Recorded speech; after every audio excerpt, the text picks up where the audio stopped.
Transported to that era when everything needed to be rebuilt, I possessed a dual crossing door connecting to the modern world. Watching frontline soldiers suffer from a lack of medicine, I casually transported a ton of antibiotics. Seeing the nation's weak industrial foundation, I directly purchased complete military production lines from the modern era. When the great powers sailed their aircraft carriers to flaunt their might at our doorstep, they were stunned to find a fleet of fishing boats flying rabbit flags on the sea, armed with anti-ship missiles 50 years ahead of the world. The Eagle was stunned. You call this a fishing boat? This is more like a damn starship destroyer. Chapter 1, starting off by handing over a ton of antibiotics. In the early days of the founding of the People's Republic, at the Peace Hotel, Lin Feng stepped down from the rickshaw, gazing up for the first time in this capacity at the old visage of this newly liberated metropolis. The cold wind cut sharply, and he tightened his trench coat against the chill. For a moment, a surge of complex emotions overwhelmed me. This golden precious land was once the battleground contested by countless foreign invaders, powerful factions, and wealthy merchants. Not long ago, a red sun rose in the east.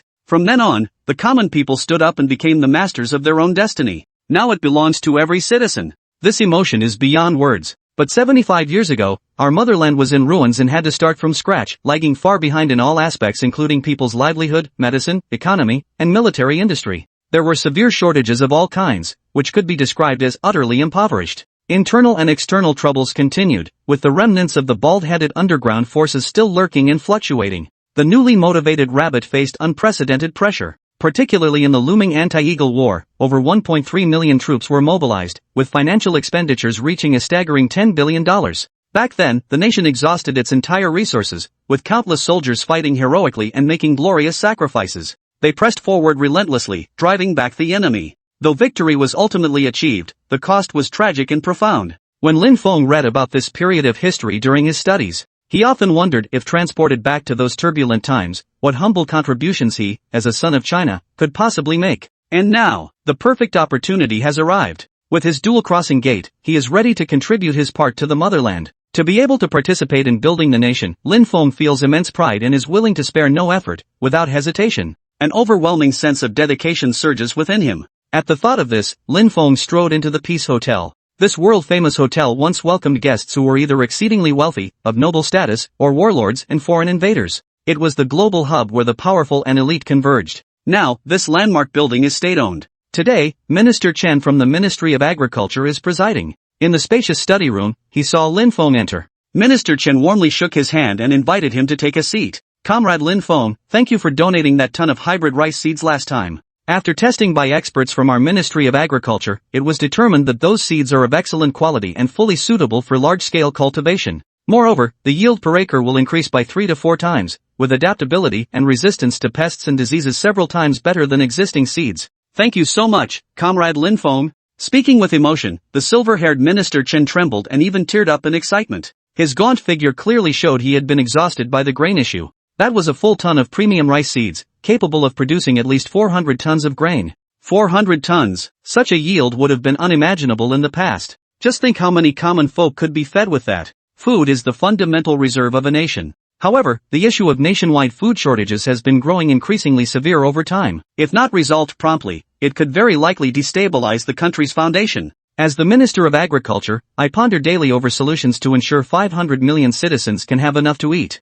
There are even sleepless nights spent until dawn, yet still no effective countermeasure comes to mind. First, there was no funding, and second, with the nation just established, there was an acute shortage of talent across all industries. Agriculture researchers were also few and far between, and even working around the clock couldn't solve this persistent problem. At this point, through the joint recommendation of the Huo and Chao families from Hong Kong, Lin Feng's arrival broke the deadlock. This young man is in the prime of his youth, full of vigor and vitality, around 20 years of age. The background investigation department only found out that he came from Hong Kong Island, with a discreet family business behind him. More family information was encrypted by Great Britain, but it's obvious that he is indeed quite talented. Not only does he possess ample capital at a young age, but what's even rarer is his sincere patriotic heart. Willing to take great risks to secretly aid his homeland, this gesture is truly admirable. The ton of hybrid rice seeds he donated was like timely rain, saving countless common people and rescuing the nation from crisis. This couldn't help but move him deeply. Minister Chen, although I am in Hong Kong, my blood ties remain strong. Given the current severe international situation, my heart has always been with my homeland. Being able to address the nation's urgent needs makes me feel honored. Lin Feng's gaze was resolute, his eyes brimming with an insight and vision that defied his years. Minister Chen was once again deeply impressed. Since the first time I stepped through the twin gates and arrived in Hong Kong, Lin Feng had already made plenty of preparations. In those turbulent times without the internet, as long as you had money, nearly anything could be accomplished in Hong Kong. After resolving the issues concerning his personal identity, on the surface, he approached the capital magnates of the time under the guise of business. In reality, he harbored the idea of secretly transporting supplies for his homeland. He earned the appreciation and high regard of Chao Guangbiao, the wool textile magnate. Industrialist Hui Yingdong, who shared the same idea, happened to be engaged in maritime lighterage operations. They hit it off immediately and decided to introduce Lin Feng on the spot. Back in the modern era, under the screening of a reliable seed company, he purchased 1 ton of hybrid rice seeds Long Liang Yu 1146 in bulk at a price of 120,000. The seeds were cultivated by the father of hybrid rice. The advantages are significant and perfectly tailored for rabbit land. The most crucial point is that the 120,000 price tag buys an opportunity to serve the motherland. It could hardly be considered a loss, rather, it's a full value bargain.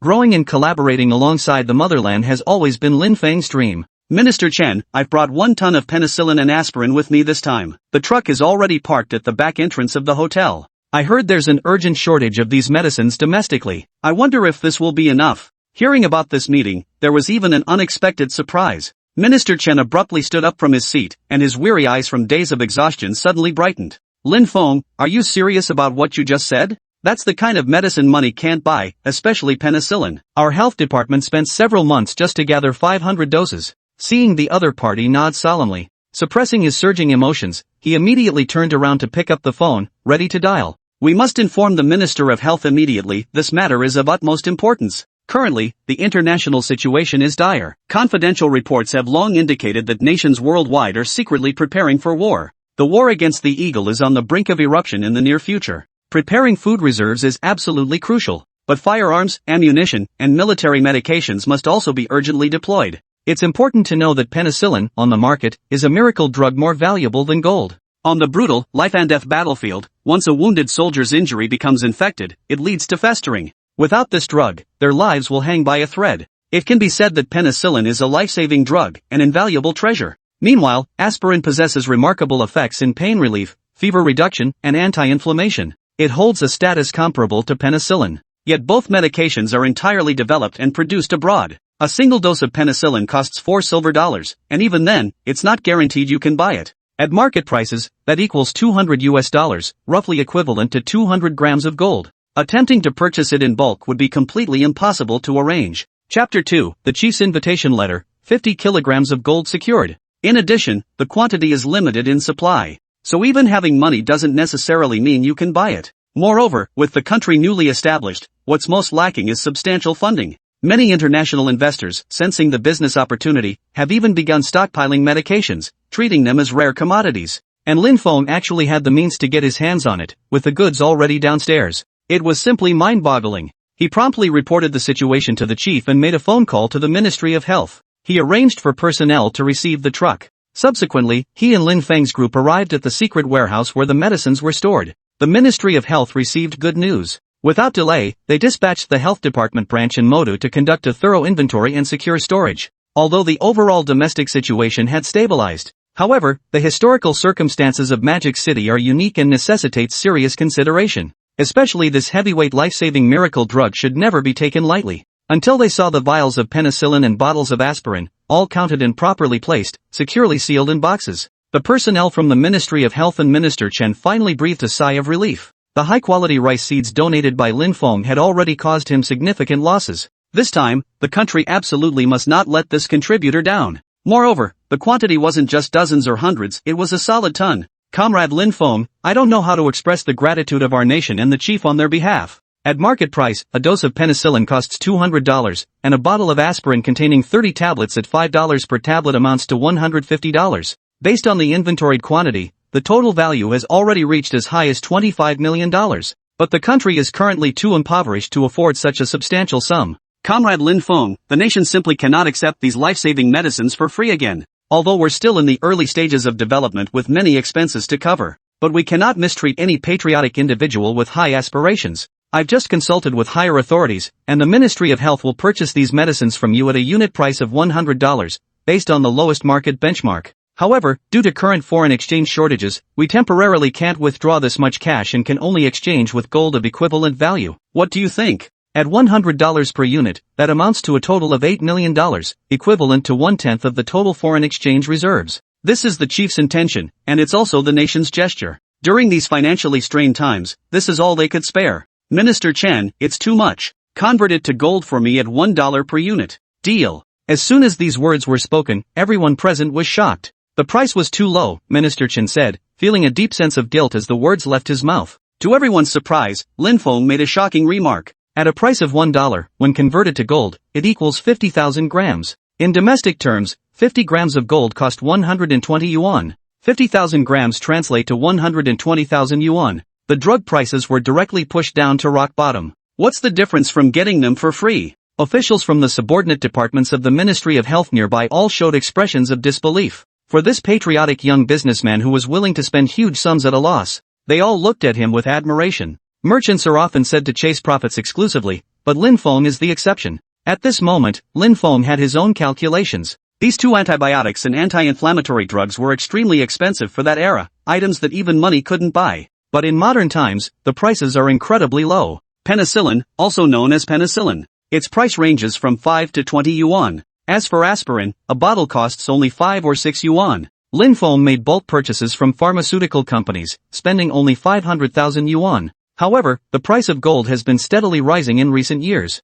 It even broke the previous record high of 700 yuan per gram. Taking an average, the price is 500 yuan per gram. Lin Feng could make at least 25 million from this single transaction. Becoming an overnight millionaire is no longer just a dream. This is simply hitting the jackpot. Such an insane price difference essentially exploits the information gap between these two worlds. Items that were scarce in the 1940s are incredibly cheap by modern standards. A simple exchange perfectly achieves a win-win situation for both parties. Why wouldn't one do it? Lin Feng's words and generous attitude deeply moved those present. Minister Chen didn't even know how to express his gratitude. He just grasped Lin Feng's hand tightly, unwilling to let go for a long time. With such outstanding young people serving the country, how could there be any worry about its growth and development? We believe that in the near future, the rabbit will surely triumph over all imperialism, standing atop the world, becoming a truly deserving great power. Excellent, excellent. With young people like you, the nation has hope. The top priority of military medicine has been resolved. But there remains one critical task above all others. A few days ago, he saw the chief working tirelessly day and night, still offering guidance late into the night on key challenges in military weaponry. The elderly gentleman is growing older, exhausting himself with relentless effort every day, which truly tugs at one's heartstrings. Minister Chen was lost in thought, his brow unconsciously furrowing. Minister Chen flatters me too much. Contributing even a modest effort for our motherland is the duty of our generation, and I, Lin Feng, cannot shirk this responsibility. Lin Feng keenly sensed this point. With these preliminary arrangements in place, he had officially connected with the senior leadership. Next, the plan to collaborate with the state on major initiatives should be put on the agenda. If there's ever anything that requires my assistance in the future, Minister Chen, please don't hesitate to ask. As long as it's within my capabilities, I will do everything I can to accomplish it. Hearing these words, Minister Chen suddenly thought of something. He took out a letter from his person and solemnly handed it to Lin Feng with both hands. 8 large handwritten characters on the envelope were unmistakably visible. The brushwork is vigorous and powerful, bold and upright, exhibiting the grandeur of a master.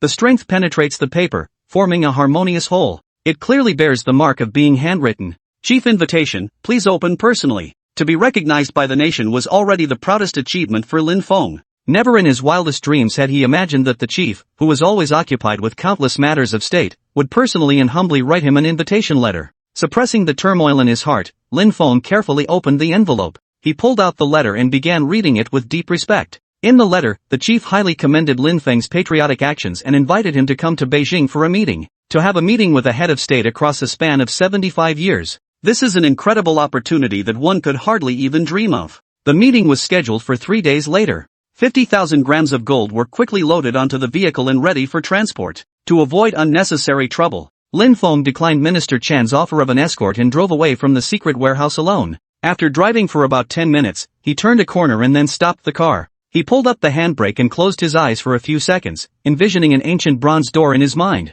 Brilliant golden light swirled around the bronze door. With just a shift of thought, opening this door would transport him back to modern times. Simultaneously, this two-way door came with an added bonus, an infinite personal storage space. Anything other than humans can be stored and retrieved using just the power of thought. Chapter 3: Journey to Baton to procure Type 81 automatic rifles.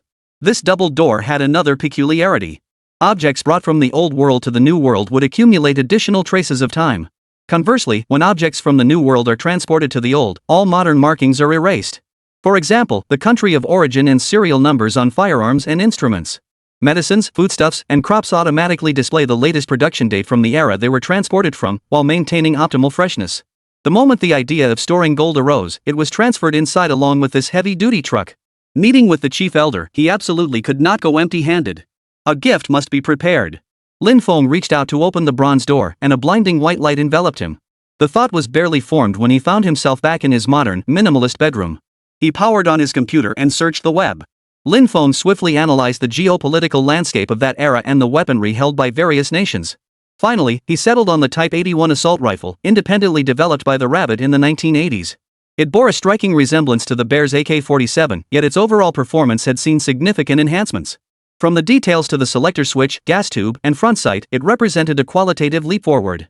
After all, the AK-47 was developed by the Russians in the 1940s, meaning there was a full 40-year gap between the two designs.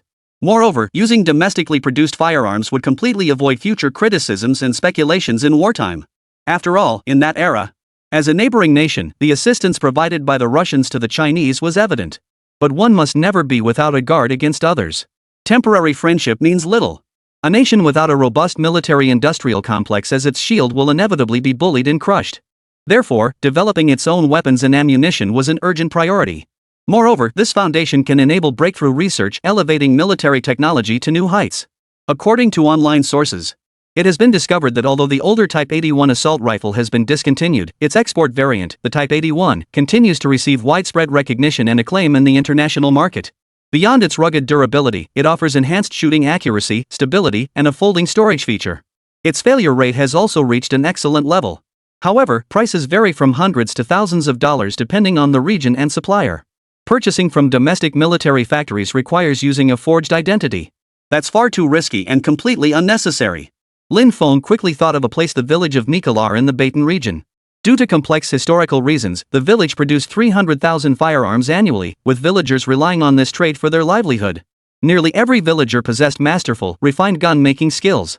As long as you dared to provide the blueprint, they dared to build it. Even missiles wouldn't be a problem. Not only were they bold enough, but their craftsmanship was also top-notch. The quality was highly sought after in the buyer's market, virtually indistinguishable from factory-made products. Purchasing arms requires substantial funds. Before proceeding, Lin Feng needed to sell off a portion of his 50,000 grams of gold. Gold is extremely in demand in the current market. Selling to jewelry stores was an option, but they offered rock-bottom prices, hardly the best choice. If sold gradually, he could capitalize on peak prices. But time was not on his side. Lin Feng urgently needed funds to purchase firearms. He finally decided to approach several major banks for a phased gold transaction. After all, they offered fair prices and greater security. After selling 20,000 grams of gold, he secured 13 million yuan. The remaining 30,000 grams of gold was set aside as a reserve. With the volatile global situation, gold as the universal hard currency across Blue Star was certain to rise more than it would fall. With this cash on hand, purchasing a sufficient quantity of Type 81 assault rifles would be more than manageable. After handling all these matters, Lin Feng purchased a ticket for the earliest flight, arriving in Baton. Upon arrival, he hired a vehicle and headed straight for his destination. Upon entering Mikolar village, the air was filled with the sound of test-firing rifles. Every household here had a makeshift shopfront. From the outside, they looked unremarkable. But upon entering, walls were casually covered with all manner of firearms, enough to send military enthusiasts into raptures. As Lin Feng inspected the displays, numerous shopkeepers approached him with sales pitches. He wasn't looking for a one-time purchase, but rather a reliable long-term partner. Not only did the goods need to be of high quality and delivered promptly, but the supplier also had to be trustworthy and preferably have some connections. Among the crowd that gathered around him, none met his criteria. Just then, a military off-road vehicle with a machine gun mounted on its hood came speeding up, kicking up a cloud of dust. It scattered the gun dealers crowding around Lin Feng. The vehicle came to a halt in front of a store with an imposing facade. A middle-aged man with brown skin, wearing a Pashtun cap and sporting a full beard, stepped out of the driver's seat.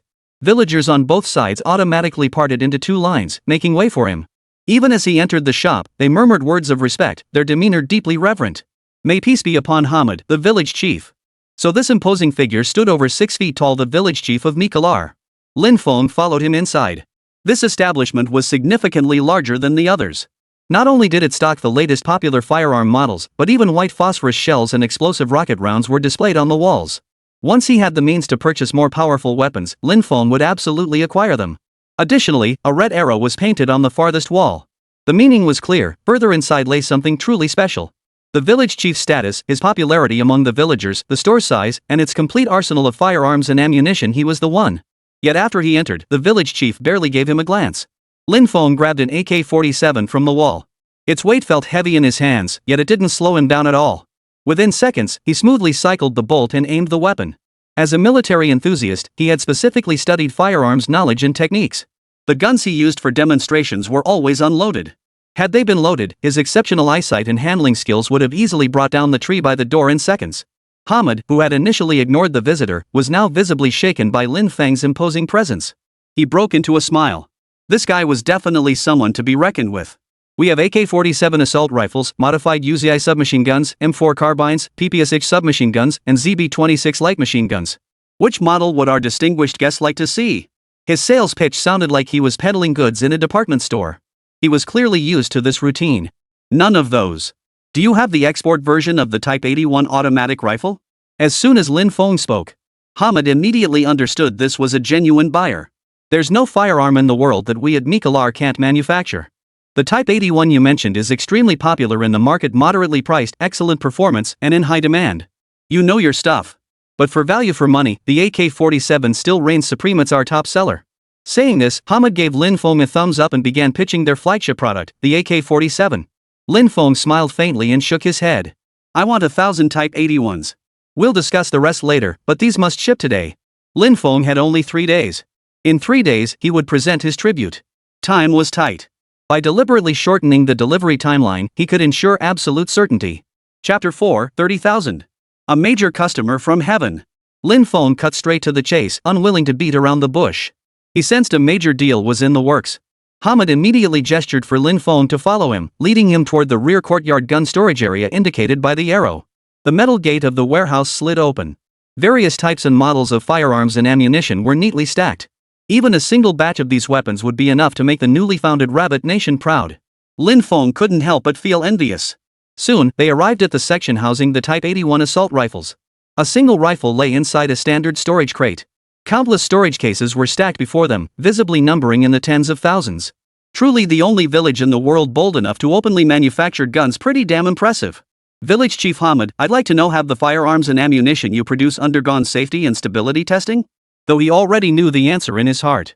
But to be on the safe side, Lin Feng felt compelled to ask for clarification.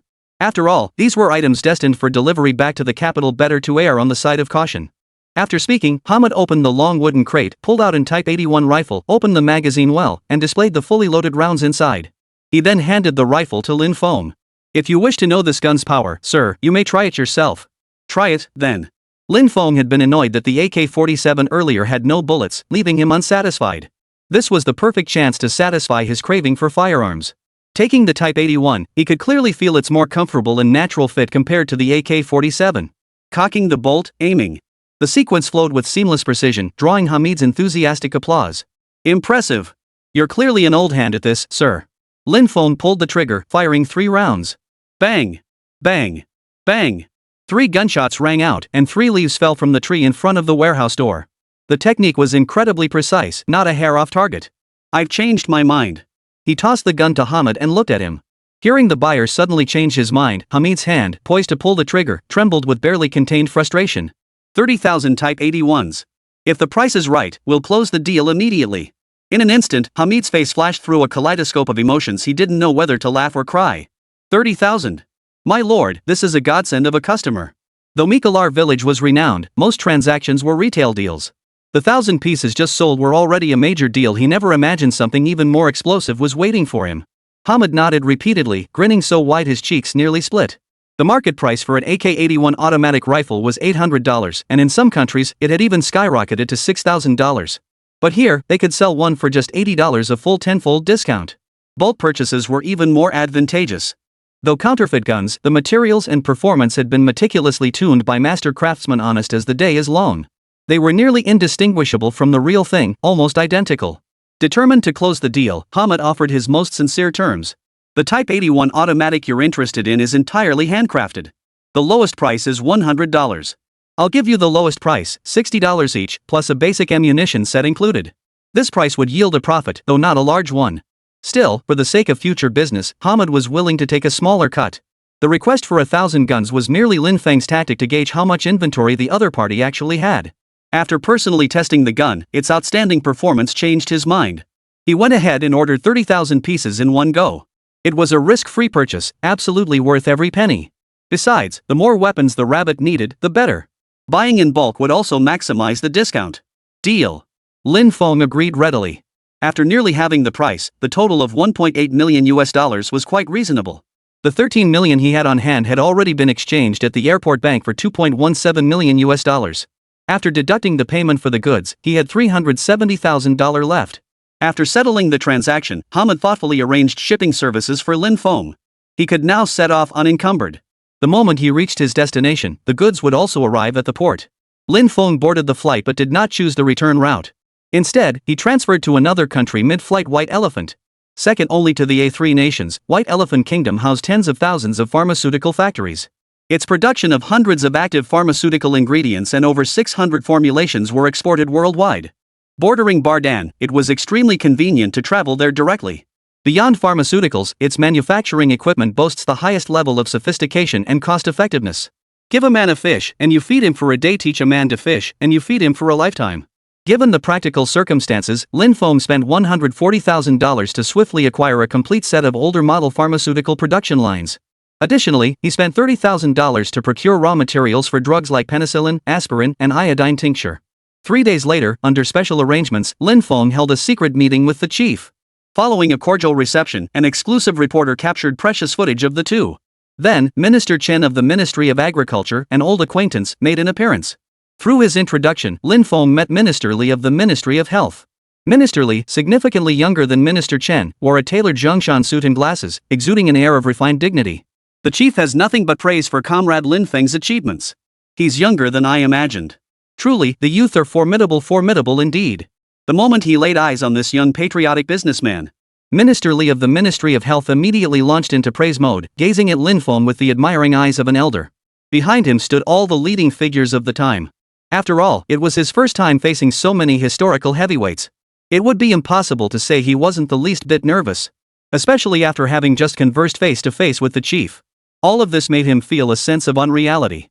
But he quickly composed himself, striving to remain unperturbed by praise or criticism, and to maintain humility. Minister Li, you flatter me. Don't mention it. That ton of life-saving medicine without you, our Ministry of Health would never have been able to secure it. Minister Li patted Lin Feng on the shoulder, clearly impressed with his performance. Yet you only accepted a token gesture, 50 grams of gold. What kind of spirit is this? It's the spirit of generosity for the nation and its people. While the other party was still basking in the previous joy, Lin Feng delivered another tremendous surprise. A secretary stood by to relay the matter. Reporting to Minister Li, the transport vehicles arranged by Comrade Lin Feng are now parked at the Ministry of Health's main gate. Should further arrangements be made? According to the shipping manifest, it's a set of the latest pharmaceutical production equipment. The room fell silent at this announcement. After a dozen seconds, the crowd finally reacted. Unexpectedly, Lin Feng had not only provided a ton of antibiotics and anti-inflammatory drugs. Now they've even brought pharmaceutical equipment over. Right away. Please have the driver head to Red Star Pharmaceutical Factory immediately. We'll be right behind you. This surprise was so unexpected it was hard to believe. Fearing the production line might vanish, Director Li urgently issued orders. In the early years of the nation's founding, pharmaceutical production had only just begun. Not a single pill in the entire country was domestically produced. To change this dire situation, the state established its first batch of pharmaceutical factories, with Hongqing Pharmaceutical Factory being one of the leading state-owned giants, directly under the jurisdiction of the Ministry of Health's Pharmaceutical Department. But manufacturing pharmaceuticals was no easy feat. Chapter 5: The Moment of Tribute. Submitting the Firearm Blueprints. Facing comprehensive backwardness, there was neither technology nor funding. Everything had to start from scratch. Entering the Red Star Pharmaceutical Factory. Wherever Lin Feng looked, he saw outdated equipment and rusted parts, basically obsolete models from other countries. Workers bustled about, studying and assembling the machinery. This task alone required considerable effort. The factory currently had only this one uninstalled production line, with many vacant areas. under the guidance of professionals. The moment Lin Feng's purchased pharmaceutical production line arrived on site, left the on-site technicians utterly amazed. The gleaming machinery included molds, active pharmaceutical ingredient dryers, drum scraper drying equipment, filling machines, and more everything needed. Even the few pharmaceutical or D talents with overseas experience were amazed. After inspecting the production equipment, they turned around, nearly jumping with excitement. Once these machines are assembled, we'll have a complete pharmaceutical production line.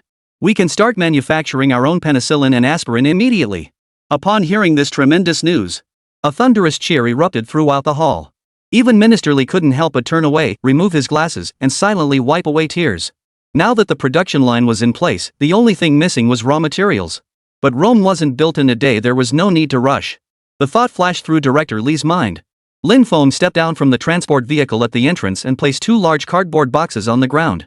Besides the production line, I also brought a batch of pharmaceutical raw materials, a full 100 gene. That should be enough for initial production. One pleasant surprise after another. It was almost enough to make Director Li think he was dreaming. He pinched his arm hard. The sharp sting confirmed it. This was all real. Director Li, with these preliminary preparations in place, I am confident that with the expertise of our pharmaceutical technicians, Red Star Pharmaceutical Factory will spearhead rapid development across the nation's pharmaceutical industry. Seeing the redness in Minister Li's eyes and the tears silently falling, Lin Feng was deeply moved. From the initial provision of medicines to the subsequent supply of machinery, equipment, and raw pharmaceutical materials, Lin Feng had considered every detail meticulously. Regarding today's supplies, he hadn't mentioned a single word about pricing. Assistance of this magnitude was beyond what a single ministerial-level figure could negotiate. Minister Li promptly instructed his secretary to report the actual situation to higher authorities. Comrade Lin Feng, what you've done today isn't just helping our nation, it's helping hundreds of millions of people. Superiors have just relayed an order. As it's getting late, if you're available, we'd like to invite you to a simple meal at headquarters before you leave. Lin Feng knew it wouldn't end so quickly. The dozen transport vehicles he had arranged should be nearing the heart of the capital. The moment of tribute had arrived. Leaving the Red Star Pharmaceutical Factory, Lin Feng accompanied Minister Li in a special vehicle to the headquarters reception restaurant. Though simply furnished, the reception hall was clean and tidy, exuding a distinct vintage charm. What surprised Lin Feng was that despite being called a simple meal, the large round table before him was set with light, elegant dishes, while the perimeter was filled with ministers and key officials. The chief sat at the center, gazing at him with a serene smile. An aura of formidable yet approachable authority radiated from him, commanding quiet respect. To extend such an invitation with such solemn formality, Lin Feng knew it couldn't be that simple. This was not merely an expression of trust and gratitude, more likely, it signaled an impending important assignment.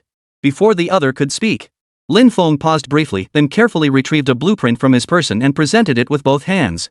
I have a firearm blueprint here. I hope the chief can take a look.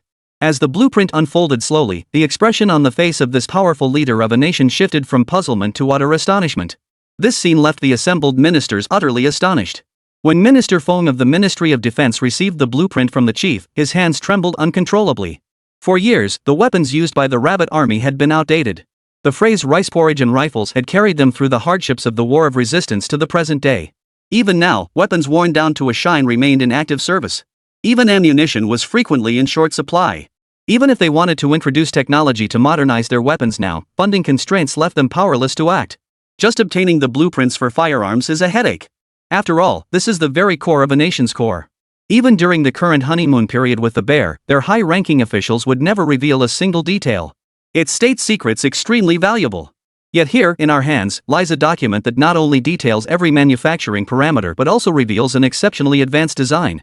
As the chief who once commanded large forces, demonstrating extraordinary prowess on the battlefield for a full 8 years, Minister Feng of the Ministry of National Defense, with his illustrious military achievements, he could tell at a glance that this was several tiers above the performance of the AK-47 recently deployed by the Russians.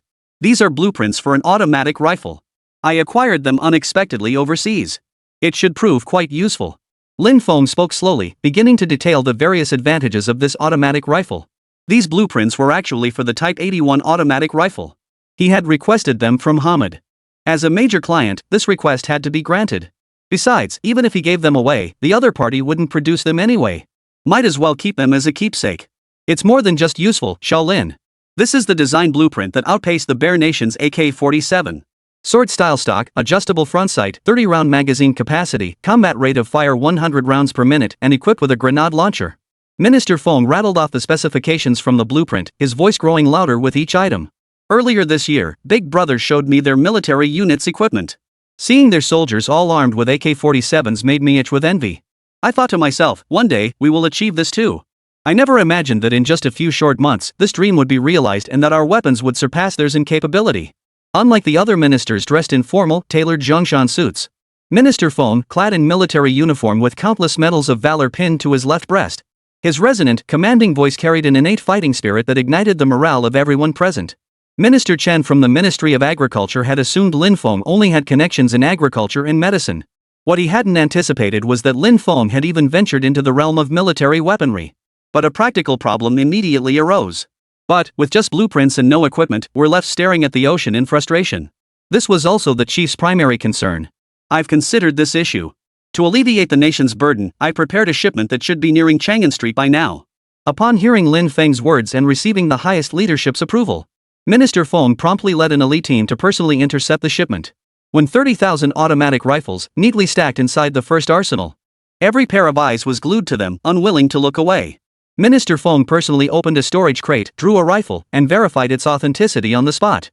Military affairs concern the very survival of the nation. There can be no room for carelessness. Lin Fong fully understood Minister Feng's actions. As a bullet shot out of the barrel at lightning speed.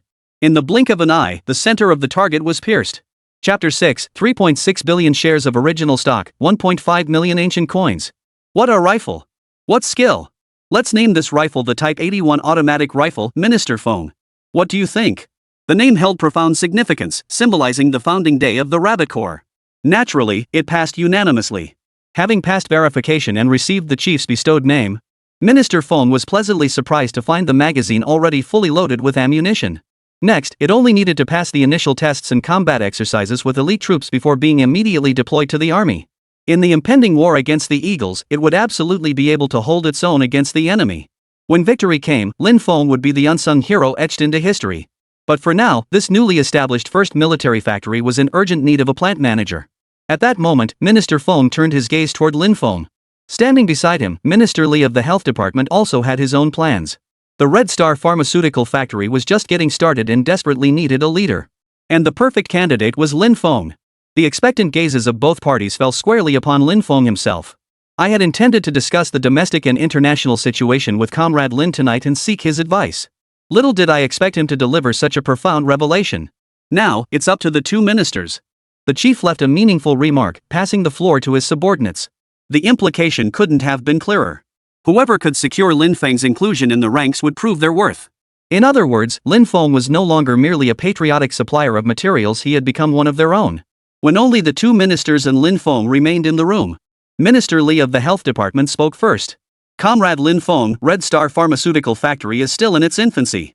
If you don't mind, on behalf of the Ministry of Health, I'm willing to purchase your batch of pharmaceutical equipment and raw materials with a 60% stake in the company. It must be understood that a pharmaceutical production line is far more than just an expensive investment. It also involved numerous challenges such as embargoes and resistance from foreign channels. Outside of Hong Kong and Macau, where special channels could be utilized for procurement, the integrity of the equipment was severely limited. Yet Lin Feng had effortlessly secured it just 3 days after leaving Shanghai. Without sufficient sincerity to reciprocate, it simply wouldn't be right. As soon as Minister Li finished speaking, Minister Feng from the Ministry of National Defense chimed in. Oldly, our pharmaceutical plant has never even started production. This is nothing but an empty promise. In my view, exchanging for equivalent items is better. We happen to have a large stockpile of confiscated warlord and bandit antiques in the warehouse. Let's exchange it for 1 million well-preserved ancient coins and 500,000 silver dollars. Comrade Lin Feng, what do you think? As you can see, our first military factory is newly established, and we've yet to appoint a factory director. I believe Comrade Lin is exceptionally suited for the role. A 60% stake in Red Star Pharmaceuticals founding shares was already more than Lin Feng could handle. Unexpectedly, Minister Feng proved even more generous. With a flourish of his pen, he arranged for 1.5 million ancient coins and silver dollars. And now he wanted him to become the factory director. This triple surprise was simply overwhelming for him to digest. After all, original shares were the most valuable asset. During the rapid economic boom, their value skyrocketed like a rocket, soaring upward at an astonishing pace. Online records showed that Red Star Pharmaceutical, the industry leader in medicine, had a market value of 9 billion yuan. Calculated by shareholding ratio, this 60% stake was worth 5.4 billion. In this era, the vast quantities of confiscated silver dollars were of little use beyond serving as treasury reserves after being melted down. The market value of ancient coins was virtually non-existent, making their overall worth insignificant, which explains why Minister Fong was willing to offer 1 million pieces. But in the modern era, the situation was entirely different. Large quantities of perfectly preserved ancient bronze coins with significant collectible value, along with yuan shirkai silver dollars, are absolute treasures coveted by antique dealers and auction houses alike. 1.5 million pieces? That's just the starting point. Tens of millions is the baseline. But as the old saying goes, those who recognize the times are the wise. Lin Fong wasn't ignorant of the situation. If others were willing to pay, he naturally had to weigh his options. Besides, this was national property. It would be too hot to handle if he took it. Yet refusing outright would seem overly formal. I deeply appreciate the goodwill of both ministers, Lin Fong said. However, taking 60% of Red Star Pharmaceuticals shares would be inappropriate. 30% is sufficient. As for the position of military factory director, Minister Fong has overestimated me. As a businessman with no professional background, I truly cannot shoulder such a heavy responsibility. Should this weighty responsibility fall upon my shoulders, my background would become too sensitive. Coupled with the logistics of transporting materials, it would inevitably draw the attention of foreign powers. This is precisely why I am reluctant to accept a large stake in Red Star Pharmaceutical Factory. I still believe it's more appropriate for the state to maintain primary control. Even a 30% stake will be worth 2.7 billion in the future. One must know when to be content. Gorging oneself all at once is never safe. He also didn't want the state to suffer losses. Amid escalating tensions, transporting supplies is paramount. Never neglect the fundamentals for superficial gains. To continue funding the rabbit, we must remain hidden underground. Low key is paramount. After this thorough explanation, Minister Fong suddenly understood. He laughed heartily, slapping his forehead. My age is catching up with me. How could I have overlooked this? Young brother Lin Fong makes the most sense. But you can't refuse these 1.5 million ancient coins and yuan shirkai silver dollars. Minister Fong is right. A mere 30% stake in the pharmaceutical plant is too little. 40% is non-negotiable. Lin Feng's voluntary contributions to the nation were far beyond what money could measure. A behind-the-scenes hero like this, even if he were truly destitute, couldn't be allowed to keep operating at a loss. After all, support must be sustainable. Draining one's own coffers to fill national gaps is simply unsustainable. Faced with the minister's overwhelming generosity, Lin Fong could say no more. Especially Minister Fong, who commanded armies amidst the flash of blades and guns, radiated a bold and generous spirit. To hesitate further would have seemed overly petty. Thus, Lin Fong gladly accepted their exchange.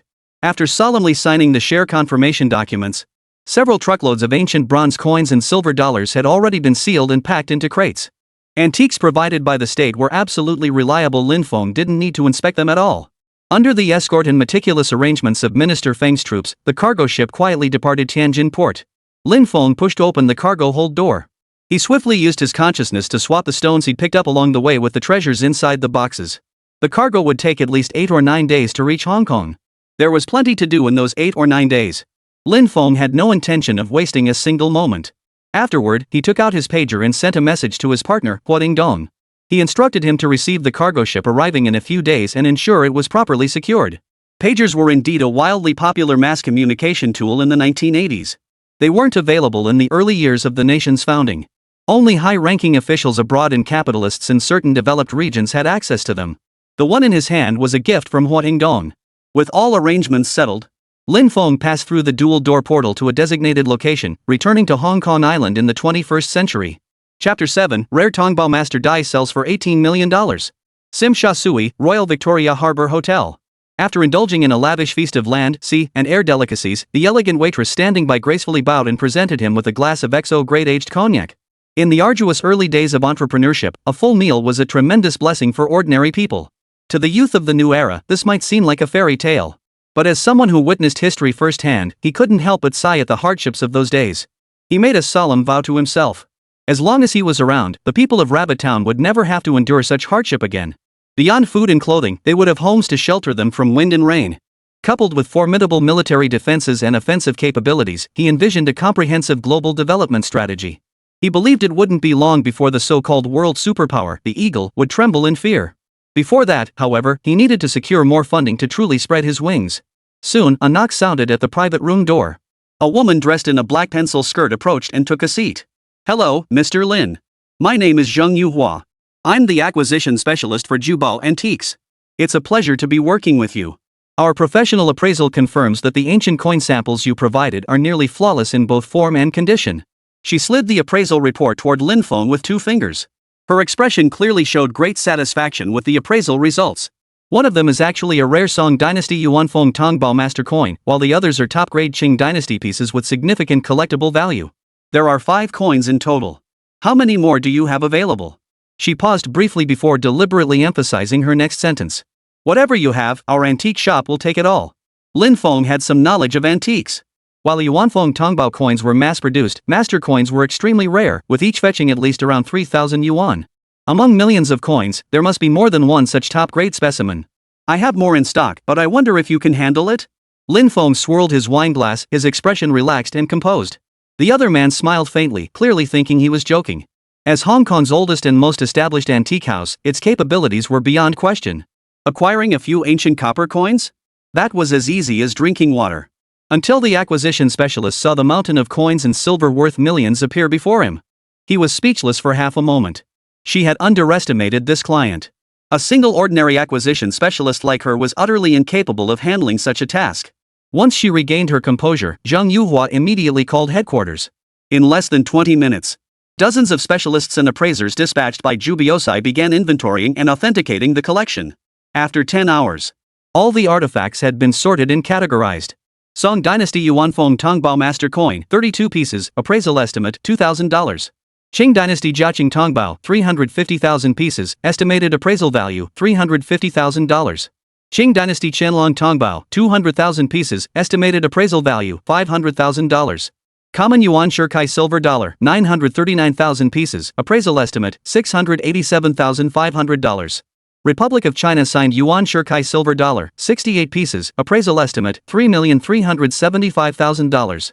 Skyward Crown Edition Yuan Shirkai Silver Dollar, 10,900 pieces, appraisal estimate $4 million. To prevent tampering with the figures, antique shops strictly adhere to traditional numerals for all records. Lin Feng glanced at the list. Sure enough, the state had selected only the finest pieces for him. Unexpectedly, the total value of the Yuan Shirkai Silver Dollars surpassed that of the ancient coins. The total value of these coins exceeded $8.9 million. Converted, that amounted to a staggering 700 million yuan. Keep in mind that the appraisal value provided by the antique dealer actually had some room for upward adjustment. In other words, these items are worth far more than this figure. Investing a few million to gain hundreds of millions, that's a 100-fold return on investment. Before this, he had visited Hollywood Street, famed for gathering hundreds of antique shops. The appraisal results were identical, but the shopkeepers there were too aggressive in driving down the price. This instantly killed Lin Feng's interest. Even if he were to sell, he wouldn't part with everything. He must retain the majority for appreciation. After all, a mere 100 million was more than enough for his current purchases. The funds allocated by the state must be spent where they matter most. At that moment, the owner of Jubo Studio, having received word, personally rushed to the scene. As the founder, he was known as Zhai Yaoming, or Mr. Zhai. He wore a black satin robe with a distinct vintage feel. Though advanced in years, he remained sharp and alert. After carefully examining the appraisal list with a magnifying glass made of golden thread Nanmo wood, his pupils instantly dilated. He leaned closer to the paper, scrutinizing it repeatedly, yet still found it hard to believe. Such a massive quantity of ancient bronze coins was unheard of. Most remarkably, it included numerous rare collector's items. Even the common Yuan Shirkai silver dollars numbered 939,000 pieces. Any single one of these could send Hong Kong's antique market into a frenzy. Zhai Yaoming naturally wanted to secure them. However, coming up with such a massive sum all at once was proving rather difficult. Mr. Lam, after counting, the total number of ancient copper coins and Yuan Shirkai silver dollars comes to 1.5 million pieces. Would you like to sell the entire lot, or just a portion? The boss truly lived up to his title. Unlike that collector earlier, who blurted out "I'll take them all" without knowing the client's background. Instead, he patiently inquired about his intentions. Mr. Zhai, I'd like to sell the entire lot. I doubt you have the appetite to swallow it all at once. At your age, savoring things slowly is more appropriate. Moreover, flooding the antique market with too many coins at once might yield short-term profits, but bulk inventory will quickly saturate the market, triggering depreciation. In the long run, it might prove counterproductive. In business, marketing is key. Telling a compelling story can elevate the value of your collection. I'll hold on to my remaining premium pieces. When you're ready, you'll naturally be able to acquire them. This seller, though young in appearance, demonstrated remarkable insight into antiques. Hoarding, stockpiling, and inflating prices were terms specific to the business world. From his tone, it was clear he dealt in much larger sums than this. Zhai Yaoming nodded slightly. He must cultivate a close relationship with this major client. He immediately decided to follow the other man's advice, revealing his capabilities while offering a few suggestions. This undoubtedly solidified his connections within the antique industry. After all, the volume of goods he would be handling going forward could only increase. Keeping connections meant keeping more avenues open. Lin Feng had already calculated everything in his mind. He ultimately decided to sell all the ancient coins and a portion of the standard issue yuan Shirkai silver dollars. After negotiating the price, the deal closed at a staggering 180 million yuan. The most valuable yuan Shirkai silver dollars, the Crown Edition and the Signed Edition, were set aside for later use. He would wait until the market was hyped up and demand was at its peak before putting them up for sale. Chapter 8. 500 rocket launchers await their master's inspection. Little did anyone know that these two rare yuan Shirkai silver dollar variants were precisely what Zhai Yaoming coveted most. Clearly, this young man's background and depth of calculation were not to be underestimated. Judging from his years of experience in the antique trade, he was either from an old money family or had imperial blood in his ancestry. But such a vast collection of ancient coins is truly beyond comprehension. What kind of noble family could possibly fill an entire warehouse with them? A thought flashed through his mind. Could they have been leaked from the imperial treasury of the Forbidden City? But the provenance of a seller's collection is private business. They never pry into such matters. This was the professional integrity expected of a century-old antique house. It was also one of the reasons Lin Feng trusted the transaction. After the transaction concluded and the other party's entourage of dozens departed, Lin Feng stored the remaining 10,968 silver dollars in his infinite space. He immediately used the remaining funds to purchase a private luxury villa in Hong Kong's affluent district. This would become his primary base of operations. He owed it to himself to live comfortably. After all, he had that little goal to pursue. Just then, the phone rang. It was an international call. Hamid's voice came through the line. "Old buddy, how's that shipment working out for you? If you have any questions, don't hesitate to reach out anytime." Lin Feng recognized the voice immediately. That crafty village chief was up to his old tricks again, trying to drum up business. But he did have a need for it. "Just arrived. Haven't put it to use yet. If you could offer a slight discount, I might consider coming back to you next time." Hamid keenly sensed the business opportunity. He immediately began his sales pitch. "I just got a batch of 130mm caliber rocket launchers. Since you're a big customer, I saved some for you. To prepare adequately for battle, artillery shells, tanks, and fighter jets are indispensable." "How many are there?" 500 in total, all fully equipped with rockets. Quality guaranteed." Hamid pounded his chest in assurance. The 130mm rocket launcher was Rabbit's first-generation rocket system, having achieved remarkable combat success in its day. It was a modified version of the 107mm rocket launcher, dubbed the AK-47 of rocket launchers. Its maximum range was 10,000 meters. If equipped with spin-stabilized turbo rockets or high-explosive fragmentation rockets, it would absolutely dominate the battlefield. If this formidable weapon could be delivered into Rabbit's hands, it would undoubtedly be a game-changer. But phone conversations can only convey so much. Everything still needs to be seen to be believed. Lin Feng paused for a few seconds, and the other party clearly grew impatient. "The price is negotiable. As long as you come over immediately, I guarantee you'll be completely satisfied." Since that was the case, he might as well take the bait and head to Mikalar. 49th year, Rabbit Ministry of Defense. Reporting to the minister, influenced by the Bald forces, riots have erupted in multiple regions. Most have been suppressed by force. Bandit gangs are currently rampaging through Lu City, burning, killing, and looting. The situation is extremely urgent. We need to immediately deploy large forces to suppress them. The bald-headed forces' flight had swept away most of the nation's assets, leaving the state treasury severely depleted. That the remnant forces dared to oppress and slaughter the common people was utterly intolerable. Without hesitation, Minister Feng immediately ordered the bandit gang to be surrounded and eliminated. This would also provide an opportunity to test the firepower of the newly acquired Type 81 assault rifles. The Rabbit Legion wasn't one to be trifled with. "Brothers, Minister Feng has issued ammunition and supplies to the troops." As military trucks rolled into the encampment, at the regiment commander's command, brand new steel rifles with brown grips were distributed to soldiers across several regiments.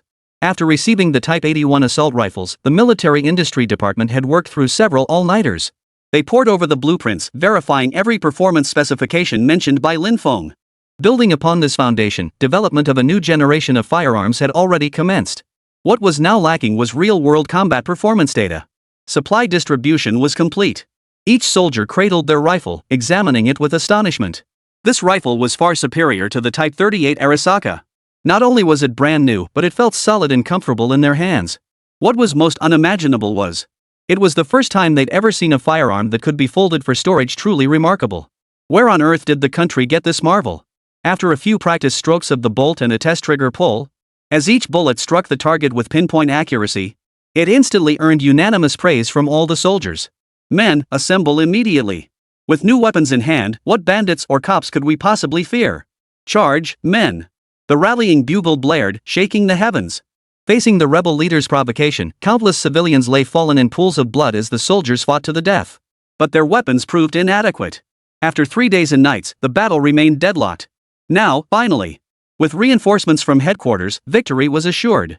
Meanwhile, Lin Feng, familiar with the area, revisited Mikalar village. Upon entering the shop, he and Hamid silently made their way to the rear warehouse. 500 130mm rocket launchers stood in neat formation, awaiting their master's inspection. Market price is $25,000 per launcher, with rockets priced separately at $60 each. Hamid began his pricing. Lin Feng mentally calculated the figures. This underground arms dealer was truly ruthless. Knowing I was interested in this large shipment, he wouldn't even offer a discount. Lin Feng didn't respond. Instead, he walked over to the nearest rocket launcher and pulled open the control compartment. During military operations, the control pods were specially locked for safety. But during the purchasing process, one could freely climb aboard for a test run. Sitting inside the cockpit, he pressed the start button, and a powerful engine roar filled the air. Immediately, Lin Feng looked at the button controlling the rocket launcher's elevation. Without hesitation, he pressed it down firmly. The sound of heavy machinery followed. It's fine to want to try it out, but this big customer started messing with the rocket launcher without saying a word. If he blew up the warehouse, it would be a major disaster. Hamid rushed to the rocket launcher, waving his arms frantically to stop him while shouting, "Stop! My big customer! Price! Price is negotiable! Lower that rocket launcher! Lower it now!" Turns out when the tiger doesn't roar, they mistake him for Hello Kitty. Lin Feng pressed the switch again, and the rocket launcher snapped back into place. He jumped out of the cockpit, walked up to Hamid with one hand in his pocket, and tilted his chin. He gestured for the other man to name his price.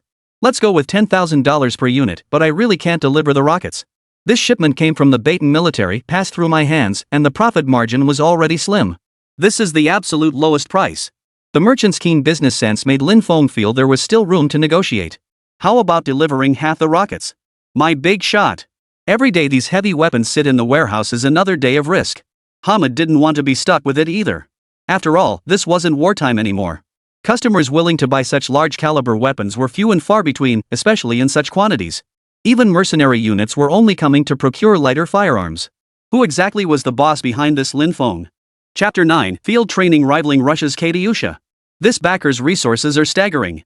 To procure such a massive quantity of weapons and equipment in such a short time frame. But if that's what he wants, we'll sell it. We must cater to this major client now. Who knows? There might be another big order next time.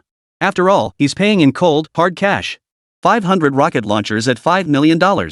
Half the rockets are complimentary, amounting to $15,000. All told, it's a bargain more than half off. Sure enough, arms dealers make money too easily. Anyone else would have had no room to haggle. But who could blame him for running into a tough customer like me? True to Rabbit's time-honored tradition, he saved wherever possible. Lin Feng swiftly secured the 500 rocket launchers. The shipment of the bulk cargo was now on the agenda. When he returned to the capital, glorious news arrived. The ultra-high-performance Type 81 assault rifles had routed several bandit regiments, leaving them scattered and defeated. The rebellion's leader was ultimately killed, and the remaining forces surrendered completely. These combat results were highly encouraging. Coupled with the soldiers' glowing word-of-mouth praise, the combat effectiveness of the Type 81 was formally validated, fully matching Lin Feng's exaggerated claims. "Comrade Lin Feng, without the Type 81 rifles you provided, this suppression operation would have dragged on indefinitely. With it, every soldier became a sharpshooter. They couldn't put it down. Don't laugh, but some of the guys won't even let go of theirs when they sleep. They hold on to them until dawn." Minister Feng now treated Lin Feng as one of his own, sharing camp anecdotes in a relaxed tone. His expression radiated pride and satisfaction. "But now, you've certainly given the military industry department a challenge. They've been working overtime, pulling all-nighters non-stop, conducting deeper research and development specifically for this rifle model. I'm confident our domestically developed firearms will be ready soon." Hearing one piece of good news after another, Lin Feng felt sweeter than honey inside, overjoyed. This was precisely the outcome he had hoped for. Everything was progressing in the best possible direction. "Minister Feng, you're too kind. I'm about to present another challenge to our colleagues in the military industry sector. You won't hold it against me, will you?" What are you talking about? You're a genuine hero. Don't ever mention those two words to me again, understand? Lin Feng's words carried hidden meaning. Minister Feng instantly grasped the meaning. What did you just say? What kind of challenge? Explain it clearly. He gestured for Lin Feng to sit down and ordered his secretary to serve him tea. This time I've secured rocket launchers. They're nearly at the port. Rocket launchers? I've seen a few of those Big Brother's rocket launchers before. That thing is incredibly fierce and powerful. One shot packs more punch than 12 homemade cannons. You actually got them? Minister Feng, you don't trust me? 500 rocket launchers are already on standby, awaiting your orders.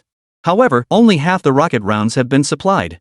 The remaining 250 rounds will require the diligent efforts of our comrades in the military industry department. So this was the challenge Lin Feng had mentioned. The latter part of the sentence barely registered with Minister Feng. The mere mention of 500 was enough to make his eyes light up. The Bear Nation's weaponry had always been cutting edge, with new standard-issue arms constantly emerging. The rabbits couldn't hold a candle to them. Under the premise of friendly cooperation, they had provided some technology and offered support. Take the outdated stamping equipment currently in the military factory that was a gift from our big brother, the Bear Nation. But these things were merely scratching the surface. They could only handle simple machining and pressing parts. Manufacturing high-end firearms, let alone heavy weapons like rocket launchers, is an uphill battle. During several high-level leadership meetings, the Big Brother remained outwardly friendly, hinting at willingness to assist the rabbits' progress and development. But when it came to certain core issues, they clammed up tighter than anyone. Whenever critical issues arose, they became evasive, deflecting questions with vague responses. Not a single detail was revealed. This made the leadership resolve, only what we possess is truly ours. They must strive for self-reliance and independently develop weapons to hold their heads high and earn the respect of other nations. With a thunderous roar, 500 rocket launchers rolled majestically into the secret military warehouse. Minister Feng couldn't hide his excitement and anticipation. He slowly approached the rocket launcher barrel, running his hand over it with profound reverence. Just as a general cherishes his steed, or a warrior his sword. Every weapon in the military is a brother to whom soldiers pledge their very souls. They embody the long-cherished hopes and the relentless drive of relentless struggle. The future of our nation's defense rests upon them. This scene moved every non-commissioned officer present, including Lin Feng, to the depths of their souls. Those heroic predecessors in the glorious past, not one of them lived for anything but country and people. All sacrificed their lives, shedding blood and sweat. These heavy weapons were the sharp swords they wielded against the enemy, striking at the heart of the foe. Organize the team immediately for live fire drills. With that command, at a secret military base on the outskirts of Beijing, 500 rocket launchers stood in perfect formation. A single rocket launcher was tested first. The roar of explosions echoed across the sky. The craters it left behind matched the explosive force of over a dozen conventional artillery shells. Then, 250 launched simultaneously. A thunderous roar shook the plains, causing the ground to tremble 3 times within a 100-mile radius. The veteran artillerymen in the control cabin were utterly stunned. The formidable firepower unleashed by the Bear Nation's Katyusha rocket launchers proved overwhelming even for the Han's Nation. The 130mm rocket launcher boasted a range of 10,000 meters, a full 1,500 meters farther than the Katyusha. Equipped with an outstanding all-terrain chassis, it could fire 19 rockets in a single salvo. Under this dense, wide-area firepower, just 4 rocket launchers could eliminate enemy targets within a 40,000 square meter area. Even its firing accuracy and reaction speed are in no way inferior. Overall, its performance far surpasses that of the Katyusha. After a series of test firings, the 130mm rocket launcher's performance proved astonishing. The artillery team marveled at its capabilities, exclaiming, "Damn impressive." All this was observed by Minister Feng. A single Katyusha rocket costs about 8 taels of gold, roughly 760 yuan. Considering its overall performance and technological advancement, the 130mm rocket projectile undoubtedly commands a higher price than its predecessor. A single salvo from the artillery battalion would cost roughly 170,000 yuan. Without 40 or 50,000 taels of gold, it simply cannot be acquired. The price of the rocket launcher itself was beyond imagination. On the battlefield, the basic 250 rounds of ammunition provided by Lin Feng alone would certainly be insufficient. Though we lack the rocket launcher's design blueprints. With the actual weapon in hand, he was confident that the research and development spirit of the military industry department would enable them to reverse engineer it.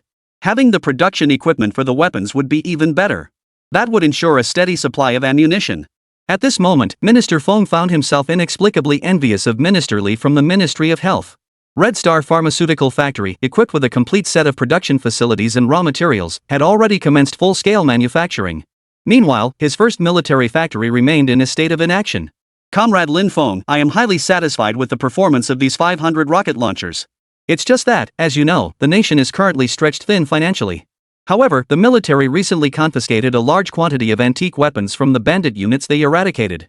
If you're interested, you're welcome to come with me and take a look. Feel free to take whatever catches your eye. Chapter 10, Selecting Confiscated Goods 2 stones and that's it? With Minister Feng's golden words spoken, Lin Feng was naturally delighted. In times when people couldn't even afford enough to eat, antiques were worthless to the common folk. But for modern people, materially affluent yet spiritually impoverished and desperate for cultural enrichment, they were supreme works of art. They could even appreciate in value, offering the chance to strike it rich overnight. Under Minister Feng's guidance, Lin Feng traversed the vast confiscation warehouse, which housed all items seized from the War of Resistance era to the present day. From enemy military equipment, weapons, armor, jewelry, jade, ceramics, calligraphy, paintings, folk coins, to numerous ancient texts and national-level antiques. It could be called a treasure trove, encompassing everything imaginable. Everything was meticulously categorized and displayed. Naturally, he couldn't touch the top-tier national-level antiques. To maximize resale value without compromising national interests, he could only indulge himself by selecting a few precious jades and gemstones for now. As for the other treasures, he would have to wait until he could acquire heavy weapons like tanks, armored vehicles, howitzers, and fighter jets. Soon, a stone glowing a vivid crimson under the dim light caught Lin Feng's attention. Based on his experience, this rich, saturated red, block-shaped stone with a smooth, fine texture was likely a rare bloodstone he couldn't pass up. Though still in its raw form, its substantial size alone could command a premium price. If graded as top tier, it would command astronomical prices. Additionally, a string of 108 Buddhist prayer beads crafted from red jade caught Lin Feng's eye. Goat's milk jade was a rare treasure among jades, and red jade was even more exceptional. Though not entirely red, it was still highly valuable. After selecting these two pieces, an irregularly shaped, oversized raw leather-like stone caught his eye. Its uniformly black exterior gave it an ordinary appearance. Yet, relying on his keen intuition, Lin Feng sensed something extraordinary about it. This one's got potential, gotta grab it too. 500 rocket launchers, and that's all he picked? He had expected him to pick at least a few pieces of the emperor's calligraphy or paintings. Instead, he'd pick 2 stones and a string of Buddhist prayer beads to complete his selection. In Minister Feng's view, these items were indeed jade. But from his unrefined perspective, they were simply rocks. They were nowhere near as valuable as a single golden spear. Comrade Lin, you delivered such an excellent rocket launcher, yet the state only gave you these 3 items. I really feel a bit guilty about it. The chief has ordered me no hero shall be shortchanged. The state will compensate you with an additional 30,000 grams of gold you must not refuse. Lin Feng knew Minister Feng was notoriously generous, but he had already made arrangements. He still had 30,000 grams of gold left from before, plus the 100 million yuan he'd earned from selling ancient coins and silver dollars. The sale of the rocket launchers cost 35 million yuan, leaving him with 65 million yuan in cash. This was more than sufficient for his current procurement needs. He didn't want the state to spend more money. After all, using funds where they mattered most was the way to go. Minister Feng, taking these 3 items from the state feels like I've gotten a huge bargain. That 30,000 grams of gold is reserved for the military factory. Once production ramps up, funding will be the most critical shortage. Lin Feng's reasoning was impeccable, and the minister, who handled countless matters daily, no longer declined. Mentioning this topic brought worry back to Minister Feng's brow, the deep furrows between his eyes revealing immense pressure. To be honest, Comrade Lin, the first military factory can't produce weapons at all right now. It can only do basic machining of mechanical parts. We still have a long way to go before we can truly get on track. Recognizing the crux of the problem, Lin Feng suddenly had an idea. He had previously considered purchasing a weapons production line for the nation. But production lines suitable for this era had long since been discontinued, replaced entirely by intelligent equipment. Even if we had the money to buy one, shipping it here would be impossible. The power grid couldn't handle it, and there's no network data support. It simply couldn't be operated. To achieve the goal, it had to be built on site. Yet this task was undoubtedly more difficult than climbing to the heavens. Yet war was imminent, making this a matter of urgent necessity. No wonder Minister Feng felt such deep worry whenever this matter crossed his mind. Unless we could obtain blueprints for certain military production lines, or complete sets of older mechanical components. But achieving this? It would be utterly impossible without the right connections. Suddenly, he thought of Hua Yingdong. This future super-wealthy tycoon, though currently just a moderately well-known shipping magnate. But given the vast range of goods involved in shipping, he might have some connections. With that thought, Lin Feng readily accepted the job. Weapons production is indeed our biggest bottleneck right now. If Minister Feng trusts me, I'm willing to explore options to get the military factory operational as soon as possible. He hadn't expected the other party to readily accept this hot potato. Military production lines were the epitome of secrecy. Even if it ultimately proved impossible, Minister Fong would remember this gesture for the rest of his life. This time, Lin Fong did not choose to return to the modern era. Instead, he headed to Hong Kong Island to meet with Hui Yingdong. Though his current standing hadn't yet reached its zenith, his network far surpassed what he could achieve alone. Having learned of Lin Feng's repeated contributions of vital supplies to the nation, Hui Yingdong, who had recommended him, had come to regard him as a brother. Upon learning through internal channels that Lin Feng had met with the chief and received high praise and esteem from the top brass, even securing a precious group photo, his admiration and envy knew no bounds. "Brother Lin, you're such a busy man, running around tirelessly for the nation's cause. I thought you'd forgotten about your old buddy here." The moment they met, Hui Yingdong embraced Lin Feng warmly. "Not at all. Without Brother Hua and Brother Chao's strong recommendations, how could I have served the nation?" Lin Feng's words were as smooth as ever. Hui Yingdong listened with great satisfaction. He pulled out a stack of cargo shipping documents and placed them on the rosewood table. "This is the cargo ship you asked me to handle earlier. I've stored everything in our exclusive warehouse on Queen's Avenue. Oh, and here's the key. I bought it as a gift for you." Hui Yingdong truly lived up to his reputation as a future powerhouse. He certainly knew how to win people over. But it was clear he genuinely sought to build a relationship with him. After all, his current status and standing were incomparable to before. The cargo itself was secondary. He'd long since swapped it for stones. What piqued Lin Feng's interest was this exclusive storage unit. Storage units for the wealthy on Hong Kong Island came with hefty fees. It wasn't something money alone could secure. In turbulent times of political instability, owning a private warehouse on Queen's Road was undoubtedly one of the symbols of status and wealth. Now, besides handling the major affairs concerning the rabbit, he must also swiftly establish operations on Hong Kong Island. As a vital trading port and financial hub, it was imperative to seize the most critical development opportunities on Hong Kong Island. And to support Rabbit, ensuring its swift return to the embrace of the motherland. "Thank you, Brother Hua. I'll gladly accept it then. I also sought this meeting to ask for your assistance with a matter." Chapter 11, Urgent Need for Military Production Lines. Arrange immediately. Hui Yingdong knew Lin Feng wouldn't come knocking without a reason. Just say what you need, no need for formalities. With that, Lin Feng laid his cards on the table. The nation urgently needs military weapons production lines, but other countries have imposed such tight restrictions that it's impossible to acquire them without special channels. I'd like to ask Brother Hua to see if there's any way to obtain older equipment components or design blueprints. Sitting on the sofa, Hui Yingdong slowly exhaled cigar smoke rings before pausing thoughtfully and agreeing. The task was highly challenging. Especially given the current unstable situation, acquiring these items would require access to military resources from another country. Otherwise, it was utterly impossible. Still, he agreed to keep an eye out for Lin Feng, though he dared not guarantee success. "I happen to have several business partners overseas. Rest assured, I'll do my utmost to inquire. But if it proves impossible, don't blame me. As long as Brother Hua agrees to try, whether it succeeds or not, I'll have an explanation." Lin Feng understood that Brother Hua currently had the will but lacked the means to handle this matter. He had specifically visited him in person to entrust the nation's difficulties to him precisely to make that clear. In Lin Feng's heart, he genuinely regarded him as an elder brother. After all, navigating the world requires connections. The more you have, the more paths open up.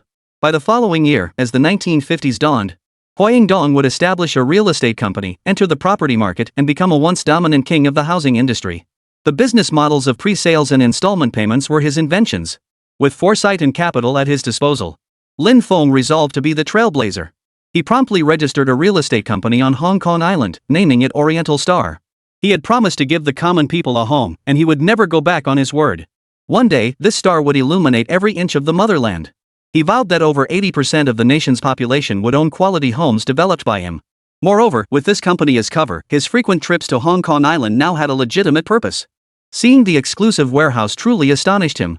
Spanning hundreds of square meters with top-notch security, it was undeniably extravagant. After leaving Queen's Road, Lin Feng closed his eyes slightly. The image of the golden bronze door flashed in his mind. He materialized at his residence in Hangzhou. His phone instantly lit up with 99+ notifications from WeChat and other apps. After several days without internet access, seeing such an explosive volume of messages all at once gave him a bit of a headache. After clearing a wave of notifications, Lin Feng noticed Zhang Wenhua from Jubao Studio had left him 7 or 8 missed calls, with 9 unread WeChat messages piled up. Her messages were filled with apologies and flattery, even suggesting she'd come visit him personally to show her sincerity about the partnership. Clearly, she desperately needed sales, and he was the hottest commodity on the market. Perhaps seeing his lack of response, a new contact appeared in his friend requests, an unfamiliar number labeled Zhai Xiaoxiao, manager of Treasure Gathering Studio. The name alone made her connection to Zhai Yaoming obvious. Coincidentally, he was looking for a buyer for the 2 stones and the Buddhist beads he had on hand. Since she came knocking, he might as well take the first offer. Lin Feng had just accepted the friend request.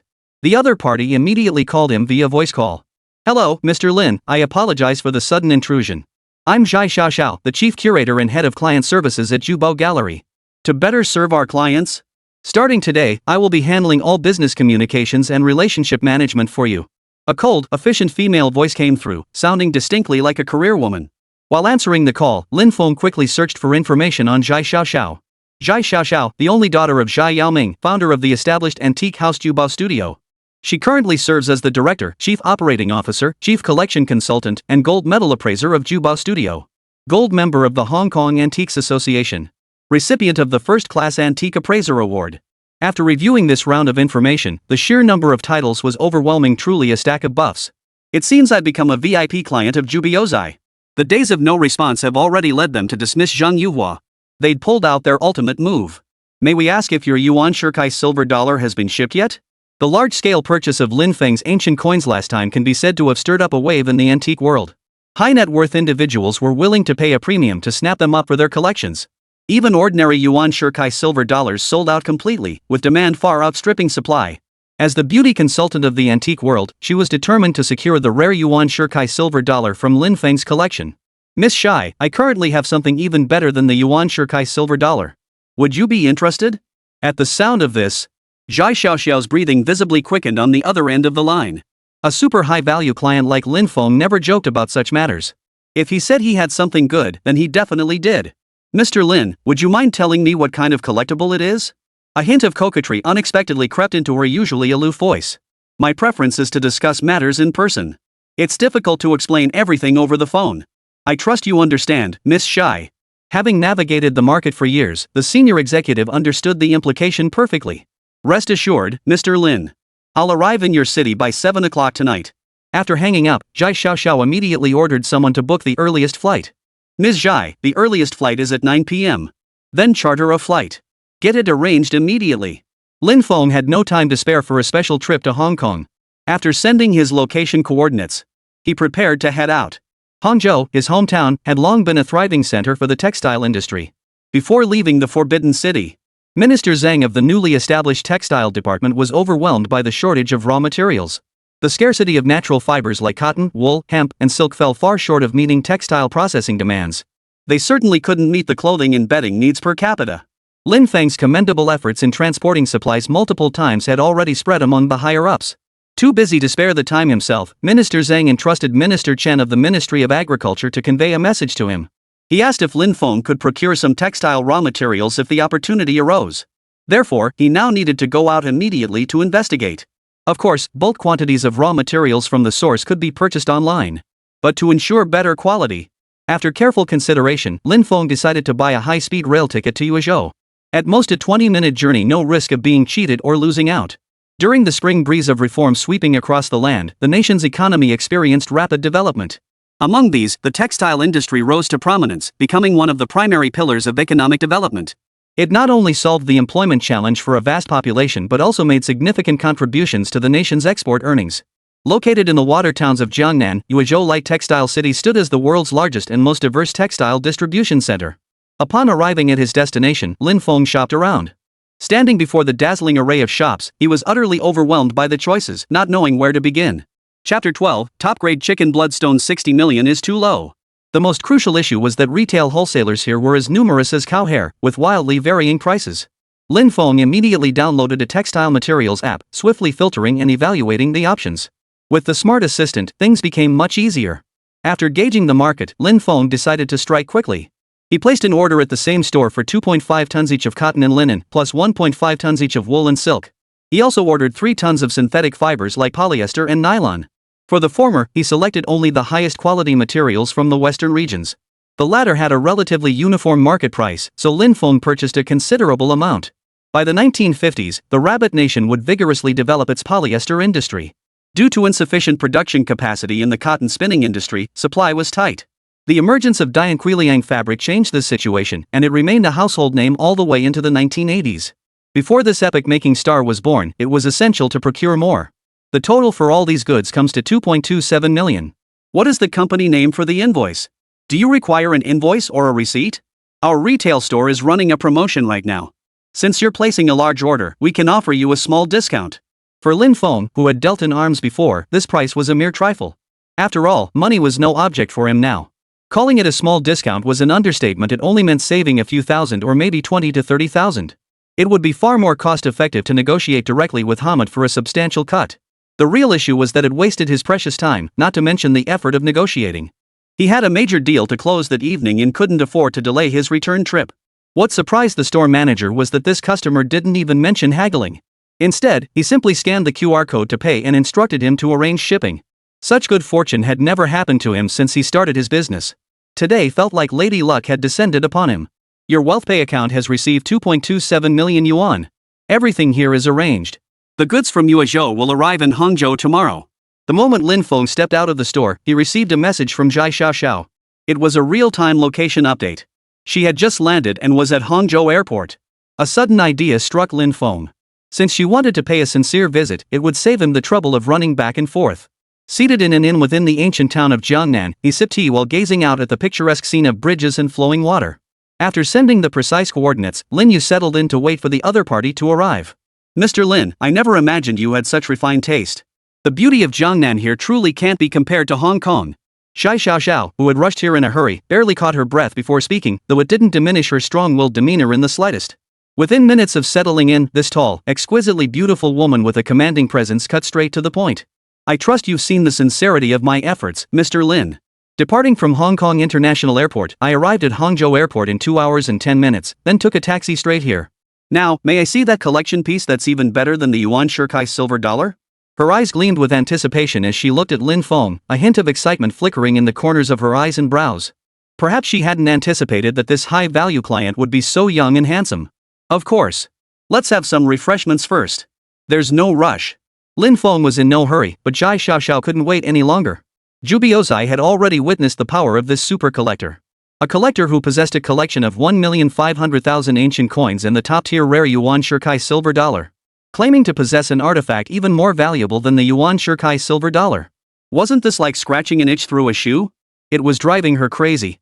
Those 2 stones and the Buddhist beads couldn't be casually shown to just anyone. After all, they were confiscated from the national treasury. If not for her status as the future heiress of treasure-gathering studio, bolstered by her various titles, Lin Feng would have thought twice. It's about time. Follow me. Seeing the moment was ripe, Lin Feng rose and, guided by the attendant, entered an antique-style private room. To ensure guest privacy, the attendant locked the door from the outside. Lin Feng then lifted the curtain and stepped into the inner chamber. Before long, he emerged holding an antique wooden box in both hands.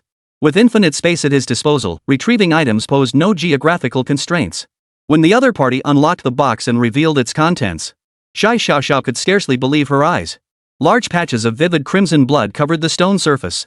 Under the glare of a professional spotlight, the blood patterns seemed to dance and flow, as if alive within the stone, pulsing with a living essence. A raw piece of Balan chicken bloodstone. If I'm not mistaken, its history can be traced back to the Hongshan culture period over 5,000 years ago. Zhai Xiaoxiao uttered in astonishment as she conducted her appraisal with the equipment. The qualities of frozen, translucent, and pure are displayed to perfection. It's absolutely top-grade material. The stone's fine, smooth texture indicates evenly distributed cinnabar with fine grains throughout. This alone is exceptionally rare. The criteria for judging the quality of a chicken bloodstone are color, blood volume, blood pattern, and texture.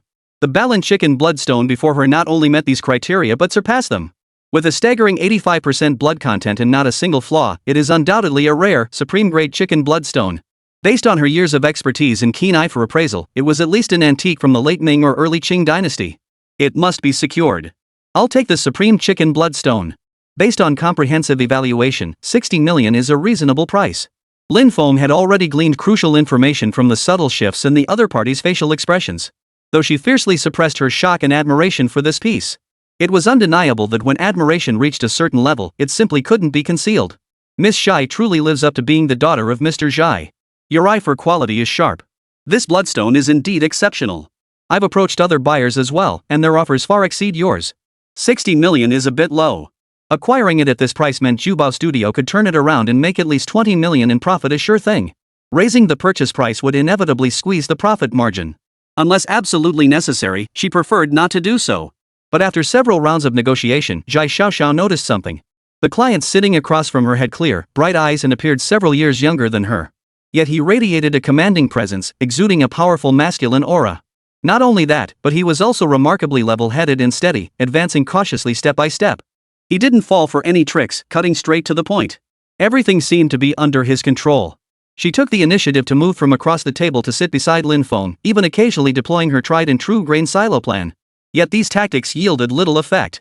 As they sat close together, Jai Xiaoxiao suddenly noticed something on his person while looking down. The Buddhist prayer beads wrapped multiple times around his left wrist.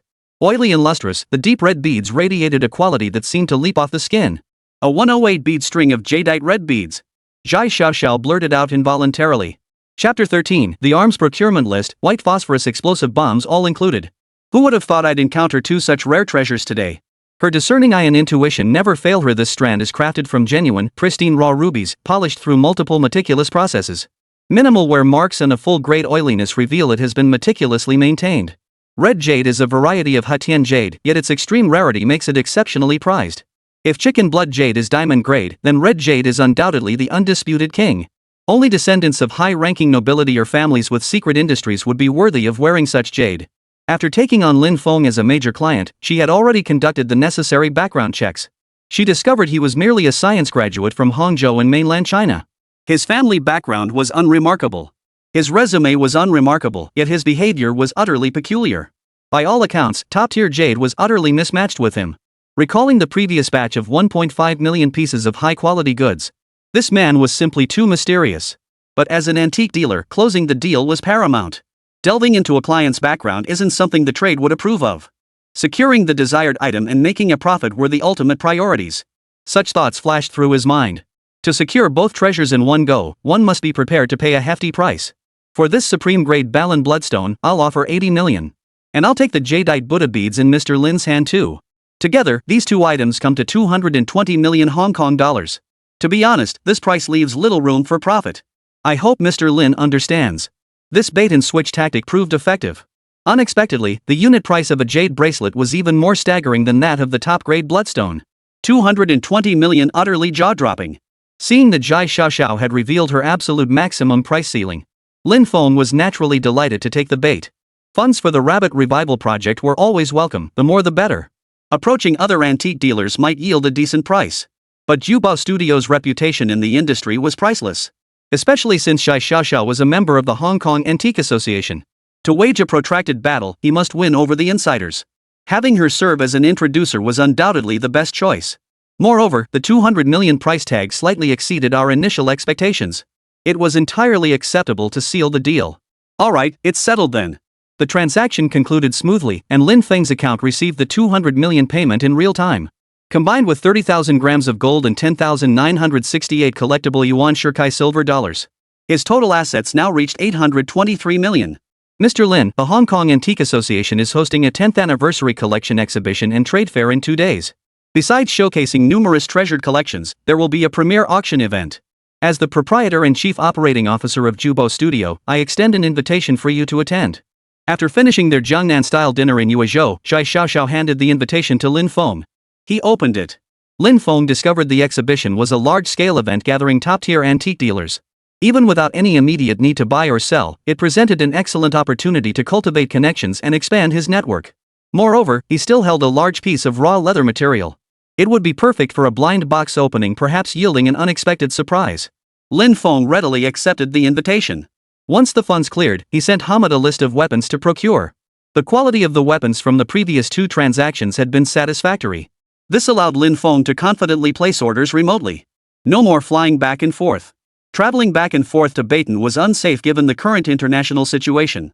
Moreover, it risked alerting the authorities. He did not wish the outside world to know about his funding of the Rabbit during the founding period.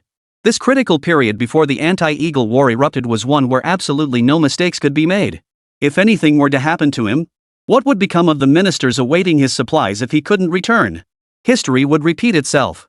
The rabbits of 49 would be savagely pecked by the eagles once more, torn open and bleeding. Therefore, he must make thorough preparations in this regard. The weapons shipment list was layered with multiple channels and encryption to prevent surveillance and interception.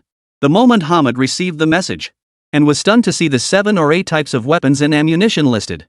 Type 53 light machine guns, Type 58 automatic machine guns, white phosphorus shells, fragmentation grenades all included? Was this big customer planning to build a military base? Questions aside, passing up a deal this big would be sheer stupidity. Hamid immediately began preparing the goods.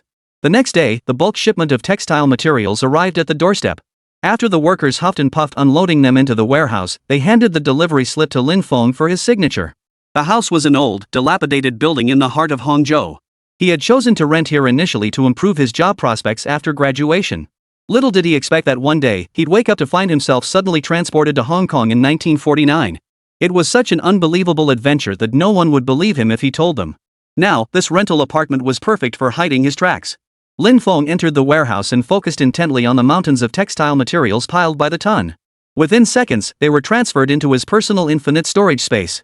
Time quickly advanced to the day after tomorrow, as agreed. After flying to Hong Kong Island that morning, Lin Feng was treated to hospitality by Zhai Xiaoxiao. He checked into the Ritz-Carlton Hotel, renowned as one of Hong Kong Island's top 10 luxury hotels.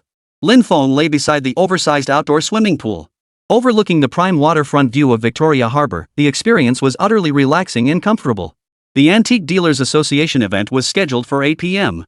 All antique dealers were scrambling to arrange their displays for maximum publicity. Meanwhile, the VIP clients attending were pulling out all the stops to showcase their prized possessions. If they could capture everyone's attention at the fair, not only would it showcase their status and serve as publicity, but also further elevate their company's corporate culture and establish a high-end cultural persona. The benefits were manifold. What baffled Zhai Xiaoxiao was that Lin Feng seemed to be there purely for a vacation. Not only did he arrive empty-handed, but after enjoying a massage, he was lounging by the pool looking utterly carefree. If it weren't for his status as a major client, as the chief operating officer, she wouldn't be here keeping him company. Exactly at 8 p.m.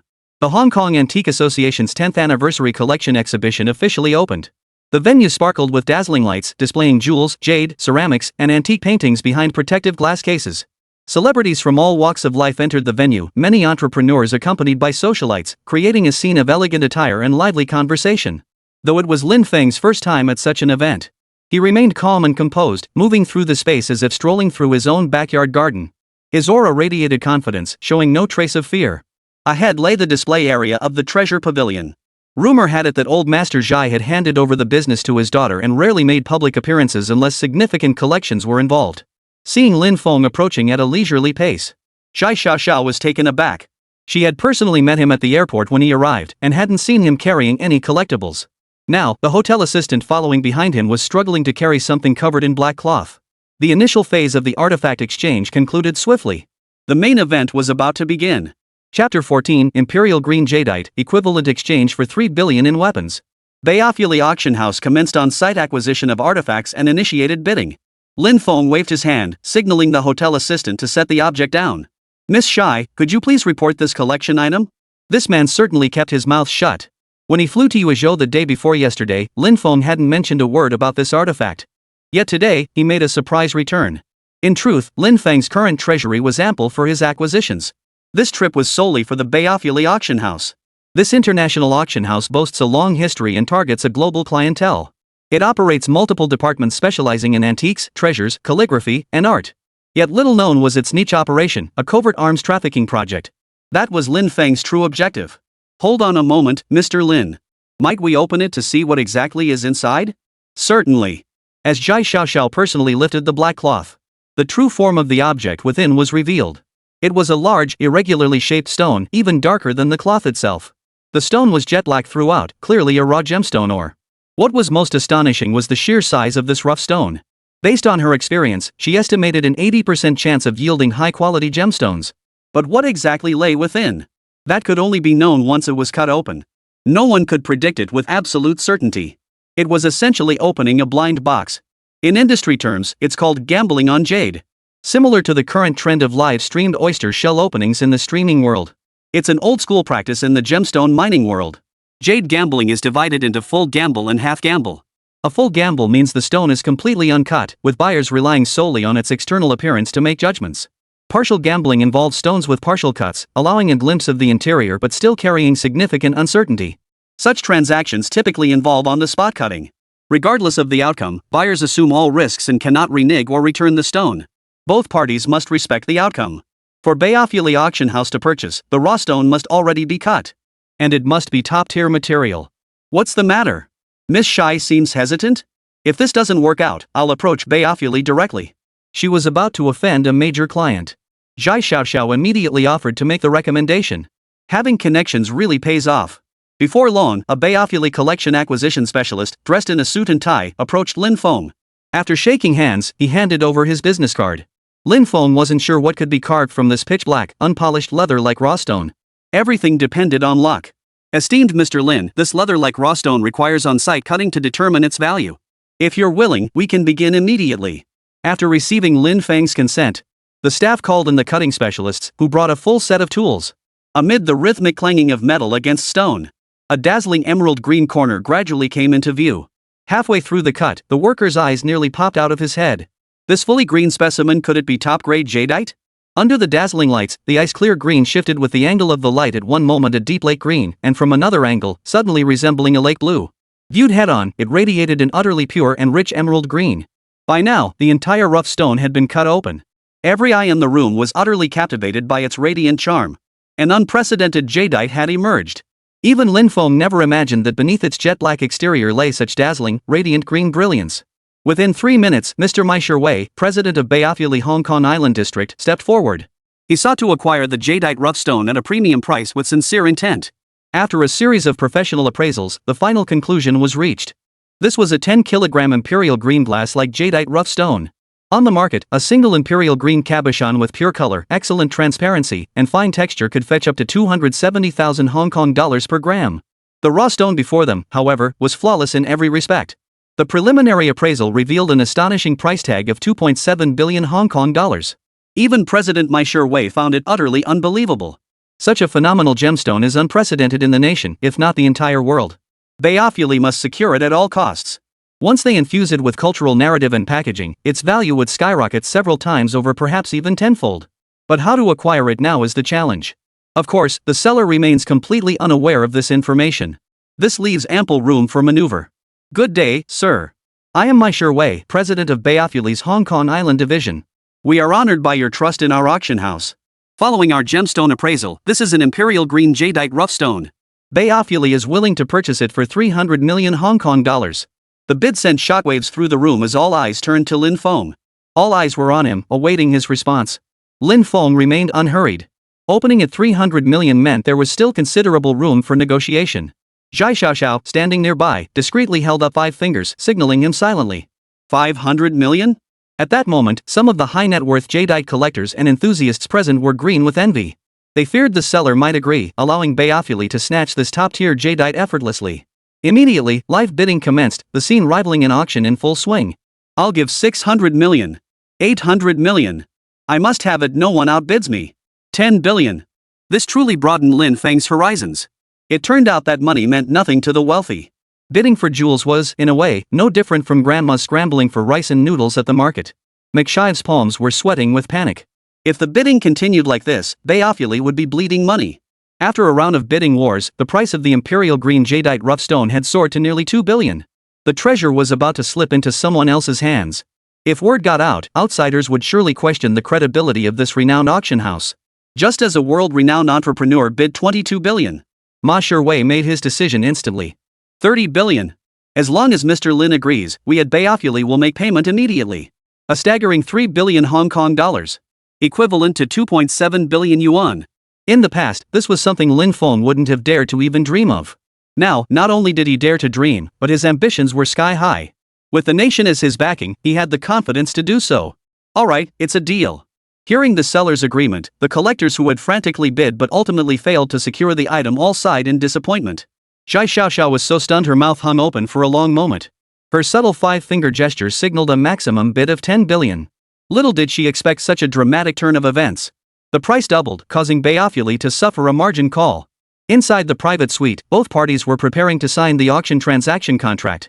At that moment, Mai Shiwei suddenly made a request to Lin Feng. He stated that the auction house could pay half up front, with the remaining 15 billion converted into other collectibles.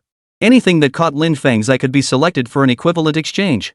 Chapter 15, Entering the John Bull Armory. Pick whatever you want. Mao Shiwei further stated. When he needed funds, he could simply sell the exchanged collectibles back to the auction house. It sounded perfectly reasonable. But the CEO was indeed the CEO. His abacus beads were practically bouncing off his face. To convert the exchanged collectibles into cash, he would ultimately have to sell them. By then, the decision to sell them would no longer be his to make. They would inevitably be tied to their auction house.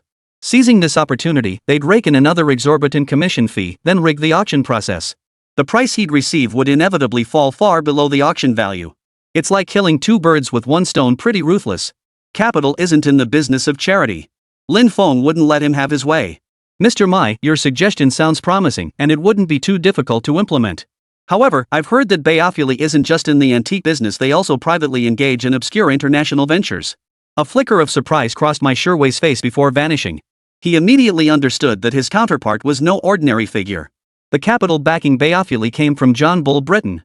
John Bull was the world's second largest exporter of military goods, with exports reaching a staggering £14 billion in the past year alone.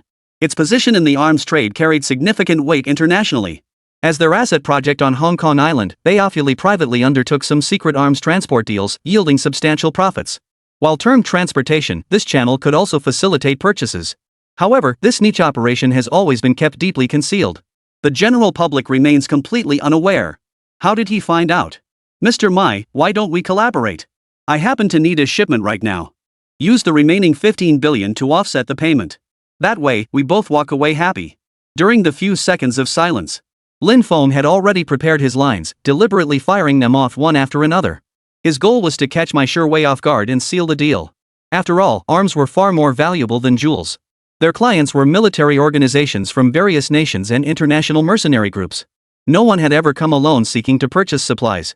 My Sherway instantly realized this man was no ordinary individual, possessing the highest grade imperial green glass like jadeite rough stones. And he intended to use it for arms dealing. He was undoubtedly a ruthless individual. Such ruthless individuals were common in Hong Kong, but few possessed substantial financial backing. Judging by his attitude, the remaining 15 billion wouldn't be left for them to handle freely. It seemed cooperation was the only path forward.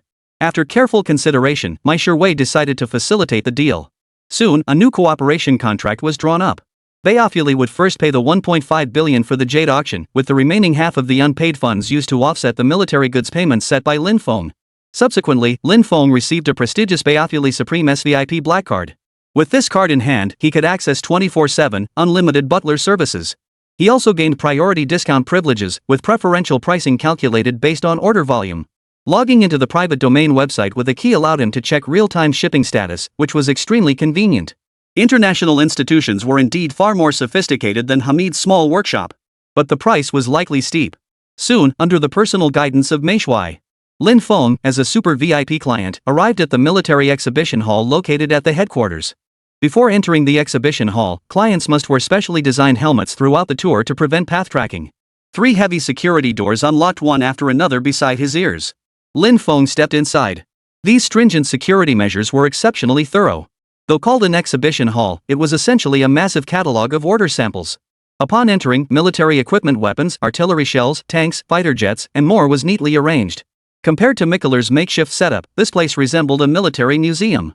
Understated luxury, yet undeniably imposing.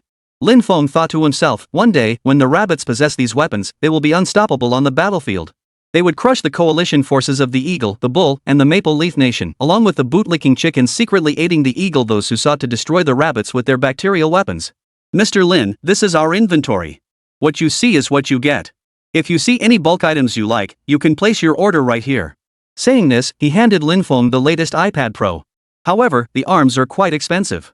After deducting the remaining balance, you'll need to cover the rest out of your own pocket. Lin Feng lightly tapped open the interface, immediately focusing on the large items. Ordering firearms here was overpriced and offered poor value for money.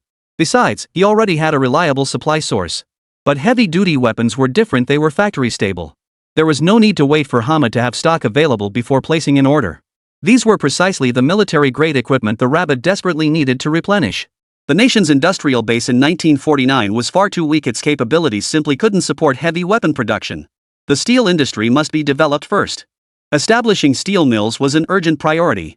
Lin Feng flipped through the pages and found that newly listed top-tier military products were priced in the tens of millions of dollars. Older, obsolete models were considerably cheaper. Yet even these older models, if transported to the warring nations of that era, would be sufficient to intimidate them. When Lin Feng turned to the final page, his eyes lit up. The Type 59 improved tank. This tank model was developed and manufactured by the Rabbits based on the Bear tank. Its main armament was a 100mm rifled tank gun capable of firing tungsten cord armor-piercing rounds, high-explosive anti-tank rounds, and high-explosive rounds, with a base ammunition load of 34 rounds. Its secondary armament consisted of a dual-purpose machine gun with a 500-round supply. It also featured coaxial and commander's machine guns, with a total ammunition capacity of 3,000 rounds. It employs a homogeneous steel armor protection system, and its overall performance was considered quite capable for its time.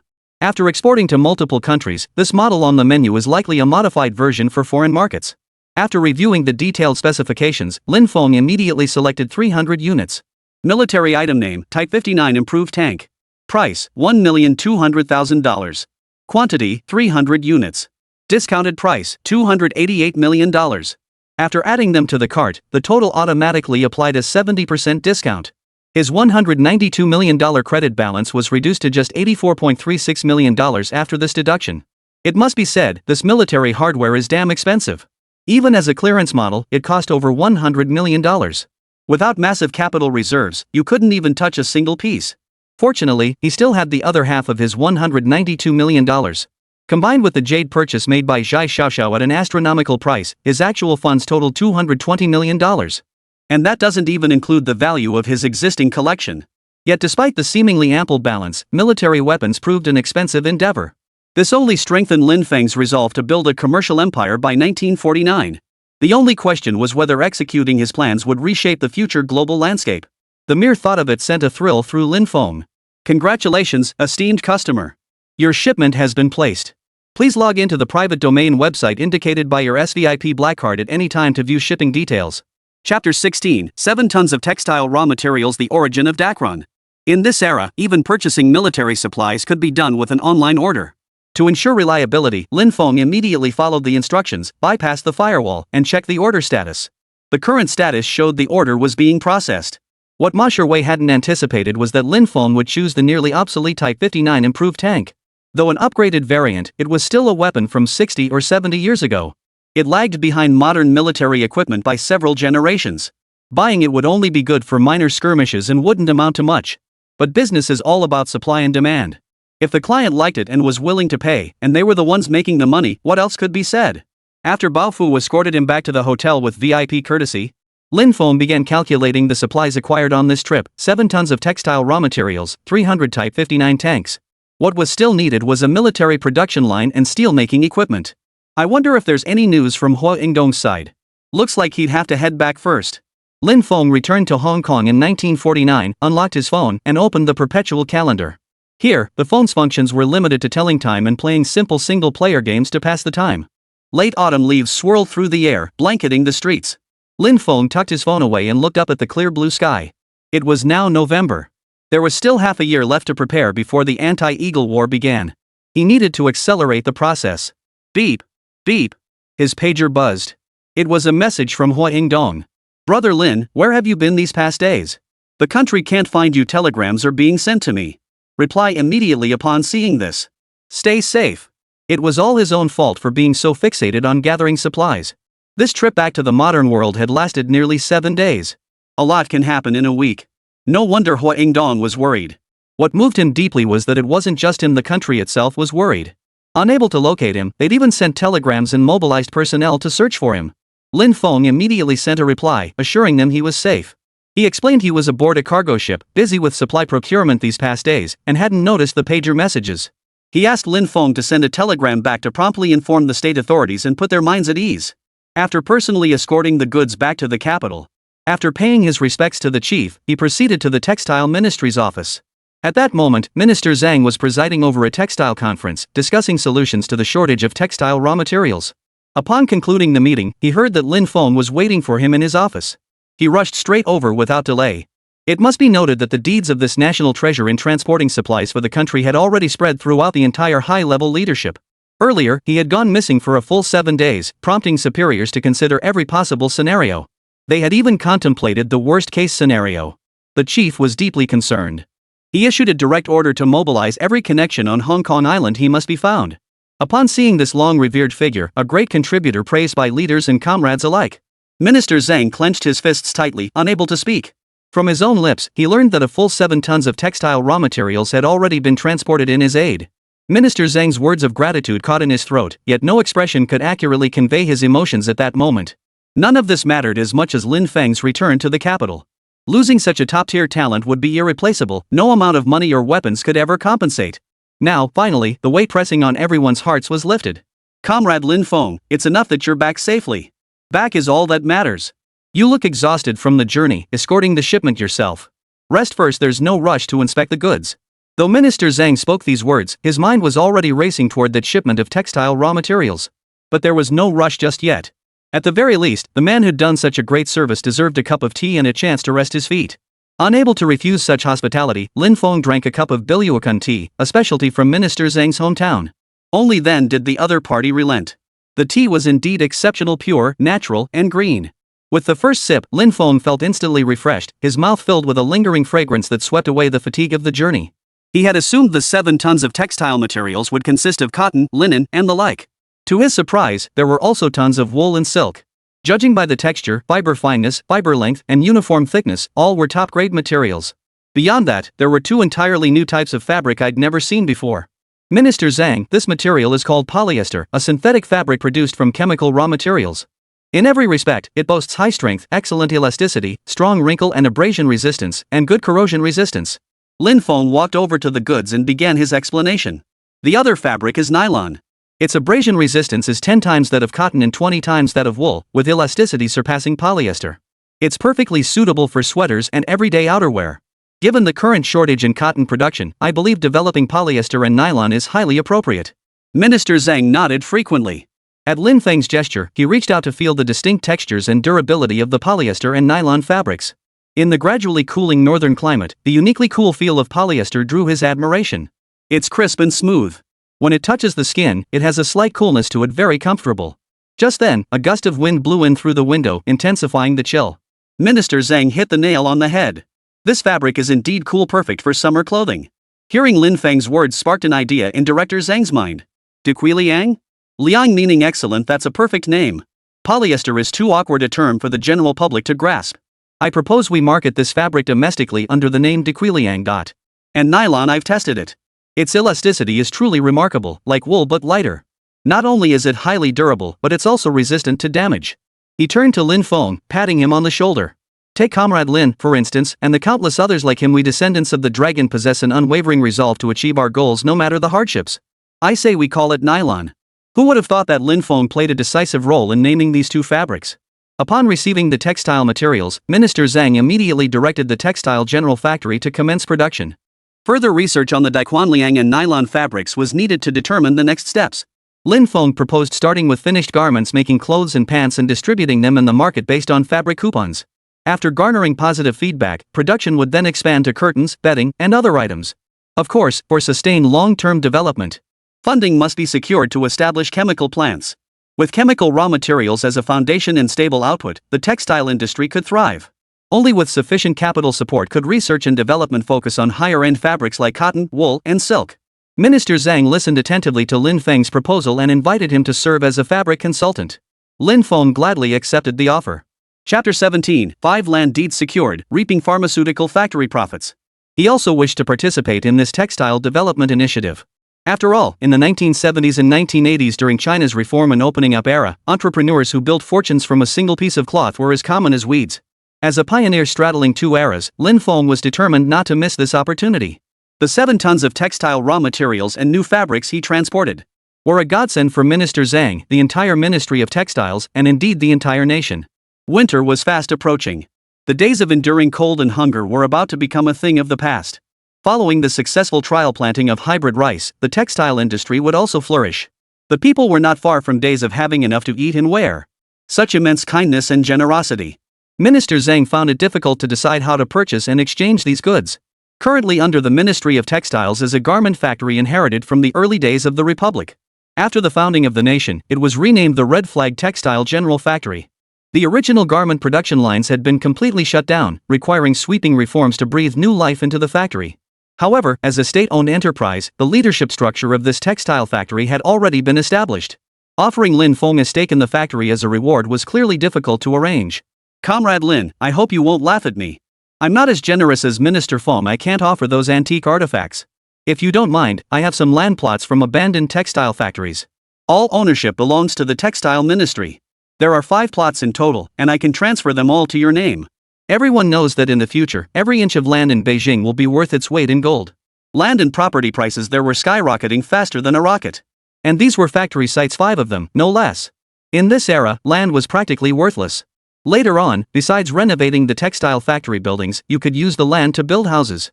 Making a fortune from roof tiles would be like unlocking the vault of the god of wealth. In Minister Zhang's view, the measure proposed out of necessity was a huge loss for Lin Feng. Little did he know, the other party was already over the moon. Minister Zhang, isn't it a bit awkward for me to secure all 5 factory plots by myself? He didn't want to take advantage of the state for nothing. But he simply couldn't compete with Minister Zhang. There's nothing wrong with it. Just take it and don't be polite. With that, the other party forcefully pressed the deeds into his arms. In an instant, all 5 deeds vanished into his personal infinite storage space. Upon learning that the development proposal originated from Lin Feng, a distinguished patriot, the Ministry of Textiles immediately received the official documents signed by the chief. Approval was granted to establish a chemical plant on the outskirts of Beijing. Minister Zhang conveyed that Lin Feng had emphasized the factory must be located far from residential areas. He emphasized that this was non-negotiable for long-term environmental protection. Once pollution took hold, it could impact the environment for centuries, even millennia. Though the term environmental protection was still a distant concept in that era, the wise decision-makers quickly grasped Lin Feng's well-intentioned concerns. It was decided that a chemical reagent research institute would be established first. Subsequently, they would select a site for the construction of a chemical plant. As an original shareholder holding a 40% stake, Lin Feng inspected the Red Star pharmaceutical factory and found that penicillin production had already commenced. Medications like aspirin and iodine tincture were also nearing successful development. Accompanied by Minister Li of the Ministry of Health. Wherever he went, employees respectfully addressed him as Mr. Lin. The inspection results left Lin Feng thoroughly satisfied. After some time apart, a rare smile blossomed on Minister Li's face. It was clear he had been feeling much more at ease lately. No longer did he have to worry about procuring expensive medical supplies. All this is thanks to you, Comrade Lin Feng. Once the first batch of penicillin rolls off the production line and hits the market, you'll get a share of the pharmaceutical plant's initial profits. The pharmaceutical factory turning a profit was precisely the outcome Lin Feng most wanted to see. It signaled that the motherland was finally turning a profit. With capital inflow, other sectors would rapidly expand. Meanwhile, he received a telegram from Hong Kong Island. It was from Hua Ingdong. He surmised that there must be a breakthrough regarding the military production line. The telegram instructed him to return to Hong Kong Island immediately for discussions. Given the precedent, the leadership was uneasy about sending him alone.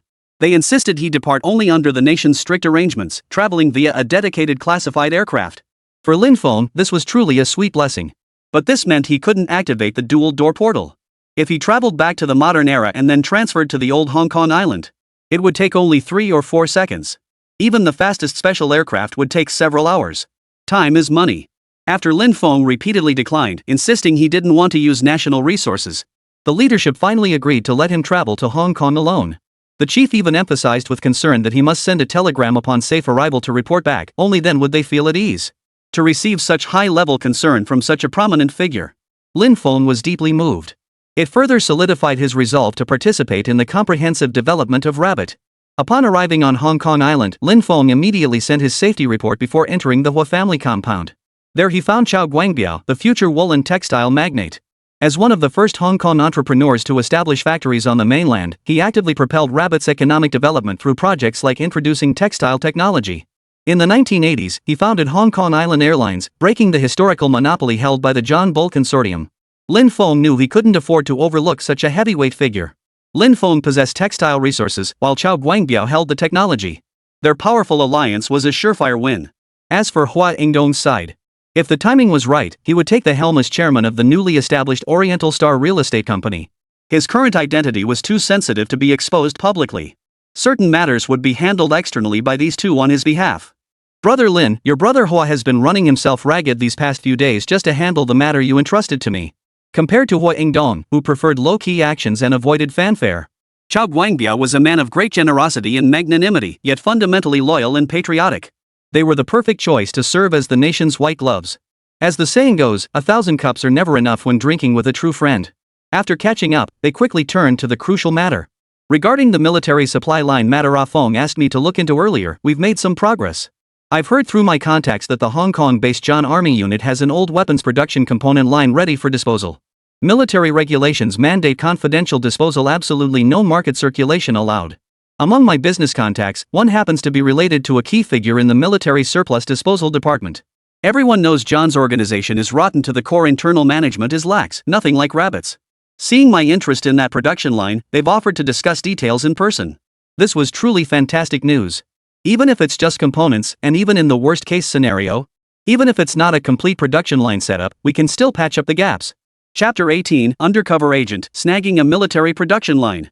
As expected, only Brother Hua could handle such a major matter. I'll shamelessly thank you on behalf of the nation. Serving the nation was not only Lin Feng's aspiration but also Hua Yingdong's dream. Once the motherland grows strong, merchants like them would no longer have to live under others' roofs, facing oppression and degradation. No more looking up to the Yankees with dogged eyes, tiptoeing and begging for favors. Now Lin Feng was the primary conduit, his financial clout long surpassing theirs. He and Xiao Guangbio had long agreed to base their multi-pronged strategies on Lin Feng's intelligence moving forward. No need for further words, everything was understood without saying. Hua Yingdong clinked glasses with Lin Feng and downed his drink in one gulp. Xiao Guangbio clenched his fist lightly, slapped Lin Feng's shoulder, and choked. Brother Lin, times really have changed. After a few trips to the capital, you've gotten quite cocky. Without your support and Brother Hua's assistance, I could never have achieved what I have today on my own. No need for formalities. The three of us stand united. Whenever our nation calls, we'll give our all. Right. From now on, with Brother Lin Feng leading the way, the three of us will stand shoulder to shoulder, loyal and true, working for the nation's benefit. Outside the Hong Kong Military Command headquarters, Lin Feng sat in a nearby 24-hour coffee shop. Through the glass window, he could see patrolling troops coming and going. Tonight, he had arranged to meet the insider responsible for the military production line here. It was nearing dawn. Would the other party really stand him up? Just as Lin Feng was wondering, a man wearing a long black trench coat and a dark-brimmed hat sat down across from him. Under the dim yellow light, the man deliberately pulled down his hat brim, completely obscuring his features. But his complexion and high-nose bridge revealed he was a John Bull man. Illegally trading in obsolete military goods was a serious crime. Clearly, the man was taking a risk for the money. After all, the price offered by Hua Yingdong was simply too tempting, no one could resist it. Neither party spoke. Lin Feng slipped on his sunglasses. Reflected in the nighttime glass, he resembled a midnight agent. He took a small sip of his American coffee and held up 3 fingers. The other party, catching the hint, played along with the silent game. He held up 5 fingers. $5 million. Quite the appetite. 3 million was the agreed price, but now he's changing his tune, clearly trying to jack up the price. Lin Feng gestured again. To avoid detection and prevent revealing their identities, both parties instinctively communicated through sign language. 4 million. Lin Feng pressed down another 1-digit figure. At that moment, the clatter of patrol boots echoed closer from the distance. The other party's face shifted slightly, attempting to evade. Lin Feng caught this subtle movement with precision. Seizing the moment, his fingers tapped the Western-style table twice in rapid succession. Seeing no response, he made a move to stand up. Just then, the man in the black trenchcoat picked up his coffee cup, drained it in one gulp, hesitated for a second, then nodded firmly. Lin Feng exhaled a long breath. $2 million, a bargain price sealed. He pulled a piece of paper from his briefcase and slid it toward the man. After several exchanges, they finalized the delivery location and payment method. With these matters settled, the man in the black trenchcoat rose, swiftly exiting the coffee shop, his figure vanishing into the thick night fog. Lin Feng picked up the paper and smiled lightly. Location, Saigon suburbs. Payment method, US dollars in cash. To prevent any unforeseen incidents. The following evening, Hua Yingdong and Lin Feng each drove a truck to the transaction site. The entire military production line's components and equipment numbered at least several hundred items. Having an extra vehicle wouldn't hurt. Moreover, should any unexpected situation arise, they could switch vehicles and escape promptly. This transaction was inherently dangerous. It was their first time doing something like this, and they couldn't help but feel a bit uneasy. This couldn't help but remind Lin Feng of the Hong Kong police action films he'd watched before. He was clearly doing the right thing, yet why did it feel like he'd become a criminal? Fortunately, no dramatic twists unfolded. The man in the black trench coat never showed up. Instead, several workers handled the transport. After delivering the goods, following the instructions on the note handed to him by the workers, Lin Feng placed a large leather suitcase in the designated spot in the bushes. Once all the workers had boarded the vehicle and departed, Lin Feng sat in the driver's seat and witnessed a dark figure emerge, taking the suitcase. Only then was the transaction successfully concluded. Surveying the warehouse filled with 2 truckloads of military-grade wiring components, Lin Feng stored them away in his infinite space with satisfaction. In his detached mansion, he slept soundly until dawn. Lin Feng rose early and jogged 30 to 40 kilometers on his own lawn. To accomplish great things, one must first have a strong body. Each time he opened the golden bronze gate to perform the double penetration, he could sense subtle yet noticeable changes in his body. Through daily accumulation, he had undergone a complete transformation compared to his former self. His height surpassed 185 centimeters, and his muscles were powerful throughout his body. Though he couldn't match Tyson. But knocking out a bull with a single punch was no problem for him. Oriental Star Real Estate is currently nothing more than a shell company. Immediate action must be taken. After signing the original share allocation agreement, Hui Yingdong voluntarily took on the role of chairman with a 40% stake to oversee the company's operations. Lin Feng, holding the majority 60% stake, only needed to approve major decisions. All other company affairs were left entirely to his discretion. After all, Hui Yingdong was the expert in the real estate business. He only needed to offer guidance on forward-looking decisions and let Hui take charge of implementation. This approach ensured Oriental Star maximized its profit potential, positioning it to become a premier real estate enterprise not only in Hong Kong but on the global stage. Once the Chemical Reagent Research Institute for Rabbits is established. Once fabrics like Dacron and nylon were developed, they could then facilitate the integration of Chao Guangbiao's textile technology. With these tasks completed, Hamid's procurement list was fully stocked. 10,000 Type 53 light machine guns. 20,000 Type 58 combined machine guns. 5,000 white phosphorus shells and 5,000 fragmentation shells. Total value $3.1 million. With the 20% discount for a long-time customer, the deal closed at $2.48 million. Lin Feng once again headed north with the goods. Inside the first military factory. The newly appointed factory director, Luo Jianbing, had gathered a large group of production engineers to inspect the military-grade wire assemblies delivered by Lin Feng. A new broom sweeps clean.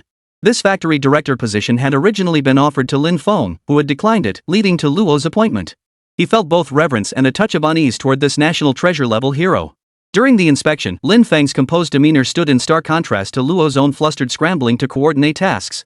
Luo Jianbing acknowledged he still had a long way to go in shouldering this heavy responsibility. And Lin Feng was his ultimate role model and idol. Director Lin, Director Luo, all production line components have been inspected and accounted for. As a shareholder of Red Star Pharmaceutical Factory, the title Mr. Lin was widely used. It conveyed respect while aligning with his identity as a businessman. There are 512 sets of components in total. Aside from a few damaged parts needing replacement, the existing equipment can now be assembled into a complete military weapons production line. Chapter 19, Strange News. Bullets made from sugar? The engineer delivered a detailed report. They handled the machinery with extreme care and caution. Even obsolete models from other countries were priceless treasures in their eyes. These machines could produce weapons to fight enemies, ensuring rabbits would no longer be invaded by outsiders. As soon as the Ministry of Defense released its weaponry research findings, the factory could begin production without delay. This was undoubtedly tremendous news. It also put Luo Jianbing's mind at ease. Just as he was preparing to thank Lin Feng, the Ministry of Agriculture delivered more good news. The trial planting of the premium hybrid rice variety, previously yielding 1 ton per acre, had succeeded. The 100 mu plot yielded 80 tons of grain. At this rate of exceeding yield per mu, the total yield per mu would absolutely surpass 8,000 tons. This far exceeded the Ministry of Agriculture's initial prediction of over 400 tons per mu. A full 20-fold increase. Domestic supply for military rations and rice is no longer an issue. Wheat, corn, and soybeans should now be prioritized. After all, our vast nation spans such a large territory, and staple foods vary across different regions. All must be adequately provided for. Additionally, materials like chemical fertilizers are indispensable. In the congratulatory letter of thanks submitted to him by the Ministry of Agriculture, Minister Chen personally addressed the same issues. He indicated that the current grain reserves in the national granaries are insufficient. Many areas are already facing drought. Resolving this matter would be a great benefit to the people. Military production lines were undergoing intensive assembly. Meanwhile, Minister Feng of the Ministry of National Defense, having received 30,000 new machine guns and upgraded rocket artillery shells, brought Lin Feng back to the confiscated antique warehouse. Brother Lin, no need to be polite this time. Last time you took a string of Buddhist prayer beads and 2 large stones. When the chief found out, he gave me a thorough scolding. I'm easygoing about most things, but I value my reputation. For the sake of those 30,000 machine guns and 5,000 rounds of ammunition, you absolutely must take more today. The light machine guns and submachine guns Lin Feng delivered perfectly filled gaps in their weapon inventory. The white phosphorus shells and fragmentation grenades were an unexpected bonus.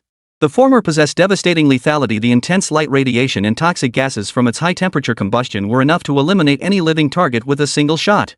The high-explosive fragmentation shells were even more devastating. Their powerful shockwaves upon detonation sent out massive amounts of shrapnel. They were primarily designed to destroy large targets like buildings and fortifications. These were more than sufficient to equip 500 rocket launchers.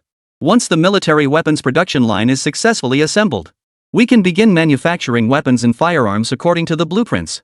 Minister Feng was already itching to get started, barely able to wait. Since Minister Feng said so, I'll just look around and take whatever I want. Beijing is like your home, Brother Lin. You can explore and take whatever you like. With Minister Feng's words, the second time was easier than the first. Upon entering the storeroom this time, Lin Feng scanned the area before swiftly heading toward the porcelain section.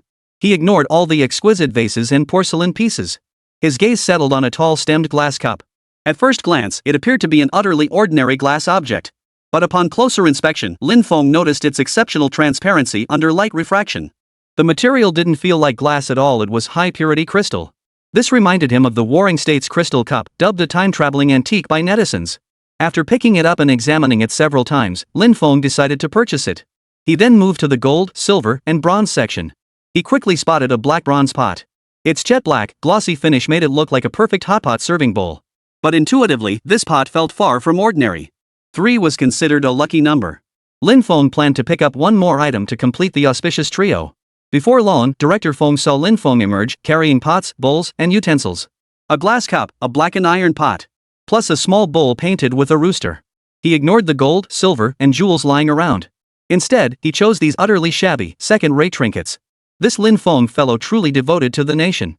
Not a single penny's worth of advantage did he want to take. Given the sincerity behind the gesture, Minister Feng could only feel deeply moved. To avoid offending him, he said no more. But in his heart, he'd already made up his mind.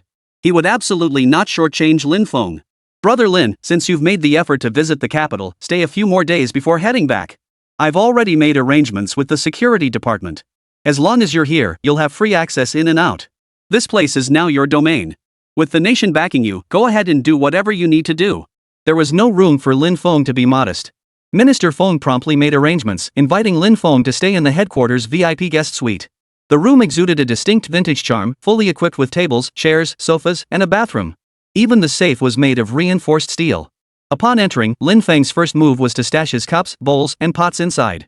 To others, these items were worthless. But in the antique market, they would be treasures that thousands would scramble for but never obtain. Although we now have military production lines, the insufficient capacity for steel raw materials severely hampers subsequent weapon output. Besides that, the raw materials for shells are also in short supply. Minister Feng was constantly preoccupied with military production issues. Seeing that Lin Feng intended to stay a few extra days this time, he took the opportunity to voice the challenges he faced. To increase steel production capacity, we must immediately establish a steel mill to ensure stable output. Lin Feng began sharing his perspective. Steel isn't just for weapons and machinery, it's a highly versatile material essential for heavy industry, construction, transportation, and home appliances. Our nation requires comprehensive development. In the initial phase, we must prioritize heavy industry while supporting civilian needs. Beyond addressing external threats, we must not neglect internal challenges. Once the situation stabilizes, vigorously developing a commodity economy will accelerate national prosperity. We must prevent history from repeating itself. However, before that, we need access to steel-making equipment and resources. I'll formulate a plan upon my return. There's a high probability we can make this happen. He knew Lin Feng would surely find a solution. What astonished him, however, was the young man's remarkably elevated intellectual perspective. In certain aspects, his vision even surpassed his own foresight. From a national perspective, he had considered every angle. It was truly a case of strategizing from afar and securing victory thousands of miles away. Yet certain terms like market economy and historical regression left him utterly baffled. One thing was certain, though. Lin Feng's words were all profound insights, and he must commit them to memory. At that moment, Lin Feng picked up his briefcase and took out a notebook. Opening it, he saw pages densely covered with notes. Turning to one page, Lin Feng studied it carefully before speaking. As for shell manufacturing, it can be incredibly difficult, yet also surprisingly simple. Minister Feng, have you ever heard of making bullets from sugar? Sugar? Bullets? Two completely unrelated items. How could that be possible? Chapter 20, Revealing the Top Secret Formula, Swiftly Becoming the Nation's Military Strategist. Sugar? Can it make bullets? This astonishing claim was truly beyond Minister Feng's comprehension. Sugar is a strategic material in wartime. Minister Feng understood this perfectly well. During the war against Japan, it was truly a hard currency. During military campaigns, conditions were exceptionally harsh, with widespread hunger and starvation. Even when grain was scarce, the army would distribute a handful or two of sugar to the soldiers.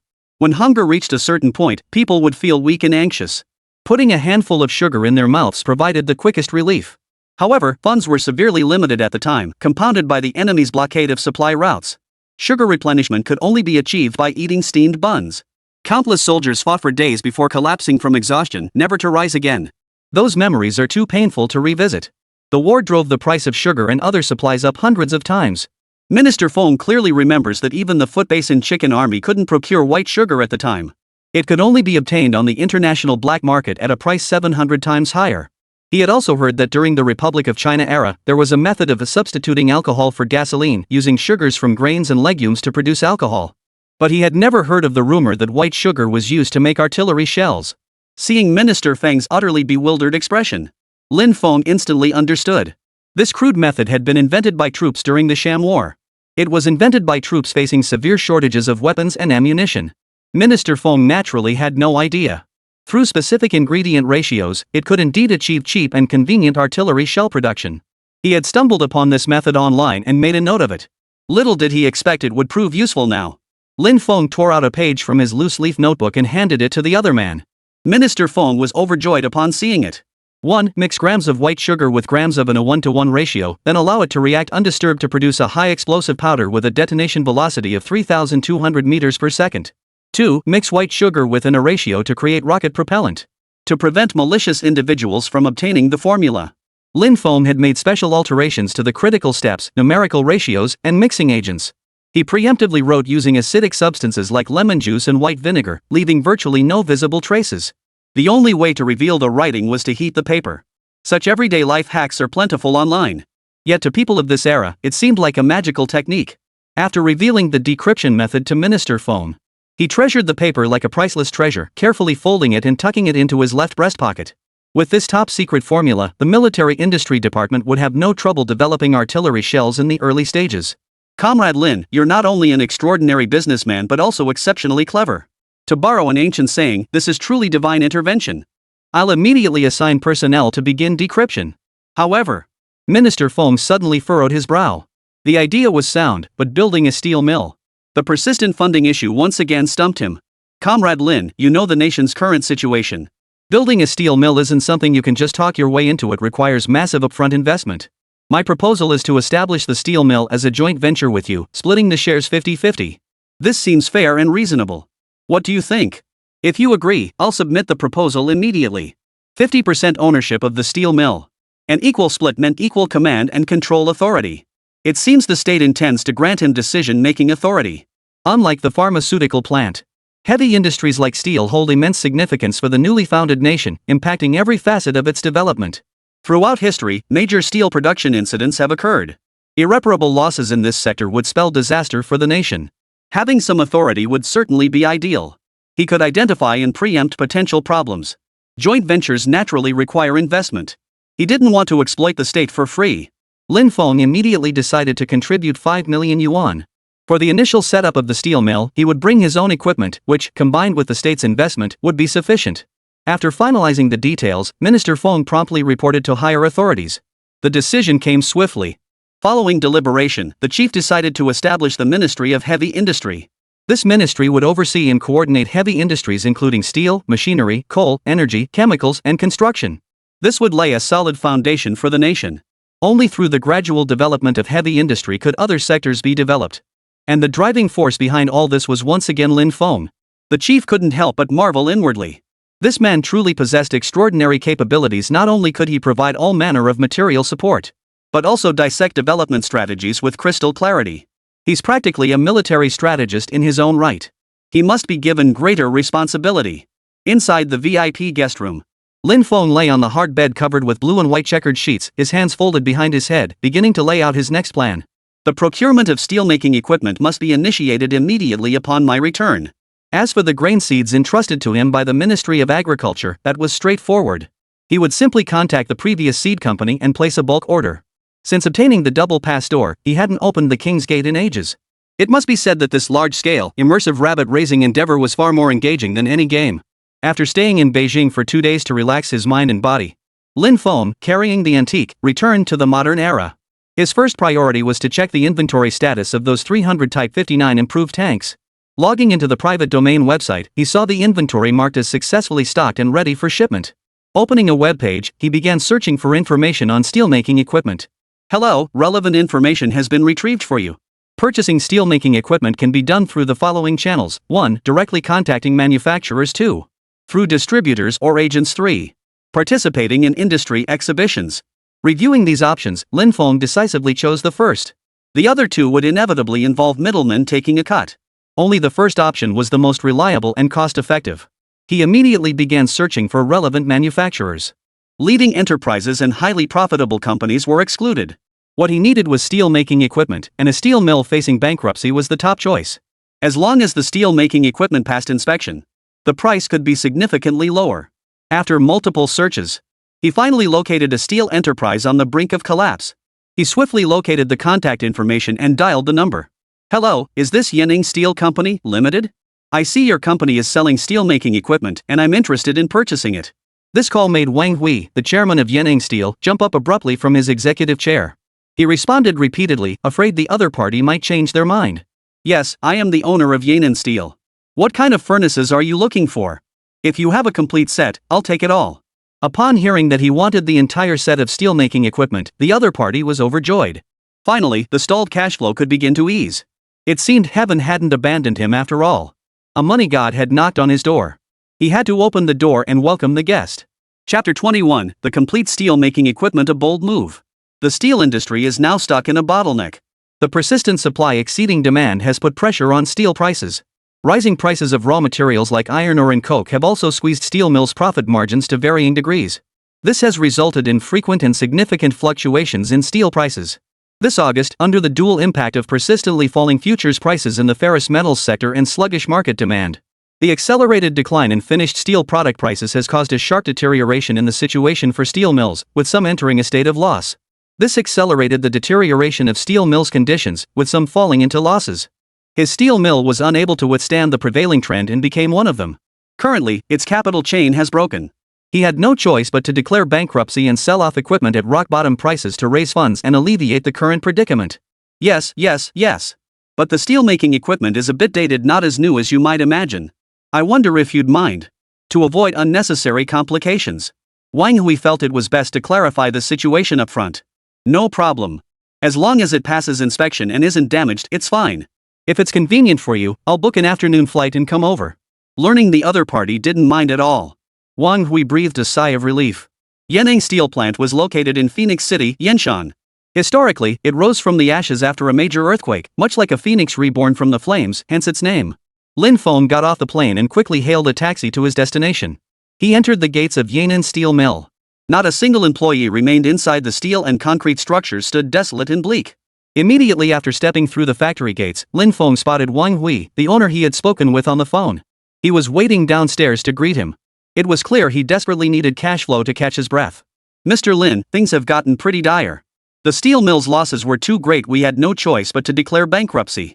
We still owe a large number of employees their wages. If this situation persists, I fear we might follow the same path as our predecessors. Facing closure, many chose to end their suffering by jumping. Lin Feng understood completely. But what puzzled Wang Hui was why, in such dire straits, the other party still wanted to acquire equipment and get into the steelmaking business. Wasn't that like throwing sheep to the wolves? Pondering this, he led Lin Feng to the steelmaking workshop. Converters, electric arc furnaces, refining furnaces, continuous casting machines, blast furnaces, all the equipment was present and accounted for. These furnaces haven't been started up in a long time. They underwent equipment inspections just before their last use. You can review the inspection reports. Wang Hui sighed, his eyes filled with helplessness. If money were no object, who would engage in such a money-losing venture? Lin Feng carefully examined each piece of equipment's inspection report. The inspection date was at the end of July. It seemed the owner hadn't been exaggerating. For the sake of Rabbit's steel reconstruction project, everything must be handled with utmost caution and precision. Lin Feng had already researched the market online beforehand. For medium-sized medium-frequency melting furnaces, prices typically ranged from 50,000 to 150,000 yuan. Large ones cost over 300,000 yuan. Medium-sized electric arc furnaces cost roughly 500,000 to 2 million yuan. The largest electric arc furnaces commanded the highest prices, ranging from several million to tens of millions of yuan. Judging from the equipment inspection reports, the condition was acceptable. It's perfectly adequate for the rabbits we'll be using this year. Mr. Lin, you've inspected the equipment. If you're satisfied, let's discuss the price. You know very well if I hadn't been hit hard, I'd never have sold off these assets. Wang Hui began lamenting his misfortune, hoping the client wouldn't drive a hard bargain. But the market conditions were what they were. Even if he felt sympathy, Lin Feng wasn't about to turn down money. After all, this wasn't small-time stuff, these were heavy industrial machinery and large items. Mr. Wang, I understand your situation. But business is business. Everyone has their struggles, and dwelling on it just makes things awkward. Don't you agree? Lin Feng's rational words made Wang Hui feel like he was being petty. In front of him, he seemed a bit overly fussy. You're right, Mr. Lin. Let's be upfront about this. I'll give you a straight price, take it or leave it. The entire set of equipment, take it all. Flat rate, 27 million. He patted the arc furnace beside him, then walked over to the converter and continuous casting machine. This one cost 38 million back in the day. These two together are worth just under 10 million. With all the other equipment thrown in, this price is absolutely not expensive. Lin Feng realized that although the steel mill wasn't large in scale, its machinery was actually quite decent. It was just the owner who was a bit disappointing, with a hint of overpricing his goods. But if he didn't sell it to me, given the current market conditions, there wouldn't be many takers. Prices would likely keep falling. This was the latter part of the infamous chasing highs and selling lows scenario. 20 million, I'll take the whole lot. Steel mills aren't the only ones going under these days. I could easily try another supplier. You can wait for the next buyer, or prepare to be stuck with it. The deal was slipping through his fingers. Wang Hui quickly lowered his asking price. Ever since he posted the listing for his steel-making equipment, a month had passed with barely a single call. Finally, a desperate buyer had shown up. He couldn't let this one slip away. At least he had 20 million now. If he let this guy walk away, he'd regret it bitterly. 24 million, I can't go any lower. Lin Feng turned and walked away. 22 million. He was already nearing the workshop entrance. Now Wang Hui was truly desperate. 20 million. Fine, 20 million. A whopping 7 million off in one fell swoop, what a thrill. 5 seconds too late. I'll give you a lucky number, 18 million. Hearing the price drop, another 2 million. Wang Hui nodded frantically, afraid another moment's delay would mean missing out on this deal. Finally, the sales contract was signed. Lin Feng secured the entire steel refining equipment set for 18 million. With that matter settled, he received a phone call. Mr. Lin, you're a very busy man. I'm glad I finally got through. Ignore any antique dealers trying to contact you right now. Hold on to your silver dollars until the market thins out, then sell in bulk at the right moment. It was Shai Xiaoxiao calling. He had expected her to probe him for any promising items to sell. Instead, she was urging him to hold on to the Yuan Shirkai silver dollars. But Lin Feng thought for a moment, could this be a subtle way to lock in customers? This Shai Xiaoxiao was quite something. To gain a strategic advantage, he had already grasped the basic mechanics of the secondary antique market. To command a high price, beyond the rarity and historical value of the antique itself, what mattered even more was creating sufficient contrast with the physical item. Under these circumstances, antique dealers and auction houses exploit information gaps to acquire collections at low prices, ultimately maximizing their profits. But clearly, Beofuli had stumbled badly with him. Chapter 22, The Bull Cup. Make the bull kneel. I've taken Miss Shai's advice. As you know, Beofuli offered far too much a few days ago. I'm not short on cash now. Subtle swagger is the deadliest kind. But Lin Feng didn't need to pretend at all, he was already the real deal. By the way, that imperial green glass like jadeite you had last time has become Beofuli's prized treasure. 30 billion? That's insane. It's practically breaking the Guinness record. Shai Xiaoxiao gasped in astonishment, accompanied by the splashing sound of water. She was soaking in the bath at that very moment. Suddenly remembering she hadn't contacted this mega client in days, she immediately dialed the number to reconnect. I've noticed the recent market for yuan data coins 2 prices keep climbing. It's safe to say demand outstrips supply. The market desperately needs high-quality, rare pieces to enter the market. Your service is excellent. When the time is right, I'll come to you for the yuan de 2 business. After 2 smooth collaborations, Lin Feng saw no reason to seek out other partners. Besides, the Beofuli connection had been secured through Shai Xiaoxiao's guidance. Choosing us will absolutely not disappoint Mr. Lin. Hearing Lin Feng's praise, Zhai Xiaoxiao's face flushed involuntarily beneath the misty steam. How much do you know about Beiafuli's Ma Wei? The partnership with Beifuli would continue into the future. Lin Feng decided to probe further. When it came to securing such a major client, Zhai Xiaoxiao naturally shared everything she knew. McShaw is the president of the Hong Kong Island division. Beifuli is backed by John Cao, as you should know. Unlike our Jubao studio, which only deals in antiques, their business spans a vast territory, and their clientele has always been the high-end, upper echelons. McShivy's mother is Chinese, while his father is a pure-blooded John Bull. Rumor has it he has powerful connections in the military high command, which is how he rose to the presidency. Since he took over, Beifuli's profits on Hong Kong Island have skyrocketed. Rumor has it they're secretly involved in some shady grey market operations. As for the specifics of these grey area operations, even industry insider Zhai Xiaoxiao remained in the dark. Lin Feng immediately zeroed in on the crucial detail. With military backing, this Ma Wei would be far more manageable. Mr. Lin, please don't be so formal. Just call me Xiao Xiao. If you ever have free time, feel free to invite me for a game. I'm usually alone at night anyway. Lin Feng instantly picked up on the subtext. It was clearly the pheromones of a woman. But he had no intention of responding. I quit gaming long ago. I'm not in Hong Kong right now, but I'll be heading there tomorrow. Great. When you arrive in Hong Kong, please let me know right away so I can pick you up at the airport. All right. The call ended amidst her increasingly sweet and clingy words. Lin Feng quickly dialed another number. He promptly contacted the seed company he'd worked with before, requesting they select high-quality seeds and seedlings of wheat, soybeans, corn, and sugarcane suitable for domestic soil conditions. He planned to order 5 tons of each variety, a total of 20 tons. This scale would maximally guarantee the supply and demand of grain and sugarcane for the rabbits. According to the rabbit schedule, they should be constructing the steel mill right now. Once the 300 tanks were delivered, the complete steel production equipment could be installed. Laying this foundation will enable a major leap forward in subsequent weapons production. Given how capital-intensive arms manufacturing is, the antique trade must be approached as a long-term endeavor. The remaining credit balance at the Beifuli Armory stands at over 84 million. Only one more offset is possible. We must find ways to generate more funds quickly. Lin Feng immediately thought of the 3 antiques in the safe. It seemed he'd have to sell them tomorrow. Of course, these items weren't meant for the treasure house. They lacked the capacity for that.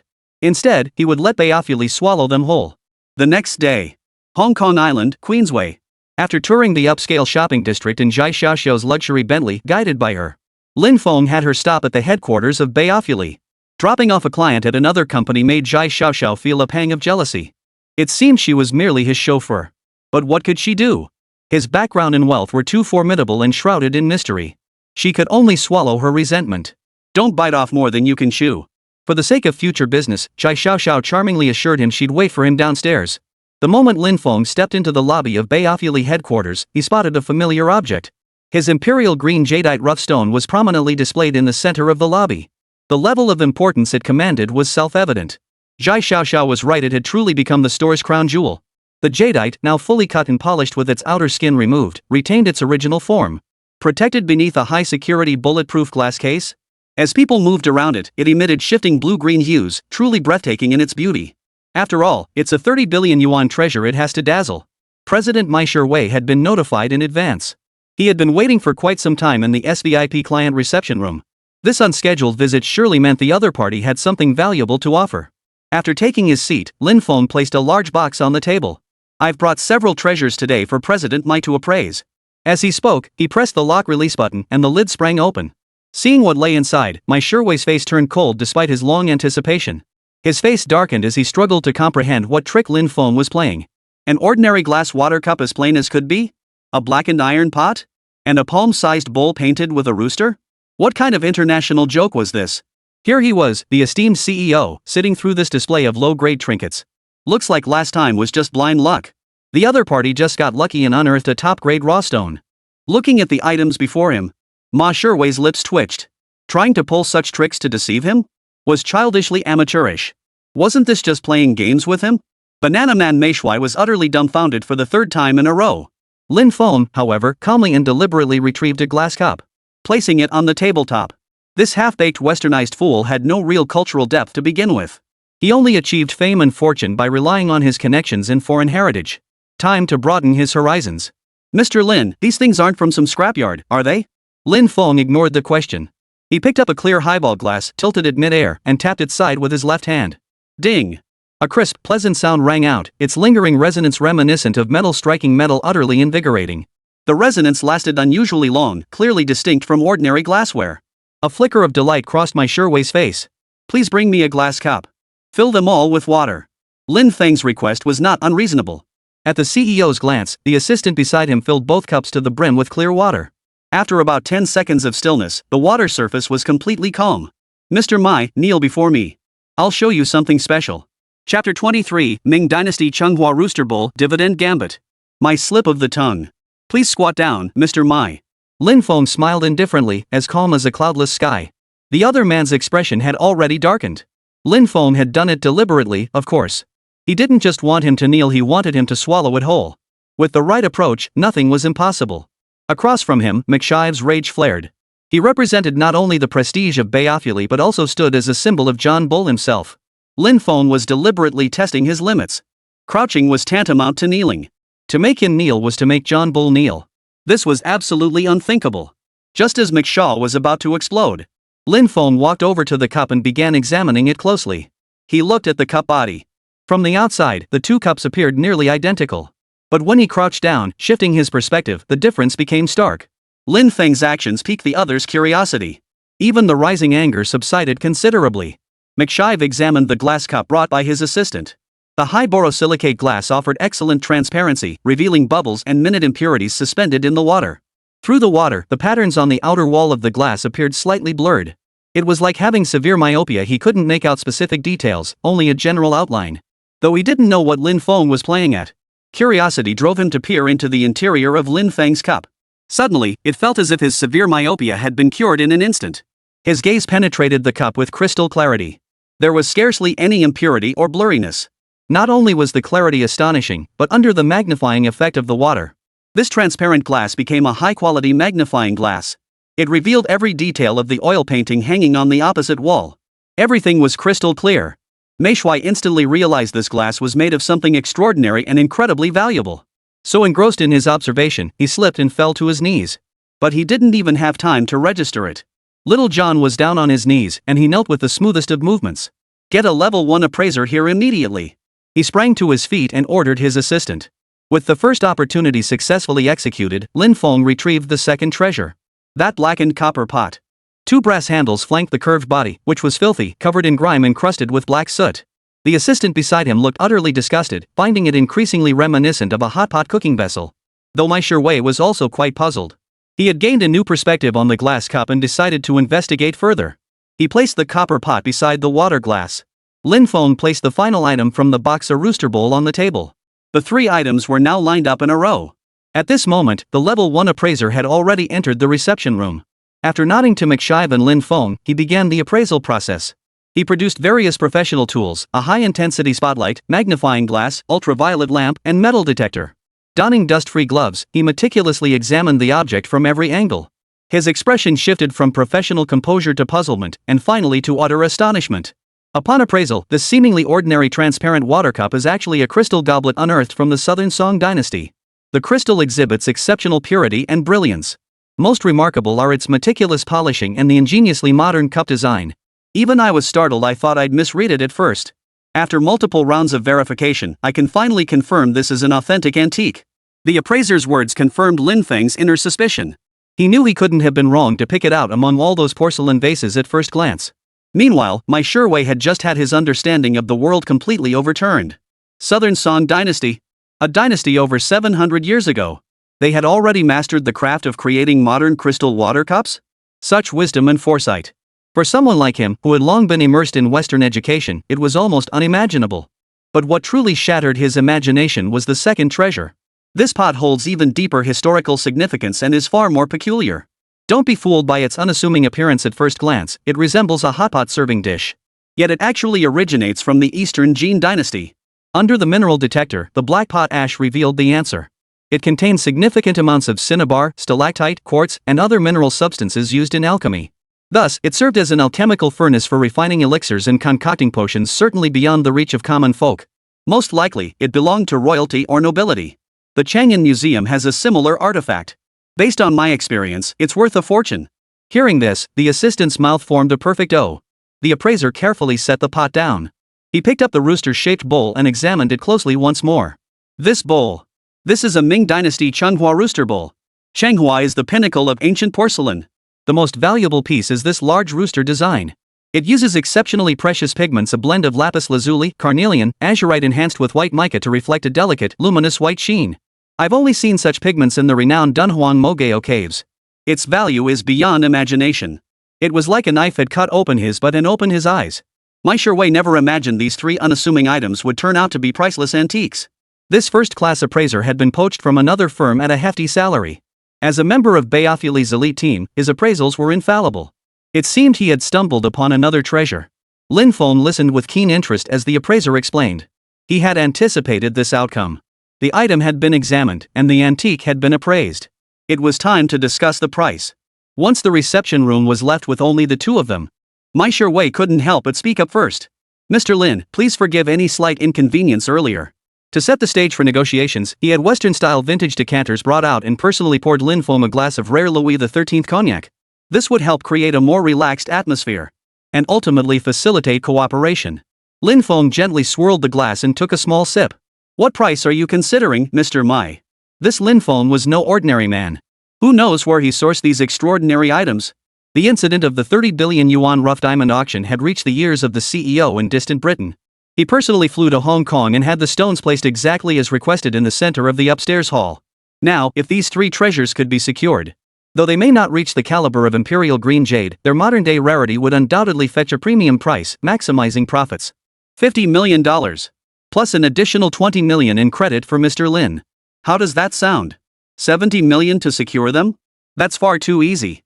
That price is acceptable, but after the auction, I must receive a 30% share of the profits. Lin Feng knew auction houses had never set such a precedent. Unless you're a shareholder. That portion of the dividends will be allocated to military goods and deducted as needed. After all this time, Lin Feng wasn't short on money, he needed military supplies. He deliberately pushed the other party to their limit before offering a slight concession. The moment Ma Sherway began negotiating the 30% figure, he would have won. This psychological tactic was known as the tighten then loosen strategy, also called the break then build tactic. Chapter 24, a battle awaits in the future, one that must be fought. When applied skillfully in crucial negotiations, it yields twice the result with half the effort. The thought of profits being split made McShaw grind his teeth.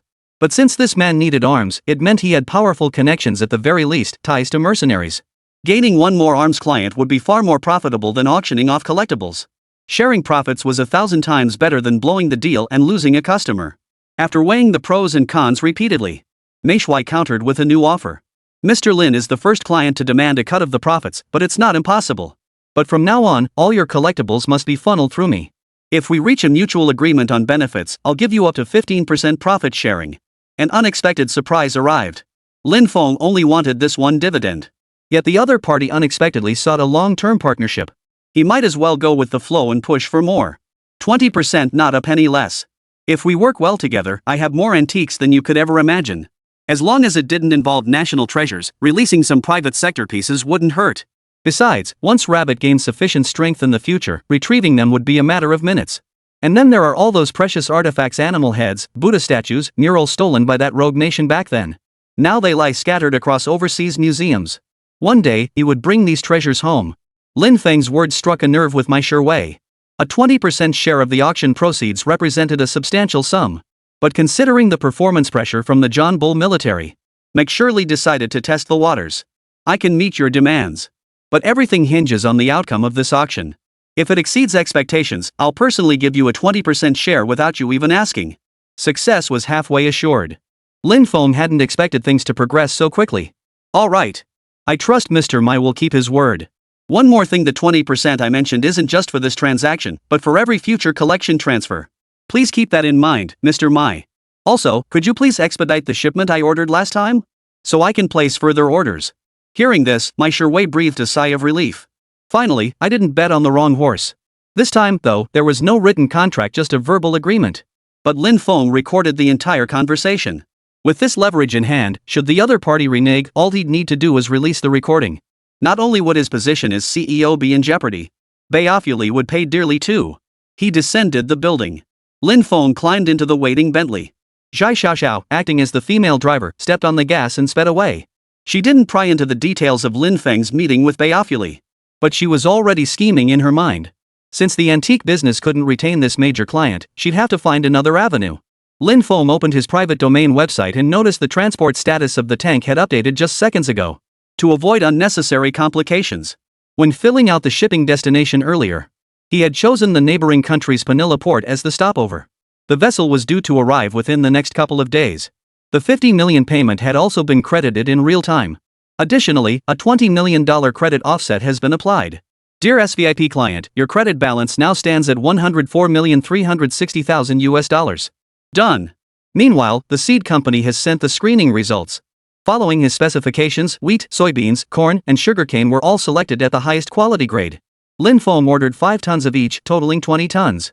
Delivery is expected shortly according to the schedule. During the waiting period, Lin Feng utilized his evenings. He made a trip back to Hong Kong Island in 1949. Upon entering Oriental Star Real Estate, he found Hua Ingdong still working late into the night, meeting with clients. After watching wave after wave of people exit the office, Lin Feng finally stepped inside. The moment his left foot crossed the threshold, Hua Ingdong pressed several contracts into his hands. While you were away, I secured several fishing village plots. I heard that since I started this real estate venture, the leadership from Hong Kong Island has come to inspect our operations. They're placing significant emphasis on our industry. When it comes to developing buildings, there will be preferential support. Of course, once they arrive, protection fees will be unavoidable. Hua Ingdong was truly cut out for this line of work. In such a short time, he'd already started buying land and cultivating high-level connections. His efficiency was astonishingly high. Right now, across the entire Hong Kong Island, we're probably the only ones in the real estate business. Once we've grown strong and the motherland achieves stable development, I'll bring Brother Hua into the mainland. The two set their sights on the future.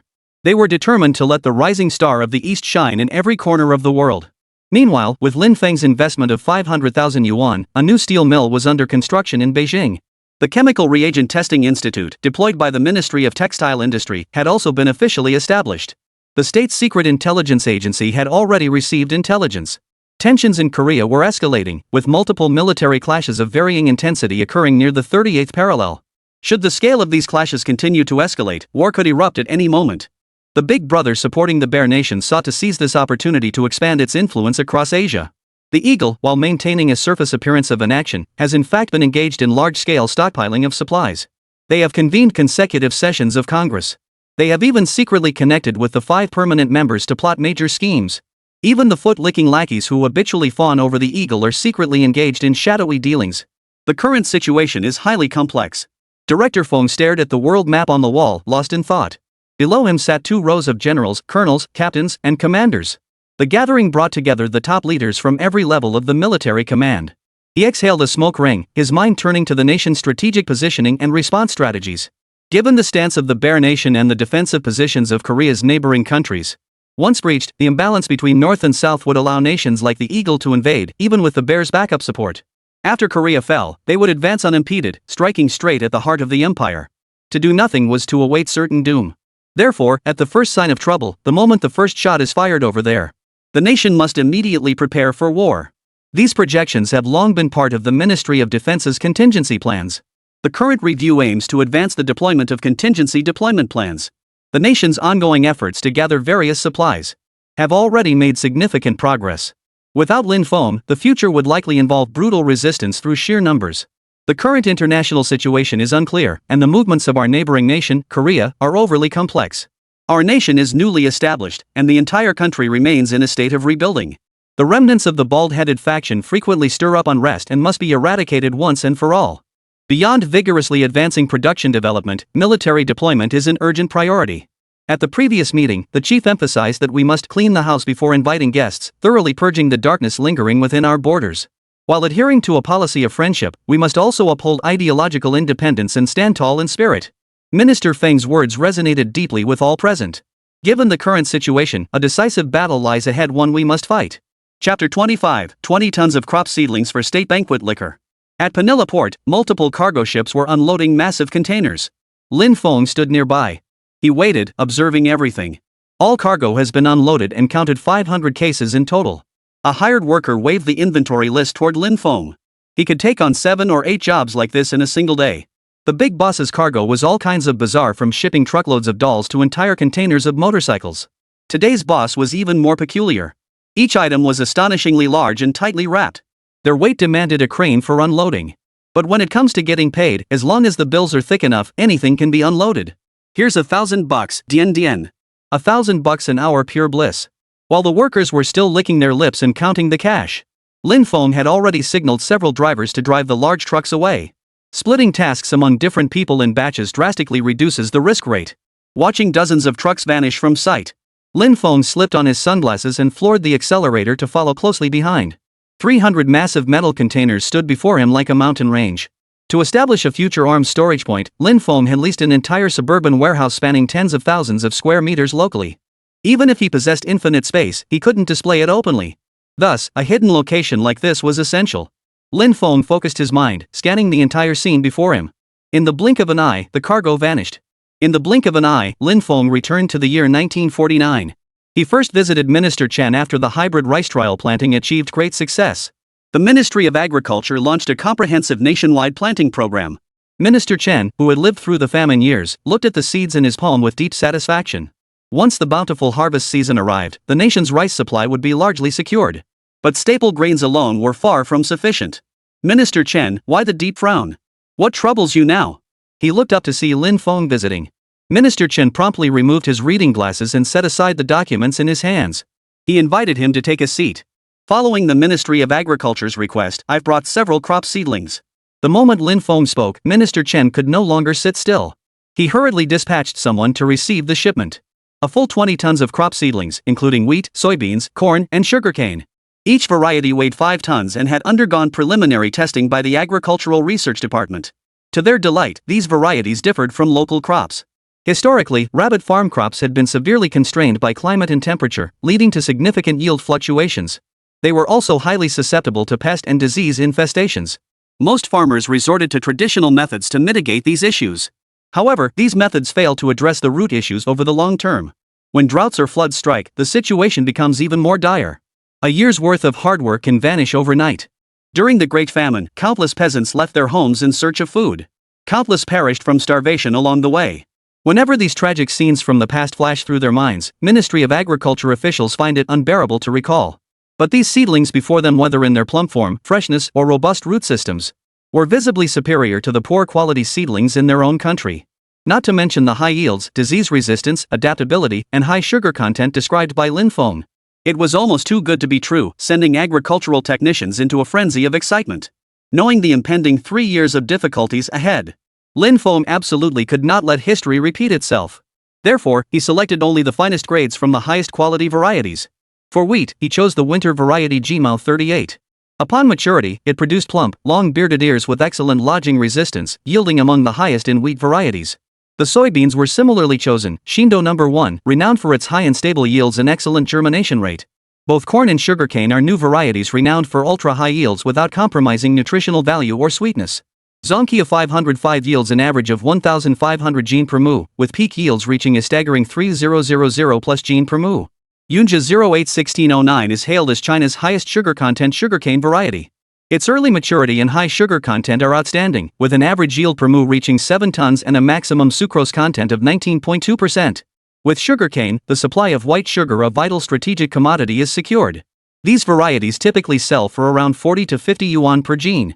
Lin Feng secured a significant discount through bulk purchasing, ultimately acquiring the crop for 1.5 million yuan. Spending 1.5 million yuan enabled Rabbit's agricultural industry to achieve a qualitative leap forward. Such a deal was absolutely worth every penny. After hearing Lin Feng's explanation, Minister Chen was overjoyed. This was no longer merely 20 tons of agricultural seedlings once planted. The harvest would become the foundation and hope for our nation's future. Something no amount of money could ever buy. The previous 50,000 grams of gold represented only the Ministry of Health. Later, with so many matters piling up, it was forgotten. To be precise, the Ministry of Agriculture had not spent a single penny on either the 1 ton of hybrid rice or the current 20 tons of crop seedlings. Representing the state, they accepted benefits from others without cost.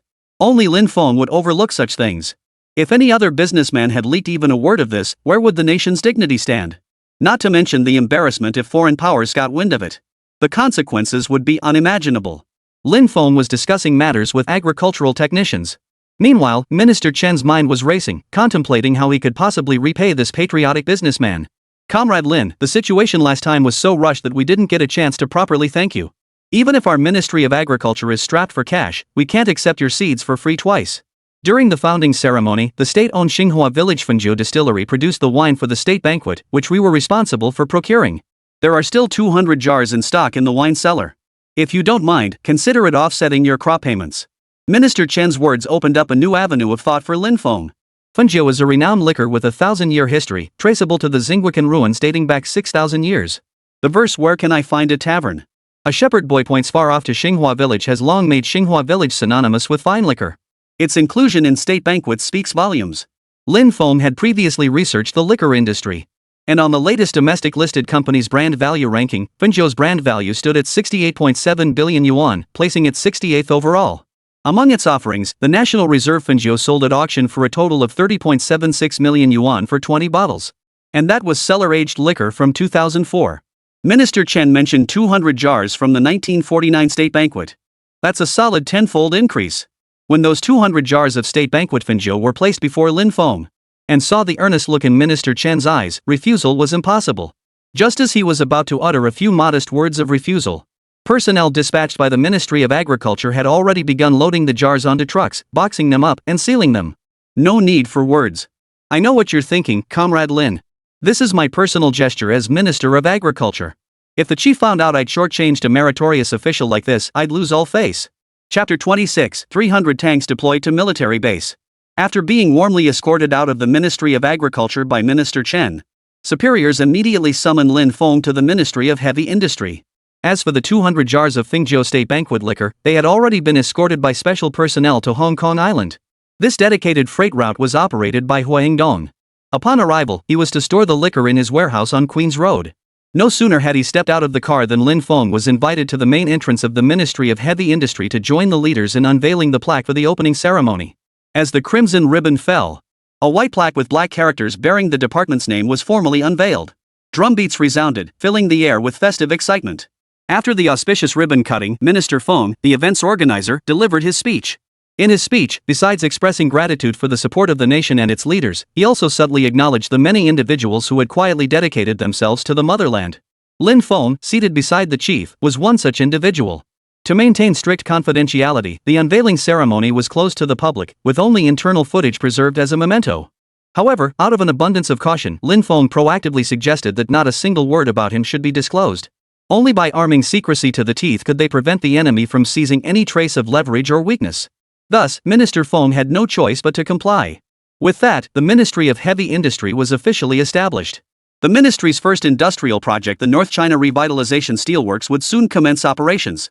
To expedite steel production, building from scratch was no longer feasible. After careful deliberation, the decision was made to reactivate an abandoned steel mill from the Republican era. Cleaning up the site alone took a full week. The outdated equipment inside was rusted and corroded beyond repair, destined for scrap. Under the guidance of Minister Feng, Linfeng completed his tour of the entire facility. Although by modern standards, there is still much room for improvement. For now, however, it is sufficient. The site area is also large enough to accommodate the entire set of steelmaking equipment. After the massive cranes had transported more than a dozen converters, electric arc furnaces, refining furnaces, molten iron pretreatment equipment, continuous casting equipment, and feeding systems into position, Minister Feng was left speechless. You've really outdone yourself. These behemoths look impressive just standing there. I'll have the workers assemble them immediately. Once the iron ore arrives tomorrow, we can begin trial production. Comrade Lin, I haven't touched a single penny of the 5 million you invested last time. It's all sitting untouched in the factory's account. Minister Feng chuckled as he led Linfeng to his office. That's right. Once the steel mill is up and running, there'll be plenty of places needing funds. Just iron ore alone will require a huge sum then. But once we start production, we'll earn a lot in foreign exchange too. Linfeng was right, the pharmaceutical plant had already started earning foreign exchange from penicillin and aspirin production. With income, expenses weren't a concern. His munitions factory had only just begun producing bullets. Only once the steel mill got up and running could firearms manufacturing truly get on track. Here's the previously agreed joint venture equity confirmation document. The shares are split 50-50. Comrade Lin, please review it carefully. If you find any omissions in the contract, speak up immediately, and I'll have it amended right away. Minister Feng was both magnanimous and exceptionally straightforward. Linfeng picked up the contract and scanned it. Without much hesitation, he signed it. For a national enterprise, it's an immense honor for me, Linfeng, to hold even a single share. There can be absolutely no mistakes. Very well. From this day forward, Comrade Lin will be in command of this steel mill. If you find it inconvenient to appear publicly, the state can appoint a nominal plant manager whose authority will be entirely subject to your direction. The contract was drawn up in duplicate, with Lin Feng taking one copy and the state retaining the other. I'll leave the matter of the plant manager to Minister Feng. I'll be traveling frequently, so it's best to finalize this within the next few days. That way, after I assign the production plans, I can leave with peace of mind. After shaking hands with Lin Feng, Minister Feng immediately agreed. No problem. I'll handle it. Oh, and you mentioned earlier that there's another important matter requiring my visit to the military base. Is there some new merchandise? Lin Feng always managed to deliver unexpected surprises. Minister Feng had already guessed the general idea. But what he hadn't anticipated was this. This shipment contained not only weapons, but also a large military armored vehicle. As 300 tanks rolled majestically into the secret military base, the assembled armored forces stood at attention, ready for the minister's inspection. Yet witnessing this scene, they were utterly at a loss for how to express the surging excitement within. Although the current force possessed 360 medium and heavy tanks, they were all outdated models purchased from the Bear Nation leftovers from their surplus. During training, some tanks not only malfunctioned frequently, but the control cabins frequently displayed fault warnings. Moreover, there are no specialized military armament technicians domestically, forcing them to rely on temporary repair crews for maintenance. How could such a tank force possibly charge forward fearlessly on the battlefield? Therefore, a single brand new tank is absolutely crucial for an armored unit. And here we have a full complement of 300 units. Combined with the tanks that were still operating well, they would be fully capable of fulfilling combat missions. Reporting to the minister. Performance tests have been passed. These 300 tanks feature numerous enhanced functions and operational improvements, making them several times more advanced than the latest tanks deployed by the Bear Nation. Good.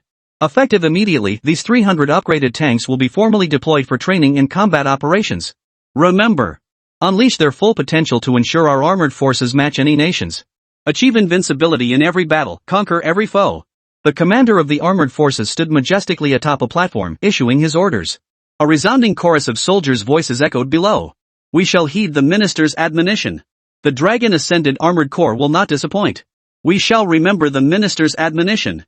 The Dragon Ascended Armored Corps will not disappoint. We shall remember the minister's admonition. The Dragon Ascended Armored Corps will not disappoint. We shall remember the minister's admonition. The Dragon Ascended Armored Corps will not disappoint. Minister Feng nodded approvingly, inviting Lin Feng into the barracks to observe the troops' live fire exercises. Amidst the thunderous rumble of tank tracks crushing the ground, countless targets erected on distant earthen slopes and hills were blown to smithereens. For Lin Feng, witnessing a military base drill for the first time, he raised the binoculars handed to him by Minister Feng, immersing himself in the visceral intensity of battlefield combat from years past. A nation cannot exist a single day without soldiers. Nor can soldiers exist a single day without weapons. Without either, the nation ceases to exist and the people lose their means of survival.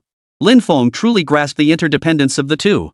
As astute as he was, he guessed why Minister Feng had invited him to observe the drills. Only through first-hand experience can one truly adopt a broader perspective and think from the standpoint of the greater good. This move could be described as a well-intentioned effort. As a minister, he certainly had his ways. You're young and hail from Hong Kong Island. You've surely never witnessed a large-scale military formation before. This armored unit has just been formed. No information has ever been disclosed to the public, and it has never been shown to anyone. You are the first. Chapter 27, The auction begins, the legend of the mysterious female billionaire.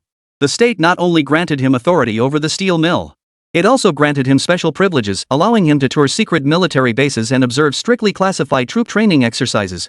Such trust speaks louder than 1,000 words. Minister Feng, I remember every kindness the state has shown me. With nations now eyeing us greedily, we must race against time to prepare everything before they strike. Minister Feng slapped Lin Feng's shoulder firmly. Well said. United, we must eradicate every last demon and monster. Under Minister Feng's arrangements, after appointing the new director of the Jinxing steel plant, workers took their positions as iron ore began rolling into the facility. Production officially commenced. Rest assured, General Manager Lin. During your absence, I will ensure we meet all production targets. I absolutely will not let you or the nation down. Plant manager Chao Yong, a retired veteran, approached his work with meticulous care and unwavering dedication. He also possessed strong team spirit and management skills. Having been personally selected by Minister Feng, Lin Feng felt completely at ease. After assigning the production tasks, Lin Feng returned to Hong Kong Island. In his private warehouse on Queen's Road, He loaded 200 jars of state banquet Finjo liquor into the infinite storage space. According to the agreed schedule, the auction season at Bayafuli was about to begin. He had to hurry back without delay. By the way, add these 200 jars of Fin liquor to the auction list. He mentally designated the address. With eyes closed, Lin Feng arrived at the entrance of Bayafuli's headquarters. Just as he stepped into the lobby, he was called out by someone behind him. "Are you the original owner of that Imperial Green Jade?" A flicker of doubt crossed Lin Feng's mind. It was a woman's voice, aloof yet tinged with a hint of world weariness. Even from her silhouette alone, he could discern who this person truly was. This woman was not to be underestimated. With that thought, Lin Feng froze and turned his head. She was a noblewoman dressed in an exquisite cheongsam, her slender neck adorned with a string of Australian white pearls, radiating an aura of regal elegance. Her exquisitely coiled silver hair revealed her advanced age. Though her face bore the marks of time, her skin remained fair, hinting at a stunning beauty in her youth. Attended by 2 servants, she clearly belonged to the wealthy or noble class. Noticing Lin Feng's turn, her expression shifted slightly before a faint smile touched her lips. "Madam, how did you know I was the one? I'm a client of Bayafuli." The recent Imperial Green Jade auction caused quite a stir. Media reports made it a trending topic, and the entire Hong Kong island knew about it. There's a photo online from the scene. The bidder in it bears a striking resemblance to you. What a pity I wasn't there that day. Otherwise, I would have bid on that treasure. So that's how it was. He'd become an internet sensation without even realizing it. It was all because he'd been so busy lately. Whenever he went online, it was just to research supplies. His mind was completely consumed with gathering resources. His entire being was consumed by thoughts of his homeland. Globally speaking, he was probably the only young person capable of such profound patriotism. The group entered the grand hall. The noblewoman's gaze was already drawn to that Imperial Green Jadeite. Last time was an accident. Today marks the start of the auction season. There will surely be more treasures to come, awaiting the lady's bid. Lin Feng spoke with polite yet unassuming grace. "Sir, did you bring any collections with you today?" "Madam will find out soon enough." With that, Lin Feng pressed the elevator button, heading straight to the 19th floor. The auction hall on the 19th floor was already fully prepared. Major media outlets were poised and ready. They were poised to seize the breaking news and race to secure the top headlines. Under the arrangements of Bayafuli President Mai Shi-wei, Lin Feng made his way to the backstage area. Following the host's opening remarks, the auction officially commenced. This international auction featured nearly 500 antique treasures. The collection spanned various countries. Included were ancient bronzeware, ceramics, oil paintings, sculptures, jewelry, classical furniture, musical instruments, tea sets, and more. Lin Feng's Southern Song Dynasty Crystal Cup, Eastern Jin Dynasty Bronze Pot with double handles, and Ming Dynasty Changhua Rooster Cup were also among the items. The last-minute submission of the state banquet Fenjiu liquor is still under review. Lin Feng, however, showed no signs of urgency. Any appraiser with discerning taste would recognize this liquor's exceptional quality. The $25 million proceeds from the Fenjiu sale had already been deposited. But Lin Feng was not satisfied with this. The subsequent auction dividends would be substantial. Sure enough, President McShaw personally came to find him. "Mr. Lin, this is beyond expectations. The collection you just submitted, that jar of Fin liquor, turns out to be from 1949. Not only is the vintage stamped on the bottom, but it also bears the date October 1st. It's state banquet grade. This jar will fetch an astronomical price at auction." To Lin Feng, the other man's excitement looked downright naive. Getting this excited over just one jar? He still had 199 more jars in his possession. The sound of the auctioneer's hammer fell again and again at the front desk. "Congratulations to Mr. He Shengkai, who has secured a pair of Yuan Dynasty blue and white porcelain vases from the Imperial Kiln for $3.55 million. Congratulations to Ms. Liang Wenshi, who secured Churchill's own still life painting for $8.08 million. Next up, we present the following item, a crystal goblet from the Southern Song Dynasty." It was time for Lin Feng's collection. A collective gasp rippled through the audience below. At that moment, the backstage crew watched the live auction footage through the monitors. To ensure absolute authenticity and credibility, auction houses always allow the owner of the item to watch the entire process from backstage. As Lin Feng scanned the monitor, he spotted a familiar figure among them. The distinguished lady still occupied a prominent front row seat, clearly indicating her exceptional status. Noticing Lin Feng's lingering gaze, Mai Shi-wei beside him began to introduce her proactively. This big shot must be well taken care of. The fact that he could produce a 1949 vintage from the state banquet reserves clearly indicated his background was no ordinary affair. He likely had red blood running through his veins. Though his backing came from Western nations, Bayafuli's current business relied entirely on mainland Chinese. Moreover, this VIP client also handles arms procurement. We absolutely cannot afford to offend him. "Mr. Lin, this is Hong Kong's wealthiest woman, Su Xinru. The wealthiest woman? Why had he never seen any related reports or news online? Her life story is quite legendary, and she keeps a low profile. She dislikes public attention, so most people know little about her. Realizing the sensitivity of the phrase ordinary people, Mai Shirwei quickly amended his words. I mean, most people aren't familiar with this female billionaire's story. She's a formidable figure, still navigating the business world at her age. There was someone even more mysterious than him. And she was a female billionaire. Lin Feng found himself quite intrigued by her story. It might even prove useful for his grand national endeavors. Since Mr. Mai has brought it up, I'd love to hear the story of this female billionaire. Lin Feng reclined in the 3D aviation massage chair, sipping premium Earl Grey tea. He listened as Mai Shirwei began her narration, analyzing elements of potential value. Chapter 28, rivaling the 1,000 miles of rivers and mountains scroll truly astonishing. The 1960s. Born into a middle-class family on Hong Kong Island, Su Xinru displayed a business acumen from a young age. With her exceptional intelligence, she married into a wealthy family with generations of business experience. This was the pioneering era of Hong Kong's real estate industry. The couple founded Waho Properties Group, acquiring vast tracts of prime land at bargain prices. They then pioneered the self-development and self-marketing model in the real estate sector. Waho Properties rapidly became Hong Kong Island's largest private real estate developer. Its reputation was unmatched. But fame and fortune are a double-edged sword, and disaster soon struck.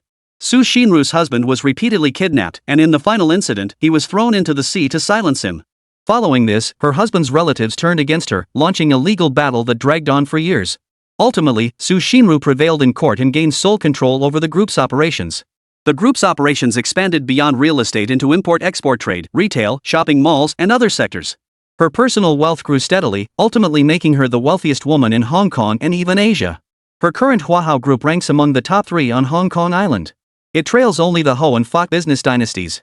After hearing the entire story from beginning to end, Lin Feng finally understood. It turned out that Su Xinru was a hidden heiress of a wealthy family. A mere woman who navigated the turbulent currents of the times, overcoming countless hardships to reach her current position. While shouldering the group's burdens, she continued to achieve remarkable feats. She was comparable to the modern-day Wu Zetian. The He family connection was tricky to navigate. Their industries were too sensitive, risking national backlash. With the Hua family as backing, adding a female billionaire to the mix might not be such a bad idea. The only question is where she was in Hong Kong back then. Judging by her age, in 1949, she would have been just over 20. Upon closer reflection, it's downright terrifying. Could this female billionaire be in her 90s, or even 100 years old? Yet she appears to be only around 60, truly a legendary woman. This gentleman, $9.04 million going once. $9.04 million going once. Following the auctioneer's presentation, the auction reached a fever pitch. Lin Feng's Southern Song Dynasty Crystal Cup was the center of attention. Its modern silhouette, combined with nearly a millennium of cultural heritage and the rare, high-transparency quality of the crystal. The visual contrast between the two elements created a striking sensory experience. Prompted collectors from all corners to vie for the piece. This lady has offered $11.78 million. $11.78 million going once. Any further bids? $11.78 million going once. Just as the auctioneer was about to call the third bid and await the hammer fall, a woman raised her bid paddle. She was Su Xinru, the wealthiest woman in the country. Ms. Su bids $36.2 million. $36.2 million, going once. $36.2 million, going once more. With the gavel's decisive strike, Lin Feng's Southern Song Dynasty Crystal Cup was secured by Su Xinru. A wave of gasps rippled through the crowd. Many collectors present were stunned that this crystal cup had fetched a staggering price of over $36 million. Even more astonishing was the buyer, Su Xinru, the legendary centenarian female billionaire whose life story remained largely unknown to the public. A mysterious woman who had navigated the business world since the early days of the nation's founding, spanning the distance of history. Before the next lot went up for auction, her name quickly topped the trending charts. Lin Feng opened a webpage to research Su Xinru's life story. Beyond her remarkable business acumen, she was also a patriotic philanthropist. In the 1990s, she collaborated with multiple government departments and donated hundreds of millions during earthquakes. A sudden inspiration struck Lin Feng. Could he move up the timeline for this collaboration? Even bolder, could he intercept Su Xinru directly, make her work for him, and unlock her full potential? He believed that even without marrying into the Wang family's elite circle, she could carve out her own path. Perhaps even greater than her current position, without compromising her ultimate goal of becoming the wealthiest woman in the nation. Now presenting the Eastern Jin Dynasty double-handled alchemy cauldron. The camera zoomed in for a close-up. An unassuming, jet black copper cauldron appeared before the audience. Whispers rippled through the crowd below. If the crystal goblet earlier shone brilliantly under the lights, under the auctioneer's demonstration, the sound of tapping its surface was crisp and enchanting, its resonance lingering long after. Simply bearing the mark of the Southern Song dynasty, it held significant value in one's hands. But this pot? Plain as could be. Apart from the thick layer of aged black grime, polished to a glossy sheen, it showed no signs of distinction. It looked practically identical to the stoves used in hotpot restaurants.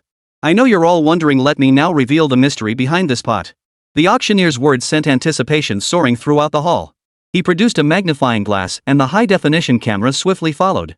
To everyone's astonishment, what appeared from afar as mere blackened pot residue. Under magnification, it revealed a dazzling array of colors within the black, truly astonishing. As the display unfolded, a mineral analysis report appeared on the large screen. Nacre content, 154 grams. Lapis lazuli content, 78 grams. Malachite content, 55 grams. Turquoise content, 46 grams. Azurite content, 42 grams. Phlogopite content, 38 grams. It is worth noting that the National Treasure painting Thousand Miles of Rivers and Mountains utilized pigments made from chrysoprase and malachite, ensuring the artwork has retained its vibrant colors for over a millennium. Tridacna is a nationally protected marine species under China's first-class conservation status, with strict prohibitions against illegal trade, possession, mailing, and import-export. Its preciousness is beyond imagination. The verdant landscapes depicted in A Thousand Miles of Rivers and Mountains were rendered using malachite, specifically the mineral known as stone green. Lapis lazuli pigment once commanded prices several times that of gold. Other precious pigments were also prohibitively expensive. These mineral pigments alone were worth the price of admission. Moreover, this copper cauldron was used by the elite during the Eastern Jin dynasty for alchemical practices. Its future collectible value is simply unimaginable. I trust everyone now appreciates the extraordinary value of this collection. The auction is now officially open. The auctioneer's words fell. Over 10,000 attendees eagerly raised their bidding paddles. All items started at a 1 yuan bid. Yet everywhere the eye could see, bids were jumping straight into the millions. The competition was fierce. Within 5 minutes, bids had already reached the $20 million range. Just as the bidding reached a neck-and-neck battle, Su Xinru's bid paddle captured the attention of the entire room. Bid, $72 million. A staggering $500 million was bid once more. The bidder was none other than the previous winner of the Southern Song Dynasty Crystal Cup, Su Xinru. McShaw stared intently at the screen. If she secured the hammer again, Lin Feng's two pieces would fetch a combined price of $700 million. As agreed, Beofuli will set aside 20% of its profits to distribute as dividends to Lin Feng. This was beyond question. At this moment, sweat beaded on Mei Shuai's palms. Chapter 29, the founding ceremony reenacted, bringing tears to countless eyes. But the thought that Lin Feng's money would ultimately flow into their arms business. His fluctuating emotions settled once more. On the screen, Su Xinru remained utterly composed, showing not a hint of emotion despite the public's shock. Truly the composure of a major figure. By the time the bid reached $71 million, most bidders had been weeded out. Only a handful remained in the chase. But their increments were limited to just $1 million or $2 million. Ms. Su bids again, $75 million.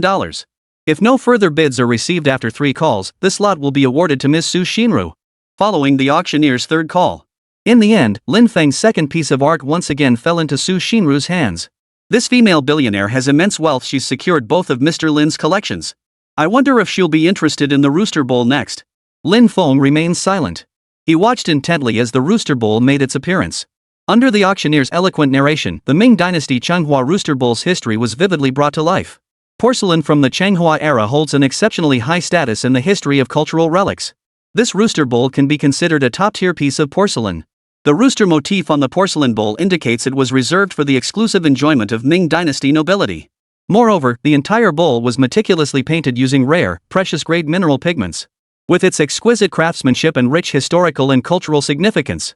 As a premier porcelain piece, the Rooster Bowl ignited a bidding frenzy throughout the auction hall. Bidding cards flew back and forth. Many international collectors were fiercely vying for it. A French buyer bid $9.88 million. Immediately after, an Eagle Badge buyer made a lavish bid of $20 million. The Maple Leaf Nation, the Bear Nation, and the Hans Nation all joined the fray, determined to secure the Rooster Bowl at any cost. As everyone knows, the rooster symbolizes the shape of the rabbit's homeland. If it fell into foreign hands, wouldn't that be a colossal disgrace? On the live streaming platform, all viewers began to stir with excitement. Domestic buyers in the inner circle also started making their moves. But the foreign buyers were relentless. Without substantial resources, it was impossible to compete. Everyone pinned their hopes solely on Su Xinru. Yet she remained seated calmly, showing no signs of bidding. The auctioneer began calling out the second bid. If no one else bid aggressively to suppress the price, this treasure would fall into the hands of the American buyer. At this moment, it wasn't just the netizens who were tense. Even Lin Feng was watching Su Xinru's every move, catching even the slightest flicker of emotion on her face. Though she remained as still as a mountain, the growing intensity of resentment, anger, and contempt in her eyes spoke volumes. Within 3 seconds, she would surely raise her paddle.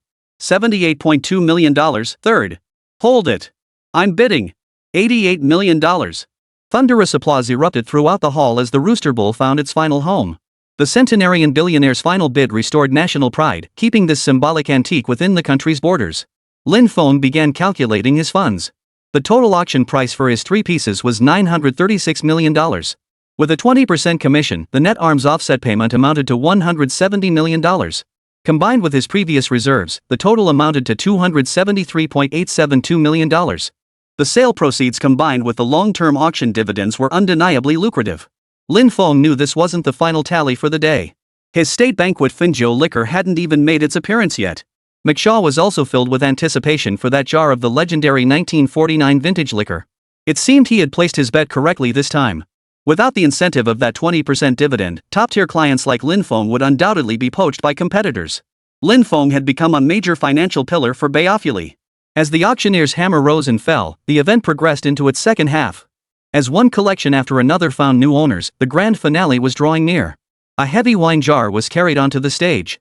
The jar bore no decoration, its shape unremarkable, yet it exuded an ancient simplicity steeped in history. The jar's mouth, sealed with yellow clay and quicklime, showed its age. No one understood why such a simple wine jar had become the grand finale. But to avoid revealing their lack of knowledge, the entire hall fell silent at that moment, waiting in hushed anticipation for the auctioneer's revelation. Unexpectedly, the lights suddenly dimmed. The large screen displayed scenes from the founding era of the People's Republic of China. Though faded and grainy, the grand spectacle of the military parade, where the esteemed elders surveyed the entire city of Beijing from above, instantly awakened the nation's collective memory.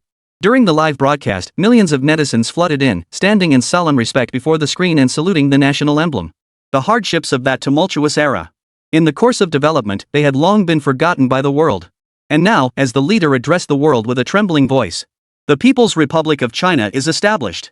The Chinese people have stood up. The weight of these words moved every Chinese heart to tears.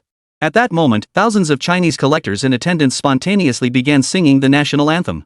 Witnessing the 5-starred red flag slowly rise and flutter proudly over the motherland, Lin Feng could no longer hold back his emotions, his eyes welling up. At that very moment, the auctioneer seamlessly transitioned into the introduction of the state banquet Finjiu liquor. 1949, founding ceremony, state banquet, Finjiu, cellar aged. Media flashes lit up the scene as major websites scrambled to claim the top headlines. Tear-jerking. A single jar of liquor recreates the classic scene of the founding of the nation. Hong Kong International Auction Livestream, National Day Commemoration Artifact unearthed. Click for details. 1949 Limited Edition National Banquet Finjiu goes under the hammer. What will the final bid be? Stay tuned. Mysterious elderly female billionaire snatches sole jar of 1949 state banquet cellar-aged liquor. Unsurprisingly, Su Xinru swept the auction once again. She secured it at the ceiling bid of $100 million. One jar of liquor, valued at $100 million, a price beyond anyone's imagination. But Su Xinru felt it was worth every penny. Some things simply cannot be bought with money. Her innate sensitivity made her stare blankly at the wine jar on the stage. Unnoticed, tears blurred her vision. This was no longer just a jar of wine. It represented a symbol spanning 75 years, the very day of the motherland's birth. In a sense, it was priceless.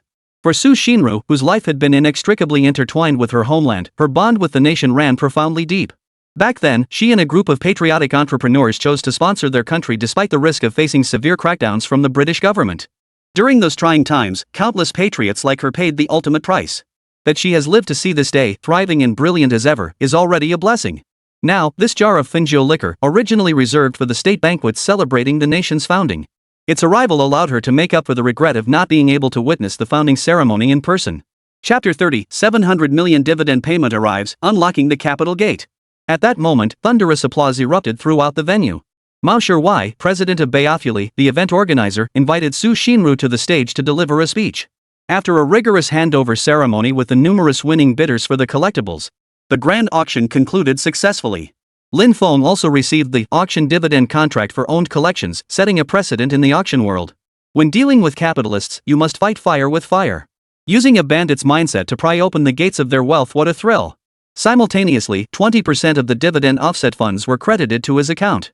Opening the private interface of the arms dealer's domain, the account balance displayed in real time, $302 million. But he wasn't rushing to place orders. Although he currently planned to acquire mortars, Type 59 anti-aircraft guns, and towed howitzers to fill gaps in heavy military weaponry, he planned to save up some more. After all, he still held 199 jars of liquor. Calculating each jar at $100 million, bypassing the middleman Bayafuli to eliminate markups. Direct profit realization was entirely feasible. Judging by Su Shinru's attitude, the chances of success were high. Now that the price had been inflated by Bayafuli, it was virtually impossible to lower it further. Why not go for a hidden deal instead? Additionally, Lin Feng had a brilliant idea.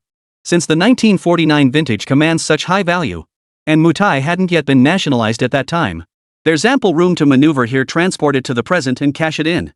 After watching the entire auction, Zhai Xiaoxiao hesitated for a moment before sending Lin Feng a congratulatory message.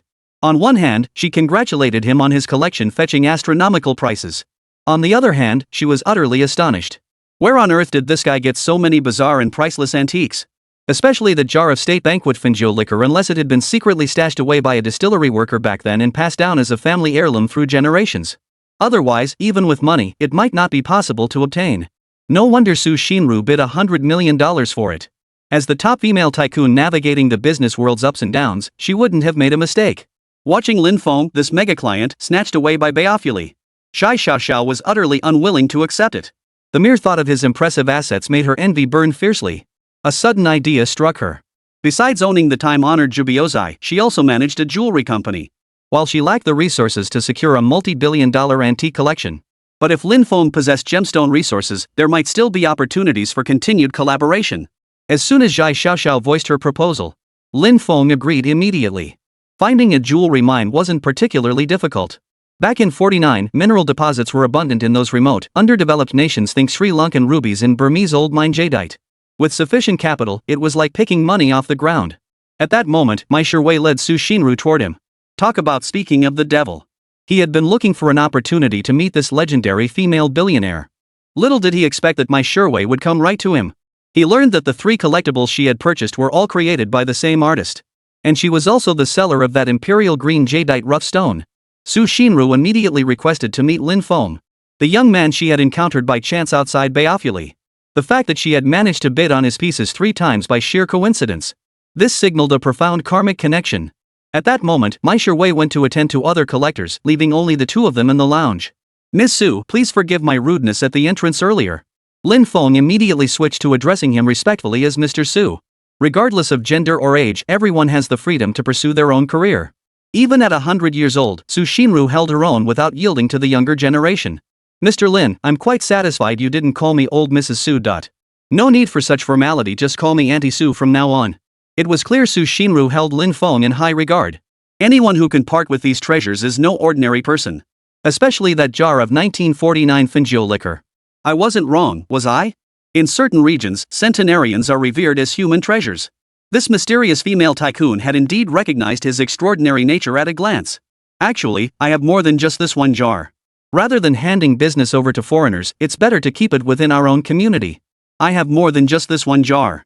If Aunt Su is interested, we can discuss it another time. Lin Feng didn't reveal how many more bottles of state banquet wine he had in stock. He planned to pursue 2 strategies simultaneously. The $100 million price tag per bottle, equivalent to 700 million Zhonghua coins, made it unrealistic for Su Shinru to purchase the entire lot. On the other hand, having Bayafuli auction off a portion and offset the cost with dividends was also a viable option. Any approach that generated revenue was a viable path. At this point, a flicker of disbelief crossed Su Shinru's eyes.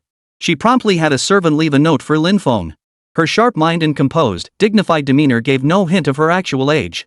A meticulous plan began to take shape in Lin Feng's mind. If he could find Su Shinru in her younger days, he could partner with her to pioneer Hong Kong's real estate market and naturally expand into trade and technology as well. By then, they would dominate the market and rake in a fortune. Moreover, perhaps he could spare her from the fate of growing old alone. Exiting the Fortuna Hotel, Su Shinru bid farewell to Lin Feng and departed in a stretch Rolls-Royce. She unfolded the note. It contained an address, room 303, Old St. Mary's School Building. Lin Feng's thoughts raced. In an instant, he arrived at the same address in the old era. A girls' school with distinct Western architectural style. On the bulletin board along the school wall, a notice from the school administration was posted. Among the list of staff names, the name of the accountant stood out, Su Shinru. Finding where she had stayed in her youth. Everything would fall into place. All we need to do is have Huangdong Poacher offering a generous salary to bring her to Oriental Star. Then, deepening cooperation would follow. Lin Feng crossed over once more, returning to the modern era. With half the control of the steel mill secured, he would begin his next strategic move.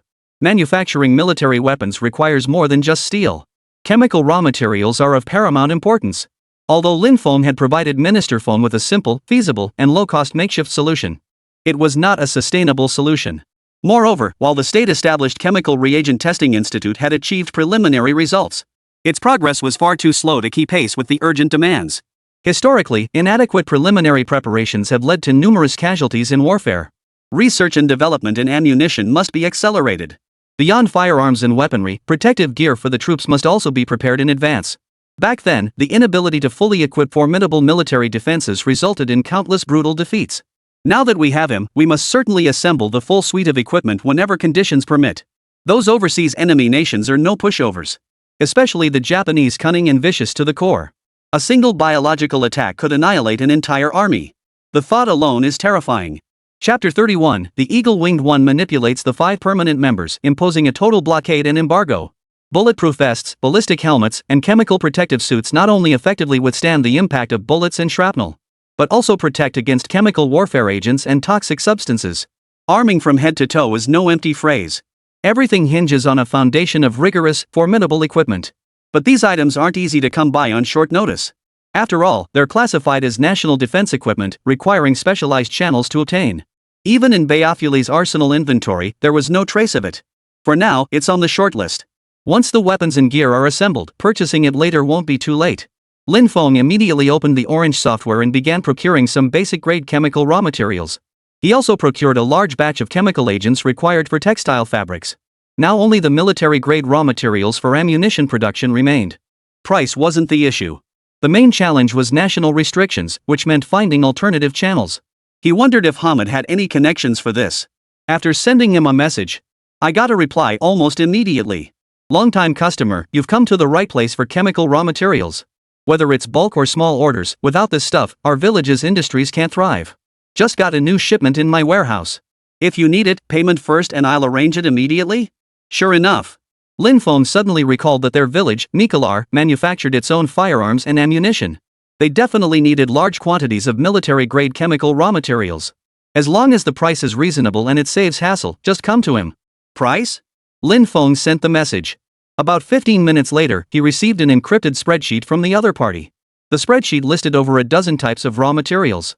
The total price for 10 tons was $250,000. 10 tons would be sufficient to meet the initial operational requirements. But Lin Feng, who had a basic understanding of the chemical raw materials market, knew this price was significantly inflated.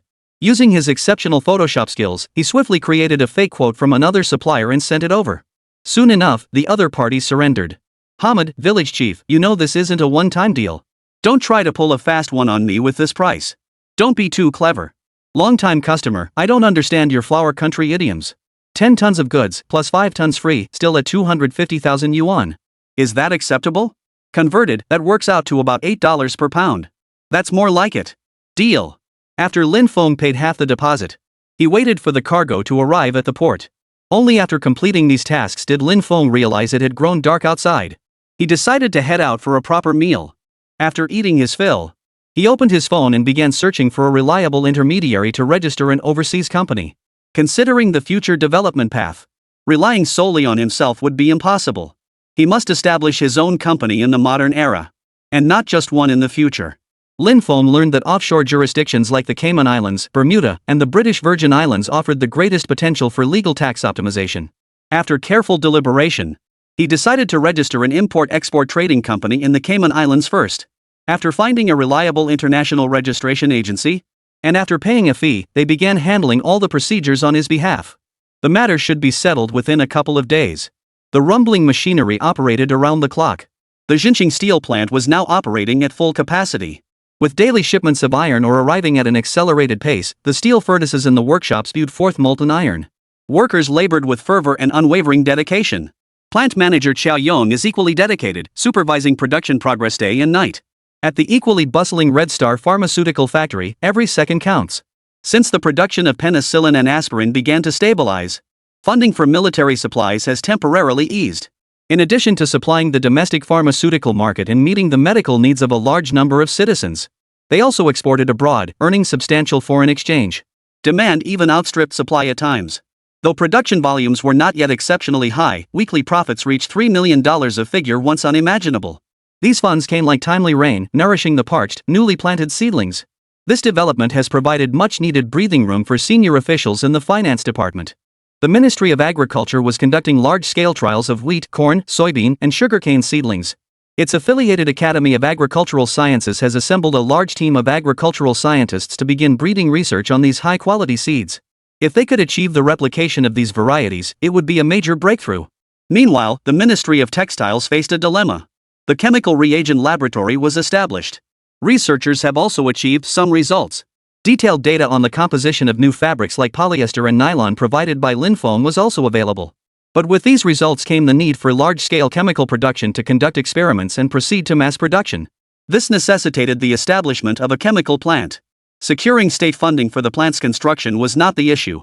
The real challenge lay in procuring chemical equipment and raw materials for chemical preparations. That was the bulk of the expense. Minister Zhang paced back and forth before suddenly halting. He thought of Linfoam again. But then he reconsidered. Linfoam had already supplied substantial quantities of materials to the Ministry of National Defense, the Ministry of Heavy Industry, the Ministry of Agriculture, and the Ministry of Health. The estimated value of those supplies had already skyrocketed beyond imagination. The state could only offer a portion of factory shares, gold, and confiscated antiques as payment for the purchase. If he were to seek his assistance again, would Linfoam truly have sufficient funds? Should he make this request? Minister Zhang paced back and forth, torn by indecision. Minister Zhang, here is the report just issued by the laboratory. Please take a look. After receiving the research analysis report and carefully reviewing it, at this foundational stage with limited resources, the textile industry's development was facing immense challenges. When the Japanese retreated in defeat, they removed a large number of textile machinery and specialized technical personnel. This led to a decline of over 55% in national cotton and cotton yarn production. Cotton yarn output reached only 73% of its peak 10 years prior. Cotton cloth production also plummeted dramatically. The remnants of the Japanese forces, refusing to give up, dispatched warships to blockade all coastal ports on the mainland. Frequent attacks on merchant ships and aerial bombings of vital economic transport routes became commonplace. The nation made every effort to counter these actions, but its air force was under-equipped and utterly powerless against the attacks. Only with the most advanced fighter squadrons could the tide be turned. The Eagle Swan manipulated the UN Security Council to pass an illegal resolution imposing a comprehensive blockade and embargo on the rabbit. This severely impacted import and export trade. Additionally, the nation faced challenges such as a large number of outdated personnel inherited from the founding era, high transportation costs, and difficulties in establishing factories. Low tax revenues and high expenditures created an extremely dire economic situation. With so many challenges, further developing the textile industry, boosting trade, and improving the overall economy seemed like a pipe dream. Minister Zhang's hair had turned white with worry. Just as he was caught between a rock and a hard place. A call from higher-ups instantly eased his furrowed brow. Linfoam hadn't arrived in person. Yet he had dispatched a special delivery to send over a shipment. Among them were urgently needed chemical agents for textile raw materials. The 35 tons of chemical agents were unloaded into the warehouse, leaving Director Zhang frozen in place for 3 seconds. Chapter 32, Irmao's Black Market Procurement, Vulcan Anti-Aircraft Guns in Position. Immediately after all goods were unloaded into the warehouse, the combined weight of various chemical synthesis materials and high-performance chemical raw materials for manufacturing gunpowder and ammunition totaled 15 tons. Everything was delivered in one go. A full 50 tons in total. Minister Zhang, who had been fretting over this just moments ago, was now experiencing an emotional roller coaster. No matter how difficult it is, we must find a way to overcome it. Rather than worrying needlessly and fretting all day. Even Linfoam, thousands of miles away, was tirelessly working for the nation. Not a single word of complaint or lament. What could possibly hold him back from giving it his all? Minister Zhang made an immediate decision. A state-owned chemical plant must be established immediately. By the next quarter, every citizen would wear domestically produced polyester clothing. The offshore company registration in the Cayman Islands was successfully completed. In the Cayman Islands, renowned as a tax haven, an import-export trading company was registered. For Linfoam, it couldn't be more fitting. He named the company Dominion Import-Export Trading Company, Ltd. With this business card in hand, he became a bona fide private entrepreneur. From now on, conducting business across nations would be far more convenient, and official scrutiny would find nothing amiss. Beyond expanding the old-era Hong Kong Island operations, he couldn't ignore the business opportunities of the 21st century. The current international landscape remained calm within the rabbit's domain, yet the outside world still churned with turbulent waves. The bear and the second bear were locked in fierce combat. The second bear's patron is the eagle. The eagle, relying on its military might, has used various economic measures and the natural gas dispute with the bear, compounded by deep historical grievances between the two nations, to directly fuel the outbreak of war. When two clams fight, one must suffer. The eagle, acting as the sparrow, seeks to achieve the ultimate goal of capturing the cicada. The rot in the second bear runs deep to its very core. Long-term reliance on agriculture and heavy industry, coupled with a lack of support from emerging industries. This leaves them no choice but to submit to the eagle's dictates. Earlier, he'd heard a rumor from Hamid. Second Mao allegedly possesses significant quantities of last-century military hardware supplied by the eagle, with high-ranking officials even resorting to black market sales to line their own pockets. The eagle is clearing its inventory, and the second Mao is playing the errand boy. This move was truly slick. This type of weaponry is highly sensitive. If the international community found out, it would lead to prosecution. Therefore, to offload them quickly, the price is significantly discounted. For Lin Feng, it was a golden opportunity to snag a bargain. He immediately called Hamid. He began probing for details. Upon hearing his regular client was back for business, Hamid was all ears. After all, Lin Feng was now his VIP client. His business volume was the highest in the entire village, even surpassing the total from the previous 3 years. Such a lucrative source of income, how could he possibly let it slip away? Mao's arms are having a massive clearance sale. If you're interested, sir, there's a batch just hitting the black market. But this shipment is too sensitive, we can't handle it like previous deals. We need a cover story. Lin Feng instantly understood Hamid's meaning. Upon learning Lin Feng had an overseas company, the other party immediately dropped his reservations. Right now, I've got 200 120mm mortars and 100 M167 Vulcan anti-aircraft guns. The price? Well, to use your country's expression, it's fair as can be. Mao desperately needs cash flow, so the price is rock bottom, it can't get any lower. If the big customer finds the quantity insufficient, I also have 300 Type 59 anti-aircraft guns available. The 120mm mortar boasts an effective range of up to 8,000 meters. Highly suitable for operations in complex terrain like mountains and jungles.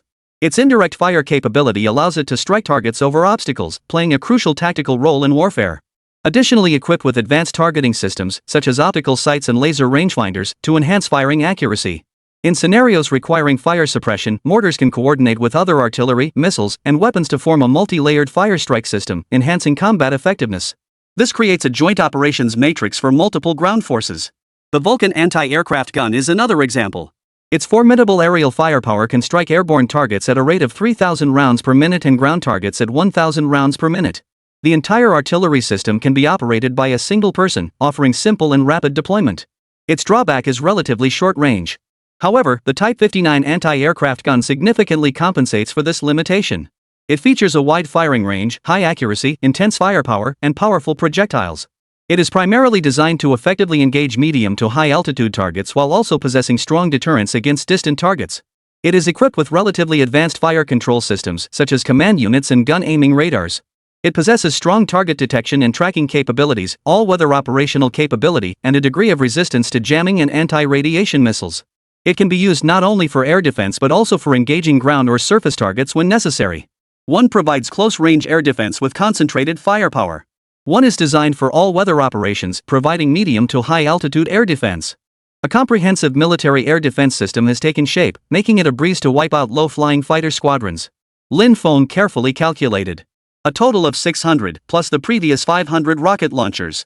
With the standard weapons currently available to the rabbits, plus the 60,000 Type 81 automatic rifles, light machine guns, and company-level machine guns he had provided, along with 300 tanks, arming 100,000 troops was no longer a problem. Give me the lowest total price. Within seconds of Lin Feng's request, the total quotation arrived promptly. The bundled price for the 2 Mao mortars and Vulcan anti-aircraft guns averaged $10,000 per unit. With a 30% discount applied to the total price, the cost came to $2.1 million. The 300 Type 59 anti-aircraft guns were slightly pricier, totaling $2.88 million after an 80% discount.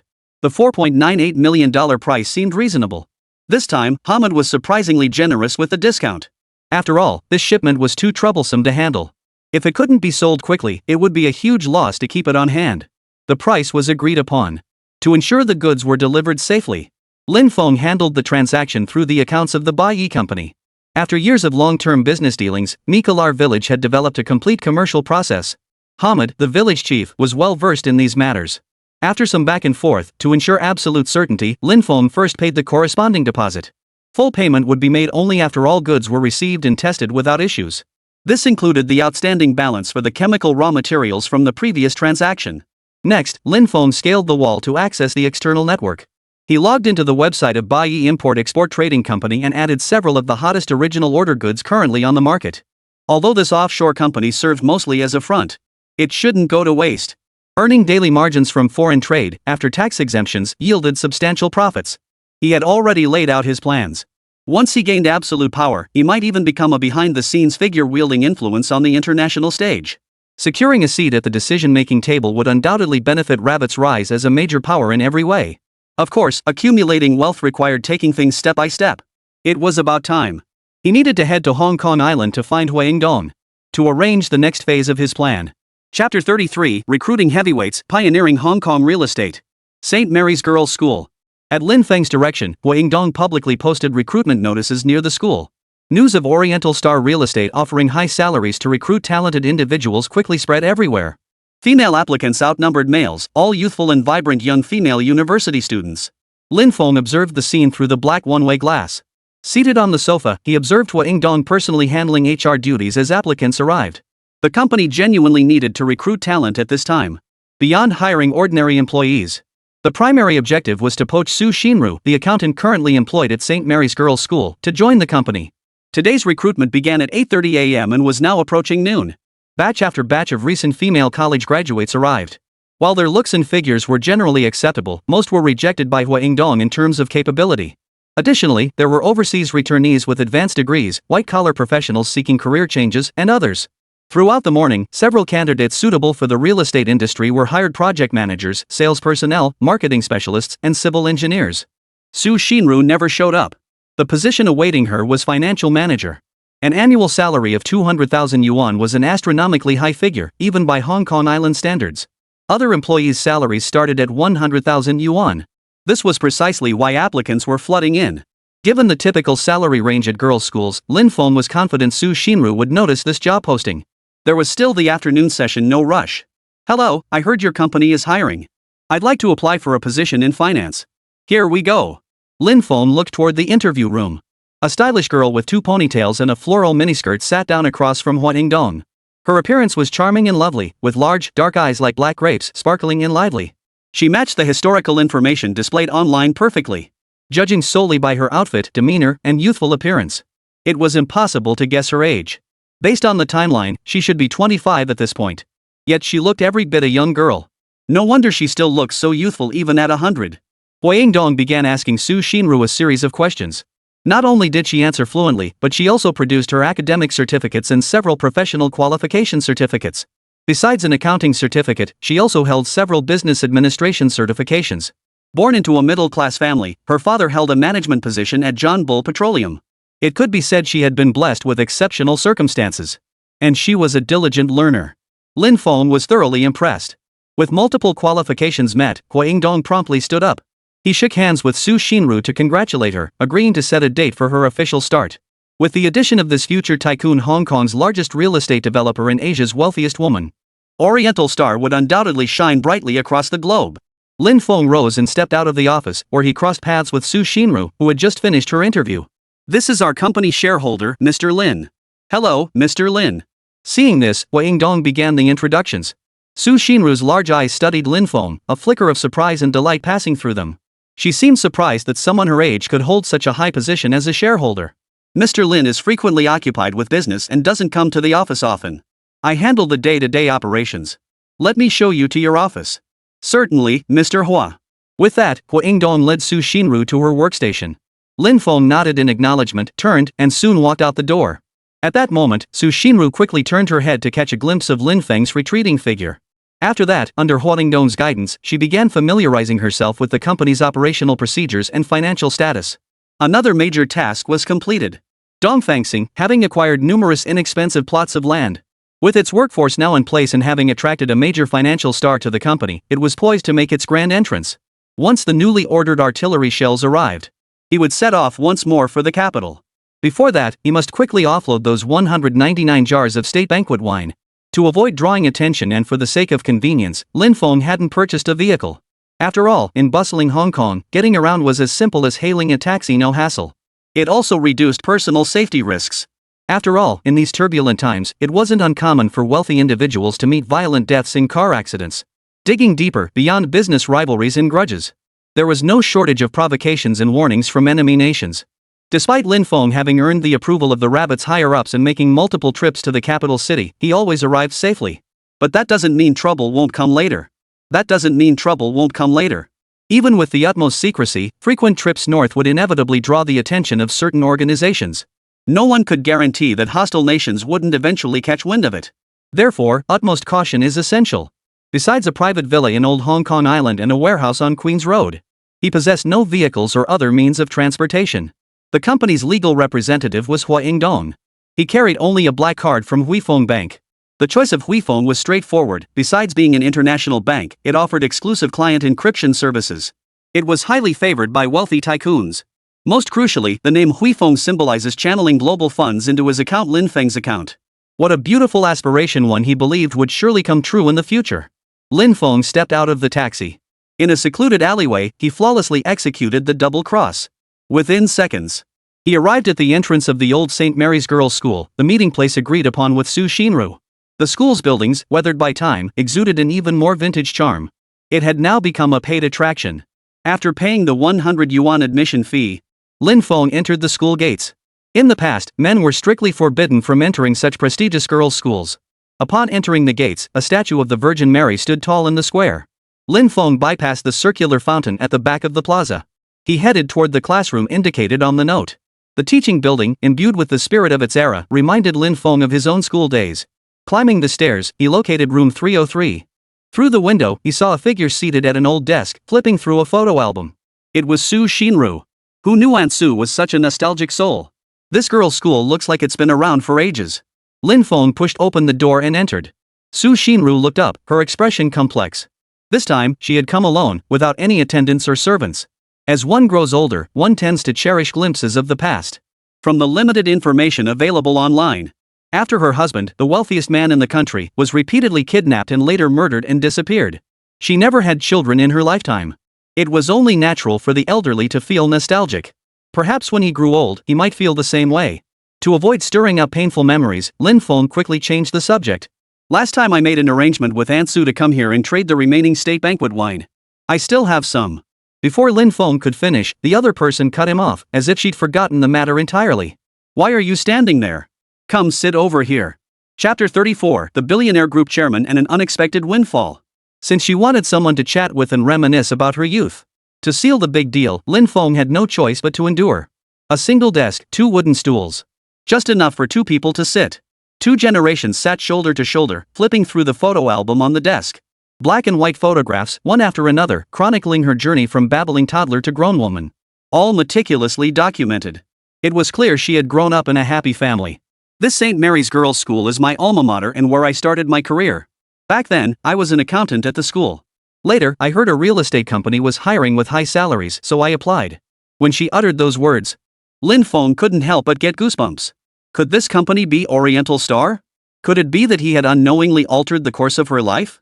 But what shocked him even more was the next photo he turned to. It showed the signboard of Dongfangxing Real Estate Company, Ltd., alongside several photos of Su Shinru at work. Most astonishing of all, there was a group photo of all the employees except he wasn't in it. I bought this film camera with my first month's salary. The one who hired me back then was Hua Yingdong.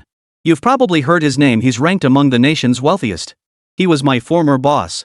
When he heard I longed for Beijing, he even gifted me a Magic City watch. And this company group photo, it was taken by General Manager Lin. This Mr. Lin is quite mysterious. It's odd, really, he often vanishes without a trace, yet always appears precisely when the company faces crisis, steering it back on course. Lin Feng froze upon hearing this. He couldn't focus on anything she said afterward. He remembered clearly that up until today, he had never taken a single photo of any employee at Dongfangxing. A chilling thought. It took root in his mind. Could it be that he had already become a part of history? And he hadn't even realized it. Goosebumps spread across his entire body. If this were truly the case, then perhaps it was fate's divine will that he alter the destiny of Rabbit Kingdom, transforming it into a world military powerhouse. Wasn't this divine providence? We older generations have deep feelings for our motherland. You young people might not quite grasp that. Now you understand why I spent $100 million to acquire the jar of the famous state banquet liquor? It's not just wine, it represents an entire era. Su Shinru stroked the photograph of herself standing outside the Forbidden City, tears welling in her eyes. Back when I was in real estate, after making my first fortune, I immediately bought a plane ticket to see the Forbidden City I'd always dreamed of. You mentioned you still have some of that state banquet wine left. I want every last drop you have. Su Shinru, a true business tycoon, was remarkably generous, spending lavishly with a single sentence.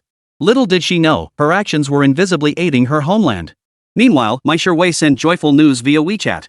The moment the news broke, reservations for the state banquet Finjo shot through the roof. Over 10,000 people had already placed orders. Mai Shiwei stated that the supply of liquor he released was completely unable to meet demand. It was practically a nationwide frenzy. This money-making speed was even faster than printing cash. The 199 jars of state banquet Fin liquor he had on hand were nowhere near enough to go around. But Lin Feng has his own plan. The Ministry of Agriculture itself maintains a supply-demand relationship with domestic distilleries. As the designated wine for state banquets, long-term reserves are certainly maintained. Even if it wasn't used for the founding ceremony, its value remains immeasurable.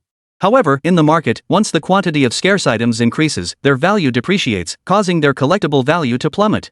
This is a major no-no. Lin Feng changed his mind and informed Mai Shiwei that he only had 9 jars left in stock.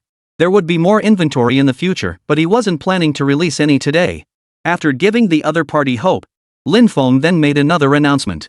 His selling price would be 2 percentage points above the previous transaction price of $25 million. That would bring the total to $30 million. He'd pocket some extra dividend income. Killing 2 birds with 1 stone, absolutely no loss. Fearing the other party might change their mind and raise the price amid the market upturn, Baofuli's $270 million was quickly transferred. As for Su Shinru, he had his own plans. Ultimately, he decided to stop once he earned enough to purchase military supplies. He sold 10 jars, leaving himself a lucky number of 188 jars. After all, he wasn't the type to exploit patriotic sentiment for profit. The remaining bottles would be stored for appreciation and collection. With the historical effect boosting its value, he wasn't worried about it not appreciating in the future. After the perfect transaction, Lin Feng immediately received payment from Huahao Group, exactly matching the auction price, a solid $10 billion. When it comes to business integrity, the older generation still sets the standard. Mr. Lin, I can tell you're quite different from today's youth. Don't be fooled by my age, I still manage the group. Rumors abound that this centenarian female billionaire continues to orchestrate business strategies and stir up waves in the corporate world. But only I know the truth. At my age, I'm starting to feel my limitations. Huahao Group currently lacks a successor. I certainly don't want the company to fall into the hands of unscrupulous individuals after I'm gone. She looked up at Lin Feng. I wish to entrust a trustworthy person to manage my affairs. The sudden shift in tone made Lin Feng sense something. Was the hooking up with a rich woman scenario about to play out with him? Though this kind of clinging was different from that. But he could sense she felt differently about him. You remind me of an old acquaintance, that mysterious Mr. Lin. Coincidentally, you share the same surname and even the same given name. But there are many people with the same name in this world. After all these years, I've only seen him a few times. I might even have mixed up his appearance. Su Shinru stood up, showing no sign of the trembling one might expect at her age. I know you're no ordinary person. I feel at ease entrusting the group to someone like you. With that, she reached out and patted the back of Lin Feng's hand. Aunt Su, what exactly are you suggesting? If you don't mind, I'd like to ask you to serve as the acting chairman of Huahao Group and exercise decision-making authority on my behalf. Lin Feng never could have imagined this. This meeting had unexpectedly led to him becoming the acting chairman of the female billionaires conglomerate. This unexpected windfall was truly beyond belief. Facing a company worth tens of billions, the word refuse simply wouldn't come out. Subsequently, under Su Shinru's secret arrangements, to avoid influencing public opinion, all procedures were handled privately. With these matters settled, I can finally rest easy. As one grows older, one must learn to let go. Tending flowers, raising birds, enjoying retirement life isn't so bad. But I have one request, Mr. Lin, you must stop disappearing without a trace. Come visit me often. At the Su family estate, Lin Feng formally accepted the heavy responsibility entrusted to him by Su Shinru. With the title of acting chairman of Huahao Group under his belt and an additional 1.27 billion yuan secured, This wave of money coming his way was almost too much for Lin Feng to process. With a simple flip of the hand, the antiques previously auctioned off by Su Xinru had now returned to his possession. No one could fathom the exhilaration surging through Lin Feng at that moment. Chapter 35, Acquiring the Jade Mine for 0 yuan, yielding a 1,000-fold return. Through a specialized security transport company. After personally supervising the delivery of 10 jars of state banquet liquor into the Su family estate, Lin Feng then delivered 9 jars of the state banquet wine to Beofuli. With the proceeds, he placed an order for 3 early warning radar systems from the armory. He then proceeded to a designated location in the Bread Nation of the last century. Bread Nation was notorious for its chaos, home to over 100 armed groups of varying sizes. Power struggles and conflicts of interest were constant across its regions. But precisely because of this, it became a lucrative opportunity. As one of the world's most renowned gemstone origins, Breadland primarily produced jadeite, rubies, sapphires, and other mineral resources. Lin Feng had arrived at one such jade mine, the Pakang Mining District. The Pakang Mine is renowned for its substantial jadeite rough output and commands a high reputation in the international market. Its prices are several times, even dozens of times, higher than jade from other mining areas. Some of the most expensive jadeite pieces sold at auctions originated from here. Modern mining has led to overexploitation, making high-grade jadeite increasingly rare. Even within Breadland itself, counterfeits are rampant. But things were different in the old days. Back then, one could secure an entire old mine area for a mere few tens of thousands. And labor costs were extremely low. Acquiring an entire old pit mine promised returns exceeding 1,000-fold. Facing a language barrier, Lin Feng spent 30,000 bread country coins to hire a local from the border region who understood the language of flowers to serve as an interpreter. Bread country's gold coins held little value. 30,000 bread coins equaled roughly 100 yuan. Hiring someone for a day was a remarkably cost-effective deal. Guided by the local, Lin Feng arrived at the jade mine. Upon hearing the buyer wanted to purchase his property, the starving mine owner immediately began calculating his losses. He insisted he wouldn't sell for less than 100,000 Xuanhua coins. After all, a 10,000 yuan household was practically a legendary fortune in these parts. 100,000 was a fortune. The local interpreter nodded frequently. 10,000 flower coins equaled nearly 3 million bread coins, 10 times that was over 30 million. Using that money to buy an old mine pit? Who do they think they're looking down on? We absolutely must counter this offer. Having offered this much, the emotional value must be maximized. The mine owner had to feel it was worth selling to justify the price. Lin Feng deliberately pulled at his lips a few times. He put on quite the show. He feigned reluctance, finally sealing the deal at a bargain basement price of 50,000 yuan. 50,000 flower coins equaled over 10 million bread coins. To him, this price was practically free. Lin Feng's arrival instantly turned the mine owner into a multi-millionaire. He immediately began fawning over the big boss, expressing profound gratitude. After purchasing the old jade pit, Lin Feng inspected it thoroughly and was quite satisfied. The old mine pit here was still in a state of shallow development. Although the jade in stock was of average quality, it bore no traces of modern industrial excavation and still held considerable development potential. Why let the profits flow to outsiders? After careful consideration, Lin Feng decided to temporarily hire the mine owner to continue handling basic management and recruiting workers. No one knew his mine better than he did. The mine owner, having received the huge sum, couldn't believe his luck. He could keep managing the mine while earning a salary. In this backward, chaotic country, guarding this old mine meant his entire family couldn't even afford enough food. Selling it outright would be far more profitable. Big boss, you're really generous with the money. As long as the wages are paid, you can hire as many workers as you need. Alright, you must recruit miners for me as soon as possible, at least 300. Once the crew is assembled, commence jade mining operations immediately. I'll send trucks to haul the goods then. Remember, if I come back next time and find you're not managing things properly, you'll be packing your bags and leaving immediately. Big boss, rest assured I'll handle it perfectly. News of the acquisition of the old jade mine spread like wildfire. Word spread that the neighboring mine had been acquired for a staggering sum. Nearby mine owners began flocking to his doorstep. Just as Lin Feng was about to head back, he found himself completely surrounded. Looking at the eager eyes of the mine owners, Lin Feng decided to assign each of them a boss. That boss was none other than himself. Unexpectedly, once the floodgates opened, it became difficult to stop. In one sweep, he took over 8 more mines. He was even more ruthless than the Golden Gourd brothers. From jade, ruby, sapphire, tin, tungsten, lead, zinc, iron ore, to coal mines, he swept them all into his coffers. The total package price was 200,000 yuan, equivalent to over 60 million bread coins. As the saying goes, money makes the devil grind the mill. The mine owners, counting money until their hands cramped, were grinning from ear to ear. With 9 mines now producing a mix of jade ores, expanding the industrial layout necessitated changes in management. To prevent unrest, military-style operations were essential. Initially, local armed forces would be hired to maintain control. Later on, it would be necessary to establish their own armed group. But building an armed force wasn't something to be taken lightly. Beyond substantial capital, it requires a complete military arsenal. Even with such equipment, one must muster at least tens of thousands of troops. In the long run, establishing your own legion can also enable the execution of covert missions for the nation. Managed properly, it offers countless benefits with no drawbacks. Lin Feng may not be short on money now. He still needed to assist Rabbit. This matter requires careful consideration. Breadland is home to 135 distinct ethnic groups, with armed factions as numerous as Cowhair. The largest local armed force is the Wa Army. With approximately 60,000 troops, they are equipped with man-portable air defense systems, various mortars, rocket launchers, and other weapons, controlling a total population of 600,000. Other armed groups include the Kachin Independence Army and the Gokhan Alliance Army. The Kachin Independence Army controls the mining district area. Before acquiring the mine, Lin Feng attempted to reach out to the army commander, Wu Nu. He was shut out. Such armed groups were essentially local warlords in the area, accustomed to bullying others. Lin Feng wasn't about to tolerate it. When a gun barrel pressed against his head, he immediately drew his Desert Eagle in defiance. Before arriving in the bread-producing nation, Lin Feng had procured a gold-plated Desert Eagle from Hamid. It cost him $100,000. This pistol boasted sharp lines and an imposing presence, earning it the title of King of Handguns. Its fierce recoil demanded formidable skill to control.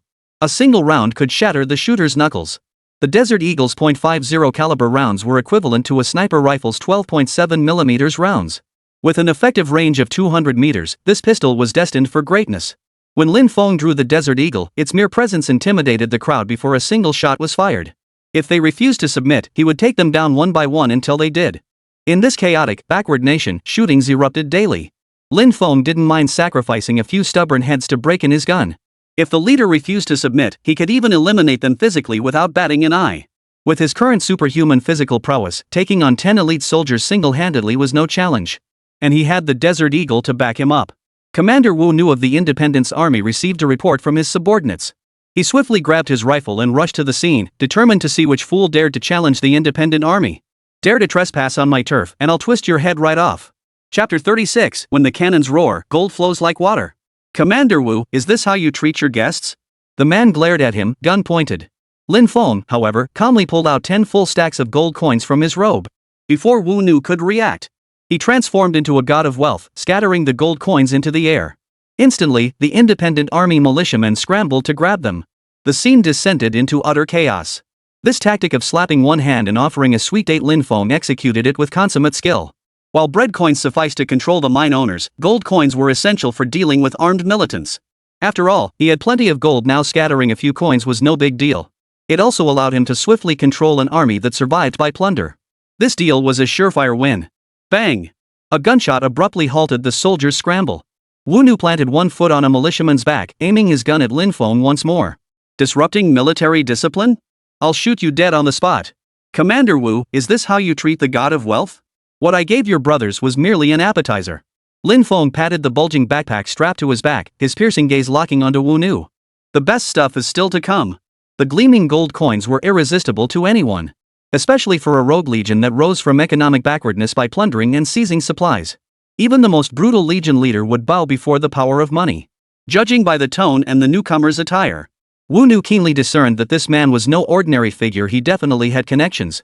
Follow me to the tent. If you're lying to me, I'll shoot you dead. The entire army's frenzied scramble for gold coins spoke volumes. Lin Feng was confident he could secure this commander. He'd brought ample funds for this mission. Money talks, this timeless truth held as solid as ever. Sure enough, in less than half an hour, Wu Nu escorted Lin Feng out of the tent with the highest honors. Before the entire army, he declared outright. From now on, Lin Feng was their honored guest, free to come and go throughout the Packing mining region without hindrance. With this talisman, at Lin Feng's request, Wu Nu declared that as long as the money was sufficient, he would guarantee security for all 9 mining sites. With such a lucrative opportunity, major clients practically came knocking on their own. Wu Nu naturally wouldn't pass up the opportunity and intended to treat them with courtesy. Given the unfolding situation, Bread Nation would become friendly neighbors with Rabbit in the future. Before that happened, securing their allegiance now made perfect sense. True to form, the moment Lin Feng mentioned investing heavily to hire a mercenary legion, the commander immediately sensed a business opportunity and decisively agreed to the partnership. And just like that, Lin Feng became the boss of an independent military force. After settling matters at the mining site, Lin Feng safely crossed the border under the escort of their tanks. 1949, Shanghai. Another wave of bombers swept overhead, dropping 3 shells into the harbor. Boom! Boom! Boom! The explosions shattered merchant ships in the harbor, leaving the scene in utter chaos. The Demon City forces on land fired relentlessly into the sky. Damn it!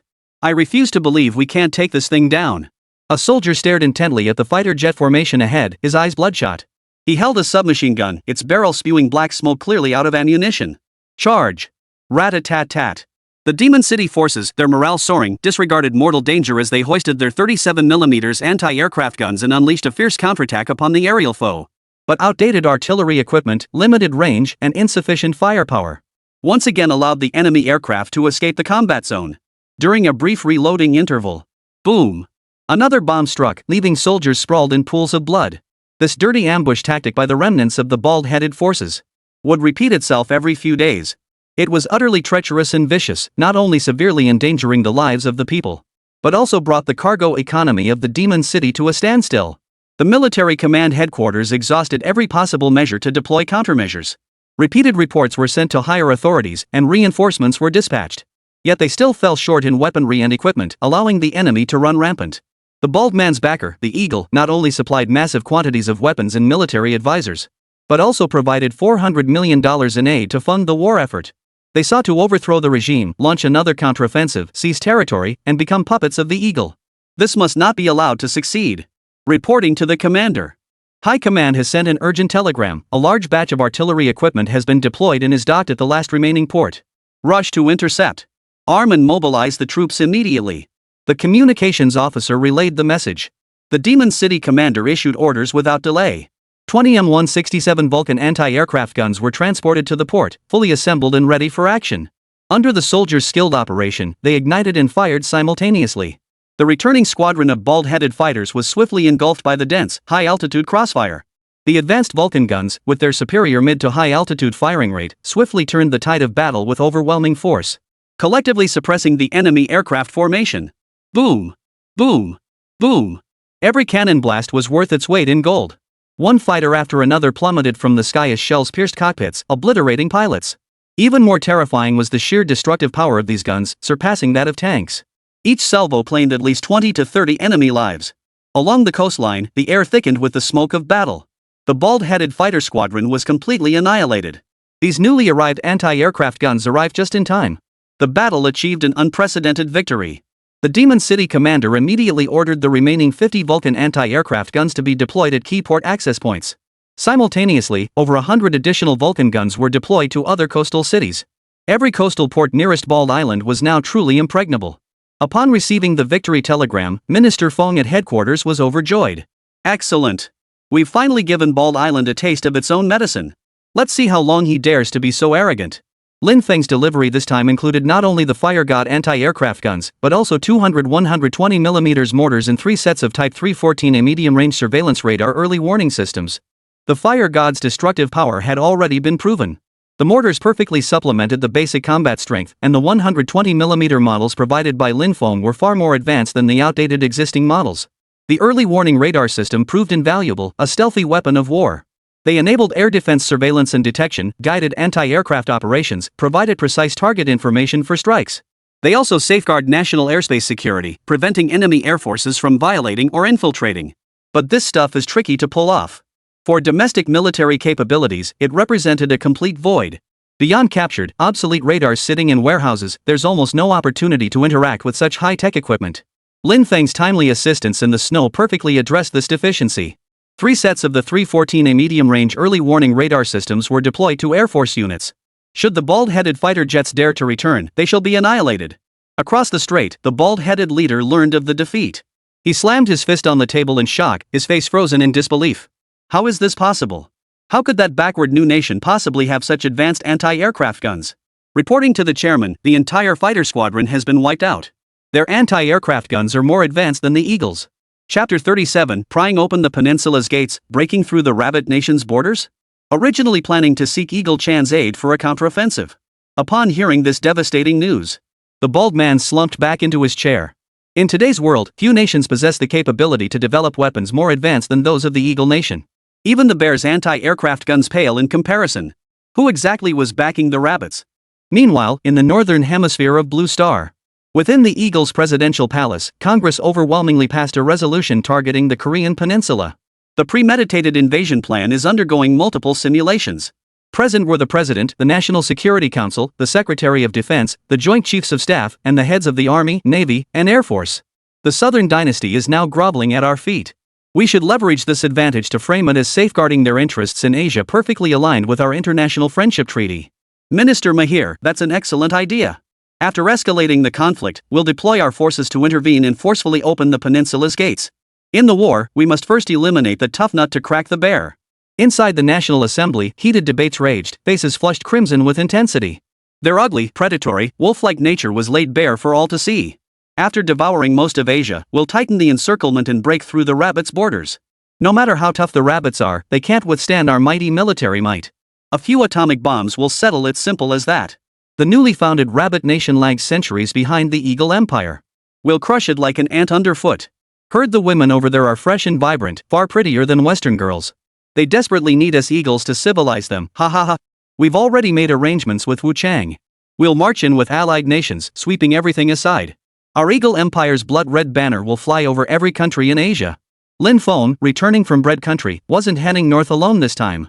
He was traveling with Chao Guangbiao. By now, the Ministry of Textiles should have made progress in their fabric research. Once the chemical plant was completed, Chao Guangbiao's capital would be injected, coupled with advanced textile technology support. The textile industry's takeoff was imminent. Comrade Lin truly shares my sense of urgency. The chemical plant has just been completed, and you've already brought in Chairman Chao to discuss the grand plans for textiles. Minister Zhang was in high spirits. After warmly shaking hands with Chao Guangbiao, he invited him and Lin Feng to sit down and discuss the next steps. Minister Zhang, you flatter me. Lin Feng is leading the charge, and as his sponsor, I must certainly follow suit. Earlier, we toured the Shuri Chemical Plant and the Chemical Research Institute. We have all the chemical raw materials and formulations ready, and the basic fabrics are fully prepared. With the right technology in place, production can begin immediately. Chao Guangbiao picked up the polyester and nylon fabrics on the table once more. He held them up to the light, scrutinizing their subtle textures. Since starting the textile factory, I've handled tens of thousands of fabrics and bolts of cloth. Without exaggeration, I've never encountered fabric like this before. It's smooth and lightweight, yet resistant to wrinkles, with remarkable durability. I guarantee that if we can mass produce it and keep costs down, it will be an absolute bargain, high quality at a low price, and will be hugely popular with the public. Chao Guangbiao's high praise further solidified Minister Zhang's belief in Lin Feng's original proposal. However, relying solely on a few technicians from the Chemical Research Institute won't be enough to develop this fabric. We must incorporate overseas equipment and talent. I happen to have connections that could facilitate their introduction. If funding becomes an issue, Brother Lin has already instructed me to provide financial support. This would also allow us to establish a presence in the mainland and develop the textile market. What do you think, Minister Zhang? With Chao Guangbiao's endorsement, Minister Zhang couldn't have been more supportive. He immediately gave his approval and expressed support. That's excellent. When the time comes, I'll apply for preferential policies to facilitate the introduction of technology for Mr. Chao. Hongqi Textile Factory has also encountered some technical challenges recently. Since Mr. Chao is available, we'd like to invite you to visit and provide guidance.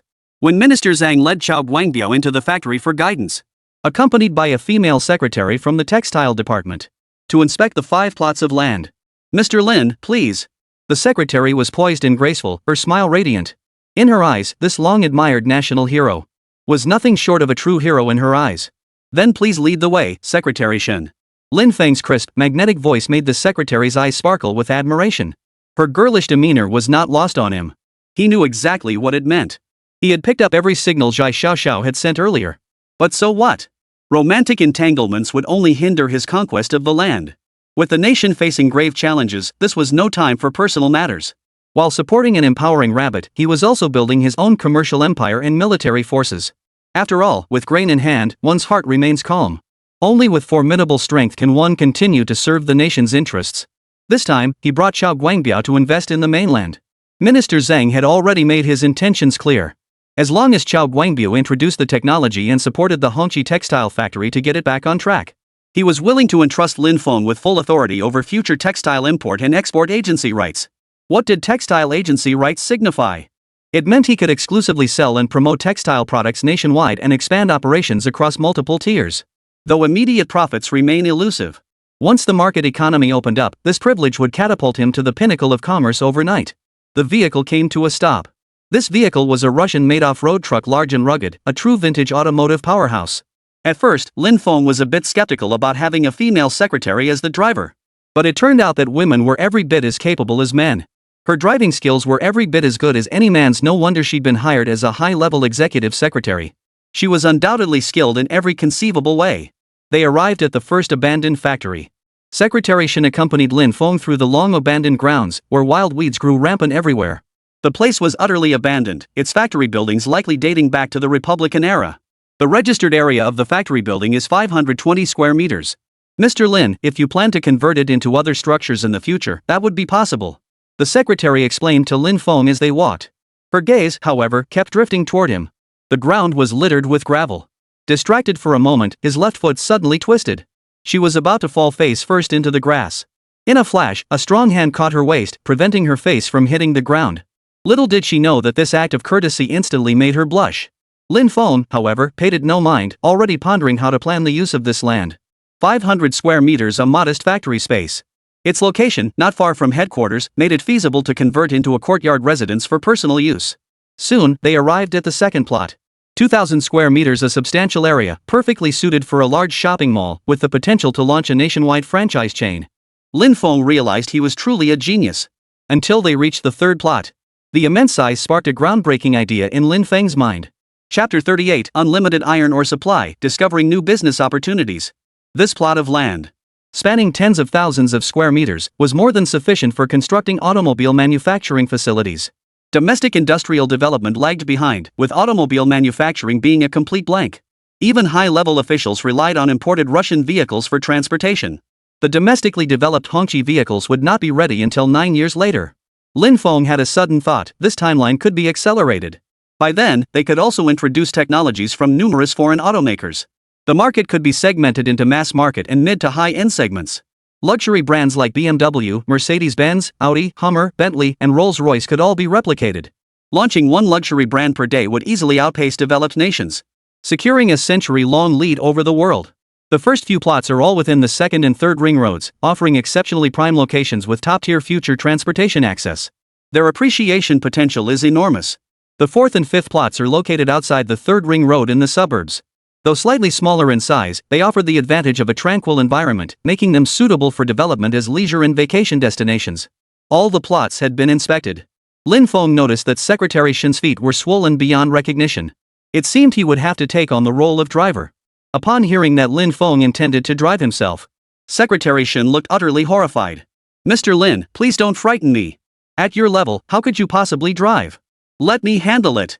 She dared not slight this national treasure and distinguished contributor.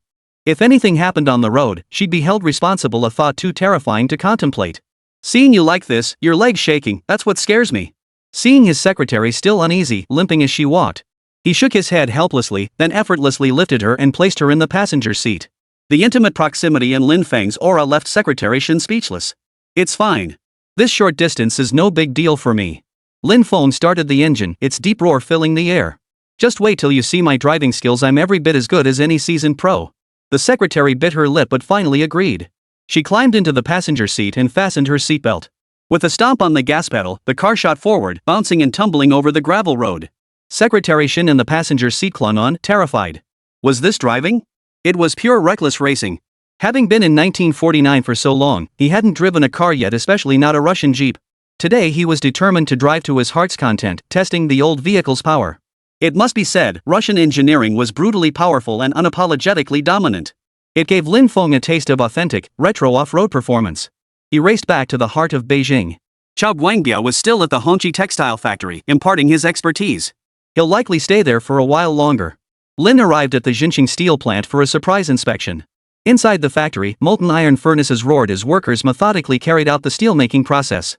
Factory Director Chao Yong began reporting production status to Lin Feng. Reporting to Director Lin. Over the past period, our Jinqing steel plant has officially resumed operations. Daily output is around 5 tons. The current supply of iron ore is clearly insufficient. The mining pace is too slow and can barely keep up. Far too little, nowhere near enough. At this production rate, before the anti-Eagle War, we won't even be able to produce bullet casings, let alone manufacture firearms and artillery shells. Director Lin, achieving the original production target of 50 million tons per month is simply impossible. Xiao Yong was sweating profusely with anxiety. He had once pounded his chest, vowing to fulfill the task no matter what. But now, standing before Lin Feng, he had broken his word. He truly felt powerless. Don't worry. This isn't as difficult as it seems. I've already made arrangements. In a few days, a large shipment of iron ore will arrive continuously. You just need to arrange for its reception. Fortunately, Lin Feng had foresight. Among Bread Country's 9 mines, iron ore resources happened to be available. As the boss of the independent army, he had paid for it, so naturally he had the right to give orders. Those men were used to acting high and mighty. To keep them in check, Lin Feng didn't pay the full amount up front but only a partial deposit. Full payment would follow after 1 year if the service proved satisfactory. His extraordinary wealth, formidable martial prowess, and unfathomable background all kept Wu Nu in check. After a single telegram, large quantities of iron ore would flow steadily into Rabbit under their escort. At first, Xiao Yong was somewhat skeptical. Iron ore wasn't something you could just conjure up. Discovering a viable mine required immense effort.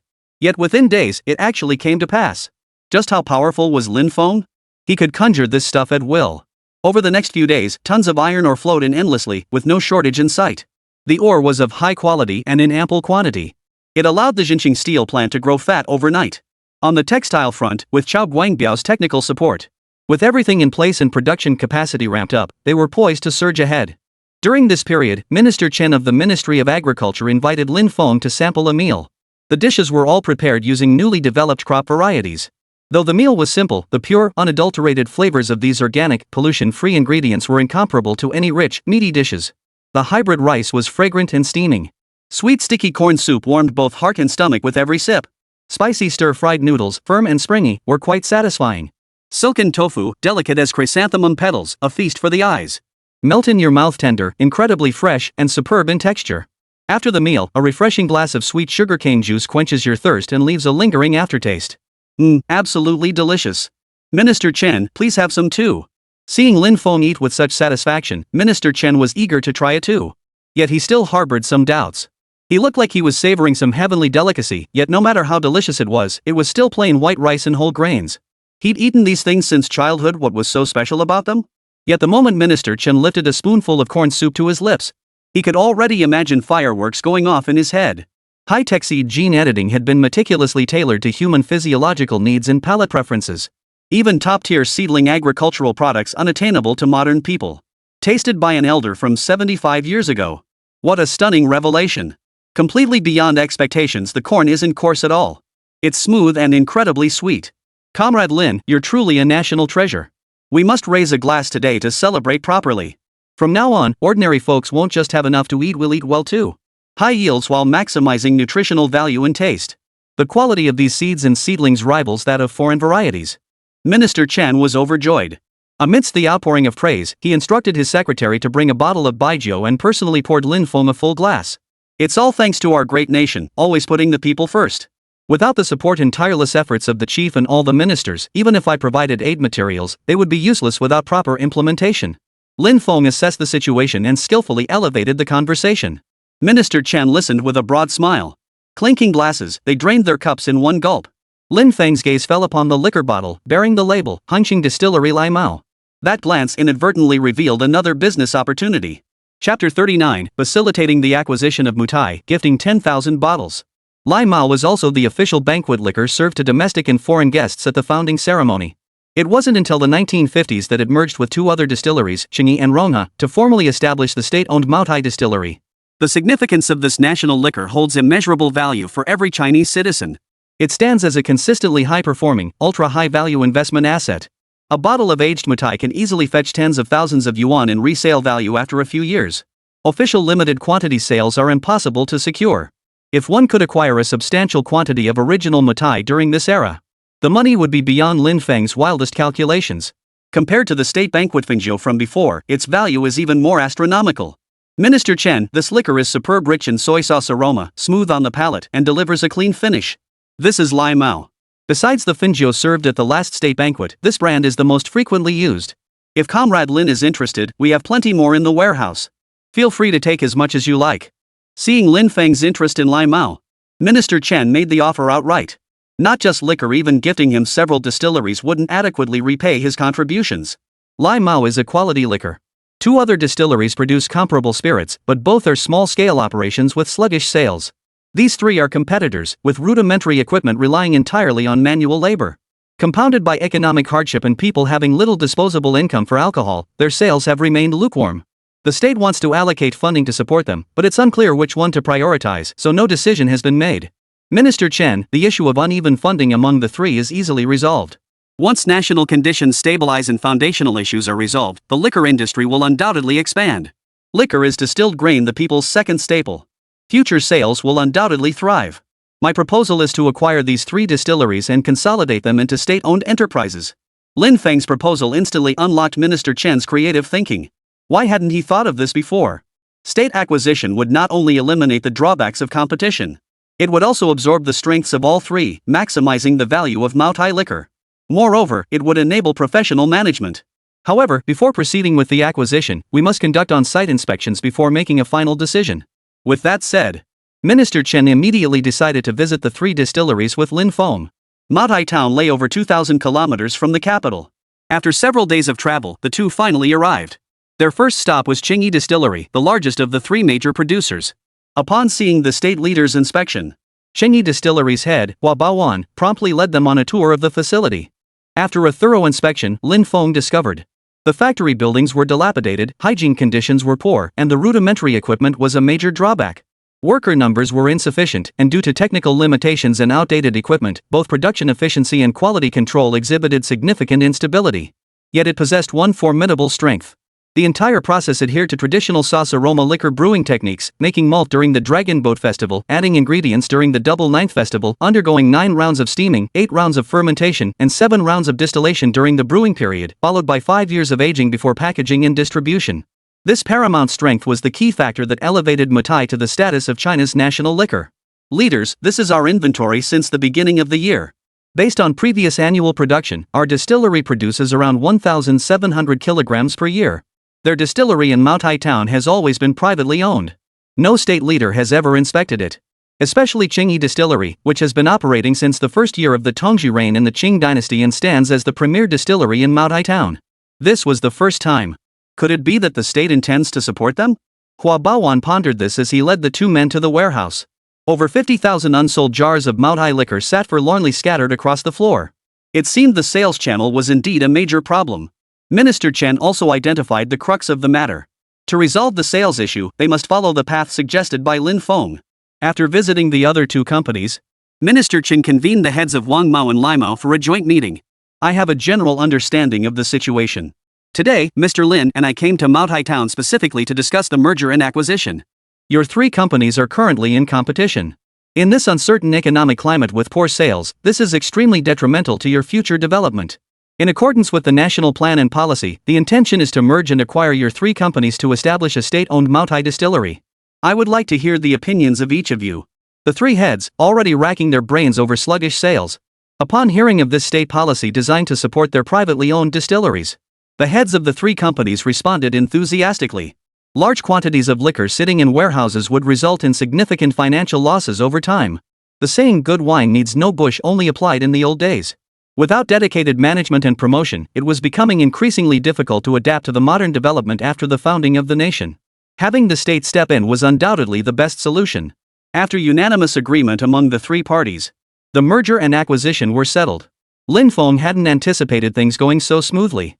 Through his own efforts, he had effectively advanced the founding year of the Maotai distillery by several years. The combined inventory of the 3 distilleries totaled approximately 100,000 jars. As a courtesy, the owners presented Minister Chen with 10,000 bottles of Maotai as a token of appreciation for the state acquisition. Without hesitation, Minister Chen then gifted all 10,000 bottles to Lin Feng. The successful acquisition of the Maotai stock owed its success to this key contributor. The 200 jars of Finjo from the state banquet last time had already left Lin Feng feeling a bit overwhelmed, and he still had quite a few stashed away in his personal storage space. Now, another 10,000 bottles had arrived.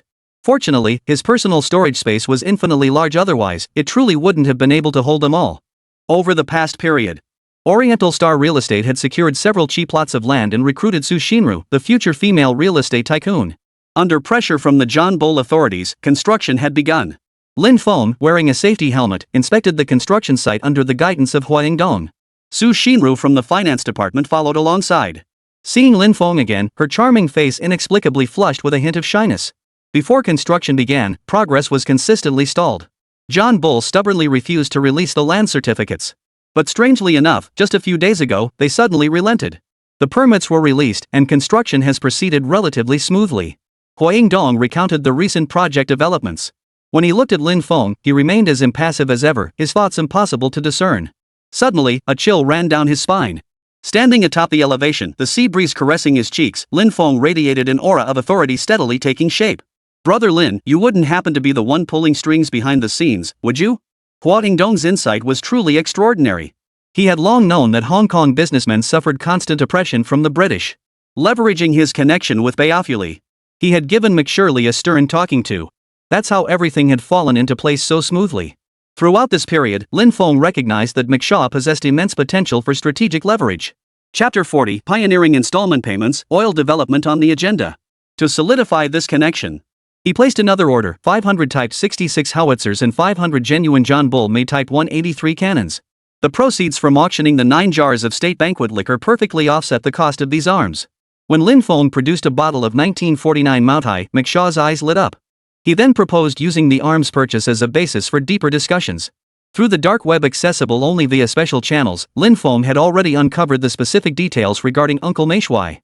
As the sales director of the third largest arms conglomerate, overseeing heavy weaponry distribution, he was precisely the target Lin Feng sought.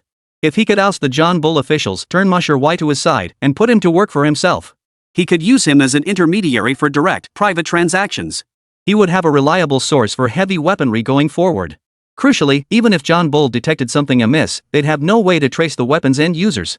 As long as he tossed them into the infinite space and transferred them through the dual passage gate, he'd be safe. Though the enormous financial incentive didn't secure an immediate agreement. But he was already teetering on the edge. Lin Feng believed it was only a matter of time before he could compel McShaw to work for him. With these prerequisites in place, a little nudge would make handling the Eastern Star affair remarkably straightforward. Mr. Lin, you're such a ghost. You must be exhausted after inspecting the site for so long. Let's all have some sweet soup and take a break. After he and Hua Yingdong settled into the office, Su Xinru immediately had a colleague bring in a large bag of desserts.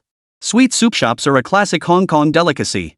Especially the silk stocking milk tea, it's incredibly famous.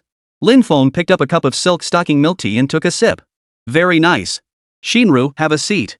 Mr. Hua is here too. After visiting the construction site today, I have a few points I'd like to discuss with everyone.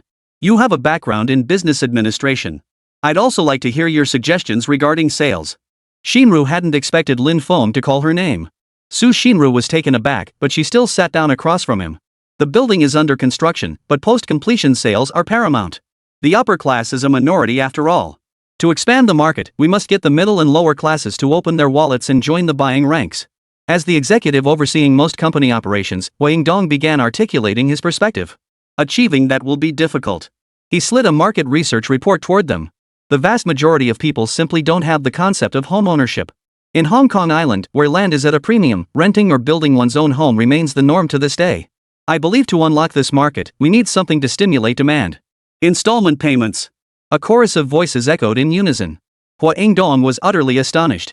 This idea had only formed in his own mind, he had never shared it with anyone. Lin Feng had voiced it even before he could. This guy truly had talent, exceptional market foresight. In terms of overall capability, he was far above him. After the initial surprise, all that remained in Hua Yingdong's heart was profound admiration. Brother Hua, I agree with your suggestion. Using installment payments eases the financial burden on buyers while allowing us to receive full payment upfront. On the other hand, it also boosts bank revenues, further establishing Dongfangxing's leadership role and gaining recognition from Jeonbul. Su Xinru nodded repeatedly, utterly astonished. She chewed on her pen, flipped open her notebook, and began taking notes. I think we could broaden our approach by implementing limited edition sales, a common tactic in overseas retail markets. If it works for other products, why not for real estate? Truly the future female billionaire. Her line of thinking was truly extraordinary. Go ahead, tell me, how exactly would you implement limited editions? Lin Feng knew exactly what she meant. But to give her sufficient information so Su Xinru could serve Dongfangxing in the future. He was willing to give her this chance to prove herself. After all, one person's strength is limited. Ancient emperors gathered the finest talents to serve them, enabling them to achieve great things. We can launch pre-sale units offering properties for sale before construction is even complete. Lin Feng understood that what she referred to as pre-sale units meant off-plan properties. Since the buildings weren't yet completed, they resembled budding flowers full of uncertainty and anticipation, hence the vivid term pre-sale units. First, it allows us to recoup funds quickly. Second, we can offer discounted prices to attract buyers. Hua Ingdong nodded in agreement. After presenting her suggestion, Su Xinru turned to Lin Feng. Xinru, that's a great suggestion. Let's proceed with it. And we must begin pre-sales once construction reaches about 10% completion. Lin Feng made the final decision. The development path for Dongfangxing was swiftly finalized. Ever since acquiring that bottle of premium Mao Tai, Baofuli was promptly put up for auction. After several rounds of fierce bidding, it ultimately sold for a staggering 150 million yuan. Although the state banquet Finjo fetched $100 million, it was sold in a jar. The Mutai, however, was sold in bottles. Lin Feng still had 9,999 bottles in stock. By periodically releasing a few bottles for auction, he could recoup funds in no time. At Huahao Group, as acting chairman, Lin Feng naturally kept a close eye on developments. But he didn't personally intervene. Instead, he played the role of a puppet ruler. Using advanced AI technology, he could assume any face to conduct meetings and provide guidance across the entire group. He monitored the work performance of all shareholders and employees within the group, and avoid any personal information leaks. At that moment, seated on a lawn sofa at the Su family estate, he was reviewing the quarterly financial report. The report showed Huahao's first quarter profit reached $1.02 billion. From a macro perspective, this firmly placed it among Hong Kong Island's top tier. Once he solidified his position at Huahao, he could channel more resources into the capital city. His overseas conglomerate, Hegemony Trading, would serve as the perfect transit hub. Serving the nation was the final wish of his late wife, Su Xinru. He believed she would surely approve. Huahao Group's business scope was exceptionally broad. While reviewing the quarterly report, he discovered additional profits from oil investments. Oil is the lifeblood of a nation. Whether in industrial resource demand, energy security, economic development pillars, fiscal reserves, strategic stockpiles, or even international influence, it holds a prominent position in every aspect. The Eagle has launched numerous wars over oil. A nation overly reliant on imported oil faces immense risks and shocks when international turmoil erupts or oil exporting nations halt supplies. In 1949, our motherland found itself in precisely such a perilous situation. Should foreign oil supplies be cut off, even the most formidable military arsenal would prove as fragile as a mirage, utterly defenseless. The development of oil resources must be placed on the agenda immediately. The most suitable location domestically at present was Daqing. Lin Feng swiftly opened a webpage and began searching for relevant information. Chapter 41, The Abyssal Weapon Arrives, Report the Mysterious Supplies. Beijing. Upon hearing that Lin Feng had brought crucial military supplies and had a major surprise to report, Minister Feng of the Ministry of National Defense was startled. Even though Lin Feng had delivered supplies on multiple trips before, had never been accompanied by such commotion. Clearly, something major was about to happen, and it must be reported to the chief. Simultaneously, he issued an urgent order for all ports and docks to be placed on high alert, preventing sabotage by the Bald Ones and all foreign forces. After all, even with the overall situation under control, numerous spies still infiltrated the country. What if they managed to uncover the news, assassinate Lin Feng en route, and steal military supplies before escaping? The consequences would be unimaginable. As Minister of National Defense, he must constantly anticipate every possible contingency. Beyond safeguarding the nation, he must also protect all the unsung heroes working behind the scenes for the country and its people. Reporting to the minister, the chief has arrived at the secret military base. Please proceed there. At the secret military base, the chief stood with his hands behind his back, surveying the surroundings from an elevated position. Comrade Lin Feng, did he mention what military supplies he would be bringing this time? Reporting to the chief, Comrade Lin always delivers supplies without prior notice. But today's situation is unique. He sent a telegram in advance, so there must be a significant shipment arriving at the port. From hybrid rice, penicillin, Type 81 assault rifles, chemical raw materials, rocket launchers, anti-aircraft guns, radar monitoring systems. What weapons could possibly warrant such caution from Lin Feng? Comrade Lin also mentioned that besides military supplies and weapons, there's a huge surprise to report. Lin Feng's methods and capabilities were nothing short of extraordinary. Even the chief was secretly astonished. The mere phrase huge surprise made Minister Feng clasp his chest as his heartbeat quickened uncontrollably. It was unimaginable how overwhelmingly thrilling it would be to see the actual item. At that very moment, a deafening rumble echoed through the air. One after another, the imposing Type 66 howitzers rolled majestically into the base. Type 66 howitzer, 152 mm caliber, maximum range 17,500 meters, minimum range 4,400 meters, direct fire range 800 meters. Elevation range, 5 degrees to 45 degrees. Azimuth range, 30 degrees left, 28 degrees right. Equipped with high explosive fragmentation shells, smoke shells. Lin Feng provided the specifications in real time. Having worked as an arms dealer for so long, he knew the detailed specifications of every weapon by heart. He could recite the exact figures without hesitation. He was every bit as knowledgeable as a qualified armorer. Comrade Lin, is this Type 66 howitzer really that formidable? Compared to the previous rocket launchers, what are the obvious advantages and disadvantages between the two? The chief couldn't help but ask out of curiosity. The destructive power of those 500 rocket launchers had flattened an entire defensive position truly staggering and awe-inspiring. Now, with such astonishing specifications, how would it perform in actual combat? Not only Minister Feng and the artillery commander, but even the chief found himself filled with anticipation. Rocket launchers excel at area of effect strikes, while howitzers enable precision targeting of specific objectives, ensuring no enemy target escapes detection on the battlefield. Their reloading speed also outpaces rocket artillery. Moreover, they can sustain continuous fire to ensure sustained fire density. After hearing Lin Feng's parameter comparison, the leaders nodded repeatedly, thoroughly satisfied. Now that the steel mill had begun operations, with iron and steel available, military factory production would also commence.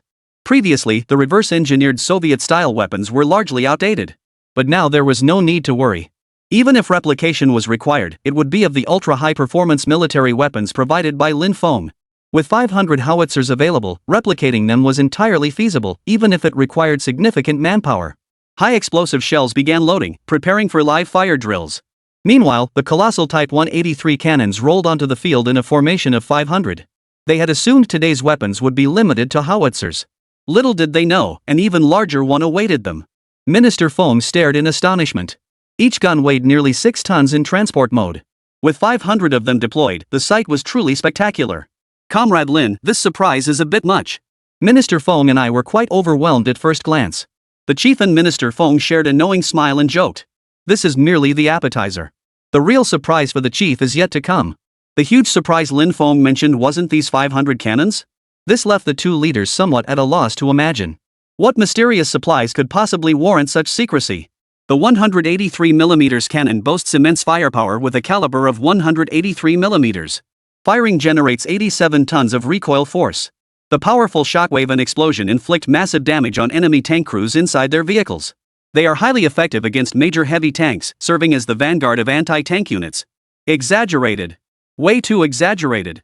A recoil force of 87 tons, several times greater than the Soviet M46 cannon. Excitement and thrill now defy description.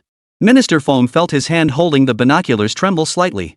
However, this cannon model requires specialized ammunition, armor-piercing high-explosive shells. Currently, all 500 cannons are equipped with basic ammunition. The armor-piercing rounds will need to be developed and produced independently. With the basic ammunition secured, relying on sheer determination, there's no reason we can't develop it. This was not a matter for the chief to worry about. His deepest concern lay with the core driving force sustaining our industrial foundation: oil. Oil is the lifeblood of modern industry. A vast nation without its own oil industry would inevitably fall under the control of others. Especially during wartime, a supply cutoff severs the lifeline. The entire nation would be in grave peril. During the War of Resistance, those damn Japanese scum searched every inch of our territory but found no oil fields. Even with their current economic might, such a search would be utterly futile. At this moment, 500 howitzers were fully loaded and ready to fire. Conducting live fire drills at the maximum range of 17,500 meters was clearly impractical. The artillery commander-in-chief decided on an intermediate value, setting the firing range to 8,000 meters. This secret military base covered 500 acres. It was sufficient for major weapons test firing exercises. Fire! With the commander's order, the cannon roared, unleashing a torrent of firepower. The sturdy fortifications were instantly blown apart. The ground trembled violently within a 100-mile radius. Terrifying craters appeared in the commander's field of vision. The howitzer's firepower was overwhelming. The actual test data was remarkably powerful. Meanwhile, the even more terrifying 183mm cannon had already been loaded and was awaiting orders. The red flag rose and fell. The command was given. This time, it wasn't just craters, it was abysses. The immense recoil generated a powerful shockwave that nearly overturned the entire military base. Even seasoned artillerymen struggled to control it. But once they adapted, the sheer power of this firepower instilled unshakable confidence in the gunners. With these behemoths, they could utterly annihilate the enemy forces. Chapter 42, 18 Vital Points, Developing the Dacheng Oilfield. As wave after wave of explosions from howitzers and cannons echoed across the field, the entire field erupted with the artillerymen's roaring cheers. This greatly boosted the morale of the armored forces. Meanwhile, across the sea thousands of miles away, massive waves surged from the mysterious shockwaves. Countless ships scrambled to avoid this rout. Comrade Lin, you keep delivering one surprise after another. The nation will acquire every single one of these 1,000 cannons. As the chief spoke, Minister Fong began calculating the figures in his mind. Previously, all the supplies Lin Fong had provided were exchanged for antiques. But the fellow was too modest, taking only a few stones and some pots and pans each time. This made him feel terribly embarrassed. If he could find a way to sell them, he might recoup some of his losses.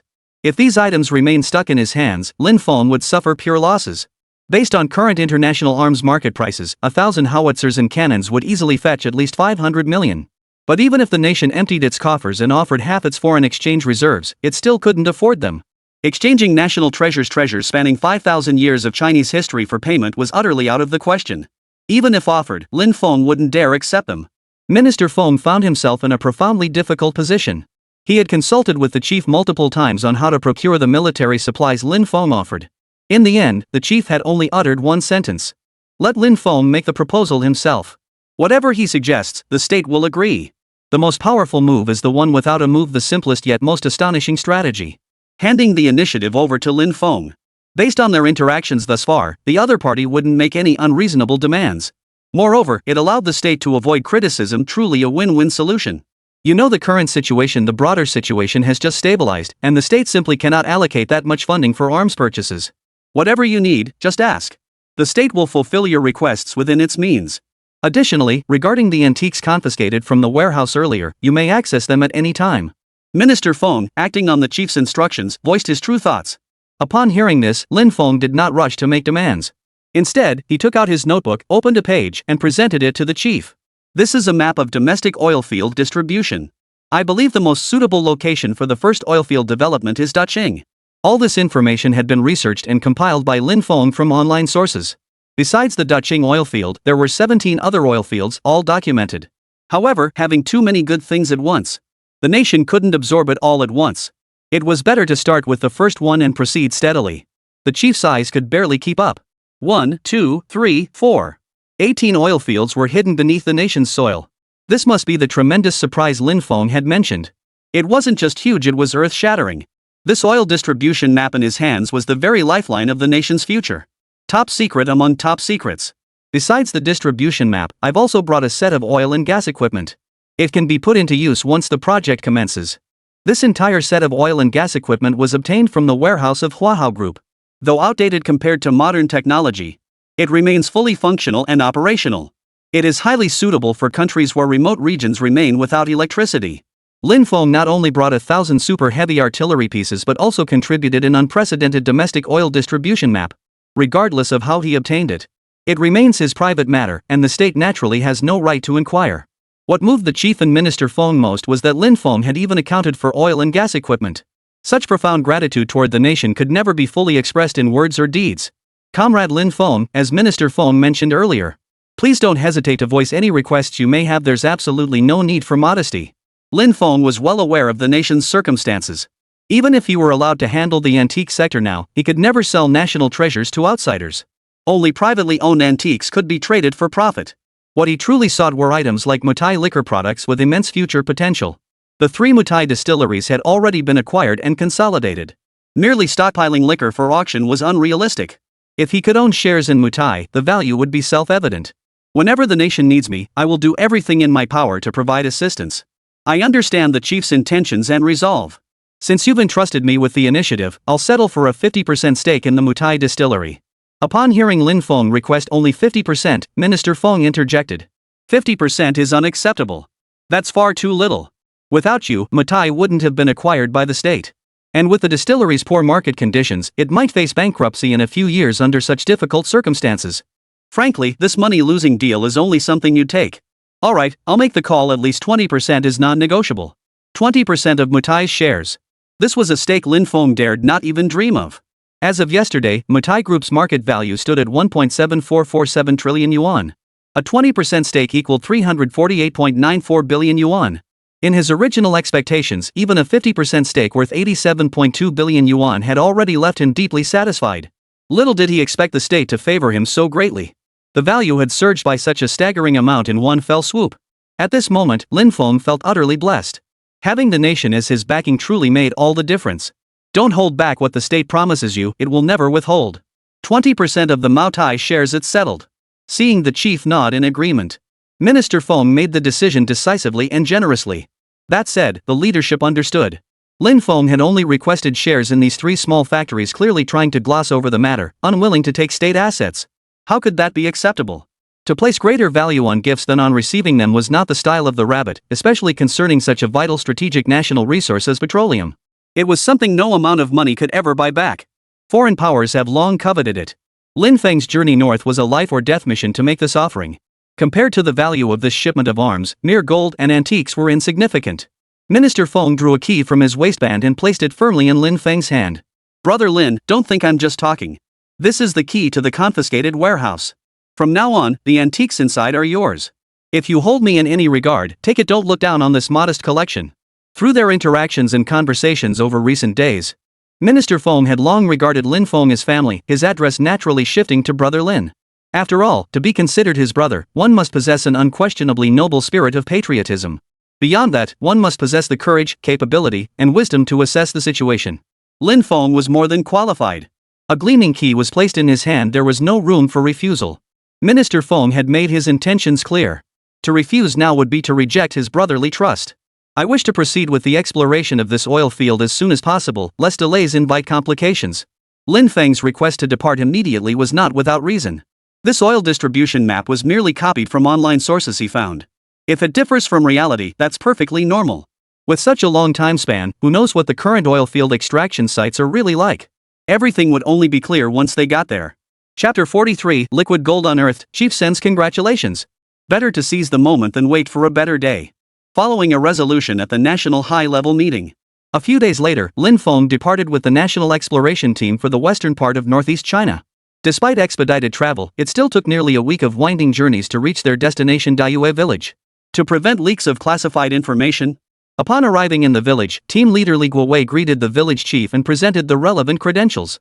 Upon hearing that the state was undertaking a major endeavor, the village chief nodded emphatically, expressing his full support. They, the common folk, owed their peaceful lives to the state.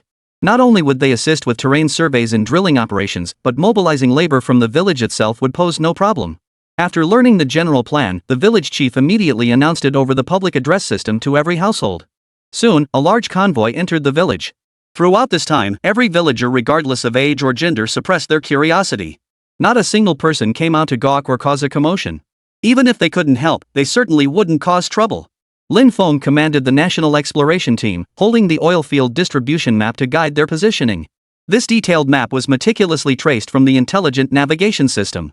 Thanks to his exceptional artistic talent, it was nearly identical to the original. Truthfully, Lin Feng felt uneasy inside. The rabbits of the 21st century were changing too quickly. Even with this map, finding the drilling sites wasn't a sure thing. Moreover, during the War of Resistance era, Superiority had already been explored here using the most advanced technology available at the time. Even they hadn't discovered any oil.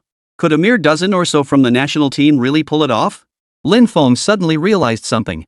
Back then, the Japanese only managed to drill to a depth of just over 800 meters, that was their limit. The equipment he provided was far more advanced than theirs. Perhaps just a little deeper, a bit further down, and the oil would start flowing. Right here. Thank you all for your hard work. Begin drilling immediately. Deep within a vast jungle, the ground was covered in thick undergrowth, littered with abandoned machinery. Evidently, this area had been trampled by the Little Days. Though the Footbasin Chicken Nation was the rabbits' archenemy, their technical prowess was undeniable. Even they couldn't find oil here, Lin Feng could tell just by glancing. It was simply too far-fetched. As the one giving orders, Lin Feng was actually resented by team leader Li Guowei. As someone trained in exploration, he was undoubtedly more qualified than this outsider. But what could he do? Lin Feng was a red-topped merchant riding high on his success. They had no choice but to follow his orders and get to work. Once the mining site was confirmed and Lin Feng gave the order, the exploration team members revved up their engines. Pressing the drill bit against the weeds, they flipped the switch. With a buzzing hum, a cloud of dirt and rocks flew into the air. The scene was bustling with activity. Depth 200 meters. Depth 367 meters. Depth 448 meters. As the drill bit plunged deeper, Lin Feng watched the progress intently. When the drilling depth reached over 800 meters, still no sign of anything. Mr. Lin, drilling any deeper will create excessive pressure. I fear the drill bit might fail, which would be disastrous. This drilling equipment was provided by Lin Feng. The exploration team had only received it just before departure, leaving no time for further adjustments. Operating continuously for such an extended period at such extreme depths. If anything went wrong, it would be a major setback for such a crucial first oil extraction attempt. As a mere team leader, he couldn't shoulder that responsibility. Keep pushing the limits, drill down to 900 meters. Lin Feng ignored the protests, remaining as steady as a mountain as he issued his command. Strike while the iron is hot. Delay and exhaustion follow. Stopping and restarting is the greatest enemy of morale and opportunity. We must push through in one breath. Drill to the bottom.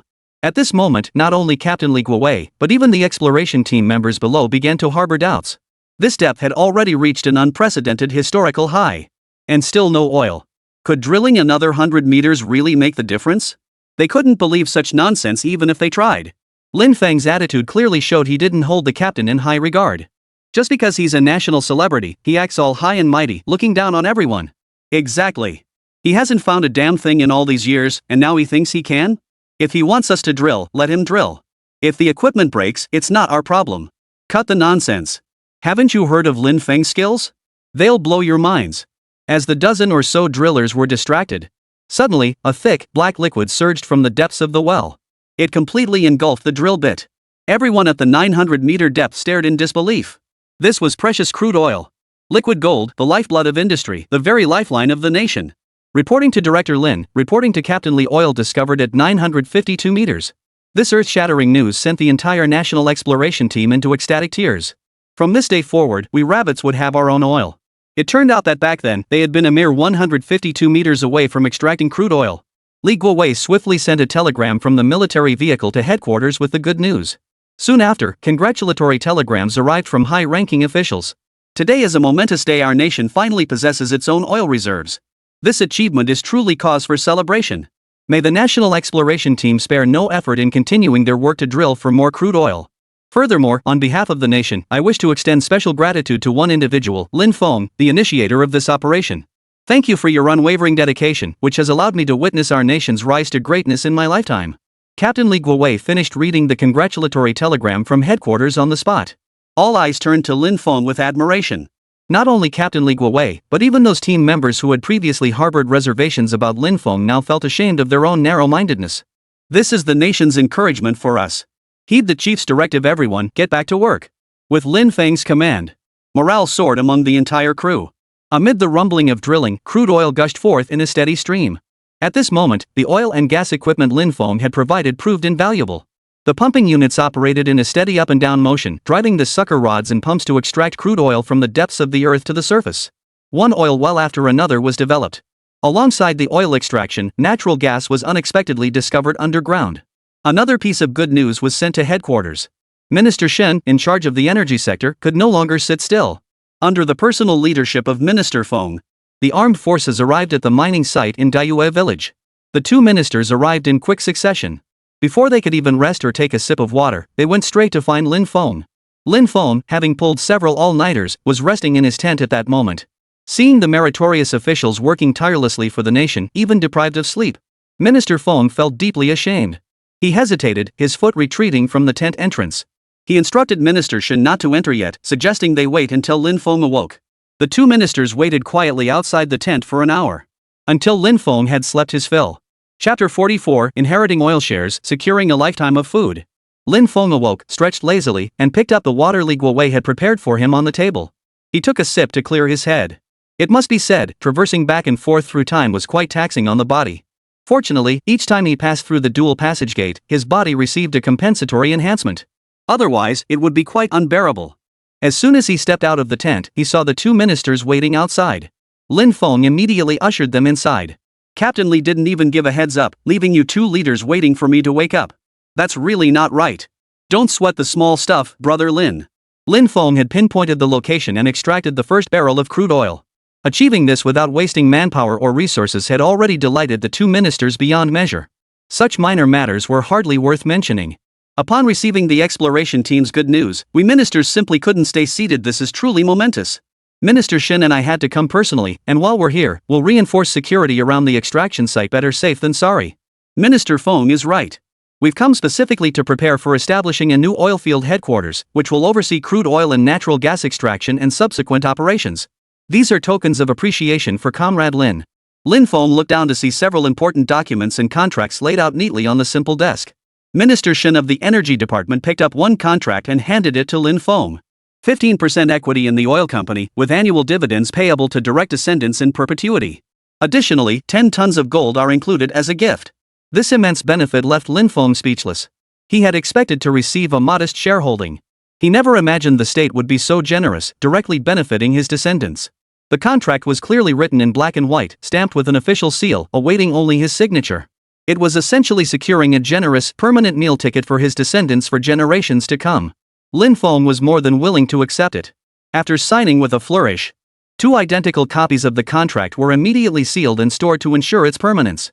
One copy was submitted to the state archives. The other was entrusted to his personal custody. The state's willingness to do this moved Lin Fong deeply. Among all the nations in the world, how many would consider the descendants of meritorious subjects? 10 tons of gold in modern times, that would be a colossal fortune. I am fully aware of the nation's kindness toward me. Minister Shun, establishing the oil company will still face many challenges. All of these will require massive capital investment. We must plan carefully for the long term. Lin Fong pondered carefully. A large-scale oil company requires equipment and facilities worth hundreds of millions, not to mention the sheer volume of items involved. Oil tanks, gas storage facilities, pipelines, tanker trucks, oil tankers, refining equipment, natural gas processing equipment, all are indispensable. The newly established energy department dedicated to oil exploration was already swamped with work. This oil field development was one of the nation's covert operations. Until it was fully stabilized, not a single detail could be disclosed to the outside world. We must guard against hostile forces from other nations engaging in malicious sabotage. Therefore, procuring these large-scale facilities cannot be done through regular overseas channels. Instead, special channels must be utilized. How exactly should this special route be navigated? Even the higher-ups were stumped. During this period, Lin Fong returned to the modern era. Addressing the nation's urgent needs is the duty of a true son of the land. To alter the nation's destiny, to make the rabbit soar and become a world-class powerhouse. The matter of oil must be executed flawlessly and to the utmost perfection to secure victory from afar. Catching other nations completely off guard. Huahao Group held oil operations, and through its internal channels, it could undoubtedly procure the entire set of required materials. As expected, the supporting industrial chain for petroleum is quite mature in this era. Multiple suppliers were available, allowing Lin Fong to choose freely. In 1949, this would have been impossible even with massive investments. Here, it could be swiftly arranged. The convenience afforded by the information gap was undeniably impressive. After thorough comparison, Lin Fong ultimately selected the most cost-effective equipment best suited for that era. This set cost him over 10 million yuan. But compared to his substantial shares in Mutai, it was practically pocket change. With the equipment in place, progress at the oil field surged dramatically. Zhai Xiaoxiao, who had been in constant contact with him since expressing her interest in collaborating on jewelry, Lin Fong developed new ideas about this. This also indirectly led to his trip to the bread country of the old era to procure the mine. From the source, this revenue stream could be considered her contribution. He had no intention of letting go of this connection. After all, once the jadeite and rubies were mined, she would still be the one to handle the distribution of the rough stones and oversee the design of the finished products. You busy bee, where have you been again? I call you 10 times and you don't pick up 8 of them. So you're calling me now? Got something good to offer? Zhai Xiaoxiao's tone grew increasingly coquettish. He could already picture her eyes, as liquid and silky as dewdrops. You guessed right. I recently acquired a few mines. Didn't you mention wanting to collaborate on jewelry? There's an opportunity I'd like to offer you. At this, Zhai Xiaoxiao leapt up from the sofa in surprise. Even for a mature, authoritative beauty like her, would struggle to remain composed upon hearing such news. Mines only top-tier players had the qualifications to mine them. Just how vast were the mysterious capabilities of this Lin Fong fellow? It was beyond imagination. What? You say you acquired mines? Where? At market rates, even a basic grade mine starts at over 100 million. You bought several? That's insane. To Lin Fong, the other party's astonished reaction was hardly surprising. Cut the flattery. Let's get down to business. How much are you paying for jadeite rough from the old pits? As my top-tier client, if you name 7 or 8 yuan, I'll definitely make it happen. But when it comes to jadeite rough from a mine, I simply don't have the resources. Sure enough, Lin Feng had anticipated she would say that. A golden opportunity is right in front of you, it's not meant for you to turn down. Think outside the box. Just because you can't handle it, does that mean no one else can? This statement instantly struck a chord with Zhai Xiaoxiao. You handle the supply of raw gemstones, I secure the clients, and we can also design finished luxury jewelry pieces to increase the value. Smart. Let's do it. If you're on board, come by my place for detailed discussions. With that, Lin Feng hung up. He sent his location over. About half an hour later, Zhai Xiaoxiao arrived at Lin Feng's standalone villa along the coastline. After taking a seat, a glass of Mao Tai was placed before her. The national liquor, once considered unattainable by the masses. Now it had become an essential part of his daily meals. Have a drink to relax before we discuss the mine. Chapter 45, Special Invitation to Discuss National Affairs, Mysterious Information Channels. Zhai Xiaoxiao picked up the glass and took a few sips. She'd tasted all manner of fine liquors. She often savored Mao Tai. But this particular bottle possessed a more pronounced soy sauce aroma, carrying a weighty depth that seemed to have been refined over the years. Upon tasting, the rich, lingering aroma filled her mouth, leaving a lingering aftertaste. Mr. Lin is truly generous. This is also a 1949 vintage national liquor. That bottle at Bayafuli fetched an astronomical price at auction. After a light sip, Zhai Xiaoxiao's complexion glowed with a rosy flush under the orange lamplight. She looked across at Lin Feng, seated on the opposite sofa with his imposing presence, radiating an indescribable aura of dominance. Beyond the dominance, there was an undeniable fearlessness. It seemed as though nothing in the world could faze him. Even Zhai Xiaoxiao, who prided herself on having seen countless wealthy individuals in high society, couldn't help but marvel inwardly. This innate fearlessness had completely won her over. The subtle shift in her gaze made it clear. It was time to make her move.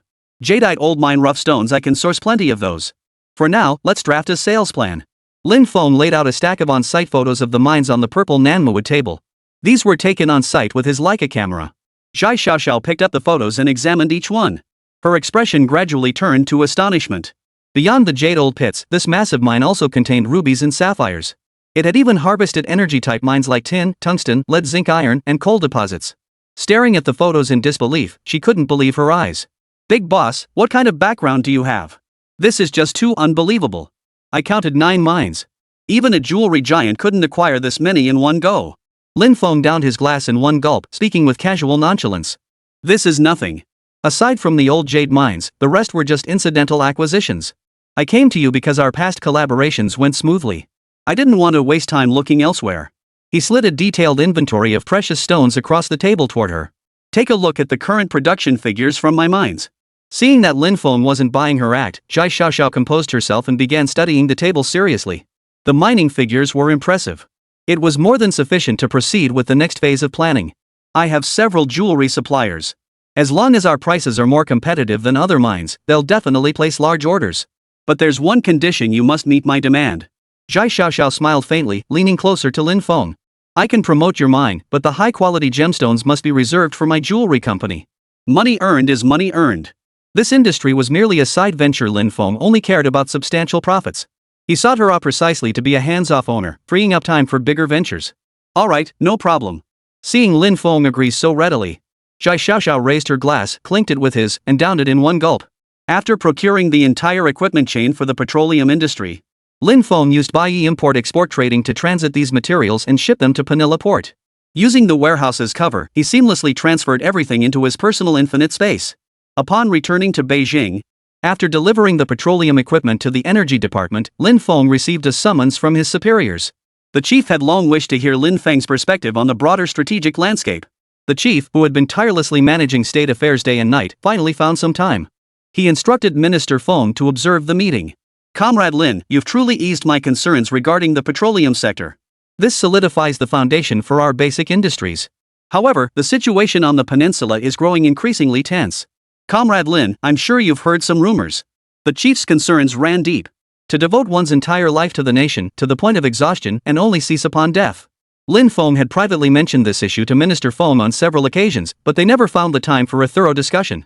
His stance was one of strict vigilance, ensuring all defenses and preparations were in place. This was precisely why Lin Feng had amassed such substantial military supplies. The current international trend is indeed far from optimistic. The dominant forces behind the left and right factions of the peninsula's north-south divide are the Bear and the Eagle. These two superpowers are vying for control of this pivotal position in Asia. Should either side breach the peninsula's defenses, they could advance unimpeded and seize 2/3 of Asia's territory. The temptation is immense. To be held in such high regard by the nation's highest leadership, Lin Feng decided to lay out his thoughts and the later generation's assessments of that war in full detail. After World War II, the bear had exhausted its military strength and needed time to recover. Its combat power certainly couldn't match its former level. The eagle, however, profited immensely from arms sales during the war and, having remained isolated for so long, had amassed terrifying strength. If they were to initiate hostilities, even with the bear's full backing, Korea would likely be unable to withstand the eagle's ferocious assault. Moreover, I learned earlier that the eagle has been manipulating the 5 permanent members, attempting to conspire with several other nations to form an alliance. Once the peninsula falls under their control, they can march right across our border with impunity. By then, it will be too late to resist. Lin Feng was sharing these profound strategic insights face to face for the very first time. Minister Feng listened in astonishment. This young man truly possessed military talent. Senior officials were aware of the peninsula's constant conflicts and the eagles meddling behind the scenes. They had never heard that the eagles were about to unite with multiple nations for a large-scale attack. The National Security Agency had agents embedded in every country, gathering intelligence. But the Eagles Congress and the 5 permanent members' meetings have always been extremely stringent, making espionage virtually impossible. Therefore, domestically, critical intelligence often arrives late. Yet Lin Feng understood it all so thoroughly. Knowing he had his own shadowy forces backing him, but unaware that his influence extended overseas and even involved the 5 permanent members of the UN Security Council. It was utterly mind-boggling. Deep down, Minister Feng truly did not want to believe another war would break out. With the overall situation finally stabilized, the bald-headed man driven to the remote island, and development gradually improving, they had finally caught their breath. As the Minister of National Defense, he had grown somewhat complacent about war. After all, peace is everyone's dream. Except for those damn Japanese devils and those rotten-to-the-core hawks, always looking for excuses to start wars, raking in war profits, and turning the whole world into a mess of chaos and suffering. During the previous meeting, he had warned his subordinates that a future war was inevitable merely to prepare them for the worst. But he never imagined it would come so soon. Are you suggesting we shouldn't wait for them to invade before resisting? That we should seize the initiative after hostilities begin and proactively enter the fray? True to his role as chief, he cut straight to the heart of the matter. Chapter 46, Taming the Independent Army, Launching Fighter Jets. Ideally, we should enter the peninsula under the pretext of assisting a neighboring nation the moment hostilities erupt. Lin Feng stated his military perspective with unwavering certainty. His habit of studying military history had paid off, granting him deep insight into the specific trajectories of modern warfare. It was no exaggeration to say that even on the front lines, he could serve as half a military strategist. So, based on your assessment, when do you estimate hostilities will commence? Minister Feng was most concerned about this question. Half a year. The timeline Lin Feng provided made Minister Feng break out in a cold sweat. To complete all strategic deployments within that timeframe would be an impossible task. While substantial arms aid has steadily improved our ground forces, air power will be critically important once the war erupts. Our weak air combat capabilities mean we can barely defend ourselves, let alone counterattack. Without air superiority, even the most tanks and anti-aircraft guns would be utterly defeated under aerial bombardment. The concerns of the nation's leader were precisely what preoccupied Lin Feng. With the nation's current capabilities, the military's fighter jet reserves numbered only a dozen or so. To engage in aerial combat under such circumstances would be tantamount to hitting a stone with an egg. If we could secure fighter jets through this channel, it would be a tremendous blessing for the nation. This is something no one else can accomplish. We can only rely on Comrade Shaolin. The supreme leader spoke up, seeking assistance. Lin Feng could not refuse. However, acquiring fighter jets was no simple task. Unlike land-based heavy weaponry, the R&D costs alone were staggering. Without substantial financial backing, securing even a few dozen units would be the limit. But such a quantity was nowhere near enough to form a functional air force. Moreover, transportation alone posed a major challenge, despite his infinite space. But by 1949, he had to put on some kind of show. His profound strategic insights directly challenged the established thinking among the higher-ups. It also heightened the nation's sensitivity and vigilance toward warfare. It must be said, this was a positive development. The mere 6 months of preparation also made Lin Feng feel the pressure intensify. The urgent task of acquiring fighter jets loomed large. Relying on antique auctions to raise funds was too slow. As for gold, selling large quantities in a short period would inevitably draw official scrutiny. It could also disrupt the gold market, making it far from an ideal strategy. For now, the only viable option was to pursue raw jadeite. Having made up his mind, Lin Feng set off for the neighboring country of Bread. Armed militants roamed the streets of the Packing mining district. Apart from him, there were virtually no other foreigners in sight. Given Lin Feng's current financial standing, he could easily hire a personal bodyguard for protection. But to act more freely and keep his dual-door secret hidden, he didn't consider hiring one. After all, with his skills, he could handle 10 bodyguards single-handedly. Arriving near the old jade mine pit, Lin Feng first surveyed the area. The independent army actually upheld their contractual obligations, maintaining constant patrols around the mine. After all, he had only paid half the retainer. The remaining half would be paid only after the one-year term concluded. But then again, Wu Nu had no choice but to comply. First, he wasn't afraid of military force. The tiny bread nation would need to court its powerful neighbor, Rabbit, in the future. A local warlord like Wu Nu certainly understood the stakes. Second, without his source of income, they'd have nowhere else to get more money. With no viable alternatives, compliance was the only sensible course. That was the path a wise man would choose. The big boss is here. Everyone, stand at attention. As soon as they entered the mine, the independent army militia at the gate saluted Lin Feng. The mine owner bellowed from inside. All the miners immediately swung their pickaxes with renewed vigor. The clanging sounds of mining echoed non-stop. Please take a seat, big boss.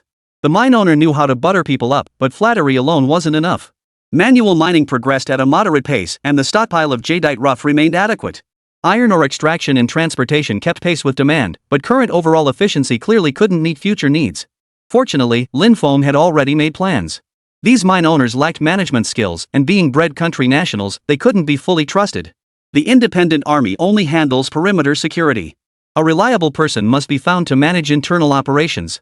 Otherwise, with every miner as lazy as they were today, how could his mining industry possibly develop? Even worse, what if the independent army teamed up with the mine owners to rebel and seize all 9 of his mines?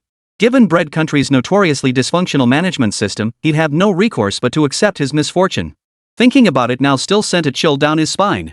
That's why, before this trip, he'd already secured a local contact recommended by Hua Yingdong. Li Minxiang, who dealt in raw ore in the Packing mining district. It was said that Li Minxiang's ancestors hailed from the Hong Kong area, later arriving in Bread Country through the turmoil of war. Leveraging his Hong Kong connections and supplying raw materials like jade and gemstones, he had worked his way up to his current position. He was a distant relative of Hua Yingdong.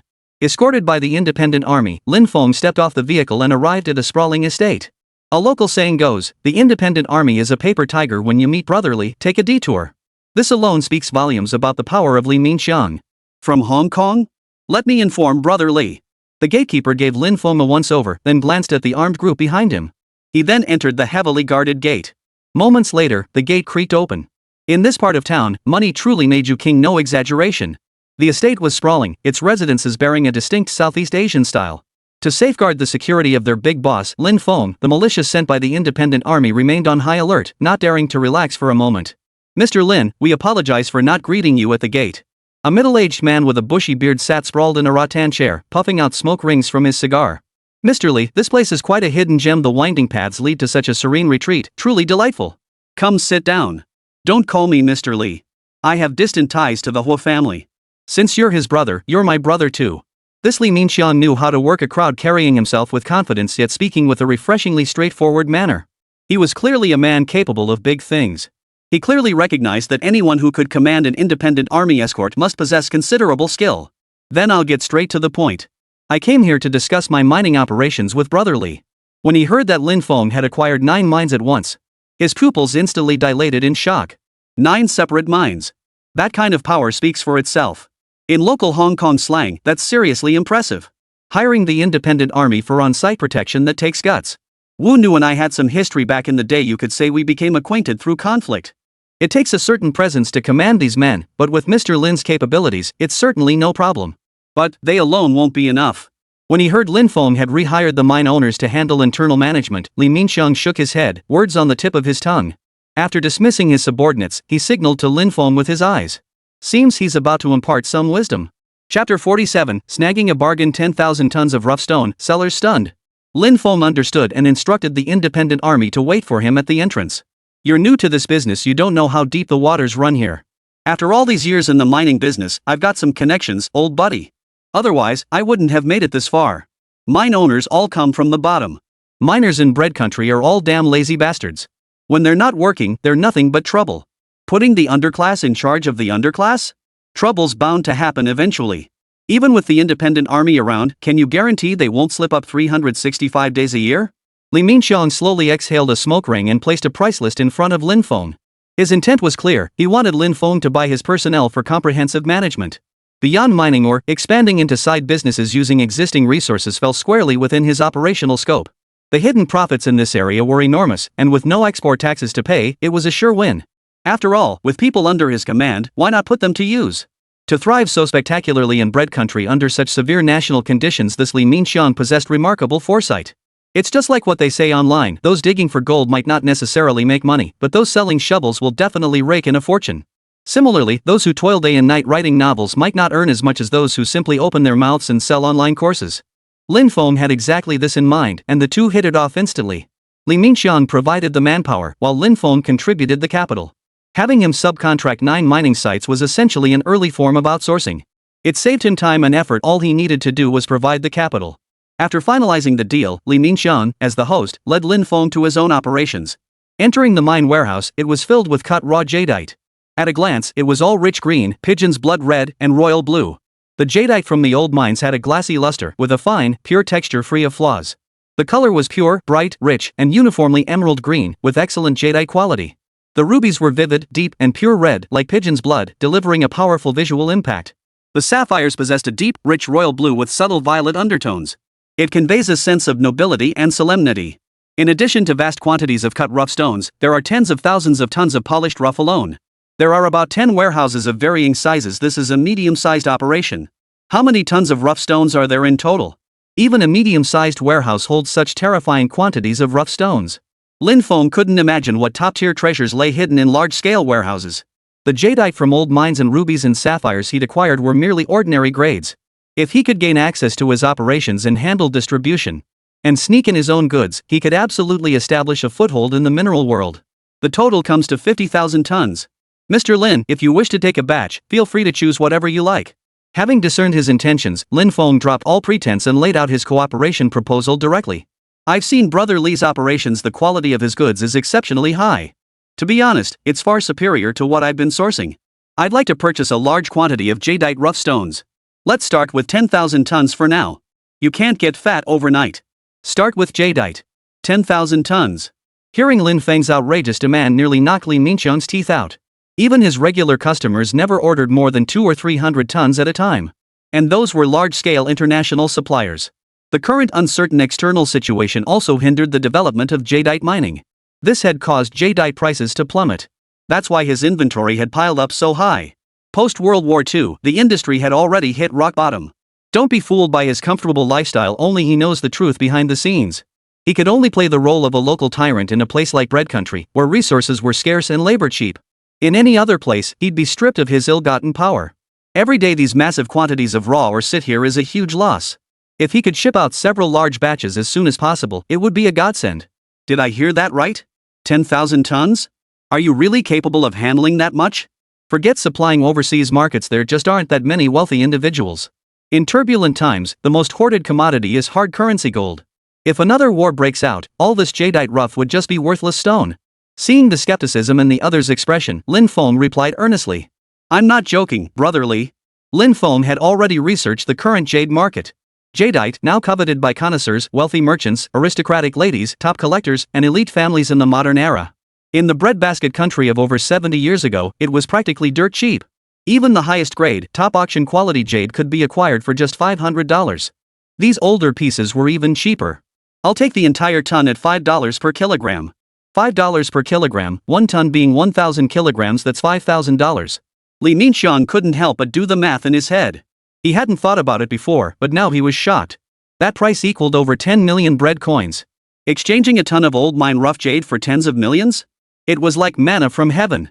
Seeing Li Minxiang's smug expression, he had no idea that Lin Feng had snagged an absolute steal. He'd bought top-grade jadeite, mostly full of green floaters, at a rock-bottom price of $5,000. Brought to the modern era, it would easily fetch at least 500 million. Not to mention, he had other inventory. Add to that his existing stock of premium jadeite from the old mines.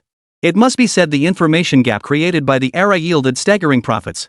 Lin Feng paid the price generously. Once again, Li Minxiang was taken aback. This man was far more capable than he had imagined. Yet it left him somewhat perplexed, utterly baffled. From an industry perspective, flipping a ton of rough jade would be a solid loss.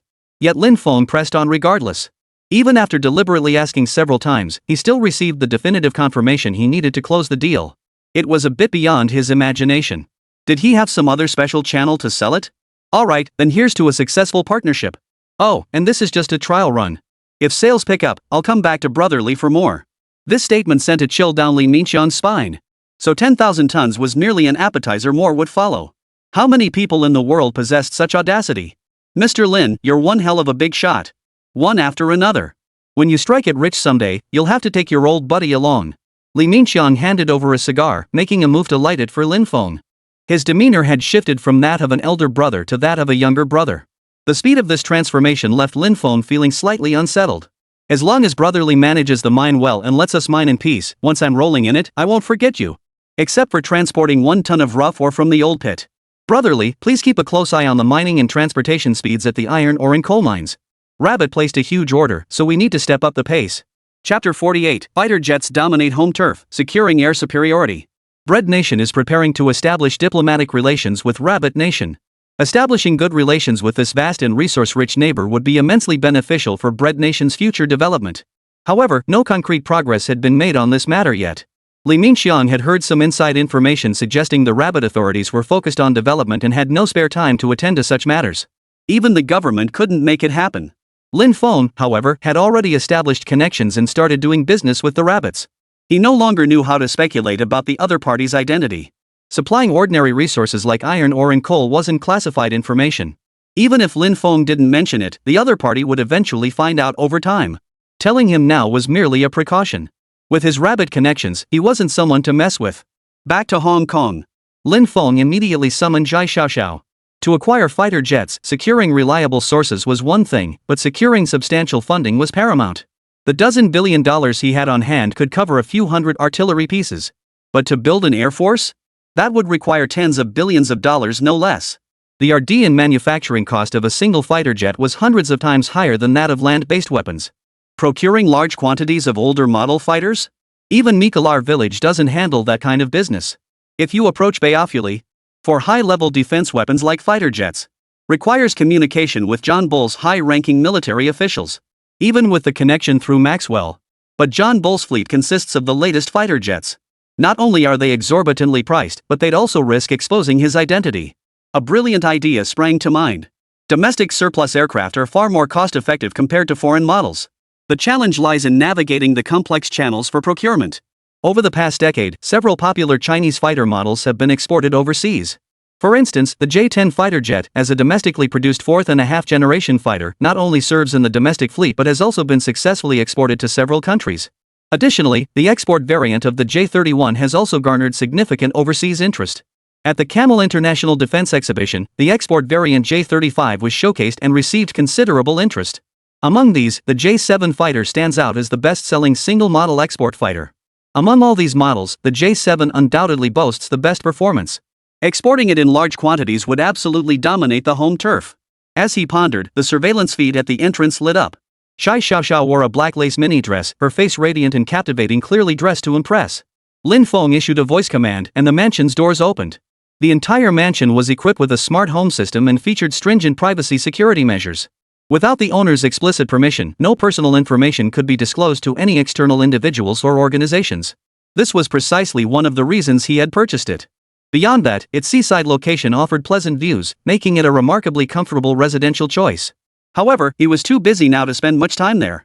Mr. Lin, you called me over so urgently. What good news do you have? Doesn't bad news warrant my presence, Miss Shai? After all this time in business together, you still treat me like an outsider. Calling me Miss Shai sounds so distant. A hint of melancholy flashed in Zhai Xiaoxiao's eyes. We're purely business partners. What else could it be? Seeing she wasn't buying it, she sat down with practiced ease, poured herself a glass of lemonade, and fanned herself against the heat. First-time strangers, second-time acquaintances. This Zhai Xiaoxiao truly didn't treat herself as a guest. Her delicate blouse was damp with sweat, making her skin appear as smooth as snow-white jade. The jade necklace adorning her slender neck immediately caught Lin Feng's eye. An ice-clear jadeite teardrop pendant of the glass-like variety. This woman certainly had excellent taste not only in selecting top-grade materials, but also in the design itself. Zhai Xiaoxiao gulped down the entire glass of lemon juice in one breath, overcome by the heat. When she lifted her head and met Lin Feng's gaze, she instantly covered her trembling chest. Hey! What are you staring at? She shot him a disapproving glare, her tone reproachful. She wasn't the type to let men stare at her indiscriminately. Lin Feng offered no explanation, merely returning a faint smile. You picked out a fine jade pendant, top grade stuff. No wonder you're the head of treasure gathering pavilion. A flicker of delight crossed Zhai Xiaoxiao's eyes at his words. She understood exactly what Lin Feng meant. He was praising her taste. Being praised by her idol, despite her earlier pout, left her heart feeling oddly sweet. This jade pendant was her father's family heirloom. Not only was it of the highest grade, but it had been specially commissioned from an overseas designer, something money simply couldn't buy. I have a whole stockpile of jadeite of this caliber in my warehouse. This remark startled Zhai Xiaoxiao so much she nearly spit out the water in her mouth. Earlier, Lin Feng had mentioned wanting to collaborate with her on jadeite rough stones. How could he have secured the goods so quickly? As Zhai Xiaoxiao followed Lin Feng to the warehouse, half believing and half doubting, she was utterly stunned. Large chunks of full green glass like jadeite rough stones, each with a sky window, filled the warehouse. Though a small portion remained uncut, Zhai Xiaoxiao instantly recognized the exceptional quality of the rest. Full green. Glass-like. Excellent translucency. The absolute top tier of jadeite. Zhai Xiaoxiao crouched before several jadeite rough stones, carefully examining them with her naked eye. Securing even a single piece of jadeite of this ultra-high grade within the industry was considered incredibly fortunate. Even at international auctions, only 3 or 4 exceptionally fine pieces might surface at most. Yet now, before her eyes, the finest jadeite lay scattered everywhere. The sheer quantity was impossible to count. The lowest grade piece alone was worth millions. She never imagined Lin Feng could acquire so many on his own. These were beyond her wildest dreams. What you see here totals 10,000 tons of jadeite rough. Mr. Lin, what's wrong? Do you think the quantity isn't enough? Lin Feng noticed Zhai Xiaoxiao's unusual expression and raised an eyebrow slightly as he asked. No. The quantity is sufficient, it far exceeds my expectations. I'm just curious, where exactly did you get all this jade? Previously, they had agreed to focus on the jadeite rough stone business, with her handling promotion and sales. But now, we're talking about 10,000 tons. Even with extraordinary capabilities, it would be overwhelming. This Lin Feng is too mysterious. Every time he disappears for a while, he reappears with rare antiques and treasures seldom seen by the world. He says he wants to trade rough stones, yet somehow procures 10,000 tons so quickly. All sourced from my own mines. Any questions? Lin Feng couldn't reveal too much, of course. After all, he did own his own mines, a perfectly plausible explanation. His own mines. Even international jewelry suppliers only owned a handful of old mine sites with annual outputs under 100 tons. With each year of depletion-based mining, high-quality jadeite grows increasingly scarce. Even industry heavyweights struggle to secure top-tier material. At this point, Zhai Xiaoxiao could no longer fathom just how deep Lin Feng's background truly ran. 10,000 tons of jadeite rough stones. Even if every one of Hong Kong Island's thousands of jewelry companies spent years working through them, they might not be able to fully absorb the supply. Chapter 49, Gifting Bitcoin to Generate National Revenue.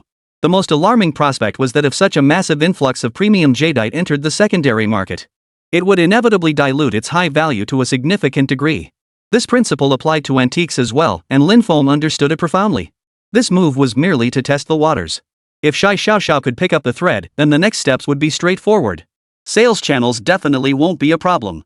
The key is that with such a large quantity, market principles dictate it's impossible to push everything onto suppliers. The key is to proceed step by step, selling in bulk only when the market reaches a peak. That's the golden rule. Lin Feng wasn't interested in the process, only the outcome. As long as he got paid, how she sold it was her business. It's clear that you're being very straightforward, Ms. Lin, and that you want to continue working with me. I can take a portion to ship out first, but if you want quick cash flow, I have a good idea. Zhai Xiaoxiao leaned closer to Lin Feng, tiptoeing to whisper in her ear. How about investing in my jewelry company and becoming a shareholder?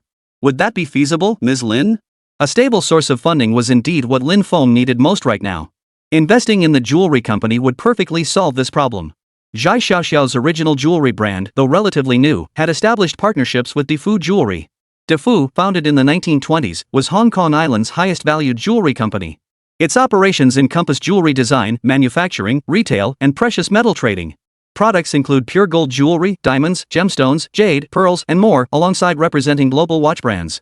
Becoming a shareholder in her company and later establishing deep cooperation with Tai Fuk would yield absolutely skyrocketing profits. Although Huahao Group's daily turnover reaches hundreds of millions, as merely an agent for the chairman. Currently, he holds only decision-making authority and lacks the power to deploy significant capital. Although this identity is still in the concealment phase, it has made business expansion far more efficient than before. His Baiyi import-export trade had already achieved steady profitability. However, it still falls short of meeting the requirements for procuring fighter jets and subsequent high-precision advanced weaponry. Zhai Xiaoxiao's suggestion came at a crucial moment. Regarding the shares, I can make the decision. A 70-30 split, I take 70%, you take 30%. If it's feasible, we'll sign the contract. Seeing Lin Feng hesitate without immediate agreement, she offered an exceptionally attractive perk. With Lin Feng as her cash cow, her jewelry company would never have to worry about sourcing jadeite rough stones again. No more picking through leftovers at public auctions. Given time, her company would undoubtedly soar to become an international top-tier brand. A once-in-a-lifetime opportunity like this, how could Zhai Xiaoxiao possibly pass it up? Additionally, a faint smile touched her lips. She slid open her phone, her slender fingers tapping lightly, revealing a Bitcoin transaction interface. I can gift you 100 Bitcoins. That should be sincere enough, right? Bitcoin is a virtual cryptocurrency. Through distributed blockchain technology, it achieves a decentralized currency issuance and transaction verification mechanism. Each Bitcoin transaction is packaged into a block and cryptographically linked to the previous block, forming an immutable chain. Blockchain technology ensures the transparency, security, and traceability of Bitcoin transactions. Its total issuance is capped at 21 million units, with prices fluctuating in real time. This limited supply endows Bitcoin with scarcity and appreciation potential akin to gold. In recent years, it has experienced several waves of dramatic price surges. 100 Bitcoins are currently valued at approximately $8 million. In the future, it holds considerable potential for significant appreciation. The fact that Zhai Xiaoxiao personally offered to gift Bitcoin indicates she holds at least around 1,000 units. Given such a generous gesture, Lin Feng naturally agreed with pleasure. This mutually beneficial collaboration naturally pleased both parties. With the shareholder agreement secured, Lin Feng began exploring specialized channels. After careful consideration, he decided to let the nation profit from this money. Purchasing rabbit military supplies from the modern era to aid the rabbits of 1949. This formed a perfect closed loop. Of course, he couldn't act directly himself, he needed a different approach. A suitable candidate sprang to mind. China Aerospace Military Industry Group. In the overseas sales hall, hundreds of call center agents spoke in various languages. They connected with overseas service providers, conducting communication calls. Hello, this is Huachang Industries.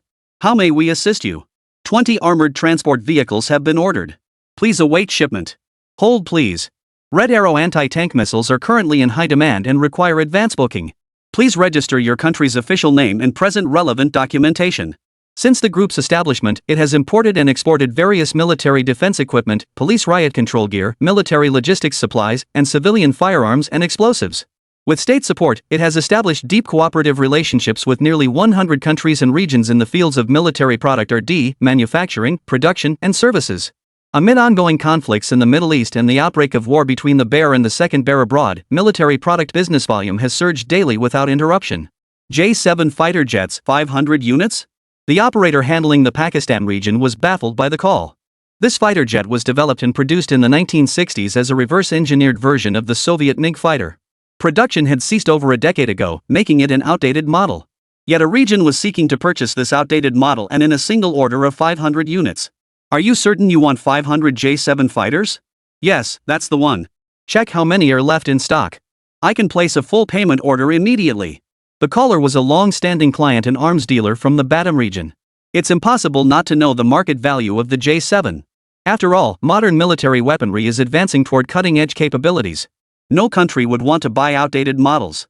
But the other party insisted on buying it. As an ordinary operator, I had no grounds to refuse. Given the peculiar circumstances and the large quantity ordered, she decided to report the matter to her superiors. Soon after learning of the situation, Wang Qingfei, manager of the military business division, took the call. This is an older model that's been discontinued. The price back then was $7 million per unit. If you require a bulk purchase, I'll need to consult with our higher-ups. In all his years as manager, Wang Qingfei had never encountered a customer like this before. Not only were they requesting discontinued models, but they wanted 500 units. Even deploying them to the Middle East conflict zone wouldn't make sense. Development and production of this legacy fighter began in 1966. Over a 40-year span, more than 2,400 units were manufactured. Current inventory stands at just 1,000 units, which have been secretly mothballed for 18 years since production ceased in 2006. Globally, no country has deployed the J-7 in combat. This buyer from Baghdad suddenly wants half the entire stockpile. It was truly baffling, leaving him somewhat astonished. Chapter 50, Acquiring 500 J-7s, Subverting John's High Command. In their sales history, 60 J7s were purchased by the Pyramid State in the 1980s. Camel Nation in the Middle East spent $220 million to procure 80 units. What kind of nation or organization would require 500 units? It was utterly perplexing. Could it be a small nation with an extremely underdeveloped economy, only able to afford outdated aircraft? If it were a small nation, 500 fighters would be an excessive quantity, clearly defying common sense. By today's military standards, the J7 is nothing more than a sitting duck in the sky. Who in their right mind would use them to bolster their Air Force's credentials? Or perhaps this buyer is merely an intermediary or messenger, with the real purchaser lurking behind the scenes?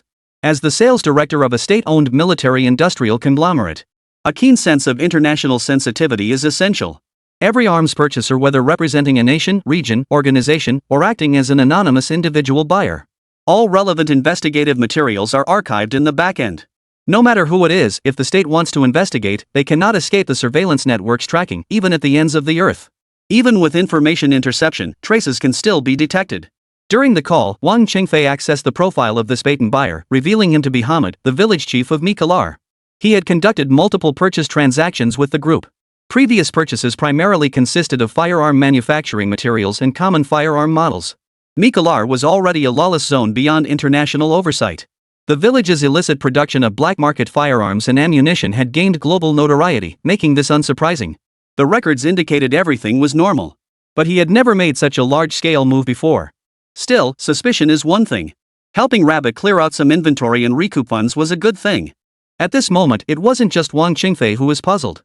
Even Hamid, the one making the calls, was genuinely baffled.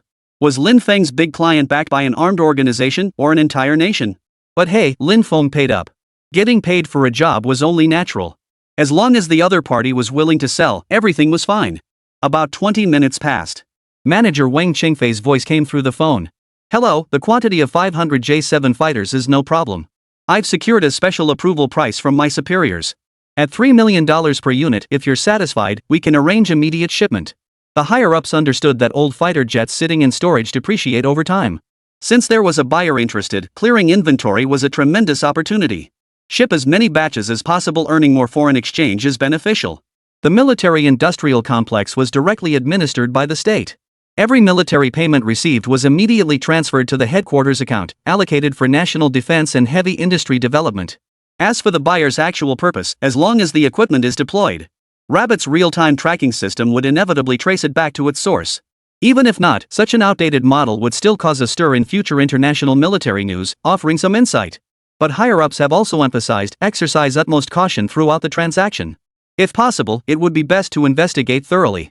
Alright, I'll place the order then. Looking forward to working with you. For real-time updates on the delivery of 500 J7 fighters, please monitor our official website. Hamid hung up the phone and let out a long sigh of relief. Though he had previously collaborated with Rabbit's military-industrial conglomerate on several occasions. But those deals were only for weapons and ammunition. He had never placed an order for fighter jets before.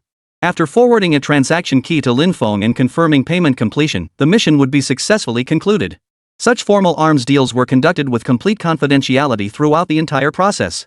The payment process, in particular, involved over a dozen layers of procedural passwords to ensure the transaction's utmost security. Upon receiving the keys, Lin Feng immediately logged into his Bitcoin account. The 100 Bitcoins Zhai Xiaoxiao had gifted him last time still sat untouched in his digital wallet. In just the past few days, the price had surged dramatically. They had soared to over $9 million. However, he logged in not to spend this money. Instead, he aimed to conceal his identity and personal information. He used the account as a relay point and employed hacker masking techniques. Lin Feng swiftly completed the payment. The $1.5 billion payment was smoothly transferred to the state. Although the J7 fighter was significantly outdated for this era. In 1949, it was a cutting-edge treasure. The transaction was complete. Yet Wang Qingfei still harbored numerous unresolved doubts. On modern battlefields, military equipment is fully automated, with fighter jets equipped with complete tracking and counter-tracking systems. Beyond that, they boast extended range, advanced electronic warfare systems, long-range communication capabilities, heavy weapon payloads, automated data link systems, stealth materials, and more. Clearly, none of these technologies were available on the J7. If the mysterious buyer behind the scenes purchased 500 obsolete fighter jets, and they weren't intended for combat deployment, what purpose could they possibly serve? Most puzzlingly, during the recent transaction, the system failed to track any payment details from the buyer. All these points combined left Wang Qingfei utterly baffled. But he had a premonition that this mysterious buyer would return again. When that time comes, he must seize the initiative and uncover every detail about them. After all, business comes first. But if an extremely abnormal buyer appeared, it would also warrant high alert. As a state-level conglomerate, any individual posing a potential threat to the military-industrial complex or the nation itself must be treated with the conviction that it's better to kill 1,000 by mistake than to let one slip through. Over time, Rabbit's approach became one of iron-fisted tactics coupled with a compassionate heart. Meanwhile, Lin Feng, who had just placed an order for J-7 fighter jets, received a message from McShaw. After so long without contact, the other party initiated contact, inquiring if any new collectibles were available. He also hinted at the hidden perks of arms dealing. "I've got plenty of collectibles here, including rare pieces you've never seen before." Lin Feng held a gilded bamboo-carved brush from the Wanli era, dipping it into ancient Huizhou ink. With each stroke flowing with vigor and grace, he began writing calligraphy with leisurely ease. After placing the J7 order, things finally slowed down. Now he just awaited delivery. The auction for the state banquet wine was incredibly successful. Along with the dividend from the Maotai wine, the proceeds have already been deposited into Mr. Lin's account. If Mr. Lin wishes to sell again, Baofuli will offer an even higher price. But Lin Feng's intentions lay elsewhere. His ultimate goal was to secure a long-term, low-cost supplier of military hardware. And Mai Shui was the perfect bait. There's no rush. The longer fine wines and antiques age, the higher their value becomes. Despite the refusal, Mai Shui persisted. But about that matter I mentioned last time, have you given it any thought? If it comes to fruition, it could be a substantial profit. Lin Feng's words sent a chill through Mai Shui's heart. He had proposed bypassing the John Bull military and dealing directly with his uncle William through him. This alternative route promised exceptionally lucrative profits. If it worked, they could even establish a private arms sales channel through illicit resale. But the risks were enormous. If the John Bull authorities caught wind of it and uncovered evidence, it would mean life imprisonment. Chapter 51, Testing Protective Gear, Setting Out to Sweep the Bears. In the CEO's office, he paced back and forth before finally succumbing to the temptation of immense profit. He decided to take the plunge. Lin Feng's background as a businessman was shrouded in mystery. Through multiple collaborations, Baofuli could only confirm he was a Hong Kong-born businessman closely partnered with Hua Yingdong in real estate ventures. Beyond that, no further details surfaced. Yet each time he purchased hundreds of weapons. Moreover, his appetite was growing, with demand rising significantly. Clearly, a shadowy organization stands behind him. To conduct private arms deals, not only did he face risks, but so did his counterparts. Therefore, they would undoubtedly provide cover. This realization eased Ma Shui's wariness and hesitation considerably. Regarding what Mr. Lin mentioned last time, I've already discussed it with my uncle. It's not impossible to make this a mutual transaction. However, it requires using a secret transit method, and there are some complications regarding payment collection. You know, if the John Bull authorities find out, it'll be trouble. Sure enough, profit was the bottom line. After casting the line for so long, the fish was finally about to take the bait. Whatever method you use, I just want the goods. You handle the rest. As long as the price is 50% cheaper than official channels, payment will be swift and guaranteed, no questions asked. Lin Feng dipped his brush in ink once more and wrote the second character with a flourish. 50% off. That was a hefty sum, especially considering the high production costs of military weapons. This was practically giving Lin Feng a free ride. Just as he was about to refuse, Mai Shui paused to reconsider. In transactions at the Baofuli Armory, he always received a share of the profits. Even at the president level, the share was substantial. It couldn't compare to the total transaction value. Even a 50-50 split represented extreme profit margins. Bypassing official channels and using internal covert procedures meant the entire payment would end up in his and his uncle's pockets. His uncle William held a senior management position at the John Bull Arms Group. Rumors circulated that he was secretly fiddling with transactions and reselling weapons. But he had never participated. If it worked, getting a cut of this deal would be a goldmine. After detailed discussions with William, he decided to give it a shot. Alright, 50-50 it is. Mr. Lin, whichever model you want to order, just contact me directly through this secure website. After placing the order, we'll arrange delivery to the designated location. With that, the other party sent him a link. Lin Feng didn't click it immediately. The one in a hurry now wasn't him, but Mai Shui. 7 bold, ink-splashed characters were now complete. The heroes of our time are here today. The handiwork of the chief calligrapher. With a sense of reverence and admiration, Lin Feng had it framed and hung in his study. Though Lin Feng could hardly claim to be a legendary hero for the ages. But come what may, he must leave a bold and indelible mark on the path of serving his country. Lin Feng was certain that the war against the Eagles 6 months hence would fundamentally reshape the Rabbit's standing and the strategic landscape. This was a pivotal battle. It was also a battle to defy fate and rewrite destiny. Therefore, before that day arrives, the preparatory work required would be extremely meticulous. It must be flawless. Currently, securing as many arms procurement channels as possible was paramount. Not only would this spread the risk, but it would also allow for multiple suppliers to choose from, compensating for any shortages in specific weapon types. With that thought, Lin Feng picked up his phone. He finally clicked into the confidential website sent by Manhwa. The interface was clean and simple, a selection list on the left, a contact chat window on the right. The catalog contained numerous military products categorized by type. Both the inventory quantities and the variety of weapons far exceeded what was available in physical armories. It seemed this classified website was for internal use only. Moreover, it had a time limit. Browsing traces would be refreshed and cleared within a minute. This kind of site is undoubtedly the work of dark web hackers. As expected, it was likely created specifically for private transactions. This also indicates that such transactions have been operating behind closed doors for quite some time. Manhwa, cloaked in multiple layers of encryption, was already waiting in the chat window. This was done to ensure maximum secrecy and prevent leaks. Both parties get straight to the point, without a single unnecessary word. Select items on the left, then submit your order when finished. I've added it to cart. You change it to 50% off immediately, then pay via Bitcoin account. Okay, hold on. Lin Feng stared intently at the screen. 3 seconds later, the price adjustment was complete. This time, Lin Feng didn't select any heavy-duty weapons. Besides testing the reliability of this batch, he could finally acquire the military-grade protective gear he'd long sought. Steel helmets, bulletproof vests, chemical biological protective suits, binoculars, and handheld walkie-talkies. A total of 5,000 items. Original price, $3.28 million. The modified 50% discount price was $1.64 million. The transaction was settled instantly with 60 bitcoins. It was quite cost-effective. Test the waters first, then place larger orders later. Insufficient firepower is the eternal pain of rabbit warfare. Therefore, the more ammunition for guns and cannons, the better. Like the 5,000 white phosphorus shells previously supplied, these munitions pose dual hazards, intense incendiary capabilities and extreme toxicity. Therefore, their use is now prohibited internationally. But in 1949, no such regulations existed. Without Hamid's black market connections, they simply couldn't be obtained. To counter the ruthless Eagle and the Allied forces, this lethal weapon had to be deployed. Additionally, cloud-burst bombs, weapons even more potent than white phosphorus shells, were also on the procurement list. Cloud-burst bombs, also known as air bombs or fuel air bombs. They work by mixing fuel with air to create an explosion that generates intense heat and a powerful shockwave, causing widespread casualties and destruction in the target area. If deployed in the anti-Eagle war, they would undoubtedly dominate the battlefield. Additionally, there are cluster bombs. A cluster bomb consists of a mother bomb and numerous smaller submunitions, also known as submunitions. After being dropped or fired, the mother bomb opens at a specific altitude or under specific conditions, releasing a large number of submunitions to cover a wide area. Submunitions vary in size and shape, ranging from small bombs to grenade-like devices. They possess massive area of effect capabilities and multiple detonation methods.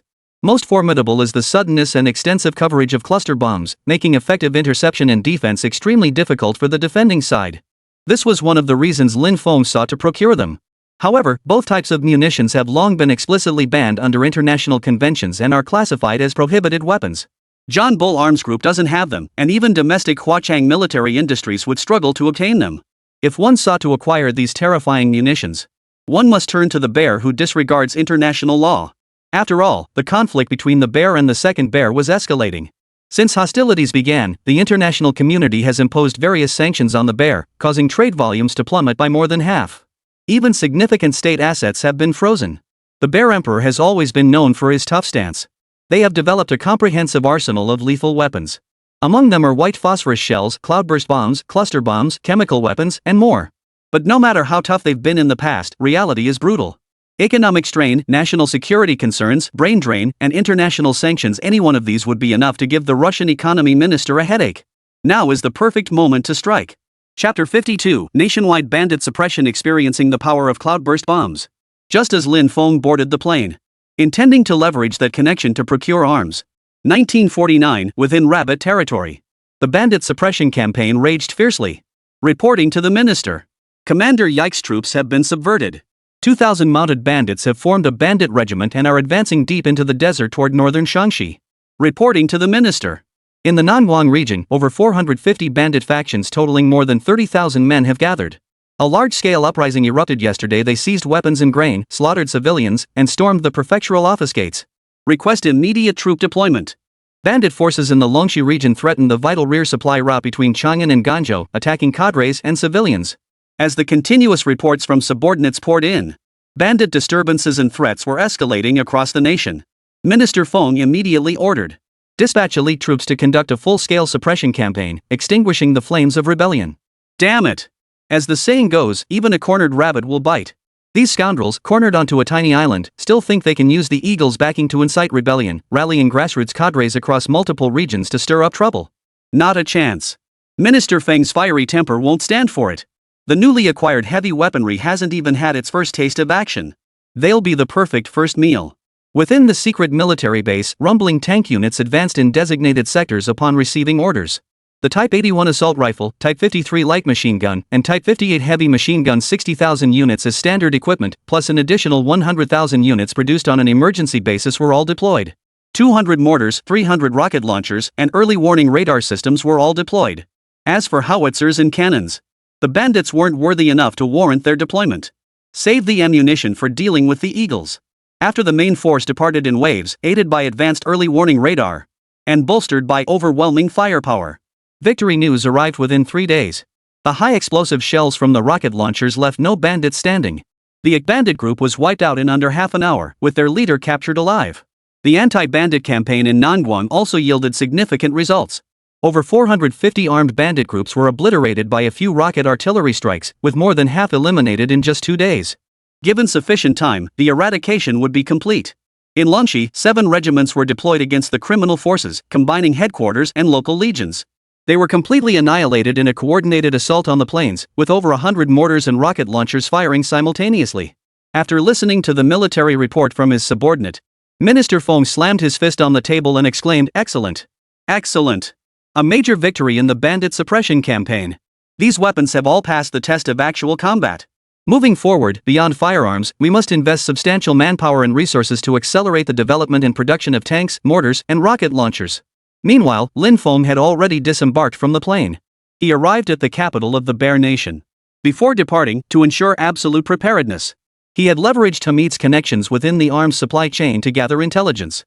He made contact with the Foreign Trade Department, which sold arms to replenish funds. Mikalal village conducted arms trade with numerous nations, making Hamid the optimal choice. Shai Xiaoxiao also sent a message simultaneously. She confirmed that a batch of raw jadeite had been shipped and the payment had been received. Unlike the shares held in 1949, these could only be held for now, they couldn't be used. As a shareholder holding 30% of Zhai Xiaoxiao Jewelry Company, Lin Feng could naturally access funds at any time. Inside the Red Palace, Economic Minister Boris was growing increasingly impatient. The war against Ermao raged on at the front. Domestic conditions were growing increasingly dire. Relying solely on warfare without developing production would inevitably cripple the national economy. Thus, finding multiple channels to sell off large quantities of old weapon stockpiles became an urgent necessity. At this moment, news arrived from the Ministry of Foreign Trade. A major arms client had arrived seeking to purchase various high-caliber artillery shells. This came at just the right moment. A godsend. Boris didn't hesitate, he was definitely selling. However, to expedite the deal and showcase their arsenal to this major client, Boris ordered the meeting to be held directly at the munitions warehouse. He also arranged for Foreign Trade Minister Andreev to host the meeting. As agreed, Lin Feng arrived at the destination on time. After passing through layer upon layer of security checkpoints, he finally stepped into the military warehouse of the Bear Nation. True to their reputation as a nation of warriors, the moment he stepped inside, he felt the overwhelming presence of heavy weaponry. "Hello, I am Minister of Foreign Trade Andreev. I've reviewed all the details. I understand you wish to purchase a batch of white phosphorus shells and cloudburst shells?" In the arms market, conducting transactions without revealing one's identity was extremely common. Andreev made no inquiries either. After all, what he wanted was to close the deal and make a profit. As long as it didn't threaten national security, he cared about nothing else. To protect his identity as much as possible, Lin Feng was fully decked out, sporting sunglasses and a wide-brimmed hat. A trench coat draped over his shoulders, his bearing undiminished yet tinged with an air of mystery. "Minister Andreev, I require 10,000 white phosphorus shells and 5,000 cloudburst shells." His fluent, accent-free English made it impossible to discern his nationality. Upon hearing the sheer scale of the request, Andreev was startled, then overjoyed. Both types of ammunition were explicitly banned internationally. Since the Russians were already under international sanctions, they couldn't afford to be picky. Though once a military powerhouse, the rabbit's rapid advancement in recent years In certain military industries, they had long since surpassed the Russians. Speaking of which, back in the day, the bear had played the role of the big brother, helping the rabbit. Despite outward friendliness, seeing the rabbits lagging far behind, and their technology trampled underfoot, their sense of superiority became all too apparent. Back then, the rabbits employed numerous tactics and methods to obtain their weapon manufacturing blueprints. They tried every trick in the book to borrow some advanced military equipment. But all their efforts were brushed aside as charitable acts of providing low-end weapons. Clever plans backfired. Today, the rising rabbit's attitude toward the bear is merely superficial friendliness, nothing more. Even between individuals, genuine sincerity is rare. Much less between nations. Maintaining temporary goodwill is already rare enough, let alone full-scale assistance. Such a thing simply doesn't exist. No doubt, witnessing the rabbit's current era of soaring prosperity, the bear emperor must be experiencing a complex mix of emotions. This quantity is perfectly acceptable, we have ample inventory. To ensure peace of mind with the purchase, you can test the firepower first.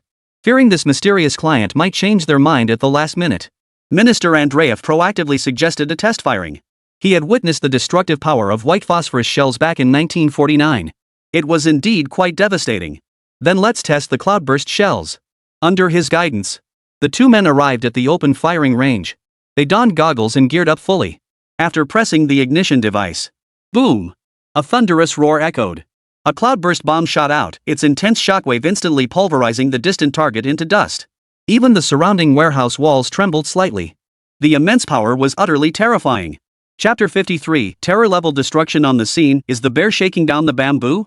The ensuing temperatures soared into the thousands, filling the area with thick, acrid smoke. The explosion's extreme heat and thermal radiation rapidly depleted the oxygen in the air, causing not only severe burns but also suffocation. Unbearable waves of heat surged forward. Fortunately, the two had already equipped themselves with oxygen supply devices and sealed themselves behind high-strength bulletproof glass. A simple push of a button activated the oxygen supply. Otherwise, they would have been utterly overwhelmed by this formidable shockwave. And this was the power of a single device. Imagine hundreds, thousands, or even tens of thousands of them. It could essentially wipe out the enemy forces entirely. Witnessing the test launch of a terror-level weapon for the first time, the sensation it left on Lin Feng was sheer awe. Absolutely breathtaking. Esteemed client, are you satisfied with the cloudburst bomb's destructive power? It wasn't just satisfaction, it was utter satisfaction. Seeing Lin Feng give a slight nod, Andreev knew the deal was sealed. Imperial Capital Security Bureau. After receiving Wang Chengfei's report, it immediately drew the leadership's utmost attention. Behind this Hamid from Baton, there must be an organization. We must uncover all the masterminds behind the scenes and eliminate the threat at its source. Security Bureau Director Li Guoqi immediately ordered the deployment of an investigation plan. Have the 500 J-7 fighters ordered by the other party been shipped out of the warehouse yet? Reporting to the minister, they have been shipped and are en route to Baton. Good. Continue tracking them. We must uncover the true buyer behind this. Conduct multifaceted intelligence searches. Ensure precise targeting, not a single clue must be overlooked. The Security Bureau provisionally classified this J-7 purchaser as a suspect. From its founding to the present day, the nation has weathered turbulent times and witnessed 75 years of rising national strength. Beyond vigorously developing its economy, eliminating potential threats to national security has been a key priority. Beneath the stability of national prosperity and people's well-being, there are always those bearing the weight of responsibility.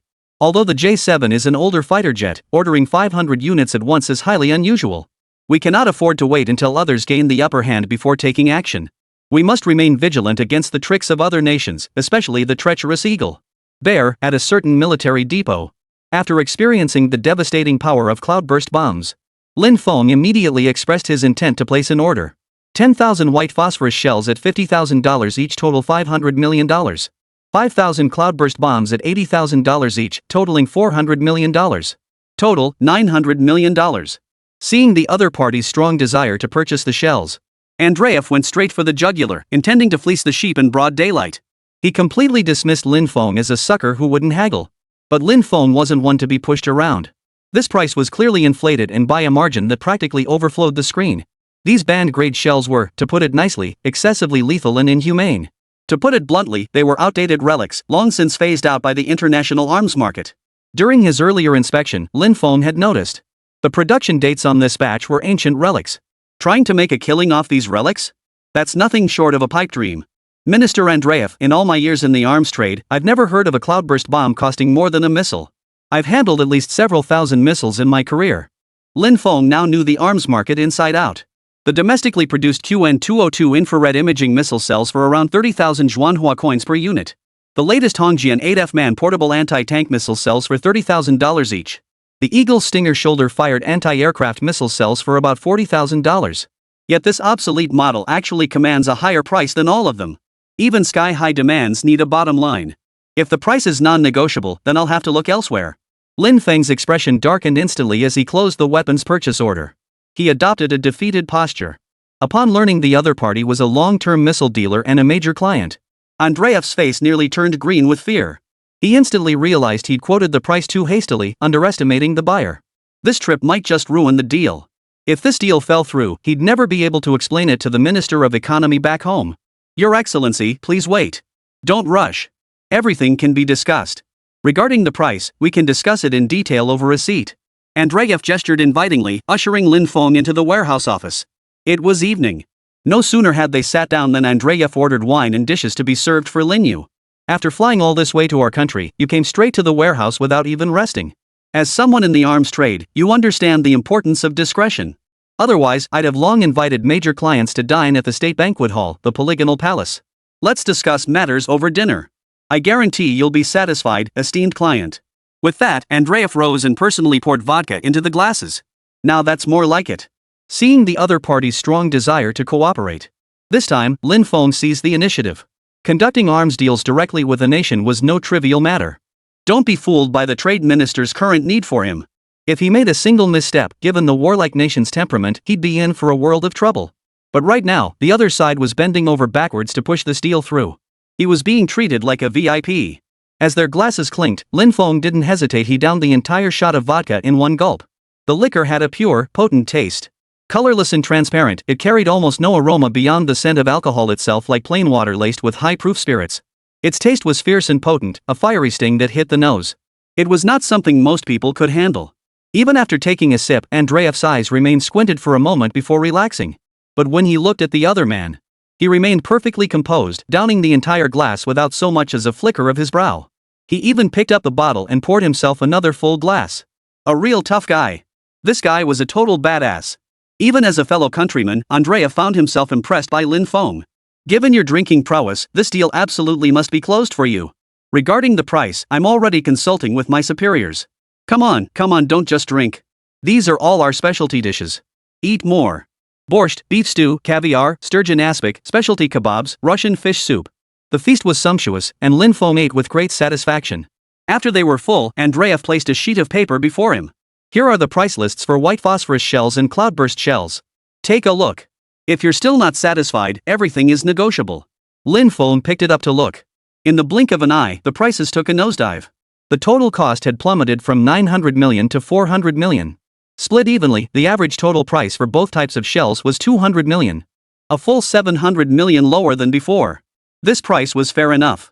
But given Andreev's previous greedy behavior, Lin Feng couldn't possibly agree so readily. With such restricted ammunition, aside from my bulk order, no other buyer could possibly take on this quantity. Chapter 54, the T-80 Tank Colossus, Cluster Bombs. In my opinion, if you lower the price a bit more, I'll pay immediately, and you'll get your money faster. The old Russian's personality was straightforward. Lin Feng didn't beat around the bush either. He laid out the key points plainly, making the deal easier to close. The current international situation and the impact of the Second Mao War. Foreign exchange was restricted, and in arms sales, aside from passenger aircraft and some standard military goods, there were virtually no major orders coming in. The other party was stating the truth. Getting paid was the ultimate priority now. After pondering, Andreev agreed this made sense. After the second price submission, the total price quickly dropped to 150 million, saving another 50 million. Pretty good. Minister Andreev, how do you intend to proceed with the transaction? With severely depleted dollar reserves, he naturally wanted to transact directly in USD. But from Lin Feng's perspective, paying via a dollar account felt far too insecure. Previously, through Hamid as an intermediary, they had contacted Rabbit's Huachang military industry. Paying anonymously via Bitcoin accounts had already pushed him to the brink of danger. If traced back, his identity would be exposed. One more misstep this time could sink the ship forever. Although his existence was known to domestic spies, foreign intelligence had yet to detect the danger. But the fact that he possessed dual passports was too bizarre. The higher-ups, adhering to materialist beliefs, might not necessarily accept it. Even if we concede that such time travel exists, the matter of aiding the 1949 rabbits must not be exposed so soon. After all, the overall situation remained uncertain and material procurement was only halfway complete. If the state intervened, it could provide the greatest assistance. But the twin portals bestowed upon him were a sign of destiny.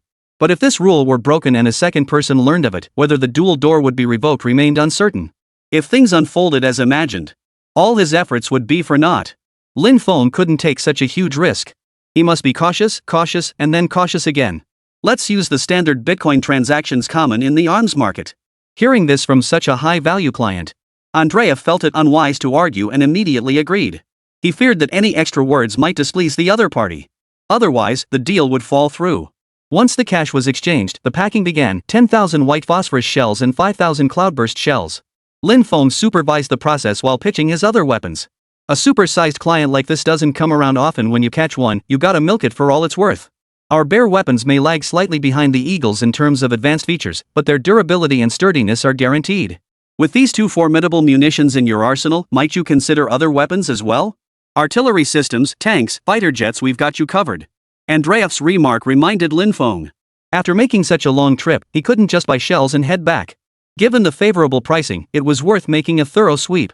The fighter jets had already acquired the J-7, but the Air Force's reserves still couldn't keep up. Delivering too many to the rabbits at once wouldn't be prudent. Then Minister Andreev, please give me a proper introduction.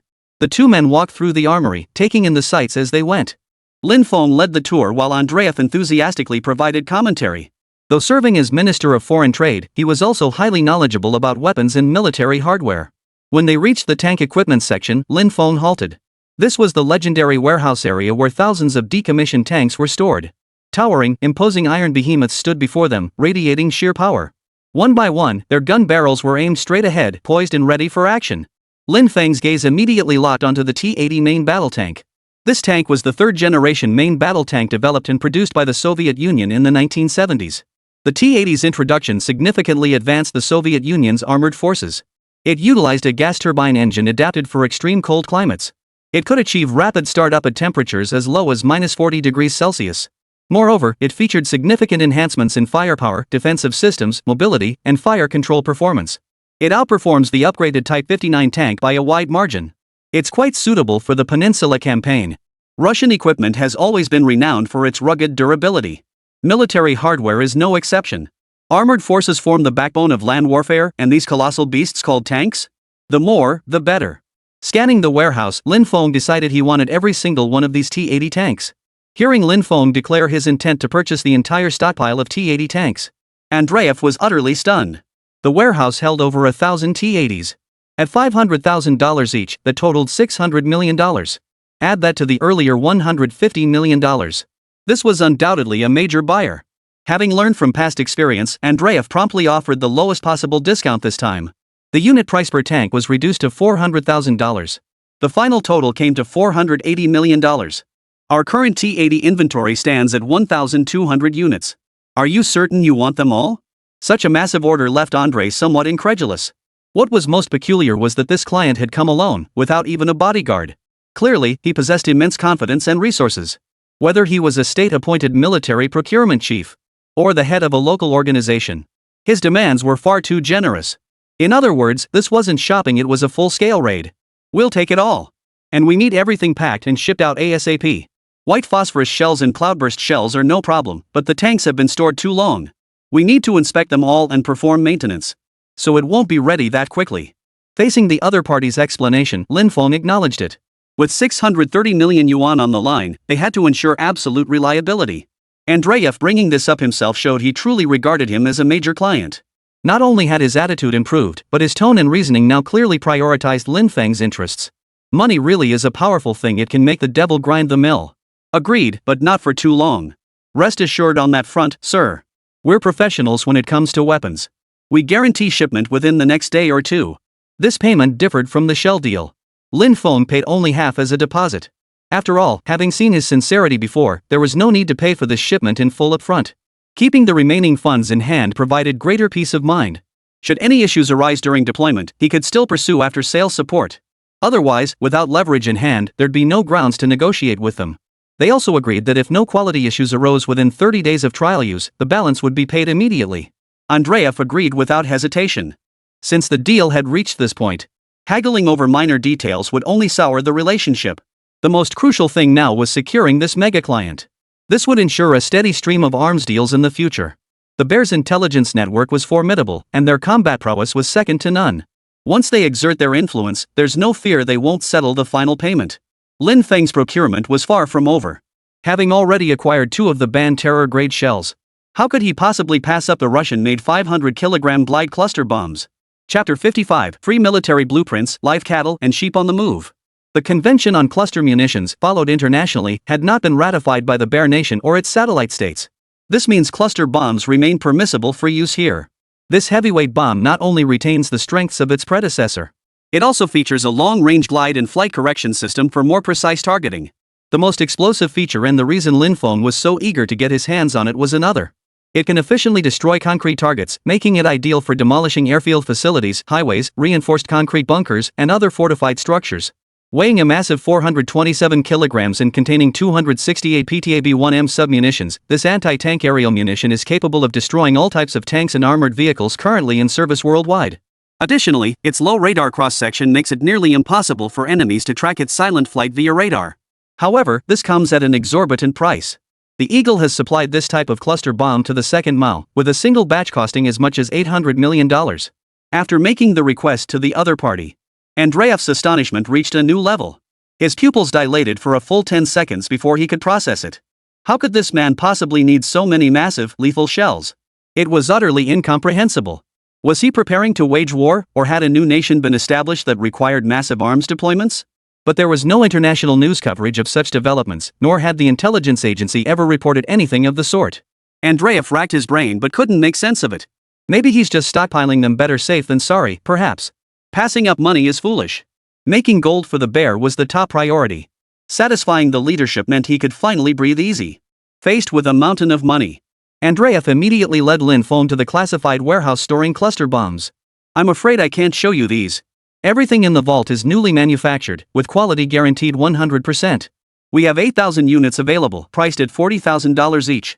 Volume discounts apply for large orders. How many would you require, sir? This time, before Lin Feng could speak, the other party had already provided all the information. Cluster bombs were no joke. Not only did they pack earth-shattering explosive power, but their storage conditions are also extremely stringent. Temperature, humidity, and ventilation must all be maintained within specified ranges. Otherwise, moisture could cause rust and corrosion, rendering them ineffective. Or if temperatures exceed standards, causing spontaneous combustion and triggering explosions. Both scenarios are extremely dangerous. White phosphorus shells and cloudburst shells could still be stored reasonably under the conditions of 1949. But the massive 400-plus kilogram shells proved unmanageable. The facilities there simply lacked such standardized and secure storage facilities. We'll start with 500 pieces. If the price is right and the trial results are good, we'll place more orders later. Lin Feng deliberately emphasized the word trial. After all, bombs with such overwhelming destructive power were deployed directly on the battlefield. There was no such thing as a trial run. Testing a few would mean burning through hundreds of thousands of dollars in minutes. In any country, such extravagance would be utterly outrageous. For cluster bombs, 500 units were actually quite substantial. Not to mention the follow-up business. As for the price, it's naturally the most favorable and cost-effective. At $40,000 per unit, 500 rounds would total $20 million. We're shaving off $5 million outright. $15 million is truly a bargain. Additionally, all purchased munitions come with complimentary standard-issue blast-resistant storage containers for long-term storage. The bulk of the profit has already been secured. Sacrificing a few blast-proof storage containers is perfectly reasonable. If we nitpick over such trifles, how can we conduct arms business in the future? Besides, it's an opportunity to build goodwill.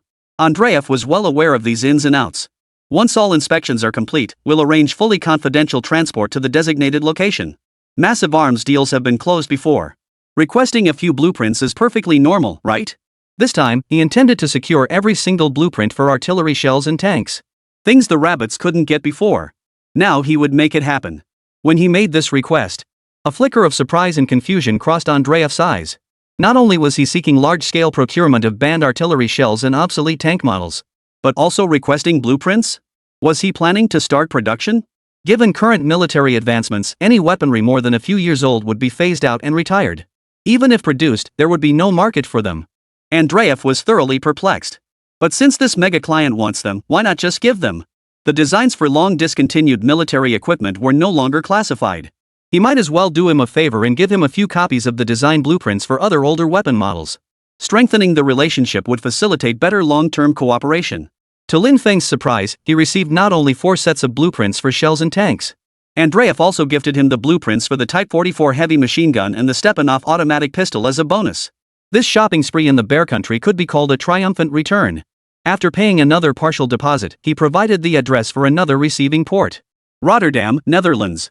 Although the port of Parnila offered excellent secrecy and security to diversify risks across multiple fronts, it was essential to establish port transactions across multiple regions. We Russians have many local specialties.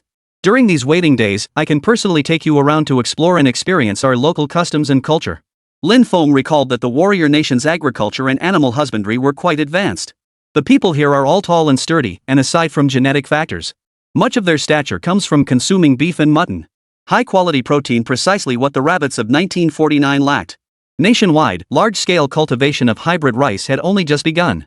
Even in the future, this would only address the most basic sustenance. Even the leaders at headquarters in the capital mostly ate simple home-cooked meals, with apples and bananas reserved for entertaining foreign guests. They rarely indulged in such luxuries otherwise. Let alone beef, fish, or shrimp. Even ground pork was a rare treat. Being able to take away a large quantity of fresh beef and mutton would be a tremendous boon. However, refrigerators didn't exist in those days. Large-scale cold storage facilities were even more unheard of. If we bought a large quantity of beef and mutton all at once, it would likely spoil and rot quickly. And it wasn't a long-term solution.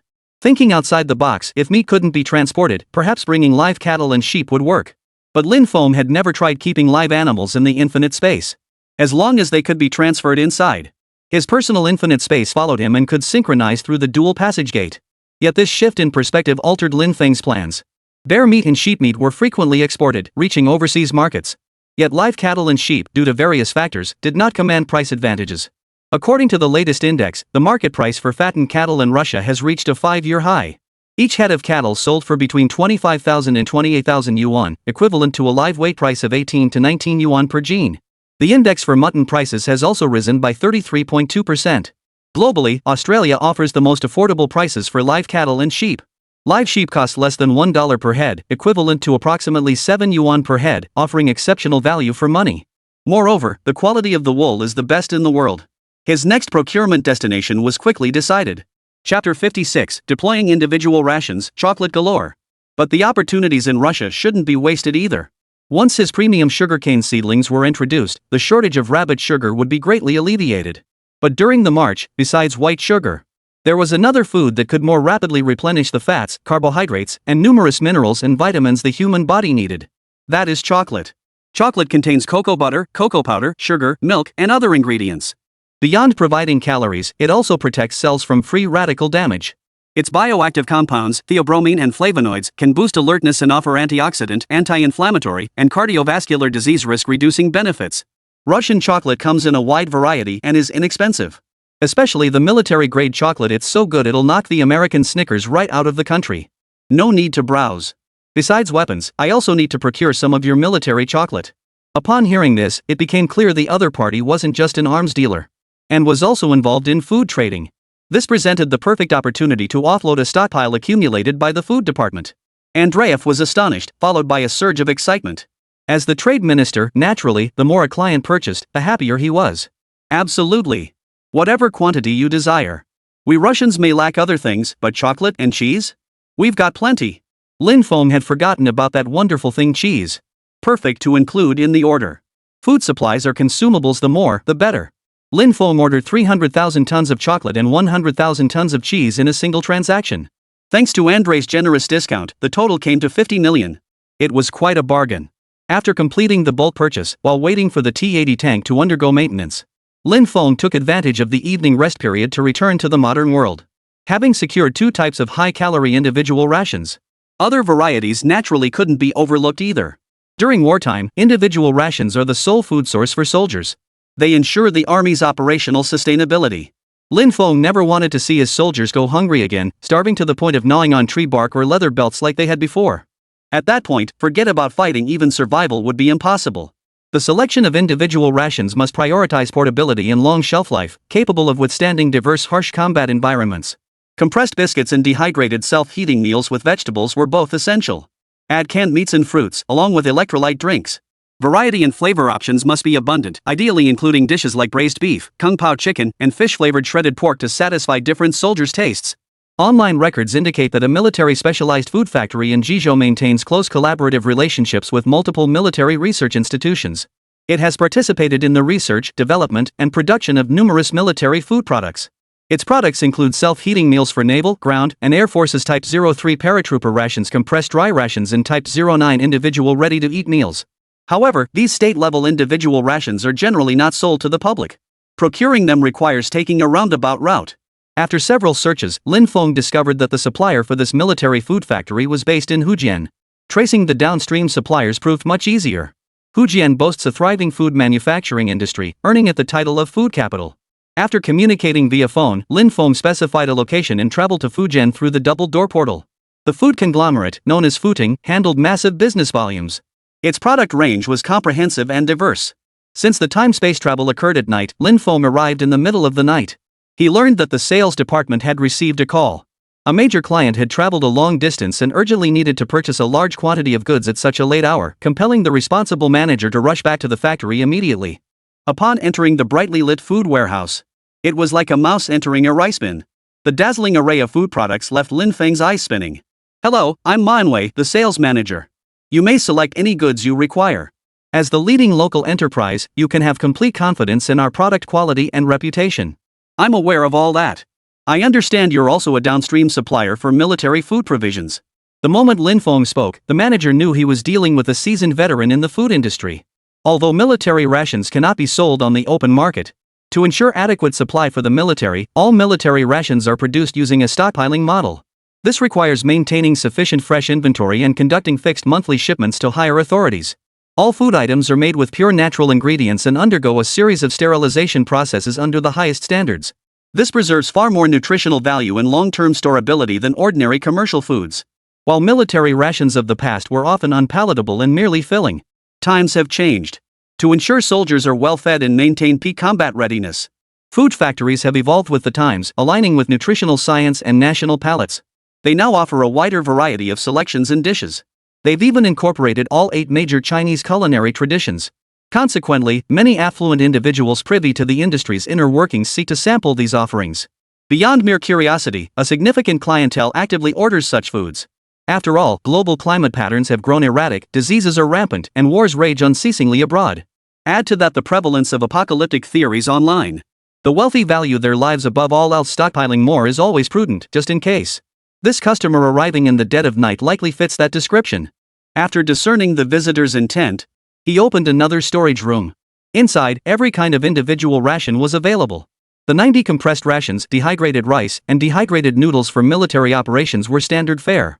Self-heating main dishes included curry fried rice, lamb noodle stir-fry, assorted fried rice, and egg noodle stir-fry.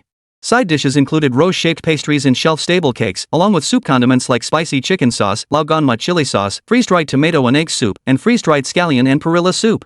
Additionally, various canned meats are available, such as braised beef, braised pork knuckle, pork meatballs, minced pork with fried sauce, and shredded pork with pickled mustard greens. All come with simple paper lunchboxes, spoons, and toothpicks. Freeze-dried fruits like apples, oranges, and bananas are also available. Plus a variety of instant functional drinks. All food items utilize nitrogen-filled packaging with soldered seals for preservation. After touring the entire warehouse, Lin Feng expressed his satisfaction. "I need a batch of every type of food. My order is substantial. Are you sure the inventory will suffice?" Manhwa smiled and pulled out an inventory sheet to review. "Rest assured on that front. As military suppliers, inventory levels are our most fundamental standard.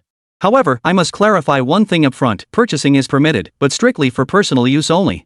Under no circumstances may these goods enter the market for resale. If discovered, it constitutes illegal activity. Not only will you face penalties, but our company will also be implicated. No rules, no order." Lin Feng understood the stakes involved. As long as it doesn't enter the market for trade, there shouldn't be any major issues. After all, once he obtained the goods, he simply stashed them in his portable infinite space, leaving not a trace in this world. There was essentially no cause for concern. Chapter 57, Security Bureau Investigation. Identity about to be exposed? Of course. My family has many members, so the more military provisions, the better. That way, if war breaks out at any moment, we'll be prepared in advance. His family members numbered at least tens of thousands, hardly a small number. Lin Feng's words perfectly corroborated Manhwa's suspicions. His mind instantly eased. I'll take all categories.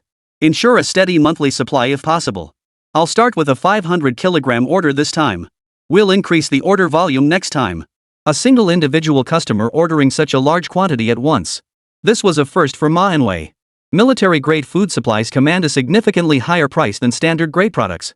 The 500 kilograms would cost around 80,000 yuan. Compared to arms deals, this price was a mere trifle. After several rounds of negotiation, the deal was sealed at 70,000 yuan. Purchasing in bulk posed no financial strain for Lin Feng.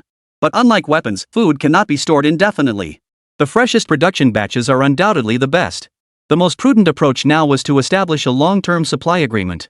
Yet when the other party proposed signing a long-term supply contract, Lin Feng politely declined the request. Signing any contract in the modern era would provide authorities with a lead to trace him. Previously, when he took over as acting chairman of Huahao Group, had been done under Su Xinru's instructions and with absolute confidentiality. To avoid public censure and malicious media rumors, the first female billionaire who had dominated the business world for decades had the foresight to impose an information blackout on this matter. This approach eliminated potential risks. The arms deal with Bayafuli was even more. The level of secrecy was exceptionally high. When investing in Zhai Xiaoxiao's jewelry company and signing the electronic contract, Lin Feng employed certain hacking techniques to achieve isolation and shielding effects. This was tacitly accepted by the other party. Without any safeguards in place, it was absolutely imperative not to sign anything overtly outside, especially with suppliers in the national defense and military food sectors. To conceal his tracks, he even cancelled his original phone number. Through the Xinyu second-hand marketplace, I purchased a large number of new and used phones from various brands, switching between them. Once detected by authorities, they would be tracked. He could toss it into the infinite space at any moment to block signals. No need for a contract. I'm engaged in long-term overseas trade activities.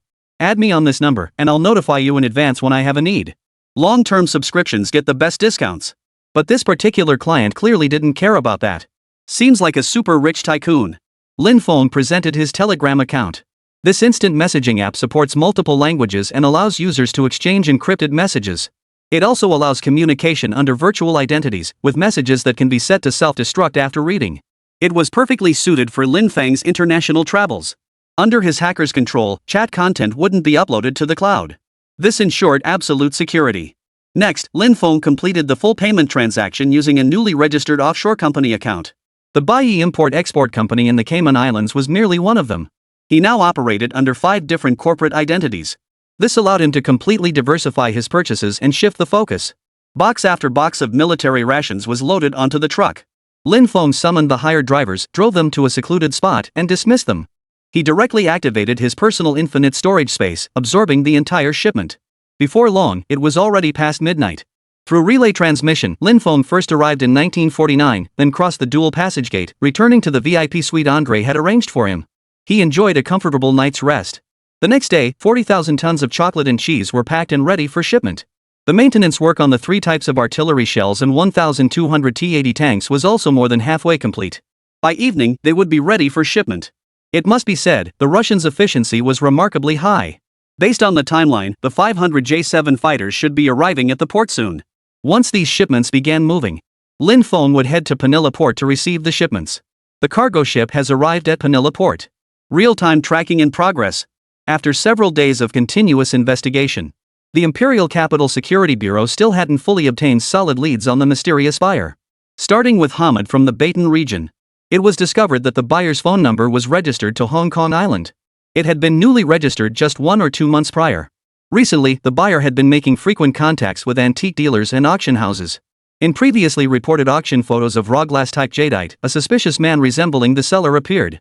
However, the chaotic scene resulted in an extremely blurred profile, making it impossible to discern his appearance or distinguishing features.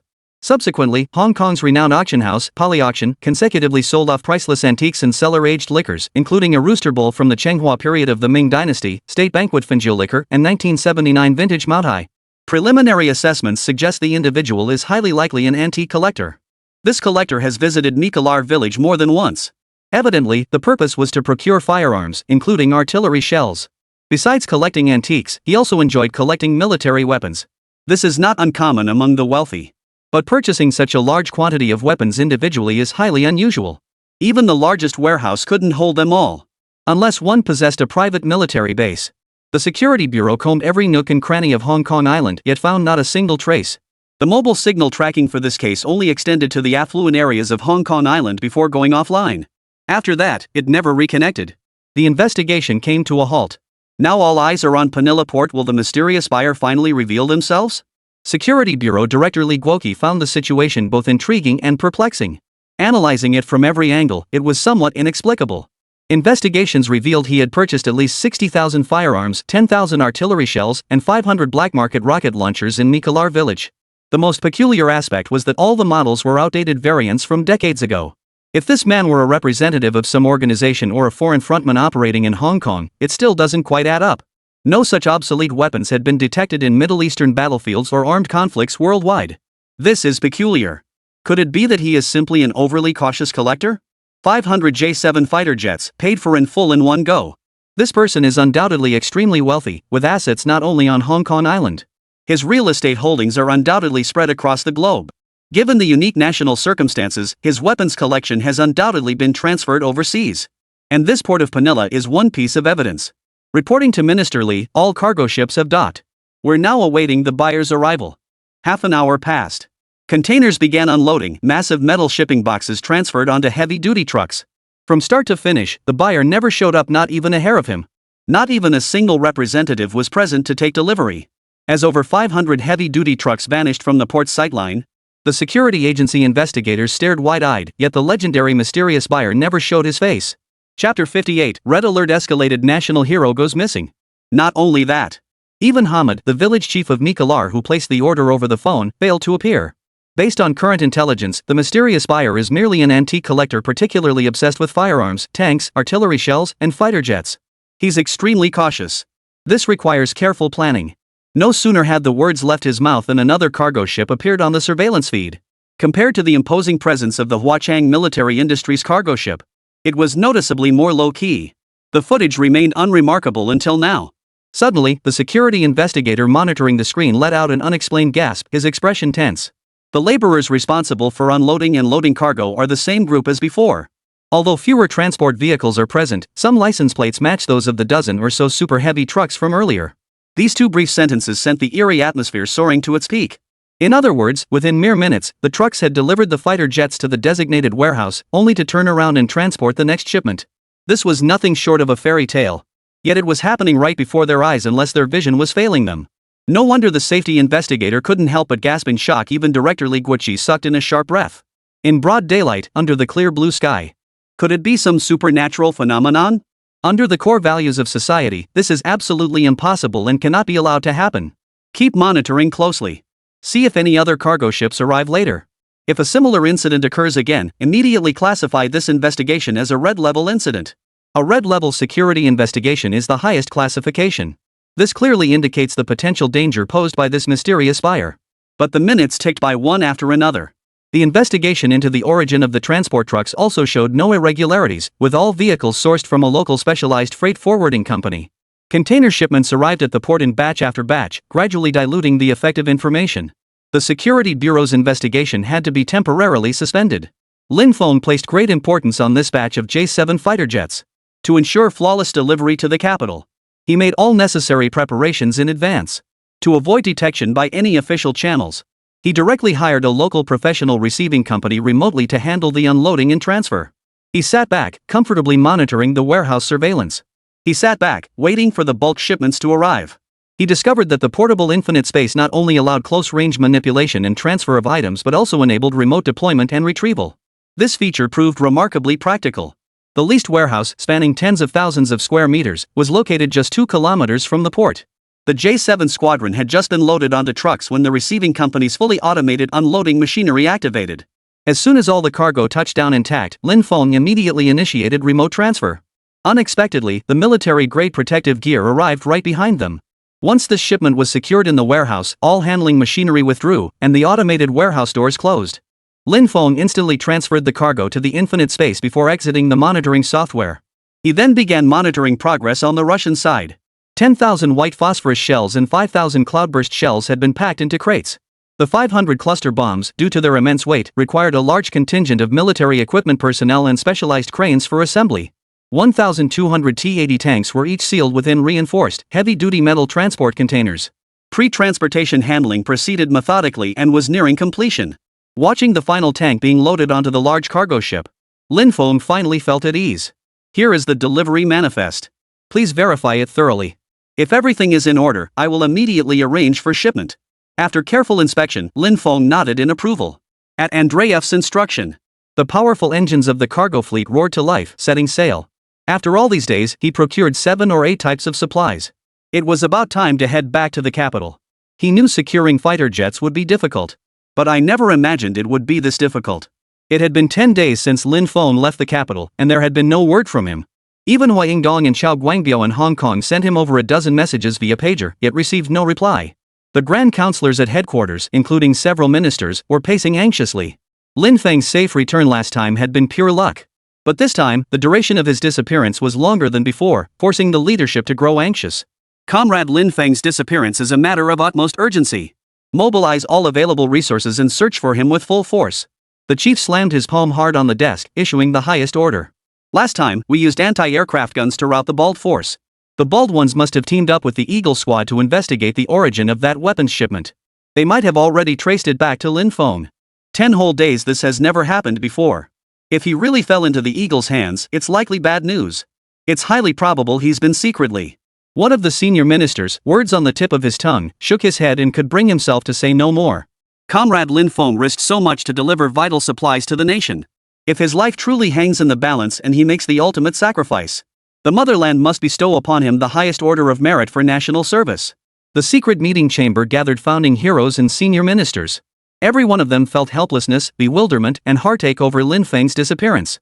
This situation most likely stems from his promise to procure fighter jets. Comrade Lin has never failed to deliver on his promises. Yet he never mentioned the dangers lurking behind them, always sharing the good news, never the bad. But this time, it's likely. The deeper they pondered, the more dire scenarios emerged. Even the head of state couldn't help but feel a wave of worry wash over him, his brow furrowing deeply. Losing such a key figure would not only mean a shortage of material support. With our foundations already unstable, the future development of our motherland would be severely hindered. Could we be overthinking this? Minister Feng refused to believe that anything could have happened to Lin Feng. What if he was merely delayed en route? Pagers were a brand new invention. Occasional glitches were perfectly normal. Lin Feng was traveling all over the world. Maybe he couldn't receive messages in certain countries. Let's not be too pessimistic. Brother Lin will be fine. I'll stake my reputation on it. We'll have good news within half a day. The words had barely left his mouth. A messenger's announcement echoed from the doorway. Reporting to the leaders, urgent news. Minister Feng waved him on, signaling him to continue. A telegram from Tianjin port reports over 2,000 large merchant ships docked at the wharf. Standing at the bow is General Manager Lin Fenglin. This tremendous piece of good news lifted the weight from everyone's hearts. But before they could fully process it, a thunderclap of disbelief erupted overhead. 2,000 merchant ships. The grand secretaries and ministers were all at a loss for words. How much cargo would that hold? Tianjin port dock. Upon receiving the news, high-level officials immediately sealed off the waters within a 100-mile radius of the port. Since the founding of the nation, such a colossal fleet of merchant ships had never appeared within the country. Chapter 59, 2,000 merchant ships enter the country, biohazard suits in place. Each merchant ship bore the characters Eastern Star printed on its hull. Under the management of Hui Yingdong and Su Xinru, the innovative marketing tactics for the first building, including pre-sale units and installment payment plans, caused a widespread sensation. With only 20% of the building completed, all units were snapped up. They had to swiftly file the project, develop the second plot of land, design blueprints overnight, and arrange for construction crews to move in. Project launches were accelerated at breakneck speed. Even more astonishingly, the second building had barely laid its foundation. Oriental Star Real Estate's phones were practically ringing off the hook. The situation was looking exceptionally promising, with the tile economy era being accelerated by Lin Feng. Billions poured into Dongfangxing's accounts to better coordinate and manage its portfolio of businesses. Hui Yingdong discussed with Lin Feng, deciding to incorporate the original shipbarge transportation business into Dongfangxing. Thus, the Dongfangxing Group was formally established. With a 60% controlling stake and the high recognition of Lin Feng by the nation's top leadership, he remained the largest behind-the-scenes shareholder and the founder with decision-making authority. This marked the first time Dongfangxing had set foot on rabbit territory. Lin Feng's emotions surged with overwhelming excitement. In the distance, senior leaders could be seen waiting patiently. Standing at the bow, Lin Feng waved in greeting. "Comrade Lin Feng, you've kept us old folks worried sick for days. Thank you for the nation's concern. I'm fine." This trip required extensive supply preparations, hence the delay. Knowing the nation would be concerned, Lin Feng rushed over immediately after completing the preparations. "Though a bit weary, I feel indescribably fulfilled knowing I've contributed my share to the motherland and added another bullet to the anti-Eagle war. The satisfaction in my heart is beyond words. I knew it. Brother Lin is such a wealthy and powerful man, how could anything go wrong with him? Here he is, standing right before us, safe and sound, and bringing us all these wonderful things." Minister Feng beamed at Lin Feng. His gaze held not only relief and admiration, but also a hint of tenderness. At this age, he himself had already been charging into battle, fighting fiercely on the battlefield. Yet here stood a man nearly 30 years his junior, fighting just as fiercely in a war without gunpowder to aid his homeland. Multiple nations were eyeing the rabbit with predatory intent. They feared this sleeping lion might awaken and catch them off guard. Engaging in overseas supply procurement was like licking blood off a knife. The slightest misstep could cost one their life at any moment. Returning safely each time was already a blessing. Transporting such vast quantities of supplies? Even with full state escort and immense resources expended, delivery was never guaranteed. But Lin Feng pulled it off. His level of skill and luck surpassed everyone's expectations. In truth, from Lin Feng's perspective, perfectly evading foreign surveillance while smoothly reaching port was straightforward. The cargo vessels under the Oriental Star banner are now under his command. He could deploy them at any moment. As over 2,000 seemingly empty merchant ships sped toward Tianjin port, a mere thought was all it took to stow all cargo in place within seconds. Even if intelligence agencies detected them beforehand, they could not uncover the specifics of the cargo. Under Minister Feng's instructions, military logistics personnel began unloading the cargo. "Please proceed to the military classified storage facility, leaders." Minister Feng, this shipment also includes individual combat rations. "We'll need a separate warehouse for food storage. Ideally one capable of holding tens of thousands of tons. Tens of thousands of tons of military rations." Minister Feng could barely contain his astonishment. Though equipment might be lacking, warehouses were plentiful. He ordered immediate arrangements. The first batch neatly stacked in the warehouse comprised 5,000 pieces of military protective gear. Opening the storage boxes revealed bulletproof steel helmets. Crafted from high-strength materials and equipped with communication devices, night vision mounts, and other accessories, they significantly enhanced soldiers' combat effectiveness.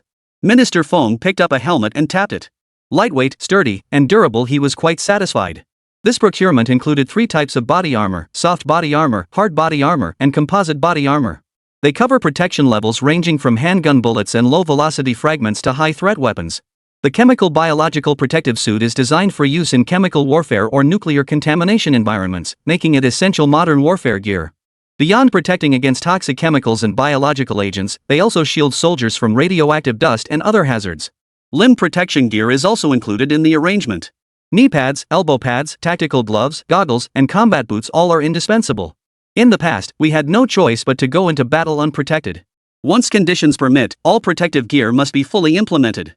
Not a single scratch should be allowed to touch our soldiers. From now on, Lin Feng never wanted to see the words "millions of soldiers sacrificed on the battlefield" again. Next on the list, binoculars and handheld radios. High-end binoculars made with premium optical materials and advanced coating technology offer high clarity, high contrast, and excellent color reproduction. They also feature triple protection: waterproof, shockproof, and fog-proof to withstand any harsh battlefield conditions. As a vital communication tool on the battlefield, they allow scouts to observe enemy movements and terrain deployments over extended distances. Optical lens technology is also a strategic project Lin Feng plans to deploy in the future. Whenever he conceived an idea that could enhance Rabbit's capabilities, he jots it down in his notebook and crafts detailed plans. He spares no opportunity for advancement, ensuring thorough preparation. This focus extends beyond lens technology alone. In precision optical manufacturing, the Rabbits of the 21st century lagged far behind others internationally. Core optical imaging technologies were monopolized by the Western powers in the future. Moreover, in critical areas like optical lenses for lithography machines and chip development where foreign nations hold the bottlenecks, have made progress extremely difficult for the Rabbits. If technological transfer could be achieved beforehand, allowing the Rabbits to commence R&D in production early, leveraging cheap labor and ultra-high productivity, they could absolutely crush the American imperialists and other predatory nations into the ground. Thoughts raced through his mind. Thoughts snapped back to reality. The final few hundred cases of handheld walkie-talkies had been placed. These walkie-talkies featured anti-eavesdropping capabilities and could function normally even without a signal. Lin Feng finished explaining the features of the military-grade protective gear. The veteran leaders, who had never seen such advanced gadgets before, nodded in approval and gave him thumbs up. After inspecting the actual equipment, Lin Feng felt reassured. John Bull's craftsmanship was truly top-notch. The trial run was successful. Next time he could place a large order. I've only procured 5,000 pieces of this protective gear for now. Once it's deployed to the troops and the trial results are positive, we'll place a bulk order. 5,000 pieces was already a substantial quantity. Little did he know that in Lin Feng's eyes, these were merely trial units, with plans for a bulk order already in motion. Minister Feng was both delighted and surprised, but suddenly felt a cold sweat on his palms. This was his first encounter with such military-grade protective gear. Equipping the entire army with it would undoubtedly be a positive development. But the procurement budget, it might not be enough. Chapter 60, 8 Major Cuisine Rations Self-Heating 2? This was merely the appetizer. A steady stream of military weapons and ammunition was being transported to the warehouse behind him. How to procure them all would be a major challenge. The next 30,000 tons of chocolate and 10,000 tons of cheese, stacked crate upon crate in the warehouse, resembled towering mountains. For the elders who had endured years of hunger and famine, it was pure bliss. Before they could even marvel at the sight, 500-kilogram military rations for individual soldiers began being transported and stored. Food directly supplied to the military must undergo absolutely stringent quality control inspections. Clearly, the current rabbit rations did not meet these requirements. To gain a more direct understanding of the taste, satiety, and nutritional value of the individual rations, with permission granted, Lin Feng opened several boxes containing self-heating rice, assorted fried rice, hand-pulled noodles, canned pork knuckles, freeze-dried fruit, and instant functional beverages. All food items are produced to military supply standards, covering every category of sustenance. The variety is extensive, with canned meat dishes even categorized into 8 major Chinese culinary traditions. This is a box of self-heating rice. Once activated, it will generate heat automatically. Lin Feng's explanation was overwhelming. Though they understood each term individually, the sheer volume of details left them bewildered. The older generation of leaders, in particular, struggled to keep up. In their experience, individual rations were either dry, starchy buns or cornmeal. They were monotonous in flavor, didn't store well, and spoiled easily. This collection of rations representing all 8 major Chinese culinary traditions Shandong, Sichuan, Cantonese, Jiangsu, Zhejiang, Fujian, Hunan, and Anhui was something they'd never heard of before. Most astonishingly, it can even automatically reheat rice? Even the self-proclaimed world superpower hasn't advanced this far. How did Lin Feng pull this off? Does he have his own top-tier manufacturing facilities? Considering how he consistently secures advanced weaponry and equipment, with major shipments arriving every few days, a bold thought began to take shape in everyone's minds. The forces backing Lin Feng undoubtedly possess military manufacturing capabilities far surpassing current industrial standards, along with other undisclosed industries. But this formidable force cannot reveal itself lightly at present. Lin Feng serves as its most effective spokesperson. It was midday. He opened the rice packet, the vegetable packet, the heating packet, the utensils, and the instructions. Like a magician, Lin Feng began demonstrating the steps to automatically heat the rice. To better explain the usage to the soldiers, Minister Feng summoned the army's logistics officer. His eyes widened as he watched Lin Feng operate the device without blinking, afraid to miss a single detail. After setting aside the ingredients, Lin Feng added the appropriate amount of cold water to the rice packet. Then, he poured the stir-fried vegetable mix from the vegetable packet onto the rice. He placed the heating packet at the bottom of the self-heating rice container, added water, then positioned the rice and stir-fried vegetables atop the heating packet before closing the lid. After waiting about 10 minutes, steam began to rise. Lin Feng closed his eyes, wafting the aroma with his hand. Opening the lid, he saw the rice and vegetables were fully cooked and ready to eat. His stomach growled just then. He picked up a clean spare spoon, scooped up a portion of rice and stir-fried vegetables, and took a big bite. Mmm. The taste was almost like home-cooked rice. The grains were plump and chewy, with a rich, savory aroma. The vegetable preservation technology was impressive. Even after reheating, the lettuce, carrots, and corn kernels retained their vibrant green color and crisp, tender texture. This place was top-notch. No wonder they'd been selected as a supplier for military provisions. Seeing Lin Feng eat so heartily, Minister Feng immediately ordered the administrative director to replicate the process. Soon, a simple yet hearty lunch spread was ready. Steaming hot self-heating rice, assorted fried rice, handmade noodles, and other staples were available for everyone to choose from. Spicy stir-fried chicken, soybean braised pork knuckles, braised beef, twice-cooked pork, yellowfin tuna. The ministers and senior officials couldn't resist the temptation and wanted to sample the flavors. But remembering the nationwide meat shortage, accustomed to frugality, they couldn't bring themselves to touch the meat, instead eating only vegetables. The ministers instructed the administrative chief to send the heated meat cans to the troops as a gesture of appreciation. Witnessing this scene, Lin Feng felt both moved and deeply impressed. In this era, the leader's care for the common people and their subordinates was simple, sincere, and entirely heartfelt. If there are no issues with this batch of military rations, I will ensure a long-term supply. So, ministers and senior officials, eat your fill, there's plenty to go around. Lin Feng's words dispelled the leader's concerns. Don't just eat yourselves, join us, Comrade Lin. It was the first time everyone gathered in the warehouse for lunch in such a cheerful atmosphere. After eating their fill, the main event officially began.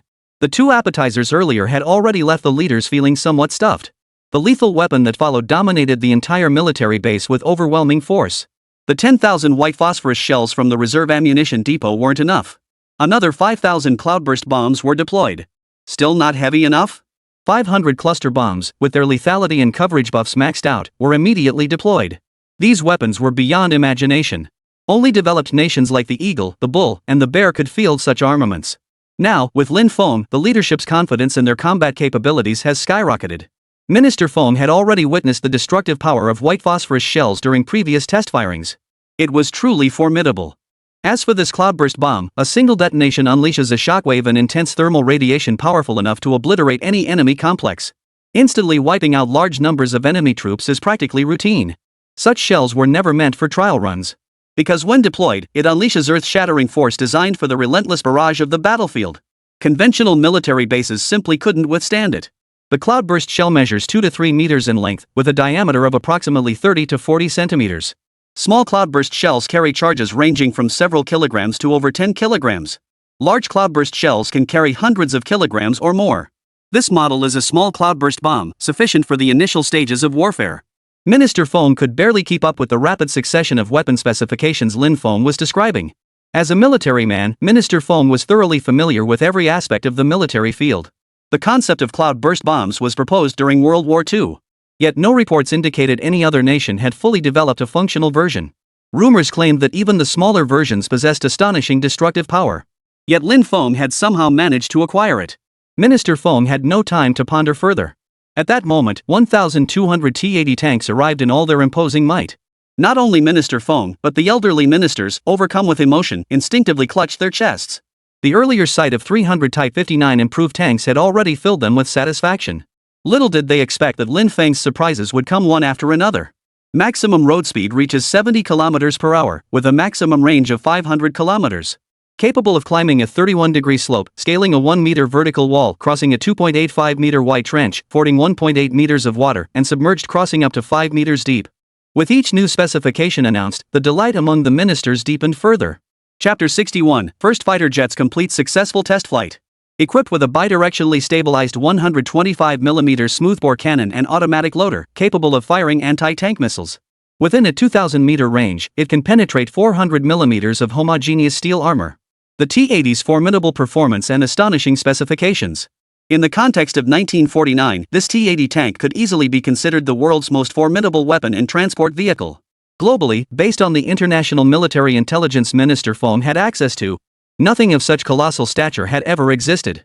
He exchanged knowing smiles with several senior ministers before teasing Lin Feng. Brother Lin, you're truly unfathomable. Just how many hidden gems do you have up your sleeve? Old Feng, stop teasing Comrade Lin. He's gone to such great lengths to aid the nation, how can you call it hiding? To put it in a proverb, he's emptying his coffers without holding anything back. With this kind of drive, once our national strength grows and our military power rises, we'll absolutely be able to stand shoulder to shoulder with the eagle. If we're making bold claims, let's aim higher than mere parity. We must trample them underfoot and become the world's foremost superpower. As a founding military strategist, Comrade Nia took the lead, aiming straight for the moon.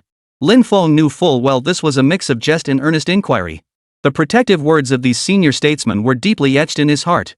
Lin Feng believed that the jest about becoming a world power would soon become reality. By then, Rabbit's performance would astonish nations worldwide. With Comrade Lin Feng at the helm, I am confident that day will come. Old Nia placed great hopes in Lin Feng. It is easier to seize power than to hold it. At that time, heroes and visionaries from all walks of life gathered together for a shared ideal. Driven by a fierce sense of mission and fighting spirit, they overthrew injustice at any cost amidst adversity. Through blood, tears, and hardship, they broke through the barriers from the grassroots level, vanquished all foreign invaders and extremist forces, and united to establish their realm. Preserving the empire, however, presented a series of even more complex and arduous tasks. We must maintain high vigilance both internally and externally, while simultaneously developing the economy and improving people's living standards. Only then could the nation ensure lasting peace and sustainable development. Lin Feng's material aid undoubtedly injected a powerful shot in the arm, and not just one, into the nation's impoverished state. With these foundational improvements, stable development is no longer a dream. The lessons from the downfall of countless dynasties throughout history underscore this point. Now that concern has been largely alleviated. Old Nia could finally relax his guard.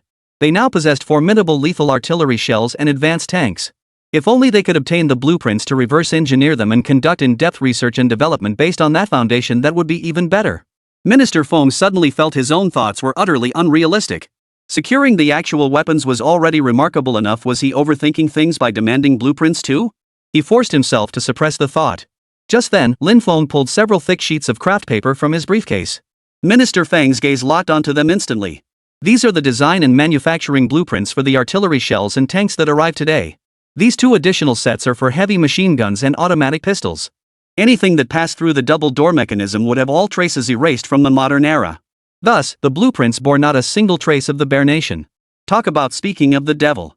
Is this guy the Monkey King Sun Wukong, capable of conjuring anything from thin air? Minister Feng's upward turned corners of his mouth were nearly impossible to suppress.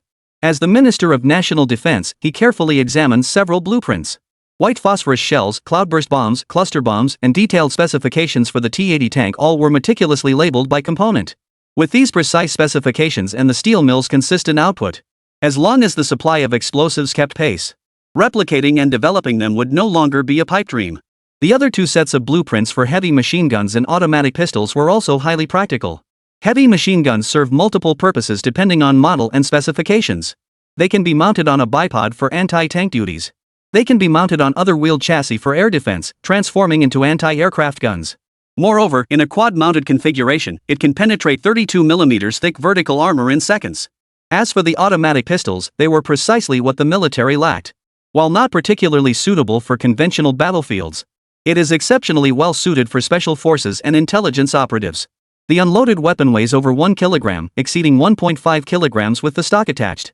Its length is 225 millimeters, reaching 540 millimeters with the stock extended, with a barrel length of 130 millimeters. It boasts high accuracy, long range, and rapid fire, easily outclassing other pistols. Undoubtedly, this is an offensive pistol. Its fully automatic mode delivers exceptional firepower efficiency. When necessary, the stock can be deployed for use as a short carbine, capable of engaging targets within 150 meters. Seeing Minister Feng's overjoyed expression, the surrounding ministers now fully grasped the invaluable nature of these blueprints. Deliver these 6 design blueprints to the military RD department immediately and make it quick. Minister Feng couldn't wait to see the finished product. At that moment, a piercing sound split the sky overhead. All leaders at the secret military base, including the soldiers, looked up in unison. It was a breathtakingly magnificent spectacle. In the distance, fighter jets streaked across the sky, their distinctive fuselage lines glinting silver-gray in the sunlight. They seemed woven from countless sharp swords. As the formation roared overhead, the deafening roar sent blood rushing through veins. The powerful air currents swept over them, conveying the awe-inspiring might and strength of the steel-clad force. At that moment, beyond sheer awe, Minister Feng felt a chill run down his spine. Regardless of how hundreds of fighter jets appeared in the sky, without military headquarters authorization, it was absolutely forbidden to arbitrarily deploy fighter pilots undergoing secret training for exercises. Such a violation of military discipline carried severe consequences, from confinement to the revocation of all military honors. Minister Feng was about to confront Lin Feng, demanding an explanation. Suddenly, all soldiers snapped to attention and saluted the chief in unison. "Comrades, what you see before you is our nation's first batch of fighter jets, the J-7. With this fleet of 500 fighters, we will gain air superiority on the battlefield. Air superiority means control of the aerial battlefield, effective support for ground and naval operations, and strategic deterrence against the enemy." The chief's inspection speech commanded the entire assembly to salute, filling the air with solemn respect. All this is thanks to Comrade Lin Feng. To better showcase the fighter squadron's capabilities, while Minister Feng and others were at the dock receiving the shipment, I received a delayed telegram from Comrade Lin Feng. He brought 500 fighter jets. I immediately decided to have the fighter pilots, who had been secretly training for nearly a year, conduct test flights. Amid the chief's resonant words, 500 J-7 fighters dove downward, then collectively soared upward again just 100 meters above the ground. With majestic momentum, they traced perfect arcs through the sky. Chapter 62, Powerful. 7th Master sweeps away the Bear's MiG fighters.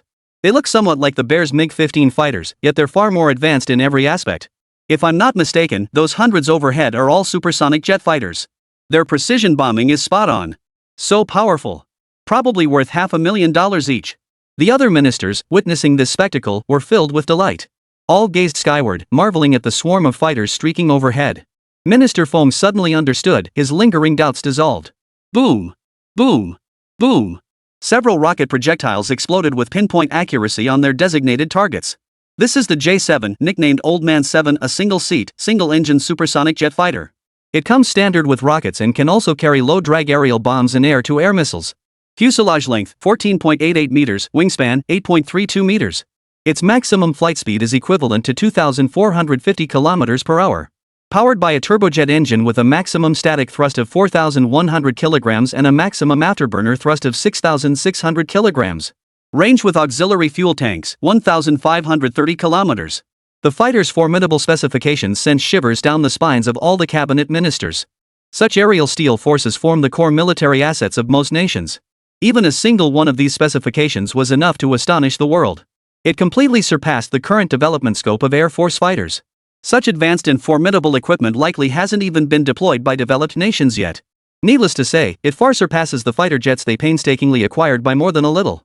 I reckon $50,000 won't even cover it. Given its technological edge, it's worth at least $1 million as a baseline. The chief's words sent a chill down the spines of all the cabinet ministers. At $1 million per unit for 500 aircraft, the total cost would reach $500 million.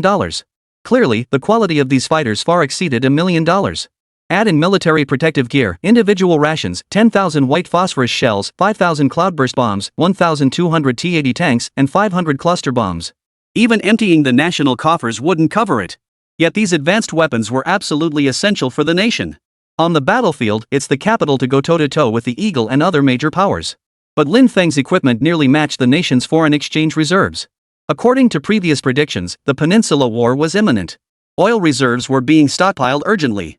The costs involved were also extremely high. At this critical juncture, exporting to earn foreign exchange was absolutely out of the question. This indirectly exacerbated the already strained financial situation.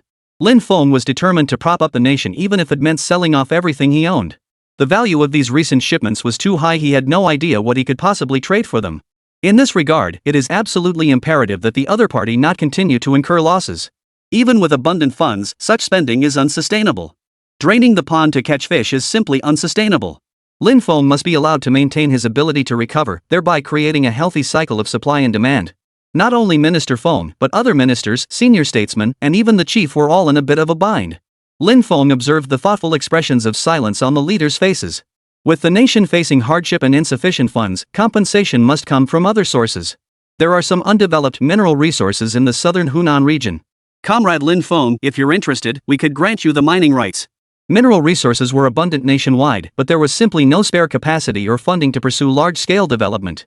Compounding the issue, outdated exploration equipment meant that while some regions showed signs of substantial mineral deposits beneath the surface, authorities could only confirm the presence of precious metals without identifying the specific minerals. The mineral deposits in the Xiangnan block fall into this category.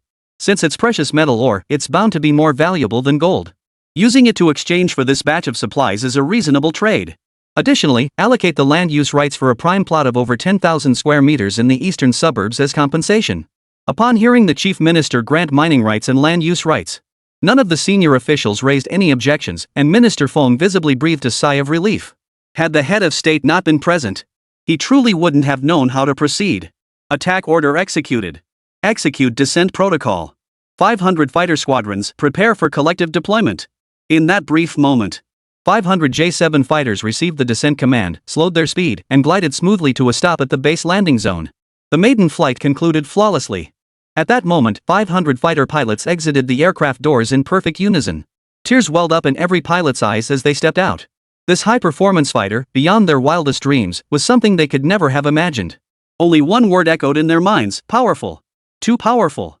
At this very moment, even Lin Feng felt an envious urge to take it for a spin.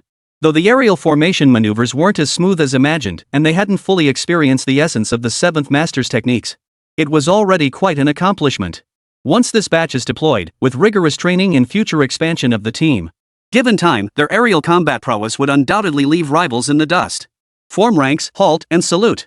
At the command, the pilots snapped into formation like a well-drilled squadron. At the landing zone, they saluted the leadership on the elevated platform in perfect unison. In response, the chief smiled and waved back. Reporting to the commander, the inaugural test flight mission has been successfully completed. Well done, comrades. From this day forward, our Air Force will possess fighter jets that surpass the world's best. With such formidable aerial weapons, I have high hopes for our Air Force. Reporting to the commander, no hardship.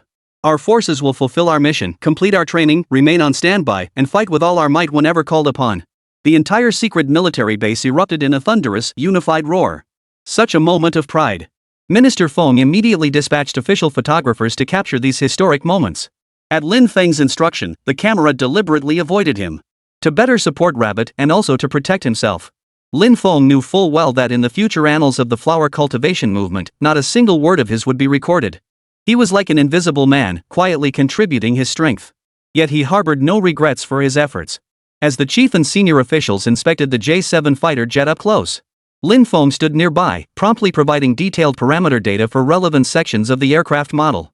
This is a supersonic jet fighter. Length, nearly 14 meters. Wingspan, 7.15 meters. Height, 4.1 meters.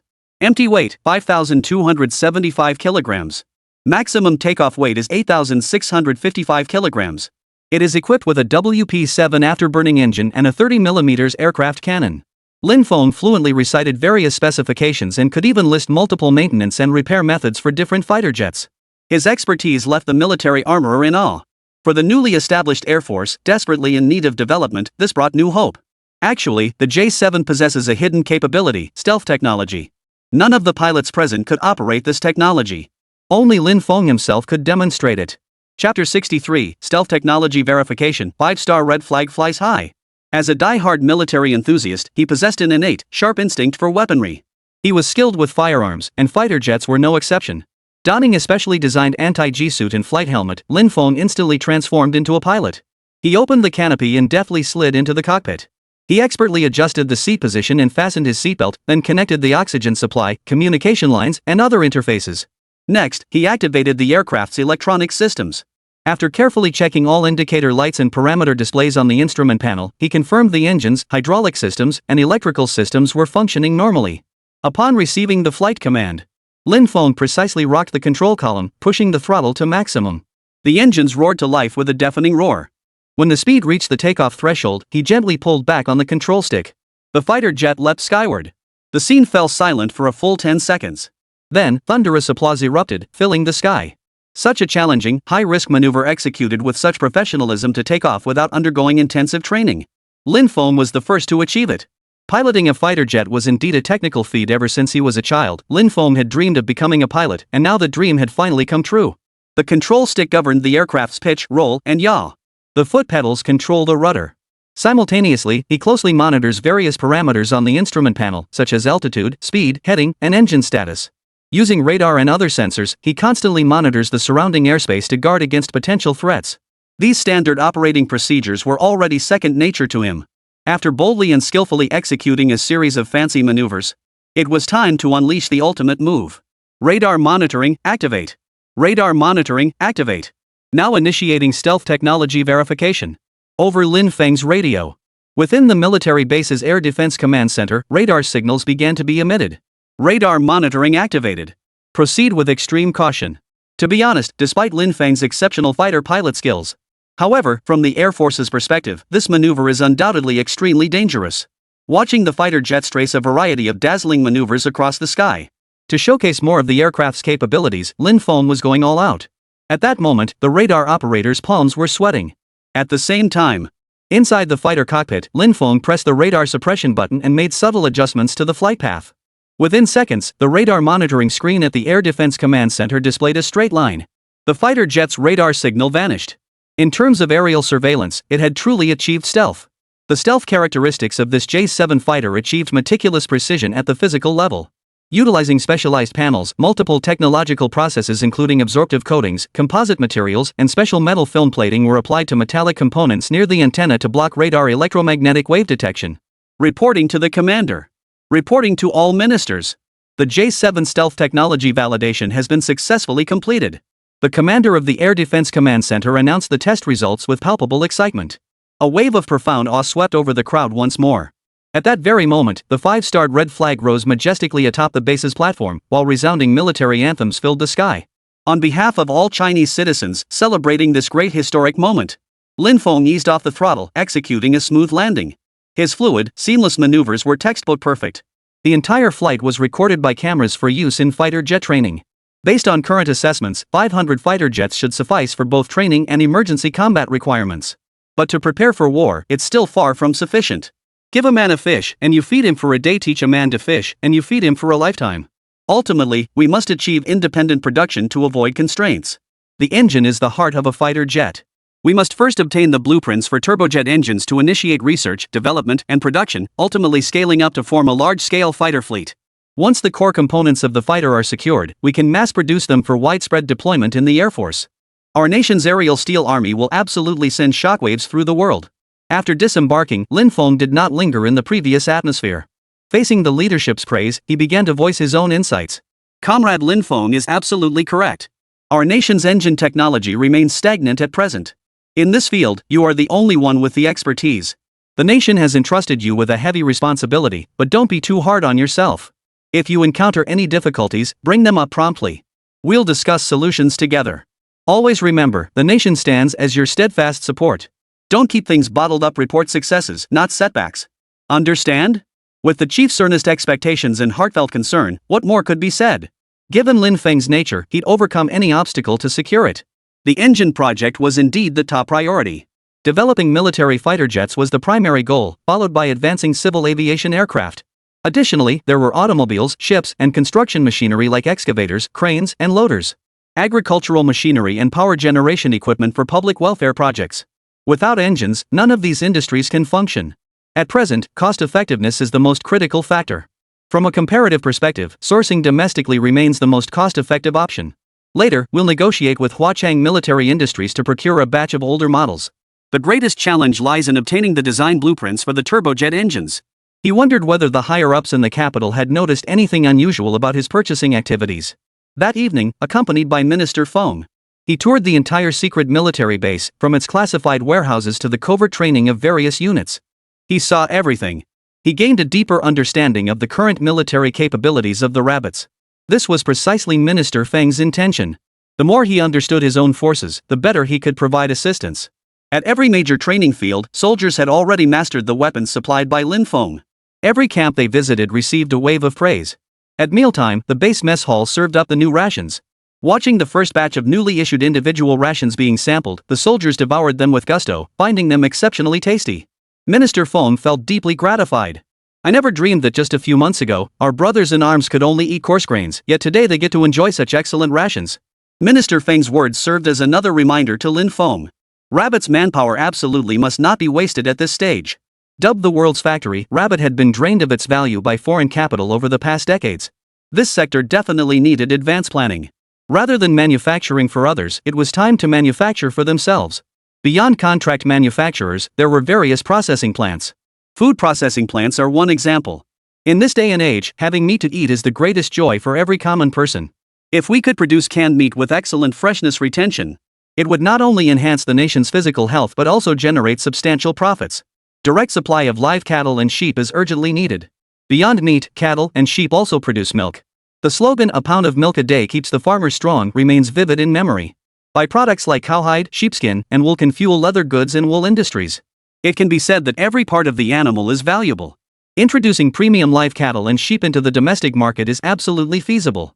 Chapter 64, 200,000 head of cattle and sheep shock the kangaroo farm owner. Having made up his mind, Lin Feng couldn't bear to linger in Beijing for even a second longer. Using a business excuse, he immediately activated his teleportation device and arrived in kangaroo country.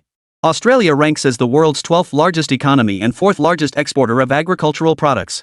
It also boasts the world's largest flock of free-range sheep and is the top wool exporter, earning it the nickname "the nation riding on the back of sheep." With vast natural pastures and scientifically managed mixed grass seeding, its annual grass yield remains remarkably consistent. Every aspect of the livestock industry is mechanized. Even individual family farms possess agricultural machinery for plowing, seeding, weeding, spraying, harvesting, storage, and transportation. When it comes to maturity and professionalism in this field, if Australia claims second place, no other country dares to claim first. Choosing to import cattle and sheep here is a surefire success. Lin Feng had already selected a large ranch online in advance. After landing, he immediately made his way to the destination. Pulling open the gate, he stepped into the pasture. As far as the eye could see, cattle and sheep grazed peacefully on lush, endless pastures, a scene reminiscent of a Windows desktop background. The rancher, wearing a wide-brimmed hat and blue denim shirt and jeans, greeted him warmly. No sooner had he sat down in the small cabin than the farmer produced stacks of breeding qualification contracts and livestock inspection and quarantine reports. True to its reputation as a nation riding on the backs of sheep, the paperwork was complete and the professionalism was top-notch. Unlike rabbits, which are still raised in scattered farm households, they have a proven system for introducing superior breeds, selective breeding, disease prevention, quarantine monitoring, and livestock machinery. They have cultivated numerous superior cattle and sheep breeds, such as Angus cattle, Hereford cattle, and Merino sheep. They place particular emphasis on animal safety, conducting rigorous quarantine throughout the entire process to ensure disease-free status before permitting imports. This is crucial. If cattle or sheep carrying viruses were carelessly allowed to enter the country, it would not only bring disaster to the rabbit farming industry but also endanger the public. This is an issue that absolutely cannot be overlooked. You can rest assured that every cow and sheep in our kangaroo country has a unique identification tag. You can even scan a QR code to view their health records from birth to present. They're raised on natural pastures from birth, listening to soothing piano music daily. They grow up healthy and happy, resulting in exceptionally nutritious meat and world-class milk. The farmer lifted his head, his two small mustaches twitching up and down with his proud boasts, making him look somewhat comical. Lin Feng carefully examined the inspection and quarantine certificate, the green certification for beef cattle, and the milk nutritional analysis report. After reviewing everything and finding no issues, he then sampled the farmer's freshly grilled medium-rare steak, paired with a glass of Holstein milk. What a satisfying meal! The rich, high-quality protein instantly banished the fatigue from his journey. Without hesitation, Lin Feng placed an order for 100,000 beef cattle, 50,000 Holstein dairy cows, 30,000 sheep, and 20,000 other high-quality cattle and sheep breeds. The largest order in history was born. A 200,000 head order. The farmer scrambled for his calculator, nearly overwhelmed by the sheer amount of money involved. This buyer from Asia was truly deep-pocketed. Not even McDonald's had ever placed such a massive single order. True to the traditional generosity of the land down under, purchasing this many cattle and sheep naturally comes with generous gifts of local specialty goods.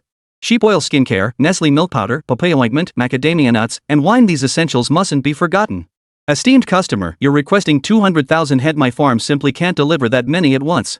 The pricing is also quite difficult to calculate. The farmer looked quite down to earth. He handed the calculator with the figures displayed directly to Lin Feng. Ordinary cattle and sheep in their country were very cheap, costing around a few dollars per head. But premium, high-quality breeds command far higher prices. Even so, livestock farming was ubiquitous in kangaroo country, making competition incredibly fierce. Even the finest, top-tier live cattle and sheep were hundreds of times cheaper than in other countries. A total of 200,000 head calves and bull calves, bulls and rams must all be retained. This batch alone accounts for 30,000. After screening for meat yield, hide yield, and milk yield, we can only process up to 50,000 heads. The price is $25 million. We'll give you a discount, bringing the total down to exactly $20 million. We'll also throw in a large shipment of our country's specialty products guaranteed to satisfy you. This price represented the absolute ceiling in the livestock industry. After all, family farms operate on the principle of low margins and high volume. Making a $20 million profit in one go was a windfall beyond his wildest dreams. Lin Feng calculated that this equated to a unit price of $500. On the international market, a top-grade Angus cow can fetch as much as $26,000. Beyond the bargain price, it comes with a complimentary Australian specialty. Everyone knows cross-border shopping has boomed in recent years, especially for popular Australian products like infant formula, skincare, and leather goods, which dominate online markets. Getting a huge batch for free would be like manna from heaven. Alright. Ship the 50,000 head of cattle and sheep today. And you'll need to figure out how to make up the shortfall. That leaves a shortfall of 150,000 head. Adhering to the principle of keeping profits within the family. The farmer nodded repeatedly, immediately pulling out his phone to call a relative in the same industry. Though he couldn't secure this massive order himself, he wouldn't let outsiders profit from it either. Before long, 4 or 5 distant relatives who owned ranches showed up at his door. Before arriving, Lin Feng had already researched the relevant procurement details and precautions for kangaroo country. If he had chosen an official ranch from the start, there wouldn't have been any quantity issues. But the crucial point was that official ranches had cooperative relationships with the government. Conducting transactions there would not only risk exposure. Plus, they wouldn't budge on price. Therefore, family-run farms with established supply chains were the preferred choice. The family farms in this region are relatively large in scale. But delivering 200,000 units all at once would be a real stretch for just one farm. The news spread quickly. Not only did the farm owners' relatives come knocking, but even nearby farmers who'd heard the rumors rushed over, ready to compete for the job. Lin Feng looked up and counted. Within half an hour, 15 or 16 farms had lined up at the gate, and the number kept growing. It seemed the intensity of the country's livestock industry far exceeded Lin Feng's imagination. What shocked Lin Feng even more were several farmers at the front of the line.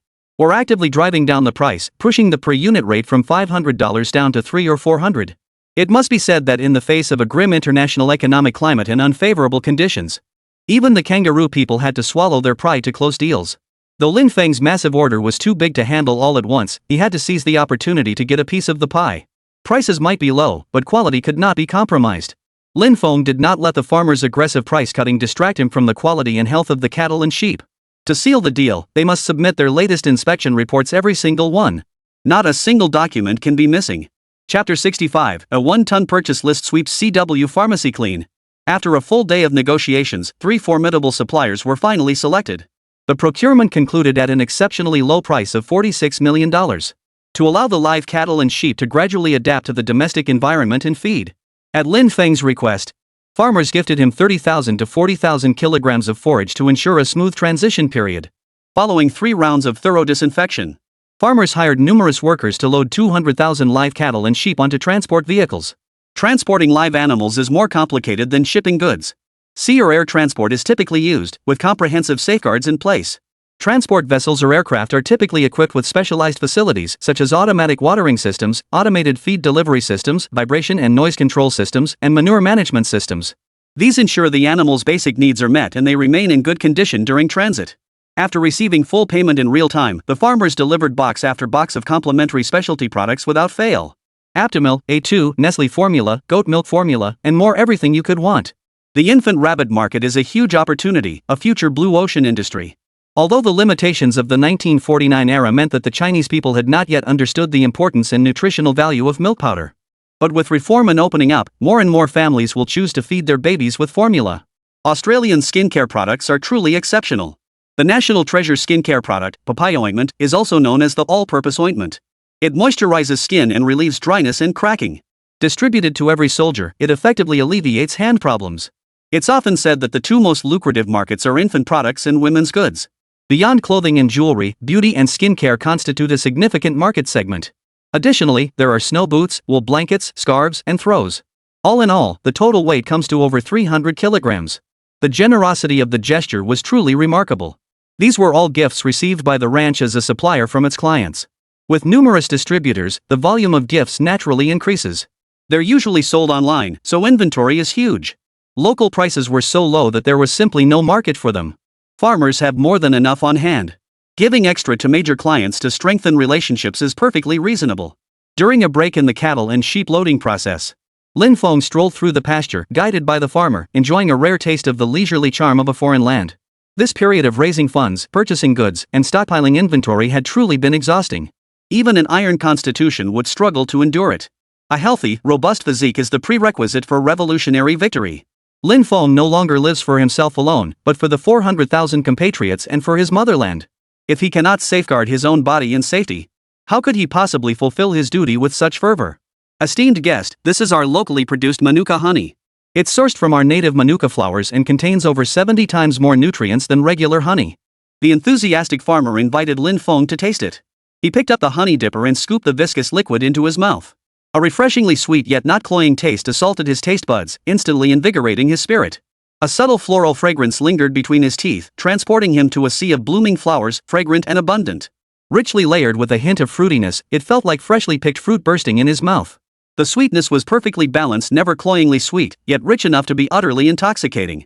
A long-forgotten warmth and blissful satisfaction wash over you. Truly top-tier honey, an exceptional experience. Honey is a wonderful substance, rich in active enzymes and plant polyphenol. It possesses highly stable natural antibacterial properties, offering anti-inflammatory and antioxidant benefits. From a traditional Chinese medicine perspective, it enters the spleen meridian. It alleviates sore throats, dissolves phlegm, suppresses coughs, detoxifies, reduces swelling, promotes tissue regeneration, and heals wounds. It also reduces tooth decay and gum disease, fights bacteria and inflammation, improves sleep and digestion, and repairs skin issues. Propolis and royal jelly hold even greater value. Not only do they support immune health, but they also lower blood sugar and blood pressure, soften blood vessels, and are suitable for people with diabetes and high blood sugar. Royal jelly further boosts metabolism, delays aging, protects cardiovascular health, enhances memory and cognitive function, regulates endocrine balance, and safeguards liver health. Supplements like deep-sea fish oil, multivitamins, and collagen can all be purchased in bulk at rock-bottom prices. With guaranteed origin and strict quality selection, investing in these products is a sure bet. Unfortunately, the farmer doesn't sell these products except as gifts for guests. These bottles of Manuka honey are gifts for guests.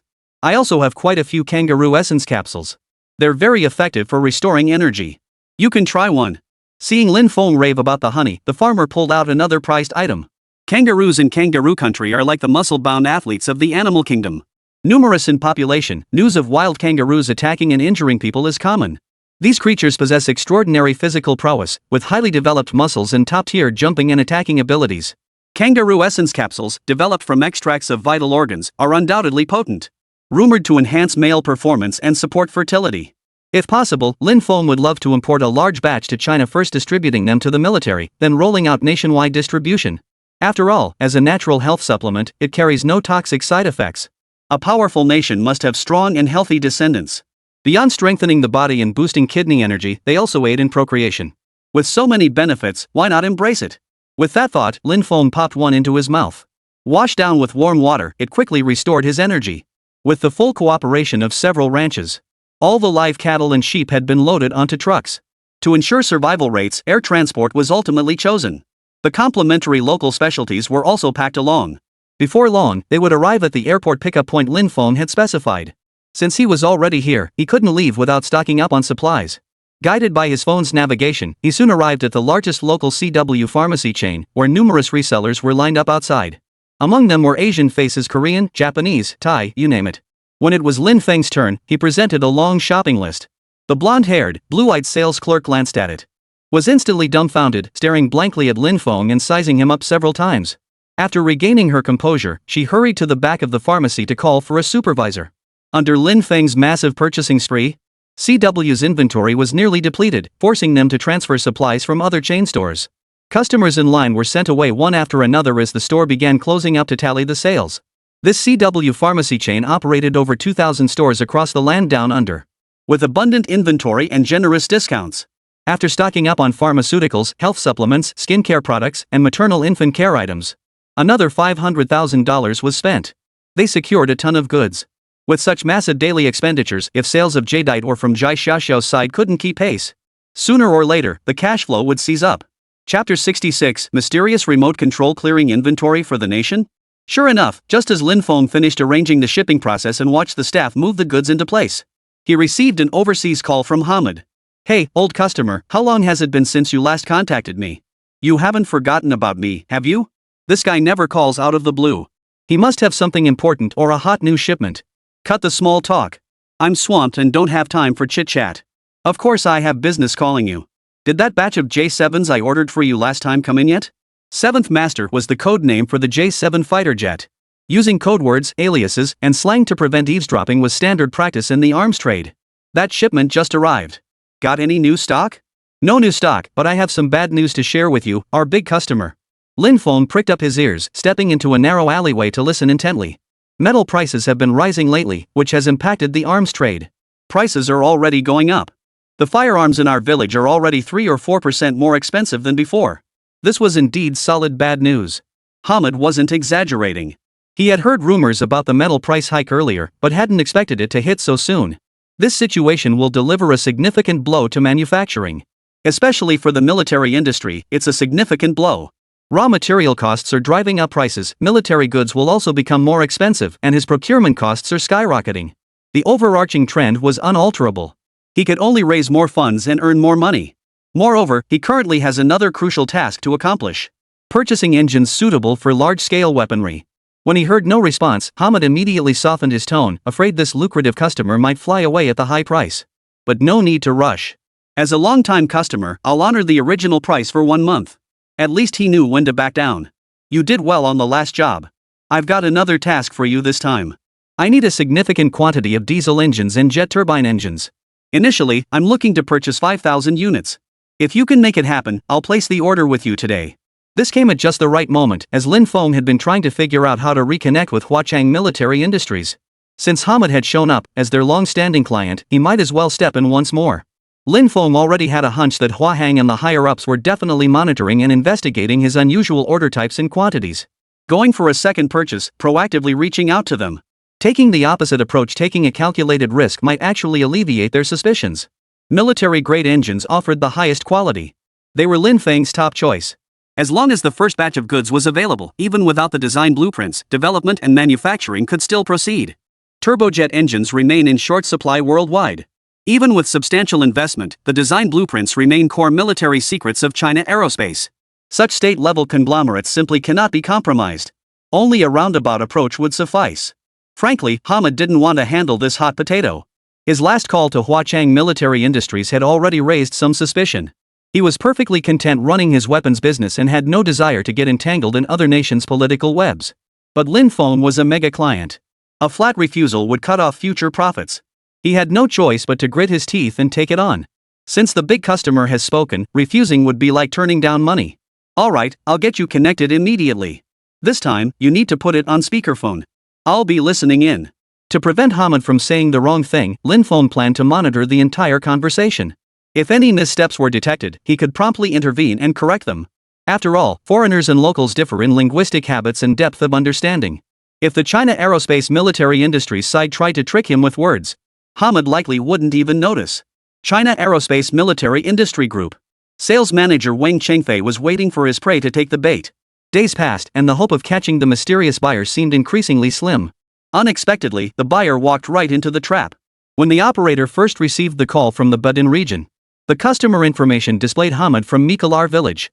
The information was immediately relayed to Wang Chengfei.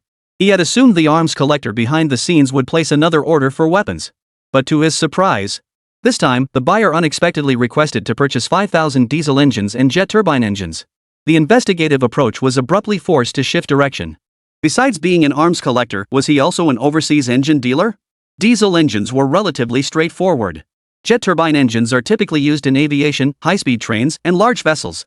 Numerous engine manufacturers exist globally, such as GE Aviation, Raytheon, Pratt & Whitney, and Siemens. For these military conglomerates, while their engines boast top-tier quality, they aren't their core products. Due to fierce competition, there is indeed a significant surplus of jet turbine products. Securing a large order would be a tremendous opportunity. Why did the other party specifically approach Huachang? Wang Chengfei found it highly suspicious. He had a strange feeling that this mysterious buyer behind the scenes seemed to be deliberately doing business with them. Once a fixed mindset took hold, this notion became impossible to shake. Especially when Hamid proposed that payment for 5,000 engines would be settled immediately upon delivery, provided the quality was satisfactory. He also emphasized that it didn't matter if they weren't the latest production models. The implication couldn't have been clearer. It was essentially clearing out their inventory. On the other hand, the price was relatively much cheaper. As luck would have it, they did indeed have a large stockpile of diesel engines in their warehouse. Produced 5 years ago, they undergo annual inspections to ensure reliable performance. With the light-duty diesel engine market nearing saturation, overall sales had declined. Therefore, some inventory has accumulated. High-power, high-speed diesel engines have fared better in sales, primarily powering heavy-duty trucks, large buses, construction machinery, ships, and generator sets. May I ask if you require a light-duty diesel engine or a medium to heavy-duty engine? The pricing varies for each type. Hamid held the speakerphone up to the other phone's receiver. Lin Feng, upon hearing this, provided real-time remote guidance via the communication software. We need both light-duty and medium to heavy-duty engines. If you have automotive engines, that would be even better. Wang Chengfei looked utterly bewildered, his face creased with frustration. Automotive engines? Those were hot export items. Although Huachang had some, their quantity was limited. We have all the engines you mentioned, but we need the exact quantities to check inventory and proceed with the order. While the conversation continued, Wang Chengfei had already preemptively involved investigators from the Security Bureau. Using high-tech hacking and tracking technology, the mastermind buyer would soon be exposed. Security Bureau investigators employed specialized surveillance equipment to monitor the entire conversation. Simultaneously, they tracked the signal. According to the displayed coordinates, the location of the communication was indeed in Mikalar village, Baton. The intercepted content appeared perfectly normal. Seemingly flawless, yet uncovering the flaw is surprisingly simple. Chapter 67, The Big Fish Takes the Bait, tripped up by 6 billion. 3 different grades of diesel engines come in various specifications and models. It's hard to explain over the phone. I'll need to send you a detailed table for reference. Additionally, we have the specifications for various jet turbine engine models for your reference. Then, Wang Qingfei smoothly requested adding Hamid's contact account to the enterprise. Lin Feng heard this. Instantly pondered the matter. This strategy was ingenious. The request was reasonable and justified. However, once Hamid agreed to add the account, the national-level corporation's proprietary network monitoring system would immediately initiate an information scan. Within seconds, it would sift through his contacts to extract any anomalous information. The cyber surveillance system was merely Lin Feng's most basic conjecture. In reality, far more advanced and sophisticated hacking techniques might already be in use without anyone noticing. His fingers danced swiftly across the keyboard as he drafted a message to Hamid. Request approved. Pay whatever it takes to secure this deal. Delete me immediately, now. Hamid sensed something was amiss and hurriedly followed the instructions. Only after deleting Lin Feng's account did he breathe a sigh of relief. Alright, send me the price list first. If it's reasonable, I'll place an order for 5,000 units total across both types. When putting on a show, you have to go all the way. Even if the regular customer didn't care about the price, he had to go through the motions. It would be too strange if he didn't even glance at the product prices. The few seconds of pause and the shift in tone from the other party had already alerted both Wang Qingfei and the security investigator to the subtle shift.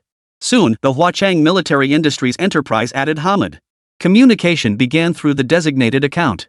The security investigator extracted information while reporting the situation. Reporting to Minister Li, no suspicious individuals were found in Hamid's account. It only contains foreign organizations and institutions involved in arms deals with him. However, these organizations' accounts employ encryption technology, making them impossible to decrypt in the short term. Real-time signal monitoring indicates that besides the communication signals from Wang Qingfei and Hamid, there is an anomalous third-party communication signal present. It's highly likely to be that mysterious buyer. Hearing the new development in the investigation, Director Li Guoqi of the Security Bureau furrowed his brow and focused intently on the monitoring screen. Locate the signal source. Get to the bottom of this. Just as the investigator activated the signal source search function, suddenly, the third-party signal vanished without a trace. After briefing Hamid on the crucial matters, Lin Feng promptly tossed his phone into his portable infinite space, cutting off all signals. Second-hand phones were plentiful in the infinite space. He'd use one and toss it without a second thought. Forget about advanced tech, even a divine being couldn't trace a single clue. Reporting to the minister, the anomalous signal vanished a second ago. Whenever a lead emerged, strange occurrences would follow. Today's investigation hit another dead end. Meanwhile, Wang Qingfei and Hamid's transaction proceeded as usual. After reviewing the detailed quotation sheet, Hamid made his own judgment based on the quantities provided by Lin Feng. After all, as a seasoned veteran in the arms trade, this level of calculation was child's play for him. He filtered the options based on cost-effectiveness and practicality. He ultimately selected several models. 500 units each of light and medium-duty diesel engines, totaling 1,000 units. Given Lin Feng's nature as an arms dealer, heavy-duty diesel engines would undoubtedly make up the bulk of the order. Hamid quoted 2,000 units. The total cost came to $85.18 million. As for the jet turbine engines, their development posed significant technical challenges. Their prices are also extremely steep. Unit prices ranged from 1 million to tens of millions of dollars. The cost of just 1 or 2 units skyrocketed. Lin Feng actually intends to acquire 2,000 units. Even Hamid, who had seen it all, couldn't help but be stunned. Given the buyer's willingness to pay any price, Hamid quoted a price for 2,000 units of the mid-range model at $3 million each. Calculated this way, the total price had already broken through the sky. It soared effortlessly to $6 billion. Even if the buyer offered rock-bottom prices, this was still an astronomical figure. At this moment, Hamid began to doubt whether Lin Feng was even human. To effortlessly produce such a massive sum in one go, paying the full amount up front. It was a level of wealth beyond the comprehension of ordinary people. Not only did Hamid whistle in astonishment, but the expression on Wang Qingfei's face across the screen was nothing short of spectacular. He knew the mysterious buyer was powerful. But he never imagined their power would reach such a terrifyingly perfected state. The strangest part was that even the security agency investigators were powerless against him. Midway through the tracking, the signal abruptly cut off. It was an exact repeat of what had happened during the previous tracking attempt. Even so, business must continue until substantive evidence of harm is uncovered. The total price is $608,518 million. I can offer you the maximum discount of 30% off with rounding down, bringing it down to $425,000 million. Huahuan's jet turbine engines were domestically produced, facing fierce competition from other major brands in the international market. Despite this, the R&D costs remain substantial. Pricing is largely on par with international standards.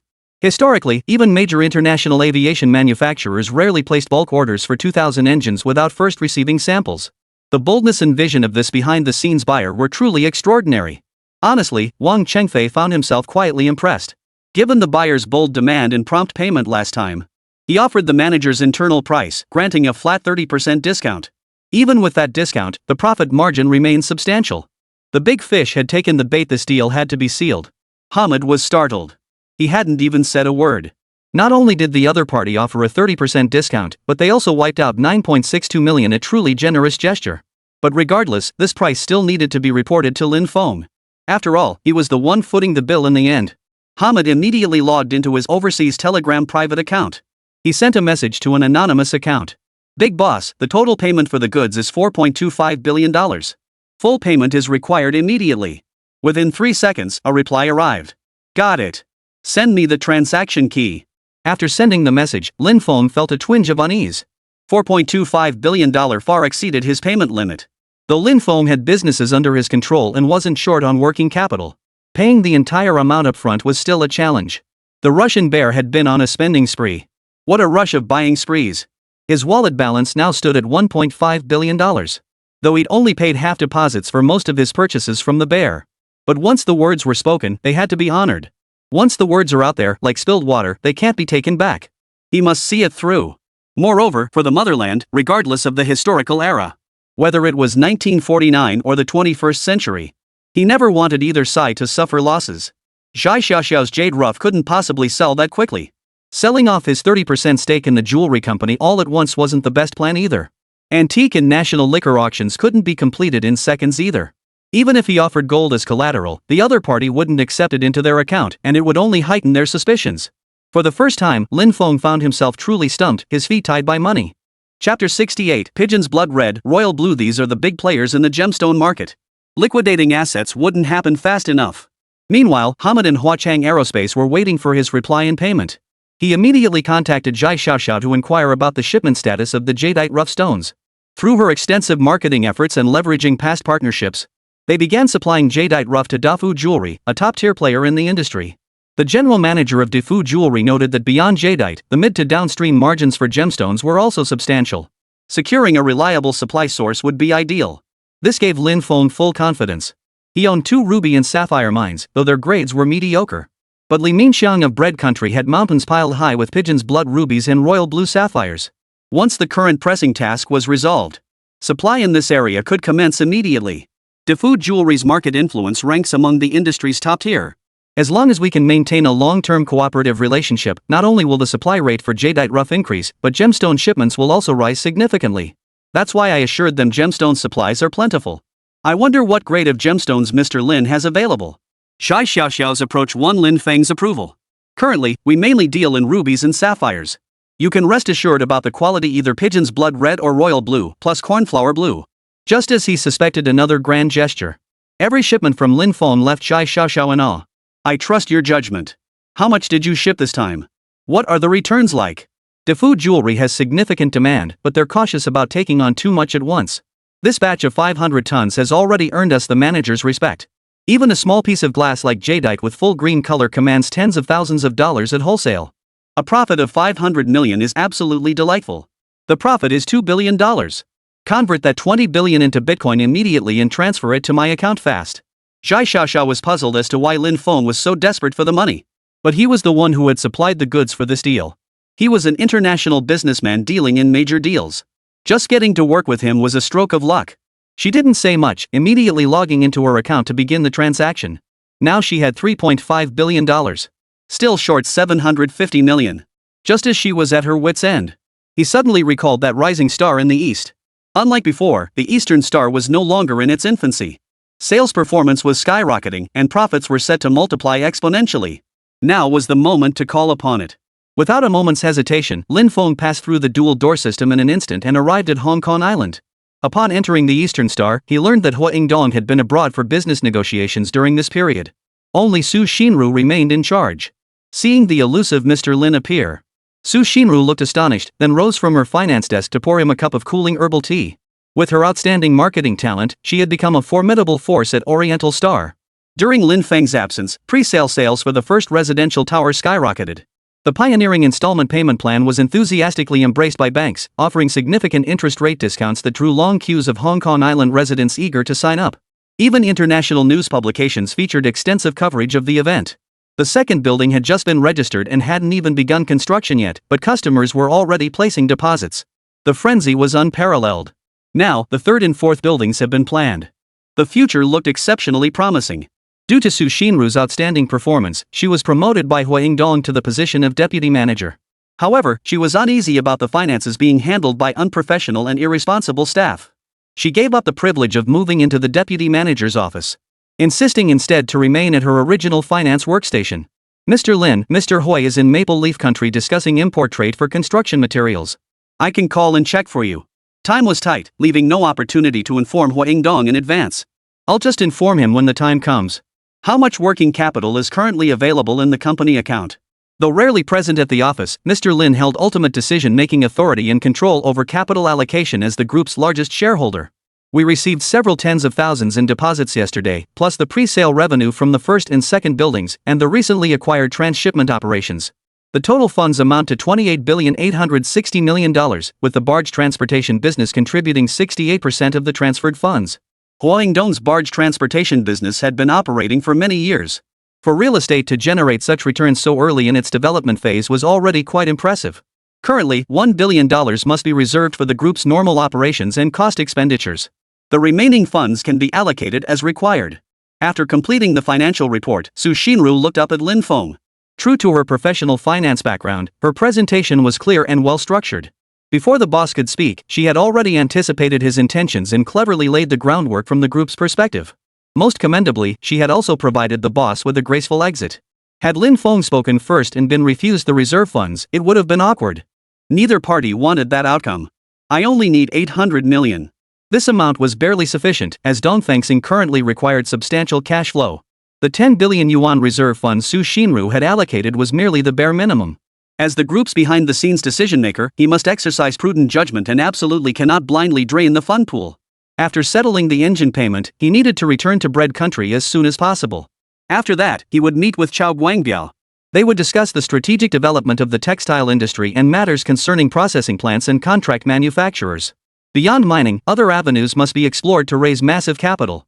Domestic human resources must absolutely not be wasted.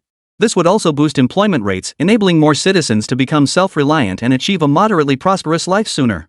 Only by pursuing multiple avenues simultaneously can we maximize gains and profits. After sending the transaction key, Wang Chengfei waited nearly 20 minutes. Still no notification of successful payment from the other party. Could it be that the large sum triggered a payment failure?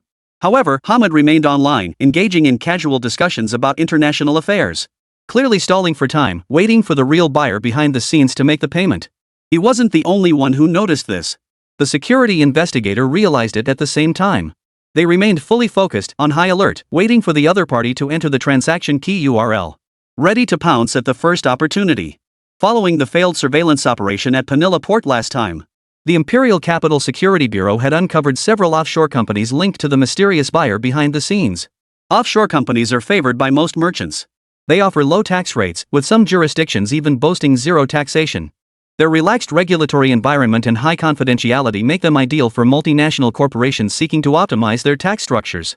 Beyond enabling efficient asset protection, they facilitate flexible overseas investments and mitigate investment risks.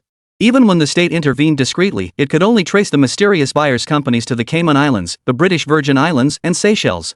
But the exact number of companies, their specific business scopes, and the flow of funds remain unknown. Chapter 69, Top-Tier Counter-Surveillance, elevated to state-owned enterprise gold label client. Repeated investigations failed to uncover the other party's background or detailed information. This became a thorn in Director Li Guoqi's side. With the transaction showing no movement, the investigators' palms began to sweat. Suddenly, the prompt "Target engaged in transaction" flashed across the operation screen. Director Li immediately ordered intervention at top speed. He attempted to retrieve the relevant account information. On Lin Feng's end, he donned the cloak of a Bitcoin stealth account to conduct remote operations. To be safe, he had preemptively embedded a counter-surveillance program using his own hacking techniques. The moment he accessed the key website, the program issued a warning. Oh no! Lin Feng's suspicions were confirmed. Earlier, the transaction with Huachang Military Industries had already caught the attention of the Imperial Capital Security Bureau. This sharpness and efficient operational capability put Lin Feng at ease. But the immediate priority now was to shake off the tracking as quickly and cleanly as possible. A single layer of Bitcoin account disguises wouldn't suffice. Lin Feng swiftly deployed his prized hacking cloaking technique. This skill, honed during his idle university days, had already yielded numerous advantages as he navigated two worlds. As the saying goes, it's better to rely on yourself than others. Plus, it saved him a hefty sum in hacker fees. But in the long run, equipping a professional team of backstage hackers would be essential. After all, relying solely on himself could only temporarily evade detection. But over time, when energy wanes, oversights are bound to occur. Moreover, future business projects and scope will gradually expand. Whether it's the eagle-eyed or the bull-headed, they'll eventually uncover the clues of their procurement and supply chains. This task holds equal importance to establishing his own armed group. Lin Feng swiftly used a high-anonymity proxy server to generate over a dozen random IP addresses for himself. He also set up a function to refresh them every second. During transactions, the IP address would continuously change, making tracking more difficult. Within the VPN's dedicated virtual network, he further employed encrypted communication protocols like HTTPS and SSH. This protected his communications from interception and analysis. Conducting key transactions this way significantly reduced risks. Within seconds of Lin Feng clicking the Pay button to initiate the Bitcoin transaction, the security investigator's keyboard was practically spitting sparks. Beads of sweat formed on their foreheads. As investigators for the Supreme Security Bureau, their hacking skills were second to none. Yet within mere seconds, the target's IP address shifted seamlessly from Huizhou to Niuyao, then to Gaul. Before long, it shifted to the western regions, then in the next instant, straight to the land of the morning calm. In the blink of an eye, it had arrived at the capital of Monkey Kingdom. The speed was astonishing. Without exaggeration, no professional hacker team could possibly achieve such a world tour effect. Seeing that several investigators couldn't keep up with the pace, Minister Li swiftly deployed the core hacker unit. But in the end, they were still a second too late. The prompt key transaction completed flashed across the screen. Reporting to the minister, based on our experience, the opposing side most likely possesses a world-class professional hacker team. Their methods for interception, blocking, and counter-surveillance were highly sophisticated, constantly refreshing virtual IP addresses at high frequency throughout the process. If we'd had just a few more minutes, we could have pinpointed their real IP address. No matter what was said, it was already too late. Once the transaction is complete and they exit the key exchange site, there's nothing we can do. Even this couldn't pin him down. The formidable capabilities of this mysterious buyer truly astonished Director Li. Wang Qingfei, who had watched the entire 4.25 billion yuan payment clear, had never encountered such a generous international client before. Even overseas manufacturers sourcing goods would typically require advance phone contact, followed by face-to-face negotiations to finalize details and discount terms. Yet this mysterious buyer placed both orders swiftly over the phone and online. Had he not initiated the discount offer? The buyer hadn't brought up discounts at all. As the old saying goes, it doesn't matter if the cat is black or white, any cat that catches mice is a good cat. Until his background is thoroughly verified. Negotiate the deal and make the money. After all, this is tangible revenue generation for the nation. Wang Chengfei promptly reported to the group CEO's management department, requesting to designate this client as a gold label customer.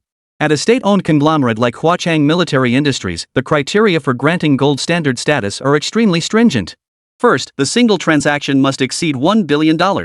Second, at least 2 to 3 full payments must be made upfront, bypassing the deposit process. Clearly, this mysterious client had met the requirements. At this juncture, Lin Feng, having completed the transaction, had already arrived in bread country. Under Li Minxiang's management, the 9 mining sites operated with remarkable efficiency. With personnel oversight, the miners worked with greater diligence. It was a vast improvement over the chaotic and slack conditions before. Mr. Lin, what brings you here so suddenly? Li Minxiang rushed out to greet Lin Feng as he entered the mine office. Just came to check on the mine's operations. Brother Li, you've really got a knack for keeping them in line. He'd made a surprise visit without any prior notice. Fortunately, since taking over the mine, he hadn't let up for a moment in monitoring the site. Otherwise, Lin Feng would have spotted management flaws. That hefty commission I was counting on would have flown away like a duck. This is nothing, just business as usual. My crew are brothers who fought alongside me for years. Many were mercenaries back in the day. Managing these miners? Piece of cake. Li Minxiang pulled out a cigar and offered it to Lin Feng. But Lin Feng waved it away. Brother Li's management is top-notch, of course. Once the probation period ends, the agreed-upon business management fee will be transferred to your account in full. After putting the other man at ease, Lin Feng got straight to the point. As the boss, he needed to get an update on the work progress. Li Minxiang was a smart man. The market for jade and gemstone mines was currently unfavorable. The business fee Lin Feng promised was a substantial sum. Just put in the manpower, and the money would come rolling in. Who wouldn't jump at a deal like that? The 3-month probation period had already passed nearly a month. The thought of cash soon filling his pockets. Li Minxiang reported his work with renewed vigor. Regarding the coal and iron ore Mr. Lin requested, I've had the miners working non-stop overtime. We're shipping an average of 500 to 800 tons per week. Transportation with the rabbit side is proceeding smoothly. Progress on jadeite, ruby, and sapphire ore is much slower, and we still have a significant stockpile. Tin, tungsten, lead, and zinc ore extraction volumes are low, but the ore grades are exceptionally high. We can ship immediately upon receiving orders. After hearing his report, Lin Feng recalled. Coal and iron ore now had stable supply. Tin, tungsten, lead, and zinc ores are also crucial metals that cannot be overlooked. In the 21st century, many metals were experiencing price hikes. Yet in this era, procurement prices were still buried in the Mariana Trench. Chapter 70, 1949 Pure gold, 600 million per ton. These metals are primarily used in the electronics industry, alloy manufacturing, and chemical engineering. Tungsten is also extensively used in defense, aerospace, and information technology, earning it the nickname the teeth of industry. Lead, on the other hand, is primarily used in battery production. It even holds a place in the petroleum industry. Lead compounds are incorporated into anti-corrosion coatings applied to the surfaces of petroleum pipelines, storage tanks, and other equipment. These compounds enhance the coating's corrosion resistance, protecting equipment from corrosive substances in petroleum and its products. In petroleum sealing materials, adding lead improves sealing performance, ensuring equipment remains leak-free under harsh operating conditions like high pressure and high temperature. Additionally, it can be used as an anti-knock agent in gasoline. Zinc imparts excellent atmospheric corrosion resistance to steel and steel structural components. Western countries have long experimented with zinc alloy sheets as roofing materials, reportedly lasting up to a century and being recyclable. The mining of tin, tungsten, lead, and zinc ores will be incorporated into the regular mining schedule immediately. The mining of rubies and sapphires must also be accelerated. However, our own grade is ordinary. I need a large batch of extremely high-grade stones, and Brotherly should have what I need. Last time, Lin Feng requested 10,000 tons of jadeite rough stones. Had he sold it all? Now he's preparing to make another purchase, switching to rubies and sapphires. Li Minxiang naturally nodded in agreement repeatedly. He possesses not only deep red grades but also a large quantity of window-cut pigeon's blood red sapphires with exceptional clarity. Beyond the top-tier royal blue sapphires, cornflower blue sapphires, the next most prized variety, were also heavily stockpiled. Lin Feng gazed at the mountains of rubies and sapphires still piled high in the warehouse. A satisfied smile spread across his lips. A 3-carat untreated pigeon's blood red rough stone sells for $30,000 on the market. Last year at Sotheby's in Hong Kong, a ruby hailed as the largest ever auction sold for $34.8 million, approximately 250 million yuan. This set a new auction record for rubies. The value of the tons of flawless pigeon's blood rubies before him was self-evident. Meanwhile, high-quality large-carat royal blue sapphires command up to $181,007 per carat. They can easily fetch tens of millions at auction. I'll take every single ruby and sapphire in this warehouse. Calculate the total quantity.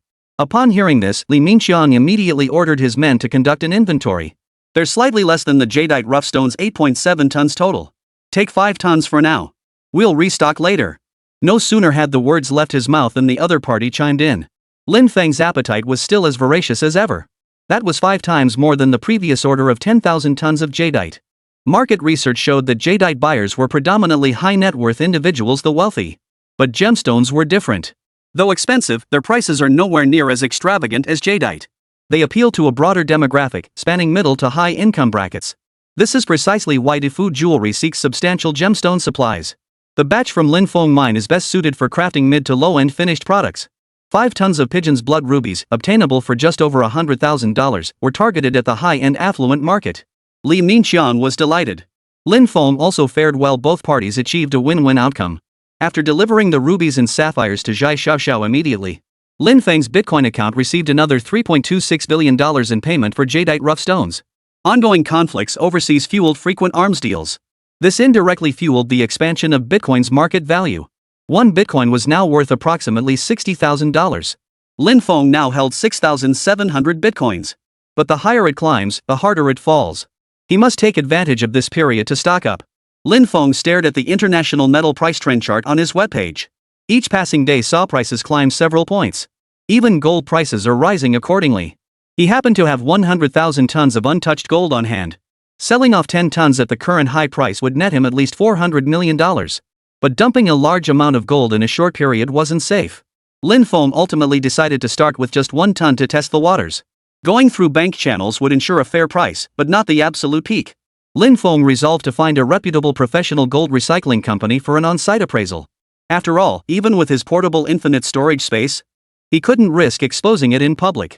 When the solid 999.9 pure gold appeared before the gold buyer in the form of a mountain of gold, his jaw nearly dropped in astonishment. While others traded gold by the gram, this big shot was dealing in tons. In his entire career, he'd never handled such an epic order. After testing it with professional appraisal equipment, he was overjoyed, his gaze toward Lin Feng filled with reverence and awe. His hands trembled as he dialed the number several times before finally connecting. "This is incredible, Mr. Song. 1 ton. A full ton of 1949 pure gold. As for the price, it's beyond what a single recycling specialist like me can handle. Only the group can step in for detailed negotiations." This gold recycling company ranked among the top in the country. With numerous branches, it enjoyed solid credibility and a strong market reputation. They can provide quotes in as little as 5 minutes, offering prices 20% higher than competitors. Its recycling process is streamlined, with real-time fund settlement in over 100 nationwide locations. This is precisely why Lin Feng chose them. He initiated the video call. The recycling specialist filmed all the gold items. He then detailed the appraisal results for this batch. Next, a man dressed in a suit, looking like a CEO, appeared on screen. "Sir, we'll take this entire shipment. The current market price for gold fluctuates around 583 yuan per gram. The current industry buyback rate is 565 yuan per gram. At Gold Hero, we can offer you 20% above the industry rate, that's 678 yuan per gram. A high price of 678 million yuan. The branch office certainly can't make that decision. Only the group headquarters can negotiate this. This price reflects our utmost sincerity. If acceptable, we can finalize the transaction and transfer funds immediately." This price was indeed high. Lin Feng readily agreed. He had researched the market and found that, aside from this buyer, the highest offer came from ICBC, which offered a buyback price of 600 yuan per gram. So, it was a sure profit. After selling this ton, he still had 99,999 tons in his possession.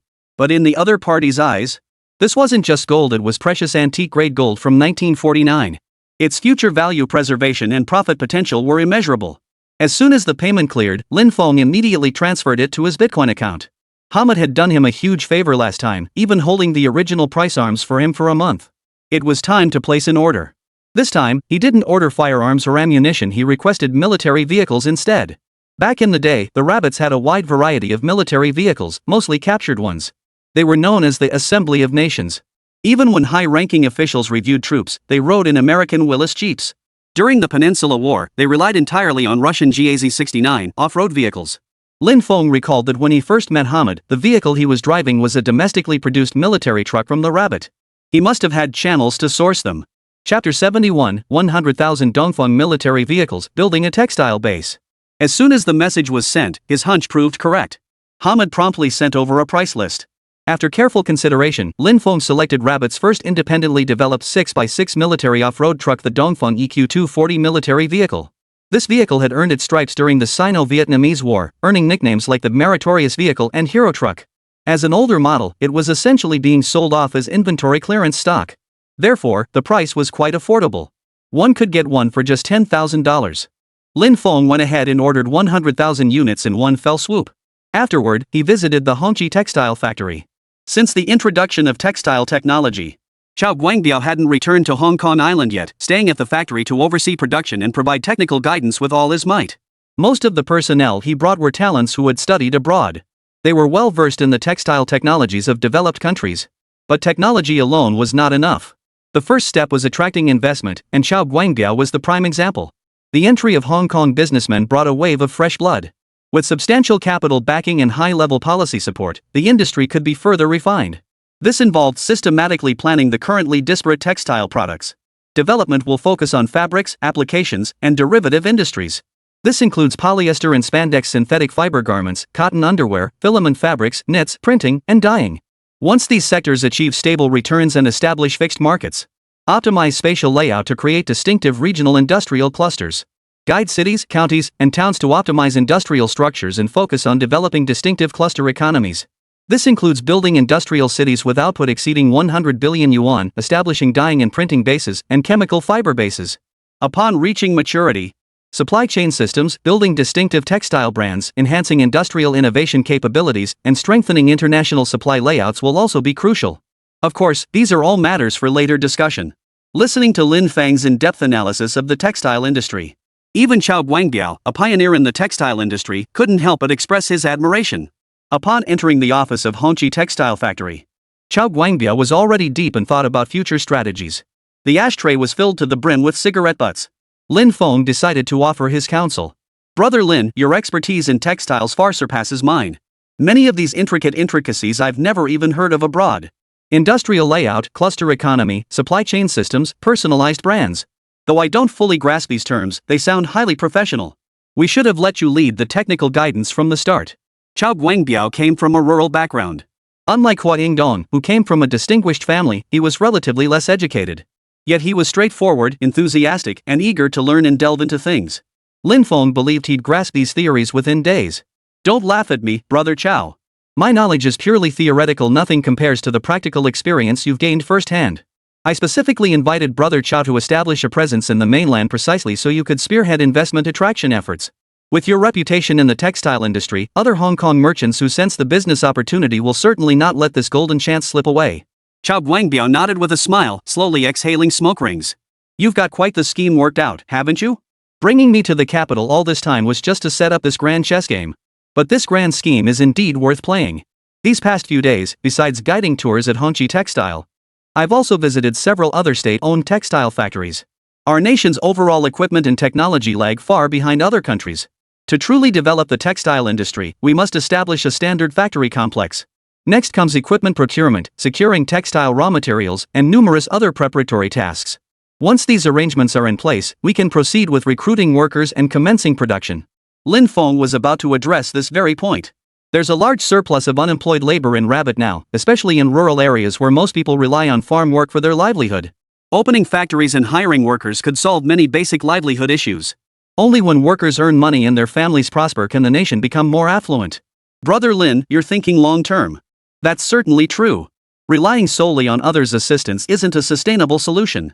In the long run, we must empower the people to become self-reliant, using their own hands to build the good life they desire. Take me, for instance, coming from the countryside to work hard in Hong Kong. Isn't that also about building something for myself? As Chao Guangbiao spoke, memories of his entrepreneurial journey flooded his mind. Hong Kong businessmen may appear to live lives of boundless splendor, possessing wealth beyond the reach of ordinary people. But the hardships beneath the surface and the blood, sweat, and tears poured into climbing to the top only they themselves truly understand. With that thought, he pulled out a statistical report on textile factory workers. Now that Minister Zhang has tasked me with coordinating and guiding the textile industry, this mission is overwhelmingly challenging. I was just lamenting the lack of help when Brother Lin arrived, perfect timing for an advisor. A master can only lead you to the door. Cultivation depends on the individual. Chao Guangbiao assumed that after introducing him, Lin Feng would be off scrambling to source materials worldwide. This was a huge opportunity. Once the textile industry expanded fully, the profit margins would be immeasurable. The favor of recommending him for the initial investment was worth its weight in gold. To his surprise, even upon arriving in the capital, Lin Feng hadn't forgotten his elder brother. He proactively came to analyze the market and develop long-term plans for him. A brother like this was truly worth cultivating a deep friendship with. He was deeply moved inside. I've inspected the factories. Each one is just getting started, with only 30 or 40 workers.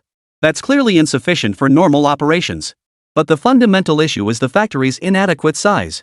Even Hongqi Textile, the top-ranked state-owned textile enterprise, operates in a mere 200 square meters. With dozens of looms and raw materials crammed in, there's barely room to turn around. My recommendation is that we must immediately establish a large-scale new factory. Regarding textile equipment, Chao Guangbiao had already volunteered to handle it, so he would make the necessary arrangements. Once production couldn't keep up with demand, Lin Feng would ship more from the modern era. Some spinning machinery, water jet looms, and dyeing and finishing equipment are also quite easy to obtain. The real challenge is finding a suitable location. It needs to be in the heart of Beijing, yet require a large area that's truly challenging. Lin Feng pondered for a moment. This was exactly the kind of task he was meant to handle. Don't worry, Brother Chao. I happen to have several plots available. Come with me to take a look, choose whichever suits you best. Hearing this, Chao Guangbiao, who had been fretting over finding a suitable location, instantly perked up. Let's go. We'll take a look. Lin Feng had already inspected the 5 plots of land he owned. He had already planned to use one of them as a future textile base. Under his expert guidance, Chao Guangbiao's driver navigated the car to the first plot. Seeing the abandoned factory building spanning several hundred square meters before him, Chao Guangbiao was quite pleased.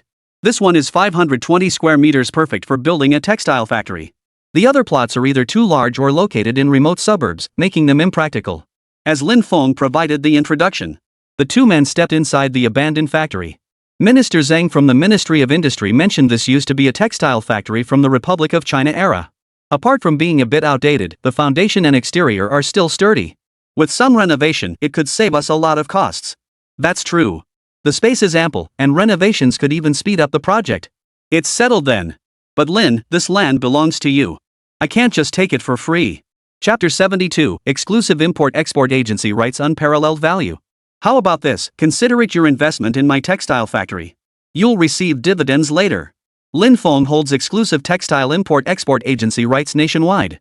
Inviting him to become a shareholder, the second largest one, would be a perfect match, a win-win for both. My textile operations in Hong Kong are already well established.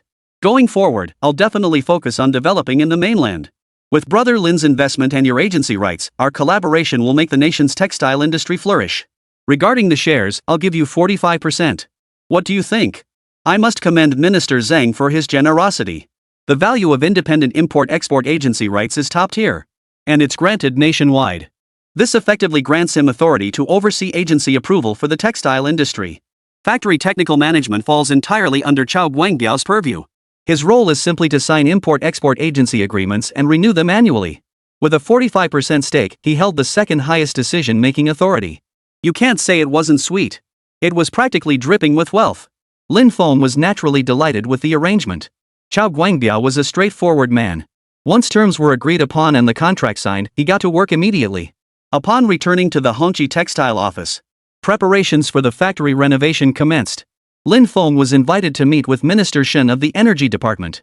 Since the discovery of the first oil field capable of producing 10,000 tons of crude oil, the Energy Department promptly established a new petroleum group.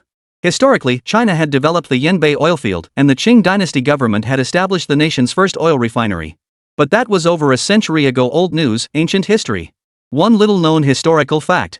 The term petroleum was coined by the Northern Song dynasty scientist Chen Kuo during his research and exploration of oil in the northwest region. This means that since the Northern Song dynasty, our ancestors have never ceased their exploration and pursuit of this lifeblood of industry. And now, later generations have realized this great aspiration. As China's largest oil field, Daqing oil field boasted a production capacity of 6 million tons of precious crude oil as early as the 1960s. By 2024, its cumulative production exceeded 2.5 billion tons, accounting for 36% of China's total onshore crude output. Starting production a decade earlier is equivalent to gaining a decade's lead in economic strength. The value of this progress is incalculable. What a pleasant surprise, Comrade Lin. The oil field area you led the exploration team to develop has been proven through in-depth surveys to be a super-large sandstone oil field. The oil-bearing area spans over 6,000 square kilometers. From now on, our rabbit nation will finally shed the label of being oil poor. Minister Shen's excitement was palpable. Based on recent production estimates, we can produce over 10 million tons of crude oil within 3 years. To put it boldly, this oil field has the potential to become one of the world's largest petroleum production bases. Minister Shen's prediction proved remarkably accurate. The future Daqing oil field had already ascended to the forefront of the world's top 3 oil production bases. Minister Shen's vision is excellent. I am confident we will realize this future. Indeed, the initial extraction from the first oil field has been remarkably successful. Following the establishment of the group, petroleum-related industries have also advanced further. The vast petroleum industrial system encompasses numerous sectors, including oil refining, petrochemicals, rubber and plastics, fuel coatings, and fine chemicals. But Rome wasn't built in a day. Lin Feng suggested first processing crude oil into various petroleum products: gasoline, diesel, kerosene, lubricants, asphalt, before developing other downstream industries. Fortunately, the newly procured diesel engine he had just assembled was ready for immediate use. With the engine in place, the automotive sector could also be added to the planning list. Gasoline and diesel fuel the most fundamental transportation sector. Kerosene is the primary fuel for jet aircraft and is also extremely important. Currently, the nation's infrastructure is severely lacking, particularly in road transportation. Once transportation routes are established and mobility issues resolved, developing industries in cities, counties, towns, and villages will become much easier. I recommend the Transportation Bureau make advance plans in this regard. Comrade Lin Feng's developmental insights were meticulously detailed, expanding from specific points to broader contexts, demonstrating an ability to transition from broad strategic frameworks into granular implementation. Even Minister Zhang felt he could learn from him. Well said. We shall proceed according to Comrade Lin's suggestion, starting with the foundational industries of gasoline, diesel, and kerosene. Regarding transportation, I will schedule a detailed discussion with the Transportation Bureau Director immediately. Only through multi-party coordination can we achieve the most efficient outcomes. Paving asphalt roads as soon as possible would be ideal. Provincial capitals nationwide could serve as pilot projects. Therefore, asphalt production is also crucial. During the Republic of China era, asphalt roads existed domestically, but their total length was minimal. Compounded by widespread warfare and severe destruction, they were practically non-existent. Most roads consisted of mud, stone slabs, gravel, or solid stone surfaces. Not only was it arduous for commoners to transport goods, but even walking was inconvenient, let alone vehicle transportation. This severely hampered local development. Smooth, dust-free asphalt roads were indeed the optimal solution. But that was a standard feature exclusive to developed nations. Minister Shen suddenly realized that Lin Feng's development plan was steering the rabbit toward the path of developed nations. Developing nation status was already the rabbit's ultimate goal. For them, developed nations were, to a certain extent, nothing short of a pipe dream. Of course, one can dream big. What if they came true? Comrade Lin speaks wisely. Our oil group has just been established, and everything is still in the process of refinement. As a founding member of the group, your guidance at headquarters would be invaluable if your schedule permits. Lin Feng certainly wanted to visit Dacheng to witness the spectacular crude oil extraction sites. But as long as there were no leaks or foreign interference, the oil operations were basically stable. Moreover, he had already provided the most suitable planning proposal. With the coordination of the nation's top leadership and the expertise of technical personnel, progress would surely proceed smoothly. He had another crucial task to attend to. The high-cost engine procurement had nearly drained his finances.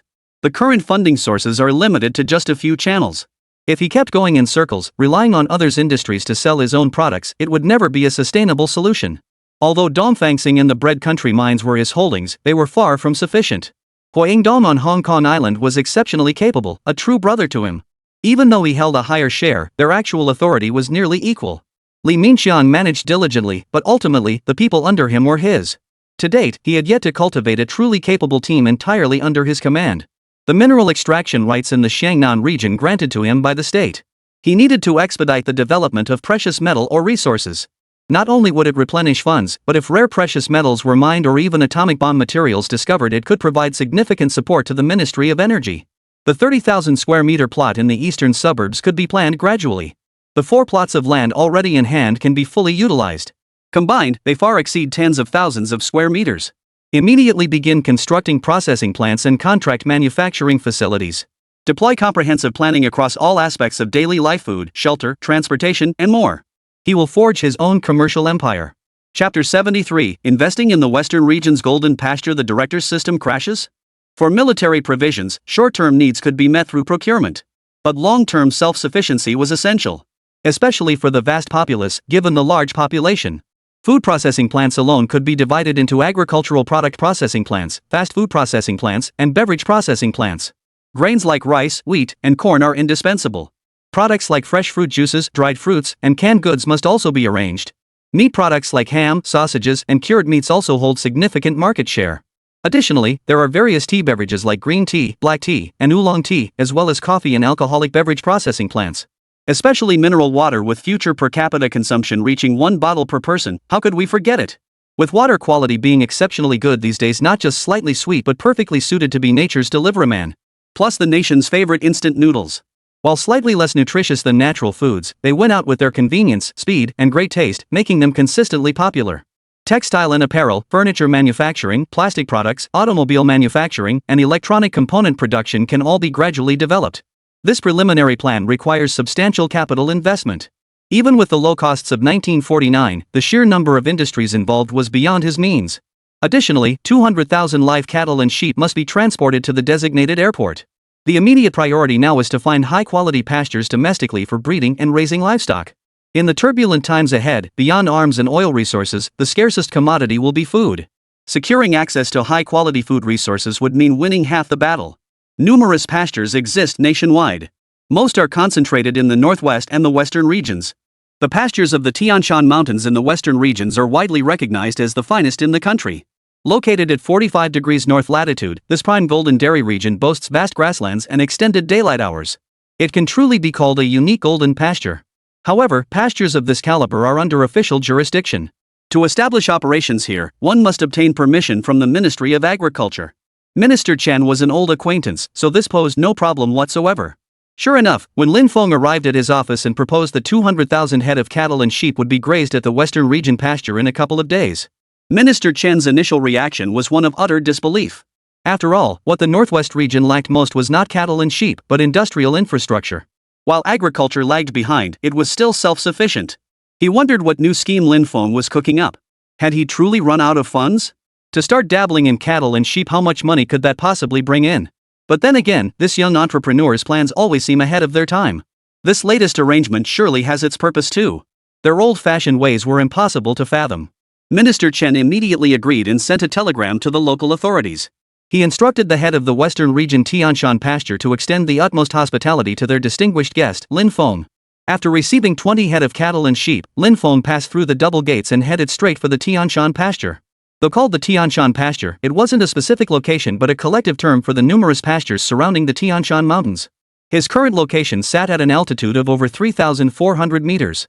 Combined, these pastures covered a total area of approximately 3.61 million mu. White clouds drifted across the blue sky. Horses galloped beneath the clouds.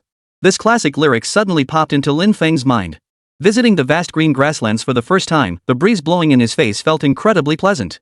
Leaders from the local Grassland Bureau and Forestry Bureau, acting on orders from high-ranking officials at the Ministry of Agriculture, had come specially to meet him. Welcome to our Western region, distinguished guests. I am Nigamati, Director of the Grassland Bureau. Hello, I am Zakar, Director of the Forestry Bureau. The two directors warmly shook Lin Feng's hand. An intense aroma of cumin hit him immediately. Since the founding of the nation, the Western regions had largely remained in a state of free-range grazing. No high-ranking official had ever come to inspect the grassroots here. Lin Feng was the first. In their eyes, they treated Lin Feng with the utmost respect, as if he were a leader from the capital. No need for formalities, directors. I'm simply a businessman here to invest in the livestock industry of Tianshan Ranch. First, I'd like to assess the conditions of our ranch. If they meet my standards, I have 200,000 head of cattle and sheep ready to assist this operation. At this declaration, both directors froze in disbelief. 200,000 head of cattle and sheep? They had plenty of cattle and horses here, but certainly not cattle, sheep, and horses all together. Wouldn't that be redundant? Pastoralists in the western regions have traditionally relied on raising cattle and sheep for their livelihood. According to the latest statistics, a single county's cattle and sheep population starts at a minimum of 1 million. Across the entire western regions, one of the largest geographical areas, the total livestock population easily exceeds 100 million. The figure of 200,000 is utterly insignificant in their eyes. They had expected the Ministry of Agriculture to send a leader to distribute preferential policies or allocate funds to vigorously develop other industries. But the one who arrived was not a leader at all, but a businessman. That alone would be one thing. The real problem was that the investment was misdirected, leaving the two bureau chiefs at a loss whether to laugh or cry. Lin Feng instantly saw through their concerns and thoughts. He said nothing. Instead, he instructed them to take him to see the local pastures. While the local cattle and sheep numbers were substantial, the farming practices remained unregulated, still relying on the traditional methods of the nomadic herders. There was a lack of management systems and disease prevention measures. This might not be a problem under normal circumstances, but once an epidemic broke out, it would spread rapidly among the cattle and sheep, causing enormous losses. Entire herds would fall ill and perish, potentially wiping out all investments. The annual output rate was not high. This time, besides bringing superior cattle and sheep breeds, he also introduced many advanced breeding techniques and effective disease prevention strategies. These things are readily available online, scattered everywhere. But in this era, they were extremely scarce. This is the Duolang sheep breed: large frame, rapid growth, high meat yield. They have excellent reproductive capacity, typically producing 3 lambs in 2 years. Under good fattening conditions, they can lamb twice a year. With the assistance of a translator from the Grassland Bureau, the down-to-earth herder began describing his own pasture. The bleating of sheep filled the air as the grazing flock appeared content. Not far away, a group of adorable Shan the sheep caught Lin Feng's attention.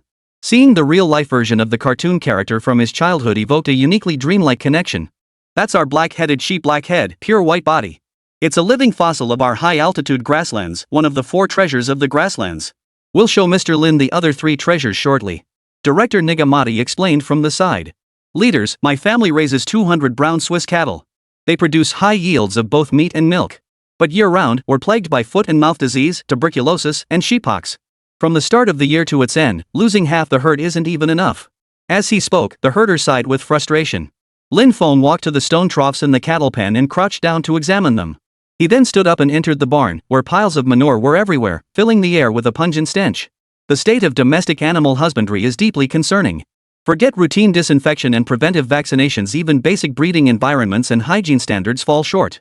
Chapter 74, Top-grade Angus beef. We common folk should get to taste it too. Cattle and sheep need fresh water regularly, and both sheep and cattle pens must be kept clean and dry. Upon hearing Lin Feng's words, the fiercely independent herders grew displeased. Our ancestors raised livestock this way for generations. What do you know, you outsider leader? Ignorance breeds boldness. Hearing the herder's insolence, the two Western Region Bureau chiefs gripped their palms in sweat, yet they couldn't silence him. It's precisely because of these methods that so many of your cattle and sheep die each year. Lin Feng swept his gaze to a corner of the cattle shed, spotting 3 cattle with drooping heads and poor spirits. Without treatment, they wouldn't last more than a few days. Just follow my method, and I guarantee we'll reduce livestock mortality rates in the western regions to the lowest possible level. And we'll even improve their quality. His confident gaze turned to Nigamati. A good solution was certainly worth trying. Previously, they'd been helpless. We could only watch as wave after wave of livestock epidemics erupted each year, utterly helpless against the situation. In many regions, herders frequently held ritual ceremonies to pray for divine protection over the grasslands. But the results were minimal, the effects practically negligible. Please proceed, Mr. Lin. I'll have my secretary take notes immediately. Nigamati promptly instructed his personal secretary to retrieve paper and pen, meticulously recording every word Lin Feng spoke. Minister Nigamati, the management plans for the livestock industry are extremely complex. I'll keep this brief for now. Once I've organized my thoughts, I'll submit a detailed improvement plan to your department. This businessman is no ordinary figure. He's a true expert in livestock farming. I truly underestimated him earlier. No wonder Minister Chen from the Ministry of Agriculture repeatedly emphasized treating him with the highest honors. First, we must strengthen feeding management. Under no circumstances should spoiled, moldy, or contaminated feed be used. Water must be changed promptly, especially during summer, to prevent bacterial growth.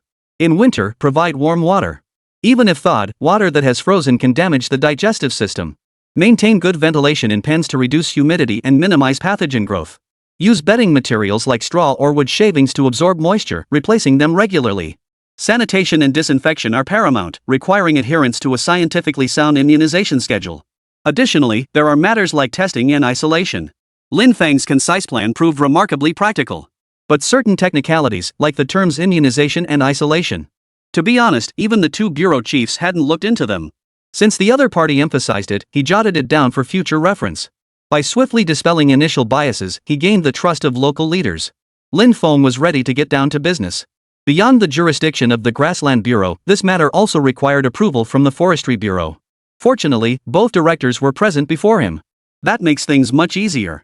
Beyond implementing these measures, we also need to improve breeds by introducing high-quality cattle and sheep from abroad. I just imported 200,000 head from kangaroo country, and the transport trucks are about to reach the Tianshan Ranch border. With your approval, directors, they could be on the ranch this very afternoon. Considering all factors, breeding improved breeds is indeed an urgent matter. If the overall health of cattle and sheep improves, reducing viral infections, the slaughter rate will also increase. Additionally, there are benefits in producing high-quality meat, milk, and hides. The other party is bringing in foreign breeds directly. With such a tremendous opportunity, we are absolutely eager to proceed. Of course it's approved. We can arrange for them to move in immediately. We can proceed with the deployment. But there's one crucial matter we've overlooked. We need to finalize the scope of the ranch's operations. In Lin Feng's future plans, this place would serve as his large-scale food resource reserve warehouse. At this moment, Director Zakar of the Forestry Bureau spoke up. Our grasslands are vast and rich in resources, currently managed primarily through scattered grazing by herders. For the foreign cattle and sheep introduced by Mr. Lin, our bureau can allocate a 1,000-acre pasture to serve as an initial breeding and cultivation base. Regarding personnel, we can coordinate through the Grassland Bureau or arrange it independently, whichever aligns with your plans, Mr. Lin. A 1,000-acre pasture would suffice for the time being. After reaching a verbal agreement, Director Zakar stated that the contract would be signed with Lin Feng tomorrow. The cattle and sheep would be moved in today. 2 hours later. Watching the robust, well-fed cattle and sheep stroll leisurely into their tidy pens, Nigamati and Director Zakar were utterly astonished. Not only were these cattle and sheep large and muscular, even their facial expressions seemed different from the local ones. They radiated an air of utter superiority. Their relaxed, proud demeanor perfectly mirrored the essence of that damned capitalism. To put it bluntly, their glossy coats were cleaner than the herder's own washed clothes. This breed is called Angus, a beef cattle known for exceptional quality. The meat is tender, with evenly distributed marbling lean and fatty layers intertwined, resulting in a succulent, juicy texture. It's also one of the breeds used for marbled beef, rivaling the Wagyu from that chicken foot basin country. It's a highly popular breed in Eagle Land and Kangaroo Land. The top-tier beef enjoyed by the eagles and kangaroos, we common folk must get to taste it too. Among beef cattle breeds, there's also the Brahman cattle. They are heat-tolerant, sun-resistant, have thick hides, and are resistant to parasites. Through crossbreeding, they can improve local breeds and enhance disease resistance. This advantage is precisely what they urgently need. Lin Feng stroked the smooth back of the cow, its coat of exceptional quality. Then there's the Holstein dairy cow, known for its long lactation period and high milk yield. Every 400 milliliters contains 3.3 grams of high-quality protein, along with calcium, phosphorus, and other nutrients excellent for improving the nation's physical health. After introducing the superior cattle breeds, they moved to the sheep section. Merino sheep are a world-renowned breed of fine wool sheep. Their wool is long and distinctly crimped, characterized by its pure white color, excellent luster, high clean wool yield, dense fiber density, and uniform fineness. To help the bureau chiefs better appreciate the texture of merino wool, he led his sheep to stand before two officials. Nigamati crouched down and immediately felt the difference upon touching it. The wool is dense and fine, with excellent warmth retention. It's just as you described. The legs are also very muscular, and the body size is much larger than our Molong sheep, quite impressive. Director Zakar also offered continuous praise. Director Zakar is correct. These are large white sheep from kangaroo country. They adapt well to the environment and are ideal for extensive grazing. They boast numerous advantages, ranking among the best in growth rate, body structure, and meat quality. Management costs are relatively low, and most notably, they have exceptional reproductive capacity. After arrival, cattle and sheep will first consume the forage I brought, then gradually transition. After visiting kangaroo country, he brought back the top-tier superior breeds. Fortunately, the double-door enclosure can accommodate live animals. If all the cattle and sheep died at the last minute, it would be a total disaster. Chapter 75, the 50th anniversary approaches, Maxer's shameless scheme. The next day, after signing the ranch management contract, the next task was to recruit personnel. A pasture spanning thousands of square meters required numerous workers, and directly recruiting local herders was the most efficient and cost-effective approach. The Grassland Bureau would provide management personnel, while all livestock raising tasks would be assigned to the herders. This established a hierarchical oversight model. With his professional materials as a resource, the management staff could master all disease prevention protocols and livestock husbandry techniques. They would then pass this knowledge on to the herders during their daily work, while Lin Feng was settling the initial matters for the pasture. On the other side of the Pacific Ocean, the Eagles' pre-war supplies were fully in place. All that was needed was to light the fuse, and the Peninsula War would erupt. General MacArthur, the five-star general of the Eagles' army, had just stepped out of the council chamber. His wristwatch displayed the time. December 31st, 1949, 9:55 p.m. After midnight, tomorrow will be the year 1950. Today's military headquarters meeting had a very clear focus. The war was scheduled to begin in June, 6 months from now. Earlier, he had been recalled from South Korea by the White House to receive new operational assignments and appointments. He now held the title of Commander-in-Chief of the Far East. At the President's command, they could sweep across the peninsula in one decisive push. Additionally, the Defense Intelligence Agency had uncovered a classified intelligence report. Recent intelligence indicates numerous covert operations by the Rabbits. Frequent maritime cargo ships have been traveling between Hong Kong Island and the Rabbits' capital city. These movements have drawn intense scrutiny from spies. However, under covert surveillance, it was discovered that several shipments were completely empty. This situation is unprecedented and highly irregular. Could the Rabbits be up to something behind the scenes? In response to this situation, an intelligence meeting was convened at the Black House to review the situation. In response, General MacArthur, recently promoted to five-star general, voiced his radical five-star commentary. The rabbit going head-to-head with the eagle is like an egg hitting a stone. Using empty ships as a decoy won't fool my eyes. Once the moment is ripe, any pretext will suffice to invade the peninsula. I estimate we can sweep through and secure it within half a month. Tomorrow is New Year's Day. Asian nations are in a state of relaxation. I believe this is the optimal time to launch the offensive. Earlier, during the nation's founding years, the rabbit economy was at rock bottom, with industries across all sectors developing slowly. The Eagles' top brass were highly satisfied. As long as the rabbit economy remained stagnant, their chances of crushing the opposition grew stronger. But General MacArthur's plan was too reckless, drawing opposition from the President and members of Congress. General MacArthur, now is not the time. The conflict hasn't reached its peak yet. While the military has secured its supplies, the mobilization of troops and intelligence gathered by spies remain unclear. The rabid nation is too cunning. To drag out a war against the footbasket chickens for 8 years with crude, inferior weapons and peasant troops is no small feat. We must further decipher the purpose of those empty ships. Hearing the president reject his proposal to wage war with such well-reasoned counter-arguments, MacArthur's mind boiled over and he began cursing under his breath. But he couldn't defy the big shot next door. As long as the president didn't give the order, he, the commander-in-chief, had to hold his troops in check. But whenever the fighting began, the eagle had overwhelming odds in its favor, a fact even God couldn't dispute. The proverb "eagle catches chicks, rabbit kingdom" rings true. MacArthur vowed that one day he would bomb and occupy their 9.6 million square kilometers with atomic fire. He will plant the eagle's blood-stained flag atop the Forbidden City. New Year's Day arrived. This marks the first Gregorian New Year since the founding of the new nation, a moment of extraordinary significance. Although all previous tasks and construction projects were proceeding at a feverish pace, the holiday allowed people to briefly set aside their busy schedules. The entire nation was adorned with festive decorations, bustling with excitement. In the hutongs of the capital, every household hung homemade lanterns and adorned their windows with festive stickers. The crackling of firecrackers filled the air. The common folk remained utterly unaware that the wicked capitalist nation was plotting a colossal conspiracy. After settling matters at the ranch, Lin Feng received an invitation to the capital. He arrived at headquarters to share a reunion dinner with the leaders. As soon as he sat down and looked around, he recognized all the familiar grand counselors and ministers. This made Lin Feng feel a deep sense of warmth. The round table held no elaborate dishes, only warm, home-cooked meals. "Brother Lin, you're such a busy man. You've just returned from the western regions, must be exhausted. Come, eat more." These dumplings were painstakingly handmade by a master chef from northeast China. Try some. Minister Feng warmly served Lin Feng a large portion of dumplings with his chopsticks. He also poured him a glass of Mao Tai liquor. Dumplings and liquor, the more you drink, the more you want. For the sake of this auspicious start, Lin Feng resolved to eat a few more dumplings and drink a few more cups.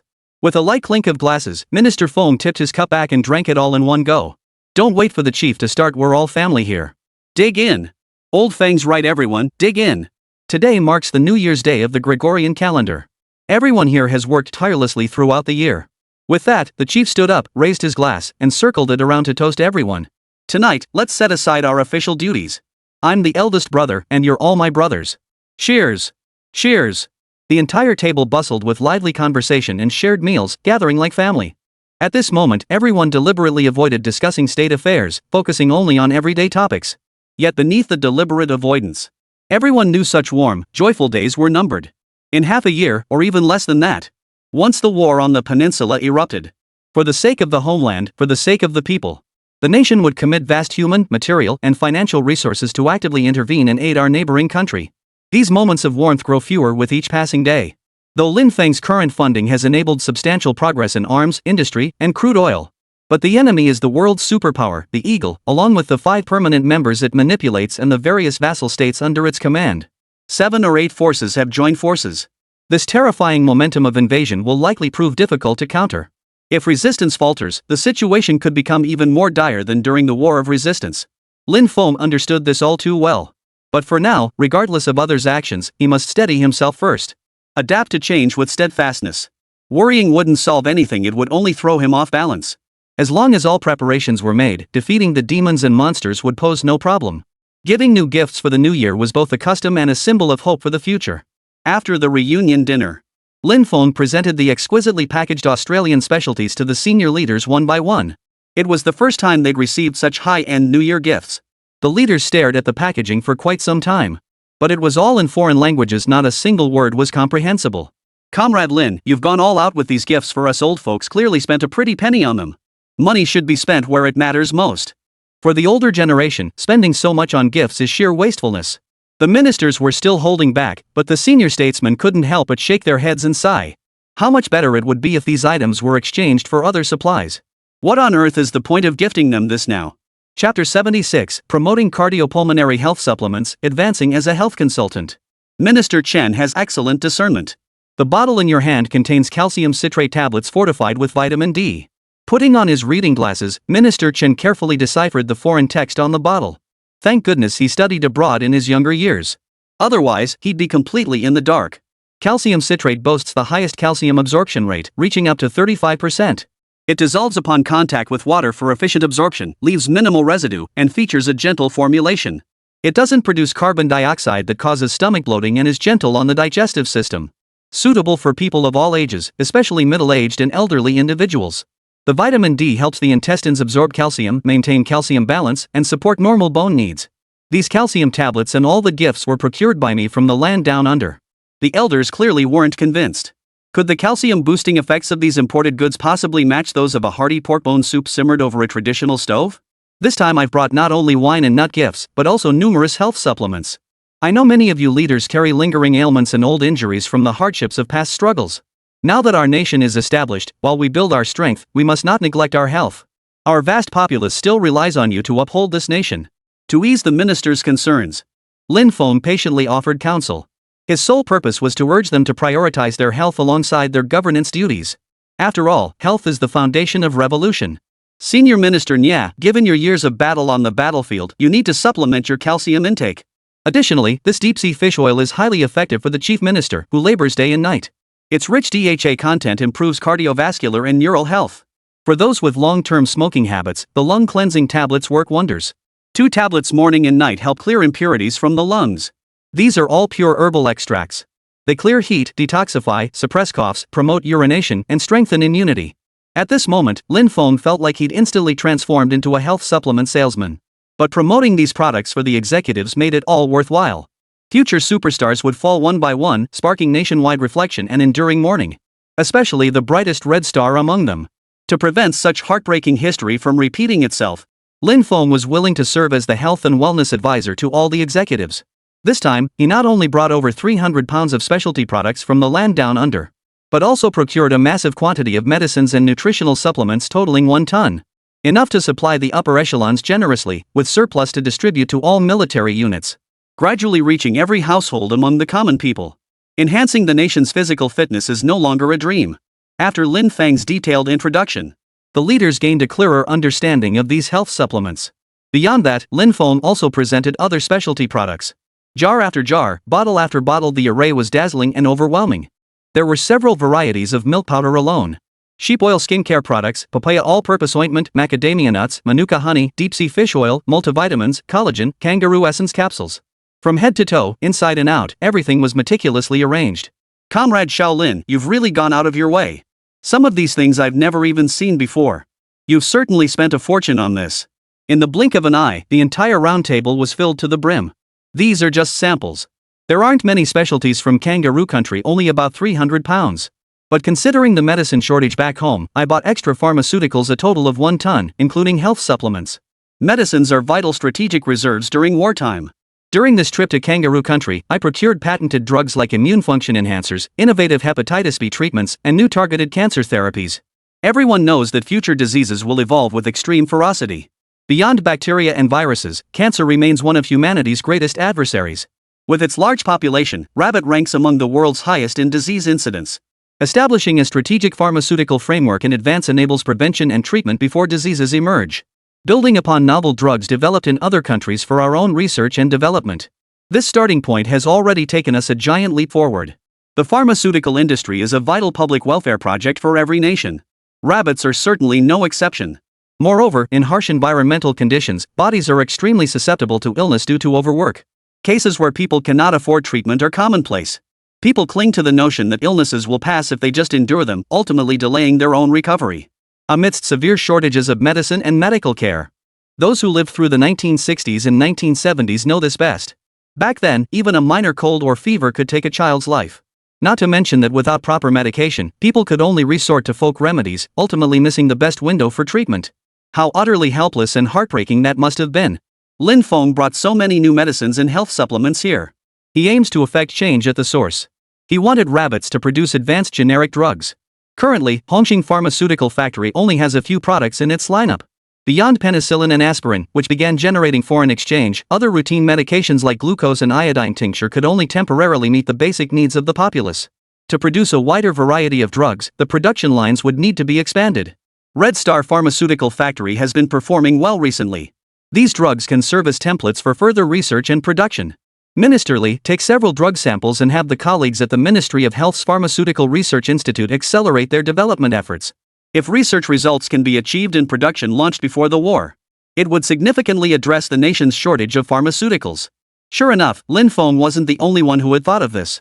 The chief had already made forward-thinking preparations. Beyond drug development, milk powder production must also be expedited. Once the Holstein cows at Tianshan Ranch achieved stable milk production, with premium raw materials, the world's finest infant formula could be produced. The nation's infant birth rate had now hit an all-time low. However, as economic development accelerates and living standards rise, the birth rate will experience explosive growth. The one-child policy was born out of this impending surge.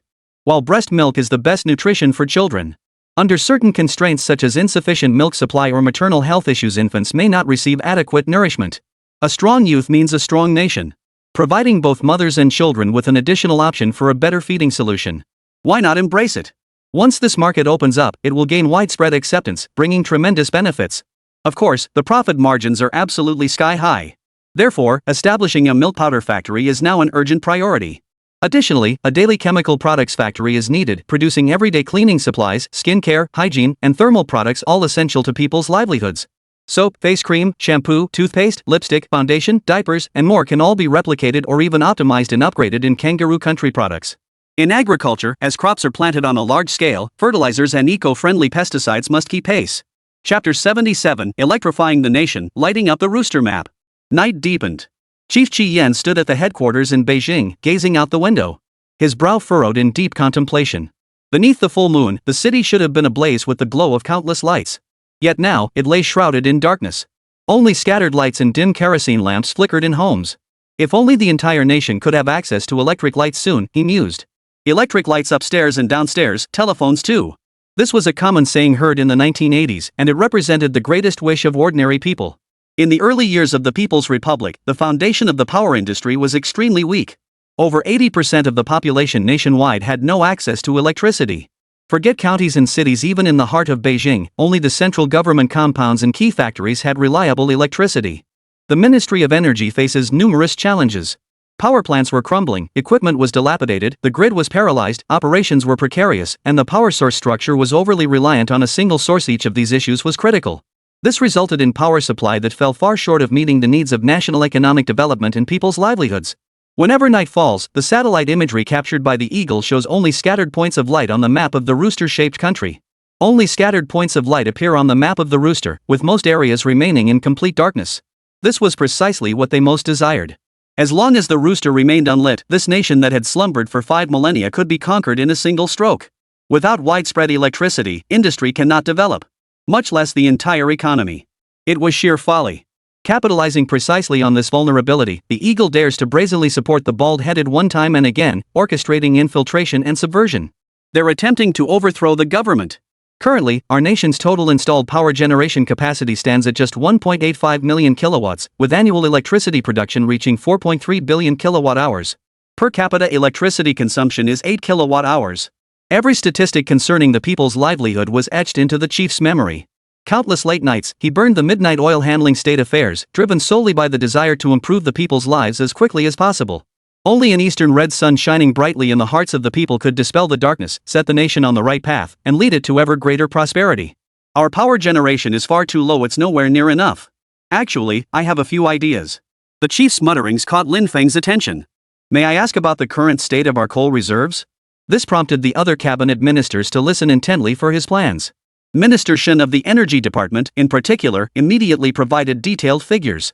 According to last month's consolidated report from the Energy Department, coal output was only 2.5 million tons. The average supply is clearly insufficient. With outdated power equipment and insufficient quantities, even if coal supply catches up, it will be difficult to maintain normal levels. We now have oil and natural gas, but lack the equipment. It's impossible to cook without ingredients. Minister Shen's concerns mirrored the challenges faced by every leader present. 2.5 million tons of coal per month. That amounts to just over 30 million tons annually. Beyond power generation, it must also support daily operations in critical sectors, industrial production, and railway transportation. Relying on this scale to power the nation's electricity and lighting needs was clearly insufficient. Lin Feng pondered inwardly. His current coal mines were definitely insufficient. This wasn't a major issue. Acquiring a few more mines could cover the entire supply. But distant water cannot quench immediate thirst. Ultimately, relying on one's own resources was the most reliable approach. The same applied to other mineral resources. This vast land holds numerous mineral deposits, but with insufficient funds, exploration and mining are currently impossible. Coal, however, as a vital energy source, is somewhat unique. It is one of the few mineral resources that can be artificially produced. Beyond traditional mining methods, it can be produced through underground gasification, microbial conversion, or by recovering and refining coal gangue, a solid waste byproduct of coal. At this moment, Lin Feng had no choice but to pull out his trusty notebook. Better to write it down than rely on memory. There were too many tasks to deploy for the new flower species, and he was too busy. He could only jot down relevant information whenever a new task occurred to him. Otherwise, he truly feared forgetting. Taking the notebook and reading it carefully, the chief's furrowed brow instantly relaxed. These methods are low cost and highly effective. Comrade Shaolin, you're truly a mastermind behind the scenes. Last time, making artillery shells from sugar saved the nation so much funding. Now you've come up with another ingenious solution. Draft a directive immediately and distribute it to the Ministry of Energy. We must manually produce coal using these methods at the fastest possible pace. Minister Shin of the Energy Department immediately accepted the order and began making arrangements. Actually, besides coal-fired power generation, we can also harness hydroelectric, wind, solar, and even nuclear energy for electricity. Lin Feng knew that aside from the first two, the latter options were unheard of in this era. Much less the means to implement them. But it didn't matter. With him at the helm, Rabbit's power generation venture would soon take flight. Beyond coal, current thermal power generation could also utilize oil and natural gas. With the right equipment, conversion was possible. Beyond these, the greatest power resource was hydropower. The idea of constructing a super dam flashed through his mind. Everyone knows how many lives the 1998 floods claimed and how many homes they destroyed. The national losses were incalculable.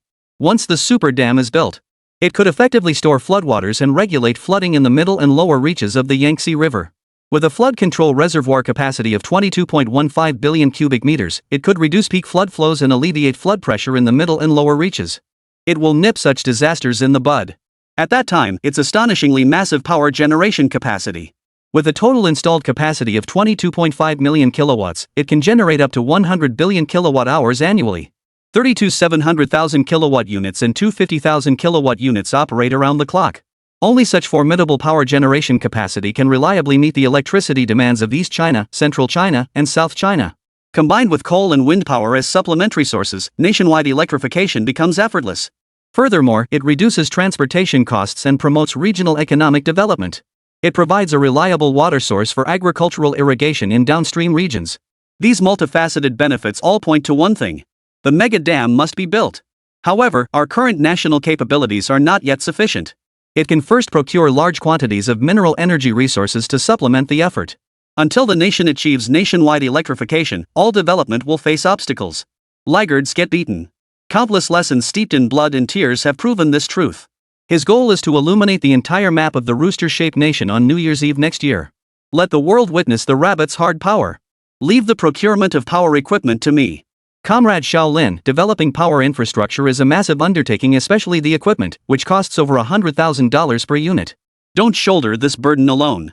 Lin Feng had already drained his personal wealth to the absolute limit in support of the nation's comprehensive development. Even if he possessed more assets, they would be spent to the last penny. Did he think his money grew on trees? Absolutely not. A leader who treasures talent like gold dreads nothing more than seeing the nation's pillars wither away from self-sacrifice. Chapter 78, 200 South Sea Wanwali trees as advance payment. Regarding power equipment, the nation must still allocate its reserves to provide support. If necessary, we'll secure loans from international banks to make it happen. A decisive loan decision seemed imminent. How could a nation already destitute possibly borrow money and incur foreign debt? Just before the order could be finalized, Lin Feng promptly raised his own request, hitting the brakes on the loan. Hold off on the loan for now. Earlier, at the antique confiscation warehouse, I spotted a batch of South Sea Wanwali wood. If permitted, I could take it overseas to sell. It would fetch a good price, which could cover the cost of the power equipment. Wanwali wood, it's just a pile of timber, right? How could it possibly fetch a good price? Minister Feng was utterly baffled. But after a moment's thought, the chief beside him agreed. Old Feng already gave you the key to the antique confiscation warehouse. Take whatever you need directly, no need to report it separately. Wanwali wood commanded considerable value during the Ming and Qing dynasties. It was the primary material for high-end furniture used by the imperial court and nobility. Beyond its elegance and durability, it emitted a subtle, enduring fragrance, making it highly collectible. The chief was well aware of all this. But under the current national circumstances, even items of historical value couldn't serve any practical purpose. Rather than letting it gather dust in storage, it was far more cost-effective to offer it as an advance payment to Lin Feng.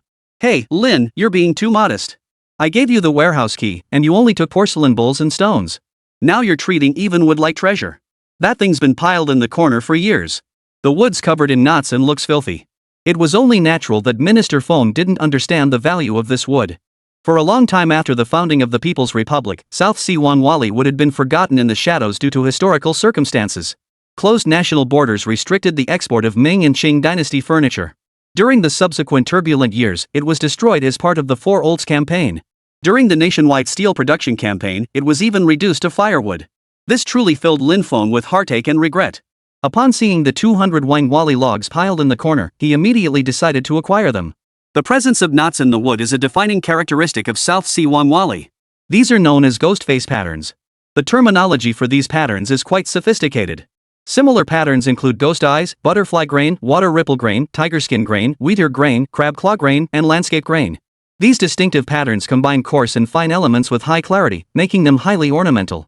Wanwali is a premium timber unique to the South China Sea and is classified as a nationally protected rare and endangered plant species under Category 2. Its wood properties are exceptionally stable, remaining rot-free and decay-resistant for millennia. It resists warping, cracking, and bending regardless of temperature, possesses a certain degree of toughness, and is suitable for crafting various irregularly shaped furniture. Moreover, it possesses a hard texture, clear and beautiful grain patterns, and an excellent visual appeal. Due to its slow growth, difficulty in maturing, and scarcity of resources, it is extremely precious. Wanwali itself is a traditional Chinese medicinal herb. Freshly cut surfaces emit a pungent aroma, which develops into a subtle fragrance over time before gradually fading. Remarkably, handling or rubbing the wood releases its fragrance, which then naturally dissipates afterward. Wild Wanwali trees grow slowly, typically flowering only once every 10 years and taking 60 to 100 years to mature into large timber. The 200 pieces of native wood in the warehouse have at least a century of growth history. In the premium timber auction market, a 60-year-old South Sea Wanwali tree weighing 500 gene approximately 250 kilograms fetched 2.64 million yuan. The total value of the pieces in his possession must be at least 1 billion yuan. Acquiring top-grade Wanwali. Lin Feng's drive intensified. After tonight, under his leadership, the energy department would begin reorganizing power plants and expanding their numbers. Artificial coal production commenced in an orderly fashion. Acquiring coal mines was essential too. He went straight to bread country to snag bargains, essentially getting them for free. Within a few days, 20 high-quality coal mines were secured. Under Li Mingqian's management, mining and transportation would be operational in no time. With these tasks completed, Lin Feng returned to the modern world to research the procurement of power generation equipment. Power generation units come in multiple types: thermal, hydroelectric, wind, and solar. Currently, thermal power units are the primary choice. Boilers, steam turbines, and generators are indispensable. Additionally, there are substation components like transformers, circuit breakers, disconnect switches, and instrument transformers. With these components in place, a power system begins to take shape. But that's far from sufficient. To achieve nationwide power transmission, overhead transmission towers and underground cables are required. Finally, distribution cabinets and distribution boxes are needed. Procuring a complete set of specialized equipment in such large quantities is no easy task. Calculations must be made based on the supply area, load size, and potential future expansion needs. For instance, the total power consumption of production line equipment, regional electricity usage, and overall power load must all be considered. Only after customization can systematic orders be placed. Lin Feng began screening manufacturers. Ultimately, the state-level D-Bay Electrical Equipment Group made it onto his shortlist. After forwarding the detailed power plant specifications and data entrusted to him by Minister Shin to the factory headquarters, D-Bay's electrical engineers promptly accepted the order. They commenced specialized calculations, determined the project scope, and established technical specifications for various electrical equipment. Leave the professional work to the professionals. With this matter settled, with the coordinated support of multiple departments in Beijing, Lin Feng formally established the Maifeng food base. The base encompasses every conceivable category of staple foods, non-staple foods, and beverages. If we're going to do this, we're going to do it big. The symbolic meaning of a bountiful wheat harvest resonated deeply. The homophonic pun "sell like crazy" signifies soaring sales. It must sell like hotcakes, sell like crazy. The tens of thousands of square meters of food production facilities are under state supervision, with operational control firmly in Lin Feng's hands. Now, Lin Feng has truly become a factory director. Health supplements, milk powder, and other specialty products from the land down under are perfect as samples. After finalizing the factory setup details, once the factory buildings were completed and production equipment and raw materials were procured and in place, production could commence. The other two plots, though slightly smaller, still covered nearly 1,000 square meters each. One would be used to build a daily chemical factory, and the other a milk powder factory. Around the third ring road, the final plot of land remains. This plot is reserved for future real estate development. As for the plot in the eastern suburbs gifted by the chief, field measurements confirmed it spans 30,000 square meters, making it the largest plot among all the land he currently owns. The processing plant is secured. The next step is to arrange for contract manufacturing. His goal was to aggressively secure global contract manufacturing business. From electronics, automobiles, cameras, and ships, to the weaponry of the eagle, the bull, the bear, the burger, the Gallic rooster, the football chicken, and the kimchi nation all must be secured. Lin Feng possessed this grand ambition, and he was determined to achieve it. Meanwhile, the reconstruction of Chao Guangbiao's textile factory was nearing completion. Soon, the textile segment would turn a profit. With such a massive industrial expansion underway, capital investment became the primary concern. Beyond state funding, he must personally cover all core equipment expenses. Chapter 79, Top-Tier Security Escort, Scanning for Terror-Grade Ore. Precious metal mining in the Shangnan region held great promise. After careful deliberation, he decided to conduct an on-site inspection first, to ensure Lin Feng's personal safety and prevent espionage surveillance. This time, the leadership did not grant him free rein to travel. Instead, they assigned 3 elite security personnel, essentially bodyguards, to accompany him. Lin Feng was deeply touched, yet he had no choice but to accept. After all, he was now a national treasure-level figure. The 2 previous disappearances had left the higher-ups deeply shaken. They could not allow the same thing to happen a third time. An outstanding special-grade bodyguard required rigorous selection and training. Beyond exceptional hand-to-hand combat skills, they must also demonstrate high proficiency in marksmanship, quick reflexes, psychological resilience, medical knowledge, and other areas, with a strong emphasis on real-world combat effectiveness. A video once circulated online showing the top bodyguard, Long Jia, sparring with a Russian Special Forces soldier. In the footage, within the extreme time frame of less than a minute, Long Jia knocked his opponent down 4 times. This demonstrates the extraordinary combat prowess of elite bodyguards. Legend has it that he was born into a martial arts family, with ancestors who served as sword-bearing guards during the Qing dynasty. From childhood, he rigorously trained in family martial arts traditions, including Mantis Fist, Taizu Changquan, Wing Chun, Sanda, and Hard Qigong. To enhance his professional skills, he enrolled at Eagle Guard Academy, completing over 40 specialized bodyguard training courses. He became the first Chinese national to graduate from the academy. He also achieved the unprecedented feat of obtaining the Personal Protection Specialist (PPS) certification. In one-on-one combat, he can swiftly take down over 30 adult opponents. He also underwent close-quarters battle CQB training with Hong Kong Special Duties Unit SDU, achieving outstanding results. He voluntarily ventured into multiple war-torn countries in the Middle East to hone his firearms combat skills. In over 2 decades as a bodyguard, he has never failed a single assignment. Among the bodyguards by his side today is the renowned Long Jia. The other 2 are Long Ji and Long Yao, both of whom have also obtained protection specialist certifications. These 3 are triplets, effectively tripling their combined combat prowess. Such formidable security arrangements are considered top tier. It clearly demonstrated Lin Feng's standing within the nation. However, the 3 bodyguards maintained stern expressions as they followed closely. To be honest, it made Lin Feng feel a bit pressured. It also prevents him from freely using his double door piercing technique. Mr. Lin, according to the map, will reach the Shangnan Or district in another 50 kilometers. Long Ji served as the driver, while Long Yao sat in the passenger seat, map in hand, guiding the way. Both wore black bulletproof vests, with firearms concealed in various places on their bodies. In the back seat, Lin Feng raised his binoculars to scan the distant surroundings. Seated beside him was Long Jia. His angular jawline framed hawk-like eyes that scanned the surroundings with constant vigilance. Not even the slightest movement of grass or foliage behind the vehicle escaped his gaze. Since the assignment began, the 3 of them had maintained round-the-clock security around Lin Feng. They kept a constant watch on their surroundings, ever vigilant against unexpected threats. This damn journey was taking forever. Lin Feng's military truck, along with the specially dispatched exploration team train, had been bumping along for 3 days and nights without reaching their destination. In the past, they could have simply used a double portal to transfer and arrive in seconds. But the boss's hospitality was hard to refuse, a truly happy problem to have. After traveling another 50 kilometers, a massive mountain range loomed on the horizon. Destination reached. The convoy wound its way up the Serpentine Mountain Road. Following the map markers, they quickly located the original exploration site. Due to outdated exploration equipment, they couldn't determine the exact composition of the precious metals beneath the ground. Lin Feng had specifically brought a set of advanced exploration equipment. Portable terrain spectrometers, handheld mineral spectrometers.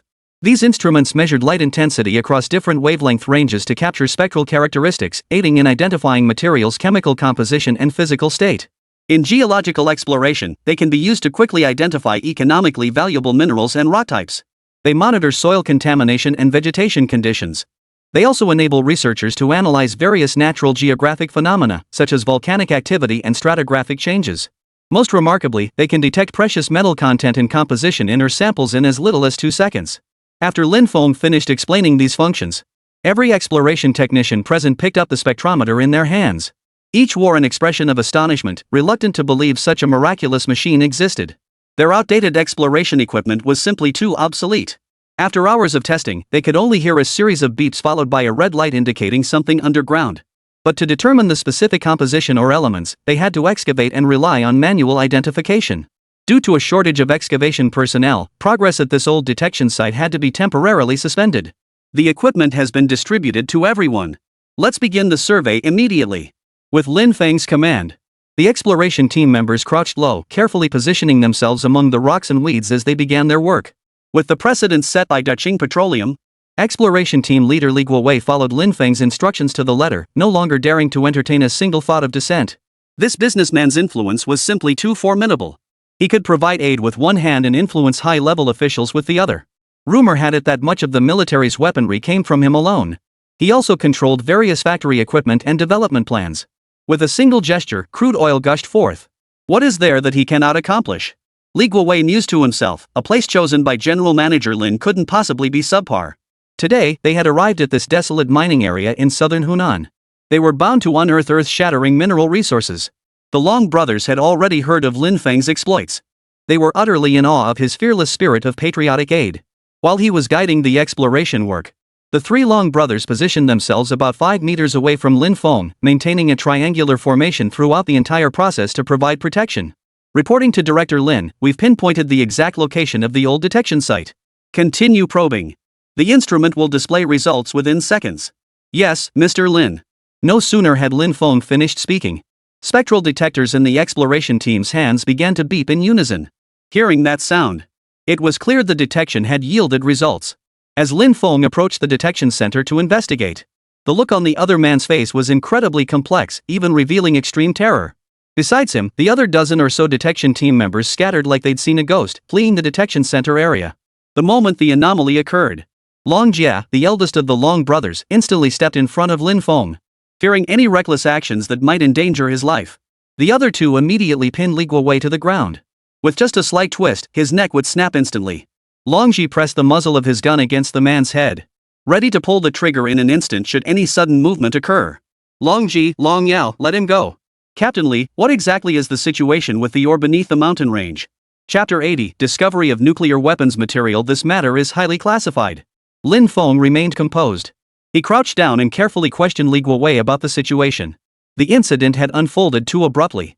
The mineral elements beneath must be extraordinary. Uranium. It's uranium. This ore contains massive amounts of radioactive radiation. Under no circumstances should you approach it. Hearing this earth-shattering revelation, the 3 Long brothers were horrified. Having studied Western culture abroad, they possessed some knowledge of nuclear radiation elements. Even with the strongest physiques and most formidable martial prowess, ranking among the world's best, they were still mere mortal flesh before nuclear radiation. Anything exposed to even brief radiation suffered a devastating fate, let alone venturing near the primary deposits of radioactive ore. It's nothing short of suicide. In today's world, only the eagle and the bear possess nuclear weapons. No other nation has mastered this terrifying resource. Not a single member of their team wore any protective gear. If something goes wrong, no one can take responsibility for it. Mr. Lin, evacuate immediately. It's far too dangerous. Faced with this emergency, Lin Feng remained as calm as ever. When Brother Long Jia spoke up, he realized the other party wasn't taking it seriously at all. The other 2 brothers began to take forceful measures.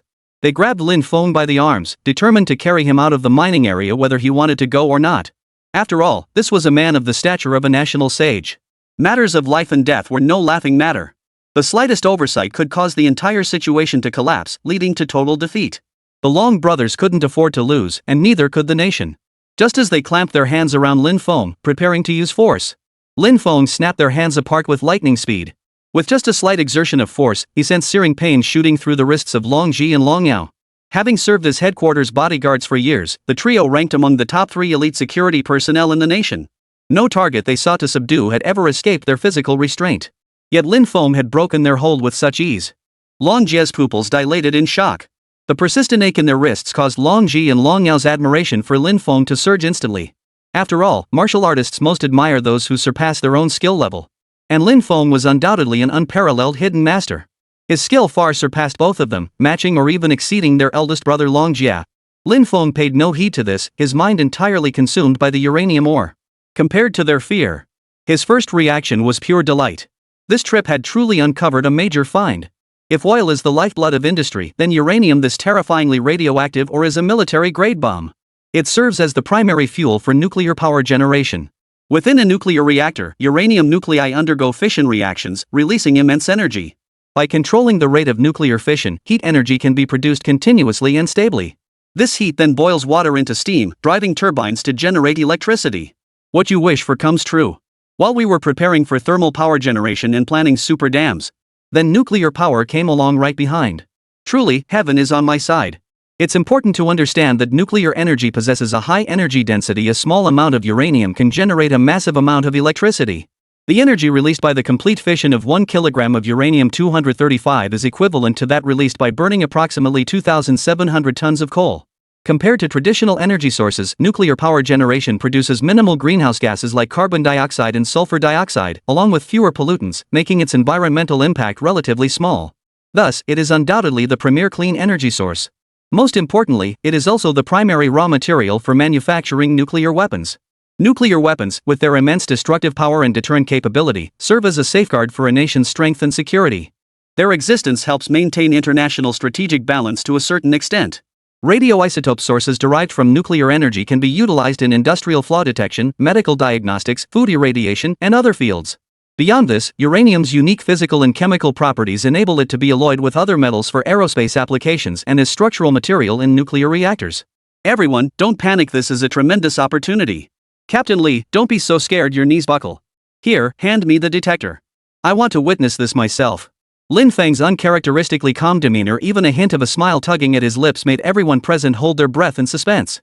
Rest assured, under normal conditions without external stimulation or improper handling, uranium exists as a highly stable compound with relatively low radiation levels. And since it's deeply buried underground, it won't cause any adverse effects whatsoever. Lin Feng knew this, but the exploration team from a bygone era understood only part of the picture. Their fear was understandable. With this explanation, the group's anxious hearts settled slightly.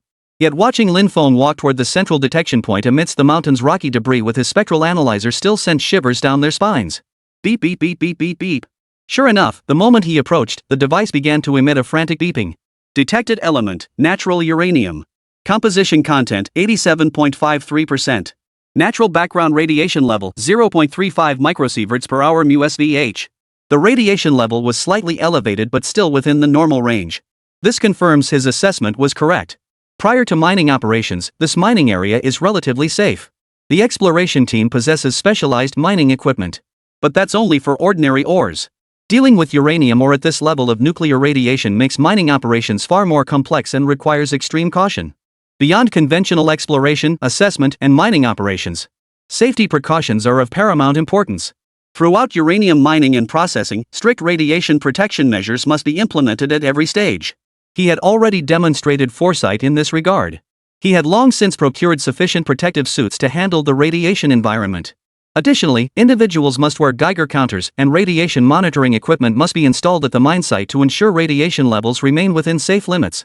The separation and purification of uranium ore is also a major undertaking. Subsequent wastewater and waste residue treatment must also be addressed. Under no circumstances could a nuclear contamination leak be allowed to occur. This matter is of the utmost importance. As the leader of this operation, Lin Feng immediately issued relevant instructions. All exploration personnel are to withdraw 100 meters from the core detection area. A portion of the team will remain stationed here. The rest of you will accompany me back to the nearest communications point to report the situation to headquarters immediately. The astonishing discovery of uranium deposits was truly the first piece of good news after the new year. It thrilled the senior leadership at headquarters. Just as they were about to issue the mining permit, Lin Feng immediately poured cold water on the idea. Now is not the optimal time for mining. While the benefits of this radioactive ore are evident, relying solely on protective suits is insufficient at present. We must implement all safety and radiation protection measures before proceeding.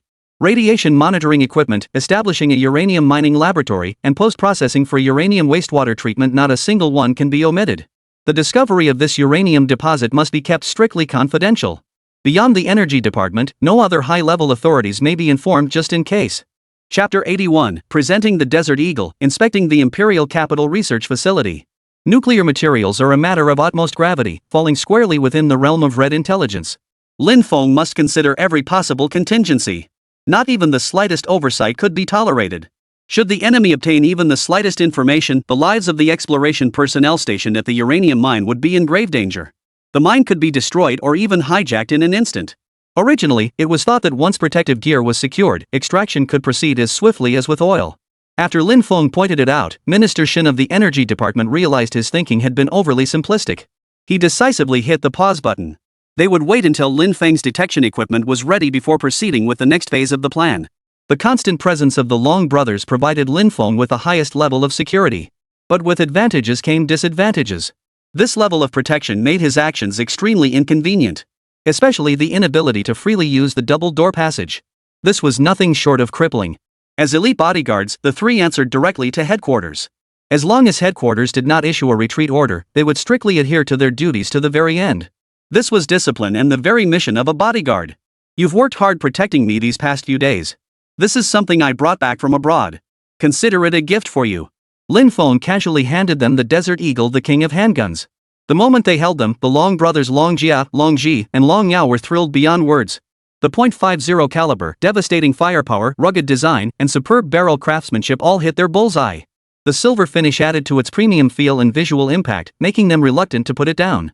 Though delighted, Long Jia, as the eldest brother, immediately recognized the impropriety of such a gesture. Mr. Lin, it's not right for you to give us such an expensive pistol, is it? Big brother is right. We can't violate the rules. Lin Feng stepped before the trio and stated solemnly. You three were assigned to protect me, so personal weapons are especially crucial. Relying solely on those three Type 51, Type 52, and Type 54 pistols isn't just prone to accidental discharges. If they jam at a critical moment, we'll all be wiped out. Trust me on this, equipping Desert Eagles directly will be far more effective. Lin Feng's reasoning was undeniable. But they still felt a bit awkward accepting it. No way.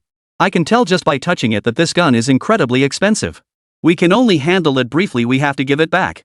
The three guns we carry are standard issue from headquarters, we can't just swap them out.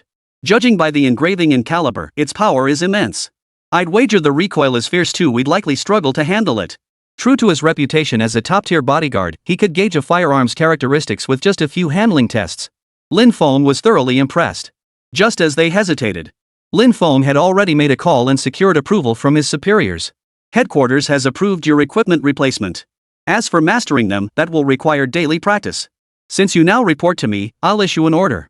Proceed immediately to the training ground to practice with the Desert Eagle. Report back to me the moment you achieve results.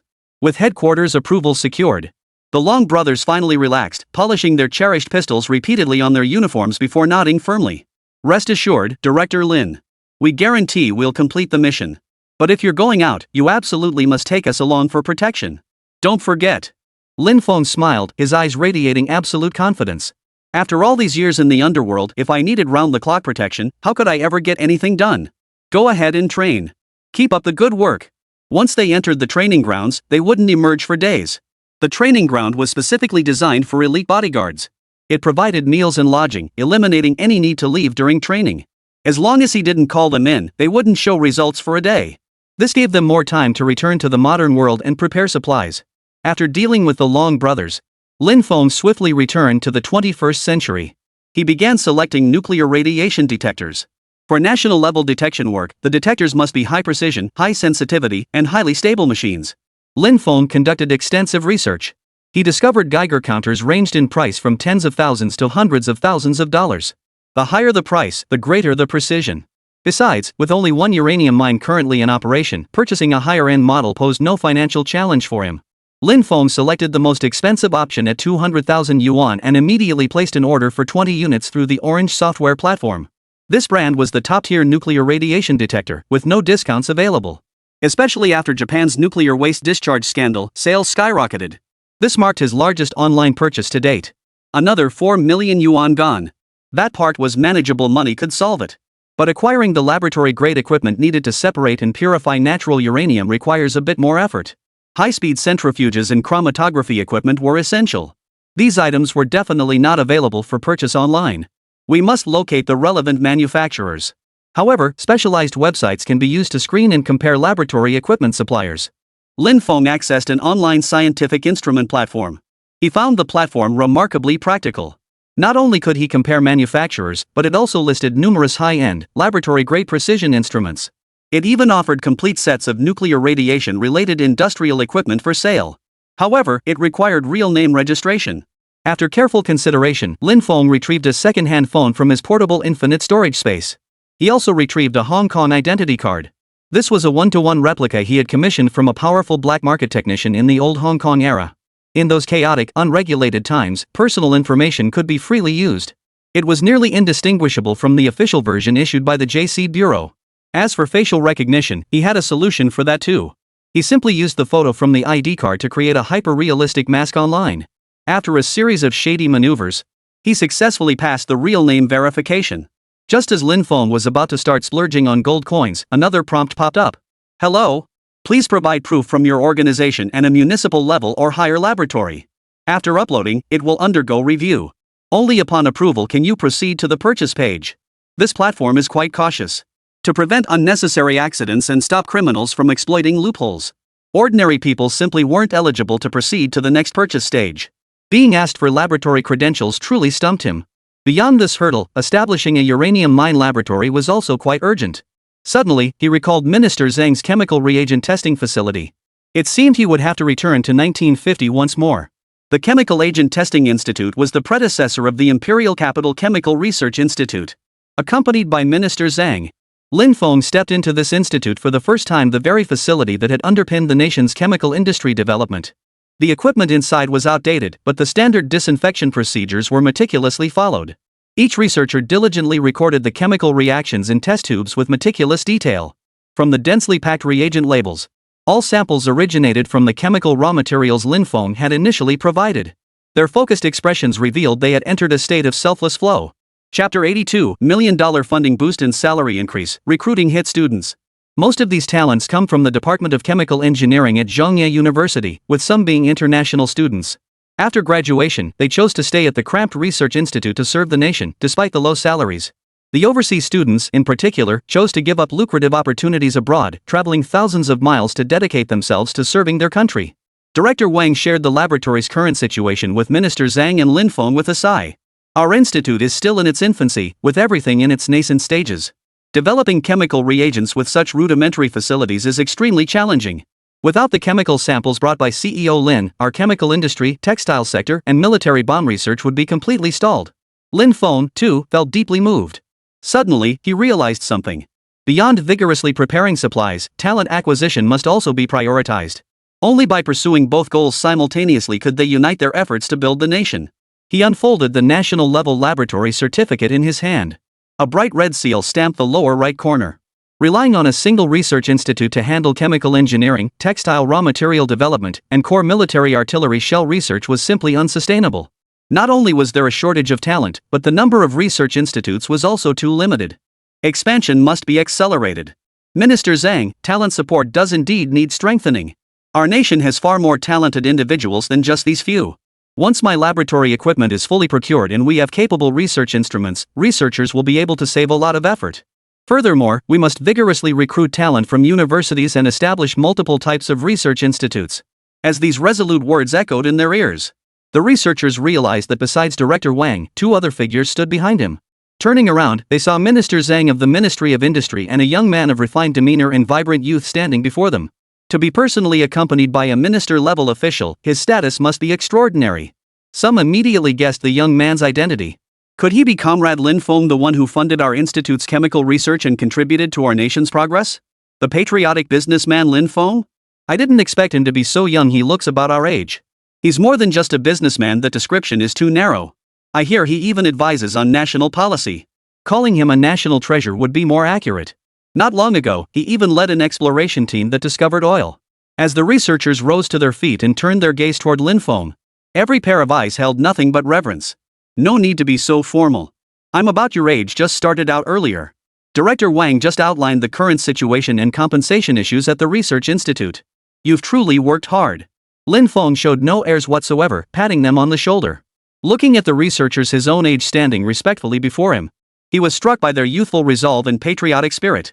He made a momentous decision then and there. To preserve talent for the nation, I will soon provide a full set of the latest experimental equipment.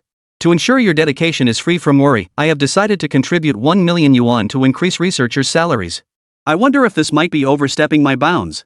With a flourish of his pen, Lin Feng announced a 1 million yuan salary increase. For the 12 researchers at the laboratory, this was an astronomical sum. As the nation was newly established, its currency system remained unstable. Therefore, salaries for highly educated youth and research talent were distributed in the form of grain and flour. Professor-level researchers received 1,220 jin of millet monthly, equivalent to 1,830 zhonghua coins. Newly graduated college students starting their careers received 480 jin of rice, equivalent to 720 yuan in zhonghua currency. Their research institute received state subsidies, allowing each researcher to receive 680 jin of rice per month, already the highest possible salary at the time. A 1 million yuan subsidy, distributed evenly among all researchers, represented an unprecedented level of welfare. Director Wang was visibly moved, clasping Lin Feng's hands tightly for a long moment. Minister Zhang had long grown accustomed to Lin Feng's generous gestures. But such a display of talent appreciation, where one was willing to dip into their own pocket to enhance benefits for national talent, was a first. Truthfully, Minister Zhang's first reaction was profound, overwhelming emotion. The state also did not wish to let talent contribute for nothing. This approach amounted to cutting off the source of the problem at its roots, which was not advisable. Yet, powerless to intervene, he could only offer empty promises. After all, salary is the foundation of survival. It might work in the short term, but if this continues indefinitely, the vast talent pool will inevitably face problems. What nonsense are you talking about? Your willingness alone is deeply appreciated by the nation. How could this be considered overstepping? It wasn't just Minister Zhang who was deeply moved. The researchers were choked up, words failing them. How many among them had left their homes behind, even turning down lucrative offers abroad, to return to the embrace of their motherland? The hardships endured along the way could only be borne in silence. When Lin Feng spoke these words, everyone's lips trembled. Their complex emotions could only be distilled into a single word: thank you. It burst forth from their lips in unison. There's no need for thanks. We're all part of this nation. You're contributing to the country, and I'm simply doing what I can to help, just like you.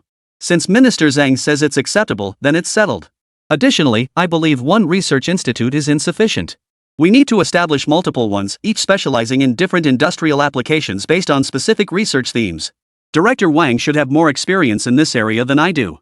Director Wang nodded emphatically, immediately pledging to expedite planning and arrangements, aiming to submit proposals to advance the projects for multiple testing facilities. The most critical factor remains talent. All the nation needs to do is issue a call to action, and the outstanding students from Southwest Associated University and Harbin Institute of Technology will respond in droves. Before long, our nation's research endeavors and educational sectors will achieve remarkable progress. To lay the groundwork for nuclear testing research, advanced preparations were essential. The Southwest Associated University was a top-tier national institution steeped in revolutionary history.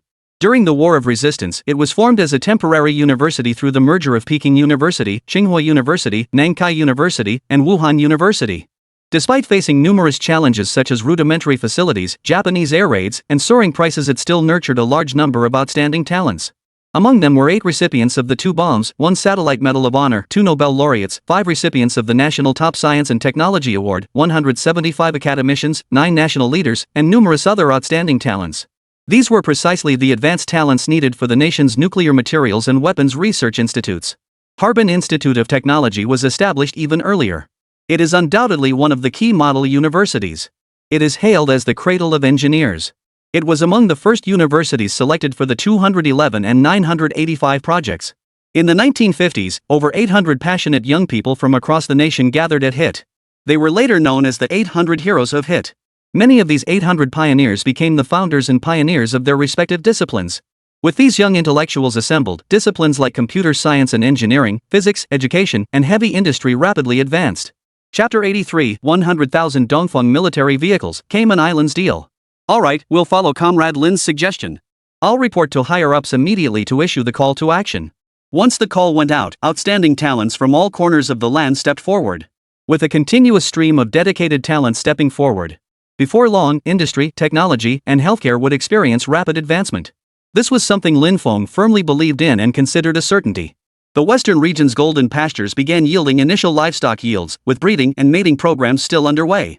Once the highway infrastructure benefits the entire nation, his premium milk from these cattle and sheep could be distributed nationwide, ensuring every household access to high-calcium, nutritious dairy. By winter, the common folk would no longer have to endure the cold and freezing temperatures. Following successful breeding and mating, large quantities of superior breeds would be transported later. Once reproduction reached a significant scale, every man has a fur coat, no problem. The Agricultural Bureau allocated the pasture land, entrusting the Western Region Grassland Bureau with its management. The income, however, was exclusively Lin Feng's. This was essentially a direct infusion of capital into his coffers. How could Lin Feng not be aware? Once the vast livestock industry achieves systematic operation, this premium food resource pasture would become a strategic asset during wartime. The long-term profits were immense. With the official certification from the Research Institute, Lin Feng swiftly procured a complete set of laboratory equipment. Beyond research needs, he also acquired 50 sets of tools essential for uranium mining operations, nuclear material processing equipment, wastewater and waste residue treatment systems, lead shielding devices, and protective glove boxes. All in preparation for unforeseen circumstances. At this moment, Lin Feng received Hamid's transport update. 100,000 Dongfeng EQ-240 military trucks had arrived in port in a massive convoy, with the precedent of being monitored by the Imperial Capital Security Bureau. Additionally, the 507th Master Fighter jets from Huachine Airlines were delivered at Penilla Port. This time, he opted for a different port. After all, there were plenty of secure ports available, and the Cayman Islands offered exceptional privacy. After the professional receiving company had secured all the military vehicles, another shipment arrived hot on its heels. 5,000 diesel generators and jet turbine engines, each in specially designed crates, were neatly stacked in the warehouse. Lin Feng swiftly initiated remote retrieval. He transferred all 100,000 Dongfeng military vehicles and engines into his personal infinite storage space in one go. Lin Feng then landed on Hong Kong Island. The moment his phone signal instantly restored, he received a call from McShive. "Mr. Lin, how satisfied were you with the military protective gear from the last shipment? The John Bull Armory has a batch of Eagle brand M42 40mm twin-barrel self-propelled anti-aircraft guns from back in the day. I think you'd be interested." The president of Bayafuli had clearly tasted success.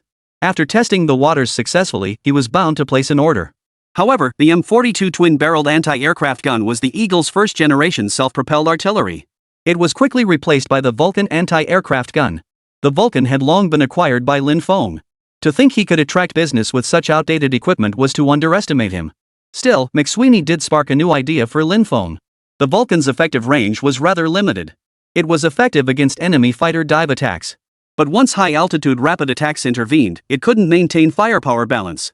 This is where the twin-barreled anti-aircraft gun comes into play. Equipping a variety of dual-barreled anti-aircraft guns would mark a milestone in strengthening air defense operations. Considering multiple factors, domestically produced models are naturally the optimal choice. The Type 87 twin-barrel anti-aircraft gun or the more powerful Type 74 twin-barrel anti-aircraft gun are indispensable. The former is mounted on the Dongfeng EQ-240 off-road military vehicle. This aligns perfectly with his procurement of 100,000 identical military vehicles.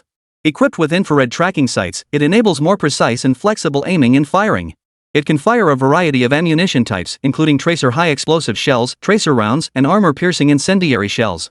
When firing armor-piercing rounds, it can penetrate 12mm 40 cr steel plate at 1,000 meters, demonstrating anti-armor capability. It can damage the armor surfaces of main battle tanks and suppress both surface and ground targets. Maximum load capacity increased to 3.5 tons for enhanced stability. The Type 74 twin-barrel anti-aircraft gun employs fully automatic firing, equipped with an automatic fire control system and the MAO-10 radar. Most crucially, it is capable of all-weather combat operations. It delivers fierce firepower with high firing rates at high altitudes, rapid transition from march to combat, and user-friendly operation. At least 1,000 of these artillery pieces were required. In the blink of an eye, Lin Feng had already formulated a new plan. "Don't worry, Mr. Mai. I've also secured a batch of premium goods. South China yellow rosewood, century-old trees, premium grade logs." Lin Feng sidestepped the other party's topic, steering the conversation back to his own advantage. He stated only these three keywords. On the other end of the line, the other party was already impatient, urgently instructing his secretary to make arrangements. "Rella, hurry and reserve a private room at the Royal View Hotel. I need to entertain an important guest. Mr. Lin, the address has been sent to your phone. I'll be waiting for you to discuss details." Lin Feng hailed a Mercedes-Benz G-Class. He didn't forget to contact Chai Xiaoxiao along the way, staying busy every moment. The quality of the pigeon's blood red and royal blue diamonds has thoroughly satisfied Defu Jewelry. They've expressed their intention to maintain a long-term, deep cooperative relationship with our company. They placed an order for a full ton of goods. Knowing your financial needs, I've converted 80% of the payment into Bitcoin and transferred it to your account. The message arrived 2 days prior. Lin Feng's fingers flew across the keyboard as he edited and sent the reply. Got it. I just returned to Hong Kong Island. Once I handle the matters at hand, I'll head over to your place. Afterward, he opened his Bitcoin account. Sure enough, a substantial sum of $1.5 billion was already sitting there. Zhai Xiaoxiao not only handled matters efficiently and decisively but was also remarkably considerate, truly an excellent partner. Upon seeing the message, Zhai Xiaoxiao remembered Lin Feng was coming over soon. She immediately called in deep cleaning services to thoroughly scrub every corner of the company and office. During this period, for the sake of the jewelry company's mineral business, she had practically moved her home into a hidden compartment within the office. During the day, she personally handled all office affairs, from liaising with distributors and strategizing marketing plans to overseeing the sorting of large quantities of premium gemstones. By nightfall, she was exhausted and collapsed into bed by midnight. She had no time to tend to herself. She stepped into the luxurious cubicle, opened various luxury brand cosmetics in front of the mirror, and began meticulously applying her makeup. Royal View Hotel.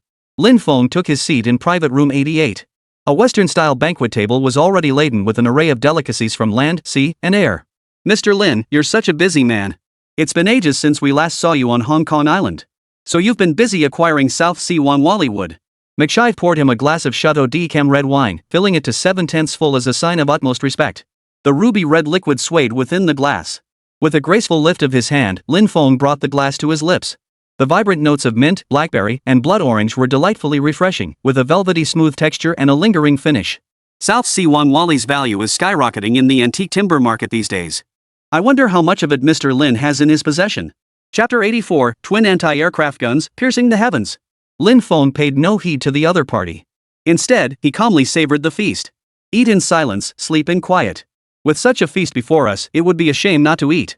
Waste is shameful, a principle I trust Mr. Mai understands well.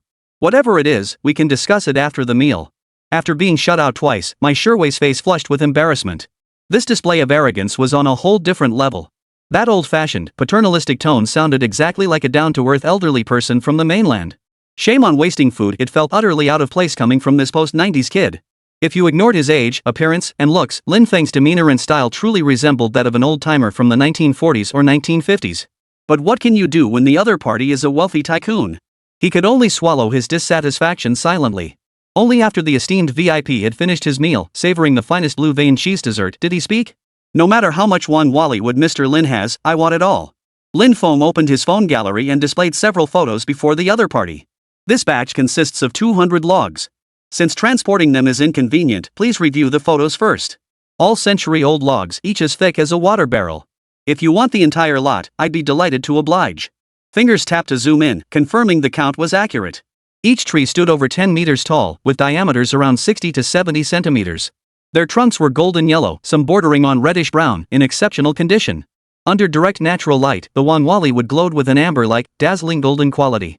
Some grain patterns even created a subtle, rippling water-like effect. In several 4K high-definition photos taken from different angles, the surface's brown lines under sunlight appeared as smooth and delicate as a baby's skin. Even McShaw, who had seen countless rare treasures, couldn't help but marvel at the sight. The wood is densely covered with ghost face and landscape patterns, offering supreme visual appeal. Stunning! A legendary timber of unparalleled rarity. This entire lot must be secured. Seeing McShaw's stunned expression, Lin Feng was about to name his price after all. With such exceptional quality, asking for $5 billion wouldn't be unreasonable. But unexpectedly, the other party spoke first. $800 million. What do you think, Mr. Lin? If you have any Wanwali classical furniture next time, that would be even more valuable. Please make sure to reserve any stock for me. If this price is acceptable, we'll hand over the cash and take delivery immediately. He hadn't even made enough arms money from Lin Feng's pocket yet, and now he was about to cough it up.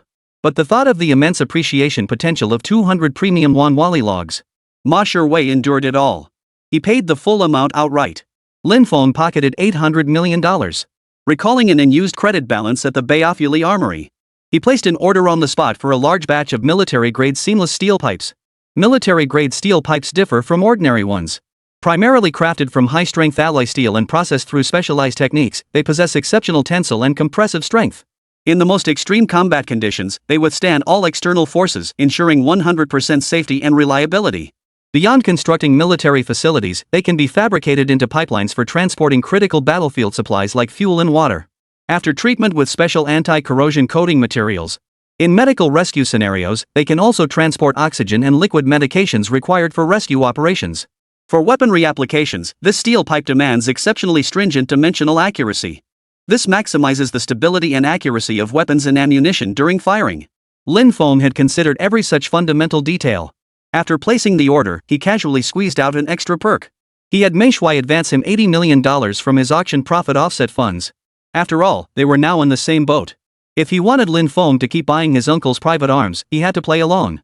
The Bayafuli Armory as a procurement channel was certainly not something to abandon. I know Mr. Lin isn't keen on the Eagle brand's older double-barreled anti-aircraft guns. I have something more advanced not listed in official armories. The issue is John Bull keeps a tight watch, making it tricky to source. Lin Feng shook his head upon hearing this. No need for overly advanced models, too risky. I'm not interested in the Eagle's outdated variants either. Ideally, we'd want similar models from the mainland's past inventory like the Type 87 or Type 74 twin-barrel variants. Having both would be even better. These twin-barrel anti-aircraft guns were probably scarce even in the warehouses of the China Aviation Industry Corporation. After all, they were military products from the 70s and 80s. Moreover, with the engines just arriving, placing another order would only draw even more intense scrutiny. Best to let things cool off for a while. But things were uncertain on the John Bull side. They've even preserved buildings with last century's appearance. Who knows what treasures might be hidden away in their old armories? You mean the old-school twin-barreled anti-aircraft guns from the mainland? Yes, exactly those. The more we can get, the better. I can explain the situation to Uncle William, but I can't guarantee the specific model. Alright, thank you for your assistance, Mr. Mai. Done deal. After finishing the feast, wrapping up business, and collecting payment, Lin Feng stepped outside to find the sky had turned pitch black. He had promised to check on the jade sales at Jai Xiaoxiao's place. It was getting late now, and he wasn't sure if the jewelry company had closed yet. Suddenly, his phone vibrated. Just as he was thinking about it, it happened. Lin Feng pulled out his phone and slid it open to find a message from Jai Xiaoxiao. Attached was a photo. The photo showed a charming, meticulously dressed young woman. Her eyes were seductively narrowed, giving her an undeniably alluring look. This was a stark departure from Jai Xiaoxiao's usual strong-willed, career-driven persona. Mr. Lin, I've been waiting since noon. If you don't show up soon, I'll have to close up shop. I'm on my way. My apologies for keeping you waiting, Miss Shai. Since she had extended such a sincere invitation and seemed to be holding back something she wanted to say, it would be petty of him to decline. A grown man afraid of a young woman? Go! What was there to be afraid of? Only when the taxi came to a stop before the gates of Lingxiao Jewelry Company and he saw the pitch-black office building. Lin Feng suddenly sensed something fishy about tonight's meeting. Sure enough, as he approached the security monitoring area at the entrance, the glass doors slid open automatically. The moment he stepped inside, lights in the lobby began to illuminate one by one, guiding him deeper inside. Jai Xiaoxiao, what the hell is this? Some kind of murder mystery game? As the elevator doors opened, Lin Feng dialed Jai Xiaoxiao's number and fired off a barrage of questions. But her voice was soft and gentle as she said she had a gift for him. Press 16th floor. A surprise awaits you. Lin Feng was utterly baffled. They say boys shouldn't try to figure out girls' minds. Who knew Jai Xiaoxiao had two sides to her? Ding! As the elevator doors slid open, Lin Feng realized this floor was the executive management area. After a few steps, he arrived at the general manager's office. He knocked lightly on the office door. Within seconds, the door slid open automatically. It seemed the entire building was equipped with a smart control system. As he continued to enhance the rabbit's capabilities, in the not-too-distant future, the military would undoubtedly deploy intelligent military equipment, soaring to the heavens. When that day comes, it'll be absolutely incredible. Chapter 85, taking over the Zhai family's legacy business and winning over his first confidant. Just as he was thinking, Lin Feng caught a whiff of an alluring fragrance. The spacious office was spotless. Unlike a typical office, there wasn't even a bookshelf or desk. Instead, it was filled with warm, homey furnishings, the sofa and coffee table instantly recognizable as high-end luxury brands. Yet there was no one in sight. Come out, stop hiding. I'm too busy to play hide and seek with you. Lin Feng sat down on the sofa. After he spoke, a woman in a black silk miniskirt emerged from the inner compartment. This woman was none other than Jai Xiaoxiao. No need to rush, Mr. Lin. The best part is yet to come. Her tone was noticeably different from before, tinged with a hint of coquettishness. It gave Lin Feng goosebumps. No use, he was simply immune to romance by nature. You've been discussing business all day. You must be exhausted. Have a drink to unwind first. With that, she handed him a glass of high-proof whiskey. This wasn't just some simple trick. This was a trap. Lin Feng wasn't one to be pushed around. If she played tricks, he had to suppress them. He needed to make it clear who was truly in charge.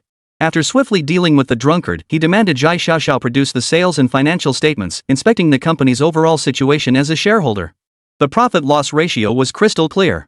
Lin Feng wasn't just a skilled hacker, he also possessed deep expertise in finance. Scrutinizing every minute detail of the books was his forte. Though he hadn't practiced in ages. Once he got started, he could guarantee turning deficits into profits and making black ink stand out. No fraudulent accounting could escape his eagle eye, not even a single penny. Once the overflowing gold coins were meticulously accounted for, he immediately poured large sums into the accounts. The other party offered no resistance, cooperating fully throughout the process. By the time the night was deep and the dew heavy, only then were all historical accounts reconciled. Our Lingxiao jewelry has always performed well. You've seen everything you should and shouldn't have seen. Doesn't that mean we're in the same boat now? This bone-deep investigation. Zhai Xiaoxiao clearly relished it. Weren't we already? Hong Kong is teeming with jewelers. Why did I specifically choose you to handle the jadeite rough stones? With those words, Zhai Xiaoxiao became utterly devoted to Lin Feng. She pressed a button on the wall of the luxurious compartment, revealing a hidden space. Inside were several smart safes. Under Zhai Xiaoxiao's operation, a simple brown paper envelope soon appeared in her hand. This is the share certificate for Jubo Studio. If you don't mind, Mr. Lin, I'd like to invite you to join our Zhai family's enterprises. With your support, Lingxiao Jewelry has been thriving. I believe it won't be long before it stands shoulder to shoulder with Dafu Jewelry. They source their goods from us. If Dafu can grow and thrive, then Lingxiao, with its own supply chain, will surely surpass the competition. Zhai Xiaoxiao spoke with unwavering confidence, her eyes glistening with moisture. But Mr. Zhai probably won't agree, will he? After all, it's your family's ancestral business. Mid-sentence, Zhai Xiaoxiao covered Lin Feng's mouth with her hand. My father holds you in high regard. He's willing to split the shares 50-50 and grant you full management authority. He's seen all the support you've given our jewelry company over this period. If you're willing, nothing is an issue. The offer was practically handed to him on a silver platter. Why refuse such an offer? Especially when it's a venerable antique house on Hong Kong Island. The prestige of this opportunity would make any industry heavyweight green with envy. Building a capable team of his own had always been one of Lin Feng's goals. Zhai Xiaoxiao was the first. This trip proved highly fruitful. Not only did he gain a clear understanding of the jewelry company's operations and secure a substantial influx of funds, he also acquired the antique shop's assets. To have someone willingly hand over their share certificates without reservation, it was like gaining a loyal ally, absolutely worth it. Beyond merely procuring supplies, it was indeed time to deploy his own personal team. If conditions permitted, Lin Feng would have preferred to establish an armed organization outright. Li Minxiang of Bread Country could be considered one such candidate for now. But what he truly sought were subordinates with military prowess who would fight to the death for him. The Kirchin Independence Army is currently under his employment. This was merely the beginning. Next, he would deeply infiltrate them until the entire regiment was completely under his command. Both the Fruit Alliance Army and the Wa Gang could be incorporated. Once the major armed factions are co-opted, the remaining 100+ military factions will naturally surrender of their own accord. This integration is extremely difficult to manage and cannot be conducted openly, risking national involvement in public opinion. It must be advanced gradually and covertly, allowing him to quietly establish a special, independent armed force to serve the nation's interests. Actually, it's not just industries. I can also. The pheromones Zhai Xiaoxiao emitted were so potent that even women of her own kind could detect them instantly. Especially for a combat-grade male like him. Her cheeks flushed, her beautiful eyes brimming with emotion. But the nation always came first in Lin Feng's heart. He was first and foremost a driving force behind the nation's development, focused solely on long-term strategic goals. Personal matters absolutely could not be entangled in this. History was rife with such bitter lessons. Heroes succumbing to beauty's allure may seem like romantic tales to the world, legends of unrequited love. Yet in the torrent of history, it often resembles a curse. Lin Feng knew this was a fatal flaw that could corrode one's resolve. Just then, a phone call came in. Lin Feng promptly shifted his focus. It was the customer service line from D-Bay Electric Group. It seemed there was new progress regarding the power equipment. Alright, I'll check it right away. After a brief exchange, Lin Feng began reviewing the detailed configuration sheet for the electrical equipment sent by the other party. Seeing Lin Feng answer the call and immediately get back to business, Zhai Xiaoxiao's confession, which had been brewing halfway through, instantly deflated like a punctured balloon. It was maddening yet helpless. Though she was a formidable businesswoman in the corporate world, when faced with the man she admired and adored, she couldn't help but feel a touch of girlish sentimentality. What on earth was this guy made of? How could he be so different from the men who had relentlessly pursued her before? Glancing down at her own exquisitely glamorous outfit for the day, could it be that it just didn't hit his aesthetic? Just as Zhai Xiaoxiao was deep in thought, she faintly overheard the other party mentioning phrases like at least 100,000 high and low voltage substations, 550 kV gas insulated metal enclosed switches, and money is no object. As far as she knew, large-scale power facilities were all centrally planned and constructed by the state. Lin Feng, an international businessman, dealt only in antiques and minerals. When had his business expanded to include national-level energy industries? But there were specialized companies handling such projects. He had no need to go through this channel. It wasn't just about money. A substation isn't something an individual could purchase and establish. Considering the vast quantities of rare yuan Shirkai silver dollars, 1949 Maohai national liquor, endless jade, and top-grade gemstone rough. Could it be? Chapter 86, Transforming the Nation's Constitution, Shedding the Sick Man's Label. He must have deep connections with the state. He must possess red blood running through his veins, and it's undeniable that his ancestors held high positions. Hanging up the phone, he met Zhai Xiaoxiao's utterly shocked gaze. Lin Feng had anticipated her reaction all along. As long as he didn't want others to know, they would never uncover his secrets, an ironclad rule. He had let her hear a glimpse now because she had become his confidant. To become a deep collaborator, the other party's sincerity was crucial. He had already seen that. But he also needed to convey his willingness to treat her as family. Disclosing ambiguous information required considerable skill. Zhai Xiaoxiao radiated even greater admiration for him. This clearly demonstrated the tactic's effectiveness. The reason behind his formidable strength and access to such rare resources was now self-evident. With Debay Electric, he had already finalized the purchase of a large batch of power equipment. The initial cost reached a staggering $500 million. Regarding procurement qualification restrictions, all that was needed was a red-headed approval document stamped by headquarters. This aspect had been arranged long ago. His Maifeng food base was now under full-scale construction. Fertilizers and eco-friendly pesticides also needed to be procured. With grain production growth secured, a steady supply of food ingredients can be guaranteed. This is quite straightforward. Fertilizer was a scarce commodity in the 1950s. But in modern times, there are many types available at low prices. Nitrogen fertilizers, phosphorus fertilizers, potassium fertilizers, compound fertilizers, organic-inorganic compound fertilizers, trace element fertilizers will stock up on all of them. Even the most expensive organic compound fertilizer costs only 3,000 yuan per ton. Lin Feng bought 100 tons at once. Fertilizers are consumable agricultural supplies that require a steady, continuous supply. Procurement is only a temporary solution. Self-developed manufacturing will be essential in the future. For this purpose, Lin Feng also purchased 500 tons of fertilizer raw materials. These included urea, ammonium bicarbonate, ammonium sulfate, ammonium chloride, superphosphate, and potassium chloride. Next came ecological insecticides. Purchased directly from the source factory, it was quite cost-effective. 10,000 bottles cost just over 400,000 yuan. Considering Chao Guangbiao's textile factory was nearing completion, Lin Feng began scouting for water jet looms. Given his scale, he decided to order 500 units initially, with the option to place additional orders later. For now, the basic single-pump water jet looms would suffice. These were mid-range models, priced at 30,000 yuan each. This brought the total expenditure to another 15 million yuan. Research and development on textile chemical raw materials had yielded results, and production had begun independently, so that aspect no longer required his attention. While he was busy with procurement, the Transportation Construction Bureau's road paving project was launched. Work commenced on designing and constructing roads within the urban area of the Forbidden City. Scorching hot asphalt was laid to form roads. The unprecedentedly wide roads greatly facilitated public travel and cargo transportation. This greatly accelerated progress across all industries. The day when roads connect the entire nation will be the day when rabbits roam freely. Batches of tin, tungsten, lead, and zinc ore were transported to the state-owned Shiri chemical plant. All departments carried out their work in an orderly manner. Large quantities of military equipment have been distributed to frontline units, with no issues arising during practical exercises. Not only did this earn strong praise from officers and soldiers alike, but it also boosted combat morale. This time I've brought Dongfeng military vehicles, along with a wide array of industrial, power generation, and nuclear research equipment. Please take a look, comrades. Lin Feng only gave a general overview without specifying quantities. He feared the senior officers, being of advanced age, might be overwhelmed by too much information at once, potentially causing shock and affecting their blood pressure stability.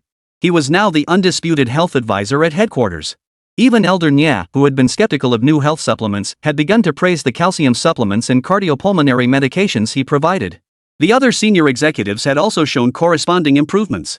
Upon their return, their complexions were noticeably rosier, and their voices even seemed to have regained the vigor of their prime. Such remarkable results were beyond Lin Feng's expectations. It greatly strengthened his resolve to invest in medical and health drug research and development, and even in the creation of gene-enhancing agents. Helping the headquarters leadership improve their health and potentially extend their lifespans would ensure the continuity of the nation's sound policies and strong leadership capabilities to the greatest extent possible. This bold vision had long taken shape in Lin Feng's mind. Through this, he aspired to transform the nation's physical constitution, shed the label of a sickly people, and forge a superior race standing tall among the global community. To be the first to take the plunge. Lin Feng truly aspired to be a pioneer in this field. The medical research base was also among the concurrently constructed projects. Beyond assembling elite talent from institutions like the Southwest Associated University and Harbin Institute of Technology to conduct experiments in chemical engineering and uranium mining, the finest scholars from the four major medical schools, Peking Union in the north, Xiangya in the south, Qilu in the east, and Huaxi in the west, must also be mobilized to respond. Leveraging their academic expertise and with samples from the land down under as a foundation. Subsequently, pharmaceuticals from developed nations would be imported. While not guaranteed to be 100% successful, there was at least a 90% chance of creating the world's most advanced pharmaceutical miracle. At that moment, a convoy of 100,000 Dongfeng EQ-240 military trucks approached head-on. Amidst the swirling dust, they brought an overwhelming, unparalleled shockwave. The endless convoy stretched as far as the eye could see. Several senior ministers craned their necks to get a better look. They realized their own keen eyesight, honed on the battlefield, couldn't even begin to count the sheer number. Such a terrifyingly massive number, at least 10,000 vehicles, minimum. No. Not even 10,000, 30,000. 50,000. Could it be 100,000? Military vehicle logistics serve as the lifeblood of warfare, the very arteries that pump energy through the battlefield. They ensure the sustained transport of ammunition, weapons, and supplies. If I'm not mistaken, 100,000 advanced military vehicles would be more than sufficient to handle the initial stages of an unexpected war. Old Nia couldn't control his hands, pressing them against his chest as his heartbeat quickened uncontrollably. His personal secretary hurriedly retrieved a blood pressure monitor to take his reading. This was Lin Feng's instruction. Every executive must measure their blood pressure morning and night. Those with fluctuating blood sugar levels also need to monitor fasting and postprandial glucose readings. There are even a series of specialized health check items like blood oxygen saturation. These medical devices, now commonplace in every modern household, were practically rare luxuries for people born in the 1950s. During his last raid on Australian pharmacies, Lin Feng had acquired the highest-end versions of all these devices. Systolic blood pressure high pressure, 132 millimeters of mercury. Diastolic pressure lower reading, 88 millimeters of mercury. Blood pressure was slightly elevated but still within a normal, reasonable range. The secretary breathed a sigh of relief. This reading was vastly improved compared to the initial measurement that had triggered a red alert for high blood pressure. Mr. Lin really is something else. This compact device is remarkably sensitive. Simply insert batteries, and it displays readings indicating one's health status. Back in the day, this was unimaginable. Chapter 87, Massive Supplies Without a Trace, Background Check Department Overloaded. The blood pressure readings for the other secretaries were also largely stable. Especially Mr. Pang, who had always been unwilling to accept any physical abnormalities, was thoroughly convinced by the results these devices displayed. Under Lin Feng's patient urging, he agreed to undergo daily checkups and monitor his health closely.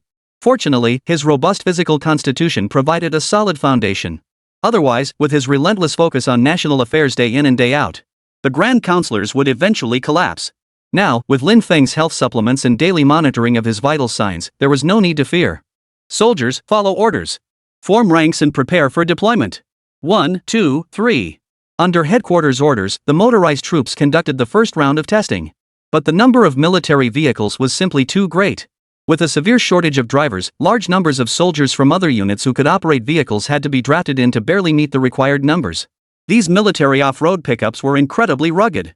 Under various simulated and natural extreme obstacles, plus the rough, uneven paths hastily laid out, they managed to navigate them as if on level ground, charging forward relentlessly. Experienced drivers felt an immediate sense of ease the moment they gripped the steering wheel. The advanced dual-stage suspension system felt like it activated a seamless massage function the moment the chassis hit muddy, rocky obstacles. Even soldiers who had never driven an advanced military vehicle before thoroughly enjoyed the ride. Its steel-like shell, featuring a fully welded, enclosed metal structure, could withstand most external forces. Powered by a robust engine, it unleashes a maximum of 160 horsepower, surpassing the power of existing military vehicles. Even military accessories like auxiliary fuel tanks, oil drums, water buckets, snow chains, tarps, and toolboxes are all included. It also includes a cold start system capable of operating at temperatures as low as 41 degrees Celsius. The vehicle's electrical connectors and pneumatic brake interfaces enable artillery towing, providing both air and power supply to artillery systems. Solid as a rock. It's the Tai Hang. These impressive features clearly demonstrate that this is a military vehicle with outstanding off-road capabilities. This military vehicle is designated EQ-240 and currently lacks an official name. The executives genuinely suspected that Linfeng had access to an unprecedented military factory. Moreover, judging by the vast and diverse supply of materials, it could easily be used to build a small nation. What sheer and invincibility! Regarding this matter, the Background Investigation Department had indeed conducted thorough inquiries in the early stages. But they couldn't uncover any concrete evidence. It was as if all the supplies had been dropped from the sky, leaving not a single trace of their origin. This alone was enough to demonstrate Linfeng's unparalleled strength. Or perhaps it was due to the relatively backward state of domestic reconnaissance technology. Headquarters' senior leadership isn't sitting idly by.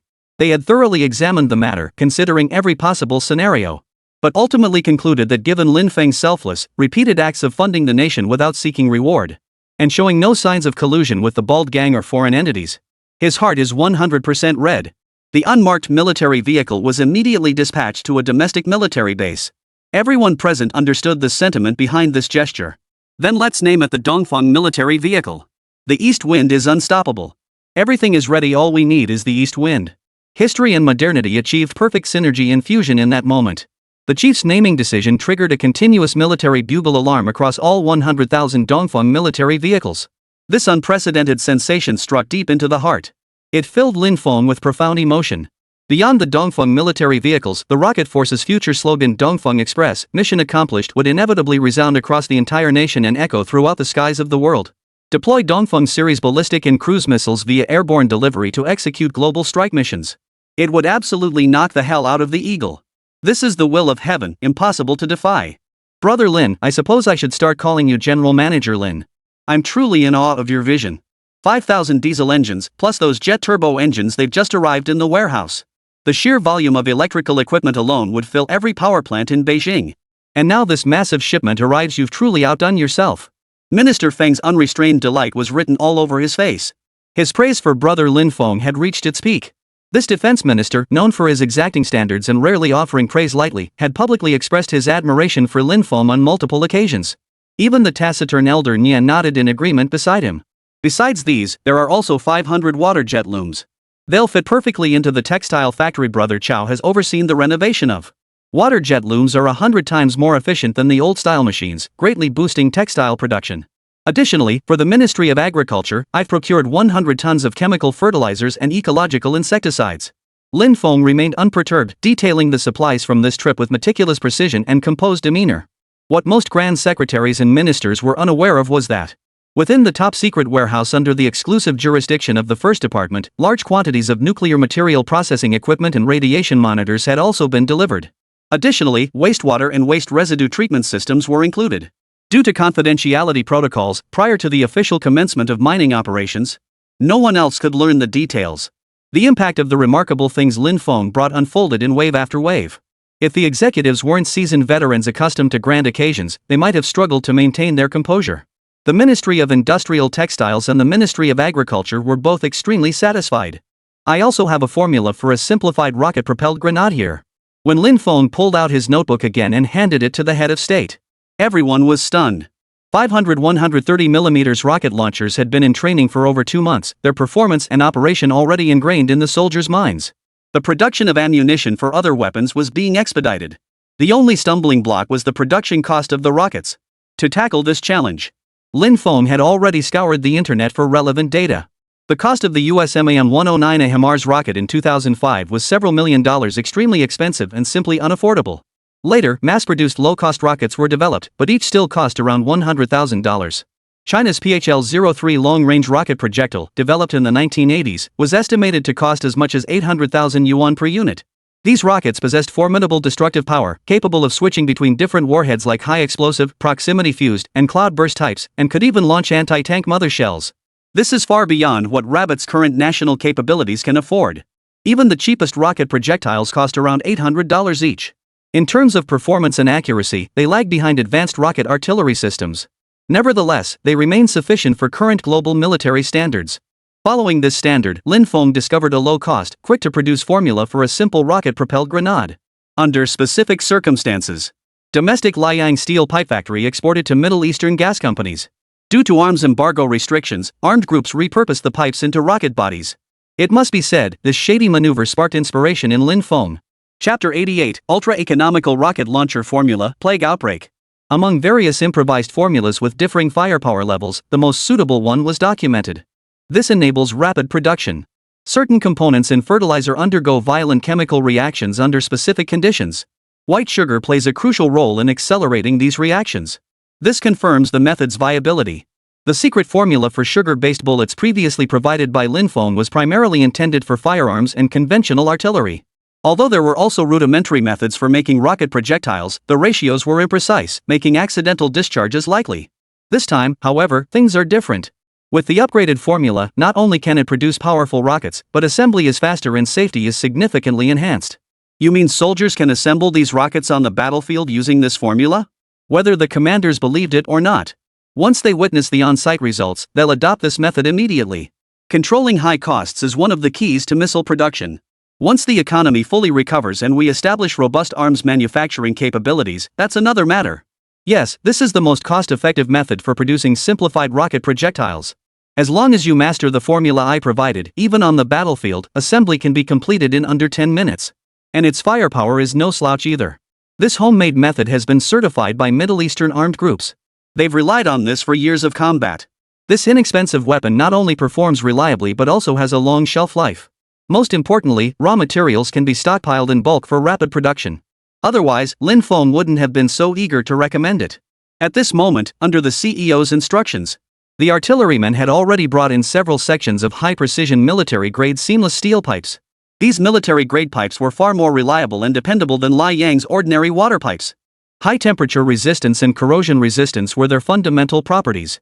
They absolutely would not cause a low-level safety issue like barrel explosion when the ammunition left the barrel. Additionally, there were fertilizers, white sugar, and some assembly parts. After meticulously adjusting the mixture to the exact formula proportions, the artillerymen focused with utmost concentration and began assembly. To record the time more accurately, the artillery platoon leader timed the process with a stopwatch. 5 hours 36 minutes and 13 seconds. 8 hours 54 minutes and 41 seconds. 15 hours 33 minutes and 60 seconds. 20 hours 60 minutes and 8 seconds. Report. 10 rocket rounds fully assembled. In just 20 minutes, the artillerymen loaded one rocket after another into the 10 130mm rocket launchers. They then positioned the weapons at firing points aimed at the target bunkers. The firing angles were calculated. Proceed with the test firing immediately. Fire. Boom. Boom. The deafening roar of bombardment filled the air. One by one, the earthen bunkers and concrete obstacles were reduced to dust and smoke under the relentless barrage of 10 rocket launchers. The commanders were utterly stunned. Though this firepower was significantly weaker than the standard 130mm rocket artillery rounds. But when cost-effectiveness is maximized, what more could you ask for? It was the optimal choice for a budget-friendly solution. Beyond temporary fabrication, our first military factory can also ensure stable production. We currently have 50,000 military-grade seamless steel tubes in stock, and we're not short on fertilizer or sugar either. This means we can produce 50,000 makeshift rockets in a short time frame. 50,000 rocket projectiles. This was unimaginable before. The chief was overjoyed and immediately authorized the first military factory to begin production. Though sugar production remains low for now, widespread cultivation of high-quality sugarcane will gradually mature the supply chain. The manufacturing processes at military factories are even more stringent. We believe the ammunition's effectiveness will be more consistent. Under controllable costs, we can produce powerful military weapons. Lin Feng is a genius among geniuses. He saved the nation untold sums. In the past, acquiring a single Katyusha rocket required multiple procurement steps. And under the guise of assistance from our big brother, the bear, it would be exchanged at the price of 10 taels of gold. Recently, their military minister, Levivsky, had made it abundantly clear through veiled hints that a price hike was imminent. In the future, a single rocket would likely cost no less than 20 taels of gold. On the surface, it's a cooperative relationship between friendly neighbors. But let's be honest, it still comes down to dancing to their tune. This bitter frustration has long since worn thin with the generals. Now they can stand on their own 2 feet. The level of excitement is beyond words. It's truly exhilarating and joyful. Moreover, once the war breaks out in the future, the ideological differences between the two sides. There's a high risk of being stabbed in the back by the other side. Senior executives have thoroughly analyzed this scenario. Therefore, self-sufficiency must be a prerequisite. Lin Feng's exceptional talent has made an immense contribution to this preparation. At this moment, President Peng suddenly hesitated, as if he wanted to say something but stopped himself. He oversaw the frontline combat intelligence division, including overseas espionage operations. His subtle change was immediately noticed by old Nia. General Peng, there's no need to beat around the bush.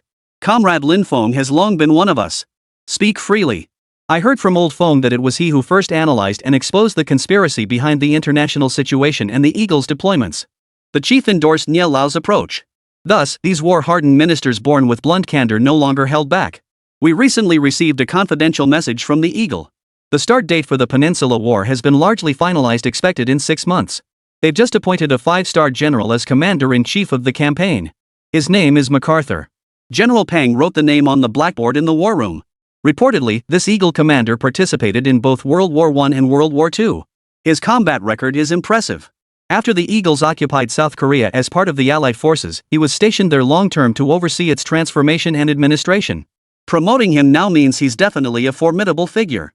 Once hostilities commence, we must remain vigilant against his unique style of warfare at all times. As the head of intelligence, Commander Peng's analysis of the enemy was incisive and cut straight to the heart of the matter. Lin Feng was no stranger to this MacArthur. Undeniably, this man hailed from the renowned West Point Military Academy and possessed considerable military talent. But his demeanor was aloof and unrestrained, arrogant and conceited. Even the Eagle's president found him difficult to rein in. In the historical Peninsula War, he looked down upon the participation of the Rabbit Army, mocking and belittling them in every way. He even arrogantly threatened to unleash widespread atomic bombs against the rabbits. His heart deserves to be cut out and punished. In recent online short videos, this notoriously vicious commander of an aggressor nation has even gone viral across the internet with keywords like 5-star commentator. In this era of entertainment-driven death, most young people in China have been infiltrated by Western culture. During the early period of economic development when vigilance was lax, educational considerations in this area were neglected. But it's not too late now. With Lin Feng at the helm, not only can we reverse the status of rabbits from 70 years ago, but also, through the butterfly effect, alter the future trajectory of the entire nation. Oh no! Something major is happening. The plague that broke out on the northern grasslands half a month ago has spread to Jizhou. The situation is extremely urgent. It's now in full-blown outbreak mode. Over 10,000 people across 8 provinces and regions have been infected. Chapter 89: Eagle Sauce poisons the land, stealth warfare begins. Dispatch additional medical support teams to the front lines immediately. We must contain this plague. After the orders were issued, the executives felt uneasy. Currently, within the domestic medical field, aside from antibiotics like penicillin, there was virtually no experience in combating epidemics. If it couldn't be effectively contained and spread nationwide, the consequences would be unimaginable. It wasn't just Minister Li of the Ministry of Health who was pacing anxiously. Even the chief had furrowed brows, unsure how to respond. In warfare, one faces human enemies, relying on tactics, weapons, and troop strength to maneuver and resist. But pathogens and viruses are invisible and intangible. In a sense, they are more terrifying than humans. They can silently wipe out entire villages, counties, cities, or even nations overnight. Beyond the plague, cholera outbreaks also became frequent. In just 7 or 8 years, the number of cases reached nearly 90,000. Highly lethal diseases like smallpox and schistosomiasis also remain stubbornly prevalent. At this thought, Minister Li of the Ministry of Health broke out in a cold sweat. At this critical juncture, he must not panic. Lin Feng calculated in his mind. He had implemented a comprehensive set of epidemic prevention measures at the Western Region Ranch, and they were already showing initial results. Common diseases among cattle and sheep had significantly decreased. He had intended to wait until the results were more pronounced and backed by solid data before rolling out the measures on a larger scale. Only now did he realize the fierce onslaught of animal diseases had already endangered the safety of the people. Preventive measures alone were no longer sufficient. A series of specialized medical treatment protocols must be implemented to eradicate the source of infection. If the chief doesn't mind, I'd be willing to provide the Ministry of Health with treatment and control strategies. I'd completely forgotten about that. Since Lin Feng serves as a health advisor, he undoubtedly possesses sufficient medical knowledge. In certain advanced medical fields, his expertise even surpasses that of some professors. Seeing his solemn and earnest expression, coupled with his unwavering commitment to mission completion, he's definitely not one to make empty promises. Then we'll rely on Comrade Lin. Should you require any assistance, just inform directly. With the highest leadership's approval, Lin Feng assumed command of the plague response. He set about organizing a modern treatment and prevention plan. First, infected individuals must undergo strict disinfection and isolation. Under no circumstances should 2 or 3 people share the same room. Where possible, ensure each patient has their own compartment and wears a mask. All bodily fluids from patients must be promptly disposed of. Incineration is the safest method, adapted to local conditions. Remember, all medical personnel must wear protective gear before approaching patients. This is crucial. If even the medical support team gets infected, the situation will become even more dire. At that moment, Lin Feng instantly transformed into the leader directing the epidemic response. His serious demeanor and meticulously detailed plan undoubtedly marked him as a medical warrior. Everyone listened intently, analyzing the pros and cons, fearing they might miss even the slightest detail. Minister Li, have we identified the specific plague bacteria? After multiple tests and analyses, we've confirmed that the majority of the infectious bacteria are Yersinia pestis, with a small portion being Bacillus anthracis. The anthrax bacteria have been treated with penicillin. The challenge lies with Yersinia pestis, for which there is no specific antidote. After handing Lin Feng several detailed test reports, Director Li, tension, urgency, anxiety, and agitation filled every thought in his mind. If the plague cannot be completely contained this time, it would result in immense loss of life and property among the people. As Minister of Health, he would have no face to remain in office. At this critical moment, Lin Feng stepped in to help without hesitation. With his abundant medicinal resources, he might just bring the dying back to life. Now, there truly is hope. Lin Feng knew that the officials of that era were truly public servants.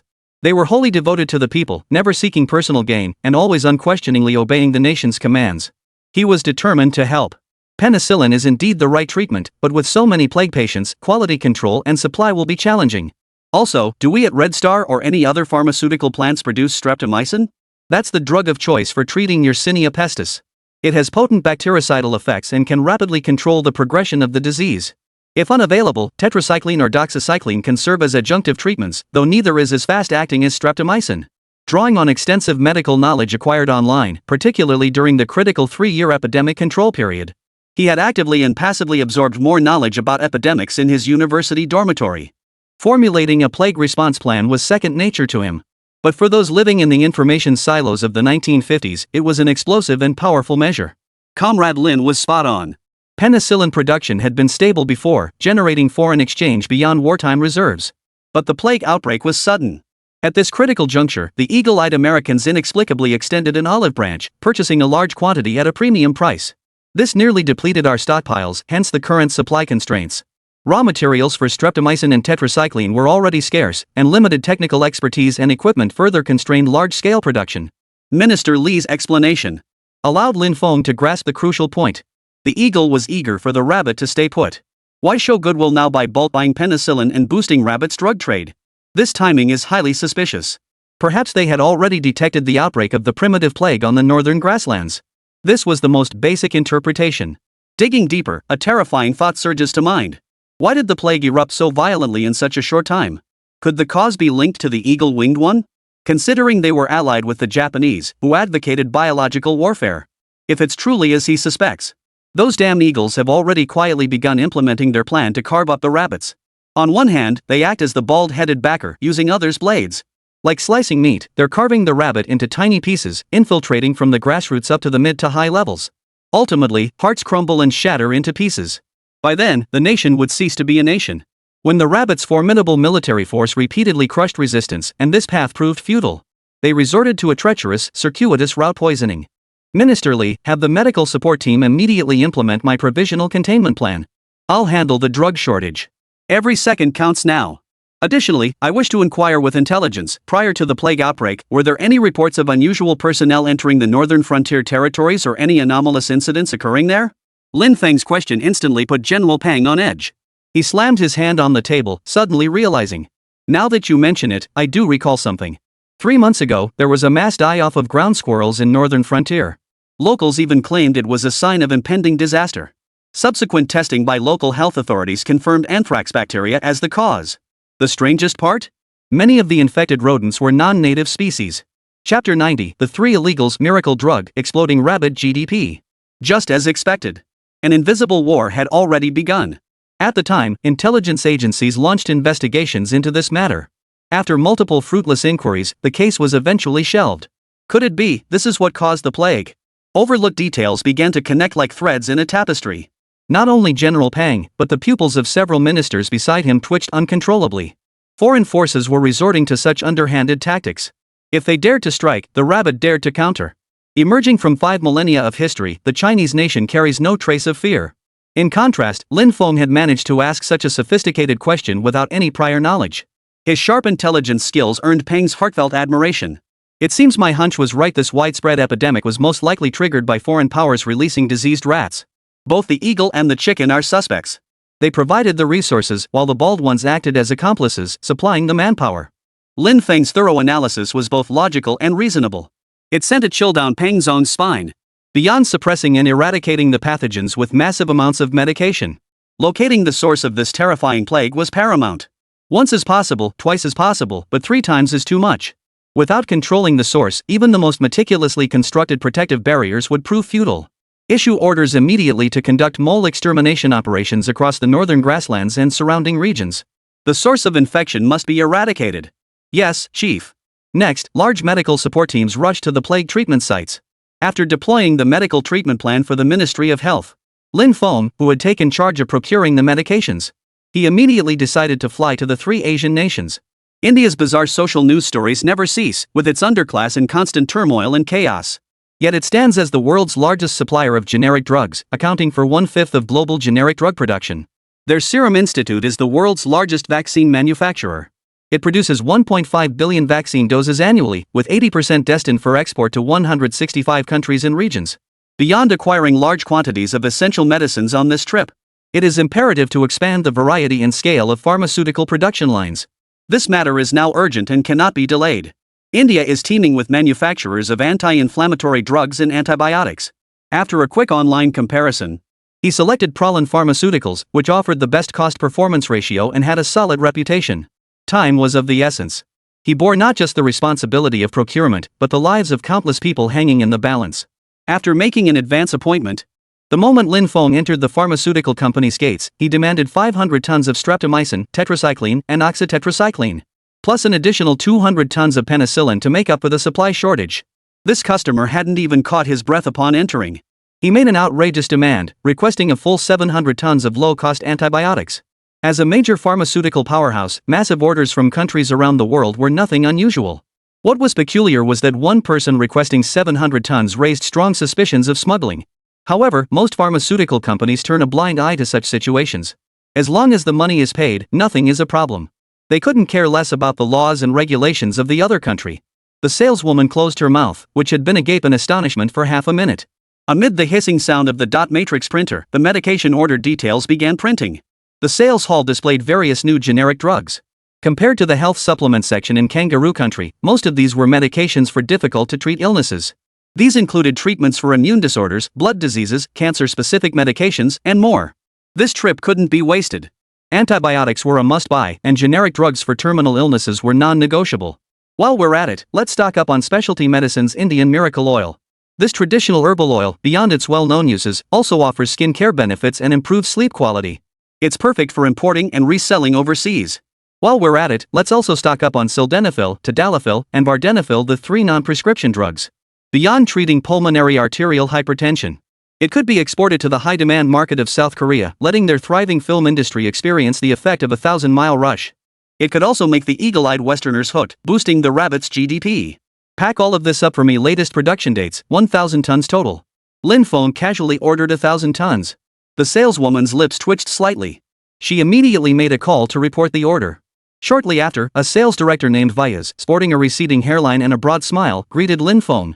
The nation had a vast wealth gap, where high castes held elevated social status and enjoyed the finest social and educational resources. The sales director's surname belonged to a branch of the Brahmin high caste. Under the nation's hierarchical system, simply being employed in pharmaceutical sales already set him apart from the lower classes. Combined with his position as director, his social standing was exceptionally high. Yet even so, when faced with a supersized client like Lin Feng, he had no choice but to bow and smile, courting the business. Though they weren't short of business, this was the first time such a windfall had fallen from the sky. Vyas was determined not to let this slip away. You can have complete confidence in the quality and inventory of our Pralin Pharmaceuticals products. Though they are generics, their efficacy is virtually identical to the originals. Most crucially, we've driven the price down significantly. If you order 1,000 tons, we can offer the most favorable discount. Simply specify the delivery schedule and locations in the purchase contract. Facing Lin Feng's routine inquiries, the other party provided a detailed, streamlined response. But he had no time for partial deliveries. It must be delivered all at once. Can you handle that? This. Lin Feng's demand truly stumped Via's. The pharmaceutical factory handled orders of all sizes, with only a small portion of medications sold on an immediate basis. Any large orders exceeding the specified amount required advance booking. How could they expect a one-time delivery right off the bat? Especially not 1,000 tons. Even if we had stockpiles, we couldn't possibly clear them out just for him. If it's impossible, I'll take whatever quantity you can manage to deliver. We'll find other manufacturers to make up the difference. The sudden shift in the other party's stance instantly heightened Via's sense of urgency. With the deal slipping through his fingers, how could he not be anxious? Please hold on a moment. Meeting your request isn't impossible. Let me check the warehouse inventory first. Taking advantage of the sales director's phone call interruption, Lin Feng opened his map navigation app and began searching for the Serum Research Institute's address. If drugs were soldiers charging into battle, then vaccines are the shields guarding the body's gates. If it's available, we must secure it all. Soon, the address of this vital vaccine production facility appeared before Lin Feng. We have ample stock of the streptomycin, tetracycline, and doxycycline you requested. Other varieties are also plentiful, especially Divine Oil and 3 non-compliant are bestsellers. A single shipment is absolutely no problem. Chapter 91, Streptomycin's Miraculous Anti-Epidemic Effects, Free Oral Polio Vaccine Promotion. What incredible luck! He didn't want to waste time sourcing supplies from multiple suppliers. First, it wastes time. Second, sourcing from a single supplier and maximizing the order quantity would yield the best possible discount. For 1,000 tons, at the maximum discount of 30%, it comes out to $710,000. $710,000 equaled 5 million flower coins. Antibiotics were cheap, but he wasn't just after that one drug. He also included the 3 illegal miracle cures, Indian miracle oil, and added numerous miracle drugs for incurable diseases to the list. The original versions of drugs in this category were prohibitively expensive. Take lung cancer treatment as an example. One box of imported Iressa costs 5,500 yuan. Patients require at least 3 boxes per month, amounting to roughly 15,000 yuan monthly. This is unaffordable for the average patient. The Indian-made version costs 750 yuan per box, more than 7 times cheaper. Even though it's a 1-to-1 replica of the original drug, its price is still significantly higher than other common medications. At just $710,000 for 1,000 tons, it was a remarkably good deal. If he had more time, Lin Feng could certainly negotiate an even lower price. But with the situation urgent, he didn't want to waste words. After finalizing the transaction details, Lin Feng first secured 3 truckloads of antibiotics and hired transport. He could simply dismiss the drivers mid-route and repeat his previous tactic. There was no time to waste. He needed to get this batch to the plague site immediately. The remaining cargo was to be shipped today to the secure port he had specified. The Serum Research Institute was located in western India. It was a world away from his current location. To reach it as quickly as possible, Lin Feng didn't use any conventional transportation. He directly utilized the dual portal to travel to the 1950s. He first delivered 3 truckloads of antibiotics to the health department. From the moment Lin Feng offered to handle all pandemic drug procurement to the exhausting delivery of the medications, the entire process took only half a day. This astonishing efficiency left the entire medical department staff in awe. Use this batch of streptomycin to treat the people in the northern frontier, supplemented by tetracycline and other drugs. Rest assured, Director Lin. Minister Li has already handed us the plague response plan. We will accomplish this rescue mission. Alright, these are only the initial medications. I still need to arrange for others. Wait for my good news. After settling these matters, Lin Feng stepped out of the health department under everyone's gaze and walked into an alley. He waved his sleeves, leaving not a trace behind. He walked straight through the gates of the Serum Research Institute. Unlike domestic regulations, vaccine controls here were extremely lax. As long as one could present credentials from a private institution, it was even possible to purchase 20 to 30 million doses of vaccine. Lin Feng didn't need that many right now. Vaccine storage conditions were extremely strict, with different types requiring refrigeration, freezing, or ultra-low temperature freezing. Light protection and humidity control also had strict requirements. Clearly, the rudimentary conditions of the 1950s were insufficient to meet these demands. Once vaccines become inactive, they lose all efficacy. Based on the tens of thousands affected by the plague outbreak, a maximum of 100,000 doses would suffice. Additionally, tens of thousands of doses of vaccines for smallpox, cholera, and schistosomiasis should be included. The oral polio vaccine for treating poliomyelitis must also be included. Back then, researchers endured immense hardship to develop this live vaccine. Professor Ark, tasked with this critical mission, led his team through arduous conditions, conducting extensive experiments and research. He even made the painful decision to use his own child as a test subject, ultimately succeeding in developing the oral polio vaccine. To make the vaccine more acceptable to children, he innovatively formulated it into sugar-coated pills. In that era, those sweet white sugar pills saved countless children's lives. The subsequent emergence of this unique vaccine directly eradicated polio. With these vaccines as models, I am confident that our great scientists will develop even more effective vaccines to benefit the public. 100,000 doses of plague bacillus and anthrax vaccines, plus 10,000 doses each of smallpox, cholera, and schistosomiasis vaccines. 50,000 bottles of oral polio vaccine OPV sugar pills. The professional statistician entered the data into the computer while inwardly astonished. This client looks like a gardener. Yet all these vaccines were destined for underdeveloped nations like Black State. He might be a vaccine merchant doing business in Black State. They say Asians are quick-witted, but if you ask me, Rabbit Country is the real master in this field. If they could develop a generic drug market, their business would likely surpass even theirs. After the statistician finished speculating, Linfoam had already reviewed the usage precautions for various vaccines and scanned to complete payment. He also procured tens of thousands of sterile syringes. To maintain optimal potency, Linfoam invested heavily in additional ancillary equipment. He equipped all 130,000 vaccine doses and 50,000 bottles of sugar pills with state-of-the-art temperature-controlled storage units as standard. Everyone, please hang in there. The government is working on solutions. We will overcome the plague. Inside the makeshift isolation tents at Saibei People's Hospital, every patient groaned in pain. Medical staff, wearing masks and protective gear, took their temperatures and administered emergency treatments. The hospital director's uplifting words instantly brought hope to the stricken patients. The plague antidote has arrived. Administer injections to the patients immediately. The medicine felt cold to the touch, as if it had just been shipped from the pharmaceutical warehouse. Medical staff swiftly administered injections one by one with practiced skill. Under the targeted suppression of the medication, within half an hour of its onset, tens of thousands of patients experienced significant improvement in both physical condition and mental state. Some who had been moaning in bed began to sit up. Children with strong recovery abilities felt their stomachs rumble and clamored to their grandparents for food. Even critically ill patients who had been coughing, feverish, and near death could be weaned off ventilators and breathe independently. It really works. This is exactly what they needed. Fantastic. Expand the use of this medication immediately. Illness strikes like a mountain collapsing, but recovery is as slow as drawing silk from a cocoon. When the treatment is perfectly matched to the condition, the extent of recovery can be beyond imagination. The efficacy of the first batch of targeted drugs has been fully validated. Promoted by local health authorities, they were immediately deployed across numerous northern cities. The plague was brought under strong control across a wide area. Simultaneously, efforts to eradicate the source of infection, the rodents, proceeded in an orderly manner. Only by eliminating the source of infection could this plague truly be considered over. We've won this battle for now, but it was tougher than dealing with Shaori. General Pang was reflecting on the hard-won victory. His intelligence unit then delivered the latest update. Reporting to Director Pang. During the eradication of the infection source, 5 suspects involved in releasing infected rodents were apprehended near the northern grassland border. Chapter 92, The Dream of Hidden Power Shattered, Rewarded with a Virgin Mind. After a night of rigorous interrogation, all 5 confessed everything. They all hail from the small island across the strait. Using counter-tracking devices provided by Eagle Sauce, they were airlifted in by helicopter late at night. They had been lurking in Saibei for half a year, attempting to cause continuous disruption.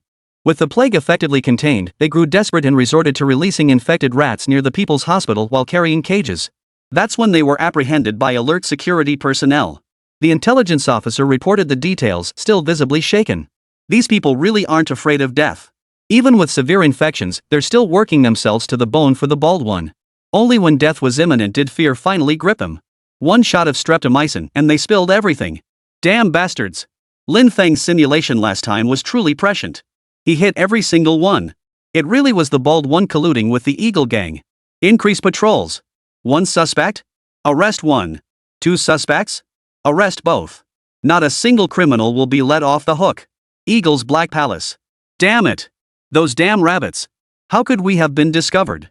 The entire operation Throw the Mouse has failed. The president yanked the cigar from his mouth and flung it to the ground. He had intended to weaken the rabbits' initial strength before the Peninsula War. So when the artillery rolled into this ancient eastern nation, it would be littered with helpless East Asian sick men. It wouldn't take many rounds to bestow the rabbits upon the foot-basin chickens. Using the South Koreans as a front, directly circumventing the world's fishing boats, he could openly become the true power behind the scenes. But now the plan has been exposed. Not only has it failed to achieve the desired crushing effect, but it has instead put the rabbit nation on high alert. Mr. President, Rabbit Nation's epidemic prevention measures this time are far too advanced, completely unlike their previous modus operandi. Minister Macallan of the Medical Department, wearing gold-rimmed glasses, began analyzing the intercepted intelligence. Their relief operations are exceptionally well organized. They've even implemented quarantine and protective measures that our country has only just begun testing.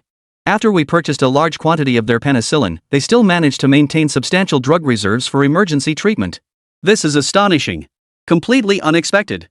Most crucially, despite their outdated medical diagnostics, they managed to identify the most suitable streptomycin treatment immediately. I suspect Rabbit Nation must have medical experts advising them behind the scenes. In truth, mere guidance was far from sufficient.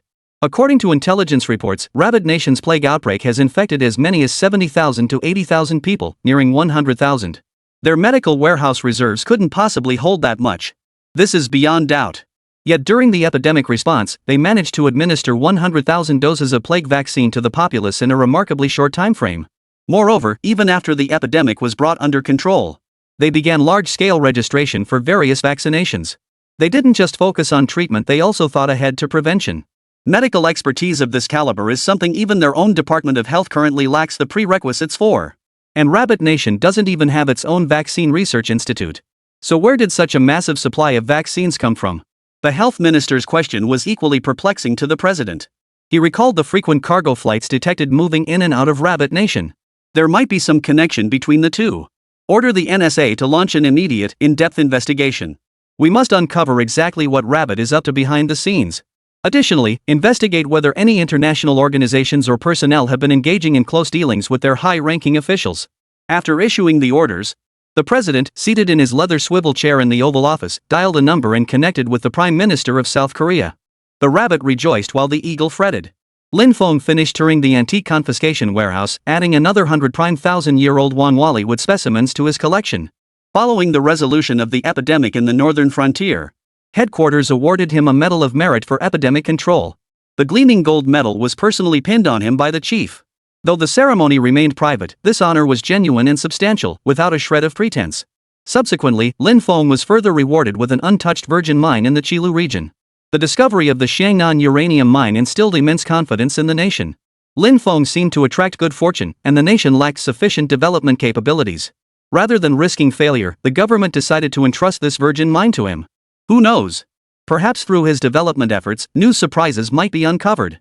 With mining and radiation detection equipment in place, coupled with the response and participation of top talent from the Southwest Associated University, the Shangnan uranium mining area had secretly established the nation's first underground nuclear laboratory. Under the protection of a large military garrison, the state dispatched multiple professional exploration and mining teams to conduct comprehensive extraction. Under ironclad secrecy protocols and measures to shield surrounding communities from radiation exposure, the main force located a massive, solid underground cavern and designated it as the site for the nuclear laboratory. The core area was selected below 1,000 meters underground, an extremely risky endeavor. However, with Lin Feng's formidable backing and the provision of substantial oxygen supply equipment and heavy construction machinery, all systems of the nuclear laboratory soon became fully operational. Uranium ore began flowing steadily from the mines. The separation and purification of natural uranium commenced around the clock. That uranium mine in Shangnan is a gift from the state to you. To proceed with its development now, we must pay you the acquisition fee. Lin Feng politely declined the chief's offer, expressing his willingness to provide the uranium ore source to the nation without compensation. After all, it had always belonged to the state, it had merely passed through his hands. Ah, that won't do. We all appreciate Comrade Lin's goodwill. You've provided so many antibiotics and large quantities of vaccines, the state hasn't even settled those payments yet. How could we let you suffer a loss over the uranium mine? Now that the plague has finally passed and the cause has been identified, the country has begun large-scale free vaccinations for the public. You've even considered other infectious diseases. Once the vaccines take effect, smallpox, cholera, and even polio will vanish from our country. Such meritorious service cannot be adequately represented by a mere medal. Minister Feng stepped forward and presented the mining rights certificate to Lin Feng on behalf of the state. The chief is right. Brother Lin, you absolutely must accept this. That virgin mine in Qilu lies within a gold belt. Given the nation's limited resources, it remains unexploited. If you can develop it, that would be ideal. It would bring more capital back to the country and fulfill a long-held wish of the chief. All along, Lin Feng's generous funding had put immense pressure on the executives. Each time, he accepted only a token amount, effectively operating at a loss. This was not the way of the state. Though it remains unconfirmed whether this deposit truly holds gold. Even if it were, the chief would gladly hand it over to him, considering it repayment of a massive personal debt. This greatly boosted Lin Feng's confidence. What the state offers is never subpar. This recovery boost is incredibly powerful. The Qilu mining source was undoubtedly gold, no surprises there. With such a massive gold source at his disposal, his options had expanded dramatically. Chapter 93. The water jet loom is too advanced. Brother Chow is stunned. After the awards ceremony, Lin Feng emerged from the antique confiscation warehouse. Accepting Chao Guangbiao's invitation, he arrived at Lingqiao Textile Factory. The factory name combined the surnames Lin and Chao, symbolizing brothers working together to create glory in the textile industry. It also signified their ambition to ride the wave of the times, blazing a new developmental path for the nation. Inside the renovated, expansive factory floor, 500 water jet looms stood neatly arranged. Brother Lin, these machines are incredibly advanced. Even my factory in Hong Kong still uses shuttle looms. I've already conducted preliminary trials. These water jet looms are all shuttleless.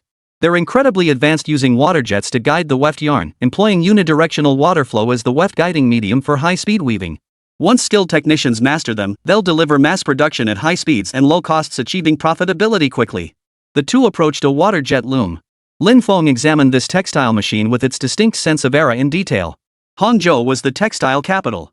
Various textile factories dotted the area near his home, especially during the 1980s boom period.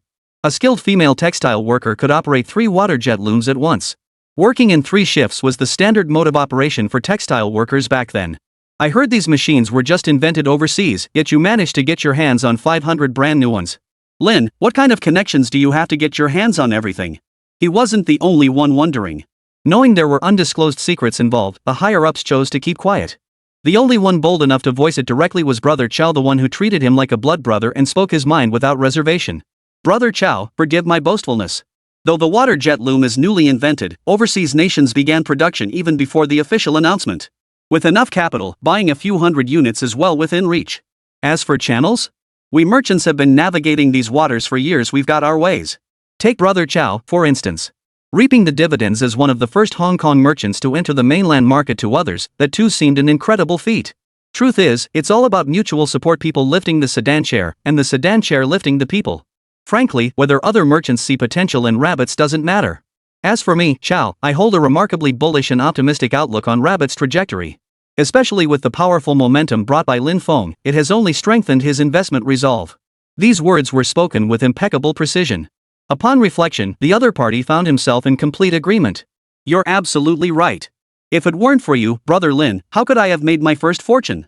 Honestly, your thinking, efficiency, and connections far surpass mine. In those respects, you're the real boss here. Chao Guangbiao was certainly one to speak his mind. With less beating around the bush, collaboration became much more straightforward. Now you're talking, Brother Chow. Textiles are the economic heavyweight. I'm only providing the equipment and advice, the rest still depends on you to drive it forward. As long as we have the workers in place and the technical aspects are solid, I'm confident we'll be up and running smoothly in no time. Then I owe it all to you, little brother. We're already recruiting workers, not too many at first. Once the factory turns a profit, I'll treat you to a feast. Lin Feng slipped his hand into his pocket and offered a cigarette to the other man.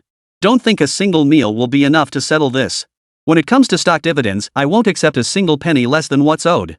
That goes without saying, of course.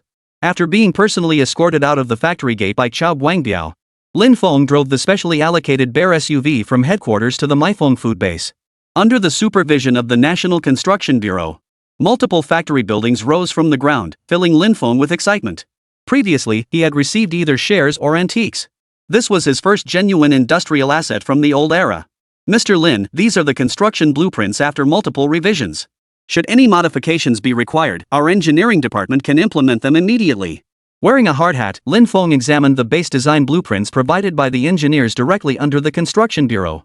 The precise dimension annotations, detailed material specifications, and clear layout planning made everything readily understandable even to Lin Feng, who knew nothing about architectural design.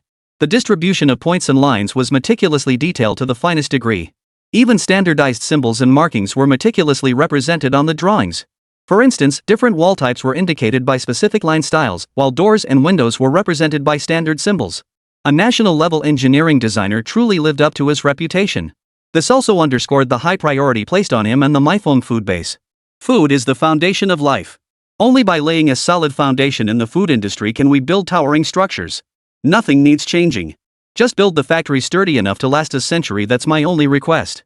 Having witnessed shoddy construction in modern times, Lin Feng placed great trust in the building materials of the past era. But he couldn't help but reiterate his instructions. With the pressure he applied, the construction bureau would pay even closer attention to quality. If not a century, at least 70 or 80 years should be no problem whatsoever. We will strictly adhere to Mr. Lin's requirements, rigorously enforce quality standards, ensure timely completion, and execute every detail with precision. Lin Feng picked up his binoculars and scanned the distant construction site for details. The concrete mixers and cranes on the site are a bit outdated. Here's what we'll do, I'll procure a batch of construction equipment. It'll boost efficiency and make the workers' jobs easier. Lin Feng truly lived up to his reputation as a materialistic maniac. The engineer was overjoyed at this news. Their cranes were all outdated models purchased from Russia, not only cumbersome to operate but also prone to safety hazards. Excavators, bulldozers, sand-gravel separators, diesel pile drivers, and handheld drills were also in dire need of replacement. Having the latest equipment to assist would certainly be ideal.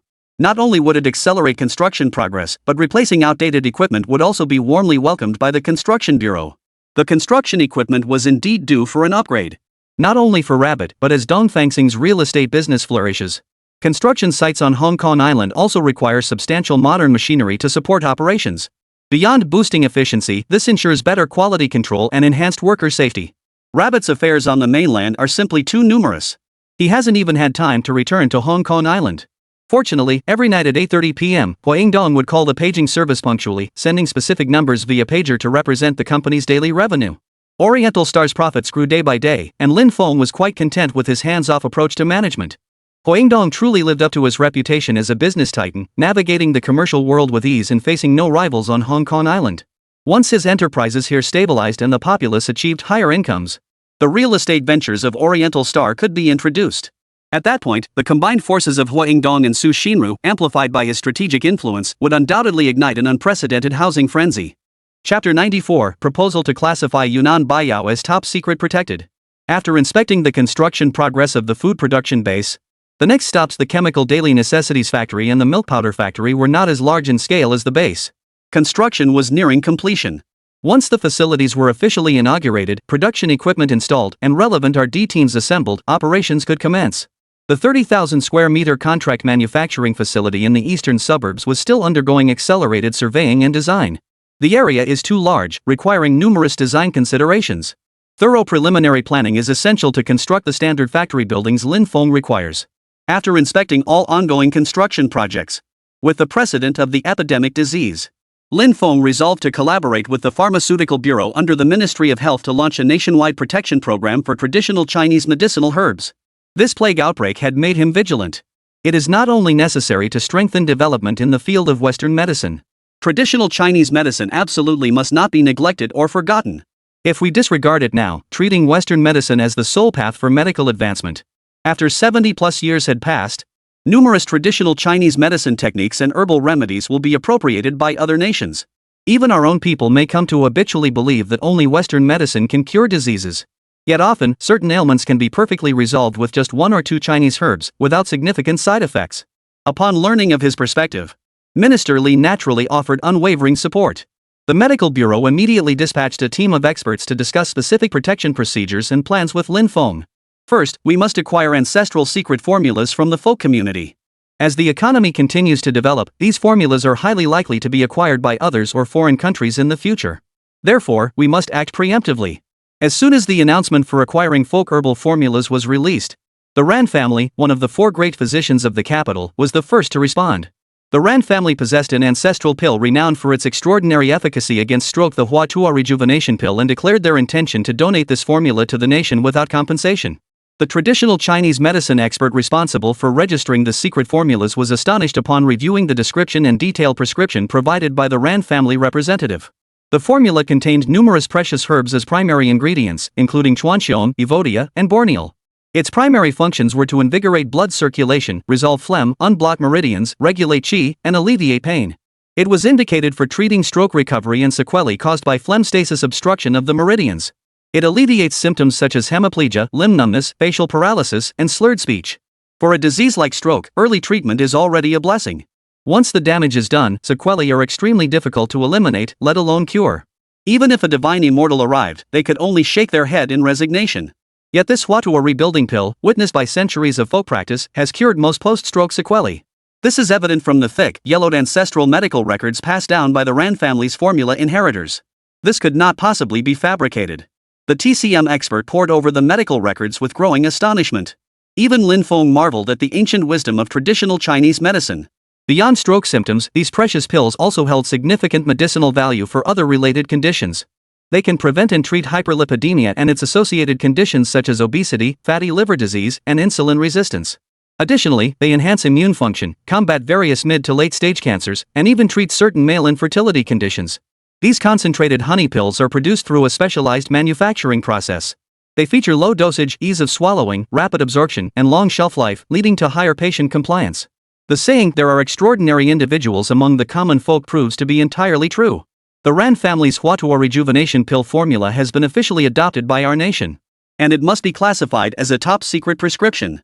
With the endorsement of traditional Chinese medicine experts, and upon Lin Feng's recommendation, the Medical Bureau formally accepted its first project to preserve a secret traditional Chinese medicine formula. With this model established, subsequent requests poured in. The wife of Zhang, a renowned physician from southern Yunnan, also presented the Baibao Dan formula transmitted since the Guangxu era to the Ministry of Health. This would later become the nationally renowned Yunnan Baiyao. Lin Feng knew the nationally renowned Yunnan Baiyao like the back of his hand. This renowned Chinese patent medicine is hailed as a national treasure and the holy grail of trauma medicine.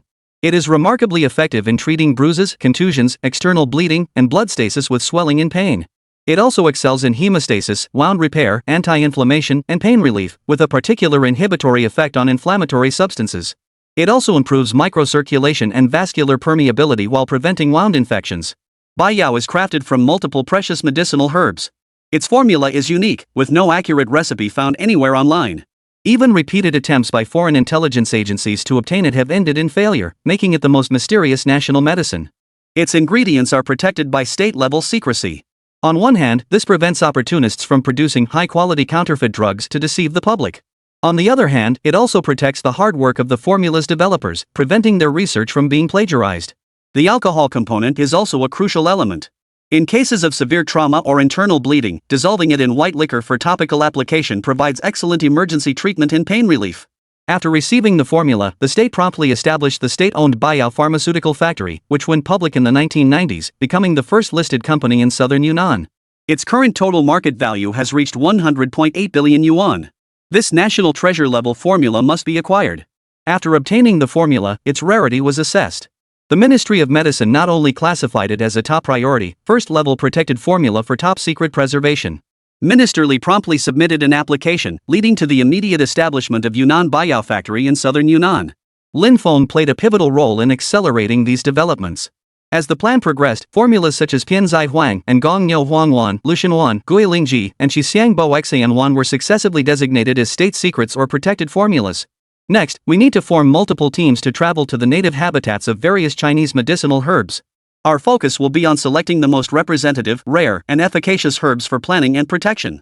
We must strive to preserve their natural ecosystems. Only with high-quality herbs can we produce effective medicines. Lin Feng expressed profound frustration regarding modern greenhouse-cultivated medicinal herbs. It's often said that traditional Chinese medicine won't kill you, but it won't cure you either. Little do people realize that beyond the prescription itself, the primary issue lies in diminished medicinal potency. Only completely wild-harvested herbal medicines can deliver maximum therapeutic efficacy. Lin Feng's vision was ahead of its time and met with incomprehension. From the perspective of the medical authorities, herbs were abundant in rural areas. It simply wasn't worth such a major undertaking. But since Minister Li had given the order, they spared no effort in carrying it out.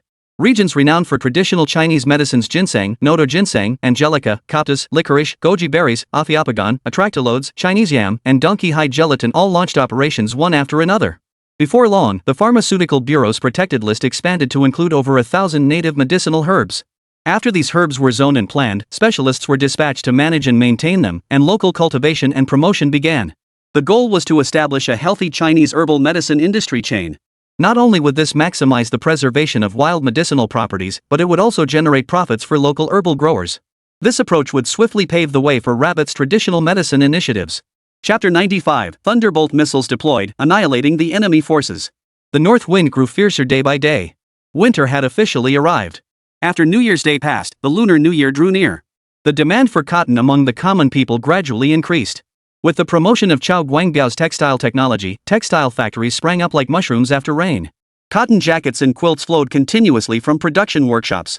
Polyester and spandex were also delivered in batches to garment factories, where they were transformed into the latest fashions, dacron, corduroy, flannel, and khaki, which began to gain popularity among the masses. Last time, he didn't have time to procure the pharmaceutical production line. Lin Feng made another trip to the 3 Asian countries. He acquired every conceivable pharmaceutical production line available from the 1950s. The suppliers were stunned, jaws practically dropping. Red Star Pharmaceutical Factory added new equipment, launched multiple production lines, and workers were busy as bees. We now have multiple specialized assembly lines for various drug series. Red Star is already operating at full capacity and urgently needs additional factory space and personnel. The research and production of large-scale vaccines have been entrusted to several newly established state-owned pharmaceutical factories. Factory Director Fu Xinmin reported the situation to Minister Li. While expanding production capacity and drug varieties, we must not neglect quality control. This aspect must be strictly enforced. Post recruitment notices immediately and enhance benefits and compensation for new hires. Regarding factory space, I will submit an application to higher authorities. Minister Li, who had been swamped with work lately, felt deeply gratified. Busy work that yields tangible results isn't mere busyness, it's the satisfying fulfillment of reaping abundant rewards. The Ministry of Defense found joy amid the busyness. They were either intensifying training or collecting military supplies and artillery from Lin Feng to counter the enemy's frequent harassment and raids. Type 74 and Type 87 twin-barreled anti-aircraft guns, names that carry on our nation's tradition. Deploy them to the battlefield immediately. We must make the Baldhead Brigade regret every tooth they have left. One after another, the twin-barreled anti-aircraft shells pierced through the clouds, soaring straight into the sky. The moment all the artillery was blasted skyward. Silence. An absolute silence. Suddenly, in the blink of an eye, the gray sky erupted in light, and a deafening roar pierced the eardrums. Boom! Boom! Boom! Like a thunderclap, dozens of enemy P-51 Mustang fighters were shot down into the jungle. This surprise attack was launched in response to the enemy's midnight bombing raid on the 4th Ninth City airfield across the river. Repeated failures were nearly causing the Eagle to lose faith in the bald-headed forces. If this continued, without enemy support, the island nation couldn't hold out much longer on the international stage. It was time to bring out the big guns. The destructive power of 300 B-24 bombers was formidable. In an instant, 6 aircraft were destroyed, 297 houses were demolished, and hundreds were killed or injured. The devastating destruction continued unabated. Minister Feng immediately ordered the deployment of newly acquired Type 74 and Type 87 twin-barreled anti-aircraft guns to drive off the intruders and demonstrate force. The enemy forces responded with an encircling attack. They frantically dropped bombs from the air, hoping to break through the defenses and escape. But the Mustang fighter shot down just moments before had sown panic among the bomber pilots, who began calling their comrades to adjust their strategic formation. Calling 133. Calling 250. Form a V-shaped formation and converge. The Rabbit Air Force actually has twin-barreled anti-aircraft guns. With the Mustang on the verge of being shot down, we must find an opportunity to escape. At that moment, the skies began to stir. Minister Feng wasn't about to let this slip by. He raised his binoculars, tracking the enemy bombers' movements, fully aware of their strategy. It's time for our 7 Grand to make an appearance. The enemy is preparing to concentrate their firepower. Immediately deploy 207th Lords to scatter them, while on the ground, suppress them with the concentrated fire of 1,000 twin-barreled anti-aircraft guns. The order was given.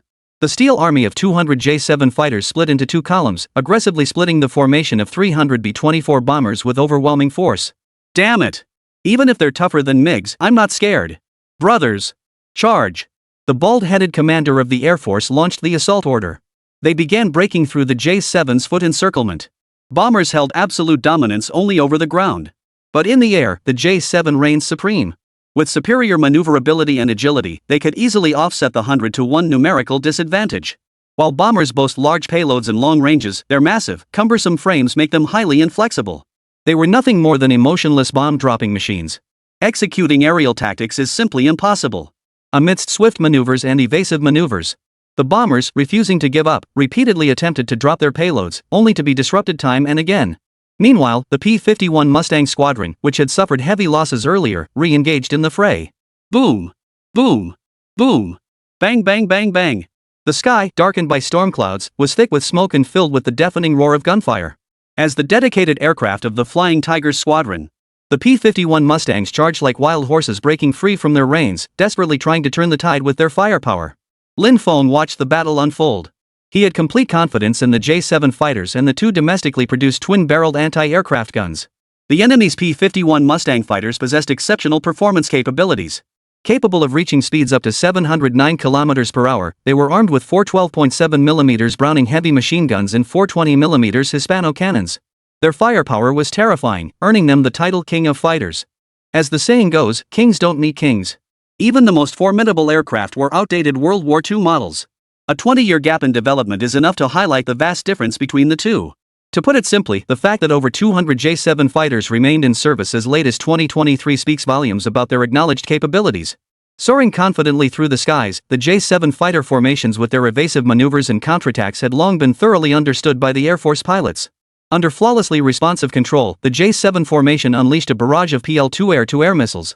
Upon receiving a shipment of 1,000 Type 74 and Type 87 twin-barreled anti-aircraft guns, Lin Feng was pleasantly surprised to find an additional set of design blueprints for the Eagle's Sidewinder air-to-air missile.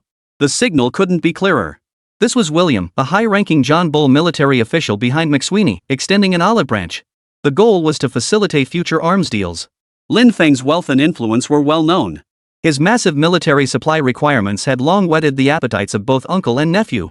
With free blueprints offered, why not take advantage? The Eagle's Sidewinder missile was the world's first operational infrared-guided air-to-air missile. It holds a significant place in the history of aerial combat. With the specific parameters of this formidable weapon in hand, Lin Feng immediately ordered the Weapons R&D department at the first military factory to begin reverse engineering it. High-strength aluminum alloy, lead sulfide infrared seeker head, hexagen high-energy explosive, solid rocket motor, and all-weather combat capability. All were improved upon the original design. Facing material shortages, Lin Feng personally secured supplies without hesitation. The goal was to maximize the performance of every single component. Boom! The deafening roar of missiles filled the air as countless wild horse fighters were struck down, exploding into dust mid-flight. This sight made Minister Feng clench his fists and roar. J-7, well done. Truly worthy of our first-generation Thunderbolt air-to-air missile. All who harm our nation and people shall perish, annihilate them all. Chapter 96, Crushed by the Eagle, Will Brother Bear Turn on Us? Prepare twin anti-aircraft guns. 3, 2, 1. Fire at will. 1,000 Type 74 twin-barrel anti-aircraft guns unleashed overwhelming firepower in an aerial sweep. This formidable display of force delivered an unprecedented shock to the bald Air Force, indeed, to the entire world. After this surprise assault, forget about deserters from across the strait. Even the Eagle Squadron Air Force would have to think twice when confronted with the Rabbit's rapid advancement in military equipment deployment. Main force, don't engage head-on. Turn around and run. What the hell kind of backing do those rabbits have? They keep getting more aggressive. I've never seen a fighter jet that outperforms the Eagles. The emergency radio transmission hadn't even ended. Over a dozen bald-headed Air Force combat team members had their heads and bodies instantly blown apart. Within the artillery array's effective range of 3,000 meters, no flying object could escape destruction. The B-24 bomber couldn't evade in time and was quickly riddled with holes. The Type 87 twin-barreled anti-aircraft guns, specialized in engaging low-flying targets, took care of the crew attempting to escape. One suppressed the skies above, the other cut off the rear below, a perfect match. In the fierce battle, Mustang fighters plummeted to the ground one after another. 300 bombers fled in disarray, ultimately unable to withstand the three-dimensional barrage of fire from high, medium, and low altitudes. The Rabbit Army achieved another complete victory. Amidst the chaos of smoke and debris, the cleanup of the battlefield commenced, salvaging usable intact aircraft components. This surprise attack left the bald Air Force utterly humiliated once more. Minister Feng's smile was impossible to hide. Baldy's tricks might have worked back in the day. But now, with our full-scale Air Force equipment, no one will ever be able to run rampant in our skies again. If anyone dares to underestimate our Rabbit Army, they'd better ask if the 7th Master's missiles agree. The J-7 fighter squadron swiftly formed ranks in the sky, all aircraft sounding their airborne warning sirens. Every soldier's pores stood at attention, saluting in military posture. The overwhelming momentum was unstoppable, enough to strike fear into the hearts of those across the strait. The virgin mines of Qilu had been proven to hold vast underground gold deposits, making them a veritable large-scale gold mine. Under Lin Feng's arrangements, the mining area swiftly entered a frenzied excavation mode.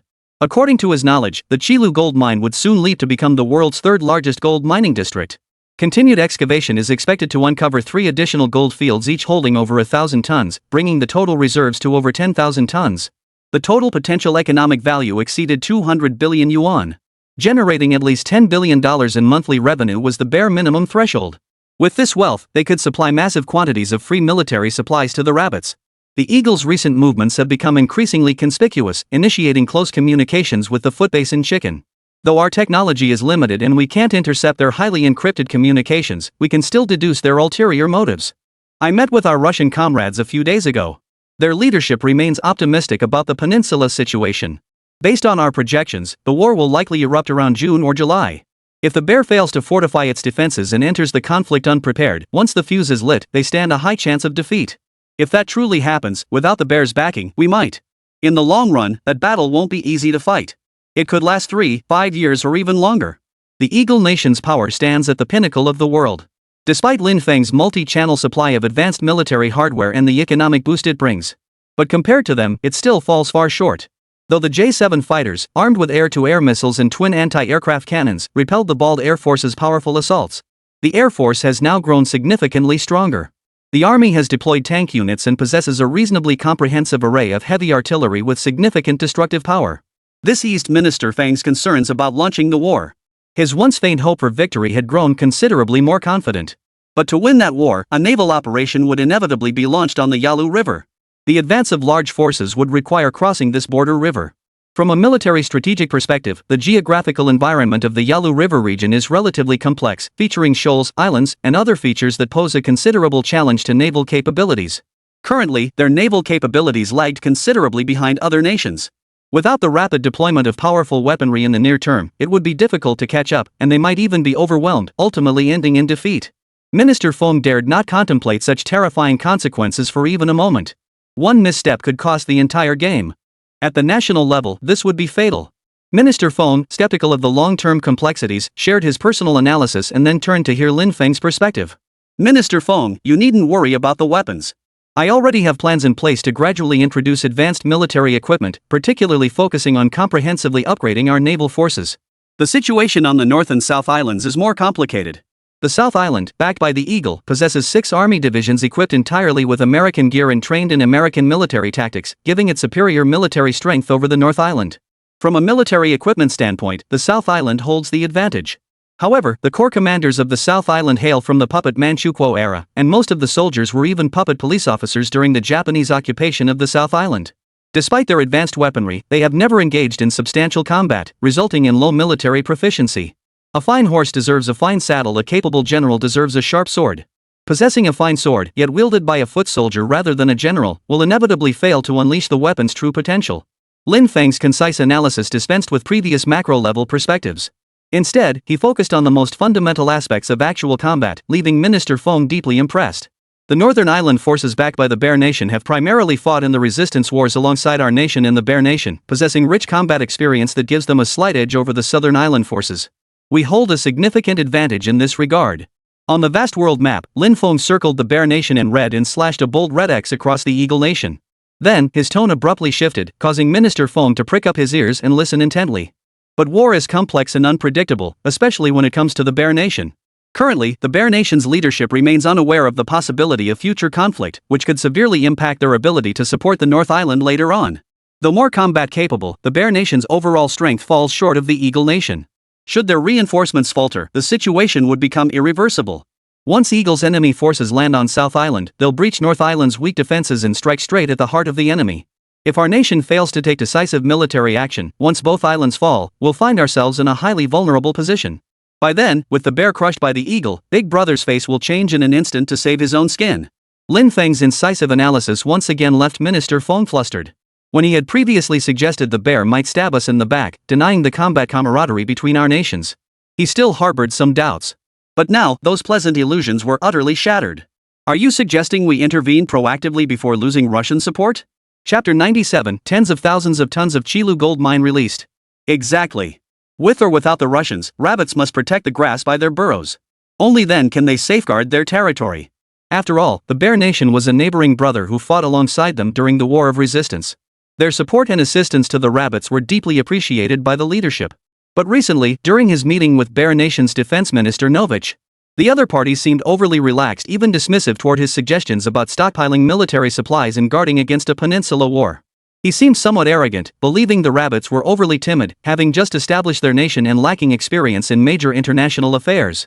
They dismissed the rabbits as small-minded, prone to paranoia and overreacting to every minor threat. They even boasted that even if the eagles launched a war, they wouldn't be afraid. They assured him that as long as the rabbits followed their directives, they would remain untouched by enemy fire. This blindly optimistic strategic outlook had left Minister Feng somewhat uneasy. Hearing Lin Feng's words now, his sense of urgency skyrocketed. For a nation as vast and mighty as China to still be taking orders from Russia on such critical matters of state by the time they act, it'll be too late.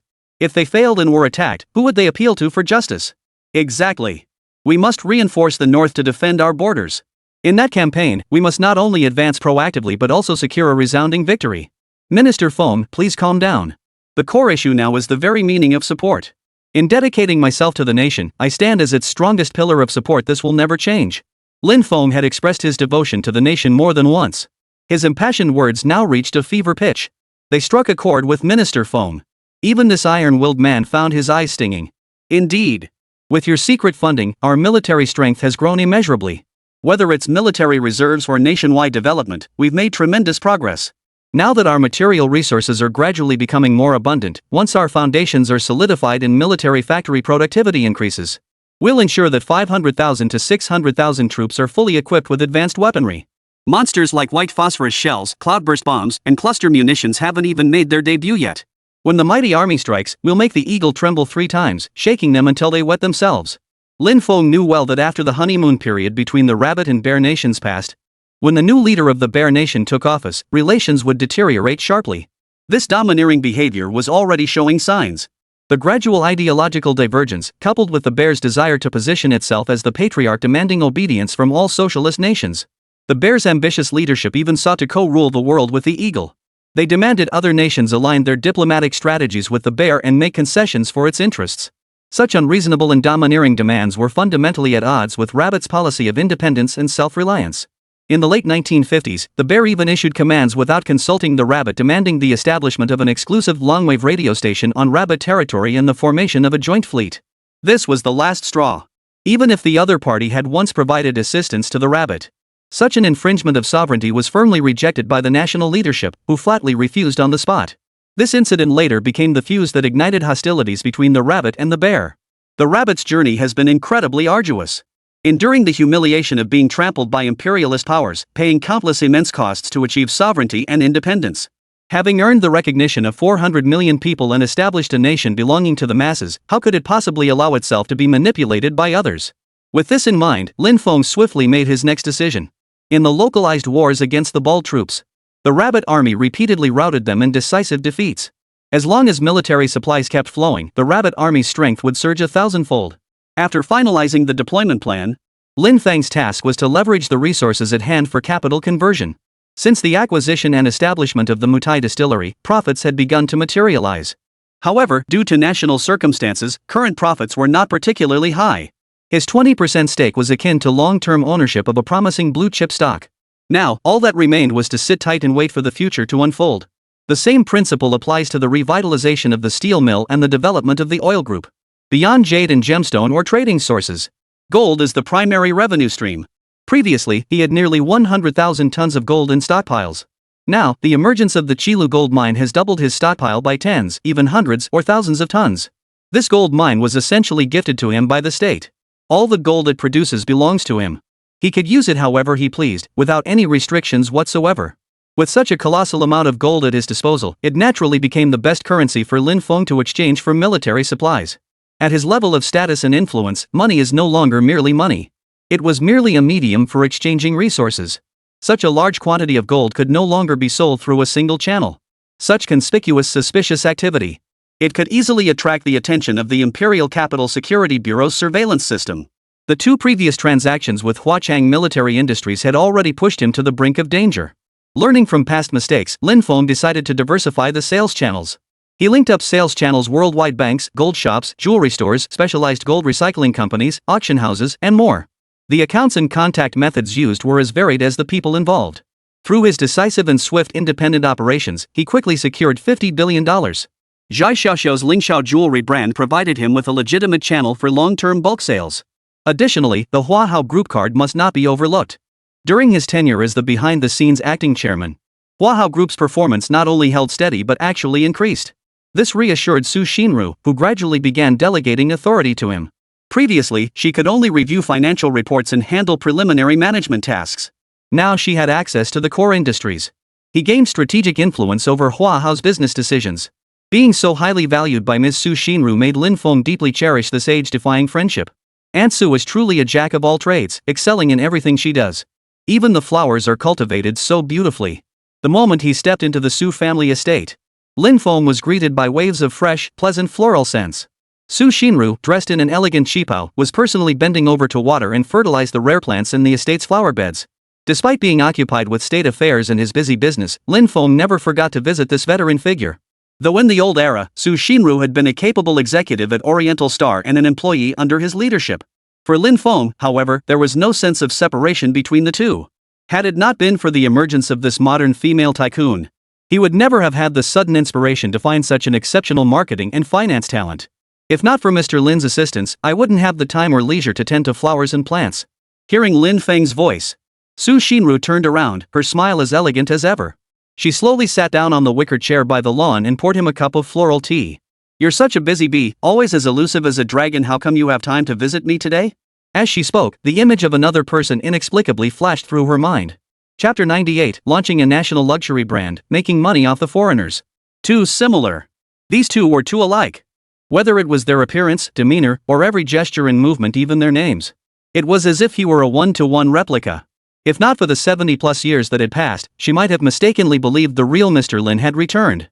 Even after meeting Lin Feng multiple times, Su Shinru couldn't help but feel astonished.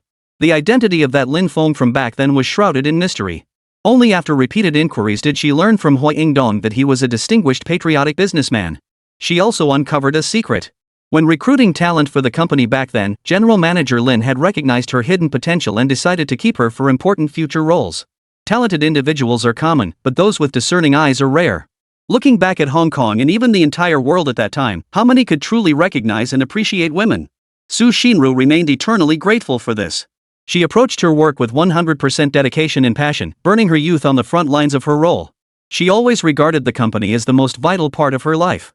It was under the leadership of General Manager Hua and her operations that the prestigious real estate brand Oriental Star rose to prominence on Hong Kong Island. Later, under the strategic vision of General Manager Lin, a single investment directive propelled Oriental Star into the mainland market, where it aggressively expanded its real estate development operations. From then on, it was unstoppable. Dongfangxing's commercial housing projects spread across the entire Chinese mainland, radiating from major cities and extending into counties, towns, and villages, ushering in a period of rapid and vigorous development. Performance soared off the charts, with annual profits exploding. After going public, Dongfangxing's stock soared, propelling the company into the Fortune Global 500. Hui Yingdong ranked among the top on Forbes' list of the wealthiest individuals. Her wealth also experienced exponential growth.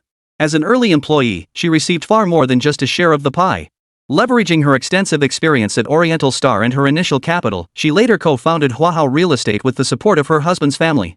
Through continuous development, it eventually evolved into a comprehensive conglomerate. Her life journey was filled with countless untold experiences, truly epic and perilous. Looking back, without Oriental Star, there would be no Huahao Group today. In other words, everything she possesses today was bestowed upon her by the former General Manager Lin. Although they didn't interact much on a daily basis, Su Shinru has always regarded Mr. Lin as an idol, captivated by his personal charm.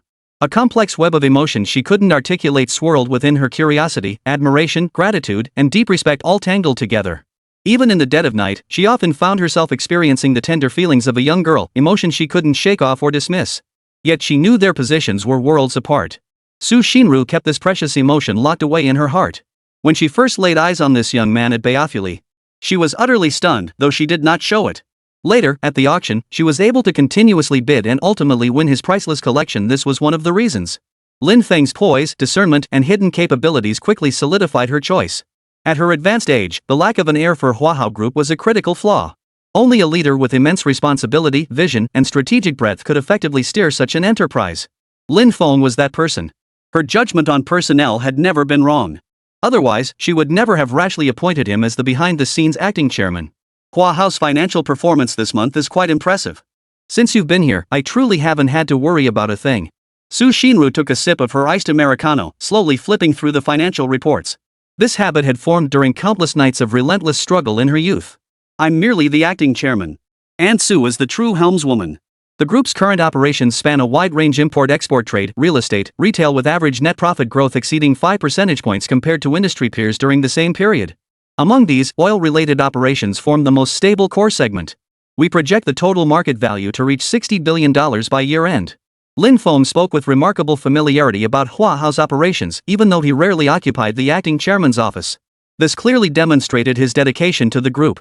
You know, Powerhouse has always been a patriotic enterprise, never hesitating to support various national departments. This commitment was inspired by a dear friend who has since passed away. At this point, Su Xinru's eyes flickered with a hint of melancholy before she hesitated, as if she wanted to say more but held back. My apologies, old age makes one prone to dwelling on the past. Truthfully, Powerhouse's current operational standards are stable, and it's widely regarded as one of the top enterprises in the industry. But with disruptive players emerging across all industries, failing to adapt means we could easily be overtaken. It was surprising that Su Xinru, despite being over 100 years old, not only looked youthful but also possessed such open and progressive thinking. Even now, she was still contemplating how to break through constraints and lead the company toward a more enduring future. Even Lin Feng felt a twinge of admiration at this. The luxury luggage industry is currently thriving, especially with the entertainment sector in China reaching peak profitability. Influencers and celebrities promoting and using these products can ignite demand for a whole range of fashion items. Yet all the top luxury brands originate overseas from Italy, France, and the United States. Their leather quality and manufacturing heritage are nowhere near as rich as China's. Their strength lies in marketing, crafting compelling brand narratives that forge luxury myths. I propose establishing a dedicated department to recruit top designers and operational strategists, aiming to create a domestic luggage brand that can compete as a premier luxury label. Su Xinru's unique perspective resonated deeply with Lin Feng. The profits generated by luxury brands, to a certain extent, surpass those from industrial development. The cultural value they convey yields astonishing returns. If successfully developed and operated, Powerhouse Group's market value would not merely remain in the tens of billions range, it could potentially break through the 100 billion mark, or even reach trillions. He suddenly recalled the antique collection warehouse, which housed numerous exquisitely crafted, museum-quality vintage luggage pieces. Under secure protective measures, these top-tier luggage pieces from our ancestors could be referenced for design inspiration. They would undoubtedly be more beautiful and several tiers more upscale than those bags from Donkey Brand and Hermes. Earlier, French luxury brand DR launched a mid-length skirt in its autumn-winter ready-to-wear collection that blatantly copied the Ming Dynasty's horseface skirt. Such plagiarism is rampant in the luxury fashion world. Louis Vuitton's monogram pattern is a direct, one-to-one copy of the rabbit-shaped rosewood pipa. This instrument remains in captivity to this day, held by the thieving nation of Japan in its Shosoin repository. Rather than letting other nations steal our heritage under the guise of inspiration, why not embrace our own cultural treasures? If we let these treasures gather dust in warehouses, merely collecting them without further development, the full value of these treasures cannot be realized. The supreme aesthetic and cultural essence they embody will never be passed down through generations. A saying circulating online goes, luxury goods in other countries start at 10,000 yuan. But rabbit luxury goods? Money alone won't get you them. Based on this alone, if a perfect replica could be crafted, it would absolutely blow up sales and rake in a fortune from those Westerners. Chapter 99, 1000-Year Wang Wali, Mad Exchange for Raven Drones. Thoughts raced through his mind. Lin Feng swiftly conveyed his thoughts to Su Xinru. She was suddenly enlightened, nodding in agreement. All right, let's proceed as you suggested. We'll immediately establish a national-style luxury goods division, focusing on developing brand lines for luggage, apparel, and related series. If you need antique-level reference samples, my collection holds plenty. Feel free to draw inspiration however you like. Upon entering Su Xinru's private collection vault, it was like stepping into a miniature museum. Lin Feng was overwhelmed by the sheer volume of artifacts. Artifacts spanning from the Xia and Shang dynasties to modern times were countless. While the antique confiscation warehouse held vast quantities and diverse varieties, its proportion of genuine masterpieces was low. Her collection, however, contained only the most exquisite, top-tier antiquities. At a glance, Lin Feng immediately spotted the Southern Song Dynasty crystal cup he had auctioned off, the Eastern Jin Dynasty bronze pot with 2 handles, and the Ming Dynasty Chenghua rooster cup. Each piece was meticulously preserved, housed within high-transparency bulletproof glass, with humidity and temperature maintained at optimal levels. The vault's security measures were also exceptionally robust. Approaching an antique chest, Lin Feng blurted out its true identity upon seeing it. This is a gilded cloud dragon pattern red lacquered box with a double-layered lid. In the antique world, it's known as the Ming Dynasty's Royal Handmade Limited Edition luggage. It could easily be developed into a national-style luggage collection. He even recited the antique's name with perfect accuracy. The depth of Lin Feng's knowledge was unfathomable. His innovative thinking and expansive vision earned Su Xinru's profound admiration. This Ming Dynasty trunk not only features vivid cloud dragon patterns that appear lifelike, resembling a work of art, but also boasts remarkable practicality. Its interior features multiple compartments for organizing various items. For easy transport, it features handles on both sides and straps on the front and back for securing with ropes. By preserving traditional functionality and aesthetics while reducing the box's size, combining strengths and addressing weaknesses, and adding creative design, it's bound to become a hit. After examining several representative antique trunks, Lin Feng had already made up his mind. He then arrived at the ancient clothing and jewelry section. Each piece, the brocade robe adorned with phoenix eagle motifs, the cloud-shouldered silk skirt with auspicious phoenix patterns, the gauze robe featuring flying fish designs, was a treasure born from 5 millennia of cultural heritage. Beyond exquisite garments, we can incorporate ancient sachets, ceremonial pouches, and even the Tang Dynasty's status-signifying fish pouches. We can also delve deeper. Traditional fish-shaped sashes and talismans used gold and silver to denote rank. We can shift our perspective. Incorporate more national trend colors and differentiate them using popular MBTI personality types like silver for introverts, I, and gold for extroverts, E. Zodiac signs, constellations, and birth dates all offer creative possibilities for micro-innovation. Adapt to modern usage habits for seamless East-West integration.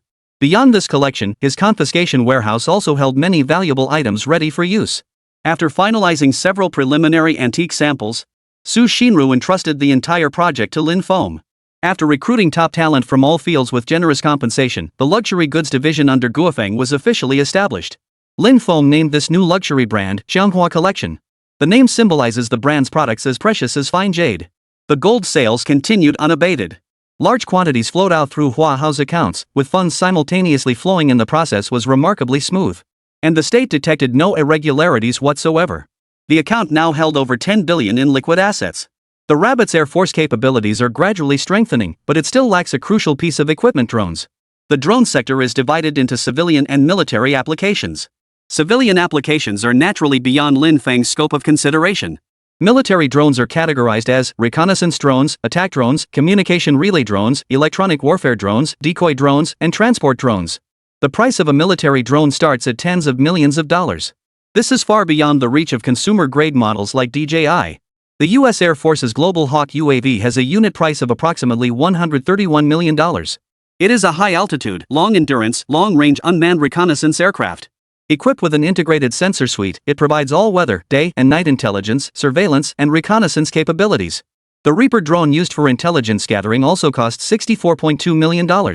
China's Rainbow 5 drone, capable of both reconnaissance and strike, is specifically designed for combat. It is the most affordable model, priced at approximately $30 million per unit. However, the headache is that this drone does not have an open sales channel. Transactions and purchases typically occur between official organizations or military entities. All related negotiations, agreements, and contracts remain strictly confidential throughout the process. It is not freely available on the open market. Lin Feng suddenly realized. John Bull's military drone development began early, and their product line is now mature. The country's military website featured a low-cost, expendable drone called the Cold Crow, which was entirely feasible to acquire. Officially, it enables purchasing organizations and nations to expand their operational scale and battlefield capabilities within economically viable means. This drone measures 3 meters in length and 2.5 meters in width. It employs rail launch technology for takeoff, with a maximum flight speed of 740 kilometers per hour, an endurance of no less than 3 hours, and an actual service ceiling of 9,150 meters. Primarily designed for reconnaissance, surveillance, electronic warfare, and active-passive decoy missions, its low cost makes it expendable. It is typically deployed for high-risk, single-use missions. While it falls short in pursuing comprehensive high-performance metrics like extended endurance, high speed, and superior maneuverability. However, it meets the most fundamental configuration requirements. For the Rabbits of the 5000s, its performance is already in a state of overflow. In his personal infinite storage, he also carried 100 pieces of 1,000-year-old yellow rosewood. Perfect for swapping with McShaw's arms resources. 2 smooth collaborations made the third drone transaction even more seamless. The quality of the 1,000-year-old yellow rosewood speaks for itself. And not just one tree, 100. Ma Shuai was utterly stunned. Last time, the century-old Wanwali fetched $800 million. 10 centuries make a millennium. This single tree was worth 10 times that of a century-old piece. Under the strict confidentiality of top-tier appraisers, it was confirmed that all were genuine Wanwali logs. Given its superior quality, the $8 billion price tag was easily within reach. For Lin Feng, whose account held over 10 billion in liquid assets, this sum was certainly no issue. But it posed a challenge for Ma Shuai. If the transaction were conducted through the Bayafuli auction house account, funding would be absolutely no problem. But a private transaction was another matter entirely.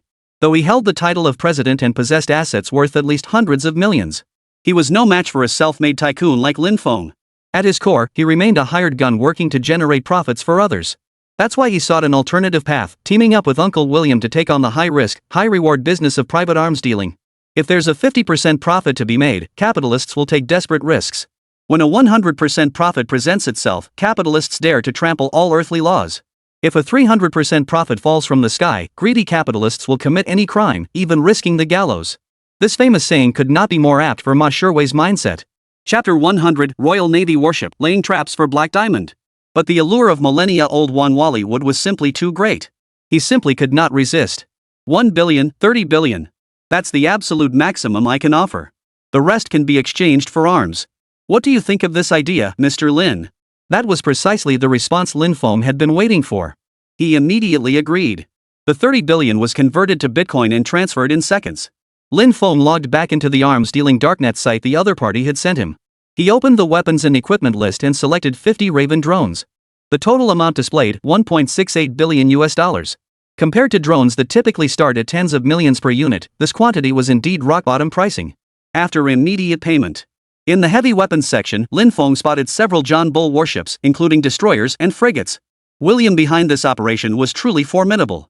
Daring to privately trade warships suggests he wields considerable authority. Lin Feng had previously researched and discovered that warship costs varied greatly depending on factors like class, performance, and configuration. Prices varied greatly between nations and ship classes. Beyond the astronomical initial costs, annual maintenance expenses easily exceed tens of millions of dollars. The most expensive Ford-class aircraft carrier built by the eagle-winged nation cost a staggering $13 billion to construct, and its selling price was even more astronomically absurd. Lin Feng's current funds wouldn't even cover the cost of building a single one. But to develop a navy, warships were indispensable. Even if it meant selling everything he owned, he had to acquire them. The cheapest option was the patrol boats from Monkey Nation, with a displacement of 400 tons, a maximum speed of 32 knots, and an endurance of 2,500 nautical miles. Priced at a mere $2 million, it was as low as it could possibly get. But this price was for the bare hull alone, without any equipment or armaments installed. Fully outfitted, the total cost would easily exceed tens of millions of dollars. That would take far too long. British warships are notoriously expensive, and even decommissioned vessels come from the Royal Navy. The City-class frigate alone costs over $800 million per vessel, with delivery prices rising another 20%. The Brave-class destroyers, Neptune-class dock landing ships, and Queen Elizabeth-class aircraft carriers are even more costly. It's impossible not to covet warships of this caliber. But gold isn't just for arms procurement, it's also essential for laying the foundation for Rabbit's comprehensive development. This single purpose, combined with mineral revenues, is far from sufficient. The demand for advanced large-scale weaponry will only grow in the future. It was imperative to explore additional avenues. Lin Feng analyzed the global landscape of the 1950s and identified nations and regions with untapped potential. After multiple rounds of screening and comparison, one tropical continental nation stood out. That nation was Black State. Black State's diamonds featured large grains and superior quality, with approximately 50% of its diamonds being cut grade. Though not the top producer by volume, its diamonds' exceptional quality consistently placed it among the world's highest in value. Additionally, the Bear holds the world's largest natural diamond reserves, accounting for 46.12% of the global total. Australia's annual diamond production remains consistently high, and it remains the sole source of pink diamonds. In the 1950s, one was the big brother of the Allied powers. Dreaming of mining rights was a pipe dream. One was merely a pawn of the hawkish powers, barred from even setting foot on the territory. Both were ultimately passed over, leaving only the Black State. Though rich in diamond resources, the Black State was in utter chaos due to fierce internal power struggles, economic hardship, and ethnic conflicts. Compared to Bread Nation, it was even worse. Setting foot on Black State soil meant stepping into hell with one foot. The situation is incredibly complex, with rampant terrorism and armed groups. Losing limbs is the least of your worries. At its worst, it's 100 times more terrifying than any horror movie. Without independent armed groups, diamond mining is nearly impossible. Yet beneath the immense risk lies the promise of immense profit. At this moment, Lin Feng's resolve to build an armed force reached its peak. But he couldn't do it alone. He must leverage the power of the state to ensure everything is done legally and compliantly. The strength and loyalty of the armed force would also be more assured. Better to seize the day than wait for a better one. He resolved to seek an opportunity to present his ideas to the higher-ups. Drone squad, receive orders. All units, maintain steady speed and enter headquarters airspace. 50 Raven drones glided steadily toward the azure sky. Above the capital skies, a breathtaking spectacle unfolded. The drone fleet, equipped solely with equipment pods and devoid of cockpits, flying in precise formation like well-trained soldiers. Forming a tight square formation, they radiated an overwhelming sense of discipline. The Air Force generals present were utterly stunned.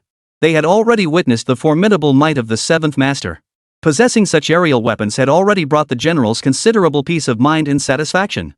Yet they never imagined the outside world's technological advancement had surpassed all expectations.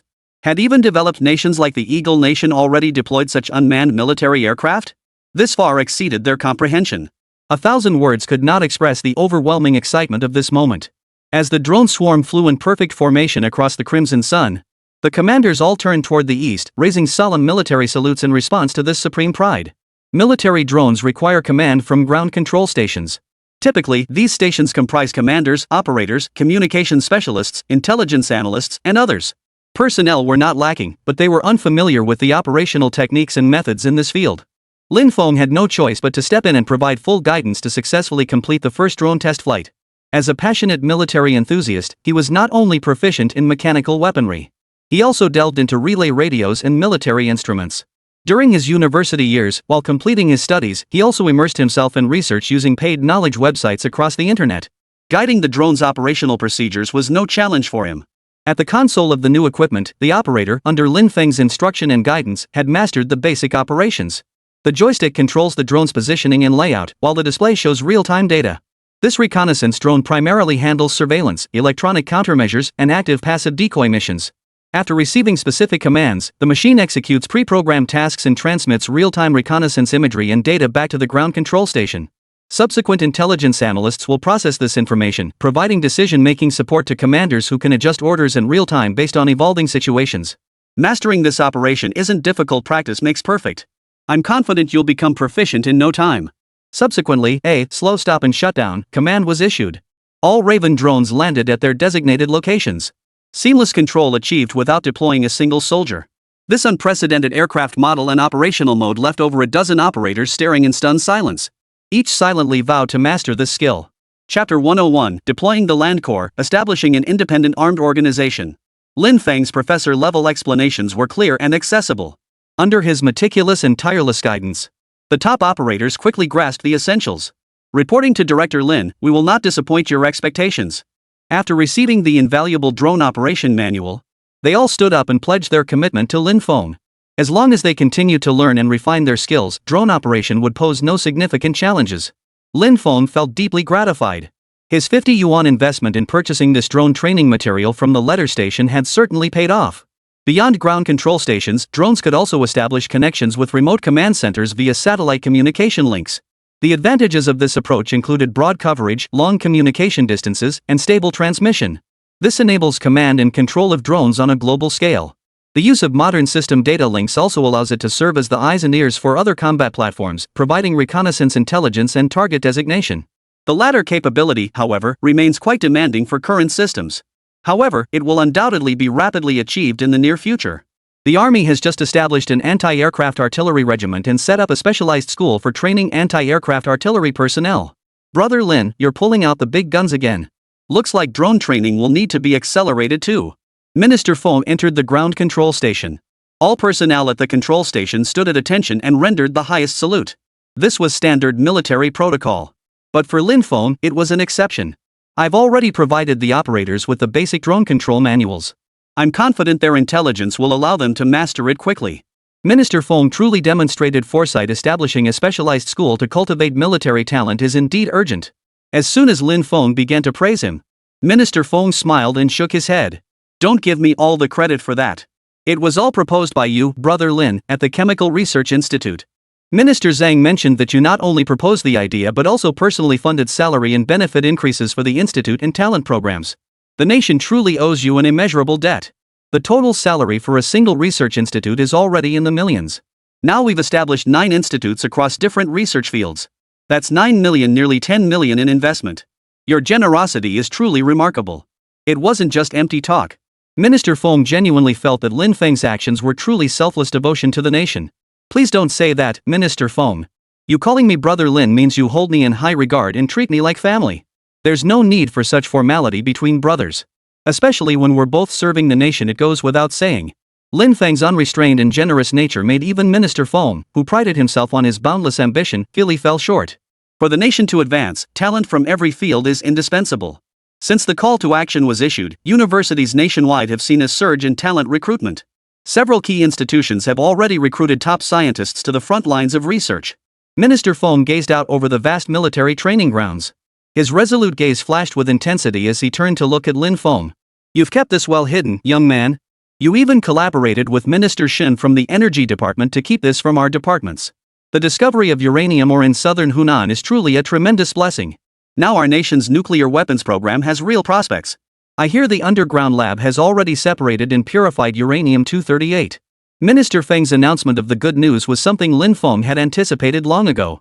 Uranium-238 constitutes 99% of natural uranium, so purification should proceed relatively quickly. Once isotope separation is used to purify the smaller quantities of uranium-235 and uranium-234, it can be applied to nuclear reactor power generation. Further purification to 90% purity is required for manufacturing weapons-grade atomic bombs. Lin Feng's academic prowess was no exaggeration. In just a few sentences, he earned another thumbs up from Minister Feng, who had been impressed by him many times before. I can guarantee this, a stunning mushroom cloud will rise over our nation's territory. Lin Feng had already reviewed the roster of personnel participating in the underground nuclear tests. It included young scientists like Shen, Deng, Wang, Ping, and Guo. These scientists would become the founding heroes of the 2 bombs and 1 satellite program, the pioneers and founders of nuclear science, and the directors of the Nuclear Weapons Research Institute. With them at the helm, how could the Rabbit's atomic energy program fail to flourish? I've always held Brother Lin's foresight in high regard. The equipment and manpower of the Army and Air Force have made significant progress. Only the Navy remains stranded. Minister Feng had mentioned the Navy's current situation more than once. This time, he brought it up again. Lin Feng seized the opportunity to make his point. I must make a trip to Black Continent soon, but the situation there is unstable. Relying solely on my own capabilities could be dangerous. To expand the naval force, large-scale maritime military equipment is crucial. With substantial funding, it becomes manageable. Black Continent holds considerable resources, especially diamond deposits. That's why I'm willing to take the risk. That Lin Feng would say such things. It meant his funding chain had indeed hit a major snag. Venturing into Black State was a risky gamble. Without comprehensive protection, one could easily get caught in the crossfire. Unlike the chaos of Southeast Asia, where numerous armed groups engage in minor skirmishes. Beyond armed factions and international mercenaries, Black State was populated entirely by native savage to the core. In a conflict there, the greatest danger isn't dying instantly. It's being tortured beyond recognition. That is the true horror. Apart from the diamond resources in Bear Country and Kangaroo Country, the only remaining prize worth scheming over is indeed the Black State. In today's world, after gold and nuclear ore, diamonds are among the most valuable resources. Nations cannot openly expand into other countries' resources. At least not openly. Lin Feng volunteering to go is naturally the best option, but it carries immense life-threatening risks. All they could do was provide manpower. No, you absolutely cannot venture into that region alone. I'll immediately request authorization from higher-ups to assign an entire infantry regiment's worth of armed forces to you. Once deployed, they will be entirely under your command. The organizational structure during the early years of the nation's founding followed the 3-3 system. Each regiment commanded 3 battalions, each battalion commanded 3 companies, and a single army corps numbered at least 1,000 personnel. Being able to immediately access an entire infantry brigade for Lin Feng's free allocation was unprecedented. For a merchant with no military rank whatsoever, this was unprecedented. After the application was submitted to the Ministry of National Defense, and learned the full circumstances of Lin Feng's deployment to Black State, senior leadership swiftly issued the authorization. Soon, on the training grounds of the secret military base, Minister Feng personally began selecting personnel. This Land Corps unit boasted a distinguished combat record, having repeatedly rendered meritorious service to the nation. It was truly a formidable force. Only by deploying such a force to escort Lin Feng could the chief feel at ease. The name Lin Feng no longer represented just one man. They now embodied the fate of an entire nation. Chapter 102, Equipped with Federal Agent Firearms, Victory in Every Battle. Regimental Commander Wang Huachi, step forward. Following headquarters deliberation, your regiment is hereby assigned to serve under Comrade Lin Feng, our patriotic hero. Effective immediately, you will fall under Lin Feng's command. Yes, Minister Feng. We will obey all state directives. A chorus of resolute voices erupted from the ranks.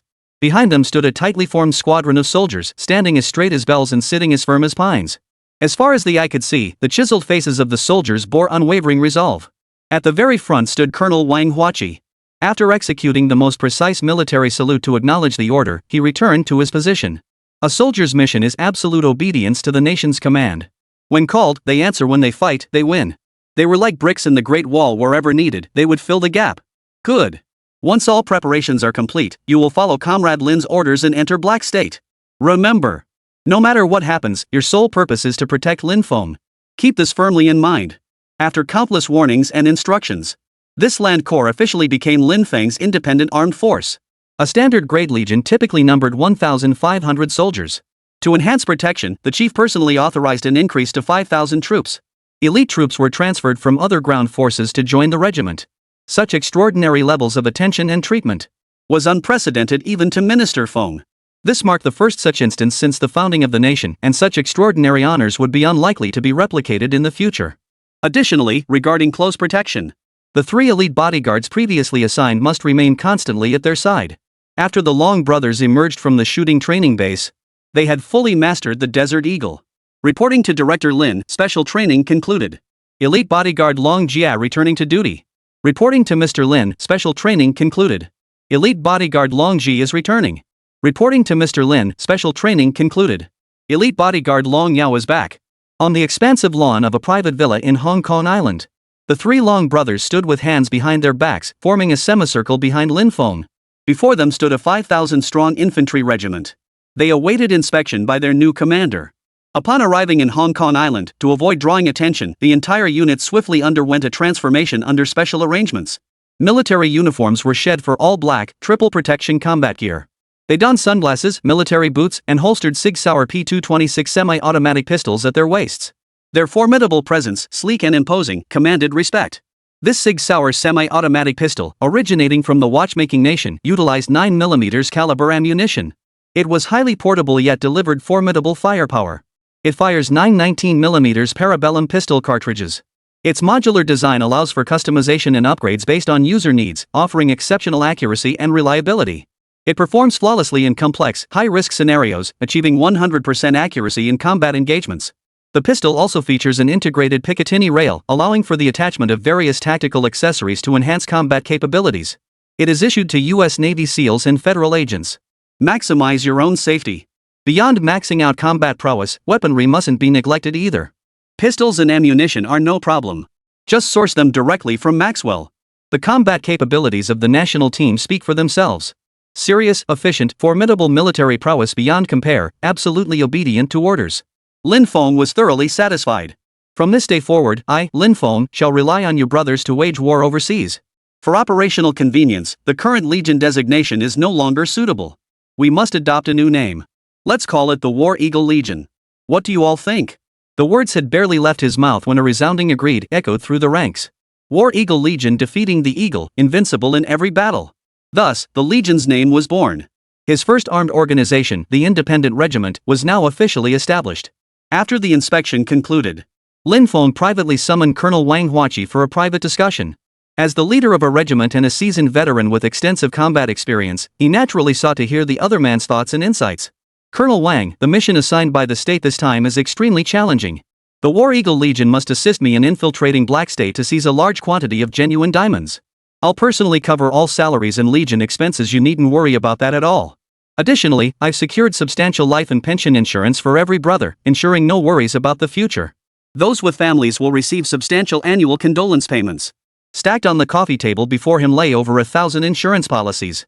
Most of them felt no fear. The word home felt too distant for them.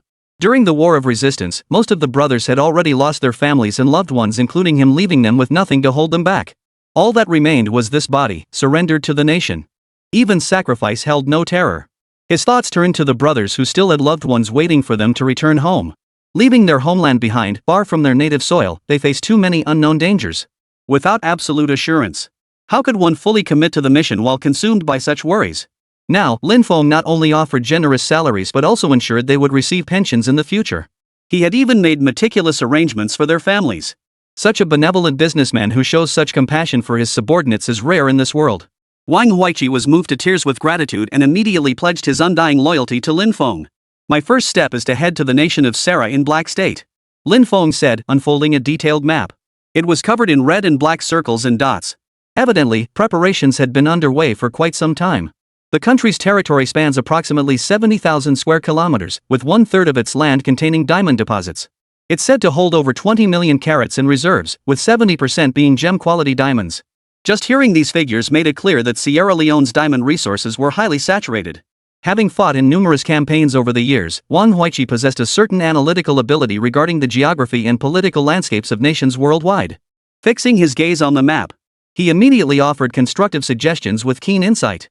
This nation is a colony of the United States, rife with slavery and an extremely high crime rate. Illegal armed groups and pirate activities occur frequently. This mission is of critical importance.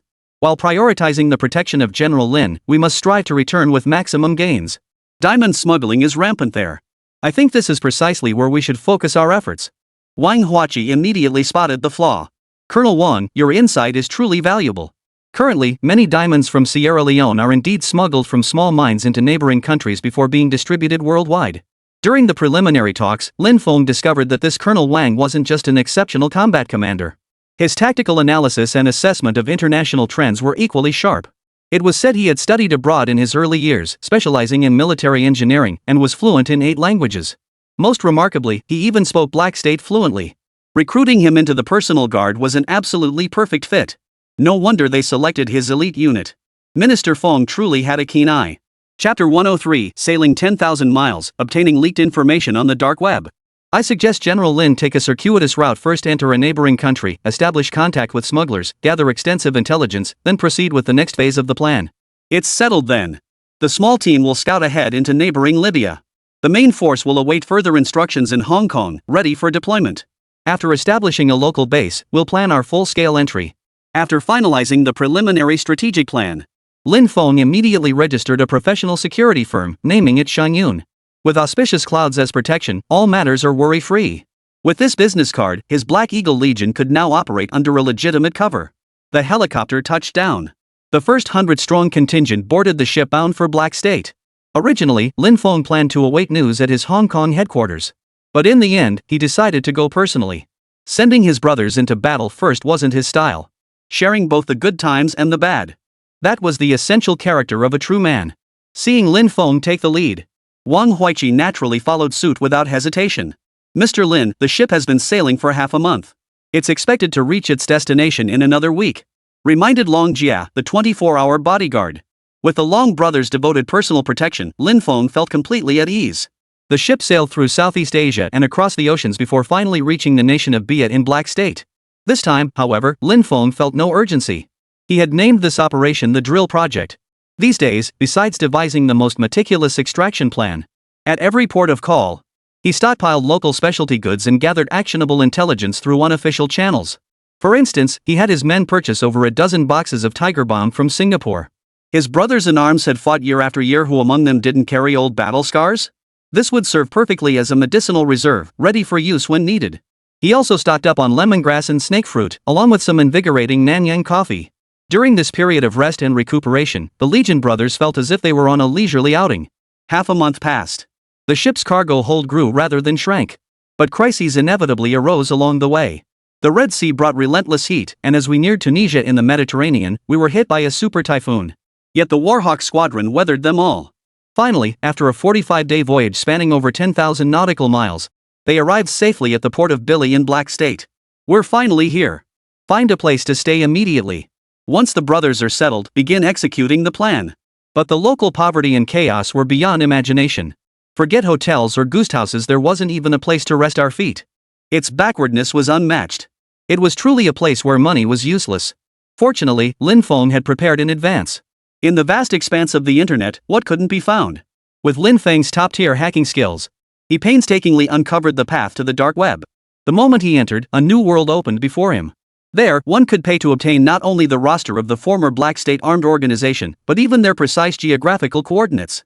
Early gang families had passed down their legacy through generations, evolving into an assassin industry. To this day, they still engaged in the blood-soaked trade. On the dark web, any unsavory deal could be struck as long as you had the money. This is the hidden, brutal underbelly of the world. But under the protection of rabid information engineering, most Chinese citizens remain unaware. Should an ordinary person venture inside, their IP address would be exposed without concealment to various sinister forces. They would be under constant surveillance without even realizing it. This situation is extremely dangerous.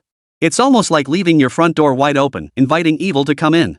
Each time he accessed it, Lin Feng would continuously refresh his IP address as a cover.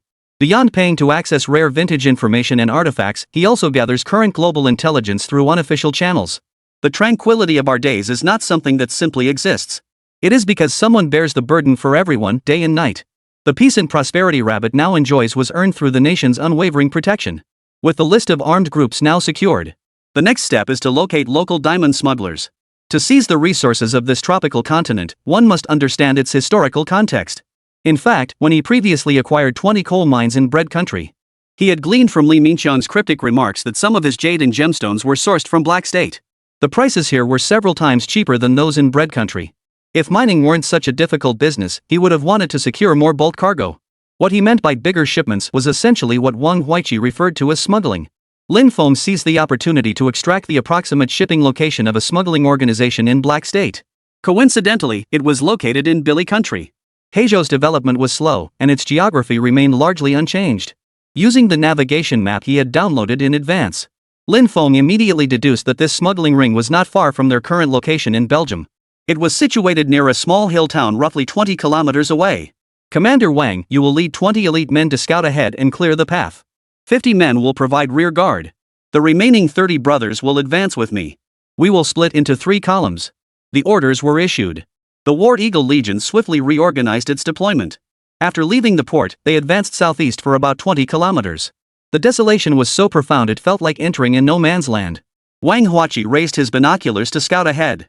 Landing in utterly unfamiliar territory, his innate vigilance as a soldier kicked in. Suddenly, faint flickers of light appeared ahead. The 100-strong War Eagle squad was filled with excitement. At last, they could see living souls and find a place to rest. According to the map, 5 kilometers to the left should lead us to Mok City. And so it proved. As night fell, the outline of a hilltop town came into view. The mud brick and adobe structures were primitive and rustic, their walls adorned with rough geometric patterns characteristic of the region. The Warhawk squad's pace quickened. As dusk fell, rows of shadowy figures flickered in the darkness, their footsteps crunching audibly on the sand beneath them. Suddenly, a gust of wind whipped through the trees, rustling their leaves. Bang! Bang! Bang! Bullets flew from the mud walls, aimed straight for the forehead of Commander Wang Huiqi, who led the group. In that hair-raising moment, decades of agility allowed him to dodge swiftly. The bullets shattered several large rocks in the distance. Wang Huiqi spat angrily, cursing under his breath. This territory seemed to be guarded by an armed group. They were trying to intimidate us the moment we landed. No chance. Though his army had transitioned from a national force to an unofficial unit, its formidable might remained undiminished. To dare bully them was to court death. With a roar from the fiery-hearted Colonel Wang, 100 soldiers responded instantly. All members, prepare for combat. 100 semi-automatic rifle barrels locked onto the front. Simultaneously, thousands of machine guns were mounted on the earthen walls. The standoff between the two sides was palpable, with battle poised to erupt at any moment. Oh no! Lin Feng also grew alert. This might be a mistake. This wasn't some smuggling ring, it was a local armed faction. Stepping into their territory was like walking into a den of tigers. Chapter 104, Rabbit Army unleashes full firepower. Absolutely thrilling. This time, the weaponry was fully loaded beyond the semi-automatic modular Sig Sauer pistol. Close-quarters combat knives, assault rifles, alloy grenades, and even stun batons were included. We prepared for precisely this kind of emergency. But facing Black State's armed forces wasn't exactly a walk in the park. This wasn't like war. On the battlefield, when a wave of troops is wiped out by the enemy, reinforcements are immediately sent in. Times have changed. Even the War Eagle Legion, with its 5,000 strong, cannot sustain losses through replenishment once its numbers dwindle. This is the greatest flaw. Once elite members are injured, losing even one means losing a vital safeguard. Moreover, they were merely scouting ahead. Lin Feng did not wish to disrupt the larger armed conflict. It would also severely hinder the progress of the drilling operation. This was something he absolutely could not permit. Lin Feng's alertness kicked in, and he immediately wanted to order the Warhawk squadron to go into rapid concealment. But it was already too late. The militants' bullets knew no mercy, already tearing through the air with a rapid rattle of over 10 rounds. Both sides had officially opened fire. Instantly, the Long brothers' alarm bells rang out.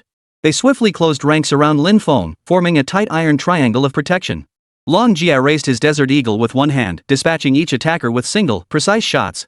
Anyone daring to close in faced Long Yao's flying kick, instantly dislocating the skulls of several opponents. Long Ji, positioned farthest to the right, brandished his stun baton, sending sizzling sparks flying and singeing the armed militants. Protect General Lin at all costs, brothers. Charge! The gunfight was nothing short of spectacular. Lin Feng felt like he was right in the thick of it, experiencing firsthand the full might of the Rabbit Army's firepower. 3 words echoed in his mind, absolutely exhilarating. Within a minute, over a dozen armed militants were taken down. Within 5 minutes, 500 enemies lay dead, their fear prompting them to call for reinforcements. 10 minutes later, only spent rifle shells remained on the earthen walls. The entire firefight lasted a mere 10 minutes. Outgunned and outmatched by the Eagle Squad's superior firepower, the militants were crushed into dust. You puny little armed group, thinking you could take on our regular army. Wang Huachi was about to order his men to gather their gear and enter Mach City. Suddenly, the situation took a drastic turn. Seeing that firearms were ineffective, the enemy's reinforcements immediately changed tactics, launching a brutal melee assault. Though their firearms couldn't match the enemy's, the Black State men's running speed, explosive power, and muscular strength far surpassed those of the Asians. Even with firearms in hand, moments of carelessness were inevitable. Olympic medals in sprinting and long-distance running were as easy as taking candy from a baby for them. Once pinned down by the enemy, his War Eagle Legion would inevitably sacrifice a few brothers. As a newcomer, Lin Feng didn't want his brothers to shed blood. It must be said, the Black State people were truly primitive and ferocious. The moment he relaxed his guard, the enemy lunged forward, striking with iron fists, showing no mercy. The moment of final battle had arrived. These militants were trained from boyhood scouts, indoctrinated from head to toe with violent, bloodthirsty ideology. At their leader's command, they'd throw caution to the wind. The Warhawk squadron wasn't exactly pushovers either. Every member had fought tooth and nail on the battlefield, surviving bayonet charges and bullets. These hand-picked warriors possess unmatched courage and combat prowess. Hand-to-hand combat? They didn't even bat an eye at it. Even if the enemy possessed formidable explosive power, it couldn't match the force of bullets. This time around, their magazines were loaded to the brim. General Lin's strength was evident to all, and his ammunition reserves were absolutely sufficient. Young bulls fear no tigers. Especially the War Eagle brothers, hardened by military training. Their blood boiled with fervor, like bloodthirsty beasts, striking fear into anyone who dared face them. The best way to counter brute force is to use a feather to move 1,000 pounds. Martial arts are the Rabbit Army's specialty. Military boxing, capture techniques, and full contact combat, all techniques were deployed.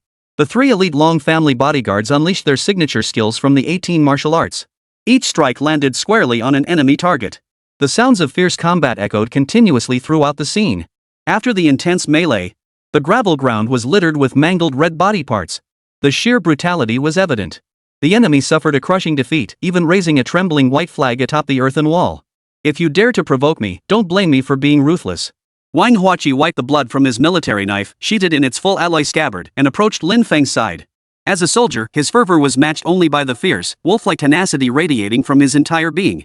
Just as they were about to celebrate their resounding victory, Lin Feng's thunderous reprimand pierced the sky. Not a trace of joy graced his face. Instead, he radiated an aura that warned all to keep their distance.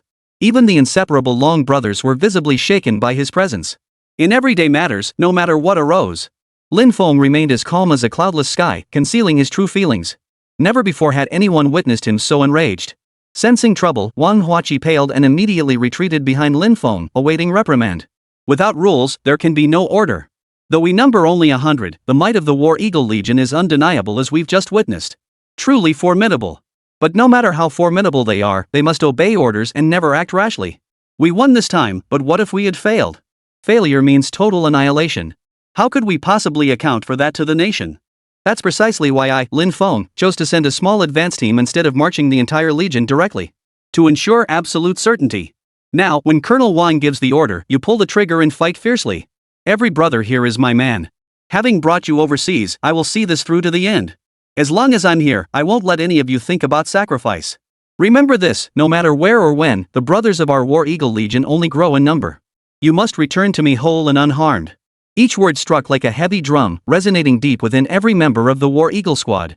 At this very moment, every one of them was stunned by Lin Feng's commanding presence. This was the kind of leader they were willing to follow. If before they had obeyed Lin Feng with the mindset of carrying out a national mission, from this moment onward, the team members were utterly captivated by his charisma. They were now willing to fight and obey him with unwavering loyalty. Every word he spoke came straight from the heart. Each brother was a flesh and blood human being, not a killing machine. Safety mattered not only to him, but held equal weight for them as well. Moreover, as the current Legion commander, Wang Huiqi's earlier command had crossed the line. Without a stern warning to rein him in. This time won't be the last. If Wang Huiqi keeps acting on his own initiative time and again, then his position as leader would be meaningless.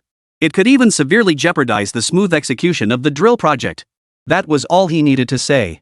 Wang Huiqi suddenly understood, immediately and sincerely recognizing his mistake. You're absolutely right, Director Lin. It was my oversight for not considering this thoroughly. You're absolutely right. What if the militants' weapons are superior to ours? Then I'd truly betray my brothers and become a traitor for all time. Chapter 105, Subduing the Crime Boss, Instantly Becoming the Leader. Lin Feng gave a slight nod and raised his binoculars toward Mokesity. Truthfully, I deeply admire Colonel Wang's decisiveness and ruthlessness. Only by being ruthless to enemies can one survive abroad and secure greater benefits for the nation. I originally intended to find the diamond smuggling organization and collaborate with them, but this unexpected turn of events has occurred. But since we're here, we might as well make the best of it. Any strategy must adapt to circumstances, never be rigid. As an armed force, they likely possess more insider information than the smuggling ring. You can't get the tiger's cub without entering its den. We've already fought our way in, it'd be a waste not to explore. Let's go. After briefing his men, Lin Feng waved his hand and strode ahead with the air of absolute command. He led the War Eagle squadron in a mighty procession, stepping into the armed territory. Upon entering, they immediately encountered armed militants lined up in formation, weapons at the ready. At the very front stood a man clad in a brown robe, sporting a bushy beard and a coarse appearance. He appeared to be the leader of the gang. The menacing aura emanating from the group was jarringly mismatched with their distinctly East Asian features, causing a wave of deep skepticism to wash over the gang leader's eyes. They had heard that East Asians were all sickly, lacking in both physique and explosive power compared to them. Their economies might be slightly better, but their weaponry and equipment were certainly not comparable. You killed all my men? A contemptuous, murderous tone hung heavy in the air. Though they shared no common language, Lin Feng could sense the brutality radiating from the man. He cracked his knuckles with a sharp pop. He then produced a gold coin, flicking it into the air. The instant he caught it, the coin had turned to golden dust. This spectacle stunned not only the gang leader and his armed men, but even his own men were left speechless. Mr. Lin's inner strength was hidden far too deeply. The message conveyed by crushing a gold coin with bare hands was clear. First, they had money. 2, they didn't regard money as money. The crime boss froze for several seconds before registering the realization. What country were these East Asians from? Their strength was overwhelming. We killed the man. Got a problem with that? Wang Huiqi retorted in a commanding tone. The words flowed out in flawless Black State dialect, sounding like a native speaker. Truth be told, his comprehension and translation speed were several times better than professional interpreters. At that moment, the Rolex worth tens of millions on Lin Feng's left wrist was casually exposed. When traveling, one must be fully equipped. His Daytona was Rolex's most expensive timepiece. Seeing the wealth and power displayed by this East Asian man, the gangster boss's eyes lit up. His vicious expression instantly softened, and his tone shifted as if he were a different man. Useless scum. Their deaths are an embarrassment to me, but at least they're not wasting my food. In Black State, the underclass was everywhere. Human life was cheap. Children born to slave parents could never claim freedom, only a life of servitude awaited them. Disobedience or defiance.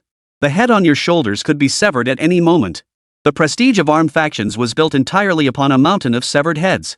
Should they fail, their sacrifices would be spat upon by their leaders, utterly worthless. Lin Feng, a master of Machiavellian scheming and Machiavellian tactics. Naturally, he understood the cruel nature of the dark side. Know yourself and your enemy, and you will never be defeated. Our ancestors' words hold true. Just as he had anticipated. The sudden shift in this crime boss's attitude meant he'd found his weak spot. With money, they'd do anything. Murder and robbery? No problem. Flattery and sycophancy? Absolutely.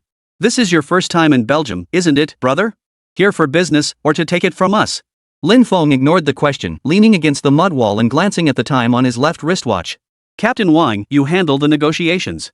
Find out where the nearest diamond mine is. If he has resources, we might consider partnering. Before getting a definite answer. Such a thoroughly corrupt crime boss wasn't worthy of a direct conversation. Even exchanging another word would be an insult to Lin Feng. But diamonds must be obtained, and money must be made. The rabid navy was waiting for him, hungry and desperate. Truth always lies within the range of cannon fire. If we cannot neutralize warships and artillery, the nation's future path would be exceedingly arduous. He didn't want to see Black State's plight replicated elsewhere. Are you the leader of this armed group? Wang Huiqi, speaking fluent Black State dialect, began negotiating with the Black State boss. After handing the other man a cigarette, his left hand pressed firmly against the pistol's trigger. He remained poised to strike at any moment. Maintaining a friendly facade while remaining vigilant was the key to striking decisively. My name is Bryston. I command 50,000 men. This city of Mach is now under my rule. The crime boss Bryston exhaled smoke rings, his expression one of pure enjoyment as he introduced himself. This cigarette is quite good, very much to my liking. Marlboro cigarettes were undoubtedly 100 times smoother than the local black state brands. Clearly, this crime boss was flaunting his power to Lin Feng. In other words, he was actively seeking an alliance. After all, a fortune had fallen from the sky.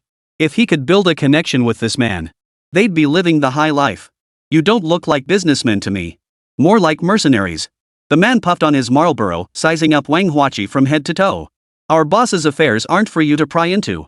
We did come to Black State for business this time, but as for stealing business? We wouldn't stoop to your kind of trade. He felt subtly belittled. Just as Bryston was about to snap back, he heard the other man express a desire to collaborate. Business boils down to one thing: money. As long as you have information on diamond sources, everything else can be worked out. If not, forget it. The moment he heard the other party wanted diamond mines, the crime boss instantly perked up. He didn't have other sources. But diamonds? He had more than enough. In the Mach City area, he was the undisputed kingpin, with 2 diamond mines right on his doorstep. The bulk of his armed group's income came from smuggling diamonds. Judging by the other party's stance, the stakes were undeniably high. Opportunity doesn't wait. To rise to the position of crime boss, one must not only possess formidable strength but also possess keen insight that others lack. Seeing the potential for massive profits this time, Bryston flashed a phony smile. He warmly invited Lin Feng's legion to dine in Mach City. No sooner had they settled into a dilapidated, mud brick house. A few scantily clad black-skinned girls brought in the feast. Calling it a feast was an insult to the word itself. Scanning the table, even insects too repulsive to eat during famine years were served as signature delicacies. Slimy black snails, each one as fat as a cow. And then there were the clamworms, just looking at them made one want to vomit. Its entire body was a mottled mix of red and yellow, interspersed with black stripes, and each segment was covered in tiny, outward-pointing spines. Ugly beyond belief, it was hard to imagine this creature being served as a delicacy to guests. Food is so scarce here. The locals have no choice but to resort to eating these insects. Fortunately, besides these, there are also coarse grains like couscous and injera to choose from. At this moment, the team members couldn't help but admire Lin Zong's foresight. Chapter 106, Top-Grade Colorless Water Purification, Securing 2 Major Diamond Mines.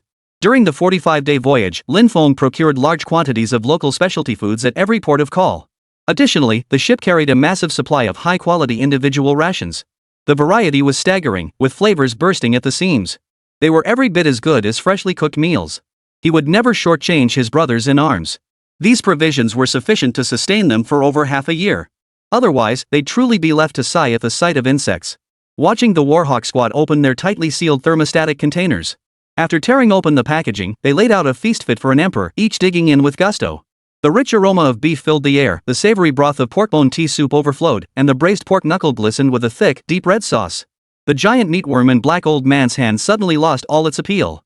Food resources are the lifeblood of a nation.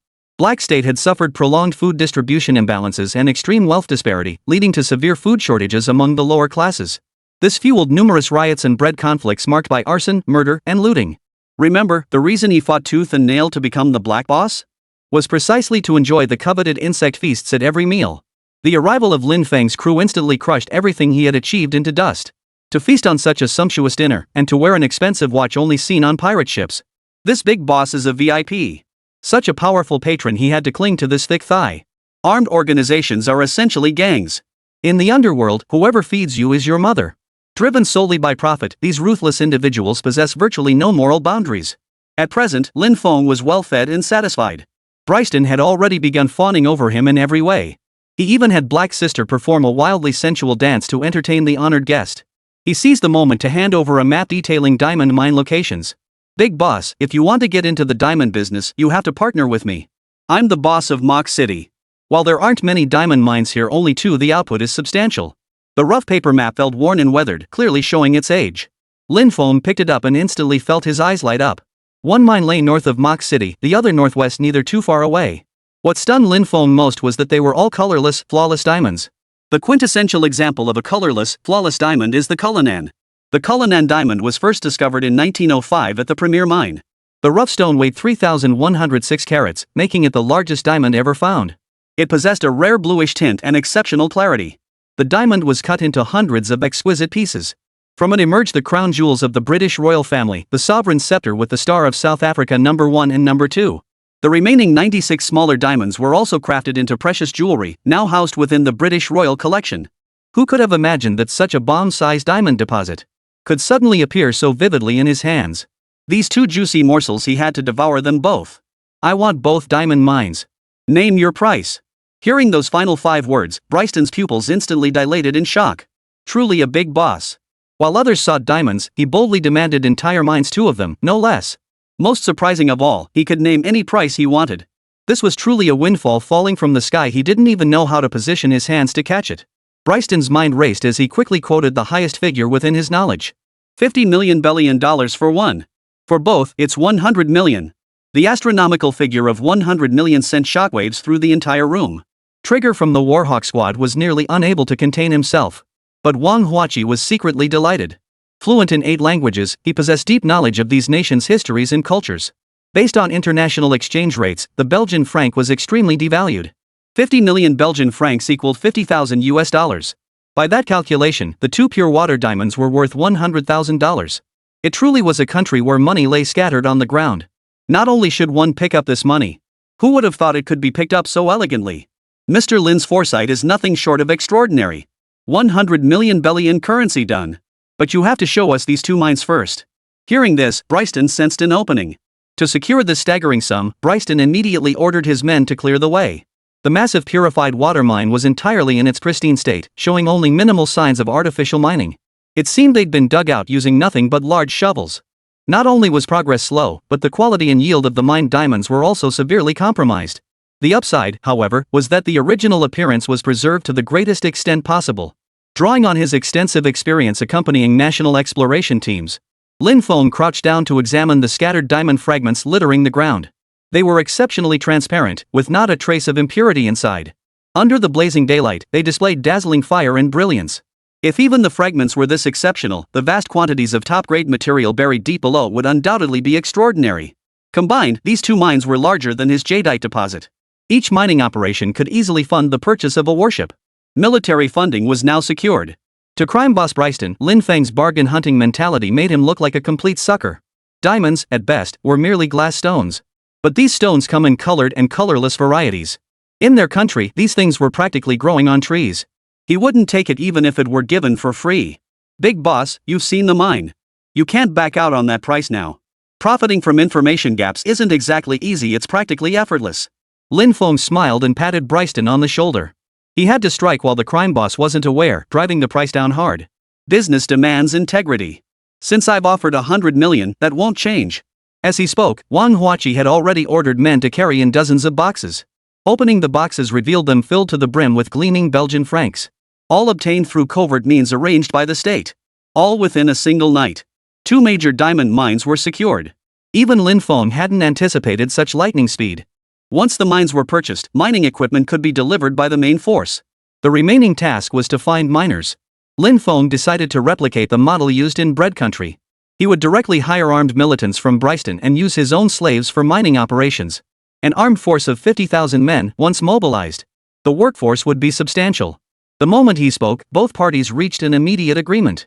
A successful start. Lin Feng's drilling project had secured its first major funding. The main force of the War Eagle Legion stationed on Hong Kong Island, upon receiving the letter, under Hua Ingdong's meticulous arrangements, boarded high-horsepower vessels and set sail toward their destination to provide support. With the overwhelming arrival of the main force, the armed factions in Mok City grew even more timid toward Lin Feng. At least for now, most dared not harbor the slightest defiant thought. Bryston, what other armed groups are there in Billy Nation? What's the situation with their mining operations? After carefully studying the list of armed groups in his hands, Lin Feng intended to probe for Bryston's precise account, seeking more reliable information. After all, this list was obtained in the 21st century. With so many years having passed in between, any changes would be entirely normal. Chapter 107, Absorbing Local Forces, Leading the White-Robed Merchants. Big boss, these 2 diamond mines of mine are the largest in Billy Nation. If you refuse to partner with us on mining, the cost won't be as simple as 100 million. With that, he hoisted a black powder rifle, pointing the muzzle directly at Lin Feng. It seemed this black guy wanted to dominate the market single-handedly. If he approached other families, the money for hiring slaves would be nowhere near as generous as it was now. That was a full million Belgian francs a year. Bryston wouldn't let this go under any circumstances. Once a man tasted such sweetness, pulling back would be excruciatingly painful. Greed only grows more rampant and unchecked.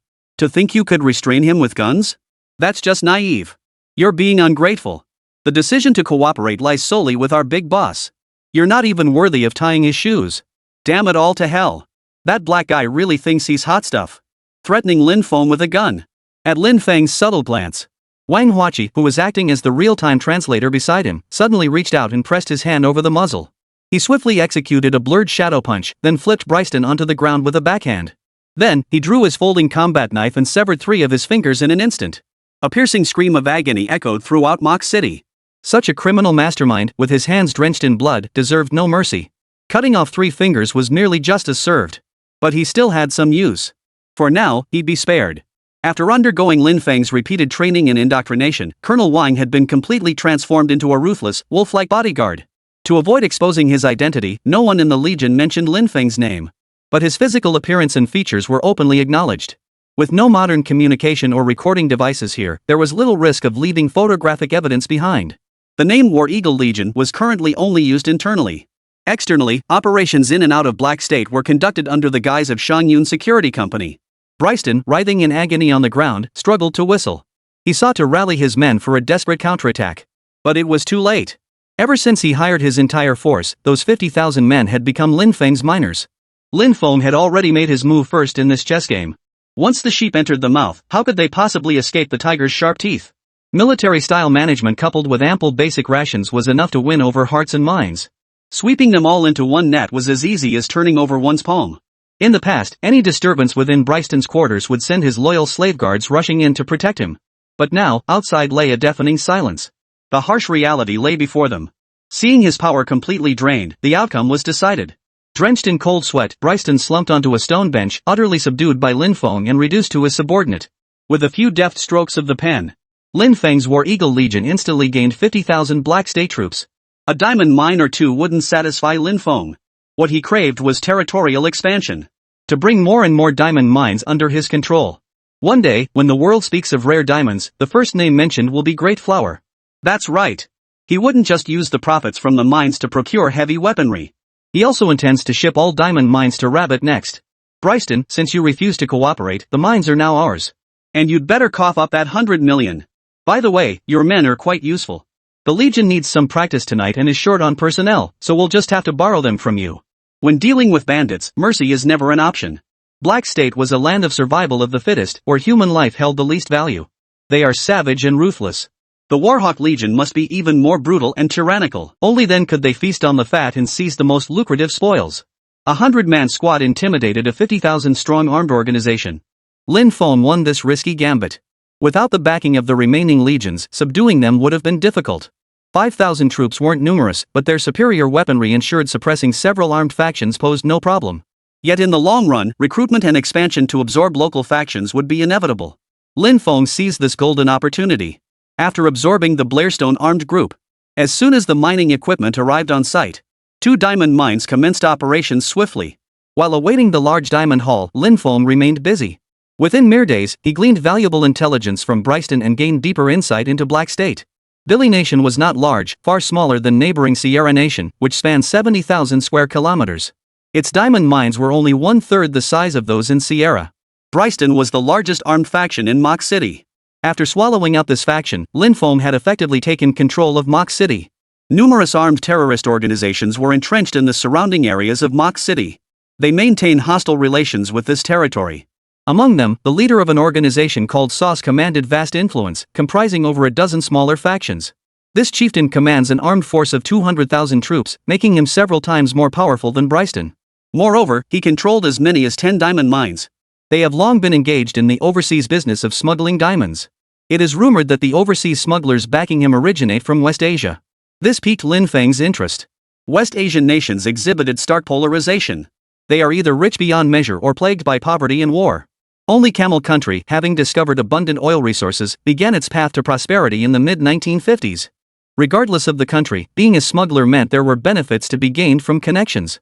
You mean the growth of Sasa's operation is entirely thanks to those West Asians? Exactly. That SAS guy is like the kingpin of Belgium. He's cozying up to those white-robed guys and now he's rolling in it. 3 of Bryston's bandaged fingers still oozed blood. Yet the covetous gleam in his eyes showed no sign of diminishing. Once the white cannon appears, gold flows like water. Judging by this phrase, it was undoubtedly Camel Country. In the 1950s, Camel Country discovered what was then the world's largest offshore oil field. A nation dripping with oil was born. It leapt to become the world's largest oil producer and exporter, signing 50 profit-sharing agreements. Camel Nation has prospered ever since. But now it's January 2050, and the rabbit hasn't even celebrated the Lunar New Year yet. This means Camel Nation's offshore oil reserves remain untapped. This explains why the white-robed merchant entered Black State to smuggle diamonds for resale and profit. Lin Feng's deductions match the current situation point by point. If not now, then when? A super bold idea took shape in Lin Feng's mind. The advanced version of the drill project began to advance. Before the camel awoke, he would employ Sun Tzu's strategies to secure the offshore oil drilling rights. If this plan succeeded, combined with the diamond industry, the sheer volume of wealth pouring in would overwhelm most. Then, forget about arms, he could have the entire world brought to his doorstep. No time to waste. Chapter 108, Besieged by Terrorists, Lin Guosher meets his end. The white-robed men of West Asia, they're just the Camel Nation. These fellows are as bold as they are resourceful. I must go meet them. At the military camp in Mok City, Lin Feng discussed their next move with Wang Huachi. From what you've said, General Lin, it seems these smugglers are quite powerful. We can approach them and see cooperation, no problem at all. But Wang Huachi sliced open a loaf of fragrant rye bread with his military knife, topped it with an Angus beef patty, and handed it to Lin Feng. The SARS organization is far more formidable than Bryston.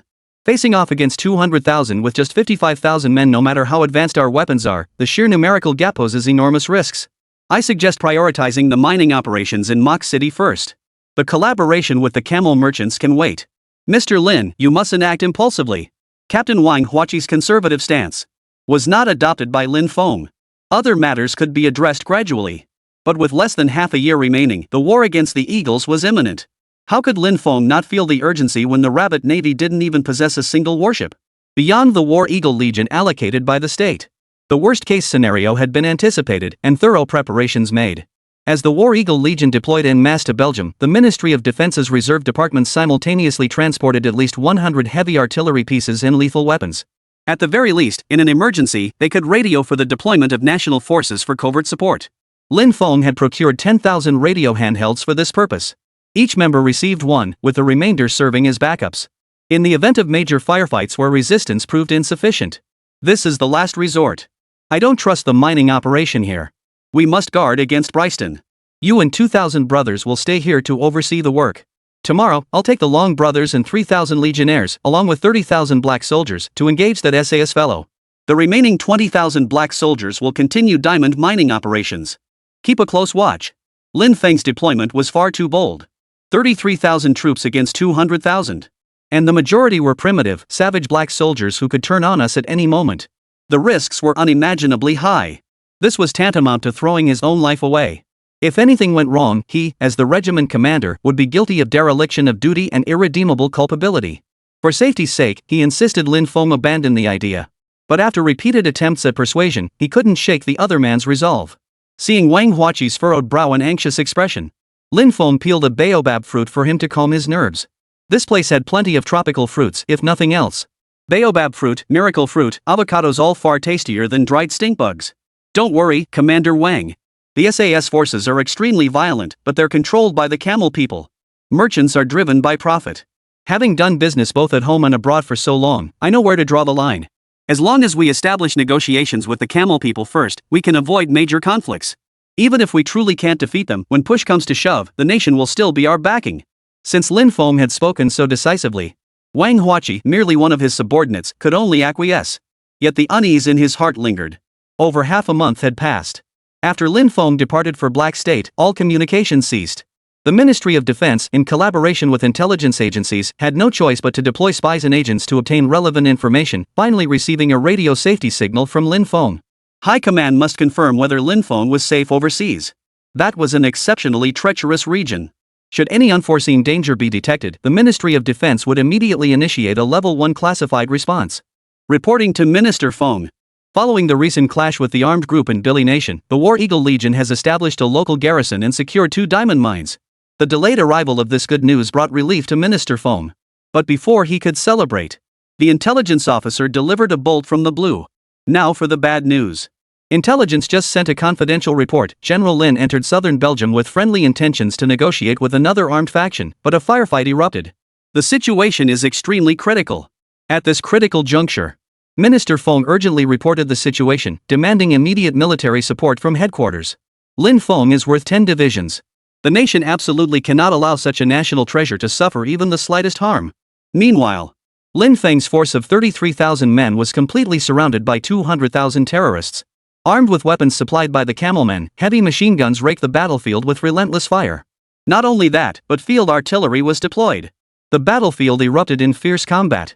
Half of the black soldiers' original combat strength had been wiped out, leaving only 15,000. The Warhawk Legion refused to be outdone, countering with heavy machine gun fire. 30,000 black soldiers formed a human wall, executing evasive hit-and-run tactics. But the firepower suppression was overwhelming. If this continued, they would inevitably be wiped out. General Lin, if we keep this up, the brothers will all be lost here. I recommend immediate phased withdrawal. We can't fight this head-on. Deputy Regiment Commander Jiang Ming used his walkie-talkie to contact Lin Fong, who was directing the battle from the high ground. Hold out 5 more minutes. Fire support is on its way. Lin Feng's piercing gaze fixed on the enemy base platform 20 miles away. On the platform's iron frame, 3 camel traders, their heads wrapped in red and white bandanas, goatees trimmed neatly, were bound hand and foot. The original plan was to meet directly with the camel smugglers to discuss cooperation on the diamond mine. But timing was everything. The moment they entered this territory, chaos erupted. It turned out that the ruthless armed leader, SAS, had grown increasingly greedy. Overnight, he had rebelled against several camel smugglers, intending to kill the donkey after using it to grind the grain. He forced them to hand over all their diamond mining profits. Once he'd stuffed himself to bursting and his forces had swelled, SAS once again welcomed the next victim with the gracious hospitality of a host, initiating an endless cycle of exploitation. This pattern of reneging mid-deal had played out countless times. In Billy country, even the chieftains feared Saz's power. No one could stand against him. Of course, the camel people weren't pushovers either. The moment the two forces clashed, the air thickened with tension. Lin Feng's legion arrived, but before they could even announce their presence, they were swept into the fray. As impending disaster loomed overhead, Lin Feng remained utterly unperturbed. He had his own calculations and confidence. This moment was both a crisis and a tremendous opportunity. The 5-minute defense proved excruciatingly difficult. General Lin's ironclad order was issued. Deputy Commander Jiang must lead the brothers in a full-force resistance, holding out until reinforcements arrived. 3 minutes. 2 minutes. 59 seconds. 33 seconds. Time ticked away, yet the battle raged ever fiercer. Half of the camel riders' 70 to 80,000 troops had already been wiped out. With victory seemingly assured, retreat was now utterly impossible. Deputy Commander Jiang, directing operations on the front lines, hoisted his Type 44 heavy machine gun. The deafening roar of gunfire erupted once more, claiming several more enemy heads as blood splattered across the ground. Chapter 109, Cloudburst bombs wipe out the enemy, scouring the ground to erase traces. Not a single casualty among the 3,000-strong legion. But the newly subjugated black soldiers were now dwindling. With the camel forces now weakened, the enemy forces now directed their full attention toward the War Eagle Legion. At this very moment, Deputy Commander Jiang felt an unprecedented sense of urgency. New brooms sweep clean. Had he just been promoted only to face the devastating annihilation of his entire regiment? Tank after tank was closing in, poised to crush them. Suddenly, several thunderous explosions erupted. In the blink of an eye, 4 or 5 field guns and tanks were destroyed. Howitzers from the sky reinforcements had arrived. Seizing this brief respite, Jiang Ming swiftly led his legion brothers in a rapid retreat. Deputy Regiment Commander Jiang, concentrated fire will cover us immediately. Lead the men to take cover immediately. Ensure the entire force's safety. I, Commander Lin. Once the War Eagle Legion reached the safe zone, the howitzers swiftly unleashed hundreds of rounds in a precise, lethal counterattack. Dispatch additional forces increased by another 100,000. Bryston's intelligence was clearly lagging. Saz's forces actually numbered 300,000. Blinded by overconfidence, Saz gazed down with contemptuous disdain. Surrounded by his inner circle, he climbed atop a tank to personally command the battle. Amidst the hail of artillery fire, Saz's enemy forces dispatched additional troops. With 300,000 troops mobilized en masse, a protracted stalemate was inevitable. Better to settle this once and for all. The pace was too slow. Lin Feng resolved to fight a quick battle. Emergency evasion. All forces regroup and fall back behind the high ground to the southwest. Receiving Lin Feng's order, Deputy Regiment Commander Jiang gripped his walkie-talkie and immediately deployed his forces. At that very moment, the perfect opportunity for rescue presented itself. Dispatch a small elite team to rescue the 3 camel merchants. The order was given. Within minutes, braving the barrage of fire, 3 white-robed figures bound tightly to an iron frame were brought before Lin Feng. There was no time to determine friend or foe. The terrified camel merchants were treated with courtesy and their bonds loosened. Lin Feng ordered 3 pairs of binoculars to be handed to them so they could observe the battle. The hospitality of our host, Sussy, is utterly unacceptable.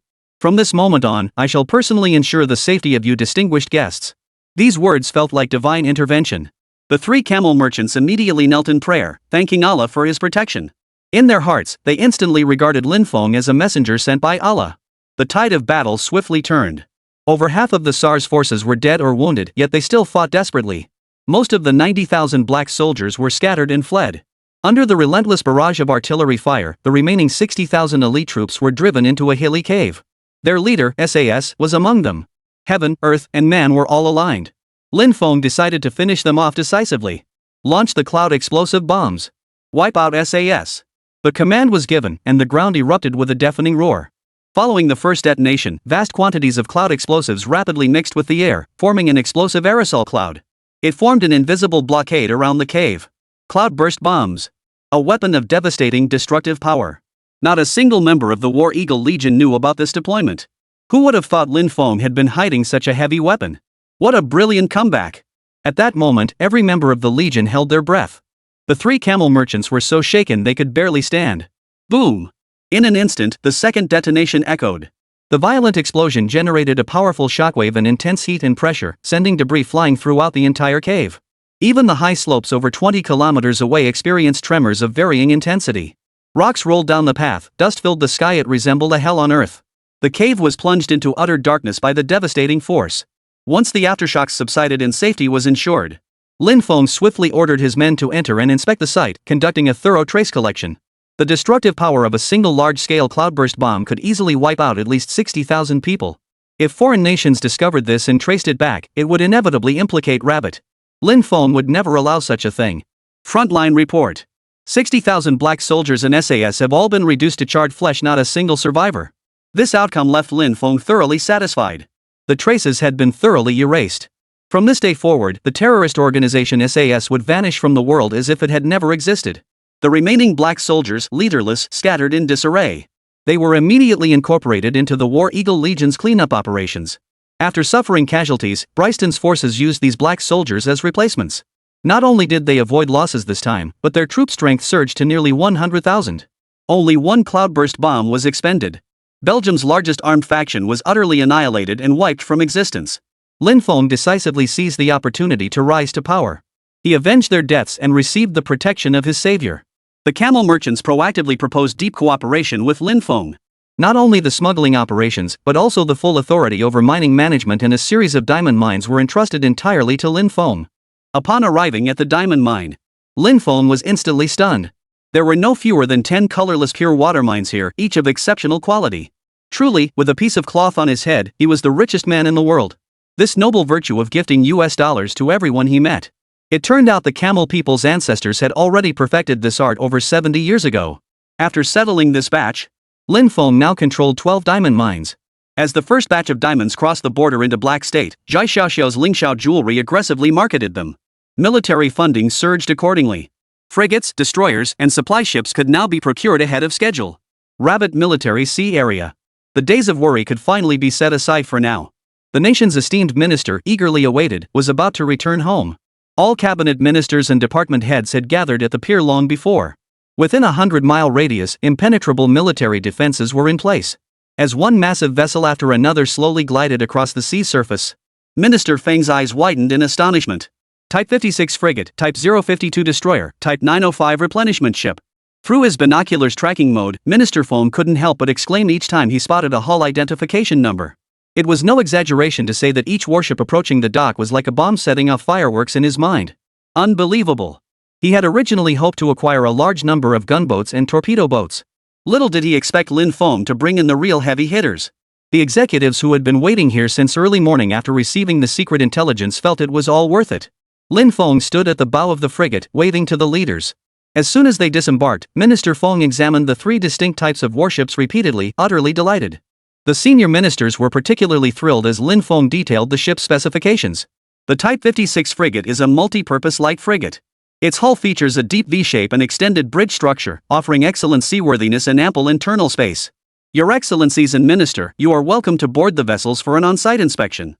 In the past, when visiting maritime military equipment in the Bear Country, without explicit permission, the Rabbit naval officers could only tiptoe and resort to all sorts of tricks to catch glimpses of the ship's interior details. Those painful memories are best forgotten, and the Rabbit's history of hardship is far from limited to this single incident. Now that they have their own, they can freely explore every inch to their heart's content. Who could possibly understand this profound sense of reward after enduring such hardship? Chapter 110, 3 Maritime Heavyweights, A Colossal Shock. The frigate has a full load displacement of approximately 1,300–1,400 tons, a length of 89 meters, a beam of 12 meters, a draft of 4 meters, and a speed of 28–30 knots. For weaponry, it carries one 76mm single-barrel naval gun, two 30mm single-barrel autocannons, one octuple launcher for short-range air defense missiles, and two quadruple launchers for YJ anti-ship missiles. It also possesses anti-submarine capabilities. It is fully equipped with anti-submarine torpedo tubes and an anti-submarine variant of the 6-tube multi-purpose rocket launcher. Not only does it integrate multiple weapon systems, but it also boasts good stealth characteristics and strong electromagnetic compatibility. Its primary missions include maritime patrol and surveillance, fisheries protection and escort duties, as well as independent or coordinated anti-submarine warfare and surface combat operations. Its displacement of 1 to 2,000 tons has already exceeded expectations. Not to mention it's equipped with anti-submarine weapons. Compared to the outdated torpedo boats previously used by the Rabbit Navy, it's in an entirely different class. One operates underground, the other soars above. After touring the Type 56 frigate, the group boarded the Type 052 destroyer under Lin Feng's guidance. This vessel was more than twice the size of the frigate they had just seen. It radiated an overwhelming sense of pressure and towering dominance. Lin Feng took particular care to highlight its formidable capabilities. The colossal vessel had a full load displacement of 6,500 tons. Merely hearing this figure caused the ministers to draw in sharp breaths. Elder Nye even braced himself against the railing to steady his feet. Such immense displacement wasn't just staggering, it was utterly mind-boggling. Minister Feng immediately summoned top experts from the Military Weapons or D Department to conduct on-site data recording. This laid the groundwork for future warship development. During the in-depth tour, Lin Feng provided detailed explanations covering multiple aspects: stealth design, advanced radar systems, air defense firepower, weapon configurations, and propulsion systems. With each new technical term, the senior officials couldn't help but get goosebumps. For battle-hardened veterans like them, the threshold for triggering an adrenaline rush was exceptionally high. Yet this destroyer tangibly conveyed the unique aura of a future naval superpower in maritime warfare. Advanced phased array radar. 8 anti-aircraft missile launchers pushed defensive firepower to its peak. Subsonic anti-ship cruise missiles, 100mm naval guns, plus 2 730 naval gun mounts. It also features 2 triple-tube torpedo launchers and multiple rocket launchers. Its stern helicopter platform can carry 1 military helicopter. Powered by 2 gas turbines and 2 diesel engines, achieving a maximum cruising speed of 8,300 kilometers. Its outstanding specifications are truly impressive. This is truly an outstanding air defense warship. Comrade Lin, today's surprises have come on so strong, even I'm a bit overwhelmed. Old Nye offered unprecedented praise. The ministers exchanged knowing smiles, their vibrant spirits speaking volumes. Bringing just 3 warships this time still feels a bit insufficient. To put it bluntly, our Rabbit Navy deserves the most advanced warships, at least 10,000 of them. 10,000 vessels is Lin Feng's tentative target. As the massive profits from mining returned in ever greater quantities, sales of jade, gemstones, gold, and even luxury goods in the national style will surge to new heights. Once capital flows are fully recovered. Before the war against the Eagle, 10,000 ships would merely be the baseline. If possible, Lin Feng aimed to deploy warships in formation to patrol the 5 permanent seats, forcing the Rabbit Nation to break protocol and secure a 6th permanent seat, thereby outshining the Eagle. Such a notion was beyond the Grand Counselor's wildest dreams. Only the young, fearless as newborn calves, dared to dream. It wasn't that they lacked courage or had narrow minds. Rather, securing a mere dozen ships in the future would already be a colossal windfall for Lin Feng. How could they dare to hope for more? 10,000 warships? That was simply unrealistic. Lin Feng knew the consequences of making grand promises; they might come back to bite him later. Before this, he dared not boast, fearing the boomerang might come back to hit him. But now, he was brimming with confidence. Shuttling between the 2 worlds, he could easily become a spacetime arms dealer. In the days ahead, he could feast on the profits from arms deals. His first client was Camel Kingdom, a nation overflowing with wealth yet lacking in military defenses. The 3 white-robed merchants he rescued were all members of the Camel Kingdom's royal family. Most astonishingly, his sudden intervention to wipe out the SAS organization had led them to declare him a true messenger of Allah, a belief they held without doubt. Any strategic deployment proposed by the messenger of Allah once conveyed to the camel chieftain. Given their level of devotion, there was a 99% chance it would sway their decisions. The lucrative offshore oil market must be divided. Arms trading operations must also be conducted through him. Given Camel Nation's generous spirit of lavish spending, achieving these goals would pose no difficulty. These 3 warships are all national treasures independently developed by Rabbit in the future. To clear Rabbit's inventory and supply military assets, Lin Feng spared no effort. He secretly recruited a large number of top-tier hackers in the industry by offering them ultra-high salaries of 10 million each. He established a tech information company named Sky Dome. Following the establishment of Sky Technology, Lin Feng swiftly implemented high-level encryption on his personal information. All traces of suspicious arms trade records previously linked to him online or through offshore companies were systematically erased. With the collaboration of the elite hacker team, he developed a comprehensive early warning and anti-tracking system. This allowed him to conduct transactions with China State Shipbuilding Corporation without worry. After harvesting several waves of diamond mines and earning substantial profits through Zhai Xiaoxiao, he contacted the State Shipbuilding Heavy Industry Group through special channels. This time, he used the identity of Muhammad, a citizen of Camel Country. He was one of the 3 camel smugglers from Belgium. All 3 hailed from the royal family, whose vast ranks encompassed varying levels of status. They belonged to the lowest tier, receiving a monthly stipend of only $900. This was precisely why they took the risk of engaging in smuggling. Regardless of rank, however, being part of the authentic royal family afforded considerable leeway. Using hacking techniques, they optimized and altered Muhammad's identity and age to create a near-perfect forgery, allowing him to slip through undetected. Upon learning he was a well-funded member of the Camel royal family, after repeated verification, the State Shipbuilding Corporation sold him 3 warships through official channels and opened an exclusive route to transport them to Camel Port. The rest of the process went smoothly. This is an ocean-going comprehensive supply ship, while those 2 are fuel and water supply stations and dry goods supply stations. Though not combat vessels, the sheer scale of the supply ships astonished the senior officials once more. With a full load displacement of 21,740 tons and a design speed exceeding 18 knots, its robust ocean-going capabilities allowed for continuous navigation over 18,000 nautical miles, with endurance spanning 90 days and nights. It could safely navigate under force 12 wind conditions regardless of cargo load. A helicopter landing pad at the stern enables vertical resupply operations. Comrade Lin has thought this through thoroughly. 3 warships deployed so swiftly have rapidly addressed the shortage in naval strength. With the warships secured, the corresponding naval fleet support must follow suit. Chapter 111, Warships commissioned, Golden Group established. Immediately thereafter, the Ministry of Defense issued its naval deployment order. Commanders and executive officers began to be assigned to all vessels. Departments for navigation, weapons, communications, electromechanical systems, and logistics were simultaneously established. A single warship requires a complete suite of systems. Not a single one could be missing. With naval equipment reaching a new level, Lin Feng turned his attention to Qilu Gold Group. This exclusive enterprise was founded specifically for the Golden Virgin Mine. As a newly developed mining area, gold extraction yields were astonishing. Over 5,400 metric tons of gold ore were mined daily on average, yielding 800 tons of gold per ton of ore. Mining is merely the initial processing stage. Refining is the critical step. Only through processes such as crushing, grinding, flotation, and smelting can high-purity gold bars be obtained. The primary methods for refining gold ore include cyanidation, flotation, and gravity separation. The former is suitable for low-grade gold ore. The latter is suitable for ores containing coarse-grained gold. Qilu Gold Mine contains gold sulfide ore, making flotation the more suitable method. During flotation, froth agents separate gold from other minerals. The resulting gold concentrate undergoes smelting and refining to ultimately produce pure gold. Pursuing a pure sales route, gold can be sold to major buyers such as companies, factories, and jewelers with industrial demand. Beyond this, further processing is possible. Deep processing enhances the added value of gold. Gold can be processed into higher value products such as gold jewelry, gold coins, and gold bars. Besides gold, gold mines also contain other valuable minerals that shouldn't be wasted. These include significant quantities of silver, copper, lead, zinc, and others, all of which should be utilized. This also boosts the overall economic efficiency of the mine. This gold mine belongs entirely to Lin Feng. He can make any plans he wishes and receive full support from the National Resources Department. Lin Feng bears only the cost expenditures. The state handles everything else: mine management, staffing arrangements, financial accounting, and/or analysis. This spared Lin Feng considerable hassle. Gold sales were the main focus. With Lin Feng's extensive connections, the state did not intervene, leaving him free to arrange matters independently. Domestically, however, there were few viable channels, and gold prices in this era weren't particularly high, leaving limited profit margins. For gold deep processing, Lin Feng lacked the necessary equipment and manpower. Ironically, in the old era, the people possessed a craftsman's spirit. This segment of the industry could be entirely entrusted to the state.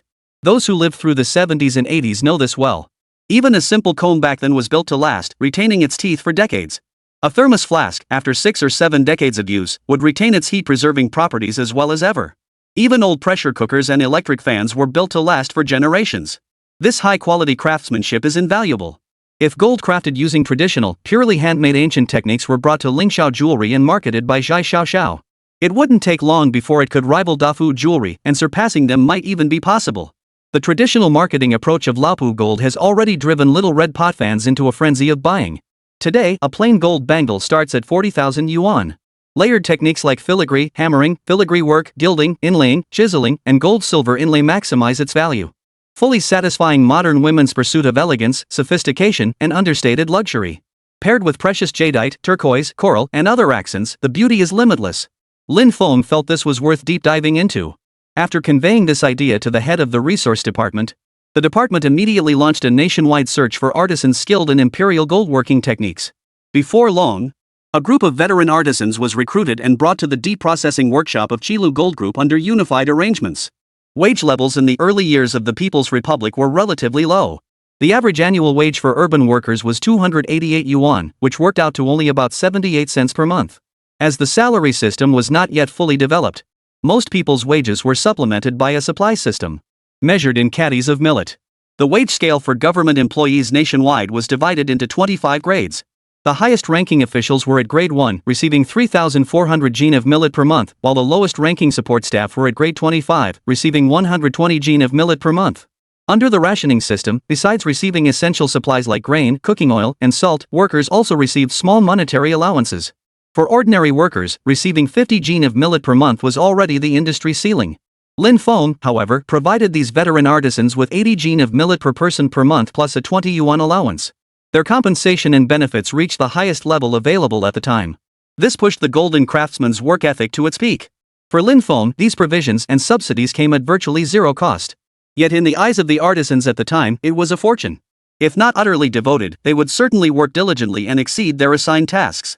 Following the same formula, wage levels at his Maifeng food base, daily chemical factory, milk powder plant, and contract manufacturing facilities had to be raised accordingly. Only then could he attract a large workforce. Through his own efforts, he raised national income, ensuring the first wave of factory workers had enough to eat and wear, supporting their families. With no worries about their families, they could devote themselves fully to production. This time, he brought only the 3 Long brothers for protection, leaving the entire War Eagle Legion stationed in Black State, Belgium. Once the factory was fully settled, after departing for Black State, it was uncertain how long it would be before he could return. He would also need to make another trip to the 21st century. Though he could feign deep sleep in Black State to traverse the dual portals and play the time master game, the Long brothers maintained a 24-hour watch. If discovered, it would be extremely dangerous.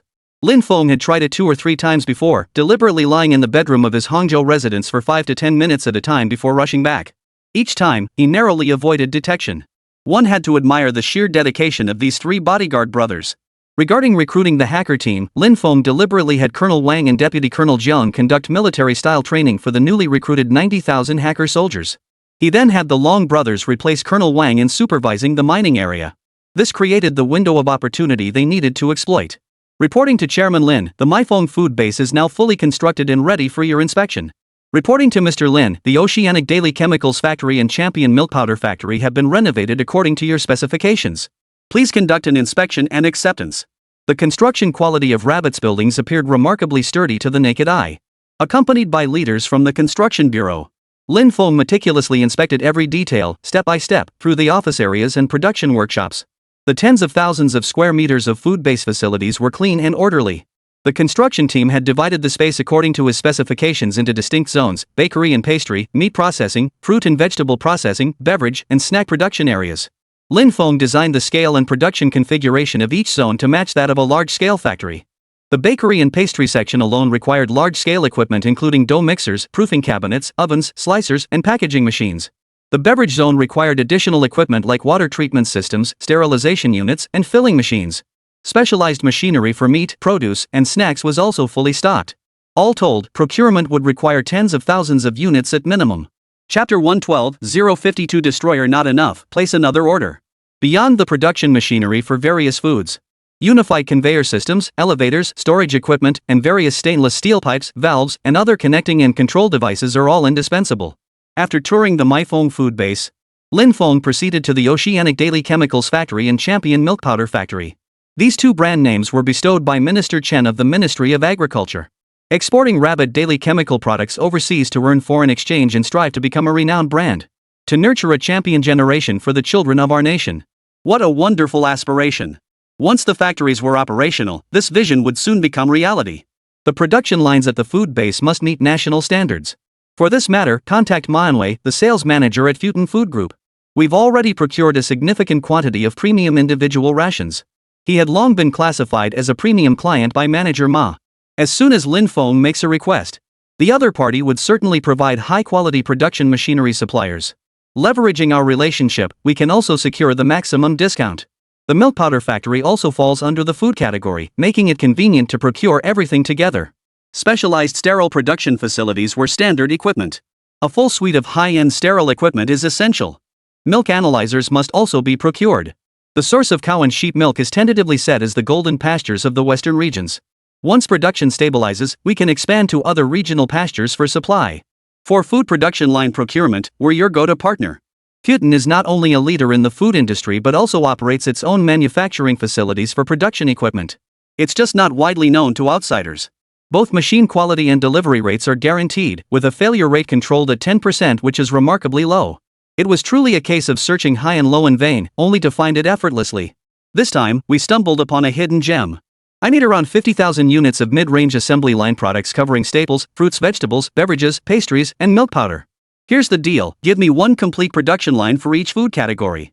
This bulk buyer stockpiling individual rations was actually looking to get into the food industry. Not surprising, really food is the foundation of life. Though the market is saturated, profit margins still exist. What is strange is that his food line is a bit too extensive. It's broader than even major conglomerates like Futon. Even the industry leader, Master Kong Instant Noodles, with a market cap of 6.5 billion, only operates 158 production lines. For a sole proprietor, this scale is staggering. Combining 50,000 machines? That's easily 500 production lines.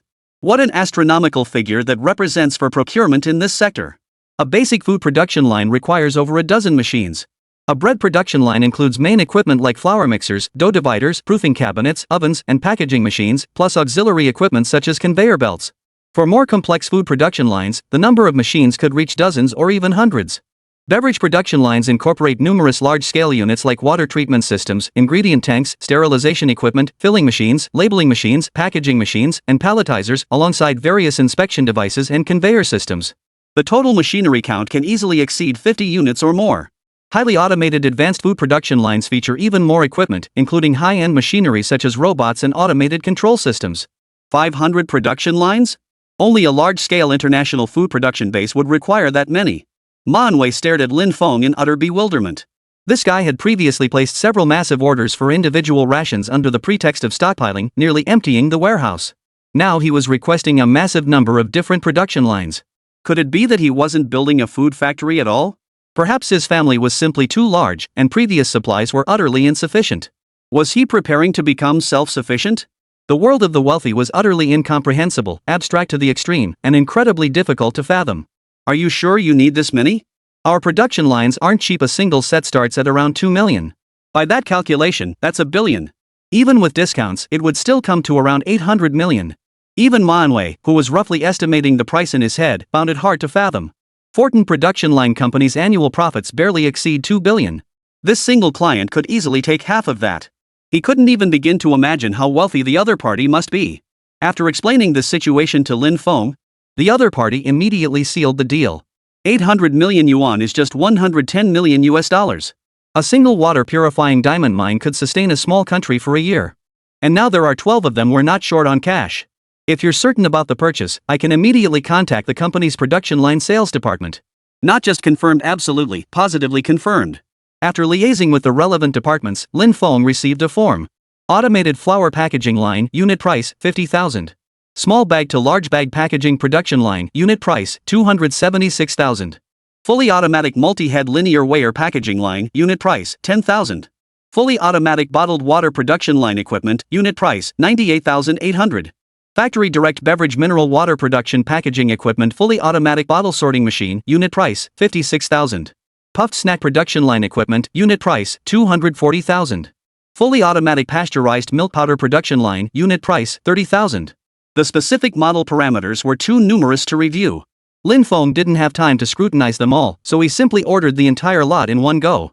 The 30,000 square meter global class contract manufacturing plant in the eastern suburbs had just reached its structural completion but remained unfinished. He'd figure out a solution with Huayingdong when the time came. He had extensive connections and wide avenues. Basic equipment production lines like these weren't classified as state secrets. Combined with the production lines needed for the daily chemical factory, he could handle all the arrangements, just import them from overseas. 2 days later, in the office of the Security Bureau Director in the capital. Reporting to Director Li, the mysterious gold badge client of Huacheng Military Industries has recently repurchased 800 J-7 fighters and placed an additional order for 100 Y-5 transport aircraft. Payment terms remain as generous as before. Separately, China State Shipbuilding Corporation has reported an unusual situation. A sudden order from Camel Country arrived days ago, placed by a royal family member named Muhammad.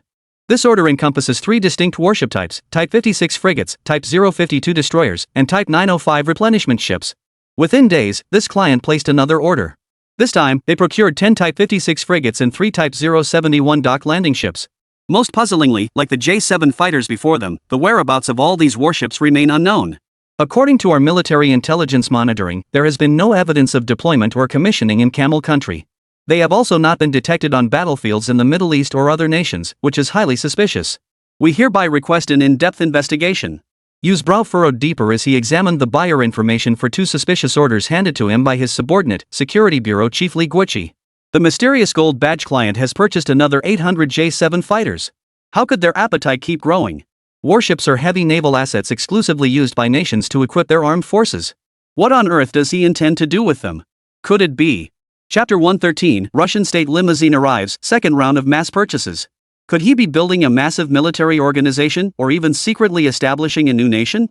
Order details reveal this mysterious buyer spared no expense in procuring 100 Y-5 transport aircraft, showcasing immense wealth and power. The Y-5 transport aircraft is a multi-purpose, single-engine, biplane transport aircraft reverse-engineered and produced domestically in the 1950s. Though an older model, it boasts excellent performance and versatile applications. It can be used for agricultural operations, short-haul transport, military parachute training, aerial photography, and aerial surveying. It stands as a milestone in China's aviation industry history. The fact that this mysterious gold badge customer chose the Y-5 demonstrates remarkable foresight. As for that Muhammad merchant, given the close trade ties between Rabbit and Camel, royal procurement of warships was hardly unusual. During the 1980s, the Middle East was in turmoil, and Camel Nation faced security threats. With its own military capabilities too weak to independently develop and produce advanced missiles, the Camel Nation's request to purchase arms from the Bear Nation was flatly rejected. Thus, they hoped the Rabbit would extend an olive branch and sell Dongfeng 3 medium-range ballistic missiles. At that time, the Rabbit had recently embarked on reform and opening up, requiring funds for various construction projects. The Camel Nation was quite wealthy, and after careful consideration, the Rabbit's leadership agreed to the request. This historic arms deal became widely recounted by later generations. The Rabbit military held up one finger to indicate a price of $10 million per missile. But the Camel side misunderstood it as only $100 million per missile, thinking it was incredibly cheap, and excitedly accepted the offer. Ultimately, Camel purchased 35 Dongfeng 3 missiles at $100 million each, totaling $3.5 billion. They also assisted in establishing missile storage and launch facilities. Recalling these archived events, Li Guoqi sighed deeply. The Rabbit's present achievements were hard-won and must never be threatened by any organization or nation harboring unlawful intentions. Nowadays, arms purchases between nations are commonplace. Camel royal merchants engage in even more frequent transactions.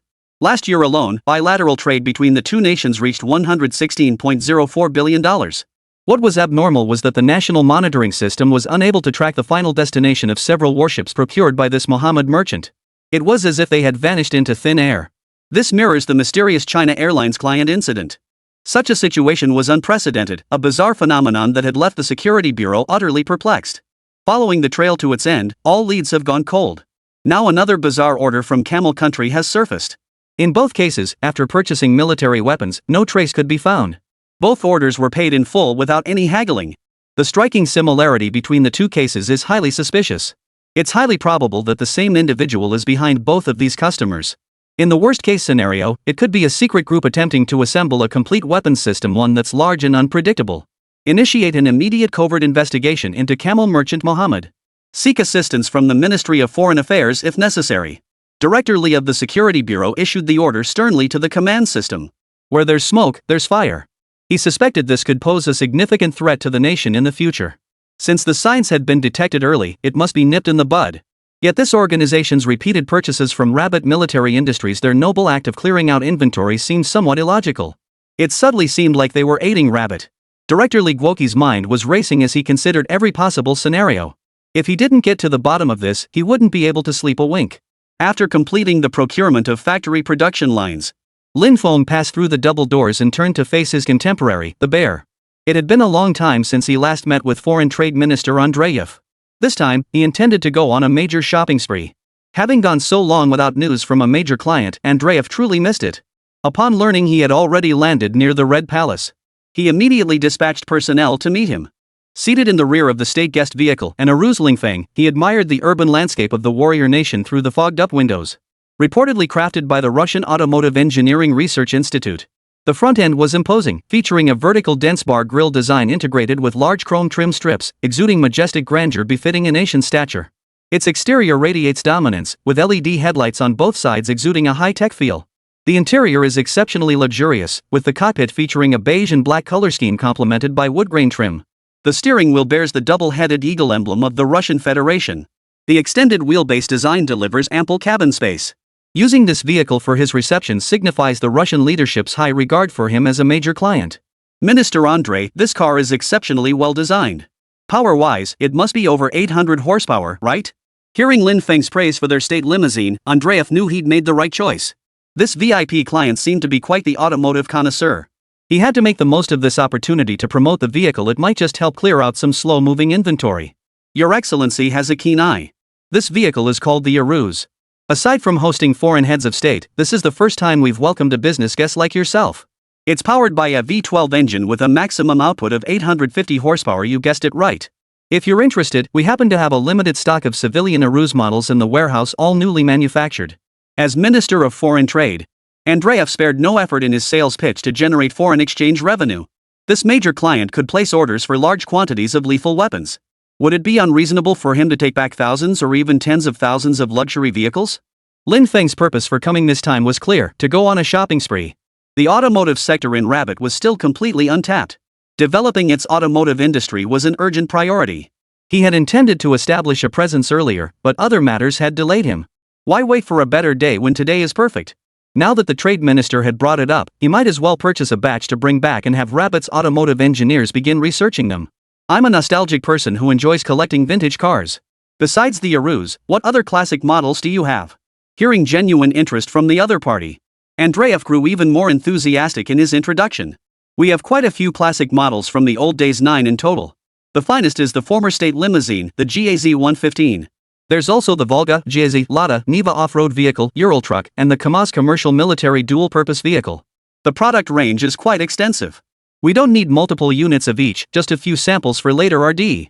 No need for large quantities, just a few samples for later RD. He certainly didn't want the country flooded with knockoffs of old Soviet-era cars. According to his vision for national strength, driving BMWs, Mercedes, and Audis should be the baseline for ordinary folks. Every household should have at least 3 or 4 cars. Porsches and Ferraris would be commonplace too. With a bit of savings, people could afford Bentleys, Lincolns, or Rolls-Royces. By then, there'd be no need for Les Chejuan's Porsche Bentley hybrids. Chapter 114, 10 Aruz, 30,000 firearms. 10 Aruz state guest models, plus 10 each of the other 9 older models. Among these, the Aruz is the most valuable. Base models start at $420,000, while top-of-the-line versions reach $850,000. No matter what, this esteemed client deserved the fullest configuration. That comes to $8.5 million for 10 Aruz vehicles. The other older models are already discontinued, priced below average, and essentially worthless, like buying 10 and getting 9 for free.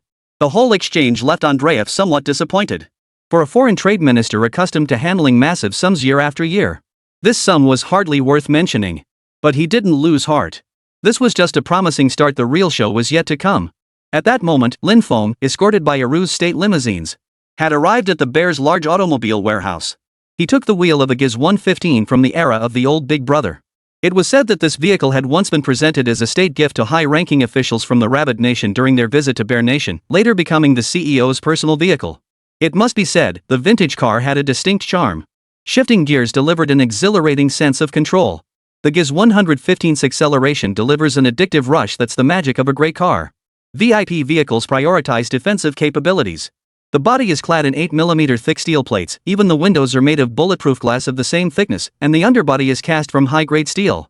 Not only can it withstand gunfire, but it also effectively defends against attacks like landmines and bombs. There's only one drawback. The interior lacks air conditioning, as the harsh climate of the warrior nation typically eliminates the need for cooling. Another interesting point. In accordance with the ideological principle that socialism cannot reverse course, this vehicle lacks rear-view mirrors. It seems you're quite satisfied with our vehicle. This is the GIZ 115, the armored version of the GIZ 110 luxury sedan. Seeing Lin Feng test driving it with keen interest, Andreev beside him began his introduction. Beyond ballistic protection and security features, the vehicle itself weighs 7.5 tons, ensuring exceptional safety. Within the standard-equipped, expansive test drive grounds, previously reserved exclusively for high-ranking officials under strict secrecy, this opening for Lin Feng was an exception. After all, the current environment was harsh, with domestic economic instability. Selling a batch of vehicles would also benefit the Bear. The vehicle's performance remains excellent, especially the KAMAZ dual-purpose commercial military vehicle. I'm very satisfied.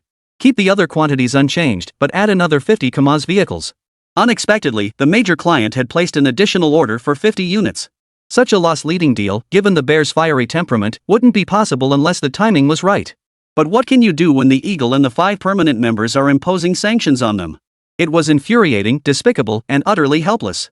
Even the Emperor himself must bow to the demands of money. Only through initial investment can one reap substantial rewards. This was one of Andrei's deeply held convictions. Lin Feng knew he'd scored another major bargain this time. He slammed on the brakes, pulled the handbrake, rested his hand on the steering wheel, and turned to the passenger seat. Minister Andreev, those cloudburst bombs from last time were excellent. They worked perfectly. Same as before, let's bring some old-school weapons this time. Large-caliber cannon howitzers, preferably 100mm or larger, in self-propelled howitzers. We'll also need some heavy anti-aircraft machine guns. That's all for now. The models Lin Feng requested were all best-selling firearms and artillery types from back in the day. The major client began placing his order. Andreev's curiosity was piqued to the extreme. This man's background was even more formidable than he had imagined. They actually evaded international sanctions and deployed cloudburst bombs. And every time they demand old-school weapons, but each one represents the most advanced configuration the Russians had back then. Fluent in Russian, coupled with his mysterious sunglasses and trenchcoat attire. Even as the Minister of Foreign Trade, he found the man utterly baffling. Thoughts surged through his mind, leaving him inexplicably dazed. Minister Andrei, any questions? Of course not. We have no shortage of weaponry. You've purchased from us before. The quality and firepower are unmatched by any other nation. Large-caliber cannon howitzers, anti-aircraft machine guns, they had as many as they wanted. But Lin Feng wanted more than that. Rabbit currently placed no limits on its capacity for military supplies. When opportunity arose, more was always better. He returned to the firearms section of the military secret warehouse. At a glance, neatly stacked firearms and artillery piled up to the warehouse ceiling. Even during the conflict with Irmao, the military reserves remained this robust. One couldn't help but admire the Bear's production capacity. Lin Feng packed up 20,000 D-21 cannon howitzers, 5,000 Peony self-propelled howitzers, and 5,000 ZPU 14.5mm anti-aircraft machine guns. The D-21 howitzer was developed in the 1950s. It served in multiple artillery battalions across the Soviet Union and was exported to at least 13 countries. With excellent quality control and massive stockpiles, it offered absolute firepower. It features responsive fire control, a maximum range of 17,230 meters, a muzzle velocity of 600 meters per second, and a standard ammunition load of 60 rounds. It's a cannon you can't go wrong with, even if chosen blindly. The Peony self-propelled howitzer is another large-caliber howitzer. Developed in the 1970s, approximately 1,000 units were produced. While its stockpile is far smaller than the former, it compensates with its large caliber, featuring a 59 caliber 203mm main gun. It achieves a maximum muzzle velocity of 960 meters per second. When firing high-explosive shells, its maximum range is 37,500 meters. When firing rocket-assisted projectiles, its maximum range extends to 47,500 meters. Beyond significantly enhancing long-range firepower, it also possesses the capability to fire tactical nuclear shells. Its participation in multiple major regional conflicts after entering service speaks volumes. Anti-aircraft machine guns, compared to anti-aircraft artillery, have relatively weaker firepower and are primarily designed for low-altitude engagements. However, they offer flexible deployment, capable of being carried by individual soldiers or mounted on platforms such as vehicles and naval vessels. Their lightweight design facilitates rapid relocation to adapt to diverse operational environments. In air defense operations, anti-aircraft machine guns play a supplementary and auxiliary role. They are indispensable for building a multi-layered air defense system. Moreover, mounting howitzers and anti-aircraft machine guns on warships allows for versatile firepower, one weapon serving multiple purposes. That's pretty neat. At this point, Andreev immediately instructed his secretary to begin calculating the price. True to form for a major client, the order volume was nothing short of generous. These howitzers and anti-aircraft machine guns were surplus stock, long since retired from the Russian military, the most obsolete of obsolete models. Their price was far below market value, a real bargain. The large-caliber cannon howitzers were the most expensive, but during World War II. Pre-World War II howitzers commanded a minimum of $1 million each, whereas now they could be acquired for just $300,000. The same goes for the anti-aircraft machine guns. $50,000 each is the absolute ceiling. However, the sheer volume of these items can still drive up the total price. Following approval from higher-ups, the deal was finalized at a friendly price. Andreev ultimately quoted a price of $58 million. Lin Feng readily agreed. Paying $58 million for 30,000 artillery pieces and firearms was a bargain. If he had hesitated to purchase Russian firearms initially, it was due to concerns over international speculation. But now, with sufficient backing, Lin Feng no longer feared such things. Even if someone deliberately sought to provoke trouble. With comprehensive development and revitalized strength, the rabbit could absolutely stand tall and fearless. Chapter 115, Minister of Economy's Hospitality, Dinner at the Polygonal Palace. Besides, having come all this way, it would be a shame not to take advantage of Minister Andrei's hospitality. I'll take 5,000 AK-47s. When they reached the section storing AK-47 assault rifles. Compared to Hamid's knockoff AK-47s, these were the genuine article. Lin Feng felt compelled to pay homage to the classic. 5,000 wasn't excessive, just enough for a little indulgence. It must be said, knockoffs might offer better value for money, but when it comes to the intricate details of firearm design, the original version still reigns supreme. Lin Feng picked up an AK-47 with one hand and gave it a proper test. He then opened the gun storage box on the right, unboxed a crate of PPSH submachine guns, and began test firing them. He indulged his craving for chambering rounds and pulling the trigger. His fluid handling and flawless accuracy made Andreev almost believe he was a mercenary leader. PPSH submachine guns, PTRS anti-tank rifles, SKS-45 semi-automatic rifles, PTRD-41 anti-tank rifles, 2,000 of each. Add them all to the purchase list. Buying weapons like they were cabbages and radishes, he'd never seen anything like it. This client's order volume was far more aggressive than the first time. Even Andreev was taken aback. By now, the secretary's first sheet of military supplies was nearly filled, and she turned to the second page. With firearms nearly covered, it was time to move on to naval artillery. First, 500 ship-mounted anti-aircraft guns, all of them, whether twin-mounted or quad-mounted. Special ammunition like flares, signal shells, and smoke shells start with a dozen. Traditional depth charges and conventional anti-ship shells were essential. Short, medium, and long-range anti-aircraft shells were indispensable. High-explosive shells, armor-piercing shells, and rocket-assisted extended-range shells for naval ground attacks have low stock levels. But that didn't stop Lin Feng from adding a total of 2,000 rounds to the shopping cart. The blonde-haired, blue-eyed secretary filled 3 large sheets with the list. When she looked at Minister Andrei with astonished eyes, beads of sweat formed on his forehead. This relentless buying spree was making them a little nervous. Money was being made. But could national security be compromised through him? This guy's arms procurement volume had already surpassed the 100,000 mark. At this rate, he was definitely sourcing from more than just their bear-shaped country. Andreev ran through the scenarios in his mind. This volume of arms would be more than sufficient to establish an organization, even surpassing the military capabilities of some peripheral small nations. The thought sent a chill down his spine. Andreev gazed at the settlement statement showing a staggering total of $380 million. The gloom in his heart instantly dissipated. The bear was a combat-ready superpower under the leadership of the great emperor. It was once allied with the rabbits to defeat the eagles in the Peninsula campaign. Even the current rabbit had to give them some face. The entire nation was primed for conflict at the slightest provocation. Even if an enemy nation were to form an attack using their own weapons, they would be utterly crushed. This is the confidence of a Russian minister. As long as there's profit to be made, they'll sell. Solving the economic crisis is paramount now, everything else is a simple secondary issue. Your power is truly formidable. However, before paying the deposit for this shipment of arms, we require settlement of the outstanding balance from the previous transaction. Lin Feng nearly forgot about this detail. His hand, poised to click pay full amount, instantly dropped. Rest assured, Minister Andre.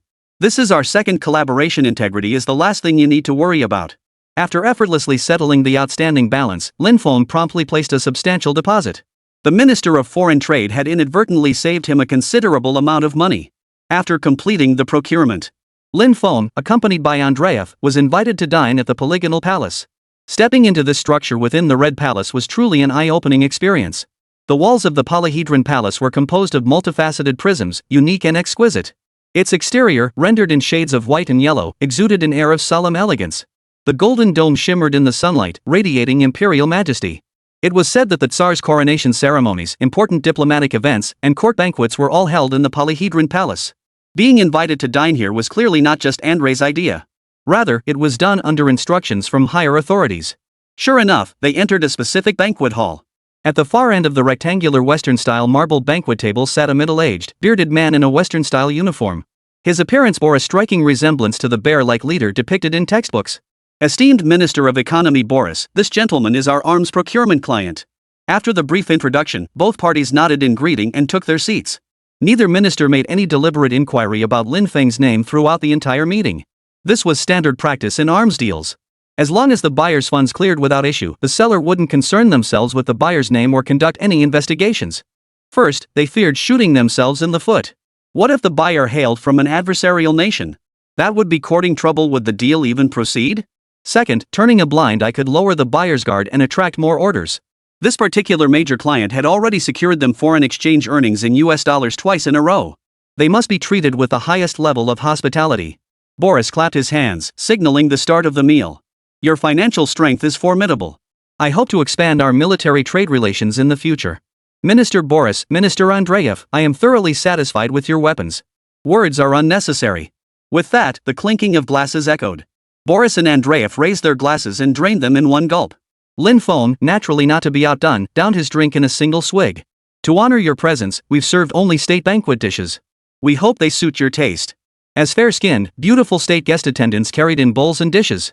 The lavish Western-style table was laden with exquisite, high-end dishes. Karelian frogfish with fresh cucumber salad, black truffle king crab balls, stewed duck borscht, beef brisket with smoked mashed potatoes, citrus sorbet, raspberry mousse. This state banquet menu perfectly suited Lin Feng's taste. After a round of toasts and exchanges of cups, this procurement trip was drawing to a close. The weapons would be delivered punctually at the agreed time and location.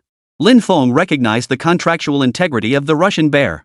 Nevertheless, he took a batch of firearms with him ahead of schedule. After all, he was about to return to Black State.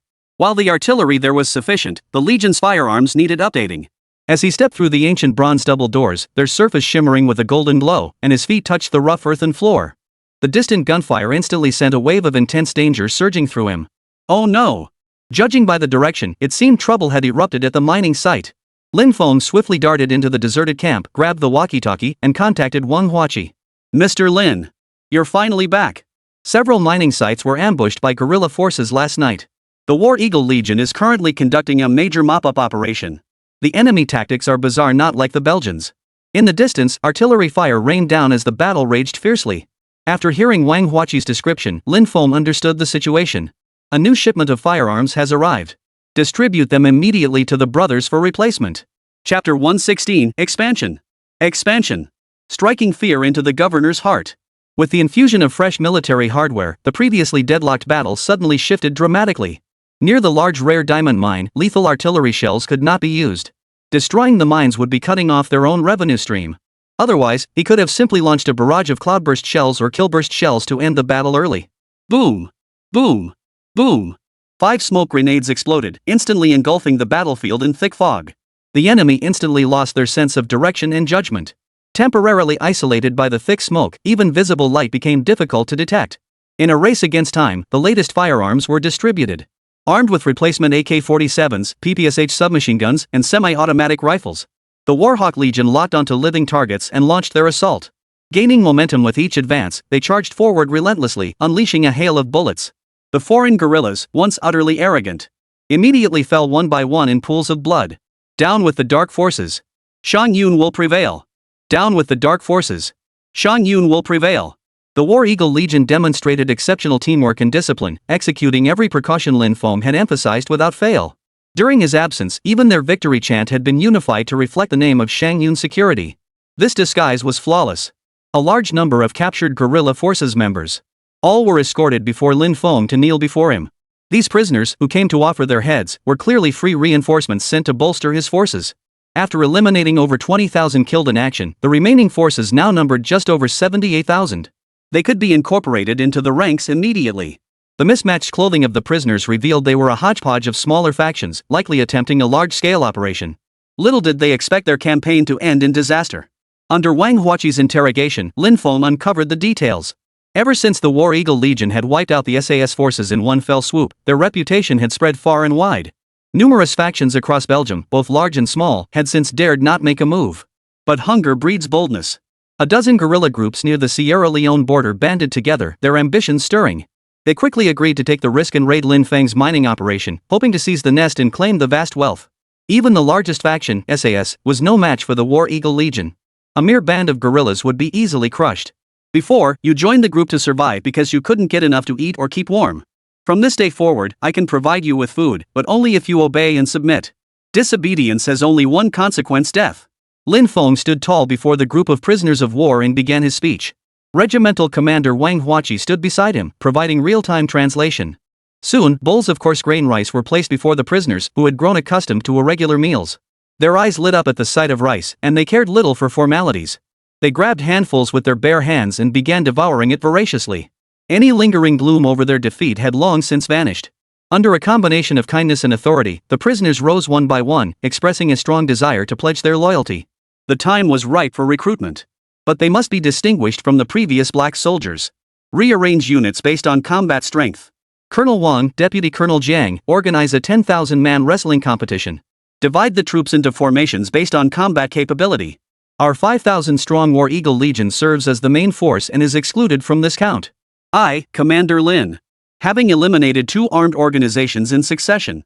This deterred any further aggression from factions within Billy Nation and its border regions. In lawless Black State, where no father, ruler, or law held sway, mines dotted the landscape, yet management was chaotic. The colonial governor John Bull was utterly overwhelmed by the situation and had long sought to implement reforms. The rampant spread of criminal forces presented the greatest challenge. Word spread of an outsider force rising unexpectedly, snowballing in power as it subdued numerous Belgian terrorist groups. They had even swallowed up dozens, even hundreds, of mining sites controlled by these terrorist groups, including but not limited to diamond mines, iron ore mines, gold mines, lithium mines, and copper mines. According to Frontline Intelligence, this force originated from a specialized security firm based in Hong Kong. Their true identities remain under investigation. But the sheer scale of their operations and the astonishing speed of their mining activities defy belief. Hong Kong Island is now John Bull's territory. Given that they also originate from there, their formidable strength may well be linked to the John Bull military in multiple ways. By this logic, they might as well be family. Amidst these concerns, Governor Raymond instantly sensed a new opportunity. He immediately sent an invitation, requesting a meeting with the team's leader. After dismantling one organization after another, Lin Feng's drilling operation rapidly expanded. Expand and expand again. Covertly commanding nearly 180,000 troops, he began seizing one drill mine after another with the assistance of the white-robed merchants. Initially, violent suppression was necessary, followed by a mix of rewards and punishment. Over time, certain factions, desperate to preserve their forces or even their lives, they proactively surrendered numerous mining areas, large and small. Thus, receiving Governor John Bull's invitation came as no surprise. He happened to have business matters he wished to discuss in detail. Whether it was a trap or not, it suited him perfectly. Thank you, Your Excellency, for assisting the governor's office in suppressing numerous terrorist forces. Governor Raymond eyed the imposing figure, a man radiating absolute command presence with the haughty gaze of a great power. He intended to intimidate the other party from the outset. It was merely a trifling matter. Had the governor's office not been so weak, we wouldn't have had to subdue those rebels ourselves. To his surprise, the man wasn't swayed by his tactics at all. He sat down directly across from him with great pomp and circumstance, responding with mocking words. Wang Huaiqi gauged the governor's patience, silently plotting his next move. To better plan the battle deployment and ensure safety, Lin Feng chose to remain hidden behind the scenes, letting Wang Huaiqi, fluent in 8 languages, serve as his stand-in. I hear you're a security firm from Hong Kong. In that case, we're practically family. It's rare for a security firm to possess such capabilities. To recognize your achievements in eliminating armed threats, our governor's office is willing to establish bilateral cooperation with your firm. Simply divide your mining operations equally with us, and you'll receive your share of the year-end dividends. Redmond dangled the bait, yet a flicker of cunning crossed his eyes. Clearly, the other side was probing Wang Huaqi's true capabilities. Thud. A Browning high-powered pistol slammed onto the table as he glared. Split evenly? The governor's calculations are clever, but I refuse to agree. You've clearly never heard of Shangyun Securities rules. Anyone who dares to snatch food from the tiger's mouth will meet only one fate. Thinking you can pull a fast one using the governor's name? Think again. Wang Huaqi swiftly raised his Browning, firing several shots toward the guards at the governor's mansion gate. The bullets whizzed past the guards' heads with pinpoint accuracy, sparing their lives by the narrowest margin. This steady, precise, and ruthless shooting displayed an unmatched aura of dominance. Redmond's heart sank instantly. Chapter 117, a security firm with 400,000 troops? This formidable pistol hailed from Gaul, ranking among the elite alongside the Desert Eagle. Had it been fired at him, his head likely wouldn't have survived. Now equipped with lethal ammunition and a range of advanced handguns, this security company was definitely not as simple as he had imagined. Only two paths lay before him now. Submit, handing over the majority of his mining concessions to them and becoming Shangyun Securities' black market protector. Refuse cooperation and face a stalemate. Even if he escaped with his life now, his future would be precarious. Better to hand over his profits, endorse this organization, and gain their protection in the process. Snap. The smoking muzzle slammed down before Raymond. Over a dozen muzzles were already pressed against Wang Huaqi's head. But he showed no fear whatsoever. Through military suppression, material enticements, and the voluntary surrender of numerous factions, the War Eagle Legion had expanded its forces to 400,000 soldiers. Though the vanguard numbered only 5,000, they were equipped with the finest weapons available. The incorporated black soldiers were organized into 8 major armies, each comprising 50,000 troops based on combat strength. With basic sustenance guaranteed, these mercenaries were pumped up like they'd been injected with adrenaline. At Lin Feng's command, they could unleash their full brute force in attack. For this meeting with the governor of Black Province, Commander Lin had prepared comprehensive contingency plans. Should anything happen to him? Not only would this worthless governor be dealt with, but even the branch offices of the capital nation would be reduced to rubble. Step back, all of you. This is an honored guest. The guards, receiving the order, holstered their weapons and formed a protective line behind Raymond. Raymond would never let this prime opportunity for cooperation slip away. Offending this leader would mean more than just his hundreds of thousands of troops storming in. Given his ruthlessness, a single kill blast or cloud blast bomb would spell utter annihilation. Though nominally a security firm, the Shangyun organization employed brutally ruthless suppression tactics to subjugate its targets. It was said that when major terrorist groups resisted, they were annihilated with massive, high-caliber artillery shells. Whoever had access to such artillery must have deep connections. They might be a shadowy syndicate with deep ties to the Eagle, using this method to amass wealth. After decades of colonization, even his 100,000 John soldiers struggled to suppress local black state forces. Subjugating such terror-level forces was out of the question. Since subjugation is impossible, the next best move is to seek cooperation. Don't be so angry. It was all a misunderstanding earlier. If this proposal doesn't satisfy you, sir, we can explore other avenues. Governor Raymond returned the Browning pistol with both hands.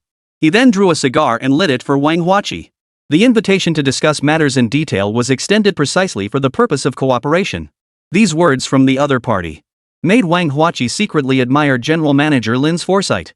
This old John Bull had indeed extended a hand of cooperation. Since the other party had taken the initiative, Wang Huachi wasted no time, cutting straight to the chase and stating his demands.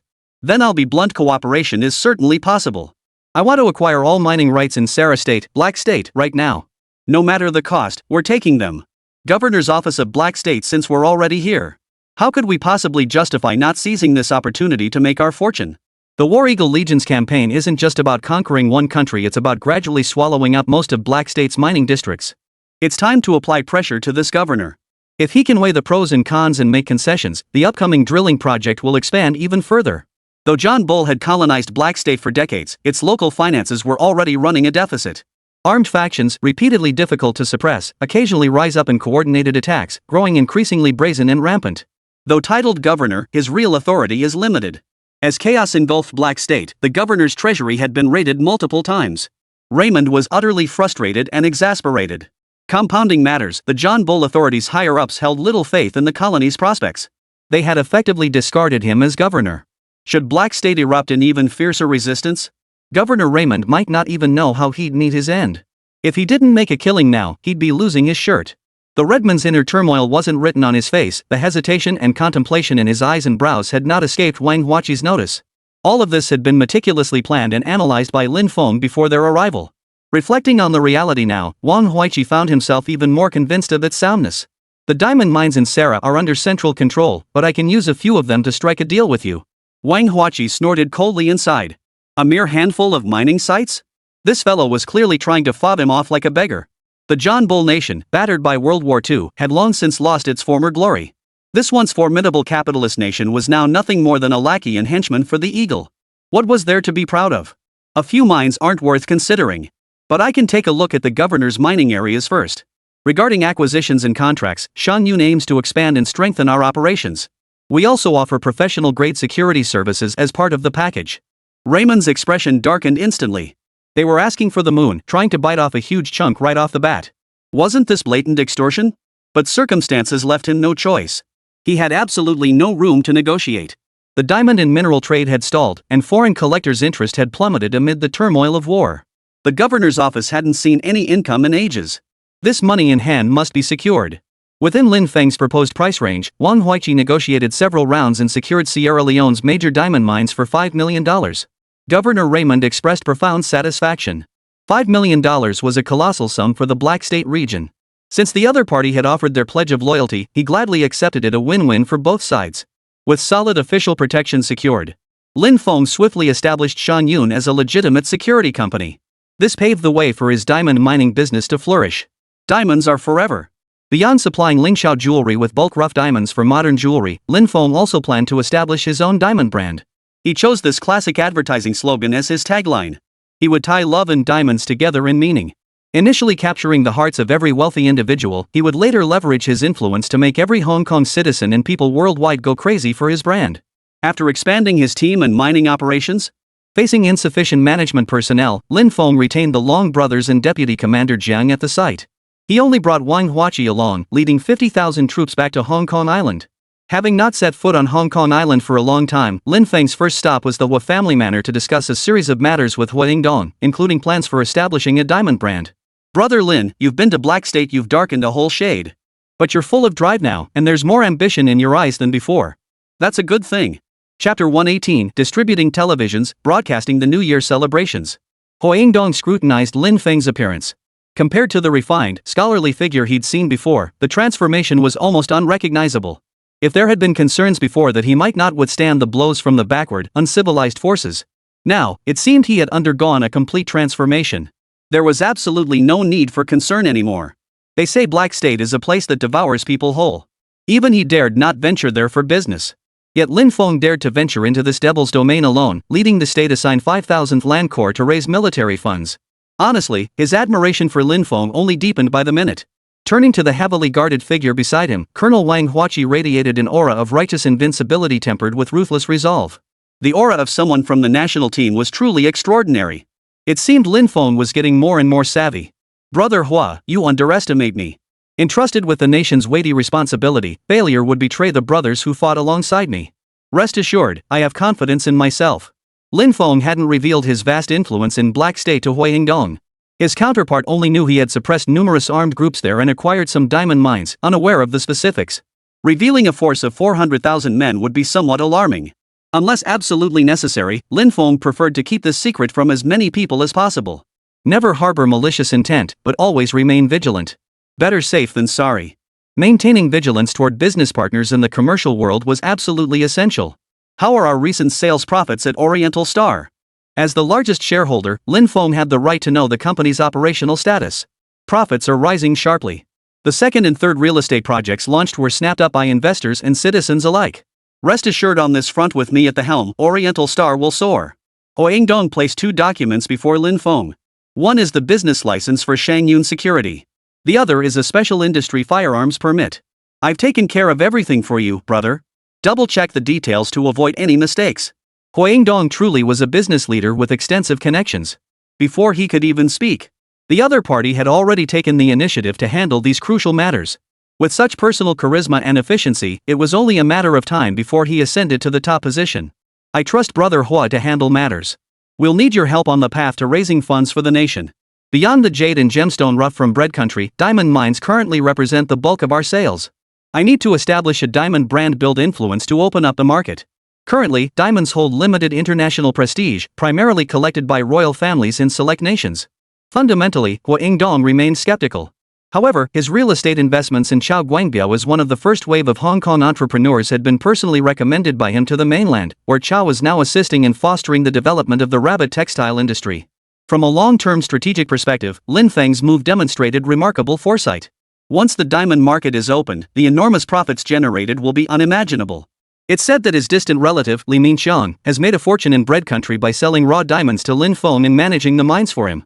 Now, a golden opportunity lay before them. Hua Yingdong naturally wouldn't pass up this chance to get a piece of the pie. Establishing a diamond brand is acceptable. I can provide the storefront and staff.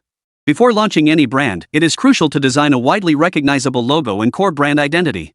He thought of the future renowned diamond jewelry brands. Lin Feng began mentally sifting through options. Hong Kong's Tai Fuk jewelry and sincere diamond had long been established. Even imitations like Luck Fuk, modeled after Tai Fuk, had numerous knockoff versions selling like hotcakes. Lin Feng despised knockoffs. If he was going to do this, he would create an original brand. Amidst the 9 thoroughfares, cups chase horses, belts follow chariots who truly cherishes jade's splendor? Let's name it Qianghua Collection. My vision is to build it into a century-old luxury diamond brand. Naming it after Hua Hao Group's newly established luxury ancient-style brand inexplicably excited Lin Feng. Previously, recruiting Su Xinru had added her to his talent pool. This move changed her life. But founding a luxury heritage brand 70 years prior felt even more profound. He wanted to see what the scene would be like when he returned to the modern era. What kind of scene would unfold? This prospect filled him with anticipation. Both parties instantly agreed on the brand name, sealing the deal. Lin Feng's contingent of 50,000 men now held official security credentials. But accommodating them in his villa complex was clearly no longer feasible. A dedicated facility must be found. Oriental Star now owned multiple properties. Numerous undeveloped plots remained. Lin Feng selected a plot in the outskirts of Hong Kong Island to serve as the base for Shangyun security. Until then, the brothers would be temporarily housed in Dongfengxing's freight company warehouse. After these arrangements were finalized, he escorted the arms procured from the Bear Country, preparing to present the nation with a grand New Year's gift. He also made a detour to the 21st century. He procured tens of thousands of televisions, intending to distribute them as national red envelopes to bring joy to the citizens of Beijing. New Year's Eve, 1950. The new year is here. The new year is here. Everyone gather round for dumplings. A silver-haired grandmother, her face beaming with joy, had prepared a table full of dishes and dumplings, waiting to reunite with her family. Seeing her sons and daughters all return to the courtyard house in the alley to keep her company, her heart was filled with joy beyond words. The founding of New China meant every household could eat their fill, stay warm, and even hang red lanterns for the new year. For ordinary people, this was immense happiness. Back in the old days, forget about dumplings, they couldn't even get corn porridge. Mom! Look, I've been waiting in line since morning to get this TV. I hear it's amazing, people even jump out of it. Yes, let's set it up right away, plug it in, and turn it on. Little people? Don't go picking up random things. It's New Year's today, don't get into trouble. Whether little people would jump out or not was another matter. Hearing her son and daughter-in-law talk like this, the old woman's heart nearly leapt out of her chest. The nation had just been established, and countless demons lurked in the shadows. Even the elderly knew the terrifying nature of spy infiltration. Hearing this, her husband and other children nearby immediately showed a mix of surprise and delight on their faces. Mom, it's okay. We got this from the state-run supply distribution center. You can rest assured. Yeah, I heard the radio announcement early and went to line up, but the crowd was so thick I couldn't even get in. I heard there were only 50,000 units total. Once they're gone, they're gone. Who would have thought Jianguo would be so lucky to snag one? After this explanation, the old woman finally felt at ease. Just recently, electricity had been installed in the alley, allowing them to use light bulbs at night. The brightly lit room had already filled her with immense joy. But she never imagined the government's welfare programs for the people would bring even greater blessings. This felt almost too good to be true, leaving her a bit overwhelmed. The wires are connected. Now, press the power switch, use the remote to change channels. Chapter 119, Go all out with the show-off, Rabbit's got his swagger back. Her son and daughter-in-law fumbled with the TV manual. After a flurry of frantic activity, soon, the dull iron box before them burst into vibrant color. It was so amazing, viewers could scarcely believe their eyes. The very first image to appear was the iconic, majestic gate of the Forbidden City. The melody of the national anthem, etched in the hearts of hundreds of millions, began to play. Arise! All who refuse to be slaves. We are united as one, charging forward through enemy fire. Forward. Forward. Forward onward. An illiterate old woman begins singing the national anthem with emotion. The entire family stands respectfully before the television, saluting the red flag fluttering in the night sky. At this very moment, it wasn't just this family. Everyone standing before their televisions found their eyes welling up in unison. As they sang the national anthem, tears streamed down their faces. Meanwhile, at the headquarters of Beijing Television, Lin Feng was conducting live broadcast tests with the staff. This was Rabbit's first ever televised broadcast, coinciding with New Year's Eve, a moment of immense significance. Domestically, it was meant to reassure the people and restore national prestige. Externally, it served as a deterrent and a defiant challenge to the world's great powers. Absolutely no mistakes could be tolerated. Mr. Lin, the live feed is back online and now broadcasting to televisions. There might be a slight delay in the signal. A delay is normal. As long as it's within a few seconds, the public won't notice. As the national anthem resounded, the Forbidden City gradually came into view. The vibrant five-starred red flag, illuminated by countless lights, appeared majestic and awe-inspiring. Lin Feng knew it was in the bag. To ensure the people could fully enjoy the nation's first New Year's celebration. After careful deliberation, he requested permission from his superiors to launch the first ever televised broadcast. Initially, black and white televisions were the preferred choice, better suited to the era's backdrop. After all, only the Eagles Broadcasting Corporation possessed over 30 color TV sets worldwide. Black and white TVs were still a luxury in other countries. If the Rabbits had simply used color TVs and given them away for free to the people, it would have been a bit too ostentatious. What if spies or agents detected it? It would likely trigger international surveillance and heighten security measures. But Lin Feng reconsidered. China's national strength today is incomparable to the past. Sooner or later, it would emerge as a powerful nation on the world stage. It was only a matter of time. The new year is all about everyone being happy, the entire nation rejoicing. So what if they're discovered? In some respects, our nation's strength now rivals that of the Eagle Nation. We're not backing down. If we're going to show off, we'll do it brilliantly, so brilliantly it'll make the eagle gnash its teeth in frustration. Why not just hand out color TVs and take the art of subtle bragging to the extreme? As a Gen Z kid, Lin Feng was just that badass. With that thought, he immediately changed his mind. Go straight for the color TV. However, due to the outdated live broadcast technology of Beijing Television, modern televisions are incompatible with it. He therefore went to great lengths to procure an older model of the domestically produced Changhong brand color television. The outdated models from the early years of the People's Republic had long been discontinued, with no stock remaining even in warehouses. He scoured second-hand appliance markets and even the Xianyu app. After scrolling through hundreds of pages, he found no brand new, unrefurbished models, and the available quantities were far from sufficient. Vintage appliance shops offered only a dozen or so nostalgic pieces, mostly display models with inherent issues. For instance, outdated technology, difficult repairs, and unstable signal transmission. They were fundamentally unusable. He had no choice but to turn to the vintage collectibles market. After numerous searches, he finally found a model from the established Changhong manufacturer. This state-owned enterprise, founded in the military industry and later transitioning into color TV production. Its predecessor, the state-owned machinery factory, was one of the nation's 156 key projects. The 1980s marked the glorious transition from black and white to color television. Riding the wave of reform and opening up, the Changhong brand entered thousands of households with an absolute advantage. Domestic television manufacturers rose accordingly. Amid fierce brand competition, Changhong did not stand out as the best performer. Among all domestic manufacturers, it had one of the highest rates of unsold inventory. Even today, its sales still lag far behind Hisense and Skyworth. And this is precisely why Lin Feng saw its potential. As long as the quantity of unsold models met his distribution needs and the quality was assured, he could confidently proceed with the purchase. Upon learning a client needed a large batch of older model color TVs, Changhong immediately confirmed they could supply the bulk order. Such a golden opportunity to clear inventory, how could they pass it up?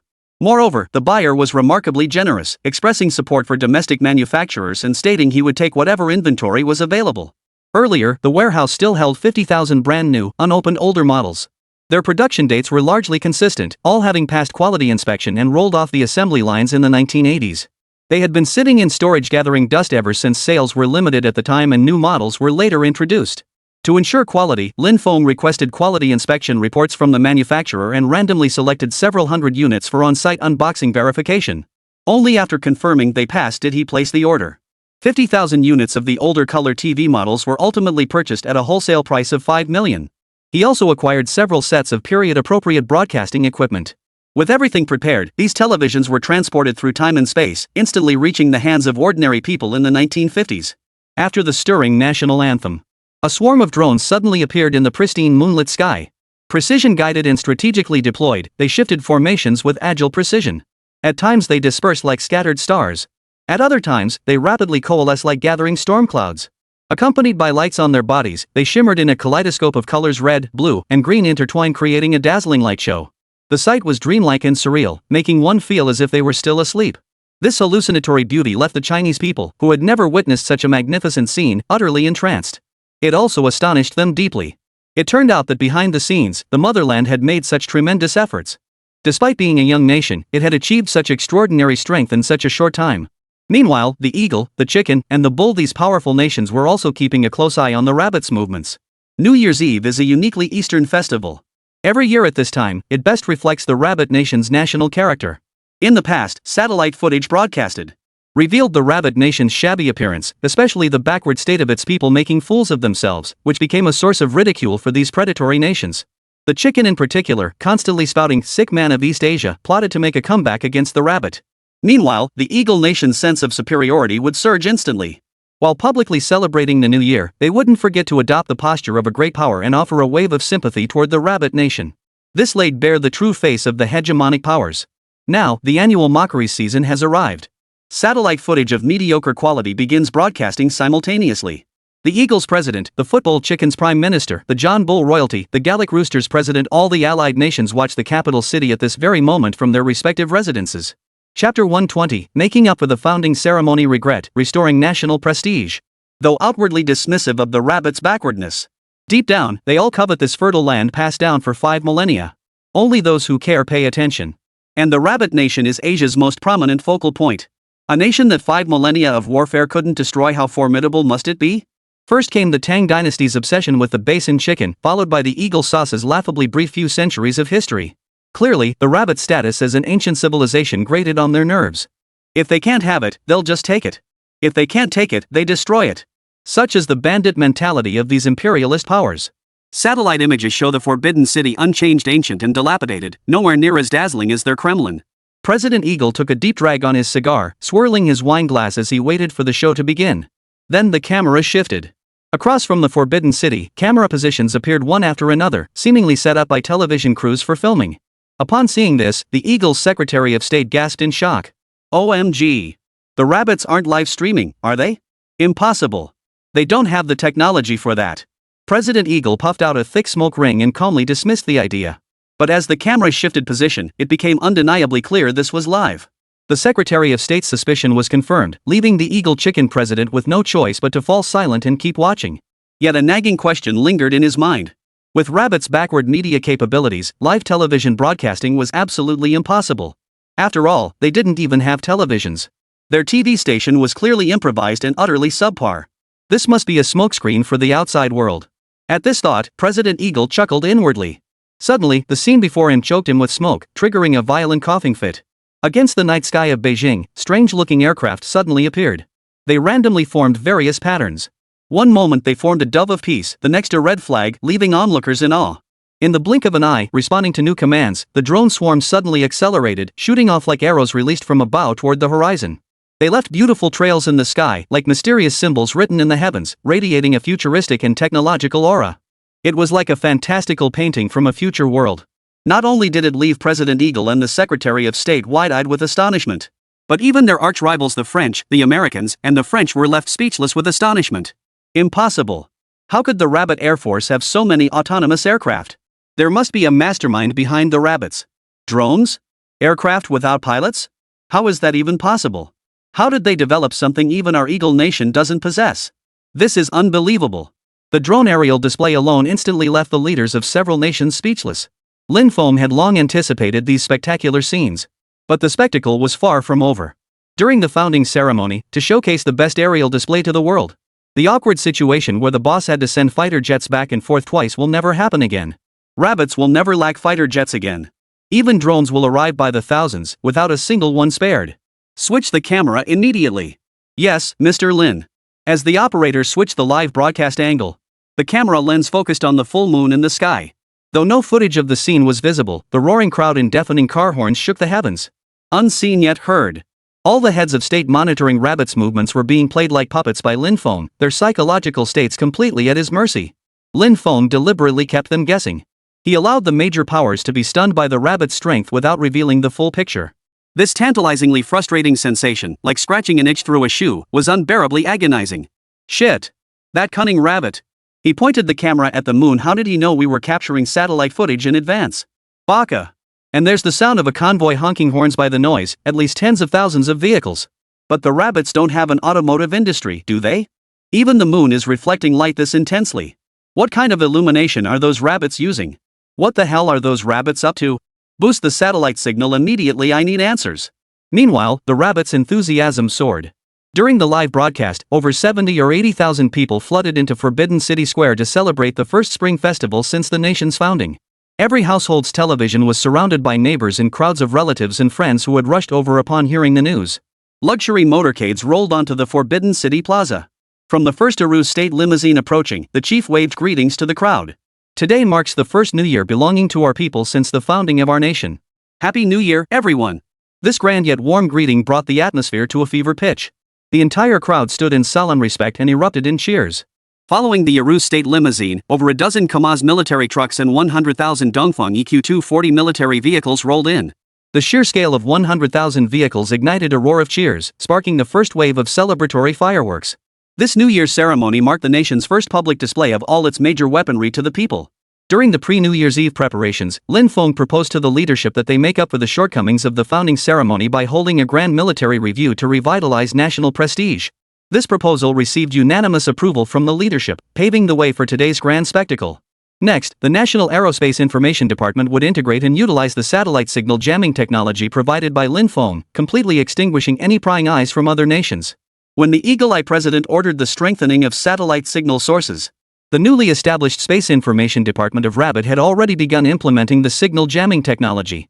The previously clear full moon image rapidly blurred until chaotic, flickering white line patterns of lost signal appeared on monitoring screens worldwide.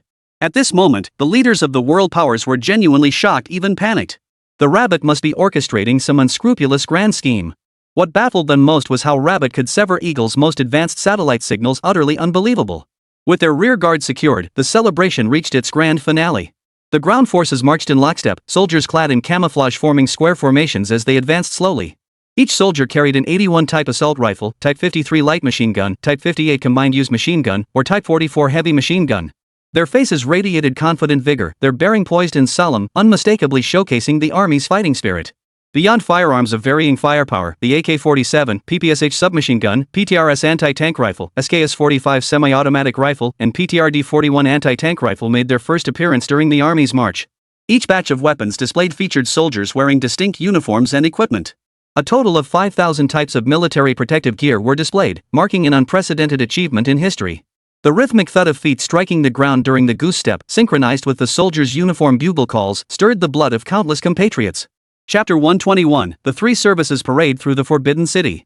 The rapid expansion of the national power grid brought bright illumination to the Forbidden City ahead of schedule. At this moment, the Forbidden City Plaza was illuminated by a massive array of high-intensity lights to complement the military parade. Following the firearms display, an overwhelming array of artillery made its entrance. Now advancing toward us are 300 upgraded tanks, currently deployed within the Army. As the television commentator delivered the announcement with precise diction, the true might of the nation began to unfold. Next to appear are 200 120mm mortars and 100 M167 Vulcan anti-aircraft guns. Additionally, 300 Type 59 anti-aircraft guns, over 1,000 Type 66 howitzers, and 183 cannons. Now, the grand finale of the Army Corps' heavy artillery 500 rocket launchers, along with an equal number of domestically developed rocket projectiles. With each artillery piece unveiled, the crowd erupted in gasps and cheers. They never dreamed the nation's military might could expand so rapidly. Though most were foreign-made, the speed at which they were procured faster than rockets could keep up was enough to leave everyone in awe. There were no cameras in the country for the people to document all this. Yet no hardship could deter the nation's people. Many writers gathered before televisions, pen and paper in hand, to chronicle this unprecedented spectacle in real time, capturing their fervent emotions for posterity. When future generations revisit these memories, what emotions and perspectives will they bring to this fiery chapter of history? This immense surprise was enough to soothe any hardship or pain in the world. But the surprises did not end there. Next, 100 Y-5 transport aircraft, 5,000 Peony self-propelled howitzers, and 5,000 ZPU 14.5mm anti-aircraft machine guns made their grand entrance. As the ground forces marched past, the Air Force contingent followed. As the drone swarm faded from the night sky, thousands of J-7 fighters commenced their commanding aerial display. The professionally trained fighter crews skillfully maneuvered the control sticks, showcasing the J-7's unparalleled prowess. Their aerial maneuvers transformed in mid-air, leaving spectators in awe. As the J-7 formation swept past, their white exhaust trails formed celebratory characters like ribbons in the sky. National prosperity and people's well-being. Universal celebration. Wishing the nation prosperity and happiness in the new year. The unique culture of the Spring Festival was seamlessly integrated with military weaponry. This unprecedented display, never before seen anywhere in the world, was truly one of a kind. As the J-7 fighter jets spelled out the four massive characters "Long Live the Emperor," the 10,000 people pouring into the Forbidden City tossed their garments and hats into the air. Spontaneously overcome with excitement, they chanted in unison and sang the national anthem. Tears of joy streamed down every face. Even the grand secretaries watching from the Forbidden City gates could not hold back their tears, overcome with emotion. They had waited countless years for this very night. But no matter how long it took, seeing those four characters in the sky made it all worthwhile. At that very moment, a deafening explosion erupted in the distant sky. Everyone's hearts instantly leapt into their throats. They all believed enemy forces were attacking, their tension and vigilance reaching a peak. Yet not a single soul among the 100,000-strong crowd retreated. They all remained steadfast on the Forbidden City Square, prepared to stand with their nation until the end of time. As a massive flash illuminated the horizon, the night sky suddenly brightened as if it were daytime. The commentator's voice trembled as he delivered the live broadcast. What you are witnessing now is a flare launched from 100 miles away. It illuminates our New Year celebration tonight, and it shines upon the arduous years we've endured and the bright future ahead for our motherland. As soon as the words were spoken, the tension among the crowd instantly eased. In an instant, the atmosphere returned to one of thrilling excitement. The grand display of the Air Force formation that followed left everyone spellbound, unwilling to blink. Beyond the J-7 fighters, bombers, fighter bombers, attack aircraft, reconnaissance planes, transport aircraft, early warning aircraft, helicopters, and other specialized aircraft dazzled the crowd. It seemed only yesterday that the military equipment of the Rabbit had reached such an overwhelming abundance that it was almost too much to take in. Beyond this, tactical missiles, aircraft cannons, bombs, and other airborne weapons rolled forward on military transport vehicles with an unstoppable momentum. Additionally, corresponding airborne electronic equipment for communication, navigation, reconnaissance, and jamming functions were present. Lin Feng stood beside the chief, raising his binoculars to oversee the entire process. This formidable Air Force arsenal had been procured from various eras, countries, and suppliers. It had undoubtedly consumed considerable effort and financial resources. Now, receiving the cheers and applause of the crowd made him feel it was all worth it. With his cheers, our motherland grows stronger day by day. This brings me more joy and warmth than any amount of money could ever earn. Comrade Shaolin, by tonight, I must say you're an utterly unpredictable man. If the outside world learned that all this military equipment was provided solely through your efforts, they'd likely regard it as a myth. Though spoken in jest, the chief's remarks were undoubtedly the highest praise for Lin Feng. Comrade Lin Feng is worth 10 divisions, and that's no exaggeration. We must let the entire nation know that our country is not backward. The Chinese people are no less than anyone else. One day, we will break out of Asia and even surpass the eagle. Old Nia spoke with unwavering confidence, his wise eyes reflecting the image of the military. And this was still holding back 5,000 white phosphorus shells, 5,000 fragmentation shells, and 500 cluster bombs. As the heavyweight lethal weapons, they had been temporarily withheld by higher-ups and not displayed. Better safe than sorry. If signal interception failed and the major powers learned of them, these trump cards would become deadly poison, the leverage and evidence they'd use to sanction the Rabbit. Thus, utmost caution was imperative. Now the naval contingent approaches US, bearing the mission of our era. Naval warriors in the prime of their youth have grown alongside the nation. Distinguished and imposing, they showcase our twin-barreled naval anti-aircraft guns and quadruple-barreled naval anti-aircraft guns. Additionally, the naval forces have recently commissioned several large vessels, including frigates, destroyers, supply ships, and dock landing ships. Due to space constraints, the fleet's newly commissioned vessels cannot be displayed. Yet through the commentator's vivid descriptions, one could envision the spectacular maritime military display. Next came depth charges, conventional anti-ship shells, short, medium, and long-range anti-aircraft shells, high-explosive shells, armor-piercing shells. Not a single one of these heavyweight naval munitions was missing. Comrades! In the 20th century, we endured oppression and humiliation, countless years of hardship we weathered together. Now, as we usher in the first new year of dawn, demonstrating our strength to all the people is the best proof. From this day forward, no matter how many hardships lie ahead, no matter if war breaks out, our nation will stand united as one to resist foreign aggressors and crush all capitalist demons. Chapter 122, Exceeding Profit Targets, Matching Official Discourse. The national proclamation on the city gate was enlarged over tenfold. Every word and phrase scattered to every corner of the capital. The formidable might of the land, sea, and air forces ignited the masses' fervent support and passion for the motherland on this extraordinary night. This night was destined to be sleepless. Across the ocean, the great powers mobilized all their aerospace and information technology in a desperate attempt to breach the rabbit signal jamming. Yet despite exhausting every possible measure, they remained utterly powerless. Satellite surveillance feeds remained nothing but chaotic, erratic lines. Little did they know that even the most advanced information technology of the 1950s could never match the advanced signal technology of the 21st century. Lin Feng's move once again earned him high praise from the rabbit's leadership. Following his suggestion, newspapers covering the New Year celebrations were distributed nationwide. However, no images were included, and the descriptions were carefully worded to reveal the nation's strength while concealing specific weapon models and deployment patterns. The goal was to showcase grandeur without revealing specifics. Even if foreign powers grasped key points, they would lack evidence for counterattacks or smear campaigns. Capitalizing on the prime opportunity of New Year's Eve, this bold military display represented an unprecedented breakthrough and a revolutionary shift in thinking. It profoundly galvanized and united the nation's resolve. Historically, rabbits have been known for their conservative and gentle nature. But this time, they stunned the entire world. Could they sever real-time external monitoring with such brutal decisiveness without fear of provoking the eagle and igniting conflict? Is this still the rabbit they know? Just as foreign powers began speculating wildly about the rabbits, Lin Feng's Maifeng Food Base, Oceanic Daily Chemical Factory, and Champion Milk Powder Factory officially commenced operations. Under the National Support Policy, they were granted full tax exemption for the first 3 years. This was one of the rewards granted to Lin Feng. Additionally, tiered industrial welfare rewards were granted when monthly, quarterly, or annual profits exceeded the benchmark by 20%, 50%, or 80% respectively. These tiered industrial benefits included varying degrees of official influence in the food, daily chemical, and infant product sectors. If the net profit at month-end exceeded 80%, it could even be matched with bureau-level authority. Rather than a reward system to encourage Lin Feng's entrepreneurship, it was more a matter of finding creative ways to bestow titles upon him. Unfortunately, Lin Feng consistently refused appointments, forcing authorities to resort to this indirect approach. This represented the state's absolute trust in him and was the ultimate manifestation of the value he had brought through his assistance in procuring large quantities of military weapons and elevating the overall industrial sector. Lin Feng fully understood the higher-ups' well-intentioned efforts. His 3 major industries would soon advance in tandem, bringing unexpected delight to his superiors. As the factory director with actual controlling power, Lin Feng toured the production processes in the brand-new food-based workshops, surrounded by a group of managers. In the staple grain section, refined and coarse grains swiftly transformed into steamed buns, baked flatbreads, and bread loaves upon entering the production line. They then underwent sterile sorting and packaging before being boxed and transported to the finished product cold storage warehouse, ready for distribution nationwide. The non-staple food zone echoed with equally bustling production.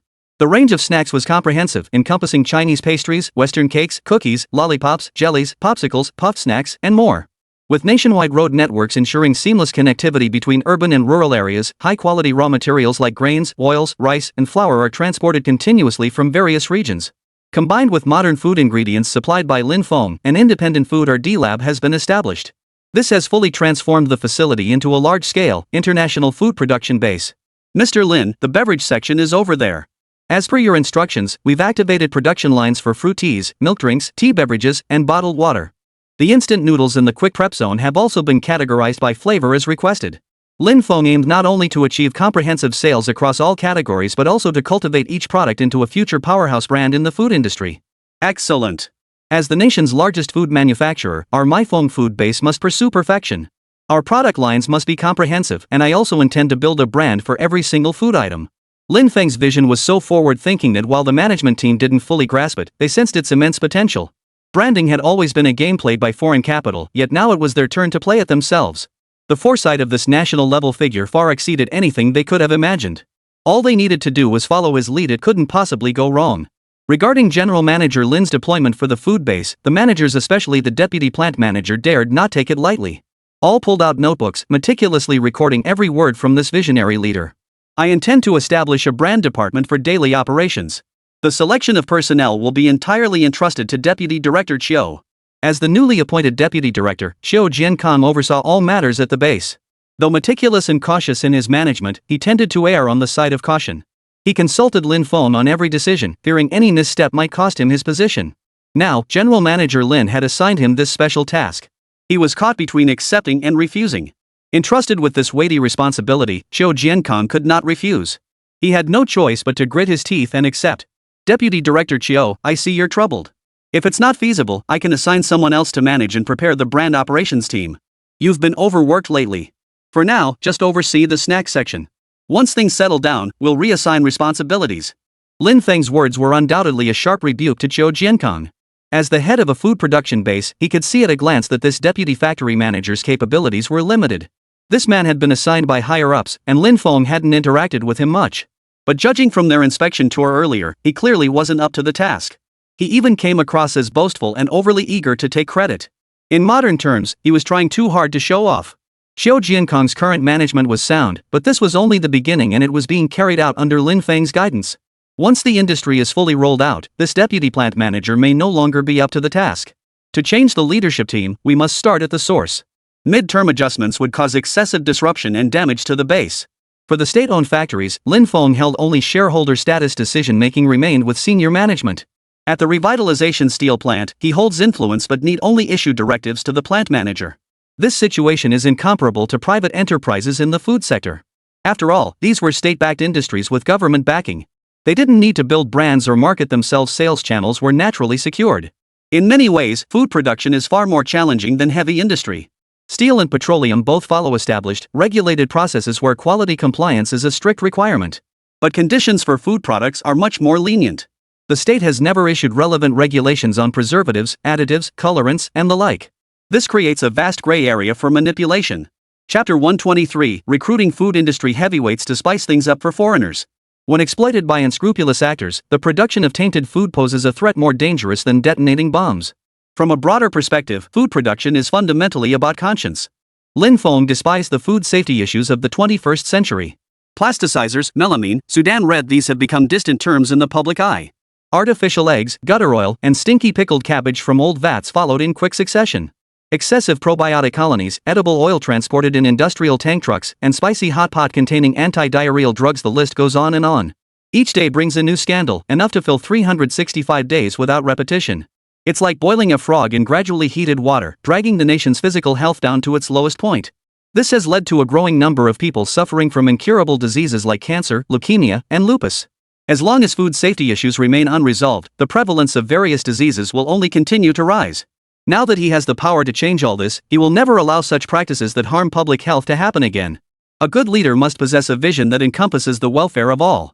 Chiu Jiankong clearly does not fit this description. He seeks capable individuals who are decisive and swift in action, possess keen market insight and decision-making ability, and a staunch advocate for green, healthy food concepts that is the capable executive he intends to promote. Furthermore, when he is planning other projects, this person must be capable of taking charge independently, implementing his development strategies comprehensively, and adjusting tactics promptly. Lin Feng's sharp gaze swept across all the managers, screening for suitable candidates. Chiu Jiankong was ruled out at best. He could only serve as a supervisor in the food section. Several middle-aged men, some with sharp eyes, some mediocre, some merely following orders, were also dismissed. Only 3 or 4 female candidates remained. Lin Feng's gaze swept over them, and one woman in particular caught his attention, a short-haired lady with an elegant yet capable demeanor. "Comrade, what is your name? What specific role do you currently hold at the food base?" Upon hearing Lin Feng mention her name, she answered calmly, unperturbed. "Reporting to Director Lin, my name is Ling Xiaoxia. I serve as the supervisor of the Quality Inspection Department at the food base. I graduated from Northwest AF University with a degree in food science. I possess considerable expertise in industrial R&D and production management within the food sector." As she spoke, Ling Xiaoxia unfolded her neatly folded graduation thesis and relevant certificates from her pocket. It was clear she had come well prepared. Opportunity favors the prepared, this saying found its truest embodiment here. Possessing such foresight, she had proactively mapped out her future plans and actions before Lin Feng even inspected the base. This alone had already impressed Lin Feng. He instantly took a liking to the female college student majoring in food science. Lin Feng couldn't help but marvel at his own sharp eye. The young female supervisor in the Quality Inspection Department had chosen food science as her major despite its niche status in the national context, revealing her far-reaching ambitions. With the right timing, location, and people, Lin Feng knew exactly what to do. After thorough questioning and professional verification, he ultimately decided to promote this distant relative whose surname shared the same pronunciation but different characters to the position of deputy factory manager. This move immediately sparked discontent among Chiu Jiankong and other managers. Human nature being what it is, this reaction was hardly surprising. Lin Feng had plenty of ways to handle it. After appointing Ling Xiaoxia as deputy factory director, he promptly issued an ironclad rule and his first target for implementation. Deputy Director Ling, from now on, you will be the manager overseeing the entire Maifeng food base, second only to me. The responsibilities you bear are truly immense. Our nation currently faces severe food shortages. While ensuring production volume, we must guarantee 100% quality. I have decided to implement military-style assessment management to evaluate your capabilities, with a 1-month deadline. Our factory's principles are, never relax management, never overlook a single substandard product, and never betray the trust of our fellow citizens who purchase our food. These 3 absolutes are Maifeng's ironclad rules' unshakable principles. Under your leadership, I expect to see net food profits surpass 20% within 1 month. This is a non-negotiable benchmark. Let me be clear, if you fail to meet any one of these, the position of deputy plant manager will be filled by someone else. Lin Feng's stern expression as he laid down the rules left those below him holding their breath. Such stringent conditions for the deputy plant manager position caused Zhou Jiankong's initial envy and resentment to shift dramatically.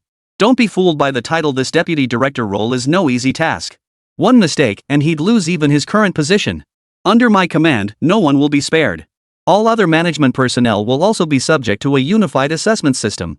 Failure to meet standards will result in salary reductions, and severe cases will lead to dismissal. After the stern warning, Lin Feng was certain these individuals would tighten their belts and dare not slack off. After all, the generous monthly salary of 50 yuan he offered wasn't something easily found elsewhere. With such generous pay, they had to show real drive to earn every penny. Deputy Plant Manager Ling, regarding the brand operations personnel we discussed earlier, you majored in this field and know more capable individuals than I do. I'm assigning this crucial task to you. Ling Xiaoxia's eyes flashed with determination as she stepped forward and nodded firmly. Yes, General Manager Lin. I will complete this task successfully. Lin Feng's words had already made it crystal clear. These factory principles and ironclad rules apply solely to domestic consumers. As for overseas markets, Lin Feng had his own strategy. Our own people deserve the highest quality, most eco-friendly products. As for additives, plasticizers, and such, they weren't entirely useless. Where necessary, they had to be used. And they had to be used in full. To that end, he had specifically designated overseas zones within each category workshop at the base. This trip back also involved procuring a large batch of artificial ingredients, preparing to spice things up for the Westerners. Western overseas markets use genetically modified seeds for rabbits, inferior blended oils, and even promote fried fast food known carcinogens to the masses. By their own devious standards, adding a few additives is nothing. He was simply returning their own tactics against them. Each overseas country could produce its own special made-in-China version of products. Lin Feng wouldn't mind giving them some special preferential treatment. It would be best to bring back all the key figures involved in modern rabbit food safety issues and have them take turns. They could even incorporate some modern genetically modified agents. In this regard, it all depends on the great scientist stepping up, combined with his pharmaceutical raw material supply. It felt like it wouldn't be long before they could mass-produce these special formulas. When the time comes to export them overseas, it'll be quite a sight. Who says rabbits don't have secret weapons? Once this secret weapon goes global and takes foreign markets by storm, the real harvest will begin. Chapter 124, Becoming an Arms Dealer, Trading with the Chief. Delicious food is a craving no one in the world can resist. Once the reinforcements reach a certain level, not even the mighty eagle army as fierce as tigers will be able to pick up their guns, let alone the flying tigers. As for those little chickens in the foot basin, every last one of them would be knocked flat. At this moment, the group finished touring the workshop and entered the conference room. Lin Feng stood at the blackboard, outlining his strategic vision for food brand operations. Beyond recruiting operations talent, let me lay the groundwork for brand positioning. When building a brand, borrowing proven concepts works far better than starting from scratch. After all, established brands have been tested by the market. Their reach and familiarity are hundreds, even thousands of times more effective than anything we could brainstorm ourselves. It's a no-brainer. For bagged rice, names can be derived from grain quality like Fulanman or Jiaojia Dayuan. For oils, names should reflect ingredients and origins. For instance, oils from Shandong could use Lu Hua as the brand name. Then categorize by type: peanut oil, soybean oil, corn oil, ensuring names resonate with the public. For jelly products, use names like Zizalong or Want Want. Especially Wang Wang, it perfectly captures our people's aspirations for prosperity, thriving lives, thriving wallets, thriving everything. Its widespread recognition makes it ideal for a standalone snack sub-brand. For bottled water, names like Fisherman's Spring, Wa, and Ibao are also quite good and can be reused. With this single proposal, he encompassed all the major future brands in the nation's food and beverage industry. It was all about forging their own path, leaving others with nowhere to go. Lin Feng's analytical leap instantly opened Ling Xiaoxia's perspective. She furiously took notes, afraid to miss a single detail. She planned to study it thoroughly upon returning before proceeding with recruitment and operational planning. After finalizing arrangements at the Maifeng food base, Lin Feng proceeded without delay to the Champion milk powder factory. As another food-related facility, the milk powder factory was adjacent to the Maifeng food base. Its production and operational models followed the same principles. The brand naming strategy leveraged samples of formula imported from Australia as a foundation. Initially, more Western-sounding brand names like Nestle, Aptamil, or Friso could be adopted. Once brand recognition grows, domestic labels like Beingmate, Junelbo, Wandishan, and Feiha could be introduced. The Champion milk powder factory is smaller in scale than the food base. However, its sterile production equipment is more advanced. Infant formula must never be compromised. All milk sources are supplied exclusively from our own Western region golden pastures. Not only will it provide premium milk powder for infants and children nationwide, but it will also expand into overseas markets in the future. Given the current global turmoil, achieving a 20% net profit within a month is quite straightforward. The same principle applies to the Oceanic Daily Chemical Products Factory. The brand name must naturally exude premium quality and sophistication. The top-selling shampoos Head Shoulders, Rejoice, and Pantene must be included. After establishing mass-market accessibility, we will introduce mid to high-end haircare products like Kerastase, L'Oreal, and Schwarzkopf. Spreading this comprehensive net will undoubtedly capture consumers worldwide. After finalizing these industrial management directives, another global manufacturing facility is nearing completion and will be operational within a month. Staff recruitment and securing substantial external orders posed significant challenges. Lin Feng immediately thought of Camel Country. The 3 camel merchants from Black State had become his honored guests. While vigorously developing local mining areas and eliminating armed factions, they had been genuinely conquered by Lin Feng's formidable military strength. As repayment for saving their lives, they had repeatedly extended warm invitations for Lin Feng to visit Camel Kingdom. This time, Lin Feng was truly heading to Camel Kingdom to seek his first fortune there. Beneath the blue skies and white sands, Camel Country not yet fully open to the world still appeared somewhat backward. But Lin Feng knew this was only temporary. Muhammad, the eldest brother holding the highest royal rank among the 3, introduced Lin Feng to the royal chieftain. The Camel Kingdom comprised 13 emirates. The sheiks were appointed by the supreme ruler, the king. They governed their respective emirates, with authority confined to their territories, and were subject to the king's leadership and oversight. The royal residence of this particular sheik was located in Abu Dhabi. Lin Feng sat in the lavish reception hall, accompanied by the 3 merchants Muhammad, Salih, and Ahmad. Soon, Sheikh Akhnat, a bearded man clad in white robes, appeared before them, surrounded by his entourage. Esteemed Chief Akhnat, this is the distinguished guest who came to our aid in Black State. Akhnat had already heard of the security company leader who had been cracking down ruthlessly in Black State through previous correspondence. Akhnat naturally regarded Lin Feng with newfound respect. To expand to a force of 400,000 within such a treacherous nation in such a short time, while also holding a large quantity of advanced weaponry. Such power was truly terrifying. In stark contrast, their own nation's armed security infrastructure lagged far behind. This was precisely why, after discovering offshore oil fields not long ago, the king had urgently ordered a gag order not a single whisper could be leaked. Oil was the lifeblood of industry, possessing it meant untold wealth. Yet it is also a double-edged sword. Without sufficient military strength to protect it, should hegemonic powers like the Eagle Nation learn of vast offshore oil reserves? It could ignite a conflagration that engulfs the nation in utter ruin. Acquiring military arms could represent a major turning point. Only then would they dare to openly exploit these resources without fear of external threats. The young leader before them, as expected, was a bona fide arms dealer. Shan Yun's security is merely his front. His true objective lies in conducting arms deals across the land, even establishing dominance in underdeveloped regions. But none of this mattered to the Camel Kingdom's royal family. Following multiple letters from Muhammad, the 13 chieftains were summoned to the royal palace in the capital to deliberate with the king. They unanimously decided to have Muhammad and his 2 companions extend a formal invitation to this leader for negotiations. The goal was to facilitate large-scale arms deals. After all, their previous pleas to the bear for arms sales had been rejected. Globally, the Eagle and its allies were utterly unlikely to support them.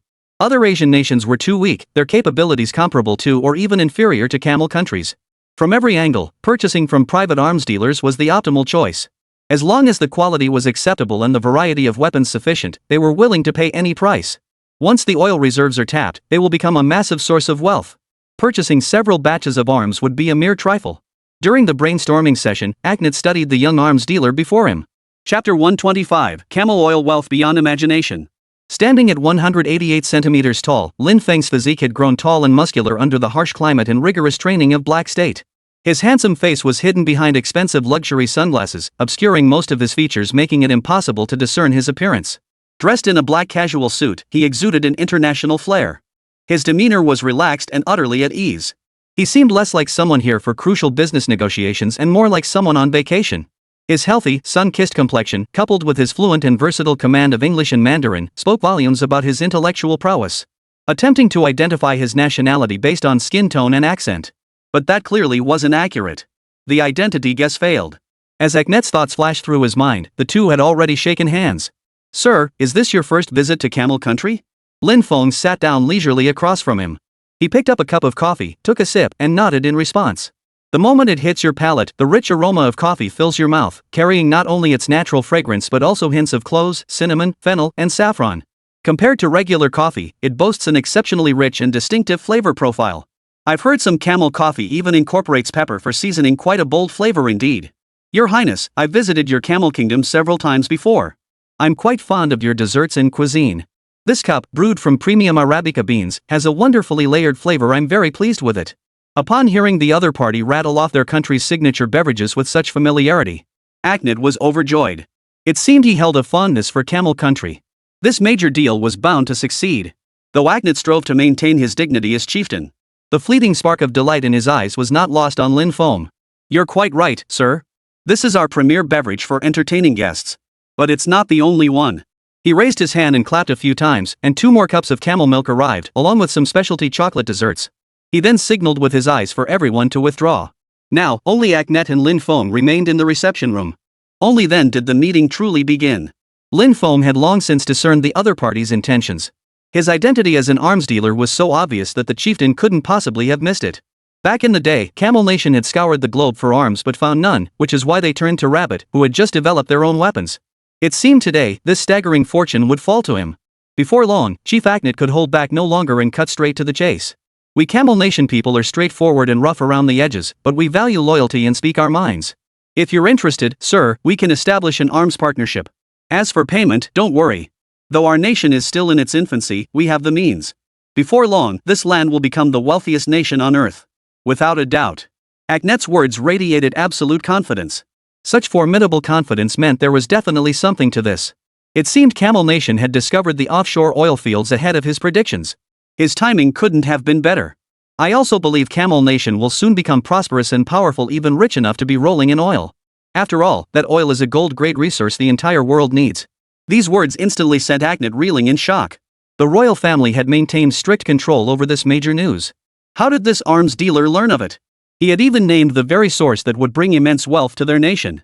The subtle shift in Aknet's expression gave him away. Lin Feng had guessed correctly. Arms were desperately needed. Without these supplies, oil extraction would remain a distant prospect. Clearly, the Camel Kingdom's royal family couldn't wait any longer. That's why they sought out him, the CEO of a security firm with formidable military capabilities. Now, all he needed to do was ask for more, and he could achieve his predetermined goal. Your Highness, rest assured. What you know, I know, heaven knows, earth knows I will never reveal a single detail to the outside world. But cooperation is essential. Weapons deals are negotiable, price isn't the main concern. But I too wish to taste a slice of this wealth pie. What do you say, Your Highness? He hadn't anticipated the other party's appetite would be so insatiable. I had assumed military weapons could be purchased with money. Instead, they demanded an exorbitant share of the oil. That was their nation's vital reserve. How could such a vital resource be handed over to a foreigner? But even if we concede that point, if negotiations break down and they refuse to sell us arms, then everything would be for naught. Oil extraction must proceed, but the consequences of that extraction would be unpredictable. The Eagle would seize any opportunity to rally the 5 permanent members and find an excuse to blast open their national borders with artillery. At this thought, Aknet couldn't help but shudder. Having witnessed wars across the globe, the destruction of homelands, the plundering of national wealth, and the displacement of people, he would never allow such a fate to befall his own country. This is a matter of immense gravity, far beyond the authority of a single chieftain to decide. We must seek our king's guidance before making a final decision. In the meantime, we can discuss the specifics and pricing of the arms purchase. I believe that would be of greater interest to you, sir. Chief Aknet neither denied nor agreed, offering instead a compromise response. This response alone eased Lin Feng's mind considerably. As for steering the conversation toward arms, Lin Feng had no intention of giving him face. Very well. I shall await the chieftain's response before we discuss arms matters further. With that said, Lin Feng resumed sipping his coffee, acting as if nothing had happened, and picked up the chocolate dessert to savor it with full immersion. It must be said, this dessert was truly well made. He could take some back as samples for his food base. Mamnura, kunafa, lukamat, halva and the latest craze, pistachio breadcrumb-filled chocolates and milk puddings all could be brought back. Lin Feng was in no hurry. The Camel royal family, however, was in a panic. After receiving the telegram from the Abu Dhabi sheikh, the king swiftly convened the other sheikdoms for an emergency meeting. By the time Lin Feng finished his afternoon tea, Ascent finally responded. We apologize for keeping our esteemed guest waiting. After unanimous deliberation by our royal family, we have decided to agree to your request. Here is the cooperation agreement. Please review the details first. If acceptable, we can discuss the share allocation further. The address had changed from Sir to esteemed guest, with the prefix respected added. It seemed the Camel royal family was indeed desperate. But it was understandable. After all, holding on to such a precious treasure, only to gaze at it daily without being able to touch it. Anyone in their shoes would be agonizing over it. Chapter 126, The richest nation in the world is about to emerge. Lin Feng picked up the Offshore Oil Development Authorization and Profit Sharing Agreement and began reading it carefully. All other clauses were clearly spelled out one by one. Only the share allocation column remained blank. Beyond stipulating the timing and duration for claiming shares, the agreement specifically noted that any acquired shares must be utilized within the Asian region. They were strictly prohibited from being used in North America, South America, or any other European or American countries and regions. Meeting this requirement was a piece of cake for Lin Feng. I've reviewed the cooperation agreement. No issues. Your Highness, now we should discuss the specific shares. Saying this, Lin Feng drew his gold Desert Eagle pistol. He opened the magazine and began loading bullets with practiced ease. With a click, he cocked the hammer and aimed at the distant white sand coconut grove, firing a single shot. The gunshot echoed, and several plump coconuts rolled onto the sandy ground. Impressive skills. Ascent stood up and applauded, his eyes sparkling with excitement and eagerness. My bullets and firearms are all the most advanced in the world. If you want older models, I've got plenty of those too. Beyond standard editions and limited editions, I've got access to artillery, shells, fighter jets, even warships and nuclear weapons. As a private arms dealer, I may lack many things, but what I have most is military hardware. It's that simple, Your Highness. Lin Feng's description had Ascent nearly placing an order on the spot. He'd assumed it was just guns and shells. But now he discovered this arms dealer even had warship nuclear warheads. This was too much. Given Camel Nation's tradition of wanting everything, they absolutely had to have it all. We've reserved all these arms. Regarding the oil quota, I can offer this amount on behalf of the king. To secure the arms deal, Ascent was willing to go all out. He directly quoted a figure, offering Lin Feng a 12% share of oil dividends. Camel Nation's oil exports accounted for over 70% of its total national exports. Annual oil revenues reached $326 billion. The nation's GDP was boosted to $543.5 billion by oil revenues. These were last year's nationwide figures. A 12% oil dividend may seem modest, but given the staggering profits hidden within this liquid gold, it's a hefty investment. Once extraction begins, Lin Feng will be poised for meteoric success. But maximizing profits would be the ideal outcome. After all, he held something they desperately craved. Your Highness, I can accept the 12% share. For the arms discount, I'll likely match that value. Linking the oil share to the arms discount. Such a genius strategy could only have been conceived by Lin Feng. Upon hearing this, Ascent's expression abruptly changed. This was clearly a deliberate move to suppress the discount because he was dissatisfied with the percentage of the share. While Camel Nation wouldn't be short on funds in the future, that money was buried beneath the sea and could only be accessed once extracted. Until then, securing a larger discount was crucial for alleviating the nation's financial burden. In truth, the authority delegated to him by the king still had room for maneuver. 12% was merely the minimum share. If the other party accepted it, all would be well. If dissatisfied, he could reasonably offer more. Offering a few more percentage points, however, might prove difficult for them to swallow given their appetite. As an ancient Eastern proverb aptly states, you can't catch a wolf without sacrificing the lamb. After pondering for a moment, Ascent decided to offer the highest price within his authority, 20%. An immediate 8-point increase. This was the absolute limit. Not a single cent more. In truth, arms were exorbitantly priced. If, as the other party claimed, oil shares were tied to weapon costs, getting a 20% discount was essentially a way to recoup funds indirectly. Calculating it this way, it wasn't a loss. With a 20% share of the oil revenues secured, Lin Feng felt reassured. After swiftly finalizing the profit-sharing agreement, both parties began negotiating the arms deal. This proved far simpler than negotiating the oil profit-sharing deal. Words spoken cannot be taken back. While he couldn't claim to be as reliable as a word of gold, Lin Feng considered his integrity to be unwavering. Given their deepening partnership, he would honor every promise made. Procuring arms through information arbitrage, then selling them at a 20% discount, there's still profit to be made. It was a deal where every penny earned was pure profit. Our camel nation lacks military preparedness. We must arm ourselves comprehensively. Whatever you have, we want it all. The wealthy white-robed man truly lived up to his reputation. Lin Feng had come prepared for this mission. Outside the royal residence, the firearms and ammunition escorted by Colonel Wang Huachi had been waiting for some time. After the cash exchange, Lin Feng's account swelled by $350 million. The delivery commenced. Over 10,000 semi-automatic and automatic rifles were transported into the Abu Dhabi military warehouse. Hundreds, even thousands, of tanks, military vehicles, and howitzers were also stored away. Even white phosphorus shells and cloudburst shells were included in the arrangement. But the quantities were merely a few units each, nothing comparable to the rabbit's arsenal. After all, a nation must possess certain lethal weapons to safeguard its sovereignty. Only then could Camel Nation mine with peace of mind, and Lin Feng achieve his goal of lying back and collecting money sooner. This arms stockpile was truly substantial. From the moment he decided to become an arms dealer, he began making large, staggered purchases from multiple sources: Hamad, the Russian Foreign Trade Ministry, Huachang Military Industries, Northwest Military Industries, Bayafuli Armory, John Bull William, and others. Northwest Military Industries was a newly discovered domestic arms manufacturer. Though its reputation didn't match Huachang's, its military products offered unbeatable value for money, proving highly appealing. Even at the risk of drawing scrutiny from the Imperial Capital Security Bureau, he had no choice but to take the risk. Moreover, this time he was using an identity forged with Sky Hacker technology and an absolutely secure payment protection system. Thus, the probability of error plummeted to 0.000001%. Currently holding dozens of types of goods in stock, anything short of heavy weaponry could be delivered on the spot. Beyond supplying the motherland continuously, the surplus could be sold to Camel Country. As for fighter jets, warships, nuclear weapons, and the like, those will require a waiting period.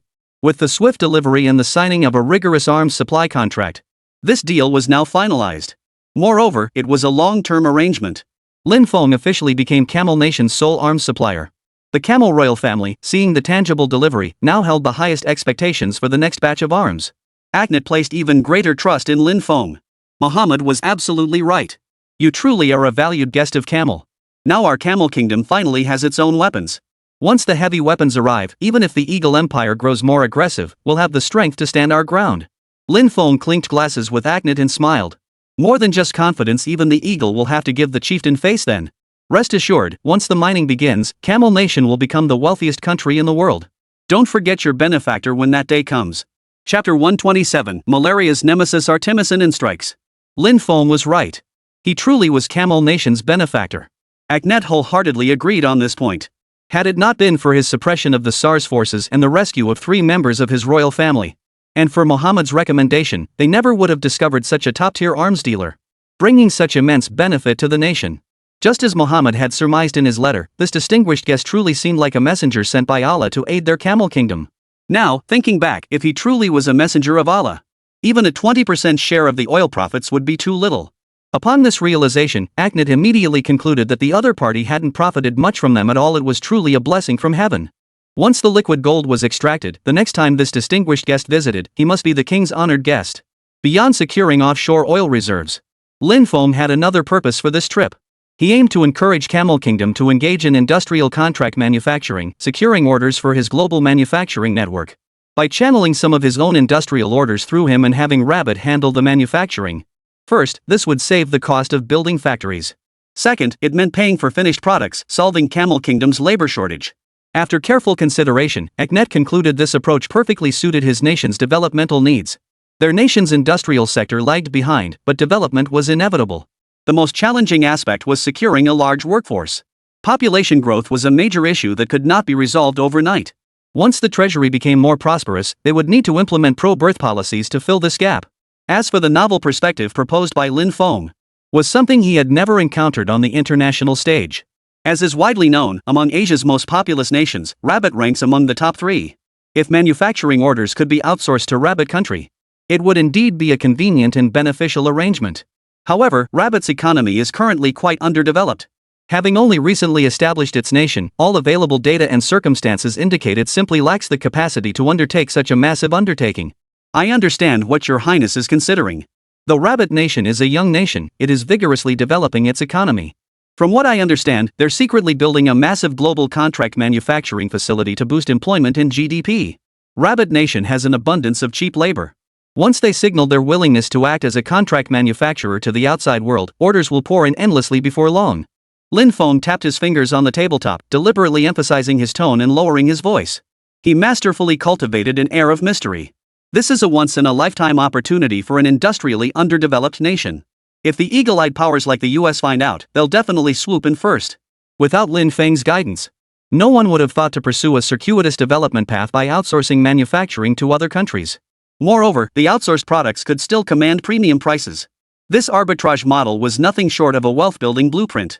The other party was right. Wherever profits exist in this world, the dominant powers like the eagle-eyed nations will swarm like flies. No profit, no effort. This contract manufacturing industry could absolutely be scaled up and strengthened. Their task was to strike first. Having traveled the world for years, I can easily secure large quantities of weapons and possess extensive connections across nations. There's absolutely no need to worry about that. Were it not for the chief's generosity, I wouldn't reveal such confidential information. This arms dealer's skills and capabilities were truly first-rate. His identity, however, remained shrouded in mystery. Judging by his bone structure and physique, he was East Asian, yet he conversed fluently in English and Camolese with seamless ease, indistinguishable from a native speaker. If my guess is correct, he likely masters dozens of foreign languages. This speaks to his deep-rooted background, likely backed by a vast family network. In a sense, this represents the power of behind-the-scenes capital. The capabilities of such hidden capital, if revealed, could terrify a great many people. Such capital networks capable of manipulating the global landscape remain largely unknown. Historical events like World War I and World War II were actually orchestrated by these forces operating in the shadows. In many ways, they far surpass official organizations in influence. As the ruler of the emirate, Agnet naturally possesses a profound understanding of the influence wielded in the world's shadows. Collaborating with such capital is the optimal path. But if negotiations break down, the consequences are all too clear. Agnet now found himself relieved that he had offered the optimal solution for oil dividends earlier. Otherwise, the consequences were truly unimaginable. Your Highness, if you agree, I'm willing to lobby Camel Nation to secure the first batch of orders as priority customers. I'm confident that if Camel Nation places the first OEM order, Rabbit Nation will certainly treat them with courtesy and offer the maximum discount. As for quality, the Rabbit's diligence and craftsmanship are beyond question. They will undoubtedly deliver the best within their capabilities. Just as Lin Feng was about to elaborate further on the contract manufacturing situation, the other party immediately made a decision, expressing willingness to give it a try. They would start with steel plate components. For a nation to prosper, construction must thrive. Construction steel is the key. Just look at the future super luxury buildings in Camel Country. This was clearly a major contract.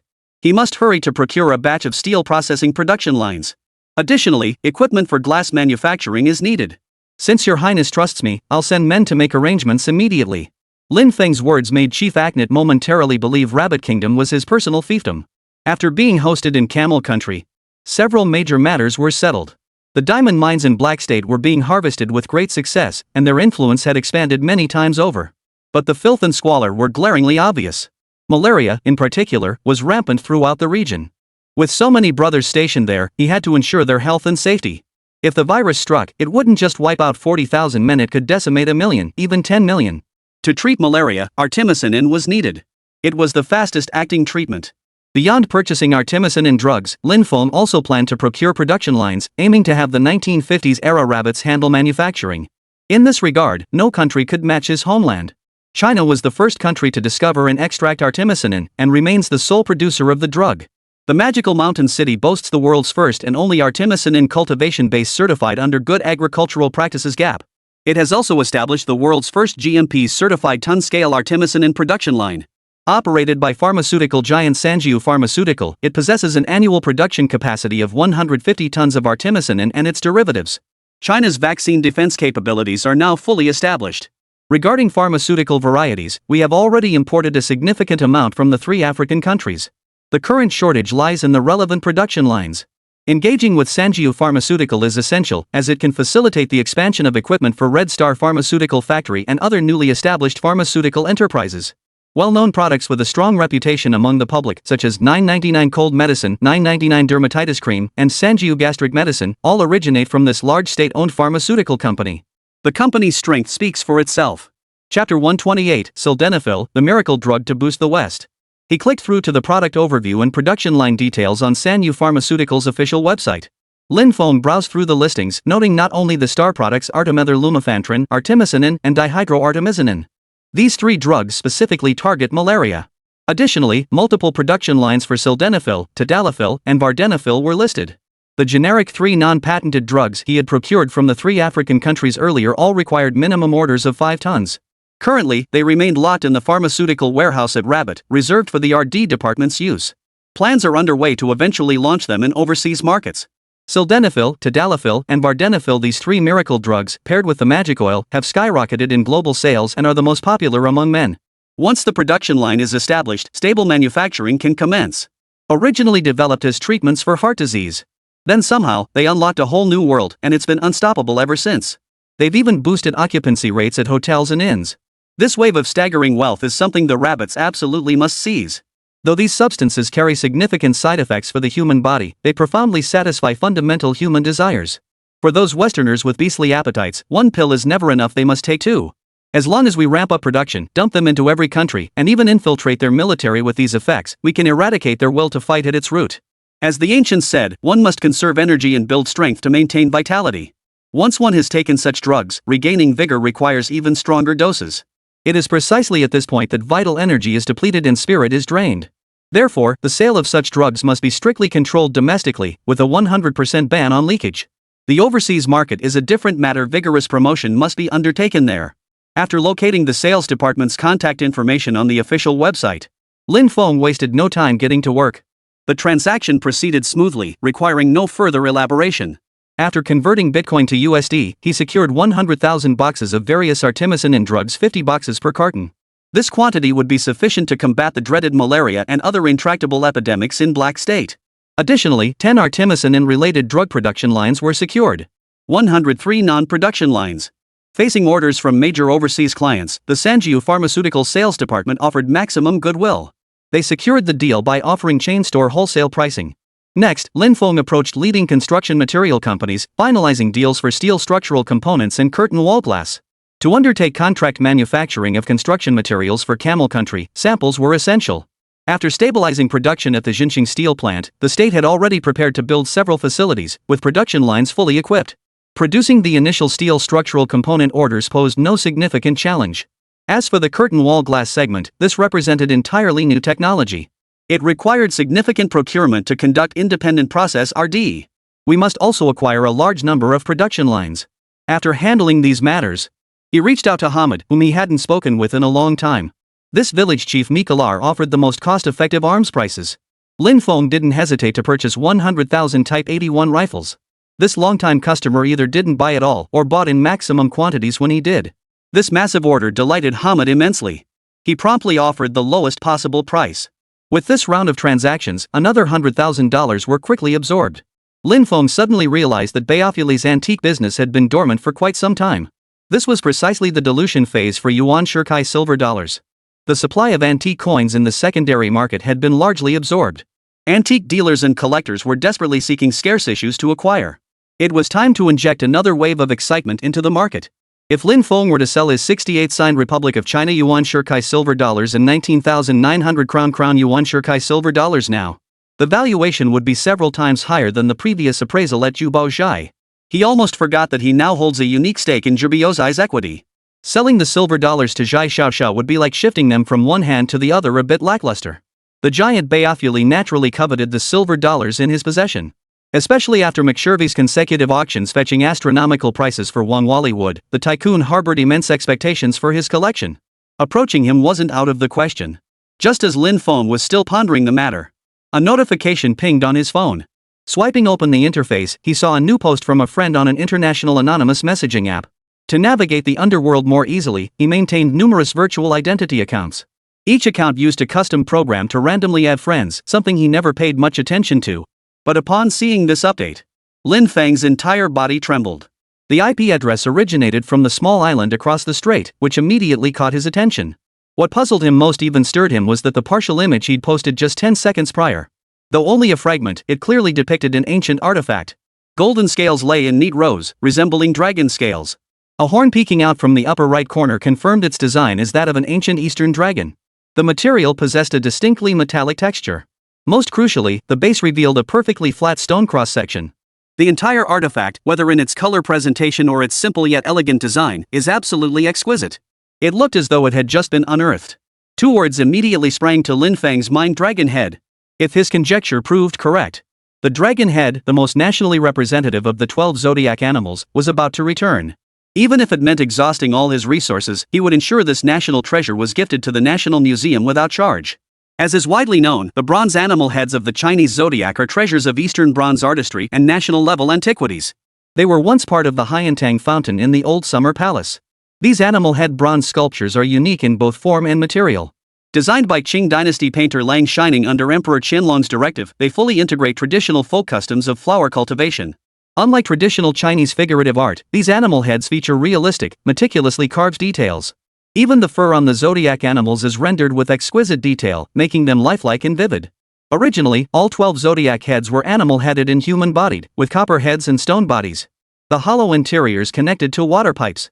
Every hour, water would spout from the mouth of the zodiac animal representing that hour. At noon, the horse head representing the hour of the horse would spout water first, followed by the simultaneous spouting of the other 11 zodiac heads. The simultaneous gushing of the 12 zodiac statues is commonly known as the hydraulic clock. The bronze statues stand 50 centimeters tall and are exquisitely carved, representing the pinnacle of craftsmanship at the time. However, after the invasion by the Eight-Nation Alliance, the British and French forces set fire to the Old Summer Palace, severing all 12 zodiac heads and looting them overseas. Thus, these national treasures were lost. This has caused deep sorrow and regret among all Chinese people. After the founding of the People's Republic, the nation exhausted every avenue to repatriate these cultural treasures at great expense, yet all efforts ultimately came to naught. After being stolen by several predatory nations, these treasures were even displayed openly in their museums as prized exhibits. They outright refused to negotiate with China. No matter how much money China offered, they refused to negotiate or accept a high ransom. Such shameless, despicable acts are universally condemned. Chapter 129: The Unconditional Donation of the Dragon Head and the White Terror. Each time a beast head resurfaces, it inevitably stirs up international turmoil, drawing intense public attention and causing a major sensation. The ox, tiger, and monkey heads were acquired by the Bayafuli Group around the turn of the millennium and are currently housed in the Bayafuli Art Museum. The pig head was acquired by the Gambling King in 2003 and donated to the Bayafuli Art Museum. The horse head was repurchased by the Gambling King in 2007 and later donated free of charge to the National Cultural Heritage Administration, formally returning to the Old Summer Palace. The rat and rabbit heads were donated to China by the French Pinot family and are now housed in the National Museum of China. Rat, ox, tiger, rabbit, dragon, snake, horse, goat, monkey, rooster, dog, pig. With 7 animal heads now returned to their homeland, only 5 the dragon, snake, sheep, rooster, and dog heads remain scattered abroad, their whereabouts unknown. Lin Feng unexpectedly came across a photograph that appeared to depict the dragon head. How could he not be thrilled and stunned? It is said that several years ago, an item suspected to be a dragon head appeared at an auction. Subsequent reports claimed the dragon head had been acquired by a private collector on the island in the last century, with no immediate plans for auction. This has led to the dragon head's whereabouts remaining unknown. A similar rumor surrounds a bronze dog head statue. A Chinese man in a small Virginia town once claimed to have purchased a bronze dog head statue for $1,000 at a second-hand store. However, whether this statue is indeed the lost dog head from the Old Summer Palace remains unconfirmed to this day. Lin Feng pondered for a moment, then immediately sent a message to his friend on the island to strike up a conversation. But the message was read without reply. Clearly, the other party had no intention of engaging with him. Simultaneously, he swiftly forwarded the other party's IP address to his Sky hacker team to track down the precise location. Reporting, Director Lin. IP analysis complete. The target is currently located at 1232015E 235126N. The precise coordinates have been sent to your phone. Please check your messages. This set of coordinates pointed to the location of the small island. He never imagined that forming a hacker team could also assist in recovering national treasures. After reviewing the detailed address, Lin Feng immediately decided to set out. Since the other party refused to respond to messages, he would pay them a personal visit. The twin bronze doors, gleaming with a golden sheen, came into view. Lin Feng stepped onto the island territory of the 1950s. Stepping onto the sacred island of his motherland for the first time, the sea breeze swept over him, igniting an unstoppable surge of fighting spirit within Lin Feng. One day, the great cause of national reunification would be realized. And he was willing to be a driving force of the era. At that moment, the distant shore echoed with the thunderous roar of bombardment. When the bald-headed forces retreated inland, they left behind 600,000 troops occupying the island. This led to a sharp increase in population, placing immense pressure on social resources and the job market. This period witnessed the White Terror turmoil, during which the bald-headed faction implemented severe suppression measures to crush dissent and democratic movements. Many advocates for national reunification and social progress suffered persecution. The military operation unfolding before them was clearly a rehearsal for another attempt to invade the mainland. But their repeated failures had driven them to desperation. Lin Feng clearly saw that the military training units even incorporated a squad of child soldiers, most of whom were teenagers. What utterly inhumane bastards! Looks like the Eagle's support for the bald guy is pretty weak. Even new recruits are being thrown into this. How pathetic. To avoid detection by the military, Lin Feng pulled down the brim of his black hat, wrapped his coat tightly around himself, and hopped onto a rickshaw. After nearly 50 minutes, he finally reached his destination. An old mansion appeared before Lin Feng. The plaque above the gate read Rong Residence. It seemed the islander who had purchased the dragon head was also a capitalist. Lin Feng knocked on the door a few times, only to find it already broken and dilapidated. The courtyard was littered with bullet-pocked marks. Dried bloodstains flowed across the ground.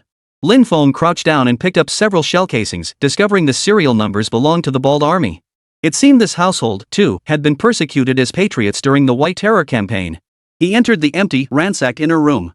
He searched every nook and cranny, inside and out, but found no trace of the dragon head. Lin Feng pondered for a moment, then began working backward. Since that partial image had been sent from this address, it suggested the object was still here. After the original owners suffered persecution, the dragon head must have been inherited by their descendants. Lin Feng did not abandon his search. He searched every room within the successive courtyards and gates. Late into the night, a shadowy figure slipped silently out of the Rong residence. Donate the dragon heads for free? You mean you possess the dragon heads from the old summer palace, lost overseas for nearly a century? Director Zhang of the National Museum stared at Lin Feng with utter disbelief. The museum had just opened for the day when this foreign visitor entered as a collector, requesting the director's personal guidance. Under normal circumstances, such an unreasonable request would have been flatly refused. But this collector was backed by the renowned auction house Bonhams and had come under the banner of cultural exchange with Hong Kong. Director Zhang had no choice but to accompany him. Not only did he have to accompany him throughout the entire visit, but he also had to arrange for a renowned docent to provide commentary, all while the media filmed and reported on the event. Upon hearing the Hong Kong collector's astonishing request, reporters immediately thrust their microphones in front of him. That's correct, the dragon head of the Chinese zodiac. Hearing the man's affirmative response once more, Director Zhang's hands trembled slightly. The 12 zodiac heads are national treasures, with only 7 currently preserved in the National Museum or the Hong Kong-based Baofuli collection through various channels. The dragon head is the totem and symbol of China. To this day, there has been no trace of it. If this truly was the dragon head, today would undoubtedly be an extraordinary moment worthy of remembrance. Not just for Curator Zhang. The accompanying staff and media reporters all waited with bated breath. Their eyes brimmed with excitement, skepticism, and disbelief as they awaited the answer. Lin Feng wore a trench coat from Qianghuaji's newly released luxury Chinese-inspired collection, exuding an air of sophistication in every gesture. Out of respect, he refrained from wearing sunglasses. Instead, he opted for a custom-made human skin mask to alter his appearance. This allowed him to maintain his naturally handsome appearance while concealing his true identity to avoid investigation. I know you all find this hard to believe, but it's true. I've always been passionate about collecting and have collaborated with Baofuli on several high-stakes auctions. Recently, through a fortuitous opportunity, I unexpectedly acquired the dragon head. However, my expertise is limited, and I'm unsure if I've misjudged its value. That's why I'd like to invite Curator Zhang to appraise it. With that, Lin Feng snapped his fingers. 2 black-clad henchmen behind him carried a large wooden crate, carefully lowering it to the floor. Lin Feng had built everyone's anticipation to a fever pitch while carefully controlling the implications of his words. This move was nothing short of brilliant. It avoided public backlash while leaving him an escape route. As the wooden crate was slowly pried open, all eyes instantly focused on Curator Zhang. Chapter 130, 500,000 orders. Selling Chinese-style luxury goods. It must be said that even Director Zhang, who had witnessed countless major antique events, felt a genuine flicker of nervousness as the moment to unveil the blind box approached. Click! As the final wooden protective cover was pried open, Director Zhang's heart nearly leapt into his throat. If only the reporters were there to film it, that would be fine. Some footage could be edited out afterward. But to maximize traffic, several media outlets present had begun live streaming. This was the unboxing and authentication of a suspected dragon head. The hottest online treasure appraisal live streams today can gain millions of followers overnight. In this era of traffic, that translates to staggering wealth. Not jumping on this bandwagon would be downright foolish. Director Zhang didn't stop it. After all, the reach that traffic brings is the widest possible. He also wanted more Chinese people to see the National Museum's collections. Especially today's appraisal. If it truly confirmed the dragon head's authenticity, it would be a crowning achievement in his curatorial career. One could imagine how invaluable the entire recorded process would be. The wooden crate opened to reveal a military-grade protective shield designed to safeguard its contents. Director Zhang took a deep breath, preparing to personally lift it out with assistance. At that very moment, hundreds of thousands, even millions of viewers flooded into the live streams. Is this real? Are you sure there's a dragon head in that crate? Holy! No way! Even the gambling king with connections to the highest levels couldn't get his hands on this national treasure, and this ordinary collector just stumbled upon it? The more I watch, the more this seems like a clickbait stunt. He even shifted the blame onto the curator. What a sly bastard. You know what? This Hong Kong collector really has that old school vibe from last century. What was it called? Old school money style. Cut the crap. Here it comes. Here it comes. Holy crap. This ancient metallic texture is absolutely stunning. It'll blind my titanium alloy eyes. The national treasure dragon head is finally returning. Long live the descendants of the dragon. Long live the motherland. As the protective shield opened, a colossal dragon head emerged before the crowd. Its horns stood tall and proud, radiating vitality. Its scales layered densely, flawless in detail. The gleam of red copper under the lights radiated sheer dominance. An instant chorus of gasps erupted from the crowd. Curator Zhang composed himself and began a meticulous appraisal, summoning the museum's most seasoned antique appraiser to conduct a thorough analysis throughout the process. After approximately 1 hour of meticulous examination, finally, the results were in. All eyes turned to him. The livestream's viewership surged relentlessly, already surpassing 10 million viewers. Everyone held their breath, waiting for Director Zhang's verdict. Pressing his knees, Director Zhang slowly rose to his feet. With tears welling in his eyes, he walked up to Lin Feng and grasped his hand. Thank you so much, Mr. Lin. After cross-referencing historical records and rigorous authentication, it has been definitively confirmed that this is indeed the genuine Zodiac dragon head from the old Summer Palace. As the words fell, thunderous applause erupted spontaneously throughout the venue. Camera shutters clicked incessantly as journalists captured this precious moment. Director Zhang, as fellow members of the flower-growing community, this is the least I could do. Now that its authenticity is confirmed, I can finally rest assured. From this day forward, this dragon head has officially returned to the embrace of our motherland. I wish to donate it to the National Museum free of charge for permanent exhibition. Whether at the scene or watching the live stream, everyone applauded and praised this patriotic collector from Hong Kong. Even some netizens who had mocked him earlier, having been proven wrong, changed their tune. They began showering gifts and supporting the act of donating it free of charge. Even the brands and outfits Lin Feng wore were thoroughly researched and dissected. This incident inadvertently ignited a surge in popularity for Xianghua Chinese-inspired luxury fashion line. Xianghua Collection's official online store saw a surge in orders. Previously, even with extensive promotion and marketing, monthly sales barely reached tens of thousands. But the moment this tasteful national treasure donor made an appearance, his influence on sales was nothing short of miraculous. Within minutes, the entire 50,000-unit inventory sold out, with back-end order volumes soaring to 500,000. Even restocking required a 30-day lead time. Even so, the explosive sales momentum remained unstoppable. Seeing the overwhelming momentum, the management director of Qianhuaji urgently contacted their custom manufacturing facility. Their luxury apparel has a long history, established in the 1950s, making it a true domestic brand. Each piece is meticulously designed and hand-stitched based on ancient Eastern garments, employing traditional techniques unmatched by any other brand.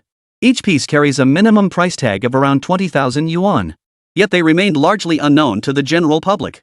The majority of buyers are enthusiasts of ancient styles or wealthy young women. Their customer base is remarkably niche. Xianghua caters to a niche, high-end market. But now, after being unearthed by the public, this domestic luxury brand has gained nationwide popularity. Its rise to fame has been faster than a rocket launch. In the blink of an eye, Xianghua has become a national internet sensation. This development left the director both thrilled and apprehensive. After all, a product's viral fame rarely lasts long and may even clash with the brand's identity. Over time, this could lead to a devaluation effect. Their future goal was to become a luxury powerhouse like international brands LV or Gucci. Becoming too accessible would only diminish their prestige. Hesitating, the director dialed a number. He needed the boss's approval before making a final decision. If it's not feasible, we need to inform the massive customer base immediately. It's still possible to cancel orders. Don't give me that brand positioning nonsense. Those Western buzzwords don't apply to our traditional Chinese collection at all.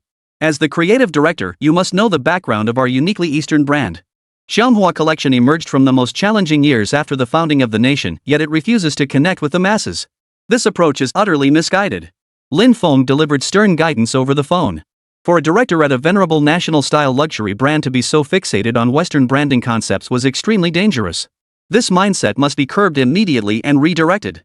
As the helmsman steering the entire operation, he must promptly correct the brand's course to ensure a stronger, more enduring future.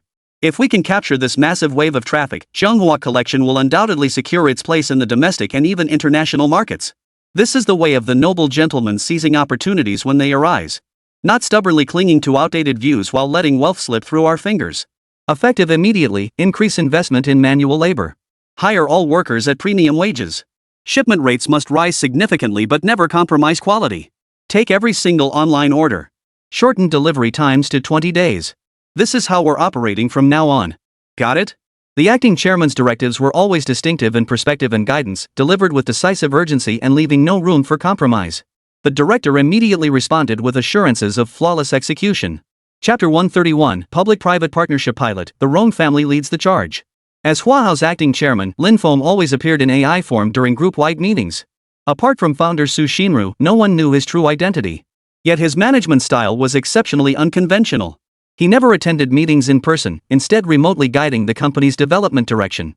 Yet after each implementation of his guidance, profit margins skyrocketed. The entire group held this mysterious acting chairman in equal parts awe and curiosity. The Dragon Head donation event quickly gained traction online. Everyone expressed admiration and respect for this elusive, face-concealing collector philanthropist. Many began digging into his identity, with the fervor reaching unprecedented heights. Yet no definitive answers emerged. Speculation ran rampant. Some swore he was a patriotic overseas Chinese, while others claimed he hailed from a secretive old money family. Others even impersonated official institutions, claiming he was merely their front man and the real donor was someone else. In an instant, all self-media platforms and official website headlines began competing to report on the story. Breaking! Hong Kong collector donates dragon head of the 12 zodiac signs to National Museum. Official collection begins today. Breaking! Dragon head lost for a century shocks the world with its appearance. What happened after 1 hour of authentication? Click inside to find out. The return of the Dragon Head of China, does it herald shifts in the future world order? Let's wait and see. Eye-catching reports continue to flood various media outlets. Under highly stringent security, the Dragon Head was stored in the National Special Grade Antique Repository. Director Zhang was swamped by reporters and began giving interviews. After completing all immediate tasks, he sought a detailed meeting with the Hong Kong collector to learn the Dragon Head's full history. The other party vanished without a trace. The individual had vanished mysteriously. Even the reporters, who were always quick to seize on hot topics, were left utterly bewildered. How could they have failed to notice the departure of such a high-profile figure? It was utterly bizarre. Like a dragon seen only by its head, yet never its tail. With a wave of his sleeve, he left not even a trace behind. That was all Lin Feng could do in the end. Only by retreating promptly could he accomplish more for his country. Otherwise, if any trace of him were discovered, all his previous efforts would be for naught. The moment the dragon's head's return hit the trending topics, undercurrents surged within the Imperial Capital Security Bureau headquarters. The intensity of the turmoil there was no less than that at the National Museum. What did you say? The mysterious client who placed massive orders with Huachang Military Industries and Northwest Military Industries is the patriotic collector from Hong Kong who donated the dragon head for free? Director Li Guiqi broke out in a cold sweat upon hearing his subordinates' report. For a long time, they had assumed this mysterious client was a foreign capital supporter attempting to purchase domestic military equipment to obtain related information. Their ultimate goal was to undermine the nation through illicit means. If this were true, it would overturn all their previous assumptions. The real-time investigation must be meticulously thorough and absolutely error-free. Director Li, this result has been verified multiple times and is absolutely reliable. Although the target's IP address possesses counter-surveillance capabilities, making precise monitoring difficult. But with our Harmony OS system, we can intelligently identify an implant tracking through constantly changing IPs. It was through one of their phones that we finally captured their movements. As he spoke, a subordinate from the Security Bureau produced a real-time dynamic positioning chart.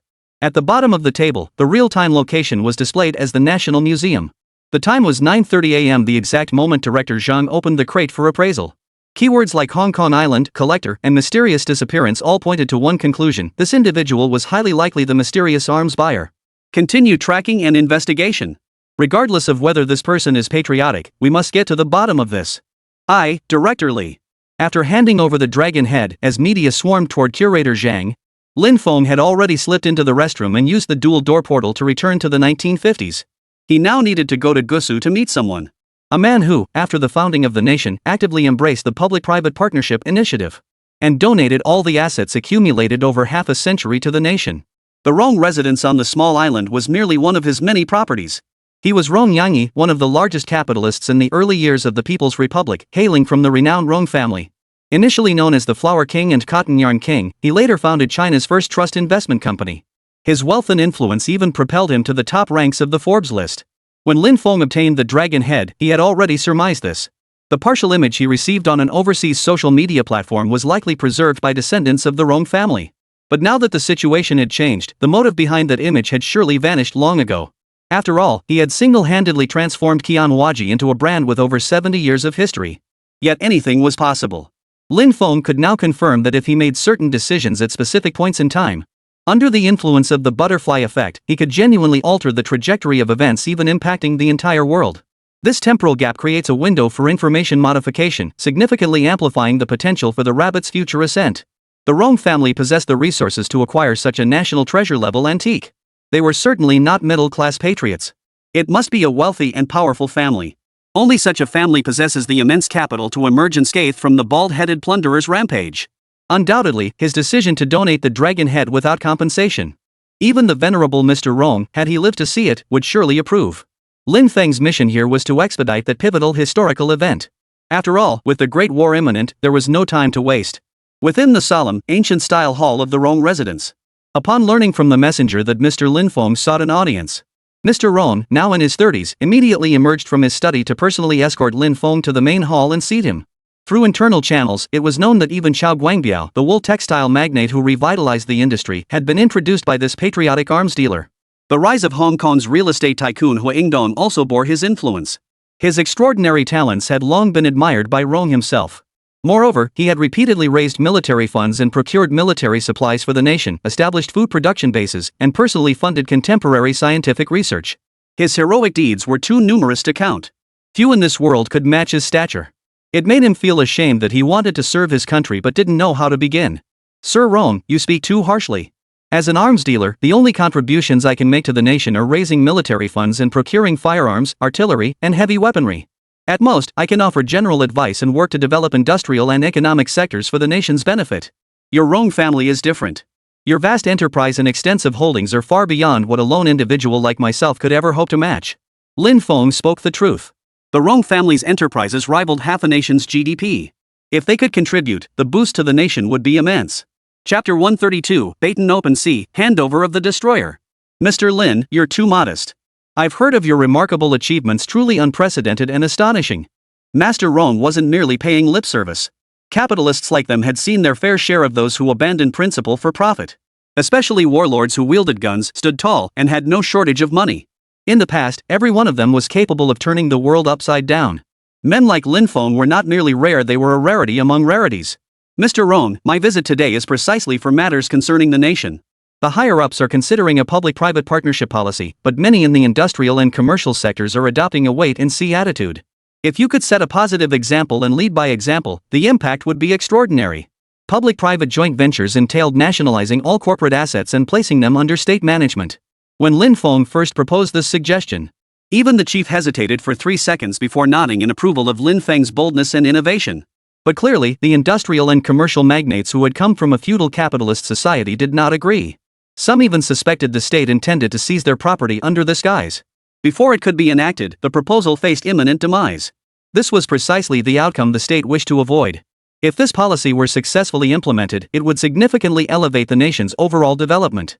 As one of the foremost aristocratic families, its conduct in daily business operations have long set the industry's benchmark. If Mr. Rong takes the lead, those business tycoons who had been skeptical and hesitant would surely relent and agree to contribute their share to support the nation. After explaining these reasons in detail to him, without a moment's hesitation, Elder Rong immediately declared he would surrender all his assets to the nation without delay. Without the nation, how could the Rong family have risen to prominence?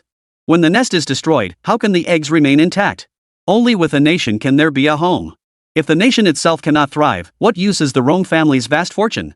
I unconditionally support this policy and am willing to be the first to take the plunge, surrendering all enterprises, industries, and assets under my name. Lin Feng felt a deep sense of accomplishment in his role as persuader.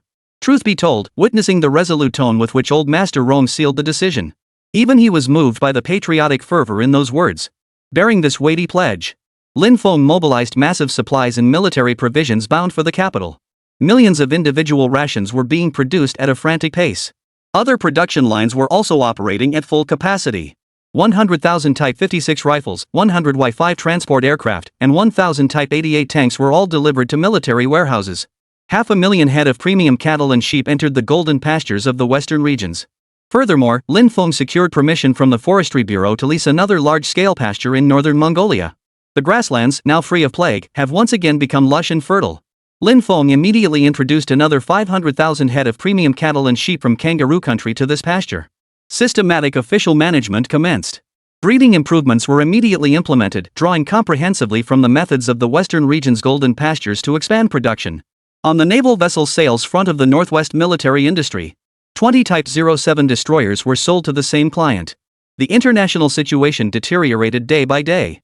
This forced Lin Feng to accelerate his fundraising efforts. Securing the Type 07 destroyers lifted a heavy burden from his shoulders. But receiving the shipment presented a colossal challenge.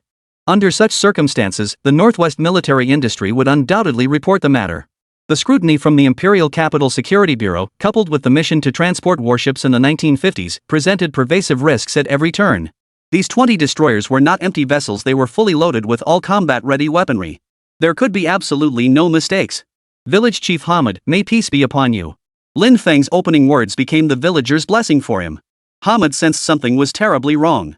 My esteemed patron, if you have business to discuss, please be direct. This manner of yours is frightening me.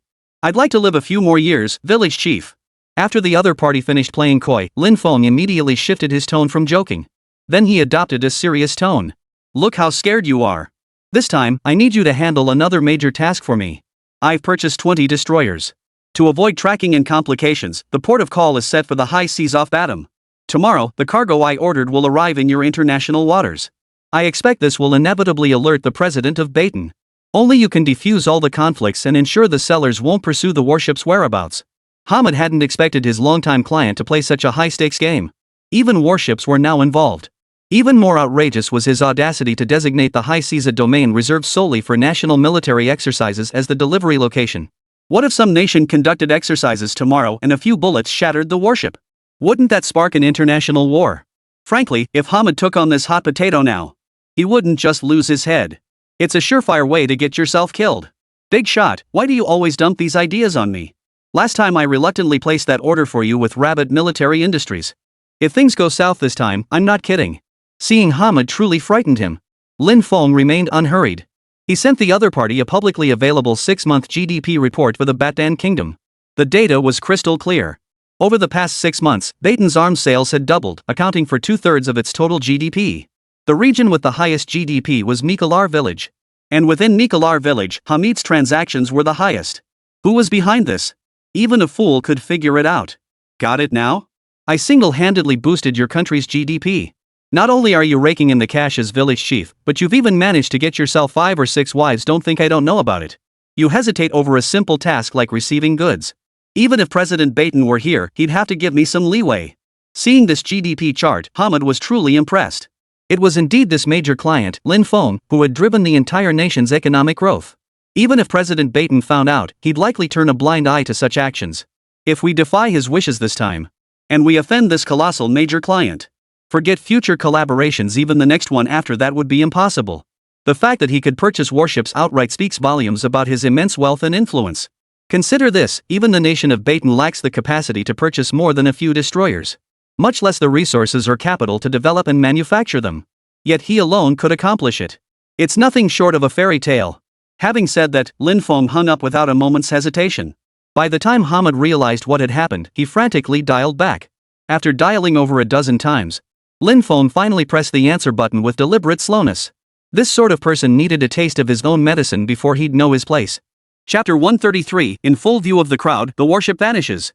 Big shot, I agree. Tomorrow I'll definitely go to the high seas to collect the goods, I swear. We've worked together for so long, have I ever failed to follow through on your requests? This time will be no different. You never know how formidable he is until you play your trump card. Some people need a periodic reminder to learn their lesson. Previously, choosing ports in different countries was merely to align with procedures, but for those with unlimited space at their disposal, it offered no real convenience. Instead, we had to rent local warehouses. The current warship clearly couldn't use this method for handover. Lin Feng then thought of the high seas of the Baton Kingdom. The high seas are not part of any nation's territory and fall outside the jurisdiction of any international legal entity. It constitutes maritime areas beyond jurisdictional reach. Yet they remain open to all nations. Both coastal and landlocked nations enjoy multiple freedoms on the high seas. These include freedom of transport, freedom of navigation, freedom of overflight, freedom to lay submarine cables and pipelines, freedom to construct artificial islands permitted under international law, freedom of fishing, and freedom of scientific research. This provided Lin Feng with significant operational flexibility. Previously, it was common practice to be watched while receiving cargo at ports. But out on the open sea, there were no lights for miles around, not even a lighthouse. During overcast days or the rainy season, thick clouds hung low overhead.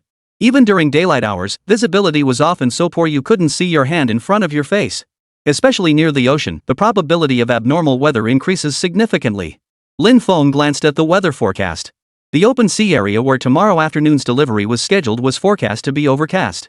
Meanwhile, the Imperial Capital Security Bureau, closely tracking the movements of the mysterious client, was secretly following the Northwest Military Industries naval escort convoy to the handover location. Reporting to Director Lee, we've sailed over 2,000 miles. As evening approaches, we'll be entering the Baton Open Sea. Chief Investigator Wang Wei of the Security Bureau was in charge of this surveillance operation. After completing his report, his eyes fixed intently on the navigation room's data display. 20 Type 07 destroyers entering international waters was an enormous risk.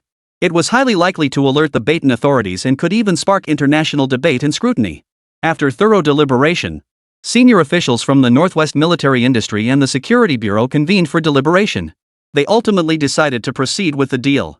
They devised an extremely meticulous plan, determined to uncover the mastermind behind it all. The weapons previously purchased by this mysterious overseas client had not been deployed in the Middle East or the Second Boer War. This was highly unusual. The Dragon's Head donation incident once again thrust this enigmatic figure into the spotlight. Now, with the nation paying such close attention, Wang Wei dared not take it lightly. Captain, how much longer until we reach our destination? Officer Wang, approximately 500 miles. Provided there are no sudden storms, we should make good progress. With that, the captain pushed the engines to full throttle. About an hour later, 20 Type 07 destroyers sailed majestically into the waters of the Baton Sea. Such a large-scale movement was impossible to go unnoticed. Even the most underdeveloped nations possess basic radar detection systems with some reconnaissance capability. The president of Baton had clearly noticed the activity on the high seas. Yet he took no action whatsoever. The international media reported nothing about Rabbit Nation's warships transiting their high seas. Clearly, this was not a state-sanctioned military operation. This stretch of open sea lies near Mikalar village, dubbed the Arms Manufacturing Camp. Sales in Mikalar village had surged dramatically in recent times. Among them, village chief Hamid's business volume was astonishing, with profits exceeding those of several local enterprises by more than tenfold. Badan and Rabbit Nation maintain friendly diplomatic relations. The Rabbits have consistently provided substantial assistance to their nation, particularly in infrastructure development. As infrastructure enthusiasts, the Rabbits have dedicated themselves wholeheartedly to transforming Baton's underdeveloped regions. As the president of Baton, he is deeply grateful. Whenever citizens of Rabbit Nation visit for tourism, their country extends warm hospitality and enthusiastically welcomes this brother nation. The people of Pakistan affectionately refer to them as Body Iron Brothers, symbolizing a bond as strong as iron. Recently, the internet nickname Baba Sheep has emerged. This highlights the close friendship between the two nations. The entry of these Rabbit-built destroyers is most likely specifically to complete a major military equipment deal. If my guess is correct, the delivery involves these 20 destroyers.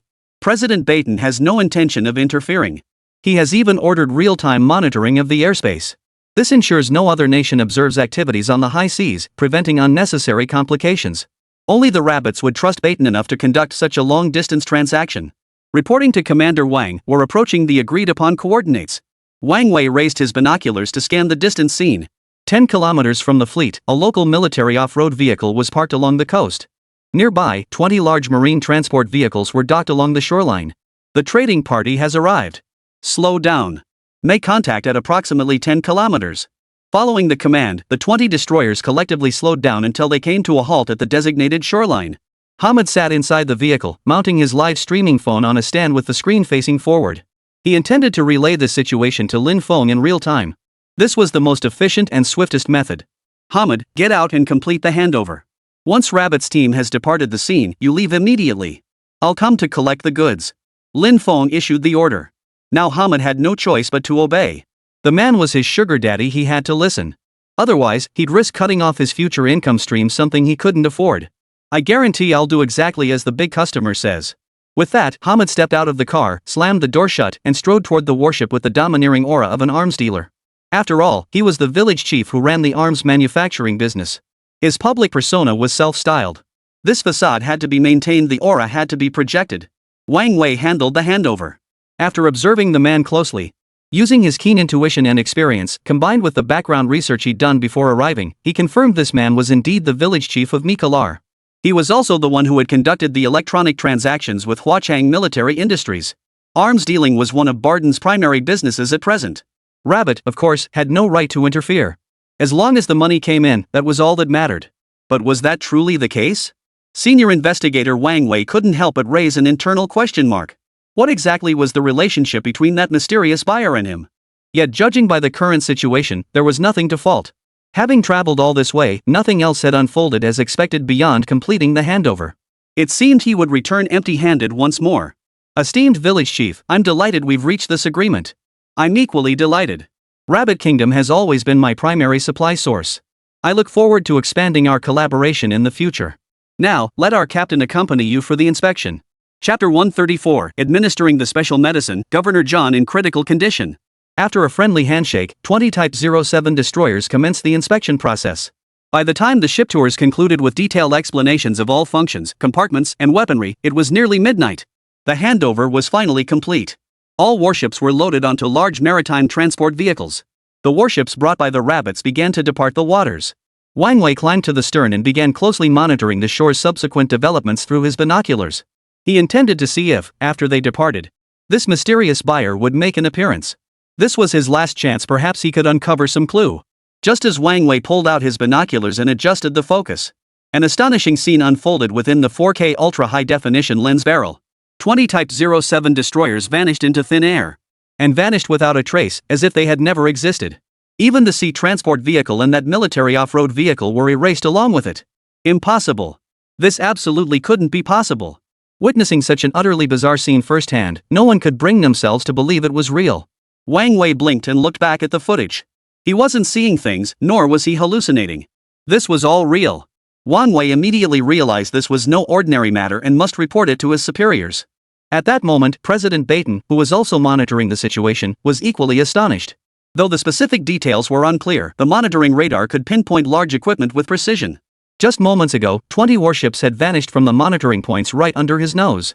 After that, they vanished from the radar entirely. This was the first time he had encountered such a bizarre phenomenon. Could this stretch of open sea possess a special magnetic field, much like the mysterious Bermuda Triangle? He was utterly baffled by this. Upon receiving orders, the warships under Rabbit's command went on full alert. After gathering all surrounding environmental data, they were now being recalled to their home country at full speed. In broad daylight, nothing beyond the realm of reason could possibly occur. Once reported, the authorities immediately conducted a scientific analysis. The preliminary conclusion reached was that it was a magnetic field issue.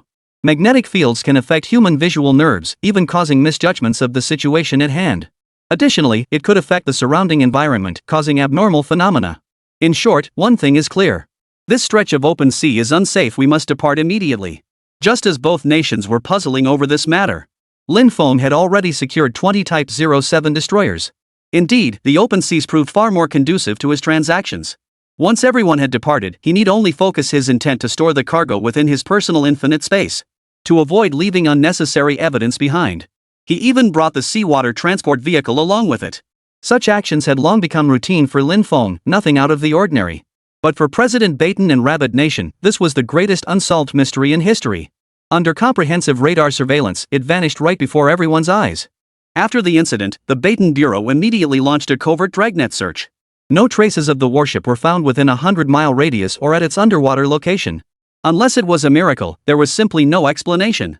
Meanwhile, the Imperial Capital Security Bureau and military swiftly analyzed the vast amount of data collected from Baton's international waters. They ultimately reached the most scientific conclusion. Within 20 minutes after the handover, the magnetic field strength along the coastal area of the high seas surged to 100 times its normal level. However, this spike lasted less than 3 seconds before returning to baseline magnetic readings. Clearly, Hamid, the village chief, was incapable of such feats. He was merely a front man. The mysterious buyer behind the scenes was the true mastermind orchestrating everything. The true identity of this individual is now shrouded in even deeper mystery. As the investigation deepened, not only the military and security agencies, but even the Aerospace Information Department became involved in the probe to orchestrate the disappearance of 20 warships along with their maritime transport vehicles. It defies explanation unless an extraterrestrial civilization is behind it. Truly perplexing. Compounded by mounting evidence suggesting the collector who donated the Dragonhead national treasure is that very mysterious buyer. This instantly pushed the mystery surrounding the incident to its peak. At the port of Jinmen in the 1950s, 20 Type 07 destroyers, radiating formidable presence under tight security, entered the military naval base. Drawing on previous handover experiences, Lin Feng did not personally escort the shipment aboard the warships this time. Instead, the state assumed full responsibility for the handover. He only needed to dispatch a representative to hand over the ships to the military. Headquarters in the Forbidden City deployed a comprehensive radar monitoring system to prevent any intelligence leaks to the enemy. By stockpiling such resources in a short timeframe, Lin Feng aimed to establish a preliminary naval combined arms brigade. Plans for Army and Air Force combined brigades were also in the pipeline. Meanwhile, Lin Feng himself sat aboard an armed helicopter, patrolling his mining operations within He Province's airspace. As his sphere of influence expanded, so did the number of organizations seeking to overthrow the Warhawk Legion. Without thorough defensive preparations and arming himself to the teeth, he would be placing himself in immense danger. On board 20 Type 07 destroyers, the Type 86 tracked vehicles and armed helicopters he had purchased were also being transferred. After delivering the majority to the state, he retained a portion for himself, distributing it among his brothers in the Warhawk Legion. Reporting to Commander Lin, during your absence, mining operations and management across all mining zones proceeded normally. There were several raids by insurgents during this period, but they were all wiped out by our brothers and the Black Soldiers. But the malaria in Black State is truly severe. Many Black Soldiers have fallen ill, and hundreds of Legion brothers have been infected. If timely medical intervention isn't provided, it's likely to be fatal.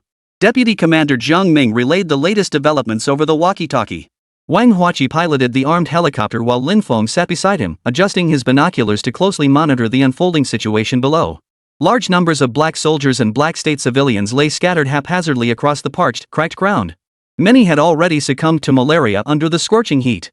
Mosquitoes and flies swarmed, their buzzing filling the air, while a suffocating stench rose to the heavens. The scene was too gruesome to behold. Countless corpses lay scattered, attracting swarms of giant mole rats that began gnawing on the flesh. These insects and rodents were undoubtedly the greatest source of danger and infection. They must be eradicated completely. Lin Feng, wearing a medical protective mask, was already fully equipped. His eyebrows twitched slightly. Thankfully, he had predicted the epidemic in Black State, otherwise, the influence he had painstakingly expanded might have been lost. Deputy Regiment Commander Jiang, our helicopter squadron will soon airdrop protective gear and medicine. Be ready at any moment. Prioritize this batch of special medication for the Legion brothers first, then proceed with the Black Battalion rescue. Reporting to Commander Lin, Governor Raymond of John Kao is near death. Should we send medicine for treatment? I'll handle that. Prioritize our brothers first. Yes, Commander Lin. Chapter 135, Procuring Specialized Weapons Niche but Effective. Orders issued. A fleet of over 30 armed helicopters commenced airlifting medical supplies. With the supply of artemisinin and based anti-malarial drugs, the infected brothers of the War Eagle Legion had found their savior. Within hours of taking the medication, their high fevers and pain symptoms eased to varying degrees. As long as they followed the instructions and took the medicine regularly, this wave of malaria would be swept away like autumn winds clearing fallen leaves. The Black Army had already suffered nearly 80,000 casualties. Had this shipment of artemisinin arrived just a few days later, even their total force of 300,000 would have been untenable. With full protective gear now in place and the anti-malarial drug's efficacy becoming evident, emergency rescue operations were underway here. Lin Feng and Colonel Wang Huachi boarded an armed helicopter bound for the governor's mansion, the headquarters of John Bull's forces. This Redmond was now the War Eagle Legion's talisman. Not only did he grant mining concession rights, but they could also collect protection fees from him. This deal was highly profitable no matter how you looked at it. If he were to bite the dust now and be replaced, it would shatter Lin Feng's entire plan. Therefore, this governor must be rescued and rescued with style. The entire governor's residence is now guarded by his legion. Getting inside is as easy as pie. Upon learning that the master of Shangyun possessed a potent remedy, Raymond lifted the restrictions. He demanded direct access to the inner chambers of his residence for treatment. Wang Huachi was still the one tasked with delivering the medicine. If he had to go undercover, he would see it through to the end. Barring any unforeseen complications, the malaria would be swiftly brought under control within days. The governor, having taken the novel artemisinin-based cure, expressed utmost satisfaction with Shangyun Security's service. Other foreign security firms could only provide armed defense. But Shangyun Security, besides offering formidable protection, could save lives in critical moments. In Black State, plagued by constant warfare and disease, this was nothing short of a shield of life. Under the effects of the artemisinin medication, Raymond rapidly recovered from the brink of death. His trust in Shangyun Security rose to a new level. Not only did he significantly increase the mining concession quotas, but he also submitted a request to John Bull headquarters for enhanced security funding. While accelerating preparations for supplies, Lin Feng prepared to assign Zhai Xiaoxiao a major task. Jubiozai Antiques boasted the most extensive collection of antiquities, spanning eras from the Xia, Shang, and Zhou dynasties to modern times, truly a treasure trove of every conceivable artifact. Special firearms and weapons from modern military history come in countless varieties, yet remain largely unknown. In modern times, most have lost their practical value and become military collectibles. Yet for the battlefields of the 1950s, they proved exceptionally useful. Their distinctive designs and deceptive appearances provided exceptional concealment capabilities. They could even turn the tide of battle, serving as life-saving tools in critical moments. Those with the financial means and resources to collect such specialized weapons. Jubao Studio certainly counts as one. Xiao, take a look at the collection list I sent you. We need to acquire every single one of these items. Zhai Xiaoxiao was a bit puzzled when she received the call. After glancing at the electronic list sent over, she was instantly stunned and utterly baffled. This guy had been gone for so long, what on earth was he up to now? Why suddenly decide to get into this niche, obscure collectibles business? Pocket watch pistols, pen pistols, cane pistols, lighter pistols. These were all historically crafted specialty weapons. Not only that, but the quantities required for each were substantial. This was downright impossible. Even though their Jubiozai has a long history, I've never heard of this type of collection before. Mr. Lin, please don't joke with me. Such niche collectibles have minimal market demand and generally hold little value. Over 1,000 pieces is far too many. To my knowledge, no collection of this scale exists on the market. Lin Feng was well aware that in terms of investment value, such collections held almost no market worth. But he wasn't after value, he sought unique practicality. It was only natural that Zhai Xiaoxiao didn't understand. After all, she wasn't from that era. For that, one would need to consult her father, the venerable Mr. Zhai Yaoming, founder of the treasure house. The origins of Jubiozai's rise were little known. In the early 1960s, Zhai Yaoming rapidly rose to prominence in the collecting world with just a few Jingdezhen blue and white porcelain teapots.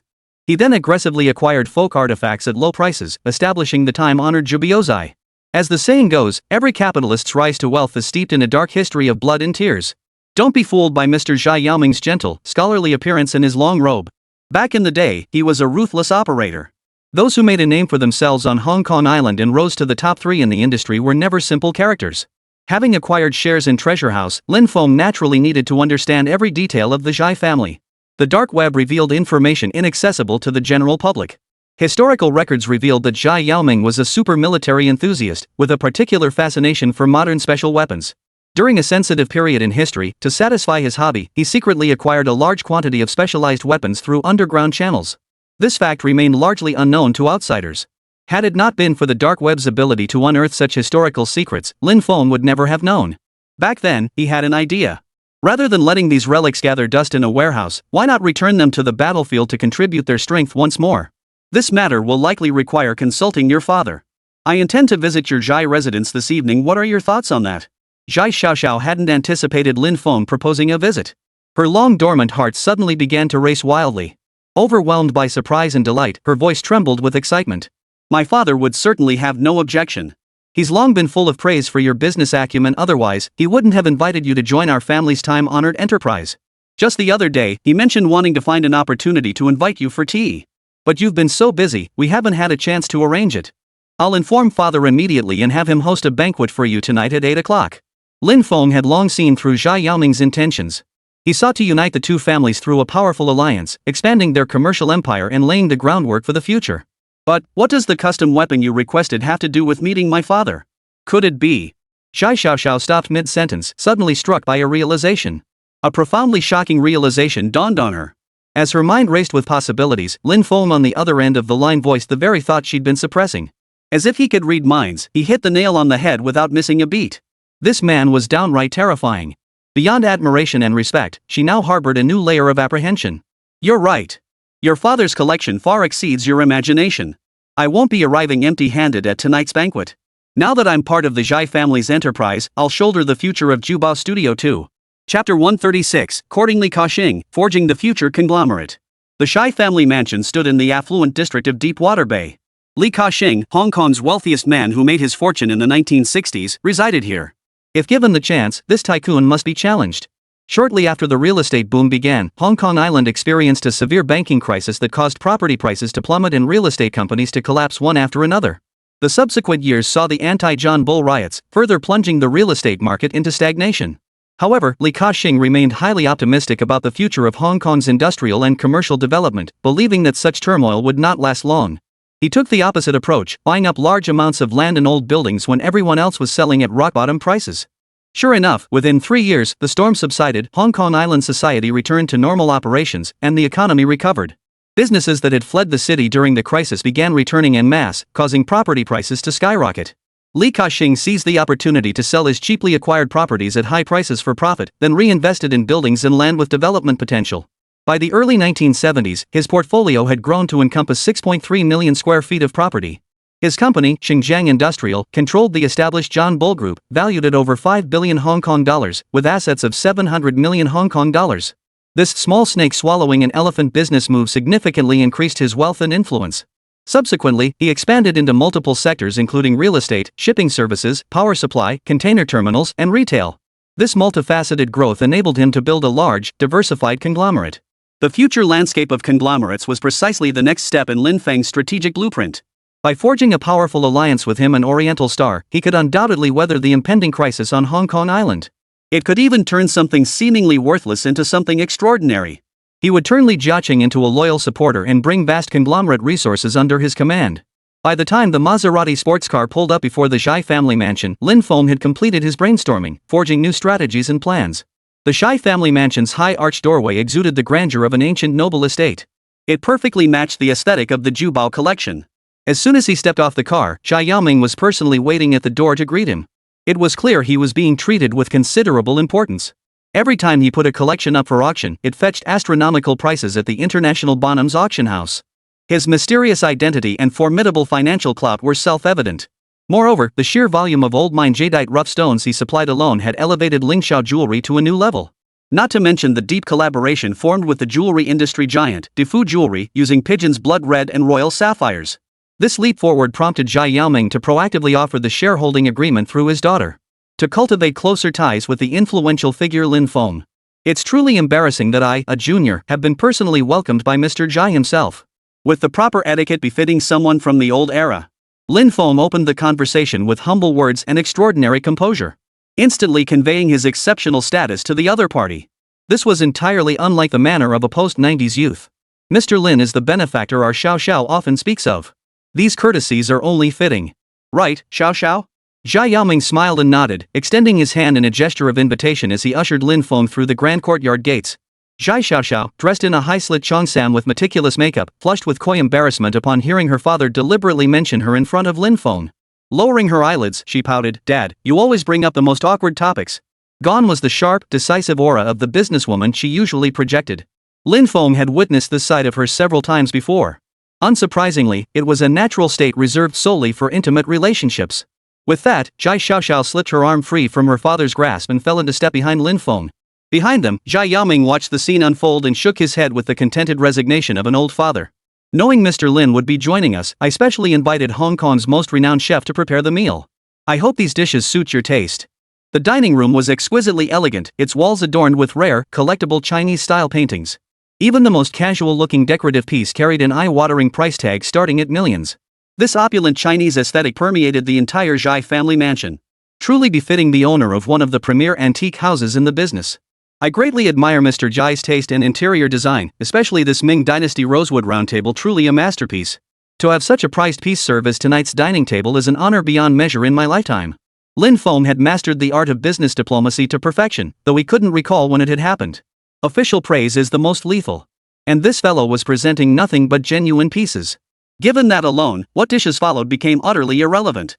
After all, this table was clearly from the imperial court of the Ming Dynasty, valued at no less than 15 billion yuan.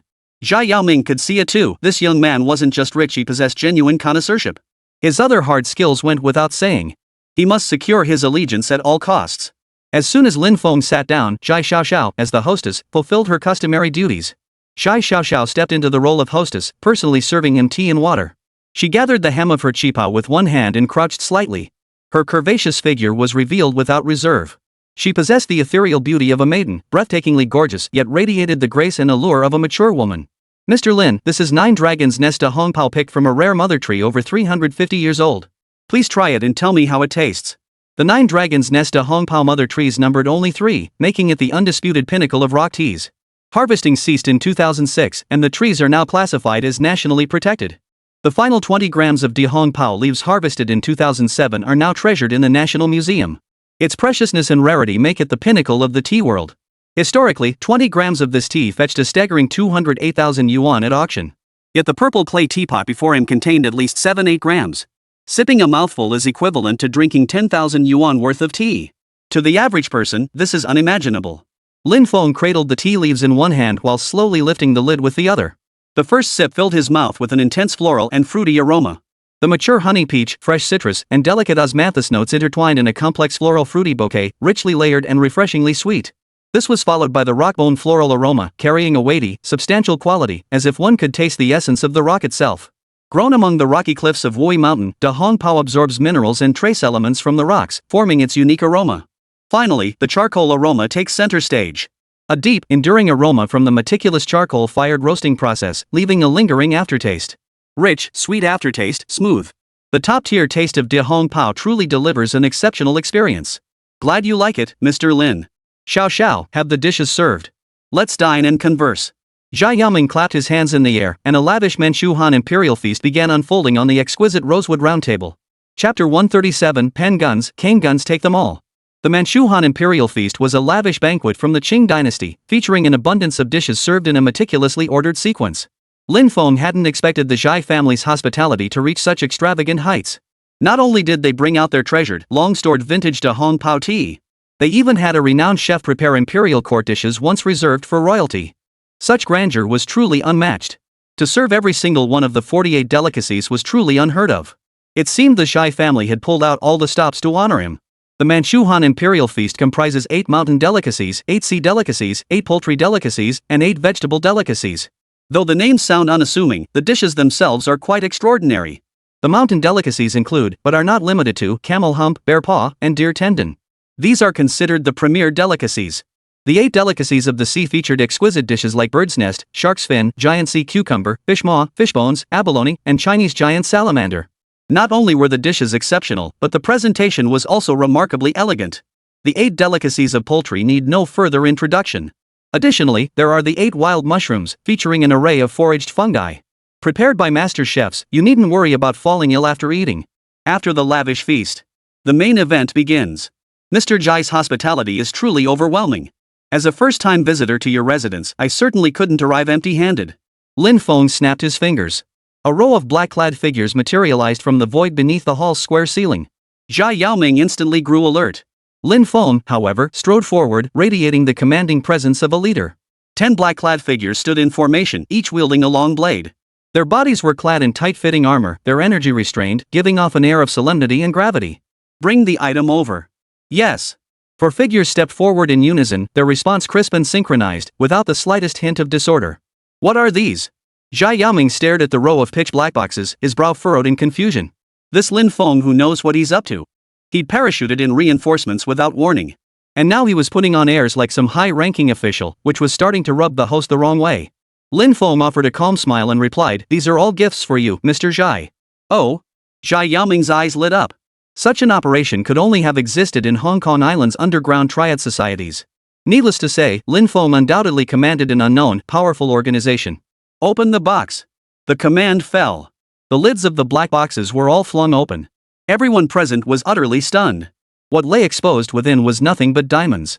Each box contained 200 to 300 stones, genuine Heishu diamonds. Each diamond was as large as a fist, and their shapes indicated they were top-grade rough stones. Even in the night, the slightest glimmer of light caused the transparent, multifaceted surfaces endlessly reflected dazzling, brilliant light. In an instant, the humble dwelling was transformed into a dazzling spectacle. Consider these my introductory gift to you, Mr. Zhai, Lin Feng said with a smile, looking at Zhai Yaoming. This was no ordinary gift, it was practically giving him a diamond mine. Zhai Yaoming knew Lin Feng had genuine rough diamonds and supplied Lingxiao jewelry at below market prices. But he never imagined the quantity would be so vast, nor the quality so exceptional. Mr. Lin, all these diamonds must be quite expensive. Please don't joke about this. Zhai Yaoming was a seasoned veteran who'd navigated the business world for years. He was no stranger to the ways of the world. If valued at market rates, these diamonds would likely exceed 10 billion Hong Kong dollars. That was no small sum. Rest assured, Mr. Zhai. Since I have a stake in Jubao Studio, we are partners in this venture. Consider these flawless diamonds a gift from a junior to a senior. You must accept them. Such lavish hospitality had earned him this extraordinary, top-tier gift. Zhai Yaoming was deeply gratified, yet such an extravagant gift left him utterly at a loss for how to reciprocate. Antiques and calligraphy? This master collector already possessed many such treasures himself. Precious metals and jade were even less necessary. Even the finest teas and porcelain, when presented at their most exquisite, fell far short of the diamond's value. For a moment, Zhai Yaoming was truly at a loss. Zhai Xiaoxiao beside him was stunned by Lin Feng's extravagant gesture. She hadn't realized Zhu Baozhai held such weight in his heart. Could this indirectly mean that she, too, held a pivotal position in Lin Feng's heart? Zhai Xiaoxiao's budding affection was immediately discerned by her father, Zhai Yaoming, who recognized his daughter's young, romantic feelings. I've heard that old Master Zhai has a private treasure trove. If fate permits, I'd truly love to see it for myself. The timing felt right, and Lin Feng decided to drop a subtle hint.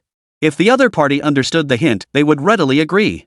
Mr. Lin, you truly have an uncanny knack for uncovering even the most hidden secrets. Of course. Please follow me. Hearing this, even Zhai Xiaoxiao couldn't believe her ears. So her father had truly kept a private treasure vault hidden from her. By the time Zhai Xiaoxiao processed the revelation, they had already reached the innermost study. Zhai Yaoming pressed a hidden switch behind a vase, revealing a downward sloping path of blue stone. Sensors activated lights along the path. Lin Feng saw stacks of military supply crates appearing before his eyes. Judging by the serial numbers on the cases, they were all brand new, specially made weapons. Mr. Lin, you're incredible. Even I didn't know about this. How did you get here before me? Dad, when did you start collecting all this military hardware? Zhai Xiaoxiao, seeing this, was as if a new world had opened up before her. She could no longer contain her curiosity and asked. These were collected decades ago. If Mr. Lin hadn't mentioned it, I'd have almost forgotten about them myself. Back then, I was a military enthusiast. To get my hands on these original custom weapons, I went through hell and high water. But business got busy later, and I haven't had a chance to admire them in ages. With that, Zhai Yaoming opened one of the boxes and pulled out an antique pocket watch. The intricate dial and case were nearly indistinguishable from a genuine pocket watch. But when his finger turned the knob beside the case, it clicked into place with a distinct cocking sound. You youngsters probably haven't heard of this kind. This is a pocket watch pistol. A single-shot micro-bullet is already chambered. If I press another hidden switch, it will fire. It was used for covert operations and assassinations back in the day, highly concealed and deadly. Seeing this legendary custom weapon for the first time, Lin Feng was utterly fascinated. I've collected a total of 5,000 pocket watch pistols. They're now considered rare collectibles. This quantity perfectly met Lin Feng's needs. Following Zhai Yaoming's introduction, Lin Feng opened another case and retrieved a jet black fountain pen. A pen gun crafted from a single piece of metal, complete with a cap and barrel. It can even dispense ink for writing. Under specific circumstances, the pen serves as a disguise. By rotating a specific part of the barrel, it fires bullets. Its caliber is small, and the ammunition has limited power, but it possesses some lethality at close range. Chapter 138, State-owned cigarette factory, handed over to Lin Wuxer. Beyond that, the lighter pistol, cane pistol, and duster pistol were truly eye-opening. There were also concealed firearms disguised as everyday items like rings, umbrellas, and leather shoes. Lin Feng naturally wanted all these specialized weapons. The genuine diamond gift he had presented was more than sufficient to purchase them. Moreover, Zhai Xiaoxiao had now become his trusted confidant. He now held a stake in the treasure-gathering pavilion's enterprises. This move was essentially a transfer from one hand to the other, achieving a seamless zero-cost acquisition model.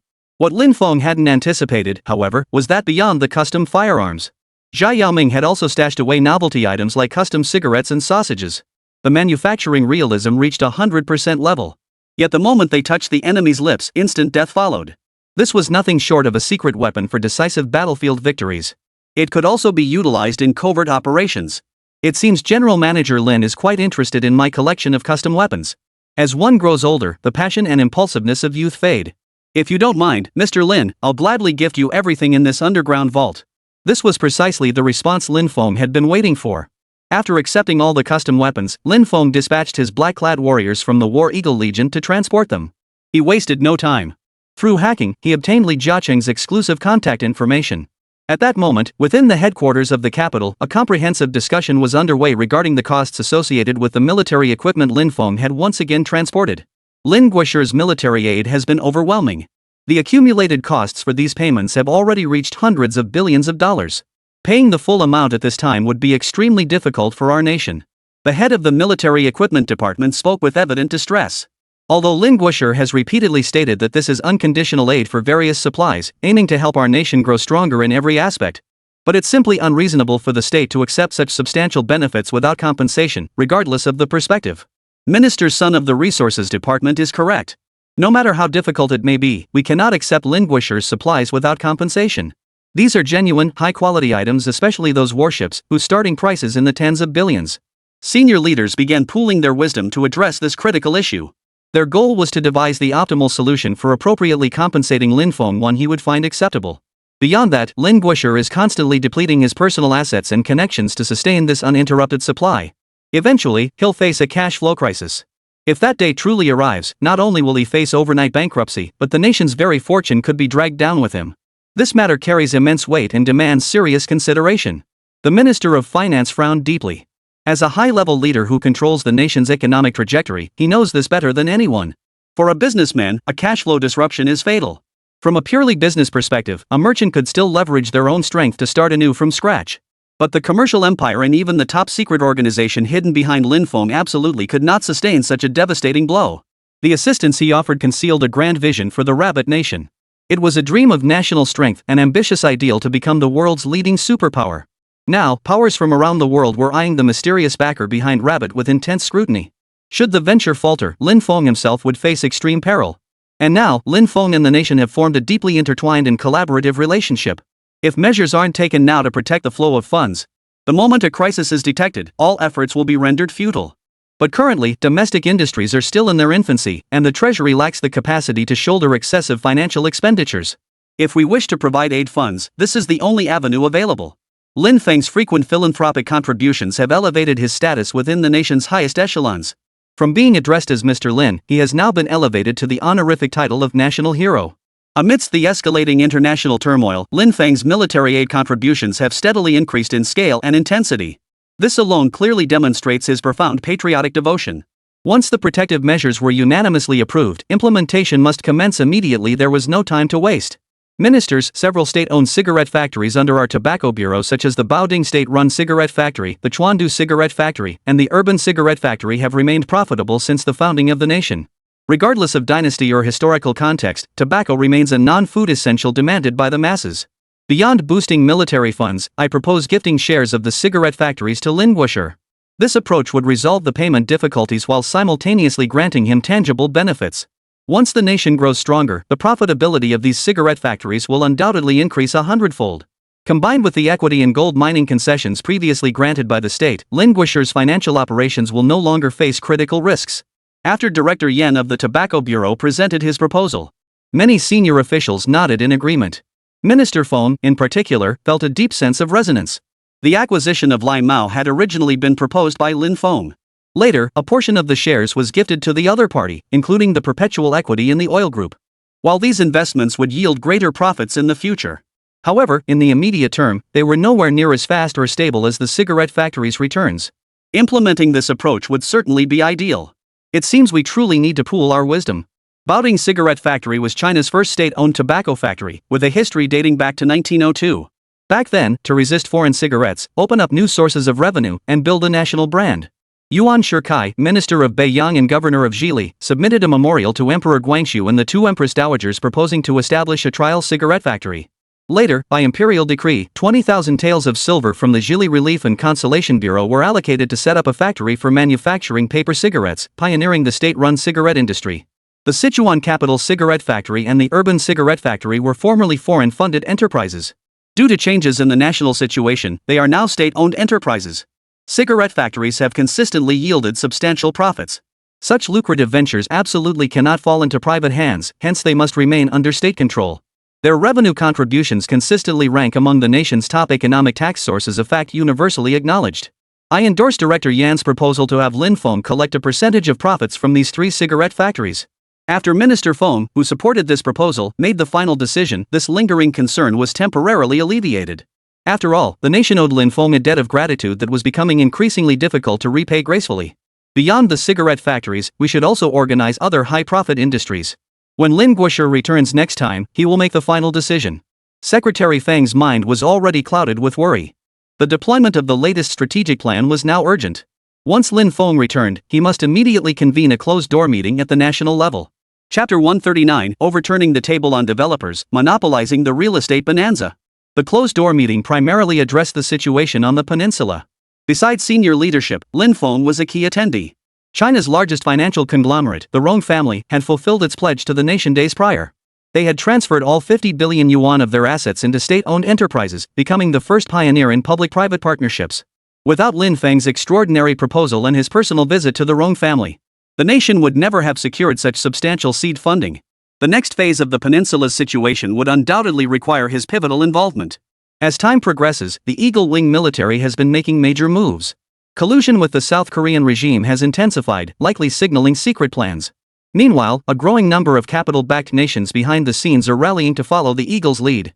With Eagle's backing, the North Island has grown increasingly arrogant. It seems only a matter of time before division occurs. The Southern Islands, backed by the Big Brother Bear, are on high alert. The Rabbit's High Command has already detected multiple signs of mutation. Both northern and southern peninsulas continuously release official news signaling heightened tensions. The situation may truly be on the brink of explosion. This closed-door meeting must be convened immediately. Across the vast ocean, Lin Fong now stood on the west coast of the Eagle Nation. This core economic and commercial hub of the nation touted as the most developed. 100 meters ahead lay the legendary Silicon Valley. Silicon Valley is home to numerous world-leading tech giants like Apple, Google, Facebook, and Twitter. Just over 30 kilometers back lay the movie Mecca Hollywood. For a century, it has generated immense wealth for the Eagle Nation. To the left lies a portrait zone handling trillions in cargo volume. To the right lies the luxury district, the playground of the wealthy. Here, Lin Fong finally caught a whiff of the glitzy, money-drenched atmosphere. Looking up, dark clouds loomed overhead. It felt as though dark clouds were pressing down on the city, threatening to crush it. His current location was at the very heart of the West Coast Beverly Hills. This colossal enclave of the ultra-wealthy harbored industry titans of every stripe. Lin Fong had just emerged from Hong Kong's affluent Deepwater Bay neighborhood one moment, only to find himself in the heart of Beverly Hills the next. A seamless transition. After securing 50,000 crates of specialized weaponry from the Zhai family in Deepwater Bay, he swiftly deployed his tactics, making Li Chaoran one of his key lieutenants. Brother Jiaqing's net worth far surpassed that of Hua Dingdong. When approached, the man was grappling with turmoil on Hong Kong Island and a plummeting real estate market. Lin Fong immediately locked onto the time of his journey in his mind. Timing his arrival precisely as the real estate crash erupted, he arrived in the 1960s. Appearing as a shareholder of Oriental Star with a net worth nearing 100 billion, he was a major capitalist. He immediately gained access to the inner circle. Having evolved over the decades since the 1950s, Oriental Star had clearly become a real estate conglomerate moving toward internationalization. The insights of this behind-the-scenes shareholder were absolutely worth hearing. By this point, Li Jiaqing was overwhelmed by the situation and the data. Facing daily declines in the company's financial reports, he was on the verge of making the difficult decision to sell off land parcels. He listened intently to every word Lin Fong spoke, constantly extracting key points beneficial to his own enterprise. Mr. Lin, to be honest, I haven't been able to sleep a wink lately. Look at my receding hairline, it's becoming more pronounced by the day. The current situation in Hong Kong is unstable. The real estate sector is too risky. There are numerous land sales happening every day. This is the prevailing trend. If we don't adapt to the market, my Shengjiang holdings will likely face a grim demise. Lin Fong, however, shook his head gently at his thoughts and smiled. Mr. Li, there's no need to be overly anxious. This turbulence is only temporary. In a few months, less than half a year, property prices will surge again, and this time it'll be a massive jump. Now is the perfect opportunity to make a fortune. What we need to do can be summed up in 2 words: bottom fishing. Use 80% of our capital to aggressively snap up cheap land parcels. Once the turmoil passes, we'll sell them off in force. Then shift focus to prime locations. Follow my plan step by step, and I guarantee you'll become Hong Kong's wealthiest man. After all, as a modern man of the 21st century, Lin Fong knew the specific trajectory of the real estate market's future. The peak of the real estate boom lasted a mere 20 years. By 2018, its peak had gradually faded, with property prices steadily declining. This was followed by numerous earth-shaking transformations in the real estate sector. From peak to trough, the landscape transformed within just 3 or 4 years. Countless speculators found themselves trapped in their investments, while the secondary market deteriorated further. Most low to mid-tier properties experienced unstoppable declines, while high-end developments remained remarkably stable. Therefore, if you're going to do it, you must be a high-quality real estate developer. This is Lin Feng's approach to real estate. It's no exaggeration to say that in the old era of real estate development, the key was exploiting information asymmetry. When all the big players were fearful, Lin Feng was at his most excited. If not now, when? The weight of words spoken by industry heavyweights goes without saying. Especially when it came from the leading figure in the real estate sector, the major shareholder of Dongfangxing. Even if Li Jiaqing remained skeptical, he had to give Lin Feng his due respect. This unsolicited meeting from the other party made him, with his keen business instincts, quickly decide to seize the opportunity. If Mr. Lin says it's feasible, then it must be. But bottom fishing requires careful consideration. At this critical juncture, we developers must unite. I have an uninvited request. I hope Shengjiang can collaborate with Dongfangxing to establish a future consortium model. What are your thoughts, Mr. Lin? Lin Feng hadn't expected the other party to be even more eager than he was. The bottom fishing plan hadn't even been finalized. And now they were discussing forming a consortium. Truly the future richest man, the speed of his thinking was beyond comparison. But if he wanted cooperation, the prerequisite was that they had to listen to him. Since Mr. Li wishes to partner with Oriental Star, he must follow my lead. If our two companies join forces to scoop up the bottom, we'll devour all the real estate resources on Hong Kong Island. Then it'll be tough for others to get a piece of the pie in the future. Lin Feng already had a detailed plan in place. To grow and strengthen this pie, he must position himself as the industry leader, using Li Jiaqing to attract capital and form a consortium.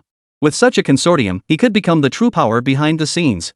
Hong Kong Island was home to numerous factions, some with intricate roots capable of even restraining the British colonial government. Lin Feng's objective was clear. Become the decision-maker, vie for the top seat in controlling the British authorities. When property prices skyrocketed, capitalists would beg him for land quotas. That would be his moment to demand exorbitant prices, while simultaneously courting powerful capital to build his influence network on Hong Kong Island. Therefore, before that moment arrives, he must devour everything, leaving not a single piece behind. After careful deliberation, Li Jiaqing finally agreed to Lin Feng's demands, and both parties immediately signed the cooperation agreement. Great achievers don't get bogged down by trivialities. Disregarding the real estate tycoon's words would surely lead to regret later. Beyond acquiring large tracts of land, I have a new idea. What are your thoughts, Mr. Lin? Chapter 140, Eliminating Shared Space, Developing Smart Industries. The two conversed warmly over drinks, discussing the future strategic plans for real estate enterprises. Then, Li Jiaqing proposed a bold idea. He argued that future commercial housing must adopt a new concept, eliminating shared area calculations. Lin Feng couldn't agree with this viewpoint. He believed shared space could exist, but only if strictly limited to a certain proportion. While expanding shared space might yield massive short-term profits, but in the long run, it was a foolish move that would alienate the people. Countless people shoulder lifelong mortgages just to own a home. Lin Feng himself had suffered greatly from this burden. As someone who once belonged to the lower class, he understood all too well the bitterness involved. The resulting social problems are endless. Lin Feng founded Oriental Star with the vision of ensuring every citizen could live in quality housing. This founding principle will never change. Therefore, the flawed decision regarding shared area will inevitably face criticism in the future and may even be forcibly abolished by the state. The shared area issue isn't urgent, and your perspective has significant flaws. Lin Feng swirled his wineglass, flatly rejecting Li Jiaqing's viewpoint with the air of an industry titan. His intimidating presence was no mere talk. Even Li Jiaqing, a seasoned veteran of the business world who had risen to become a new capital tycoon, felt a hint of apprehension and awe. His business strategies had always been proven profitable. And within the industry, no one had ever challenged him. What on earth was going on today? The aura and tactics of Mr. Lin across the table were simply too formidable. Even Li Jiaqing felt himself struggling to hold his ground. Bottom fishing for depressed real estate plots? Rejecting the new perspective on shared area calculations? Each point pierced through his blind spots. But after all, the other party is a capitalist with massive capital resources. How could Li Jiaqing possibly pass up such a golden opportunity for collaboration? Refuting the other party's views could easily ruin the relationship. Such destructive behavior was unbecoming of a business titan. If Shengjiang Holdings and Oriental Star merged, leveraging their combined strength to outmaneuver all other developers, they could dominate the lucrative real estate market alongside Lin Feng. Half of Hong Kong Island's real estate would then belong to Li Jiaqing. After spending half a day securing Li Jiaqing's cooperation, Lin Feng swiftly arrived at Eagle Sauce, this dominant superpower across from Blue Star. On his first visit, Lin Feng toured Silicon Valley as a learner. The future marked a period of rapid technological advancement. As the cradle of cutting-edge technology worldwide, It possessed the most advanced technologies and equipment. Learning from others' strengths to compensate for one's own shortcomings. It was absolutely indispensable. Particularly crucial are the chip patent technologies currently bottlenecking the Rabbit Cup project, along with other high-precision equipment domains. Each of these challenges must be overcome. The next step is to gradually lay the groundwork in this sector.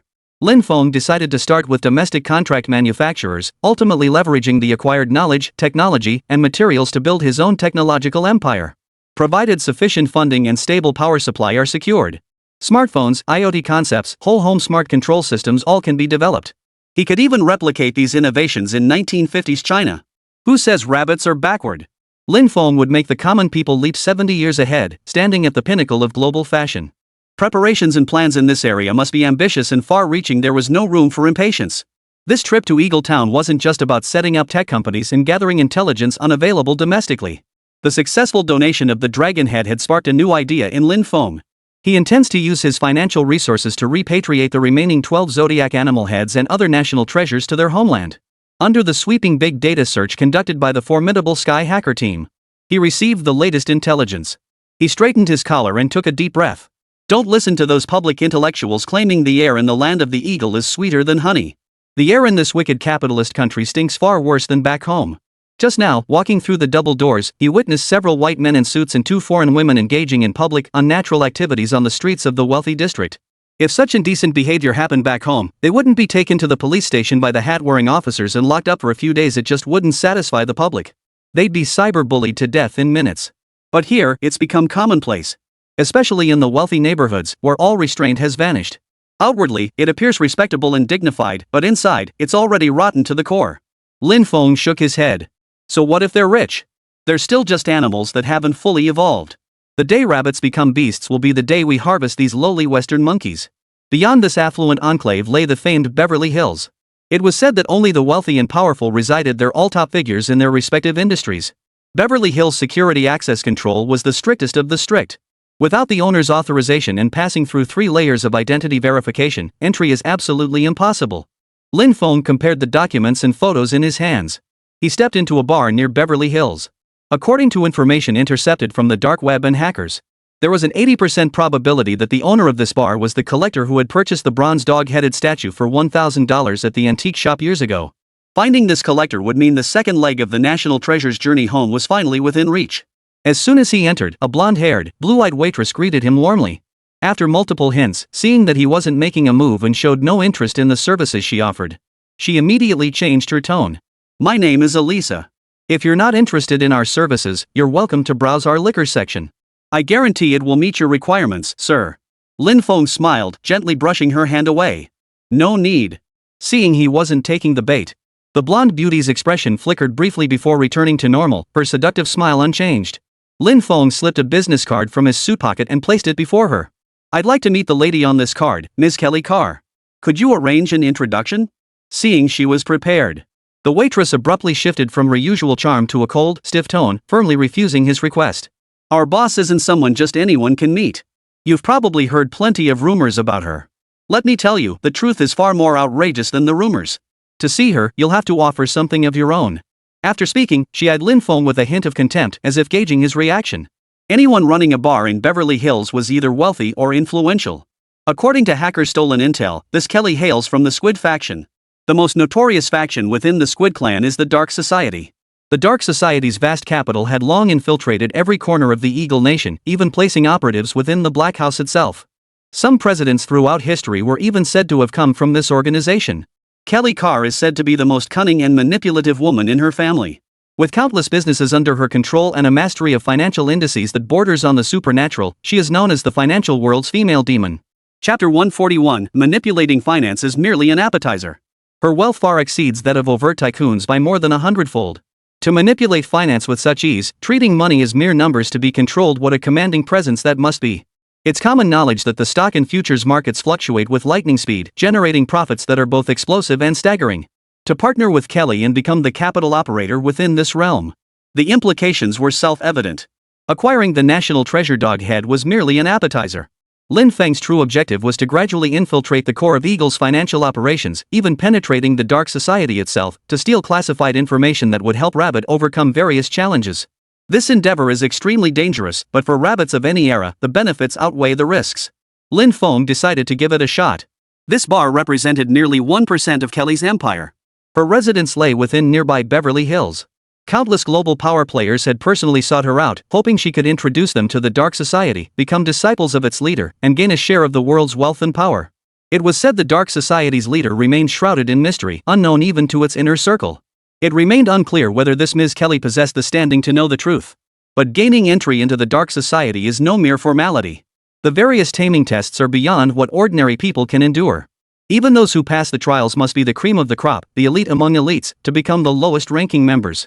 It's said that to meet her, one must possess exceptional talent. Even with vast wealth, it's useless without something she finds valuable. Anyone who has ever offended her or failed to meet her expectations, death could come knocking at any moment. She is a figure that strikes fear into the hearts of all who hear her name. Just like the name of this bar, Deadly Bar. Once you step inside, you're either swept away in ecstasy or lured into an abyss from which there's no escape. I'm willing to pay any price just to see Ms. Kelly. To show his sincerity, Lin Feng placed a newly issued black bank card on the table. Nothing speaks louder than cold, hard cash. Morgan Palladium card. The beautiful attendant instantly recognized the card's status. This was a super limited edition SVIP level bank card, with fewer than 5,000 in existence worldwide. The card body was laser etched from rare precious metals palladium and 23K gold. The card itself holds considerable collectible value. As the oldest premium banking brand in the United States, Morgan Stanley's Palladium card comes with exceptionally stringent application requirements. Cardholders must maintain a minimum monthly deposit of $30 million. In other words, the person standing before her was a billionaire.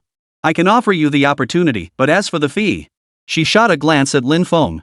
A small tip to get her to relay the message, nothing too difficult.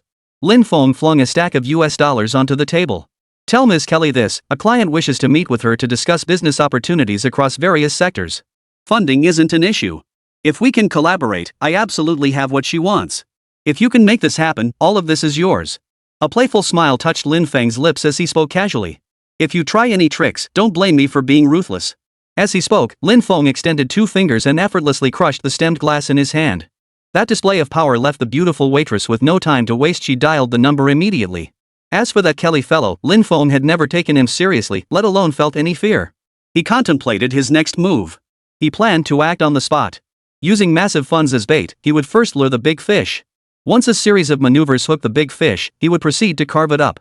As expected, the legendary female tyrant agreed.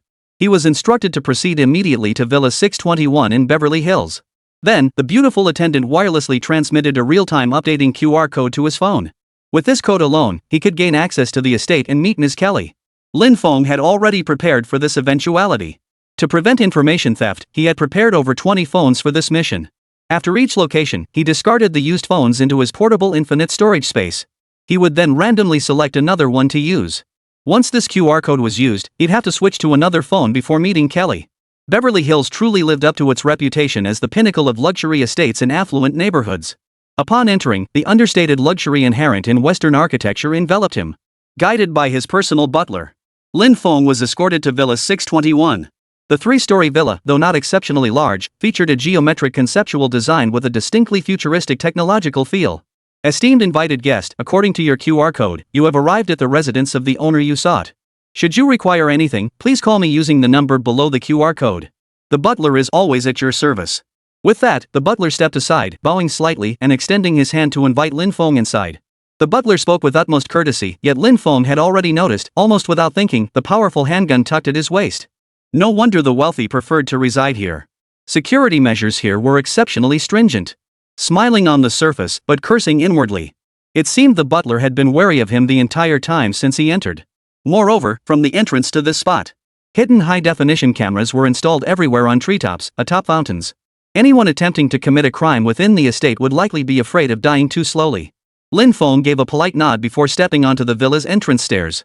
As soon as he reached the entrance, the smart gates slowly opened. After a moment's thought, Lin Feng calmly stepped inside. Inside, the villa was dominated by a concrete ruin aesthetic. Not a single light was on, and even daylight couldn't penetrate the pitch-black interior, giving the impression of a house long abandoned. You have to hand it to them, some high-level individuals truly have tastes unlike ordinary people. This style was not just uncomfortable to live in. Even staying here for a few days would make him feel depressed. Bang! Before he could react, the door slammed shut. It seems meeting this Ms. Kelly won't be so straightforward after all. The test had arrived. Ms. Kelly, I've come in good faith. Please come out. Lin Feng shouted at the bare wall, devoid of any other furnishings. After more than 10 seconds, there was no response. Clearly, she remained unmoved. Lin Feng decided to play his trump card. They say meeting Ms. Kelly is harder than climbing to the moon. Today, I've seen it for myself. I traveled all the way from Rabbit for nothing. Let the ancient mysteries of the East remain locked away in that safe forever. With that, Lin Feng turned to leave. At that moment, the sound of a metal door opening echoed through the room. A mature, cool, and utterly emotionless female voice sounded from his left ear. Mr. Lin, stop playing coy. I know who you are. Chapter 142, Held Hostage by the Bear? Independence is non-negotiable. Lin Feng did not attend the crucial closed-door meeting as scheduled. To address the turbulent and uncertain international situation, Rabbit headquarters, acting in the interests of friendly neighboring nations, specifically invited the Bear Nation's strategic minister Proyev to attend. At the meeting, the Bear Nation maintained its big brother demeanor. They vigorously upheld their original stance, arguing that with World War II having just ended, the Peninsula War would not erupt so soon. They further stated that even if the Eagle Nation took action to support the Northern Island, there was no need for concern. With the Bear holding sway in Asia, should hostilities truly erupt, they would deploy forces to defend and counterattack. As for the Rabbit's preparations, there was no need for overt or excessive tension. After all, with the big brother here, funding some outdated weapons was still within their capabilities. As the Bear's strategic minister, we unanimously believe this war won't happen. The scars from World War II run deep across nations, requiring time to heal. The Eagle Nation possesses formidable military strength, but it wouldn't be worth risking its future national fortune over matters in Asia. After all, our Bear Nation's strength is no empty boast. Anyone daring to challenge our warrior nation had better be prepared to pay a heavy price. After unleashing a torrent of opinions, Minister Proyev took a dig at the Eagle Nation. He exuded an air of unrivaled supremacy, as if the world's hegemony belonged solely to him. His overbearing demeanor clearly dismissed the Rabbit's perspective. In other words, the Russian leadership, long accustomed to acting as the big brother, had, through their extensive aid programs, already mentally subjugated the Rabbit Nation as a vassal state. They completely failed to recognize it as an independent nation. In future national plans, they even positioned the Rabbit as a key strategic stronghold. Barring unforeseen circumstances, the Bear's supreme leadership would soon step forward to discuss the matter in detail with the Rabbit. Once the other party gives its consent, the matter is settled. Bear's military forces will then establish a presence at the designated strategic outpost. The implications of this move are abundantly clear. It aims to keep the Rabbits under its thumb, infiltrate its own country's forces, and establish a vast social alliance. As long as the other side complies obediently, they will be fed. But dare to disagree, or even refuse, and the Bear will withdraw all financial and material aid. Ask the world, which country dares to support the Rabbits so heavily? Without external support, the Rabbits would become prey for capitalist nations, facing exponentially heightened risks. Having endured 8 brutal years of war and just established its nation, the Rabbit, barely catching its breath, would never willingly abandon this vital ally. The Russian leadership was certain they would win this gamble. Securing this strategic move would transform Russia's position in Asia and the global landscape beyond recognition. Rising as an Asian power would be merely the beginning. In the future, they could even challenge the Eagle itself. Using small favors like aid supplies to achieve their ultimate grand purpose, this deal was a no-brainer. Regarding these covert maneuvers by the Bear, the Rabbit's leadership had long seen through them, but previously, constrained by reliance on external support, they could only respond with restraint. Times have changed, however. Today's Rabbits are no longer the same as before. Since Lin Feng's massive national support initiative, the Rabbit Nation has long ceased accepting material aid from the Bear Nation. The nation must steadfastly pursue an independent and self-reliant path, otherwise, the wheels of history will crush it once more. Should the country become constrained by the Bear, its future would be precarious. Clearly, the strategic minister had long sensed something amiss. Half a year ago, whenever their Bear leaders attended meetings, the Rabbit's high-ranking officials would invariably raise issues concerning material and military aid. Yet in today's closed-door meeting, not a single mention had been made. This was highly unusual. Moreover, upon entering the Forbidden City earlier, he had already detected something amiss. After presenting his country's constructive suggestions, he began probing the Rabbit leadership. It's been half a year since my last visit to the capital. I never imagined such dramatic changes in the Rabbit Nation in such a short time. Paving asphalt roads, achieving nationwide electrification, developing pillar industries in factories, these developments are happening at an astonishing pace. I suspect without our assistance, your development would likely still be in its early stages. Proyev spoke with confidence, though many questions lingered in his mind.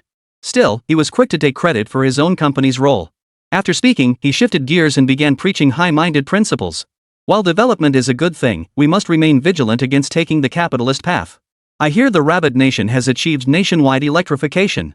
National-scale projects like this, if left unguarded, could easily be exploited by foreign powers. Therefore, Chief, I dare to suggest that all future matters concerning Rabbit's national development should be coordinated with our Bear's relevant departments. As a brother nation, we will spare no effort in providing assistance. His words were couched in noble rhetoric, but the chief understood his true intent. Beyond seeking control over Rabbit's construction projects, the Bear's deeper motive was to uncover Rabbit's hidden financial backers. Until this mystery was solved, the Bear Nation would never cease its efforts. Minister Proyev, our nation has received your assistance for far too long, and our leadership remains deeply grateful. Reliance on foreign aid can only be a temporary measure. Ultimately, we must depend on our own strength. Though newly established and still fragile, our nation's economy is steadily recovering. I am fully confident that the Rabbits will forge our own distinctive path to prosperity. Who would have thought the Rabbit's backbone has grown so much sturdier these days? Daring to reject the olive branch extended by the Bear. Faced with the chief's flawless retort, Minister Fong discerned the underlying intent behind the other party's words. Thankfully, Lin Fong wasn't present today. Otherwise, this behind-the-scenes statesman would have been completely exposed to the Bear. In diplomatic dealings between nations, having secrets exposed is the gravest of taboos. What puzzled Minister Fong deeply, however, since his last visit to the capital, Lin Fong had been completely silent for nearly a week. He had long since instructed the National Intelligence Agency to deploy personnel to gather intelligence. Telegrams had also been sent to Hong Kong. Yet no useful leads had surfaced. Could it be that Lin Fong had gone missing again? Strangely enough, just days prior, he had taken delivery of the goods Lin Fong had entrusted for special escort: 100,000 units of small drones, a pharmaceutical production line, glass curtain wall equipment for a contract manufacturer, and a steel structure production line. He had also secured the first major order from the Camel Royal family. Now that the global Feiyue manufacturing plants had installed various production lines, trial operations had long since commenced. It was believed that profitability would be achieved before long. The production and transportation of individual rations and various food and beverage items at the Maifeng food base had also entered a regularized phase. Hongqing Pharmaceutical Factory has further expanded its range of pharmaceutical products. It has commenced large-scale production of Lin Feng's 3 non-miracle drugs, artemisinin-based medications, and various curative drugs for incurable diseases. In the near future, Rabbit's industries will flourish comprehensively. But at this critical juncture, the chief architect, Lin Fong, vanished.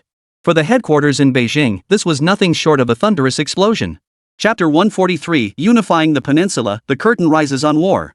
However, given that Lin Fong had safely returned to the country after his previous 2 disappearances, this incident was likely another false alarm. Thus, while senior officials searched for clues, they proceeded to deploy all necessary operations without losing their composure. This included the crucial closed-door meeting. The supreme leader of Rabbit had always been decisive in his approach, unique in his decision-making, and embodying the bearing of a great nation. It was under his leadership that Rabbit achieved statehood. Though nations abroad harbored wariness and hostile intentions toward Rabbit, their admiration and apprehension toward this leader were undeniable. Even the Russian leader must show him due respect. How much more so for a mere strategic minister? Seeing the chief's firm stance, Proyev had no choice but to back down and shift focus. Guided by the principle of mutual exchange and communication, they proceeded with the meeting negotiations. Unexpectedly, the other side proved so overbearing. The Rabbit's high command, of course, would not be polite either. Under Lin Feng's strategic planning and multi-weapon deployment, the national military had established a new modern army combat formation, the Light Composite Brigade. Compared to traditional military models, the Light Composite Brigade modularly integrates multiple light combat forces into a unified system. This includes fundamental modules such as the Light Composite Battalion, Reconnaissance Battalion, Artillery Battalion, Air Defense Battalion, Combat Support Battalion, and Logistics Support Battalion. The Light Composite Battalion serves as the primary core combat force, comprising infantry companies, firepower companies, assault companies, and others. The current tank and heavy artillery capabilities are fully capable of handling encirclement defense and offensive operations. The Reconnaissance Battalion primarily employs optical, electronic, and other reconnaissance methods to gather battlefield intelligence and provide information support for combat operations. The Artillery Battalion is equipped with multiple types of artillery, such as 120mm mortars, Vulcan anti-aircraft guns, Type 66 howitzers, and Type 183 cannons. The Air Defense Battalion centers on the J-7 fighter, supplemented by man-portable air defense systems, manpads, and anti-aircraft guns to defend against medium to low-altitude targets. The Raven UAV and small DJ drones perform unmanned reconnaissance missions. The Combat Support Battalion provides communications, engineering, chemical defense, and other support functions, while the Service Support Battalion handles logistics for the force, including material supply and equipment maintenance. Additionally, the Navy has completed the deployment of hundreds of warships of various types. All ships are equipped with twin and quadruple naval anti-aircraft guns, conventional anti-ship shells, short, medium, and long-range anti-aircraft shells, and rocket-assisted extended-range shells. Signal flares, smoke grenades, and depth charges are also standard equipment. The naval, ground, and air forces stand ready for action. Once war breaks out, the Rabbit will fight with all its might, vowing not to rest until the enemy is driven back. Such formidable military strength and equipment. Even the Eagle would tremble in fear. To put it bluntly, if it came down to a direct confrontation now, the Rabbit's military might wouldn't be inferior to the Bear's. Should conflict arise in the future, they could easily carve out half the world with the Eagle. Concealing their true strength from the outside world is a national strategy.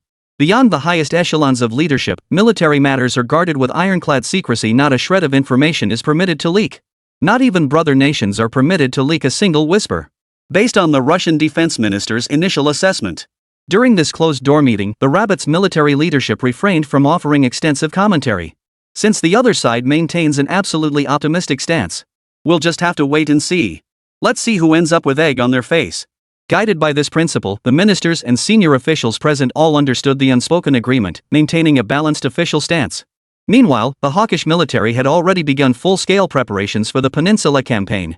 With the Bears backing in the south, we must strike first. Once the Peninsula War erupts, both the Bear and the Rabbit will provide varying degrees of support to the South Island to secure their borders. Along the 38th parallel demarcation line, the war zone will undoubtedly expand. The northern islands, bolstered by Russian arms and troops, will likely see overwhelming firepower in the initial stages. The South Island is our ally. For both defensive and offensive necessity, my recommendation is to conduct a direct landing at Incheon. MacArthur, ever the hawkish strategist who flouted the rules of war, began laying out his grand plan. Incheon is the South Island stronghold. Our Eagle Army will deploy naval and air forces to link up with South Island troops and turn the tide of battle. As commander of this campaign, I advocate crossing the 38th parallel to launch a full-scale offensive and unify the peninsula. President Eagle I listened as General MacArthur finished speaking, his eyes lighting up. Using this war as an opportunity, ostensibly to mediate the peninsula's conflict. In reality, it presented a golden opportunity to reap the benefits as the third party. MacArthur truly lived up to his reputation as a military genius from West Point. If we could swallow the peninsula and unify these two nations in Asia, undoubtedly, it expanded their territory. Once expansion is complete, won't all the smaller neighboring countries nearby have to follow their lead? As for the remaining Bears and Rabbits, no matter how arrogant they may be, they'll have to constantly guard against the Eagle's attacks and submit to its hegemony. Given this trajectory, it's only a matter of time before these two great powers fall. After a moment's consideration, the Eagle president approved MacArthur's radical proposal. General MacArthur, you now have full authority over the war situation on the peninsula. Once the great cause of unification is achieved, the vice presidency will be yours. Should you fail midway, don't blame Congress for showing no mercy. The president's order was the highest recognition MacArthur could receive. He was now the most prominent general in the Eagle Nation. Even if other factions harbored reservations or disagreed with his military views, it mattered little. They dare not utter a single word of dissent. Our military might and weaponry are the most advanced in the world. When we unleash our full firepower, forget about anything else. Even a single atomic bomb could send the peninsula flying. With me, MacArthur, at the helm, the Eagle's mission to unify the world will be accomplished. Beverly Hills. Villa 621. Lin Feng sat in a luxurious room, enjoying unparalleled treatment.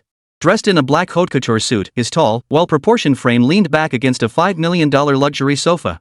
A faint smile played at the corners of his lips, his gaze bold and untamed, as if appraising something. Sunlight streamed through the high-transparency glass, casting sharp, captivating contours across his chiseled features. Mr. Lin, you're the most handsome Asian man I've ever seen. Here, finish this glass, and I'll take you to meet the chairman. The shadows of two glasses intertwined, clinking together with a ding. Dear Miss Kelly, you are also the most beautiful woman I've ever seen, and I assure you, that is sincere. The woman before him sat elegantly, lifting her wineglass for a delicate sip. Shadows obscured most of her face. Light filtered through her black veil, casting an indistinct glow upon her face, mysterious and eerie. Our maids report to me daily about your condition. Kelly lifted her eyes slightly, looking at Lin Feng. Mr. Lin, you are exceptional. After this period of observation, your performance has been outstanding, even exceeding expectations. Later, you'll accompany me to a place to meet our chairman. Lin Feng rose, took her hand, and placed a light, ceremonial kiss on the back of it. Thank you for your understanding, Ms. Kelly. Chapter 144, Extreme Silence Test, Entering the Dark Society. Ever since Lin Feng arrived at this villa, he had been treated with utmost hospitality. Though termed hospitality, it amounted to house arrest. During his confinement, this Ms. Kelly thoroughly investigated every detail of Lin Feng's background. Despite employing various methods, she only uncovered his name, age, and residential address. But regarding deeper layers of information, she had gained nothing. Lin Feng's Sky Information Technology team assembled elite hackers from leading companies worldwide. This technical unit, composed of these hackers, provided exclusive service to Lin Feng throughout the entire process. Under high-level masking techniques, they were virtually untraceable anywhere in the world. What puzzled Kelly was that this young Asian man who had come knocking had somehow endured the most brutal medieval silent interrogation. For a full 7 days. The silence test is a variant of sensory deprivation experiments, serving as an initiation trial for the Dark Society. Only those who passed this test could advance to the next stage, where they would meet the leader and undergo new trials. During this silence test, the subject is placed in an environment of near total silence. The villa itself was constructed with the finest soundproofing materials, serving as a professional soundproof chamber. The entire process demands an extraordinary level of endurance, psychological stability, and precise control over one's brain's reactions from the test subject. Few pass this test. Regardless of who they are, prolonged exposure to absolute silence where not a single sound reaches the ears will gradually push a person to the brink of mental collapse. Ultimately, they either go mad or become deranged. Even those who somehow complete the test emerge neither fully human nor fully ghost. Many who had previously made presumptuous visits, claiming to be top-tier experts, never walked out of this villa smiling. Some who managed to push through the ordeal ended up in psychiatric wards within days of returning home. Yet this Asian tester passed the ordeal. Most astonishingly, under constant surveillance, he emerged from the room in perfect mental condition, showing no signs of disturbance whatsoever. He was still able to converse and laugh, even complimenting her appearance. This baffled Kelly, the female demon who was highly skilled in applying all kinds of tests. Moreover, the visitor's background was incredibly simple, so simple it was almost unbelievable. Hailing from Hangzhou in Rabbit Country, he was named Lin Feng, a graduate of Hangzhou University, currently unemployed and staying at home. Such an ordinary graduate, as ordinary as they come, had somehow produced a Morgan Platinum card. Regarding these discrepancies, Kelly was certain there was something she hadn't uncovered yet. But there was no rush. Once she met the chairman, she'd have plenty of ways to deal with him. The silence test was merely an appetizer. The Dark Society offered a variety of tests at different levels. Sensory deprivation tests, obedience tests, and so on. All dark-level experimental products designed to test human nature and psychology. Only those who survive this rigorous screening can be subjected to mental control, ensuring absolute loyalty to the Dark Society. Of course, this applies only to members without status who can offer nothing but money. For those with status in Eagle Nation and other countries, even those holding high office, a different approach is employed. Individuals like the Eagle Sang president are all the chairman's trusted disciples. In other words, even presidents are puppets manipulated by the chairman. This equates to the entire global situation being held firmly in the hands of the Dark Society. This explains why so many wealthy and influential figures voluntarily undergo the test despite the immense risks involved. At this moment, under her guidance, Lin Feng followed closely as they traversed a long concrete corridor, heading toward the Dark Society's secret lair. After passing the trial, Kelly explained the Dark Society's basic rules to him. The organization's influence was highly pervasive. Not only within Eagle Sauce's home country, but also extending into every other capitalist nation. Its members were scattered across every industry worldwide. At the leader's command, these individuals would obey at a moment's notice. That said, their footprint in Asia, particularly in the Rabbit Kingdom, remained untouched. Thus, as an Asian representative, Lin Feng's emergence has opened a breach. This made Kelly feel it was essential to make an introduction. Moreover, this man's psychological resilience and mental state were exceptionally unique. Such individuals are one in a million, rare and hard to come by. From a long-term perspective, the populous Rabbit Nation is undoubtedly a prime target for controlling economic lifelines and further expansion. Thus, the Dark Society permitted the initiation of testing and invited Lin Feng to meet with the chairman. The Dark Society was internally divided into 5 tiers. The lowest rank, called members, each held assets valued at around $10 billion. Lin Feng's Morgan Palladium Gold card balance stood precisely at $10 billion, meeting the most basic requirement. The next tier is called Associate, granting certain regional privileges within defined parameters. The next tier up was Believer. Believers must sacrifice their most precious possessions and submit to round-the-clock surveillance and control. The 4th tier is Disciple. This is a realm reserved for the highest caliber elites, the top-tier leaders and captains of industry in the business world. Those who reach the 5th tier are exceedingly rare. This tier is the administrator level. Kelly is one such administrator. Individuals at this level are not selected through external screening. Instead, they are selected through competition within families possessing a lineage of historical heritage. This was the first glimpse Lin Feng had ever caught of the mysterious veil shrouding the rigidly hierarchical Dark Society. Mr. Lin, joining the Dark Society is far more brutal than you imagine. Are you absolutely certain you've thought this through? Once you step through the Dark Society's door and meet the leader, there's no turning back. Kelly halted before a massive black door, the click of her heels abruptly ceasing as her cold, alluring voice echoed through the corridor. Intricate, arcane symbols carved into the massive door. At the very top stood a pyramid, its center housing a golden pupil that seemed to see through the world. Lin Feng knew this was the Dark Society emblem most widely circulated online. Ms. Kelly, there's no need to deliberate further. This is my choice. You can't get the tiger's cub without entering its den.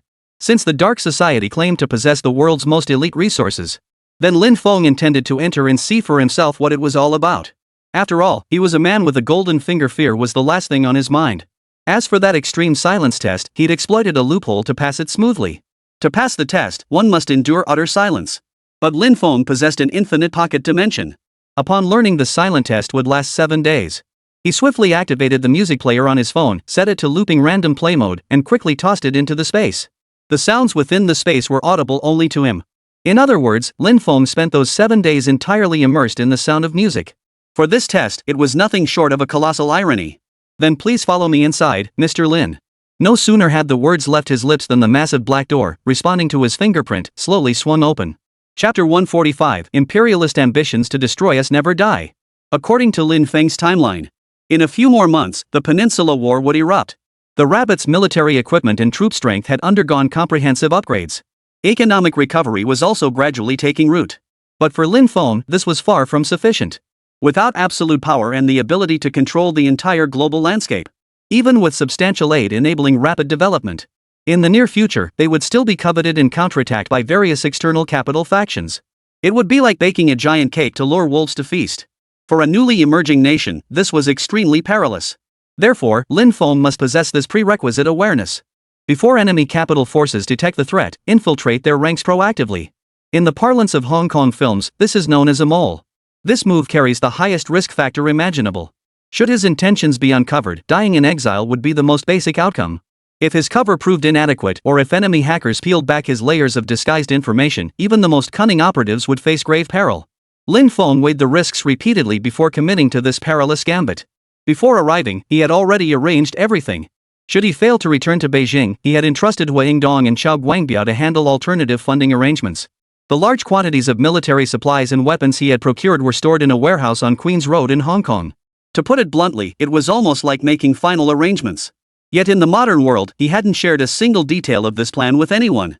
After all, they belonged to the same era.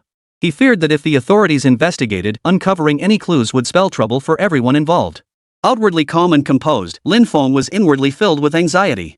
This move was like a warrior heading into battle, with life and death uncertain. Yet this invisible battlefield proved far more brutal and merciless than any real war. As the massive black doors swung open, Lin Feng followed Kelly through a cathedral-like, mysterious space. Everything within exuded a medieval atmosphere. Under rows of stained glass windows, an immersive Western style washed over them. The entire interior walls of the structure were built with solid gold and silver, while the ceiling was studded with densely packed, inverted spikes. At the very center of the spikes hung a massive mural depicting Greek mythology. Within the mural, depictions of Satan were particularly vivid, portraying scenes of sinful human hell where punishment was meted out. It was enough to make one's heart tremble with fear. The air here is thick and oppressive, creating an overwhelming sense of pressure that even makes Lin Feng feel suffocated. Judging by the overall style, this did not resemble the core territory of the Dark Society. This cathedral seemed more like a high-level prison for enemies and captives. Where exactly is this? Lin Feng surveyed his surroundings, his voice laced with caution. If they truly met with misfortune and were dragged into the abyss, Lin Feng wouldn't hesitate to burn bridges immediately. After all, the infinite space held ample firearms and ammunition. He refused to believe mortal flesh could withstand physical extermination. Even if that enigmatic chairman were to appear, he felt not a shred of fear. But what he feared now wasn't direct confrontation, it was the silent, calculated trap. That was unpredictable. Therefore, Lin Feng must proceed with utmost caution. This is the sacred ground. You will meet the president shortly. The chairman has 3 rules you must remember. Kelly suddenly turned around. Beneath her black veil, her face had never been fully revealed. Yet the icy aura radiating from her entire being was sharp and overbearing. An undeniable aura of superiority radiated from her, unmistakable. First, he dislikes anyone coming too close. Keep a distance of at least 100 meters. Second, never look him in the eye when speaking to him. The consequences are yours to bear.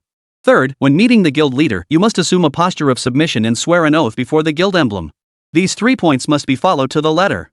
Before Lin Feng could respond, the other turned and continued, leading Lin Feng deeper into the structure. This cathedral towered dozens of stories high, each floor spanning an immense expanse. Kelly led Lin Feng directly to the very top.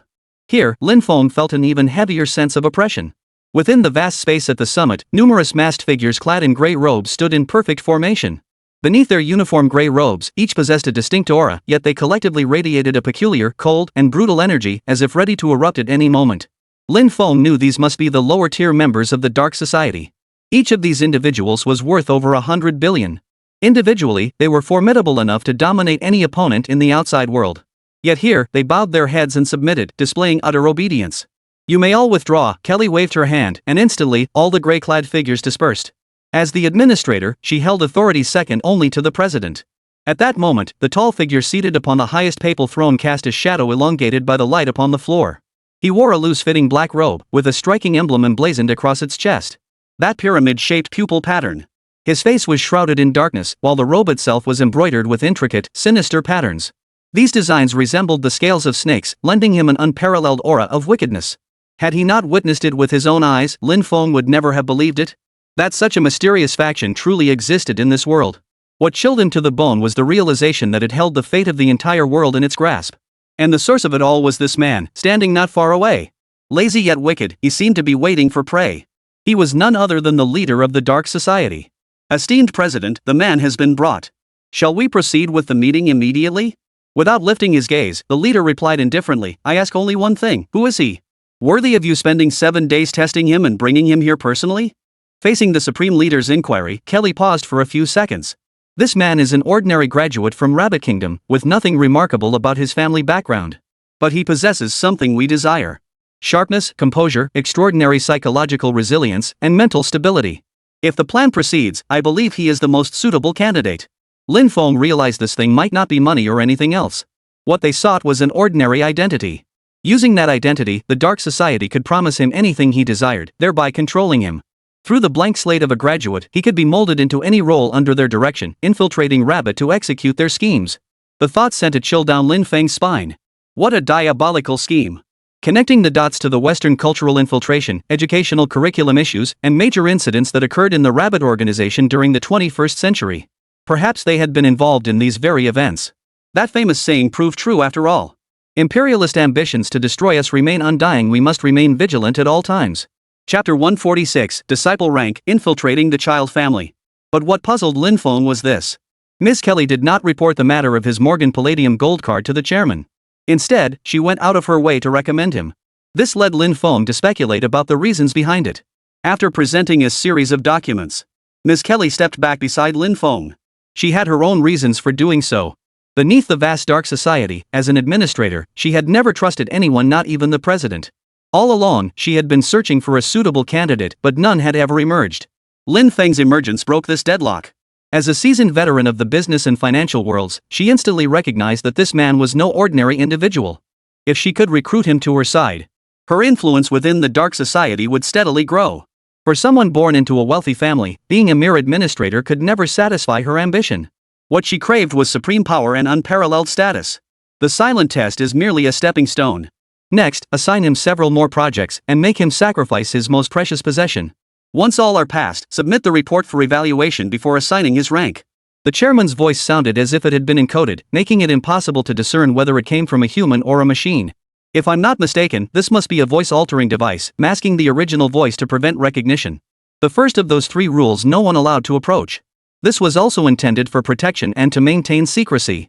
Upon hearing this, Lin Feng realized he had already wasted a full 7 days.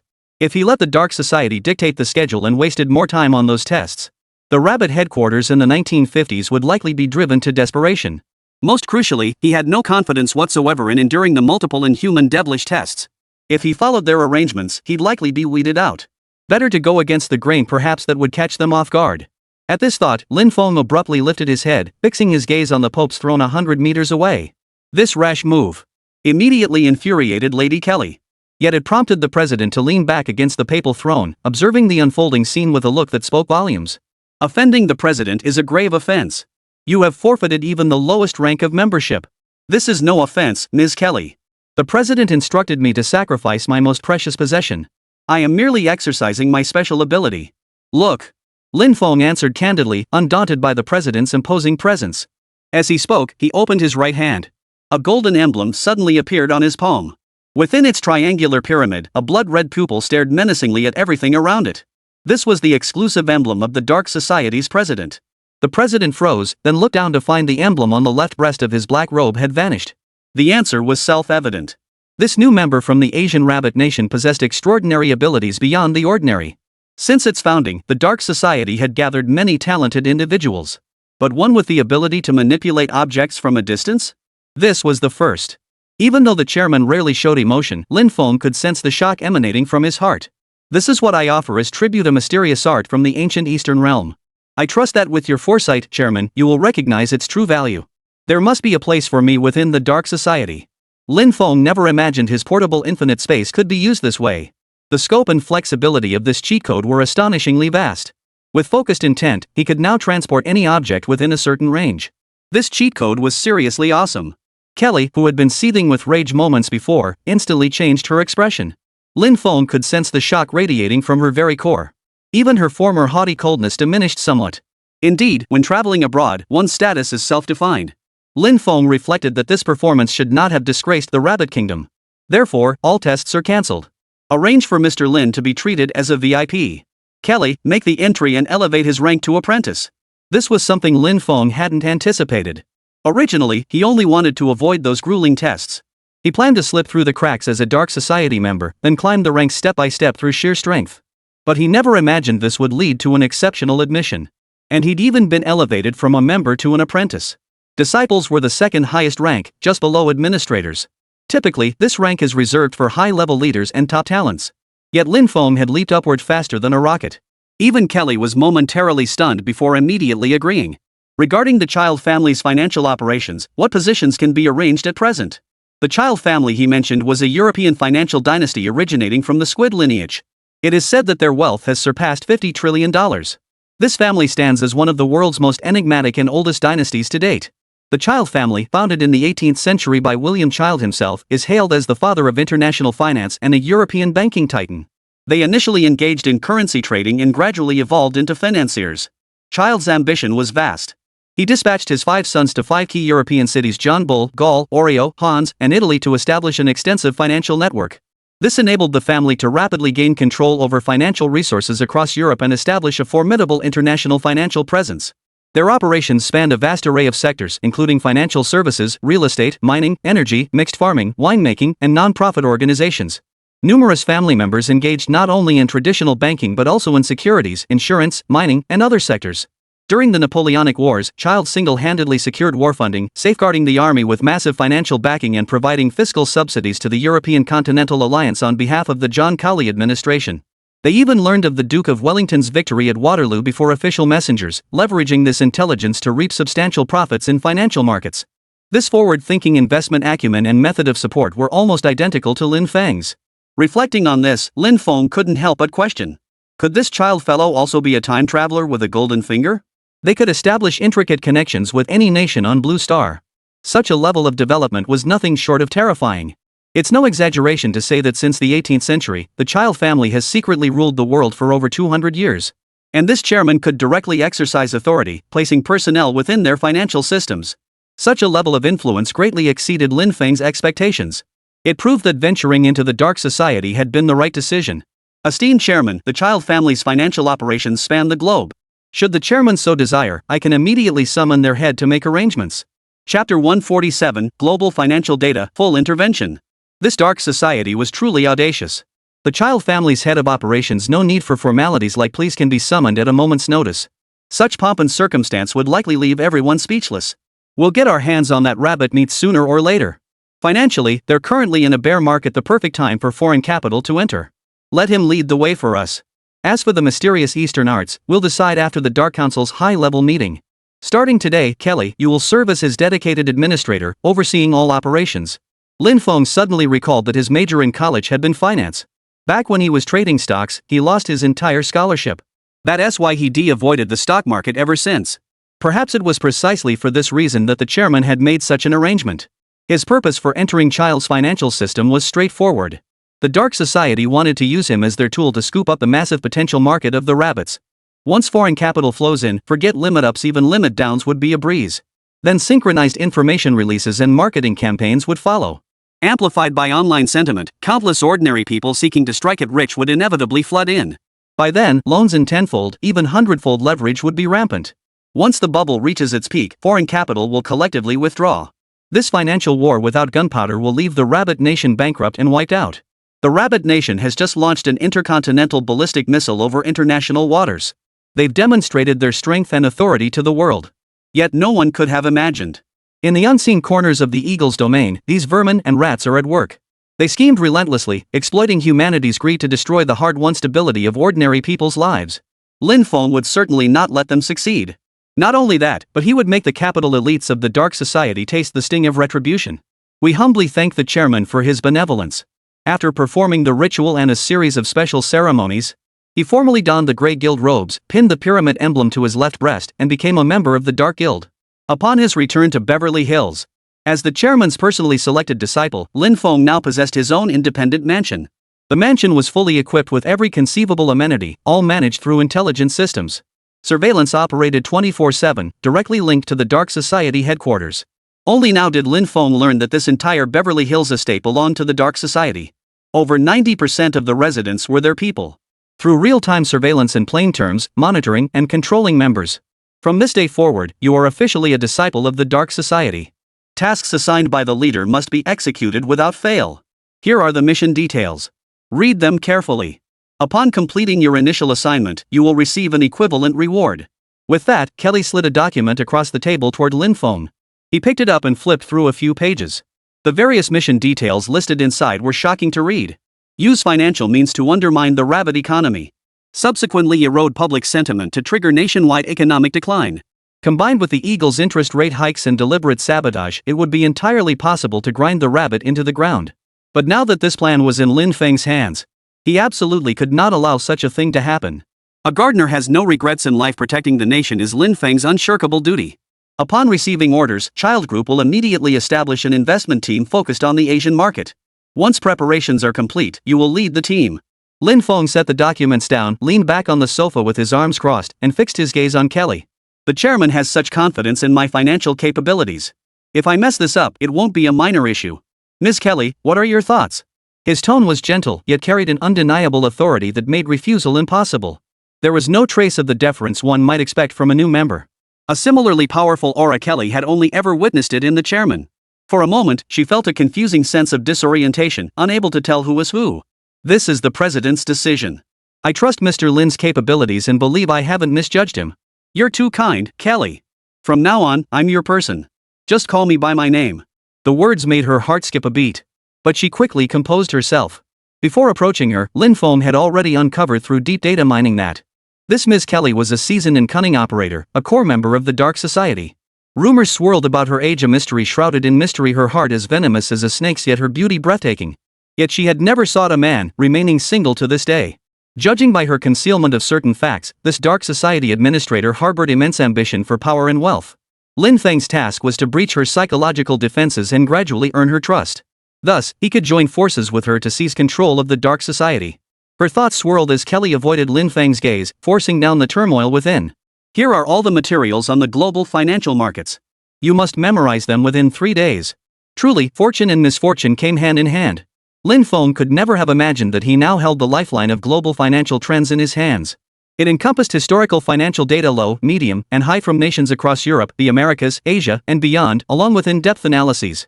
During the evening rest period, Lin Feng studied the matter carefully and gained valuable insights. He formulated a detailed plan accordingly. With the major matters tentatively settled, it was imperative to return to the 1950s. But this was no simple matter. The entire villa was riddled with smart cameras, all feeds transmitting directly to the Dark Society headquarters. To execute the double door crossing technique, he needed to find a flawless solution that wouldn't raise any suspicions. Leveraging his innate hacking skills, he logged into the computer in the bedroom and began searching for any useful information. He transferred this data to his phone and sent it to the Sky hacker team operating behind the scenes. The elite hacker group, on 24-hour standby, immediately began compiling and analyzing the data upon receiving it. Using the stripped-down data, they pinpointed the boss's exact location.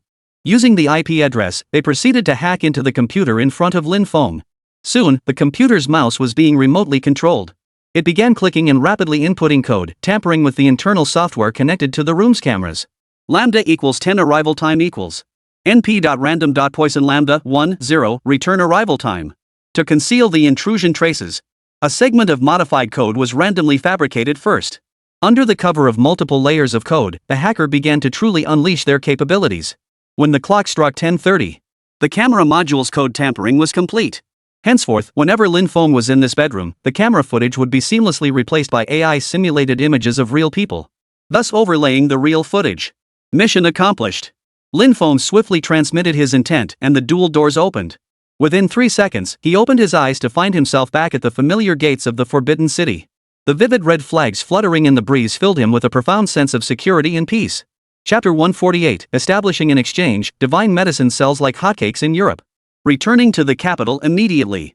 After receiving the guard's report in the middle of the night, all the senior leaders rushed to the special lounge prepared for Lin Feng.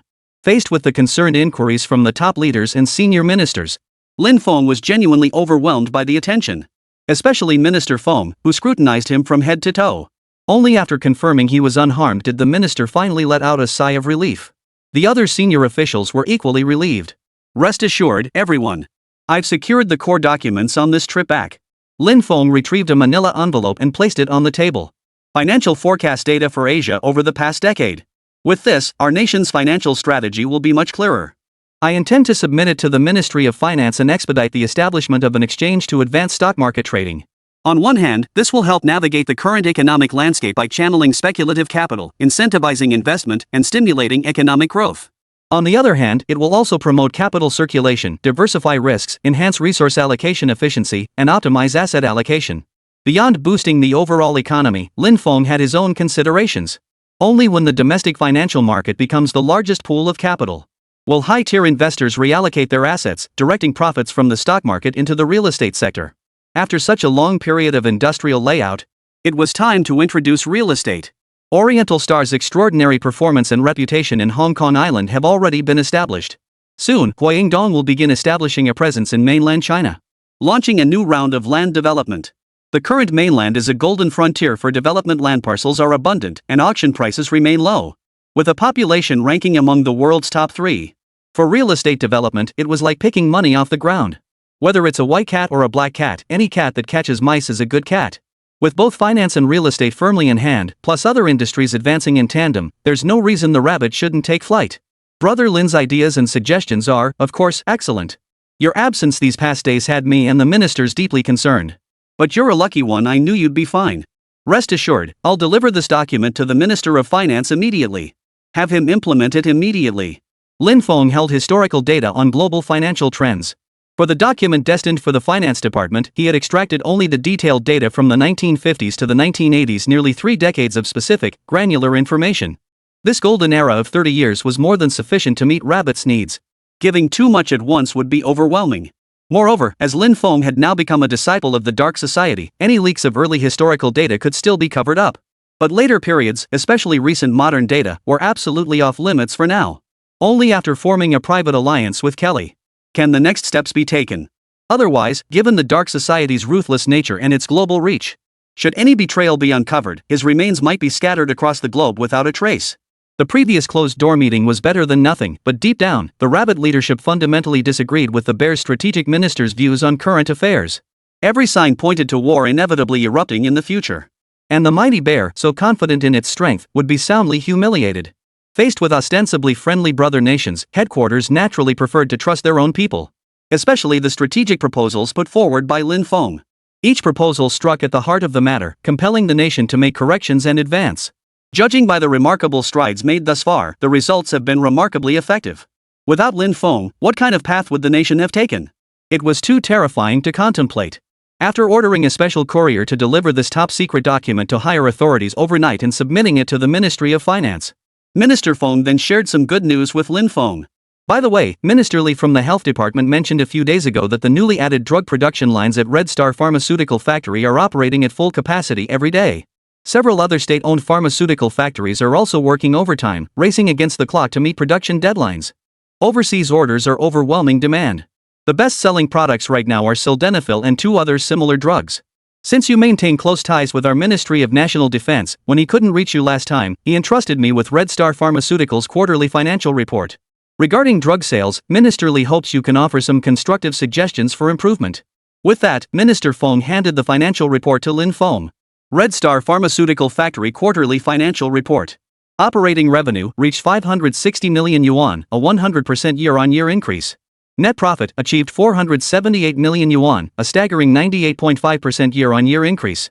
Total assets increased to 1.65 billion yuan, up 78% from the beginning of the period. Quarterly dividend ratio for major shareholders, Lin Feng's dividend payment accounted for 40% of net profit. Settlement method, foreign currency check. The pharmaceutical market is also thriving now. With his strong backing, both operating revenue and net profit surged rapidly, exceeding all expectations. Net profit from drug sales alone reached 478 million yuan. Consider this, prior to this, the combined profits of all national industrial indices barely reached a mere 50 million yuan, and that was at their peak. Originally, it was thought that the 40% equity dividend he was entitled to would take several years to materialize. Yet unexpectedly, it arrived far sooner than anticipated. According to the pharmaceutical sales details in the financial report, the top seller, unsurprisingly, was the three non-wonder drug. Sildenafil claimed the #1 spot. It seems that such drugs are indeed scarce in overseas markets these days. Given their remarkable efficacy, demand for such drugs has surged among men in open capital countries. European nations currently form the core customer base. Romantic nations like France and Italy lead the pack. Even the American masses and the Japanese have started getting in on the action. Once the floodgates open, human desire will be amplified infinitely. As long as production keeps pace, the nation's revenue from this sector will undoubtedly thrive. Beyond that, other pharmaceuticals also showed decent performance. Penicillin sales have once again hit record highs. Malaria-specific drugs like artemisinin are still gathering momentum. Regarding the pharmaceutical sector, Lin Fong felt somewhat relieved for the time being. There are still a few areas that need improvement. He would address them during his visit to the Ministry of Health tomorrow. The global contract manufacturing facilities were now operational and preparing for trial runs. This was his foremost concern at present.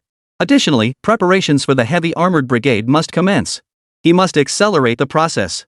Besides managing the war, if the Dark Council discovers he's not at the villa, they would likely erupt in fury. During this period, Lin Fong made time to slip back to the Beverly Hills estate to avoid arousing Kelly's suspicions. Just like tonight. After conferring with the Grand Elder and ministers, he waited until they departed. Lin Fong spent 3 minutes gathering intelligence. Upon confirming no activity there, only then did he return to the Beijing lounge to rest soundly. Chapter 149, 50 trillion in funds, a massive win.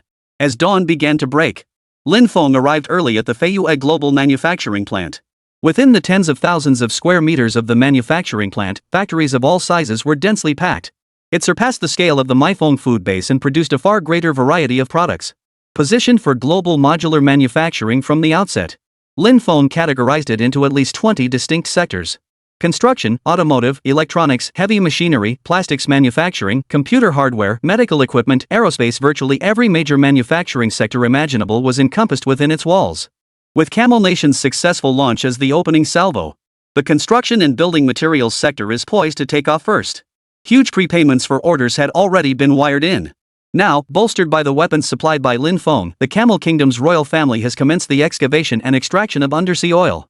Once the crude oil begins flowing steadily, the day the treasury overflows will arrive. Standing before the imposing gates of the Feiyue manufacturing plant, witnessing the sea of workers lining up for jobs, it was clear that labor shortages were the least of their worries. Offering a monthly wage of 20 yuan plus a 5 yuan perfect attendance bonus drew countless applicants. With the lessons of the past in mind, this time, the state had conducted thorough consideration and rigorous screening for the appointment of the global factory director. The choice ultimately fell on Wang Hongming, a postdoctoral fellow from Tsinghua Peking University, majoring in industrial engineering with a minor in business administration and a recipient of the engineering medal, embodying the quintessential academic prodigy. Lin Fong held deep respect for the capabilities of this factory director, Wang Hongming. After all, with his pure industrial engineering background, he possessed considerable expertise in manufacturing and business management capabilities. His qualifications were beyond reproach. Lin Fong was thoroughly satisfied with this outcome. Meanwhile, under his strong recommendation and backed by the financial data he provided, China's first northern exchange was established. Leading state-owned enterprises responded to the call, vying to list their shares and commence public offerings. Several factory brands under Lin Feng's umbrella were also prioritized for listing codes, and their stock prices surged steadily from the very first trading day. During this period, Lin Feng, operating as a behind-the-scenes strategist, had already arrived at Child's Asian financial team as requested by the Dark Council. True to its reputation as a financial team specifically prepared for Asia, over a dozen elite members demonstrated astonishing proficiency in Chinese. As the chairman's personally selected candidate, Lin Feng bypassed HR and proceeded directly to his private office. The office was dominated by silver-gray tones, exuding a cool and efficient aura.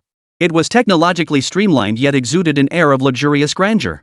As Lin Feng stepped inside with one hand in his pocket, a secretary in a professional pencil skirt and a high ponytail presented him with coffee. Welcome to your new position, Mr. Lin. I am your secretary, Serena. May I ask if you have any instructions, Mr. Lin? Serena bowed slightly, standing by to await his command. Lin Feng lifted the coffee cup, took a small sip, and set it down. Nothing specific for now. On my first day, I'd like to understand your operational processes and your insights into the Asian financial markets. He knew next to nothing about this place, but he absolutely couldn't let it show. Serena was roughly his age, but what truly drew the eye was her stunningly curvaceous figure. The kind that no man could take his eyes off. But Lin Feng's mind was elsewhere. As an Asian, I can tell your Chinese is quite advanced. Did you study it specifically to penetrate the Asian market? Just from your accent, I thought I'd stumbled upon a fellow countryman. In the past, the pomp and authority of those financial titans made subordinates dare not breathe easily. They had to keep their nerves taut, ensuring no mistakes in financial dealings. Let alone joke around with subordinates so casually and without reservation. Now that I'm here, I have to build relationships. Especially with this secretary. On the surface, she was a secretary there to facilitate work. But to put it bluntly, she was a spy monitoring his every move. Otherwise, the slightest slip-up on his part, reported by her, could spell trouble he wouldn't even see coming. The team made thorough preparations specifically to welcome President Lin. It brings me the greatest joy to make you feel at home, Serena said, her eyes brimming with admiration. Thank you, Lin Feng replied politely. She hadn't expected the new team leader to be so calm and composed with her. Though his words were as gentle as a spring breeze, this Mr. Lin, barely older than her, exuded an overwhelming sense of pressure. After the formal pleasantries concluded, Serena opened her laptop, activated the projector, and began outlining the team's current status and objectives. The institution currently has 50 trillion in prepared funds. It will be invested in batches into the Asian market, with the main focus on the rabbit sector. All specific implementation details will follow Mr. Lin's precise arrangements. Lin Feng reviewed the performance metrics, major players, and hot money data of numerous listed rabbit companies. He highlighted one candlestick chart, analyzed it, and then declared, beginning this morning, initiate a new round of investments immediately. First, enter large cap stocks to boost the index. Once the index rises, immediately shift to growth stocks. Remember, the volume must be massive and aggressive. Be ruthless and decisive. The intimidating aura radiating from Lin Feng's wise eyes made him seem untouchable. Use massive capital to feed the rabbits grass in the early stages. Then withdraw in the middle to late stages, delivering a crushing blow to leave them reeling. Notify all parties to commence execution immediately. Yes, sir, Mr. Lin. Under his command, the traders in the team swiftly deployed capital. Meanwhile, Lin Feng, using a virtual disguise, began tipping off the official Rabbit Securities Institution. Using an anonymous account, he disseminated reports of massive influxes of unidentified foreign capital into the stock market, prompting the authorities to prepare for the influx. 50 trillion yuan, enough to keep Rabbit fed for a while. To put it bluntly, even long-suffering, loss-making investors would finally get a taste of money. For this purpose, he also notified the headquarters of Huahao Group to monitor stock prices and release favorable information. He designated specific stocks and instructed Zhai Xiaoxiao to prepare funds for low-price entry. With him in control, once this wave of foreign capital flowed in, its withdrawal wouldn't happen so quickly. When the time came to withdraw, he'd figure out another plan. First, feast to your heart's content. As for his own offshore companies, naturally he wouldn't pass up this once-in-a-lifetime opportunity for wealth. Personnel had been assigned to all of them for preliminary preparations. Reporting to Mr. Lin, 50 trillion in capital has been injected into Rabbit's blue-chip stocks. Real-time monitoring shows the opposing market's overall index is in the green, but the effect is still minimal. No rush. Release another 100 trillion this afternoon. Simultaneously, allocate a portion of funds to Rabbit's online platforms for multi-channel marketing campaigns. Ensure Rabbit becomes a household name across the nation. Since we aim to seize the first-mover advantage and lead the people to prosperity, this is a given. Why pass up such free money? He didn't mind playing the role of a real-life god of wealth for once. Chapter 150, the Type 99A main battle tank and the heavy armored brigade. As the domestic stock market opened, the middle class, who had previously kept their money tightly guarded, began flooding the exchanges. With the New Year military parade boosting national morale and positive economic outlooks across the country, a massive wave of new investors emerged within days. This development fully activated the state-owned enterprise shares held by Lin Foam. The leading pharmaceutical company, Red Star, was a given. With its strong fundamentals and exceptional performance, the newly listed stock surged aggressively, hitting 10 consecutive daily limit upwards. Beyond that, buoyed by the absolute positive news of the initial public offering, state-owned oil group, Matai Group, Jinxing Steel Company, Limited, Lingqiao Textile Factory, Qilu Gold Development Group, Feiyue Global OEM, Maifeng Food Company, Limited, and Champion Milk Powder Factory all stood out with strong performance after listing. Within just 2 or 3 days, Lin Feng's domestic account had gained 500 million yuan in profits. This robust and healthy market performance left him extremely satisfied. Once the funds were substantially consolidated and turned around, preparations would begin for the plan to rebuild the composite brigade. The original light composite brigade was adequate for its purpose. However, in terms of firepower, it would still fall slightly short of the Eagle's capabilities. The heavy combined arms brigade centered on heavy tracked vehicles, with main battle tanks serving as one of its core assets. It is a brigade-level combat unit that organically integrates the specialized capabilities of multiple branches. It emphasizes integration, merging armored troops, mechanized infantry, artillery, air defense units, and other branches to achieve close coordination among all branches. It possesses formidable firepower, assault capability, and mobility. For instance, China's domestically developed next-generation Type 99A main battle tank, with a combat weight of approximately 55 tons and formidable combat capabilities, is an essential component of the combined arms brigade. The Type 99A tank represents a comprehensive upgrade and modernization of the original Type 99 tank. It entered service in 2015. The tank is armed with a 125mm ZPT-98 smoothbore main gun utilizing high-pressure technology, capable of firing various ammunition types including armor-piercing, high-explosive, and guided shells. Its most formidable feature is the fin-stabilized discarding Sabo FSDSM round, capable of penetrating 700mm of homogeneous steel armor at 2,000 meters. When equipped with domestically produced special alloy ammunition, it can penetrate over 1,000mm of armor at 2,000 meters, making its firepower the most formidable. It also features coaxial machine guns and anti-aircraft machine guns. Simultaneously, its advanced fire control and stabilization systems enable precise engagement of targets while on the move. Beyond its full firepower, its outstanding mobility is also noteworthy. Weighing approximately 55 tons, the tank is powered by a 1,500 horsepower diesel engine and features a hydraulic mechanical integrated automatic steering system, achieving a power-to-weight ratio of 27 horsepower per ton. It boasts excellent off-road capability and cross-country mobility, along with the cutting-edge ability to turn on the spot. Military-grade reliability delivers explosive protection. Equipped with composite armor and explosive reactive armor, its defense against armor-piercing rounds and missiles is significantly enhanced. Its composite armor consists of multiple layers of different materials, effectively absorbing and dispersing the energy of incoming projectiles.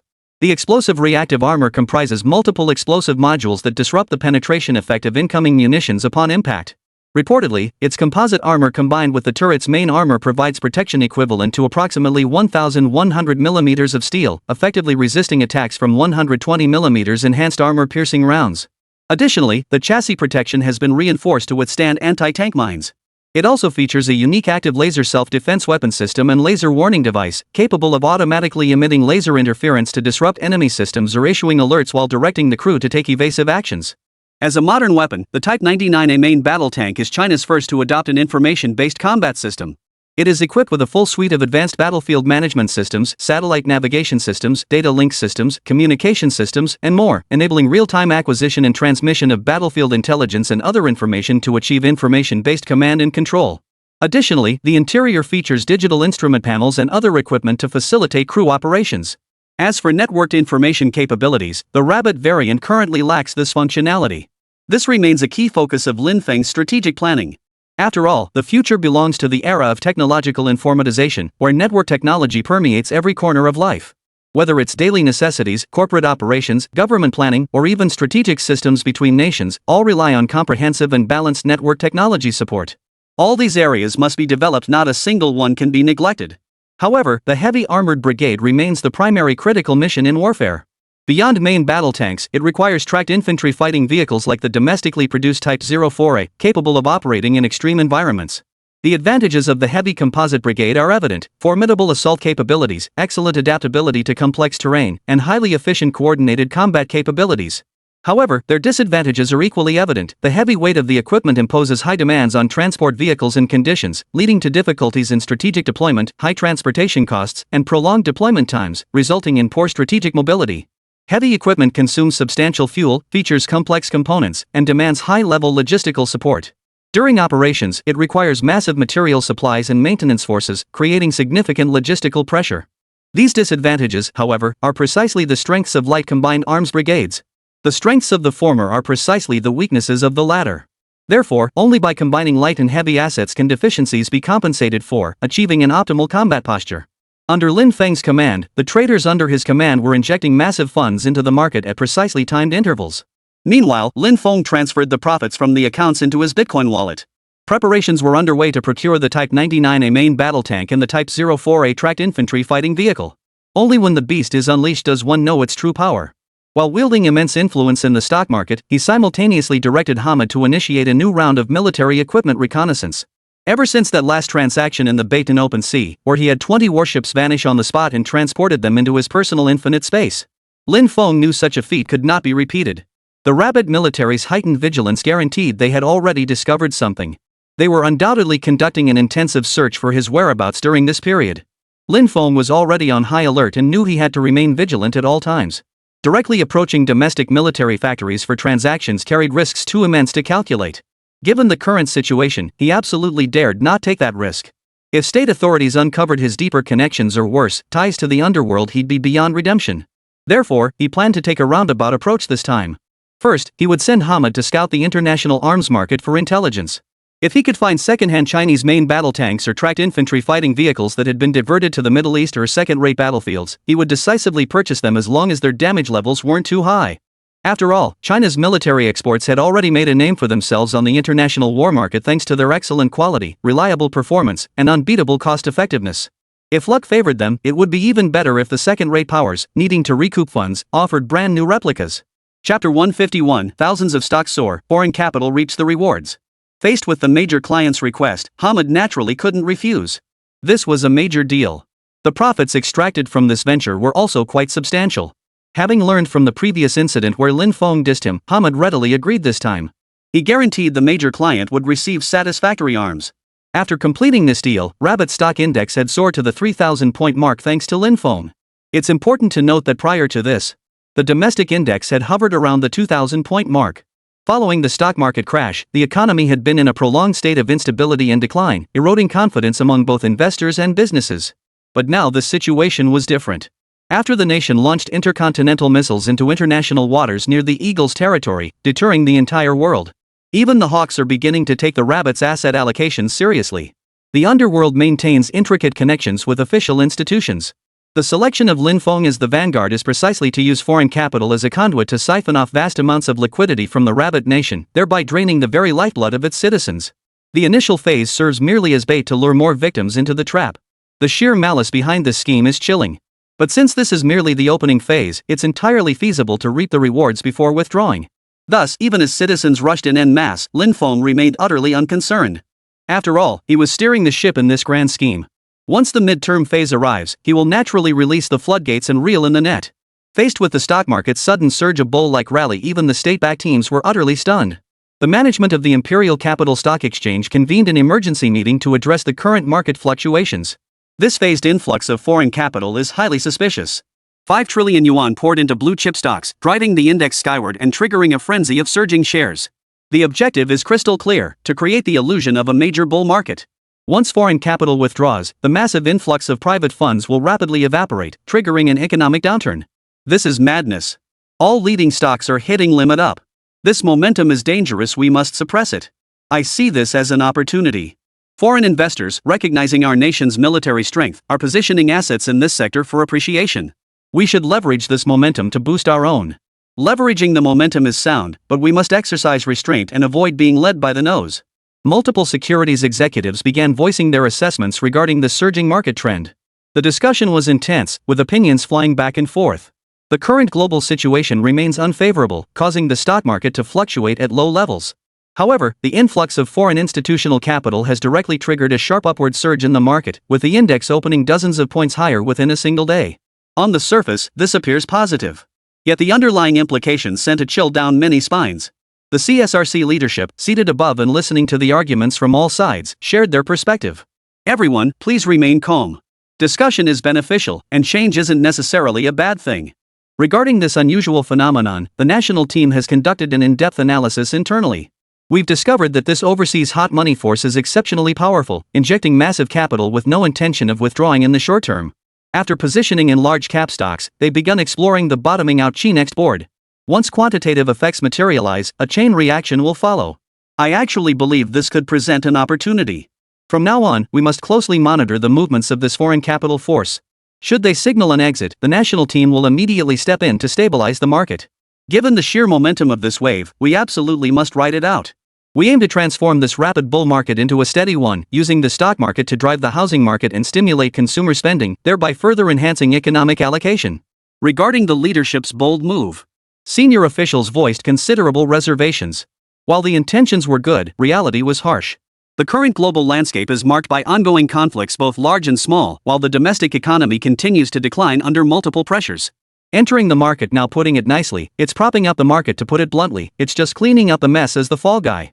If the market crashes too hard, wouldn't the losses be enough to send us all to Siberia? $1 trillion market can be propped up for a time, but not forever. To attempt such a move would be nothing short of shooting oneself in the foot. This is precisely the scenario foreign institutions are hoping to see unfold. If it were to happen, the domestic economy could be instantly crippled, potentially even undermining the very foundations of the nation. Contemplating these consequences, every senior official present broke out in a cold sweat.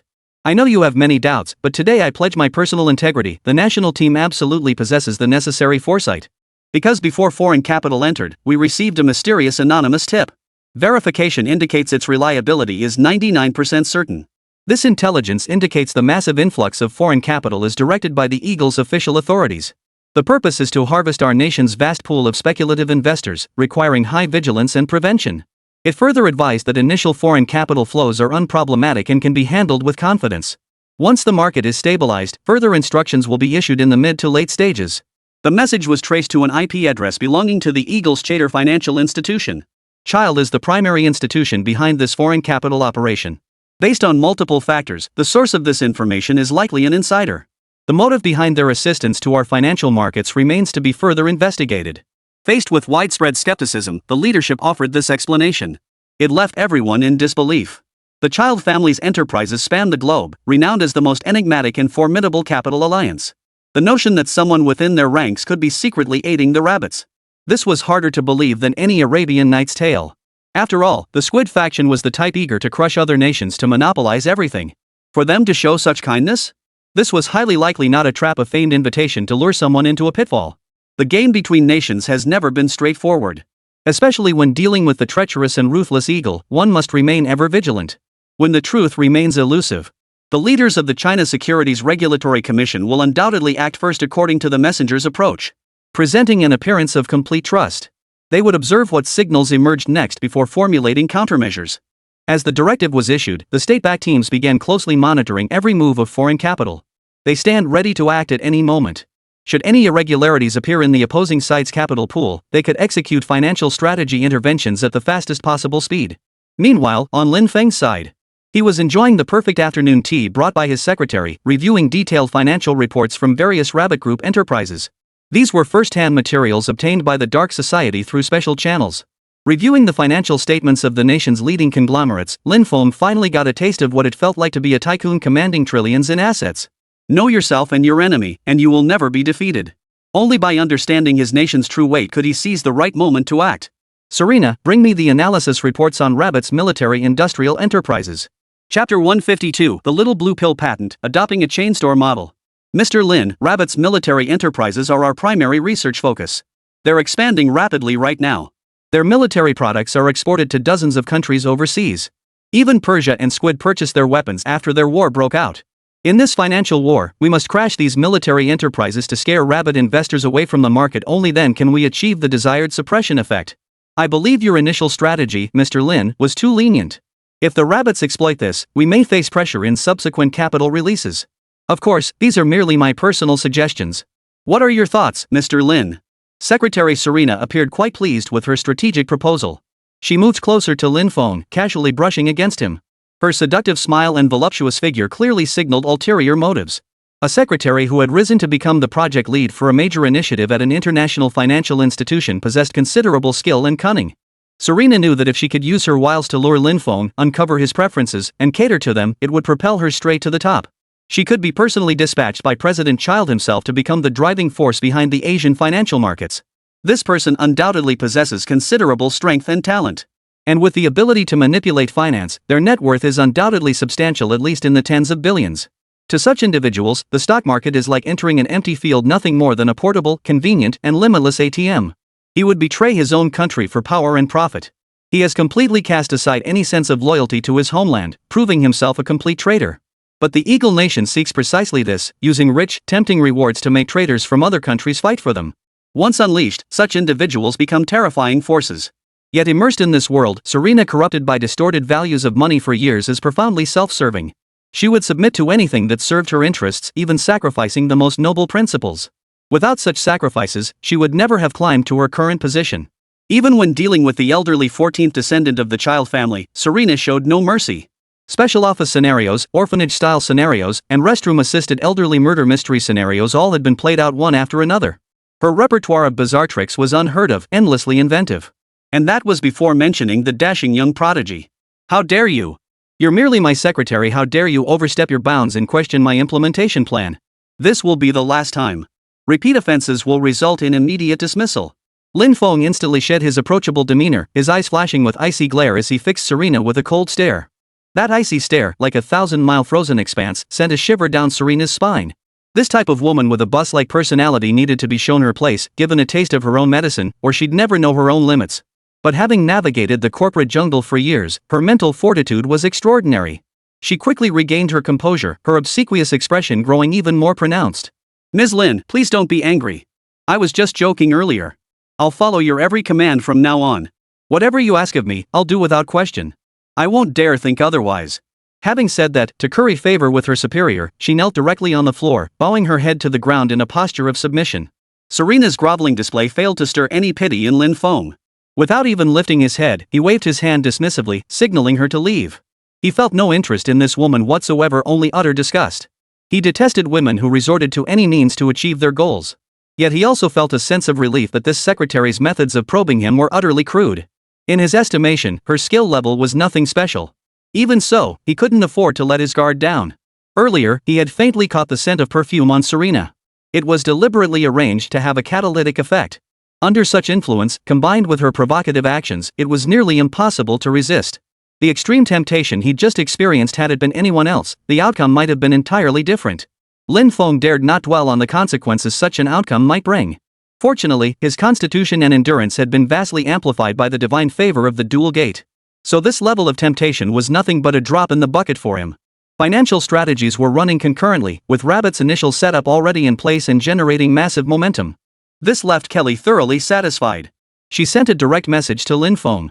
Lin Feng, your initial performance has been excellent. I've requested special approval from the chairman to transfer funds directly to your personal account. Please check your balance. Thank you, Ms. Kelly. Please convey my regards to the esteemed chairman. Who would have thought this formidable administrator actually cared about her subordinates? He had reviewed her records before. Kelly was absolutely cold-hearted toward everyone. Yet now she'd proactively requested funds for him. Such kindness could only mean she was either scheming or plotting. He must remain vigilant at all times and never fall into her trap. After exchanging polite pleasantries, Lin Feng opened his account to review the details. The moment he entered the exclusive account provided by the Dark Society, his pupils instantly dilated in shock. A small fortune. And it was in US dollars. Such a generous initial reward, no wonder people were practically knocking down the door to join the Dark Society. They practically throw money around like it's nothing. But then again, they'd ascended to the top seat of global manipulation. Money has become nothing more than a fluctuating number, devoid of any real meaning. Naturally, they could give it to whomever they pleased. Lin Feng returned to the luxurious private lounge within his office. Though called a lounge, it was actually a massive 500-square-meter presidential suite. To keep a constant eye on stock market movements, he now lived here every day. Although the cameras monitored the situation 24/7. With the support of his hacker team, he could seamlessly overlay footage to achieve perfect coverage. Thus, whenever Lin Feng had a moment to spare, he could use it for his own affairs. He retrieved his laptop from his portable infinite storage space and connected it to his dedicated anti-tracking network cable. He began surfing the web, handling various matters under an anonymous identity. Now, besides letting the state profit from drugs, Lin Feng couldn't afford to be left behind on his own end. With the explosive sales of the 3 non-drugs, he swiftly secured the patent for the little blue pills.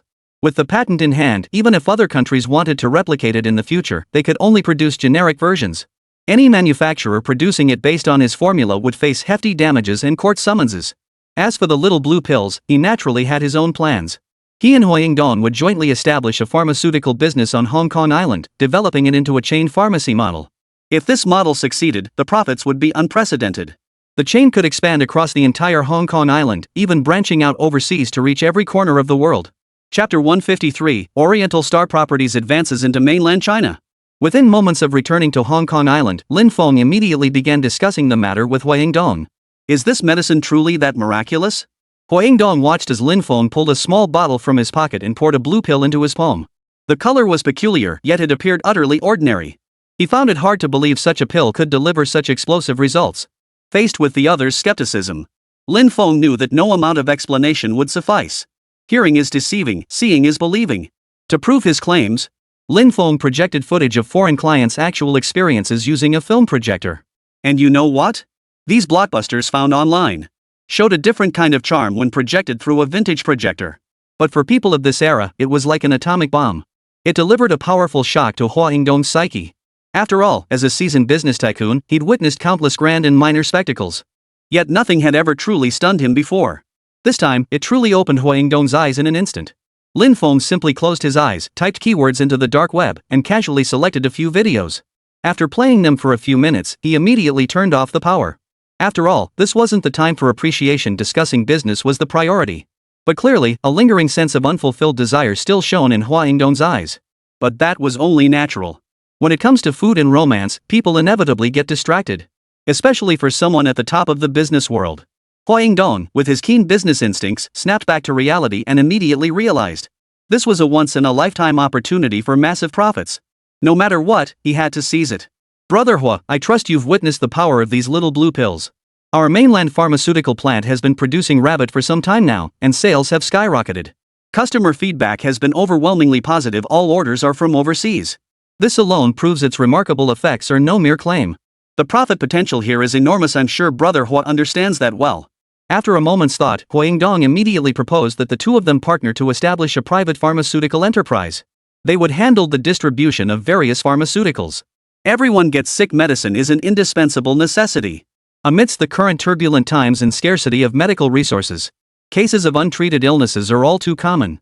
If they could build a large pharmaceutical company, they could almost monopolize this business on Hong Kong Island. Especially among wealthy individuals who value their lives, they are willing to spend lavishly on medicine to prolong their lives. As for the little blue pill, it remains their favorite. With it, endless nights of revelry become a reality. Lin Feng nodded in agreement with Huang Dong's analysis and produced a proposal he had drafted himself. Establishing a pharmaceutical brand is the first step. Beyond that, I believe it's absolutely essential to revolutionize the business model for this drug. We could structure it as a chain store model. Chain stores? Faced with this new concept, Huang Dong was completely baffled. Lin Feng recalled that the chain pharmacy model had only begun to be implemented in the mid-1990s. Such a concept simply didn't exist in this era. So Lin Feng patiently explained the concept. Centralized purchasing, unified distribution, equipped with a professional logistics system, and building exclusive pharmaceutical brands to spread awareness. These advantages would undoubtedly outcompete traditional pharmacy models. Ah Feng, you really have it figured out. The chain store model, I've never even heard of it abroad, yet you came up with it. I'm truly impressed. And with such meticulous planning, I'm very optimistic about this. It's under your leadership that Oriental Star gained a foothold in Hong Kong and achieved tremendous profits step by step. This time, we absolutely must follow your lead. The two hit it off instantly. They immediately began drafting the contract details for their joint venture. Those who undertake great endeavors act decisively, without a shred of hesitation. For supply, they could leverage Rabbit's mainland pharmaceutical factory for source production. With Lin Feng's endorsement, the state would undoubtedly approve and provide full support. After all, the majority of the profits would flow back into the mainland treasury. After Lin Feng secured the patent, the raw material sildenafil for the little blue pill had long been monopolized by him and licensed to the Rabbit government. Monopoly is the only way to truly rake in massive profits. The terrifying potential profits lurking in this future scenario are beyond what anyone could ever imagine. With these excellent prerequisites in place, The next step was to establish chain stores on Hong Kong Island for high-priced overseas sales. Once the market was opened and a certain level of recognition achieved, the chain would expand rapidly. Gradually establish the pharmaceutical brand in countries worldwide. Beyond the little blue pills, the product range must be comprehensive. Aim for multi-category, multi-channel development. This will meet the pharmaceutical needs of diverse demographics. With the stable quality assurance of state-owned enterprises and robust production capacity, the supply chain for this segment was largely worry-free. After finalizing all plans, Lin Feng entrusted full responsibility for this matter to Hua Yingdong. As for himself, he naturally adopted a hands-off approach. After all, this was merely one of the subsidiary industries. Besides entrusting brother Hua with the pharmaceutical company, I also plan to gradually shift Dongfangxing's real estate operations toward the mainland market. My plan is to first establish an Oriental Star subsidiary in Beijing to conduct large-scale land acquisitions, laying the groundwork for future real estate developments. Hua Yingdong found himself increasingly impressed by Lin Feng. And he was utterly bowled over. He considered himself a model worker in the business world, having maneuvered through industries like ship-barge transportation and real estate with all his might, achieving some success. But Lin Feng was leagues above him. Not only could he secure various state-level military weapons, but developing industries across all sectors domestically was no challenge for him. He'd heard that Lin Feng was also heavily investing in mining operations in He Province, even amassing considerable influence. Though Lin Feng never mentioned it, Lin Feng had picked up rumors through his overseas dealings. Now he's pioneering a chain store model, aiming to enter the pharmaceutical industry. He even seeks to seize a share of the vast market in the newly established mainland. This is a colossal market. The vast, untapped mainland territory is currently in a phase where no one has yet reaped its rewards. Unlike Hong Kong Island, where development opportunities are already scarce. Once Oriental Star enters the market, with China's massive population, it will undoubtedly dominate and rake in huge profits. Alright, I'll take the lead in establishing the mainland branch office. I'll gauge the market depth first, then develop a detailed implementation plan. The headquarters here at Oriental Star can be fully entrusted to Vice President Su Xinru to oversee. Lin Feng had complete confidence in Hua Yingdong's business acumen. Handing these ventures over to him meant simply waiting for the profits to roll in. Having Su Xinru oversee headquarters was also a perfect fit. She was, after all, destined to become Hong Kong's wealthiest woman. Her management skills and financial marketing talents have been proven time and again. She was absolutely up to the task. There's one more matter I'd like to entrust to Brother Hua. Regarding the land forces dispatched by the state, I intend to independently arm them to achieve war-grade combat strength. Chapter 154, 50-50 split on mining profits, the state is generous. Arm ourselves independently? Has the state approved this? Lin Feng knew the other party would be surprised. In truth, the War Eagle Legion was already equipped with state-issued weapons, including high-caliber artillery shells. What more needed to be said? The armament Lin Feng referred to wasn't for the Legion itself. Rather, it was the vast force of nearly 500,000 black soldiers he had gathered. Since they worked for him, they couldn't be left without weapons. But the expenses for this were a hefty sum. Seeking state funding was never within Lin Feng's considerations. Having the land corps assigned to him for personal use was already a tremendous favor. Now he had to find his own solutions. The Warhawk Legion's military expenses were now entirely covered out of Lin Feng's own pocket. The daily costs of replacing damaged weapons and equipment, replenishing ammunition, and maintenance were exorbitant. After recruiting 500,000 black soldiers, the weekly expenses had ballooned to nearly $5 to $6 million. Therefore, he must find a sponsor to step in. And Hua Yingdong was the best option available. Beyond Oriental Star real estate, his flagship industry was maritime shipping. For the rapidly developing nations surrounding Hong Kong Island, the volume of shipping in this sector has reached astronomical levels. The profit margin is absolutely insane. 50,000 troops fully armed? That's a drop in the bucket. Faced with Lin Feng's audacious demands, Hua Yingdong was genuinely taken aback. The national team had dispatched a 5,000-strong ground force to protect him during the Black State mining operation. Lin Feng thus established Shine Yun Security Company to cover the unit's operations. Named the War Eagles, the intent behind the Legion's designation could not be more obvious. The purpose of raising funds in Black State was to prepare for future wars, building a strong military defense against the Eagle. Hua Yingdong possessed an exceptionally keen foresight regarding international affairs. He had long sensed the smell of gunpowder in the air. Combined with Lin Feng's frequent trips to the capital recently, where his focus was squarely on military supplies, the inevitable trend became clear. The chaotic Black State was no place for ordinary people to venture. Even a business tycoon like him had to weigh his options carefully. Yet Lin Feng had managed to conquer all corners, carve out a foothold there, and even establish a vast power base. It was nothing short of unimaginable. It must be said, Lin Feng was exceptionally bold and possessed remarkable strategic acumen. Though younger in age, His accumulated experience, depth of knowledge, and innovative thinking were far beyond what ordinary people could match. Brother Hua, you needn't worry about that aspect. Since the nation entrusted me with command of the troops, it demonstrates their confidence in my capabilities and their high expectations for Black State's mining industry. Beyond developing the local diamond mines, I've established deep cooperation with Governor Redmond of the John Bull authorities stationed there. From current indications, this is a long-term venture. Given its long-term nature, the War Eagle Legion will inevitably be stationed there for an extended period. The Lin Feng of today radiated an aura unique to warlords. Having weathered the fire of Black State, he had undergone a profound transformation, almost as if reborn.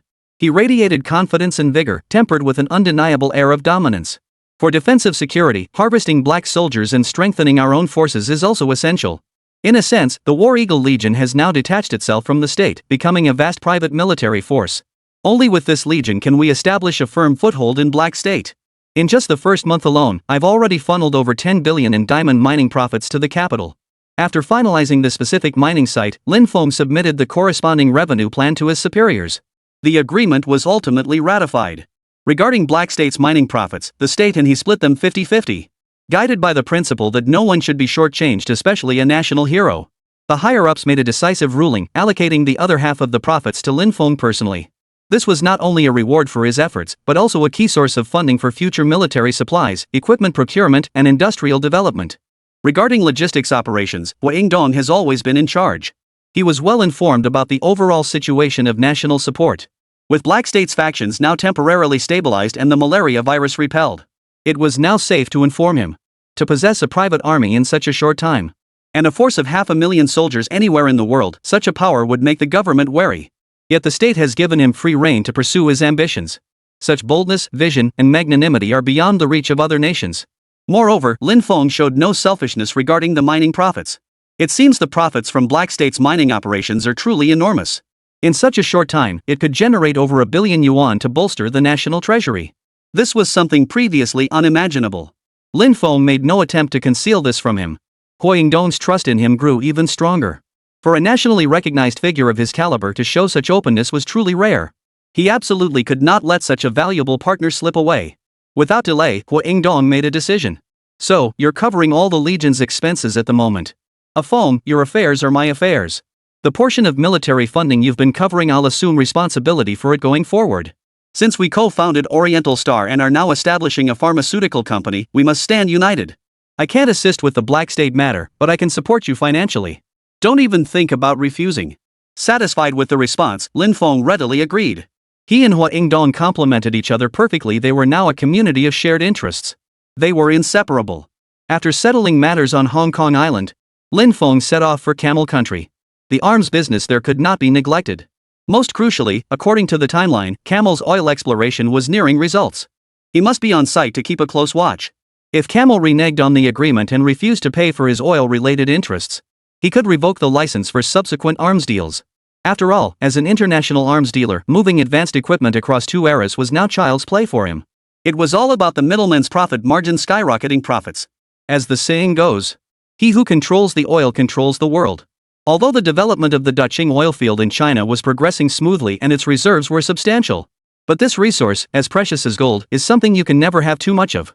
No nation would ever complain about having too little oil. Moreover, courting a wealthy nation like Camel to form a strategic partnership. For the rabbit, it brings nothing but benefits. After taking off from Camel Nation, Lin Feng didn't idle away his time on the flight. He began researching how to usher the rabbits of the 1950s into the internet age. If only information technology could arrive early. By introducing high-tech devices like computers and mobile phones, rabbits would undoubtedly achieve overwhelming development, stunning the world's major powers. Although the first electronic computer had already been invented abroad in the 1930s and 1940s, they had not yet been deployed globally. They were confined to high-level government use. If they could swiftly transfer this technology and bring computers, these novel gadgets, into ordinary households, the transformative impact would be immeasurable. Chapter 155, Building a Military Network, a Century Ahead. The defining product of the information age is the now household name computer. With the sudden emergence of computers, coupled with the installation of genuine Windows systems, it would undoubtedly propel the Rabbit Nation a century ahead of the world. After finalizing the plan, Lin Feng retrieved the relevant books he had prepared in advance from his portable infinite space. The several-hour flight provided the perfect opportunity to immerse himself in study. Establishing an information network isn't just about having money. It also requires relevant technical support. This truly tests the capabilities of network information engineers. But in the 1950s, aside from developed nations, many regional countries hadn't even heard of networks, let alone having any relevant engineers. In the early days of the nation's founding, everything was in disarray, and the country was still in the foundational stage. Although industrial development progressed much faster than before. But you can't get fat overnight. In the realm of internet technology, it's basically impossible. It's a complete blank slate. He couldn't possibly hire top-tier engineers from the modern era to assist Rabbit.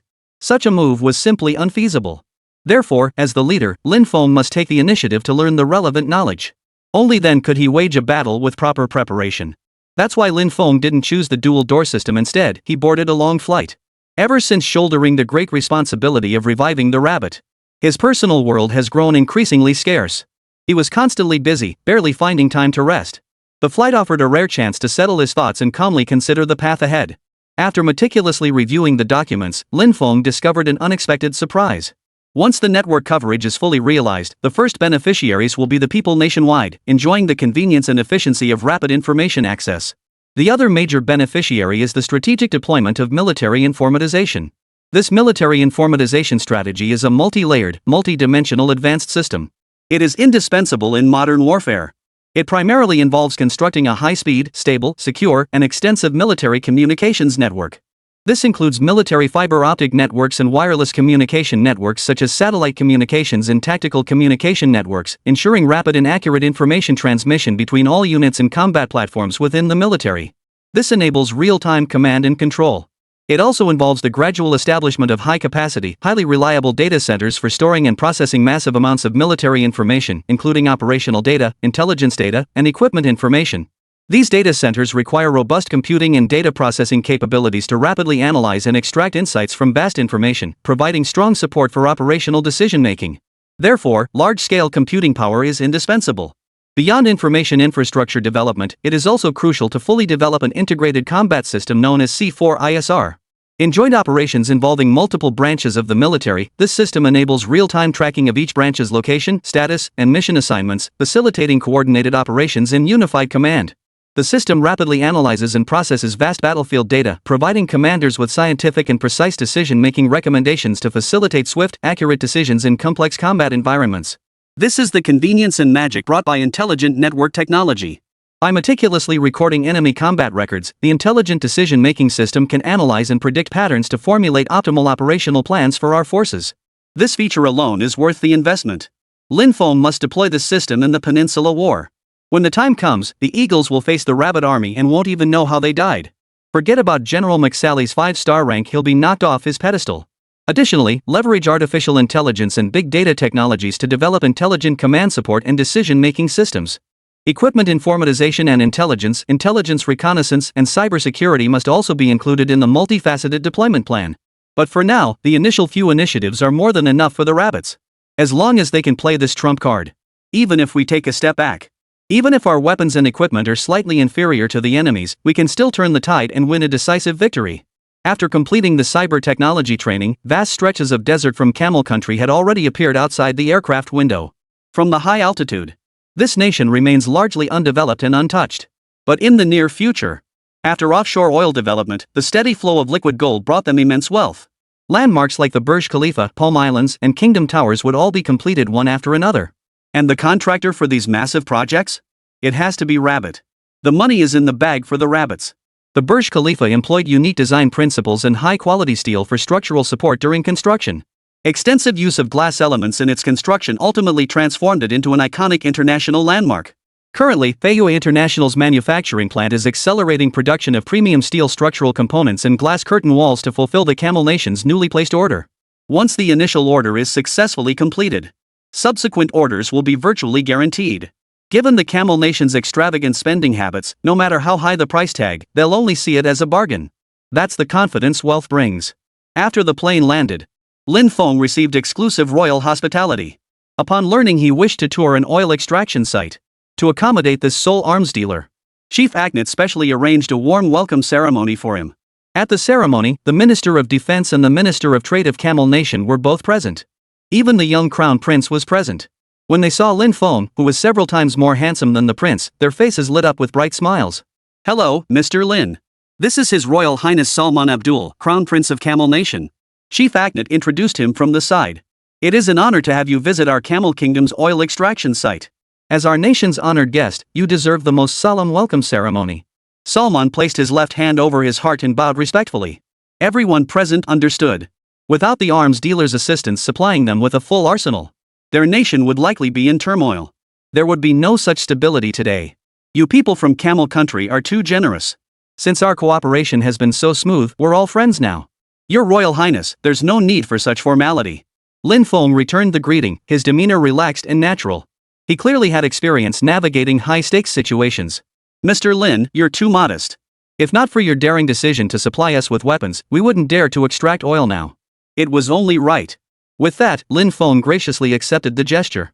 After speaking, His Royal Highness Crown Prince Salman personally pinned a gold star-shaped medal onto the distinguished guest. This medal was only awarded for extraordinary contributions to Camel Nation. Historically, only visiting heads of state had been deemed worthy of it. This clearly demonstrated the highest honor and status accorded to Lin Feng in their nation. The conferment concluded.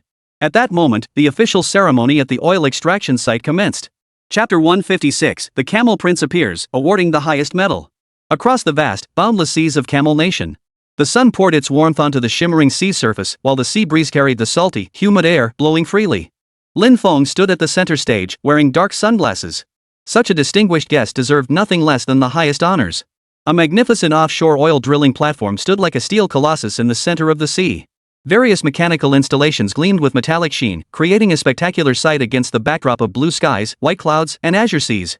During the arms deal, Lin Feng had also secured an order for drilling equipment.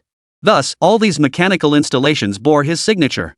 On the platform, workers in uniformed attire bustled about in an orderly fashion.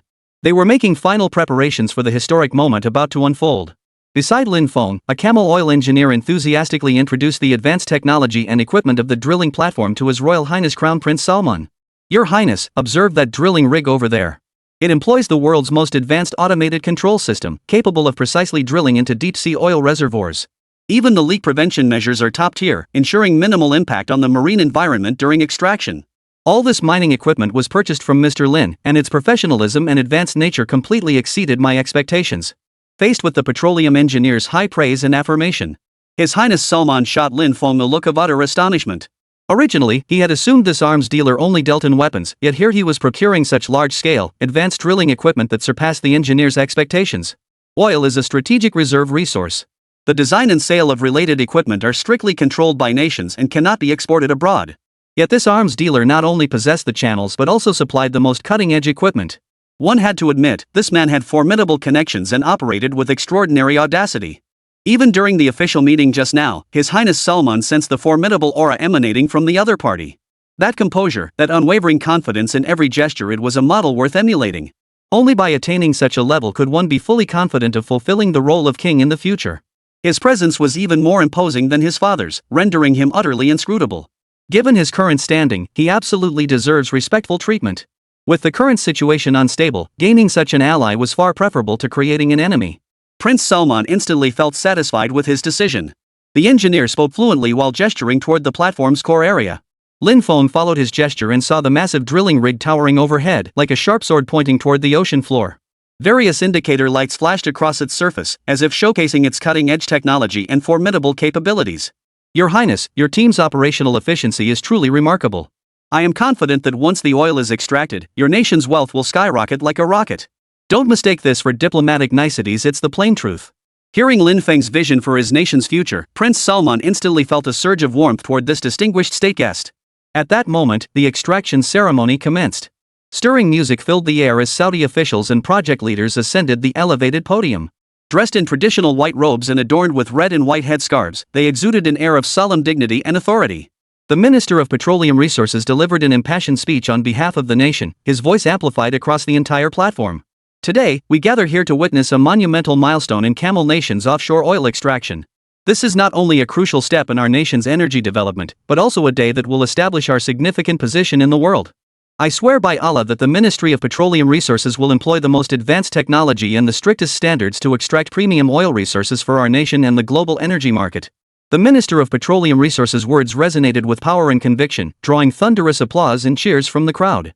Lin Feng joined in the applause, having long since gained a profound understanding of the critical importance and significance of energy.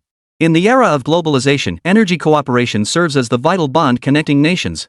As a major global oil producer, Camel Nation's every energy development project drew significant attention.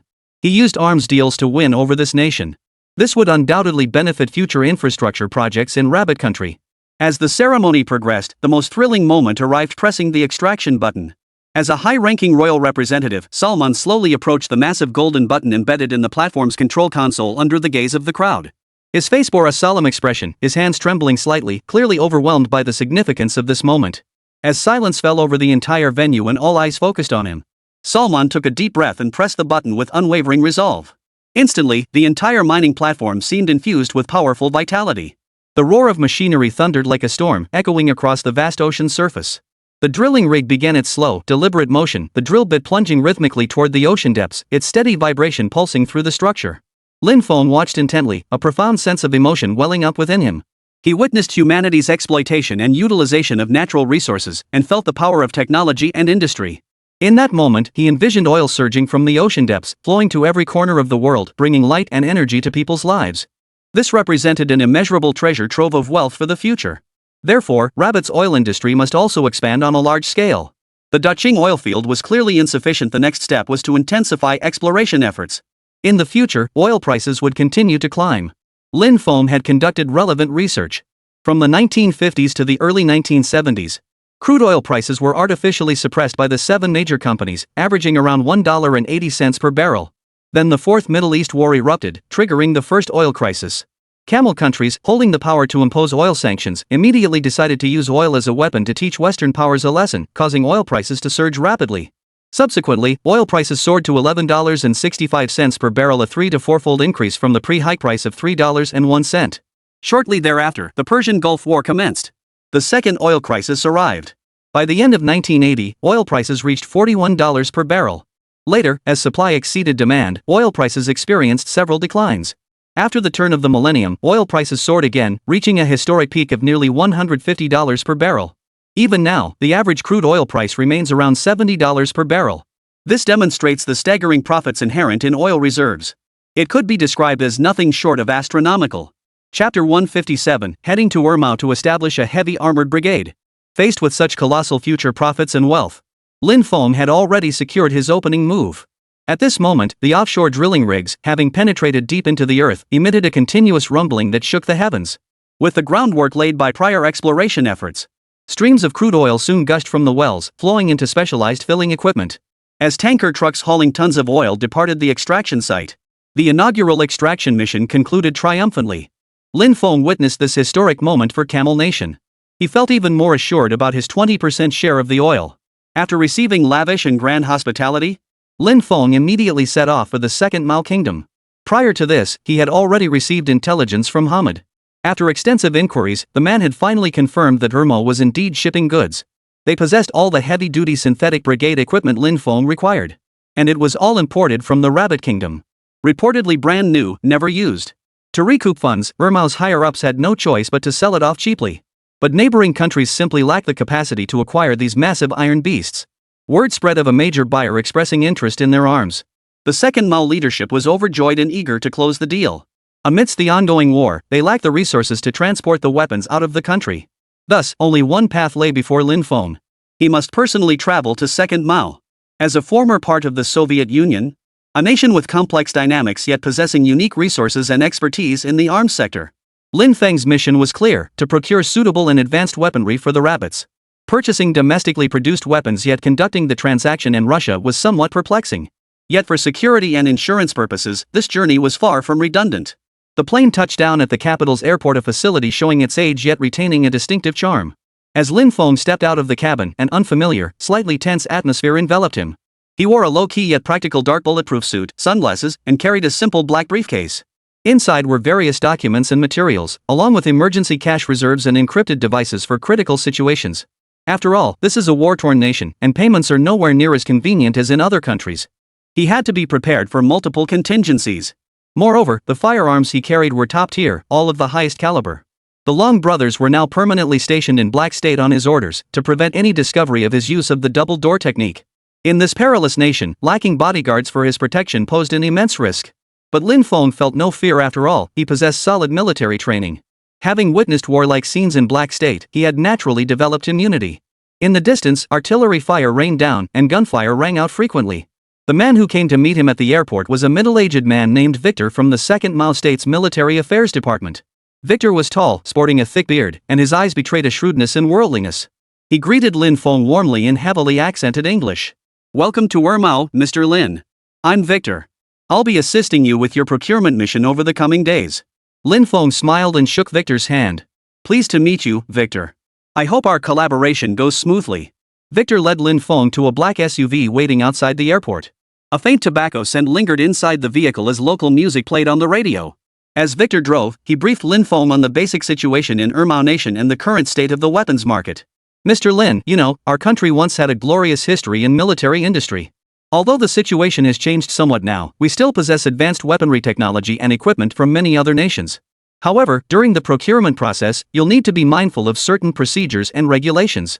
Rest assured, I'll do my utmost to resolve any issues that arise, Victor stated. Lin Feng listened attentively, nodding occasionally to show understanding. He understood this procurement mission wouldn't be easy, yet he was filled with anticipation for the advanced weaponry he was about to encounter. The car sped through the city streets, passing bustling commercial districts and slightly run-down residential areas, finally arriving at an ordinary-looking hotel in the suburbs. Victor explained that this hotel was a frequent gathering place for many weapons buyers and sellers. Though unassuming on the outside, it boasted sophisticated security measures and strict confidentiality protocols within. After checking in, Victor led Lin Feng to a conference room within the hotel. Several individuals from diverse backgrounds were already seated in the conference room.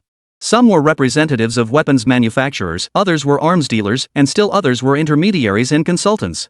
Lin Feng had assumed this was merely a procurement trip. Instead, he found himself face to face with the international arms dealers collaborating with Mao. He had no idea what Mao was up to.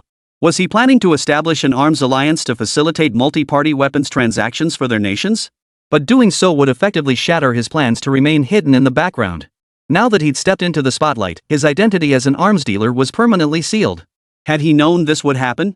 He should never have come in person. He should have sent Hamid instead. But since he was already here, he might as well make the best of it.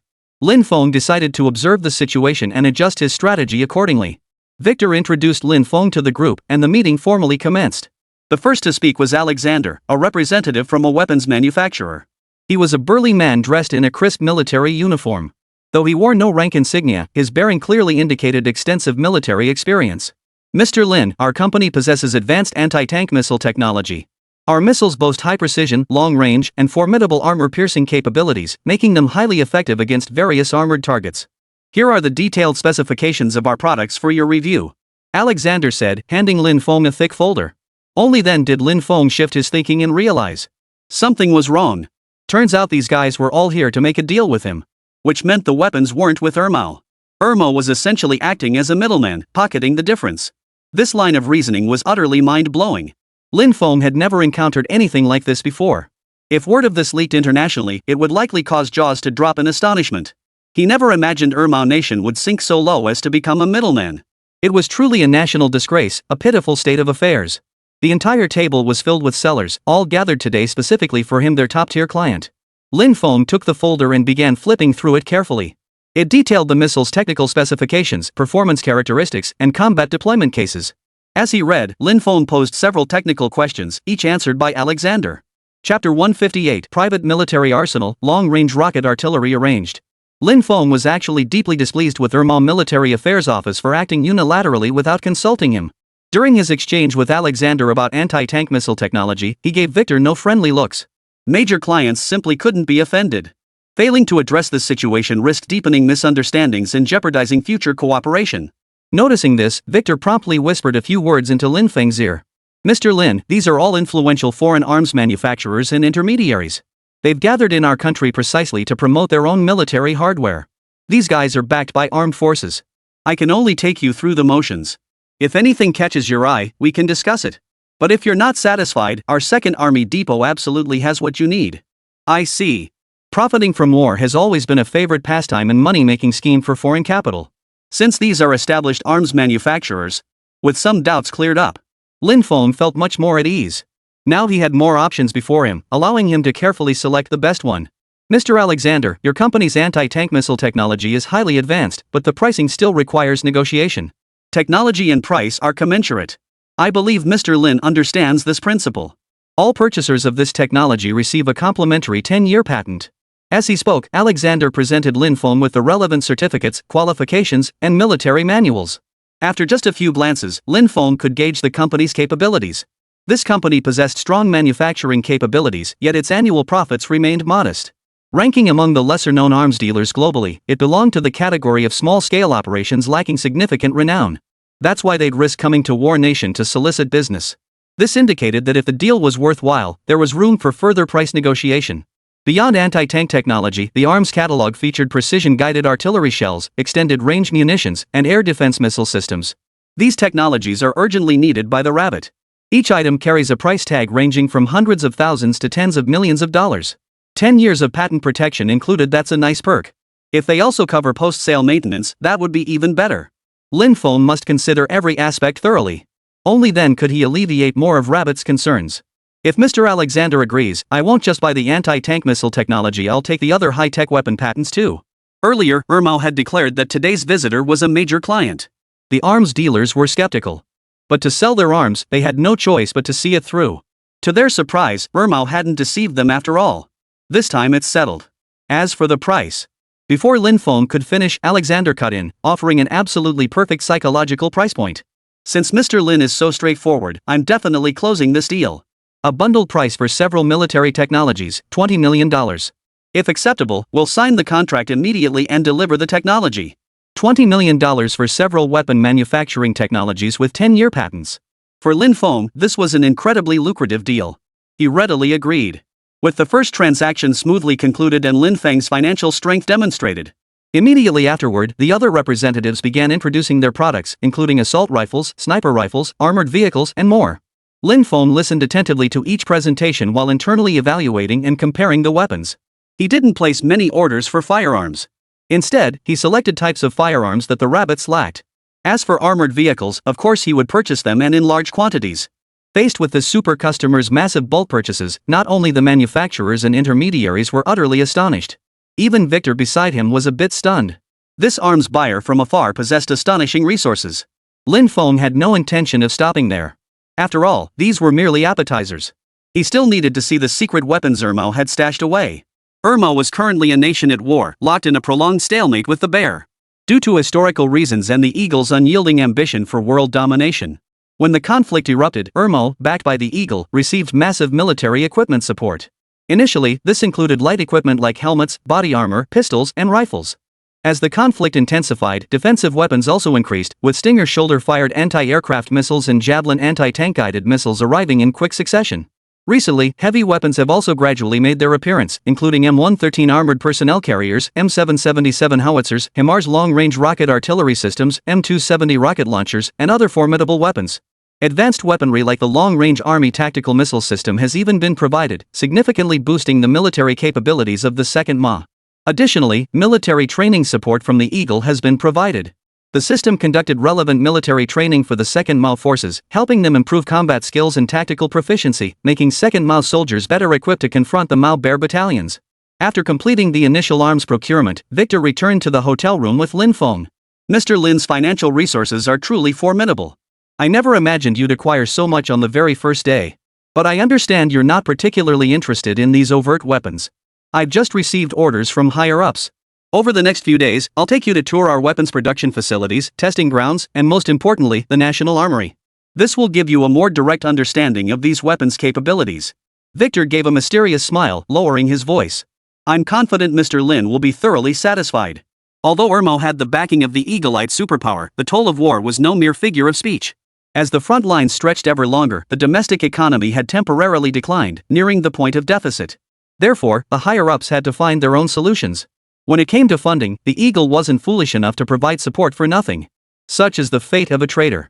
Now embroiled in the conflict, Ermao could only proceed cautiously, taking things one step at a time. The situation here is quite complex, Victor cautioned. Numerous factions are monitoring the arms deal.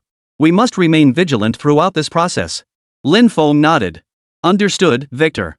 Thanks for the reminder. I'll be careful. After Victor left, Lin Feng swiftly opened his phone and began providing guidance to Child Financial Group's Asia division. This trip to Irma was made possible by the stock market's closure. He had only 2 days. Tomorrow was his last day, and he had to get everything done. After assigning Monday's fund transfer tasks, Lin Feng could finally get a good night's sleep. The next day, Victor brought Lin Feng to their military armory headquarters as promised. As the armory doors slowly swung open, a mechanical, gunpowder-laden scent hit them like a wave. Chapter 159, Shoulder-Launched Missiles Secured at the Lowest Discount. Inside lies what Mr. Lin desires. With that, Victor pressed the switch in his hand. Instantly, the dark armory was flooded with light, as bright as day. After a moment to adjust, Lin Feng began surveying his surroundings. Various weapons and equipment were neatly stacked, the scale rivaling the secret military base warehouses of the Bear. Lin Feng walked straight toward the weapons section marked with the eagle emblem. There, rows of M1A2 main battle tanks stood in perfect formation, their heavy armor still gleaming coldly under the dim light. Originally, he had intended to purchase a large quantity of domestically produced, nearly new second-hand weapons. He never imagined he'd snag the latest Eagle brand main battle tanks at rock-bottom prices truly beyond his wildest expectations. He stepped forward, running his hand lightly over the tank's hull, feeling the cold metallic texture as he silently assessed its performance. Mr. Lin, you have excellent taste. This model is a steel beast on the battlefield. Seeing Lin Feng's interest in the tank before him, Victor immediately began his pitch. As the sales representative for the Military Affairs Bureau, he was thoroughly knowledgeable about weapon specifications and performance. This is the advanced main battle tank of the Eagle Army, designated M1A2. With a total weight of approximately 69.5 tons, it boasts a massive, sturdy hull and a sharply angled turret design offering exceptional protection. It's armed with a 120mm smoothbore gun capable of firing various ammunition types, including fin-stabilized discarding sabot rounds, multi-purpose high-explosive anti-tank rounds, and depleted uranium rounds. In combat, its advanced armor-piercing rounds can penetrate substantial thicknesses of homogeneous steel armor at distances around 2,000 meters, posing a significant threat to enemy armored targets. Additionally, it is equipped with two 7.62mm machine guns and one 12.7mm machine gun. These machine guns are primarily used to engage close-range enemy infantry, light vehicles, and low-flying helicopters. For instance, in urban combat environments, when encountering enemy infantry attacking at close range, the 7.62mm machine gun can provide effective suppressive fire. The 12.7mm machine gun offers greater range and increased lethality. It can engage lightly armored targets or strike enemy personnel at extended distances. Beyond that, there's composite armor, reactive armor, active protection systems. Lin Feng nodded as he toured the exhibits. Before Victor could finish, not far away, rows of HIMARS long-range rocket artillery systems caught Lin Feng's attention. He quickened his pace, moving closer to examine the rocket launchers in detail. Their barrels stood tall and imposing, as if poised to roar with deadly fire at any moment. Lin Feng knew well that their long-range strike capabilities would play a crucial role on the battlefield. If the rabbits could assemble the most advanced rocket forces, they would undoubtedly sweep away all rivals. Although they had previously procured a large number of rocket launchers, those were all outdated models. With ample funding now, naturally they would pursue the most advanced models. The Eagle's rocket launchers offered powerful long-range fire support, massive area of effect lethality, and exceptional firing precision. They could not only strike ground targets but also be used for mine-laying and mine-clearing operations. They can strike enemy ammunition depots, fuel storage facilities, command and control centers, railways, bridges, and other critical targets, inflicting material losses, disrupting transportation, and demoralizing enemy forces. Victor, what's the total number of main battle tanks and rocket artillery systems? They're heavily deployed in current operations, but there's a substantial stockpile of reserve equipment, over 10,000 units in total. Price. Mr. Lin, you know our nation faces financial constraints, which is why we're selling these support weapons. If you take the entire lot, I can request the lowest possible discount from upper management. Lin Feng didn't agree immediately. Instead, his gaze drifted toward the FIM-92 Stinger shoulder-fired anti-aircraft missiles in the corner of the armory. Seeing that the major client showed no response, Victor grew anxious. This time he'd put everything on the line, determined to close the deal. If he failed to complete the task, he would face severe reprimands. A reprimand was the least of his worries. Losing his position could spell disaster for his entire family. Mr. Lin, I'll submit the request immediately. Please hold on. All right. Lin Feng, a man of few words, revealed little emotion. Only by remaining inscrutable could he manipulate the situation psychologically. At that moment, Lin Feng picked up a shoulder-fired anti-aircraft missile and skillfully inspected its components, ensuring it was in perfect working order. This missile was a portable air defense weapon system, primarily designed to meet infantry needs for defending against low-altitude aerial threats. Compact and lightweight, the entire system including the launcher and missile measured less than a meter in length. A single soldier could easily carry and operate it. With these air defense missiles, infantry equipment can be upgraded. Lin Feng pondered to himself. Soon, Victor received a response from his superiors. Mr. Lin, the higher-ups have agreed to sell the weapons you requested at a relatively low price, including the M1A2 main battle tank, the HIMARS rocket system, and the Stinger air defense missiles. We'll discuss the specifics in the conference room. After 5 hours of negotiations and final agreements were finally settled. Soon, the contract was laid out on the table. The order, valued at over $1 billion, was now a mere trifle to Lin Feng. But for Ermao, it was like manna from heaven. After all of this was provided by the Eagle. Getting over $1 billion for free, how could Ermao's executives not be thrilled? Even if the price were lowered further, they'd likely agree. But pressed for time, Lin Feng saw no need for further negotiation. Gazing at the list of large heavy weapons on the order form, Lin Feng picked up his pen, his hand trembling slightly without his conscious control. It wasn't nervousness, but excitement and exhilaration. Only those familiar with the military battlefield truly understood what a heavily armed synthetic brigade meant to a nation just beginning its journey. Moreover, the weapons he was procuring were sufficient to establish over a dozen massive armed forces. This single transaction meant they were about to gain formidable combat power, meant greater protection for the lives of countless comrades in arms, meant that the once distant dawn of victory had grown slightly clearer. And throughout the entire process, the other party never once inquired about the purpose of his procurement. After all, such inquiries were an absolute taboo in the arms market. As the pen touched the contract, both parties signed and stamped it, sealing the deal. Lin Feng could already envision the main battle tanks charging across the battlefield, the fiery blasts of rocket launchers illuminating the night sky, and anti-aircraft missiles streaking through the heavens like arrows to intercept enemy aircraft. This was the dawn of hope, the prelude to victory. It's been a pleasure doing business with you, Mr. Lin. Regarding the weapons transport, our country is a bit stretched thin at the moment. You may need to arrange that independently. I deeply apologize for this and hope for your understanding. Chapter 160, $1 trillion injection fully activates the stock market. Transportation was not an issue for Lin Feng to consider. Having purchased such a large quantity of heavy weaponry at rock-bottom prices, he had already secured a significant advantage. It's important to note that advanced weapons manufactured by the Eagle Nation are never sold to rival countries. They are either used domestically or supplied to nations aligned with their interests. As an adversary, Rabbit was naturally barred from such transactions. Now, by switching channels, he had secured the Eagle's ultimate trump card. Once deployed in the Peninsula War, they would be unstoppable, slaughtering gods who stood in their way and Buddhas who blocked their path. Even the Eagle would have to concede defeat. Under these circumstances, I'll handle the logistics myself. You just need to deliver the goods to the nearest port. Faced with Lin Feng's understanding, Victor immediately let go of his unease. He genuinely feared upsetting this mega client. The initial deal had gone so smoothly, if it all fell apart during shipping, that would be a major setback. Fortunately, the other party was magnanimous and didn't dwell on the matter. Thank you so much for your understanding, Mr. Lin. I'll arrange the shipping process immediately. 10,000 M1A2 main battle tanks and advanced rocket artillery systems were all released from storage, beginning the packing and shipping process. The offshore trading companies under Lin Feng's management, operated by hired professionals, were steadily expanding their operations. Since most of their operations were overseas, to address transportation challenges and ensure security throughout the process, Lin Feng equipped each with its own logistics system and security team. Upon his command, the company's logistics and security teams would mobilize to collect goods at designated ports.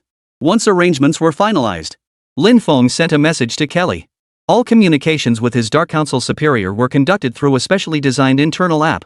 This ensured absolute security and confidentiality for all communications. Ms. Kelly, the first tranche of funds injected into the Rabbit stock market has been fully deployed, 50 trillion in total. Should we increase the allocation? Lin Feng sat in the private cabin of the government-arranged aircraft. He swiftly reviewed the financial team's summary report and planned his next move.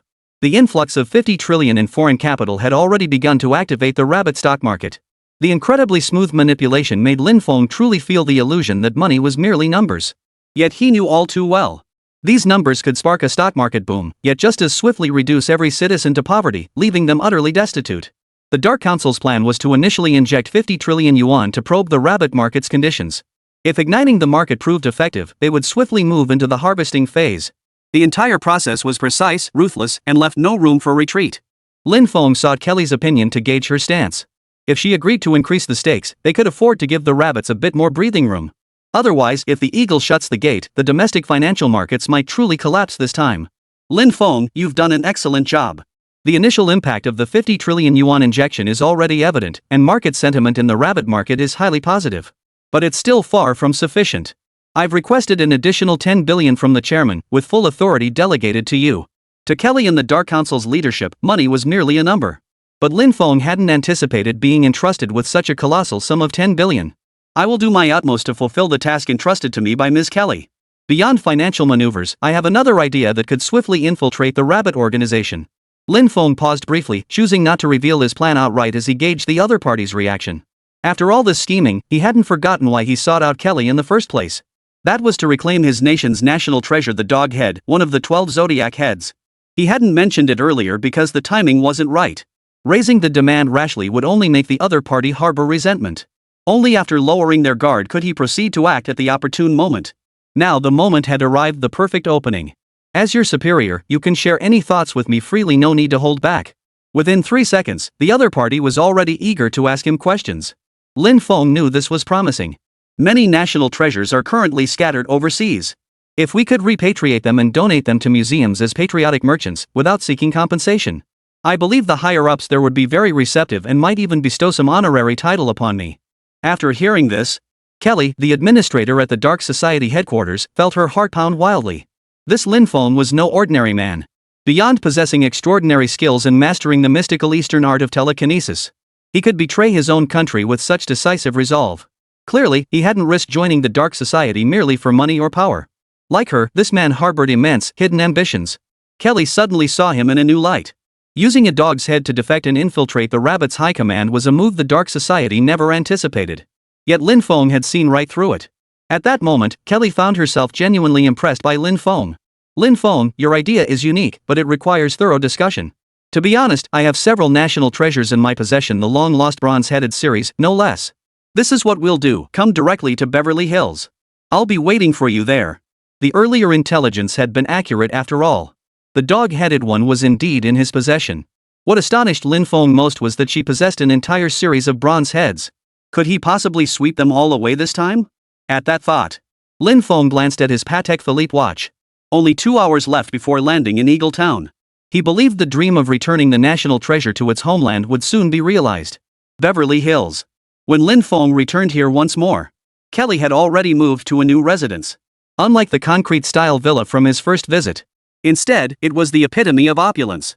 The villa's decor, furniture, and furnishings all revolved around the theme of refined elegance reminiscent of ancient European nobility. As soon as Lin Feng stepped through the doorway, a familiar voice rang out, followed by Kelly slowly descending the stairs from the second floor, dressed in a vintage European-style gown. This time, she wasn't wearing that mysterious black veil. Instead, she unexpectedly revealed her true appearance. Coldly beautiful and noble, her gaze was unfathomable. No wonder Kelly was hailed as the Dark Society's most beautiful demoness. Truly extraordinary. Lin Feng thought this to himself, but he did not let his emotions show, lest she detect the stirrings within. As if oblivious to her breathtaking beauty, he merely smiled and treated her with polite courtesy. A flicker of surprise briefly crossed the depths of Kelly's brown eyes before vanishing without a trace. She crossed her legs and settled gracefully onto the sofa. Her gaze settled on Lin Feng. Lin Feng had to admit, hers was a face of flawless, finely chiseled features. Now, can you tell me what your specific plan is? If it weren't for your presence, I might not have considered this aspect at all.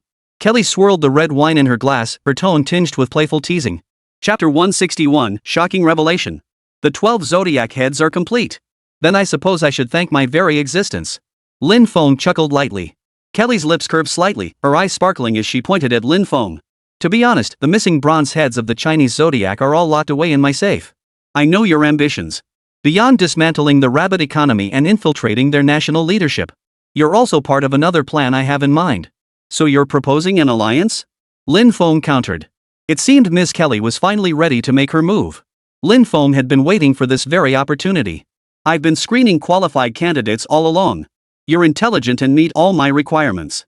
Together, we could easily replace certain individuals. Kelly made no attempt to conceal her intentions, stating her purpose directly. With that, she handed Lin Feng a folder bearing the Dark Pyramid emblem of the Dark Society. Of course, you may choose to refuse and remain loyal to the chairman, that's perfectly acceptable. But if you're seeking something else, I believe you'll be satisfied with what's inside. Lin Feng smiled freely and took the folder without hesitation. Ms. Kelly's reputation is second to none. As we rabbits say, a pearl never casts its light in the dark. If it contains what I desire, I'd be delighted to cooperate. Lin Feng opened the folder and discovered, alongside a hefty check in prime real estate in Eagle Town, a gold-plated card imprinted with top-secret symbols. As a seasoned Bitcoin holder, Lin Feng knew exactly what this signified. 100,000 Bitcoins. Ms. Kelly is truly generous. Calculated at the Bitcoin exchange rate. 100,000 Bitcoins equaled over 40 billion Manhwa coins, or more than 500 million US dollars. This was indeed a remarkably generous gesture. As someone who possesses a Morgan Palladium card, you should understand the value of this card. These are merely a drop in the bucket. Should our collaboration prove fruitful, you stand to gain far more. Kelly swirled her wineglass and clinked it against Lin Feng's in a sideways toast. Our partnership will exceed your wildest expectations. Cheers. Lin Feng smiled faintly. He knew exactly what more meant in Kelly's words. It was the ultimate resource hidden deep within the world. Only by unearthing these treasures, he could stand atop the world and become the true power behind the scenes. Then, with his backing, Rabbit would emerge as an absolute superpower, uniting nations and restoring the legendary might of the first emperor. Amidst the alcohol and the lights, that magnetic voice sent shivers down Kelly's spine. This man was truly the ultimate specimen. The plan to infiltrate Rabbit's upper echelons must continue. Now, come with me to a place where you'll get the treasure you desire. With that, Kelly rose to her feet. Her high-slit skirt trailing behind her, she led Lin Feng toward the villa's underground secret chamber with the air of a queen. Lin Feng followed Kelly into the basement. Inside lay countless sealed safes of varying sizes. Click! The sound of a lock clicking open echoed through the room. After Kelly entered the code, one of the boxes opened swiftly. Lin Feng clearly saw the genuine dog-headed artifact finally emerge from somewhere in the world. After a century of separation, to witness its emergence with his own eyes as a descendant of the dragon, what a profound shock it must be. The humiliation endured over a century. Lin Feng was determined to reclaim it this time. He would turn the tables once and for all. These are your country's antiquities to begin with. After the Eight-Nation Alliance stormed the old summer palace, they ransacked it for days, hauling all the treasures back to their capitalist homelands, the Eagle Chicken included. These are mere trifles. I've hidden far better treasures. Lin Feng didn't have time to examine it closely. The other party opened several more boxes. It turned out she hadn't been lying after all. Each of the next few boxes left Lin Feng stunned, astonished, and filled with excitement. Besides the dog-headed one, there were also snake-headed, sheep-headed, and chicken-headed ones. All were perfectly preserved, intricately carved, and exquisitely crafted absolute national treasures. These were not merely priceless treasures, they held profound historical significance. Seeing them only strengthened Lin Feng's resolve in every choice he had made. He feared neither perilous situations nor facing demons head-on. As long as the rabbits could rise up, he was willing to do anything. Now, engaging in a joint transaction with this deeply scheming dark society administrator was inherently extremely dangerous. In some ways, it was even more difficult than carrying out a direct dark society mission. After all, evading her spies and operatives was no simple feat. Though he had never once seen her subordinates, Lin Feng was convinced this was merely a diversionary tactic. A ploy to lower his guard. The moment he showed the slightest weakness, he risked falling into her deadly trap, facing utter ruin. As expected of Ms. Kelly, everything is perfectly intact. Then I'll take the liberty of collecting them all. I'll personally return to my country tomorrow and deliver the antiques to the museum there. You can look forward to my good news. These bronze heads were national treasures of the Rabbit Kingdom. But in Kelly's eyes, they were merely spoils of war from the colonial era. Her top-tier spoils of war were countless. Giving a few to this collaborator was nothing at all. Since Lin Feng needed something as a pledge of loyalty, she would give it to him. Rabbit, Imperial Capital. Inside a black Mercedes, a young man studied the documents in his hands. These documents contained the core secrets of the Dark Society. Within the Dark Society, only a select few possessed the clearance to access them. After Lin Feng became Kelly's aide, he naturally gained access to them swiftly. The vehicle is entering the turn lane ahead. In 500 meters, you will reach the National Museum destination. Following the navigation system's guidance, the driver steered the vehicle smoothly. Lin Feng's attire remained largely unchanged. He still wore dark sunglasses covering his face, appearing in a trench coat. The moment the signature look appeared, it drew a crowd of onlookers. Many people pulled out their phones and began filming. In that very moment, Lin Feng's image flooded the entire internet. They instantly recognized him as the patriotic businessman who had donated the dragon head without seeking any reward. He had quietly donated a national treasure without leaving even his name behind. Such selfless devotion to the nation could not fail to move the people. Through prior arrangements, the National Museum swiftly arranged personnel to ensure Lin Feng's safety. Swiftly deployed personnel to evacuate the crowd. Excuse me, everyone, please make way. Let us now welcome Mr. Lin, the patriotic businessman, with a warm round of applause. He has come to donate 4 bronze heads that have been lost overseas for many years free of charge. This means that starting today, our national treasure bronze heads of the 12 zodiac animals will be officially reunited. Chapter 162, The Mysterious Tycoon Emerges, National Treasures Return Home. Director Zhang announced excitedly. The crowd below had already erupted into a frenzy. Countless cameras focused on Lin Feng, snapping away relentlessly. Influencers, sensing a business opportunity, began live streaming the entire event. Simultaneously, keywords related to the event skyrocketed to the top of Douyin and Weibo's trending charts, reaching unprecedented levels of popularity. Is this real? Who is this big shot? He mysteriously vanished after donating the dragon head, already a massive gesture, and now he's back with a vengeance. Is he trying to rewrite history? The big shot is back. Must bookmark this. Is this the moment we witness history? Who is this tycoon anyway? To have secured the remaining national treasure bronze heads is beyond belief. 3 bronze heads, national treasures lost for nearly a century, are about to return home. To witness this historic moment, I'd die happy. This is a true legend. Absolutely legendary. Bowing in awe. For bronze heads, could they be the long-lost snake, sheep, dog, and rooster? This legend looks so young and handsome. Could he be a millennial? Did you know the same trench coat the master wore sold out instantly? Even he supports the domestic brand Manhwa. Gee, I gotta show my support too. Hurry up and open the box. Can't wait, sending 100 rockets to cheer for our country. Faced with such massive attention and a nationwide livestream, Lin Feng didn't ask curator Zhang to step in and stop it.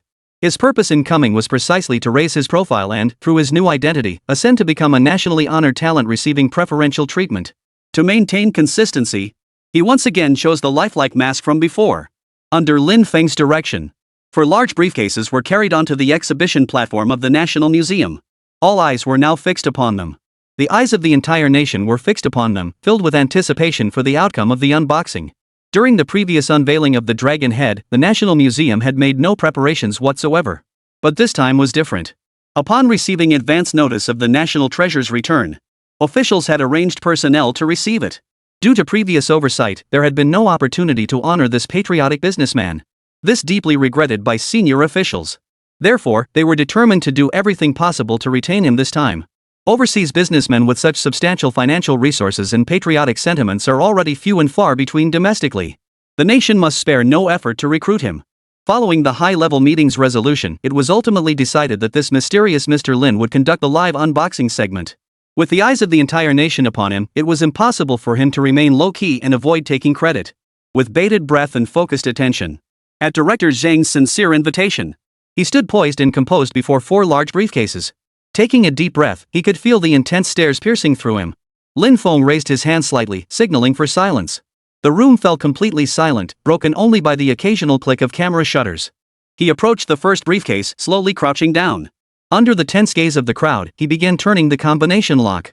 These briefcases had all been transported intact from Kelly's basement to the mainland. Now the two had formed a strategic partnership. She had shared some of the Dark Society's classified documents with him, unlocking access to certain sections. Though only a portion, it was more than enough for Rabbit to make his move. Lin Feng held his breath, concentrating intensely as he turned the combination lock. Each turn felt like a hammer blow to the heartstrings. When the lock clicked open with a clack, everyone's nerves were stretched to the limit. As Lin Feng gently lifted the lid, the serpent head hidden for nearly a century revealed its true form. Its mysterious and majestic appearance instantly elicited gasps from the crowd below. Under the lamp's glow, the serpent head reflected an aura of historical luster, its intricate scale patterns rendered with unparalleled realism. The proud bronze serpent head seemed to narrate ancient tales. Cameras swiftly focused, flashes illuminating the surroundings as bright as day. Online viewers excitedly flooded the comments section, sending the buzz soaring to new heights. Simultaneously, to verify its authenticity immediately, a team of nationally certified appraisers was dispatched to conduct a meticulous on-site examination of the serpent head. Next, Lin Feng approached the second briefcase. This time, the act of opening the case seemed even more gripping. As the lid snapped open, the lifelike expression of the dog head moved everyone deeply. The dog's piercing gaze radiated an innate sense of loyalty. Having endured a century of vicissitudes, it had finally returned to the embrace of its motherland. The crowd erupted in cheers, thunderous applause filling the air as the atmosphere reached a fever pitch. Influential live streamers, flushed with excitement, described this monumental moment to their audiences at the top of their lungs. A flicker of excitement also passed through Lin Feng's eyes. But he knew the most awe-inspiring part was yet to come. The third code box opened, revealing the sheep's head in all its gentle and serene beauty. The return of the ram's head felt like the reunion of long-lost family members, and tears welled up in the eyes of many in the audience. This national sentiment was amplified infinitely in that instant, as cheers and exclamations of wonder intertwined, echoing through the vast halls of the National Museum. Online, discussions about this donation of national treasures had exploded. Every frame, every detail was dissected and discussed, surpassing the fervor of any previous cultural event. Finally, they reached the last code-locked case. Lin Feng's hands trembled slightly. He knew that opening this final case would propel the entire ceremony to its climax. The tension in the room reached its peak. Everyone held their breath, and the entire world seemed to fall silent. As the combination lock clicked into place with its final turn, the rooster's head, poised in triumphant ascent, appeared before the eyes of the entire nation. Like the dawn's first light, it pierced through all darkness, heralding the radiant splendor of the Eastern Red. Beyond symbolizing the authority of feudal dynasties, it embodied the indomitable spirit of the Chinese nation. National treasure returns home, long live the motherland. As this rallying cry projected onto the backdrop of the display platform, the atmosphere erupted like a volcano, thunderous cheers filling the air. People embraced each other, leaped for joy, and tears of emotion flowed freely. Online, the entire nation plunged into a fervent wave of patriotic fervor. They took pride in the return of the national treasures and were moved by Lin Feng's noble act. This moment transcended the mere repatriation of cultural relics. It was a grand display of national unity and a glorious affirmation of the nation's dignity.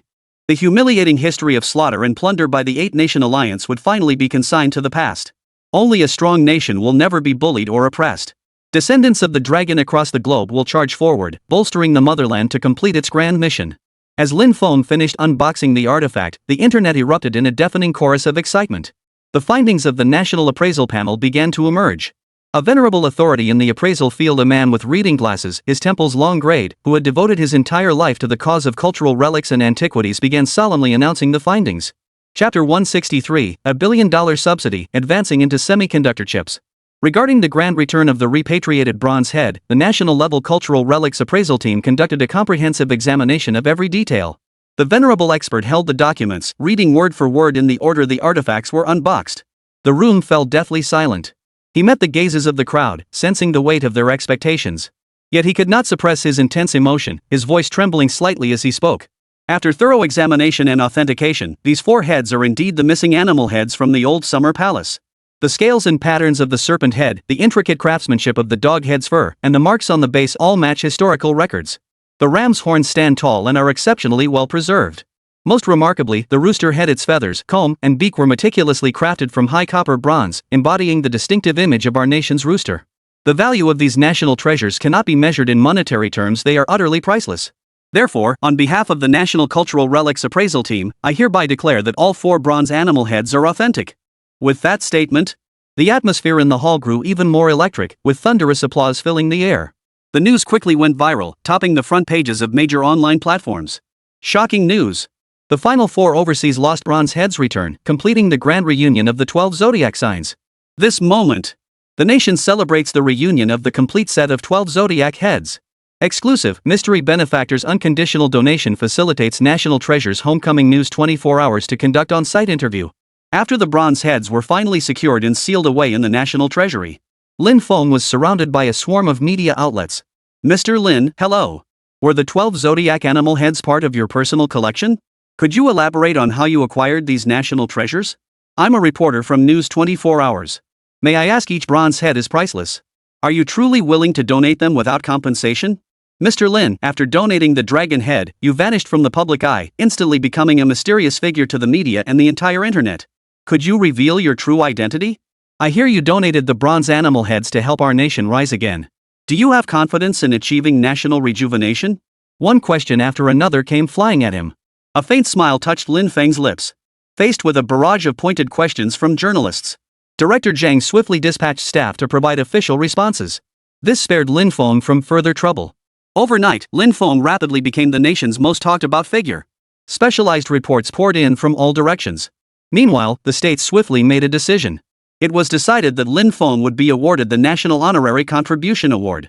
The state conducted a comprehensive investigation into this hero who had donated a national treasure.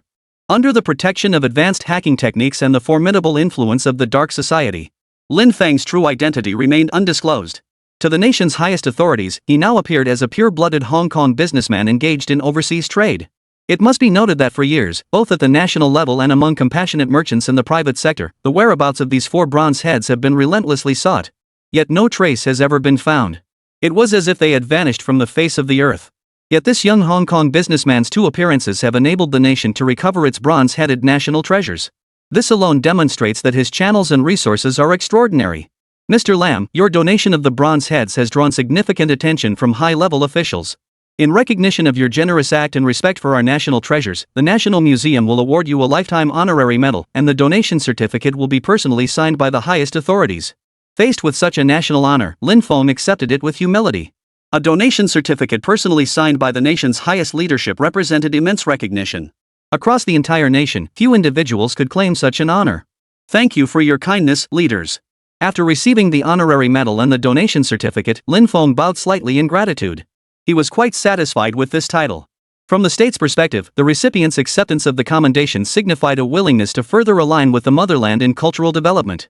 This award ceremony, designed to showcase the nation's magnanimity and strength. It was broadcast live globally. Standing on the podium, Lin Feng felt a complex mix of emotions, but above all, he was deeply moved. He knew that from the moment he became involved in the rabbit's historical development, he had become part of history. Esteemed Mr. Lin, in addition to the medal and certificate, the state has prepared a subsidy of 50 million yuan for you. This subsidy is intended to compensate you for your noble act of voluntary donation. You may use it in any industry without restrictions. Please accept it. The bronze rat and rabbit heads from that era were once appraised at 8 to 10 million euros. Ultimately, they were successfully auctioned off to a domestic collector for a staggering 31.49 million euros, equivalent to 250 million yuan, marking their official return to the motherland. A single bronze head is worth a fortune. Let alone all 4. The 50 million yuan subsidy is not expensive at all, it is quite a bargain. National treasures are rare and precious, the jewels of a great nation. How could the nation simply accept such priceless treasures without acknowledging? The awarding official, his expression solemn, handed Lin Feng a subsidy document. Mr. Lin's donation of national treasures stems from a heart of pure devotion. The higher-ups certainly cannot focus solely on the immediate present while neglecting the long-term perspective. The nation requires not only the $10 million subsidy, but also uses this subsidy to publicly express gratitude to Lin Feng for his support and donation. Simultaneously, it serves to promote the nation's noble traditions and virtues to the public. Lin Feng instantly grasped the leader's meaning. This was an ingenious strategy that achieved 2 objectives at once. He couldn't help but admire the nation's think tank. Using the 50 million subsidy to retain him while also facilitating his industrial development within the country. This move perfectly aligned with Lin Feng's intentions. His purpose this trip was not only to return the bronze head but, most importantly, to gain access to the highest echelons of the state apparatus and provide comprehensive support.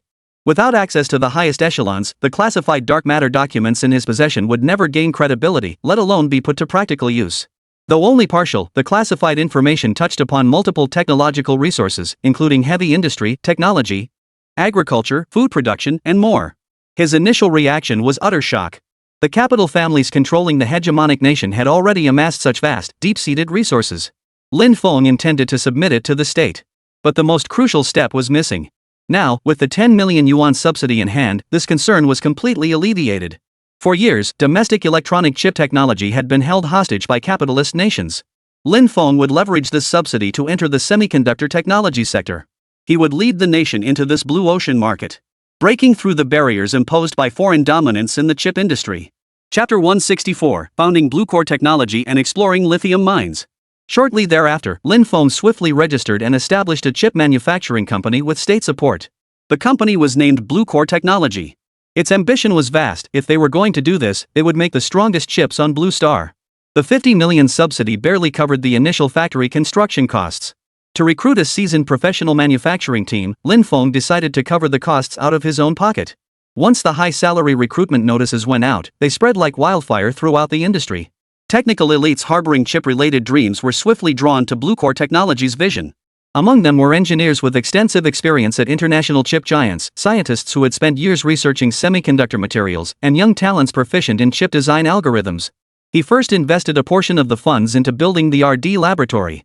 Advanced lithography machines, electron microscopes, and other essential equipment arrived one after another. Not a single piece could be spared.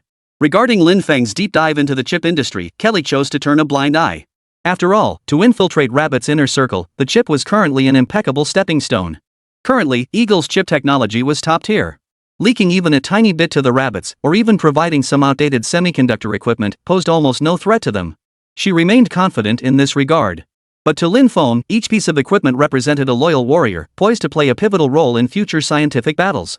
Technicians bustled about in the brand new lab, debugging equipment and setting up test environments, the air thick with a tense yet exhilarating energy.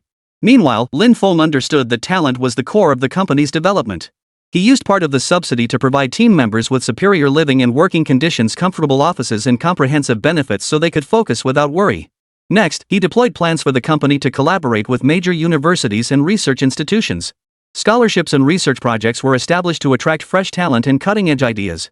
In chip design, Lin Feng possessed top-secret technology from Eagle Sauce and personally participated in the guidance.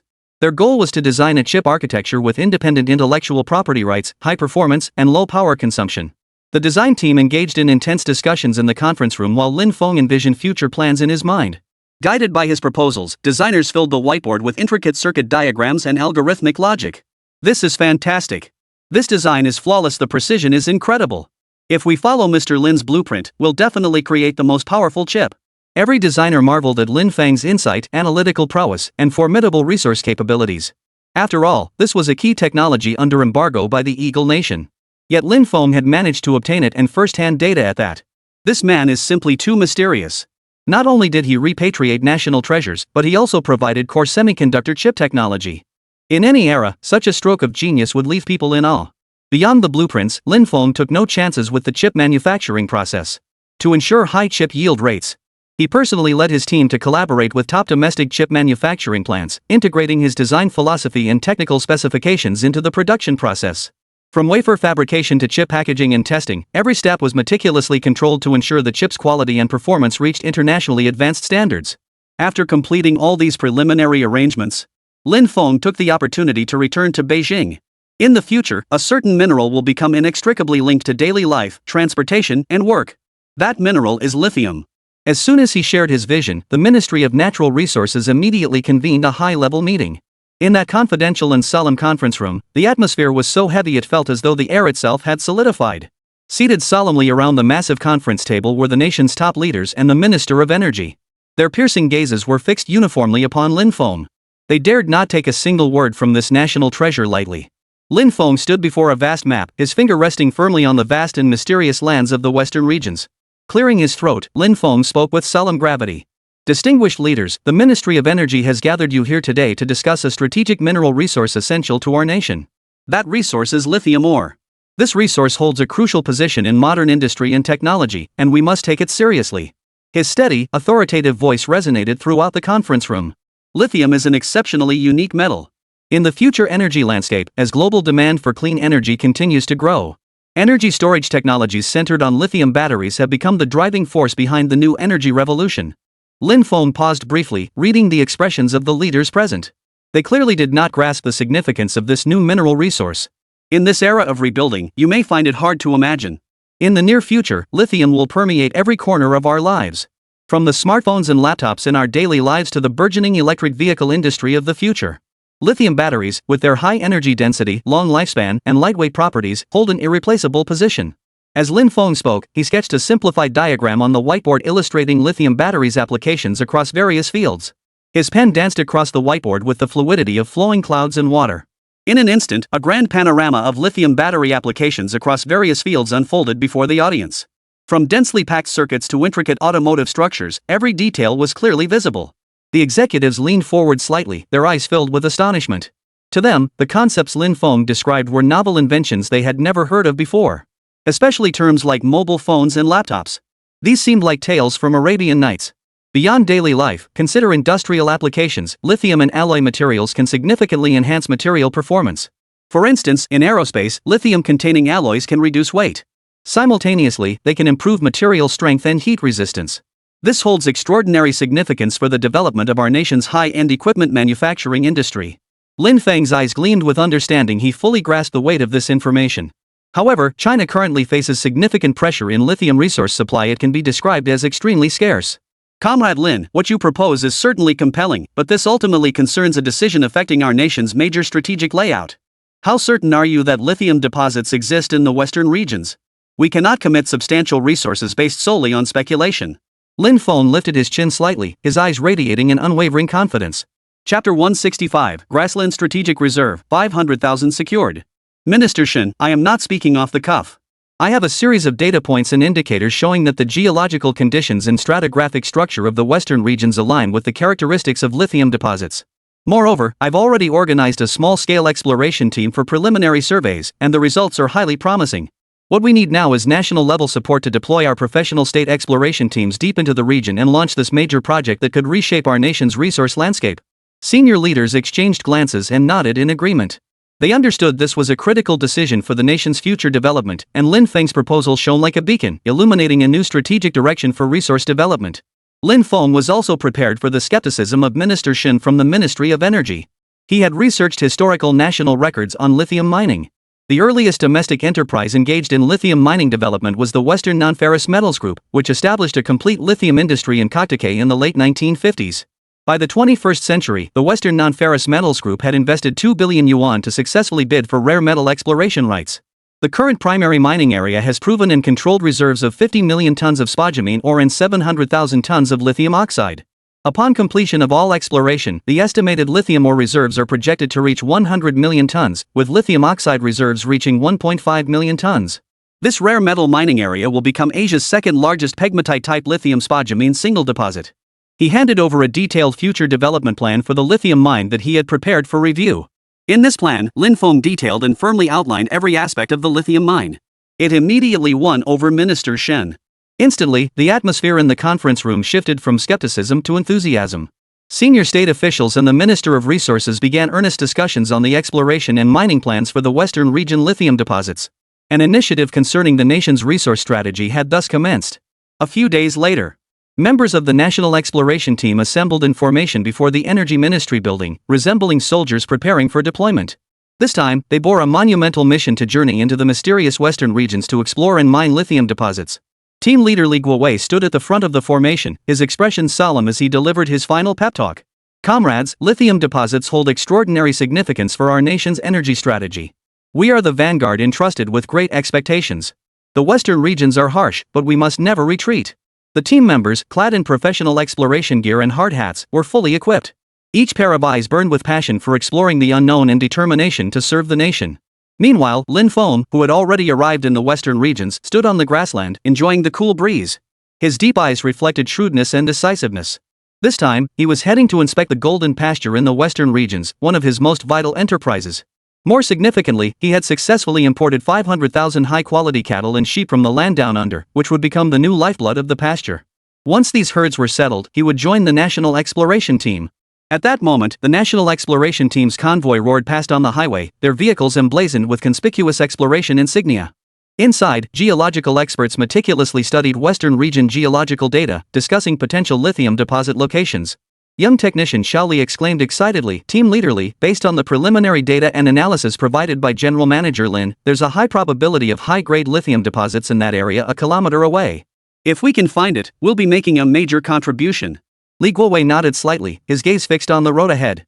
"Don't get complacent. Field exploration is the key. We must strictly follow General Manager Lin's instructions and never act rashly." "Yes, Team Leader Li." Western Region Golden Pasture. Lin Feng's livestock transport convoy rolled onto the grasslands, each massive truck loaded to capacity with cattle and sheep. These cattle and sheep had undergone rigorous selection and quarantine, each one robust and well-fed.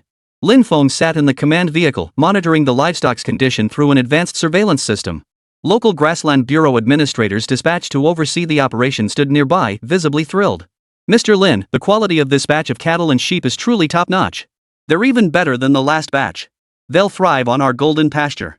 A faint smile touched Lin Feng's lips as he felt confident in this new breed imported from the land down under. "This took a lot of effort on my part. Before long, we'll see significant improvements in quality, and the market results will be undeniable." The trip to Australia for procurement was merely incidental. After all, he had already reached an agreement with the farmers there. They would guarantee regular and stable supplies. After a long journey, the exploration team finally entered the territory of the western regions.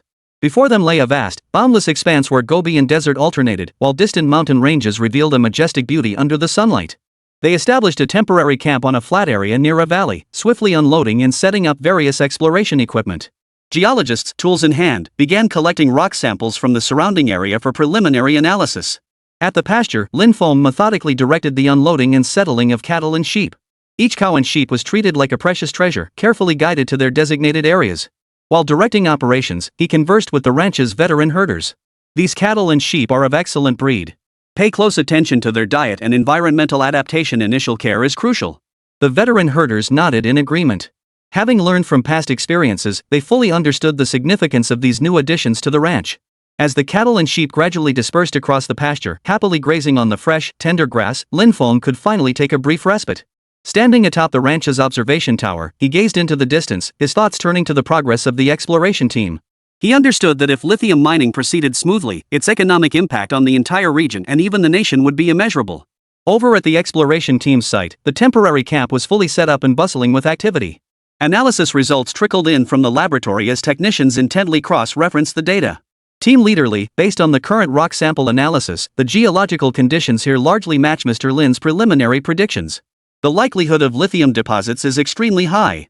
A geologist reported excitedly to Li Guowei. Li Guowei furrowed his brow slightly. After a moment of thought, he said, expand the exploration area. Focus on the stratigraphic changes deep within the valley and its surroundings. Don't overlook a single detail. The team sprang into action. The roar of exploration equipment echoed through the silent night sky of the western regions. Drilling rigs advanced deeper underground, with collected samples swiftly transported to the laboratory. Under the laboratory lights, these samples seemed to carry the hopes for the nation's energy future. The next morning, sunlight bathed the golden pastures, coating the fur of cattle and sheep with a golden glow. After inspecting the livestock once more, Lin Feng prepared to head to the exploration team's camp. Chapter 166, War Looms, Nations Brace for Battle. Accompanied by several assistants, he sped across the grasslands in an off-road vehicle. Along the way, he took in the familiar scenery of the grasslands, wildflowers swaying in the breeze and rushing streams, all part of this land's charm. When Lin Feng arrived at the exploration team's camp, Li Guowei greeted him warmly. Mr. Lin, you're just in time. The current exploration results are very promising, though we've encountered some challenges. Lin Feng followed Li Guowei into the camp, asking as they walked, what kind of difficulties? Is it the complex geological structure making exploration difficult?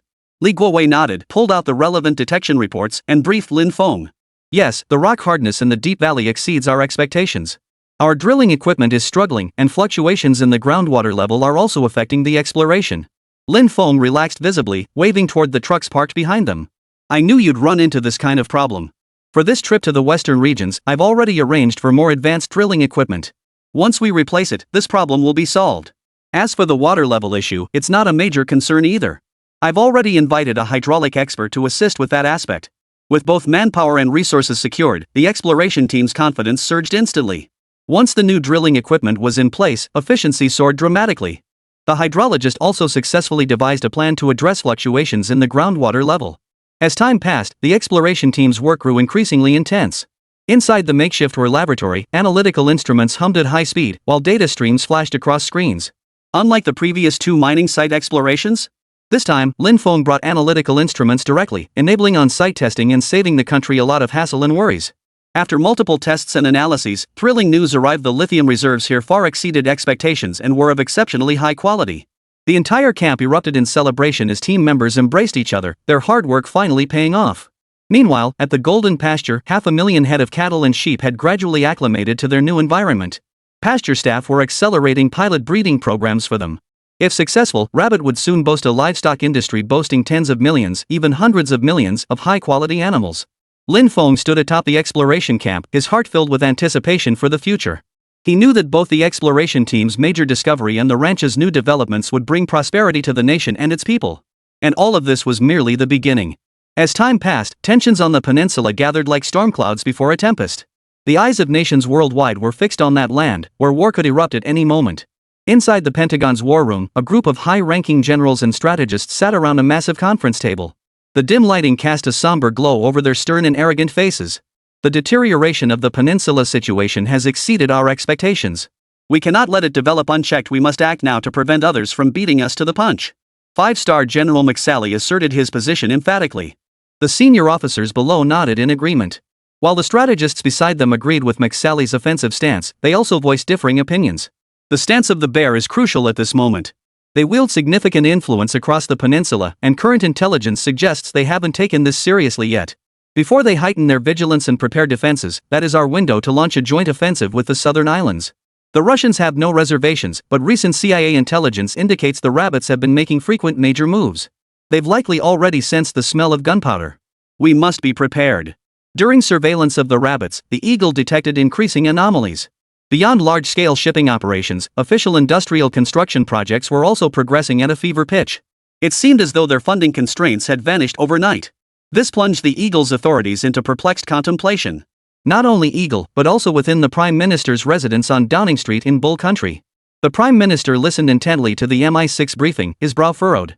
Prime Minister, should the peninsula crisis spiral out of control, Europe will be impacted, particularly its energy markets and trade routes. Moreover, the rabbits have reinforced their military deployments along the border. Their actions are always deliberate and calculated. We must monitor them closely. The moment the Eagle makes a move, we must respond immediately. We absolutely cannot let this opportunity to profit from war slip away.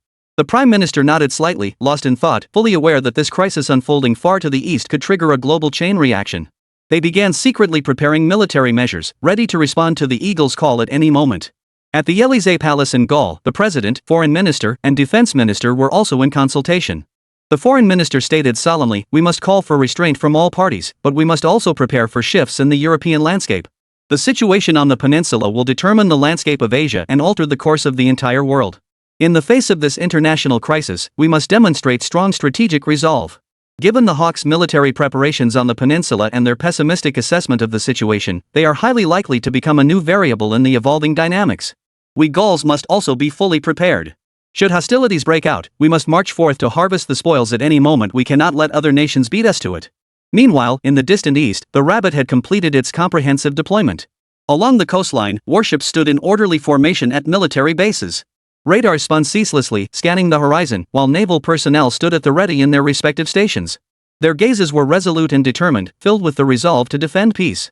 Along the land borders, armored forces lay in wait like steel behemoths, poised to respond to any unforeseen developments.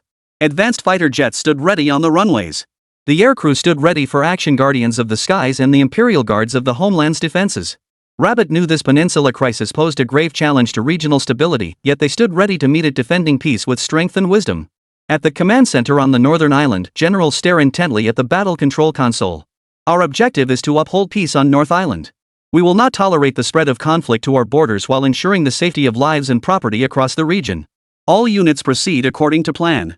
Intelligence must closely monitor all parties' movements. Should South Island initiate hostilities, we must immediately engage the conflict and summon allied nations to provide support and reinforcement. Communications personnel swiftly relayed each order. High-level leadership dispatched several critical telegrams to neighboring nations. The telegrams detailed the high probability of war breaking out and included subsequent pleas for assistance. Besides reaching the Big Brother bear, the Rabbit leadership also began reviewing them. Chapter 167, National-Level Military Drills, 3 non-sale explosions. Beidou's distress signal tore through the tranquil sky like a bolt of lightning, shattering the surface calm. At the Rabbit's central command hub, the atmosphere was heavy and solemn. In the conference room, lights illuminated faces etched with resolve. The highest decision-makers, their gazes deep and focused, scrutinized the detailed report on the North Island situation and the distress telegram from North Island's supreme leader. North Island is our friendly neighbor. If they fall, we fall. We cannot stand idly by. Should the situation escalate into crisis, a breach of North Island would jeopardize our own borders. Maintain constant surveillance. Any signs or unusual events must trigger immediate defensive action. Furthermore, after careful deliberation and discussion, senior leadership has decided that should North Island become embroiled in war and unable to extricate itself, our nation will dispatch a massive support force to wage a defensive battle. Minister Foam, representing the national leadership, announced the resolution with unwavering resolve to the assembled leadership seated before him. His words fell like the beating of war drums. Within the military command center, the highest state of combat readiness was instantly activated.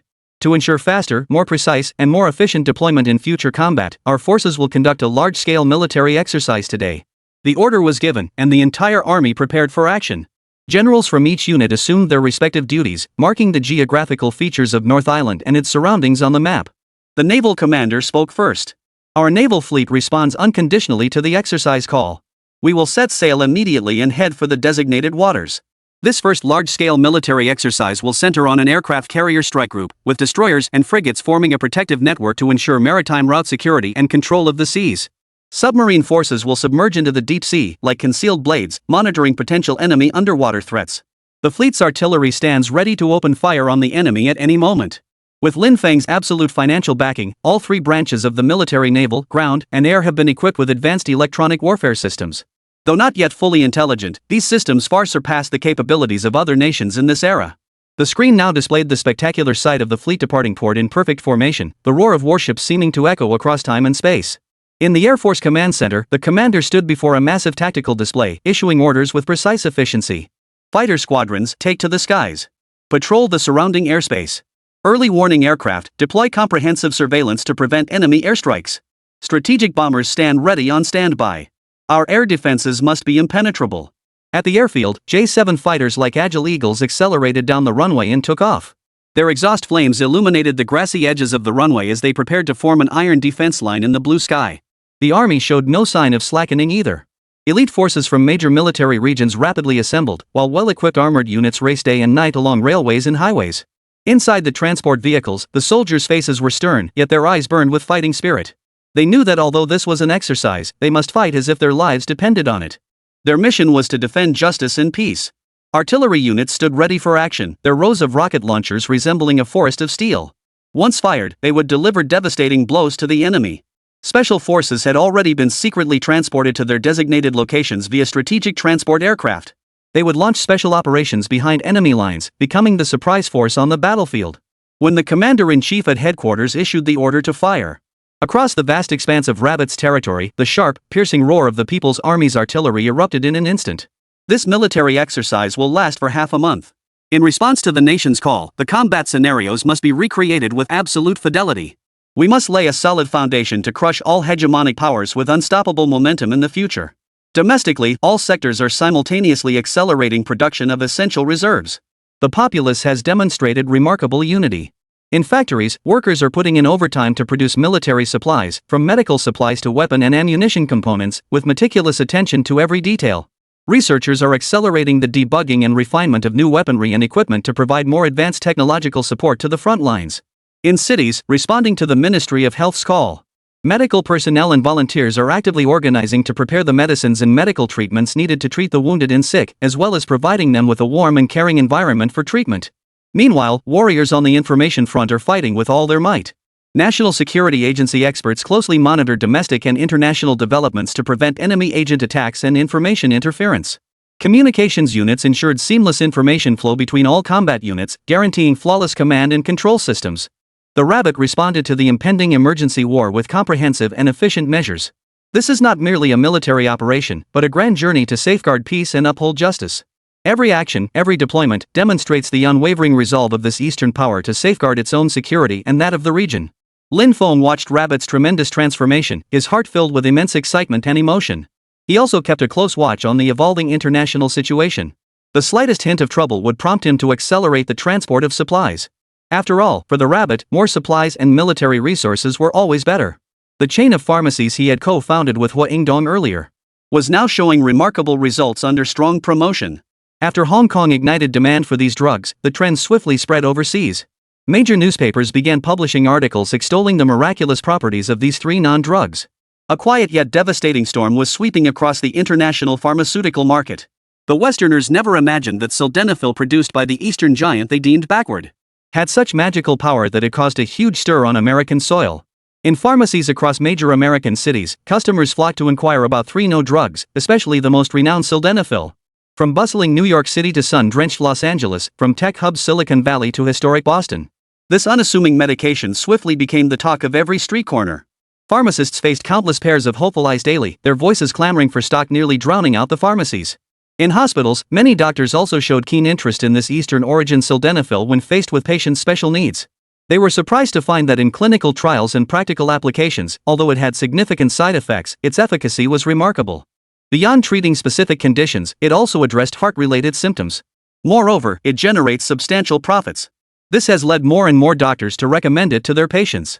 This has even prompted television stations to begin interviewing users. At first, I just tried it out of curiosity, but this sildenafil really changed my life. It's like opening a whole new door. Chapter 168: Eagle Sauce wants to be the new Rabbit Master?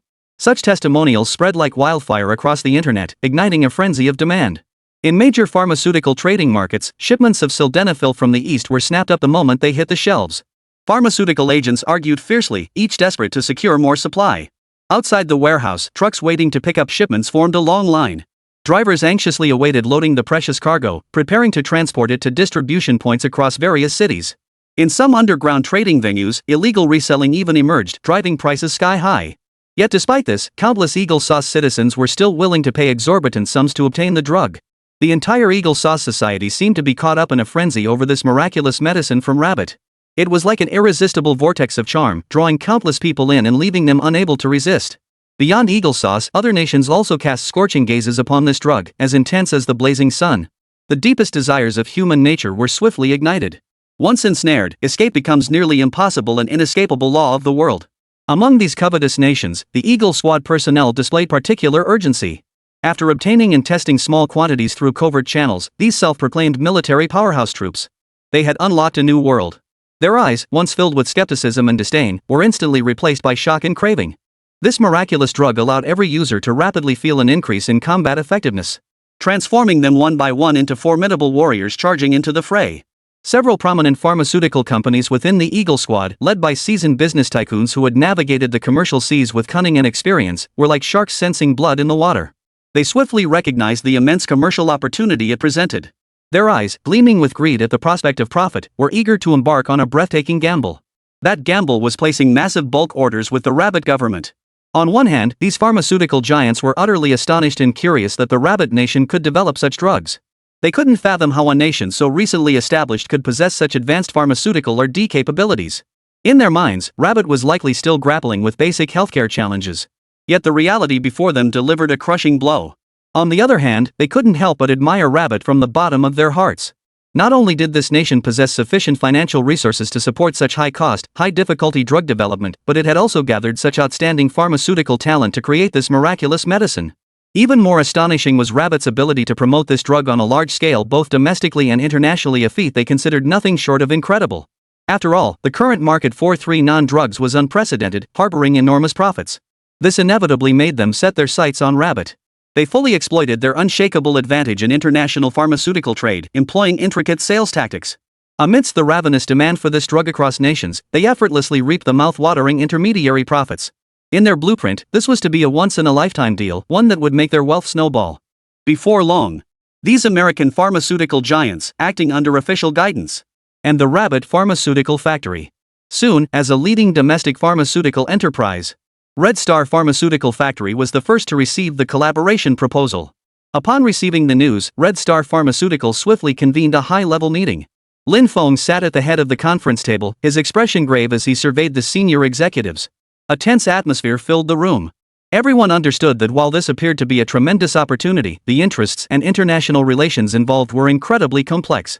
As the person entrusted by the Ministry of Health and also the major shareholder, Lin Feng spoke first. This is not a simple business partnership. We must consider national interests and the international landscape. Everyone knows how the Eagle has treated us over the years. This partnership could bring unexpected trouble. Unless the other pharmaceutical group is willing to pay a premium, that's a different story. Everyone nodded in agreement, their murmurs of discussion rising and falling. After careful deliberation, Red Star Pharmaceutical Factory firmly rejected Eagle Sauce's cooperation request. When the news reached the pharmaceutical giants at Eagle Sauce, they paused in surprise before letting out a cold chuckle. These titans who ruled the business world wouldn't easily let go of such a cash cow. Thus, they extended another olive branch to Red Star Pharmaceutical, this time offering a jaw-droppingly high price. They offered $50 million to acquire 1,000 tons of 3 non-drugs. Upon receiving the new offer, Lin Feng fell deep in thought. The price was undeniably tempting. Without exaggeration, it was the largest order Red Star Pharmaceutical had received since stabilizing production. But Lin Feng sensed there was still room for negotiation. After all, considering the overseas pharmaceutical market's response, the profits hidden within the 3 non-compliances were truly worth the risk for Eagle Sauce. At this moment, some factory management began to waver. After all, it was a massive fortune, free money that shouldn't be turned down. But Lin Feng knew better. Now was the time to hold firm, not budge an inch. Especially during this critical preparation phase, funding was paramount. If more could be demanded, then more must be demanded. The higher the asking price, the better. Moreover, with increasing order volumes, the factory urgently needed funds to upgrade equipment and invest in new R&D. As the official representative, he immediately ordered his team to demand a price higher than the Eagle's quote. It was almost an astronomical figure. Lin Feng quoted $200 million. This was unprecedented in the history of pharmaceutical transactions. If Eagle Sauce refused, they would lose out on a massive future commercial opportunity. But if they accepted, Rabbit would receive a massive sum of astronomical funds. Either way, it was a win-win. Yet to everyone's astonishment, after fierce internal debate, the Eagle brand pharmaceutical giants gritted their teeth and accepted the price. $200 million. The Rabbits are asking for an exorbitant price. But the Peninsula War is about to erupt. By then, forget Rabbit's drugs will seize the entire pharmaceutical sector and even their territory. Notify them immediately we accept the price. They believed that securing a large supply of this miraculous drug would guarantee massive profits through their global pharmaceutical market network. This initial investment was nothing. Moreover, they had absolute confidence in their nation's military might. Before long, they would absolutely crush the Rabbits and become the new masters there. Chapter 169, The Eastern Powerhouse's Might, unveiled for the first time. The deal was swiftly concluded, and a massive sum flowed into Red Star Pharmaceuticals' accounts. The factory erupted in celebration as everyone rejoiced over this windfall, beginning to plan new development blueprints. After Eagle Sauce's pharmaceutical company secured the purchase rights for Rabbit's 3 non-compliant drugs, just as it was preparing to expand its operations, they suddenly discovered a colossal oversight. After paying the exorbitant purchase price, their pharmaceutical group faced severe cash flow problems. The massive funding gap originally intended for military medical supplies affected every aspect of their operations. Suppliers began demanding payment, and goods in storage couldn't be retrieved due to unpaid invoices. Meanwhile, the military units were eagerly awaiting their routine medical supplies and wartime emergency medications. Now, with supplies failing to arrive, morale among the troops began to waver. The pharmaceutical giants only then realized their recklessness, but it was too late. They attempted to negotiate with Red Star Pharmaceutical Factory, hoping to return some of the goods, but were refused. The contract terms were clear: once the transaction was completed, no returns would be accepted. Back in Eagle Nation, the military's training programs were forced to halt due to the lack of critical military medical supplies, and some military operations had to be postponed. Domestic public opinion erupted in an uproar, with growing discontent among citizens toward both the government and pharmaceutical companies. The government began investigating and holding pharmaceutical giants accountable, plunging the entire Eagle Nation into chaos. Meanwhile, Red Star Pharmaceutical, though temporarily flush with cash, faced mounting international pressure. Some Western nations began smearing Rabbit Nation internationally, claiming Red Star Pharmaceuticals deliberately inflated prices to trigger Eagle Sauce's crisis. Red Star Pharmaceutical, however, was prepared. They presented all evidence from the transaction process. This proved the crisis stemmed entirely from Eagle Nation's own decision-making errors, bearing no relation to Red Star Pharmaceutical. Simultaneously, Rabbit Nation's government stepped forward to support Red Star Pharmaceutical, emphasizing that this was a normal commercial transaction and upholding the legitimate rights and interests of its domestic enterprises. Faced with Rabbit Nation's firm stance and resistance, Eagle Sauce Pharmaceutical Company pulled out all the stops. First, they attempted to leverage their international political influence and economic hegemony to pressure Rabbit, acting like a bully brandishing a big stick to force Rabbit into submission. Beyond that, they dispatched teams of eloquent negotiation experts to Rabbit specifically for talks, hoping to salvage their losses. Armed with insincere smiles and proposals that appeared reasonable yet concealed hidden agendas, they sought to breach Rabbit's defenses at the negotiating table. I trust your leadership possesses the necessary awareness. We Eagles have the strength to endure this standoff with you. If you return our drug payments now, everything can be negotiated. But if you refuse, don't blame the Eagle Army for being unkind. When the Eagle representatives saw their initial tactics failing at the negotiating table, they shed their masks of hypocrisy, revealing menacing faces and issuing threats. Yet Rabbit Nation stood like an immovable mountain unshaken by storms or thunderclaps. Doing business with the Eagles truly carries risks. But the Rabbit Nation felt no fear. With Lin Feng firmly in command behind the scenes, their confidence in this stance is unshakable. The nation's military exercises are now underway with unmatched intensity. Should the Eagle Empire make any move, the Rabbit Kingdom could easily use the drills as justification to eliminate them on the spot. The Hawk's threatening rhetoric buzzed like annoying flies, repulsive yet utterly incapable of shaking the Rabbit's resolve.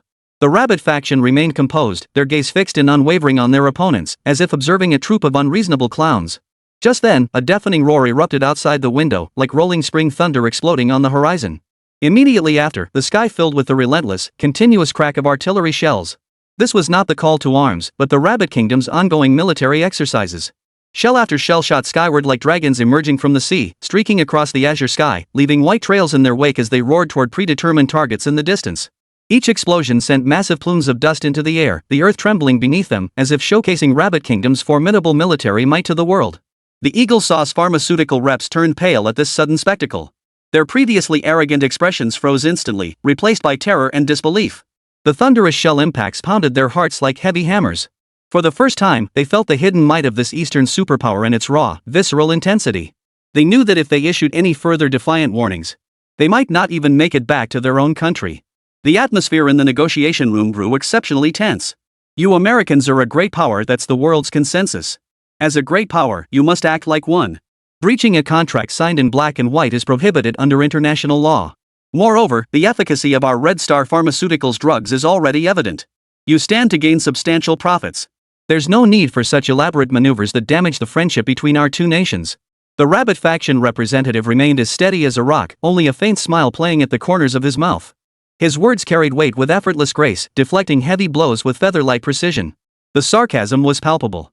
The Eagle representatives exchanged glances, their earlier arrogance vanished without a trace. They realized how foolish and laughable their earlier threats had been. Frankly, your little tricks won't work here at all. Our Rabbit Kingdom is a nation that takes its commitments extremely seriously. Keeping our word is our guiding principle. Any nation that dares to scheme against us will face our full wrath. The declaration was delivered in a steady, authoritative voice. The Eagle delegates opened their mouths, wanting to say something, yet found themselves at a loss for words. They knew that persisting would only make their situation more embarrassing. I believe there has been a misunderstanding. We came here intending to negotiate from a position of discussion. Since negotiations have failed, we, as a major world power, will certainly not breach the agreement. The eagle-clawed representatives were forced to soften their rhetoric, giving themselves a way out. They left the negotiating table in disarray. Filled with resentment and fear, they rolled back to their own country. After weathering this storm, Lin Feng had already foreseen the Eagle's subsequent predicament. The depletion of military funding was merely the beginning.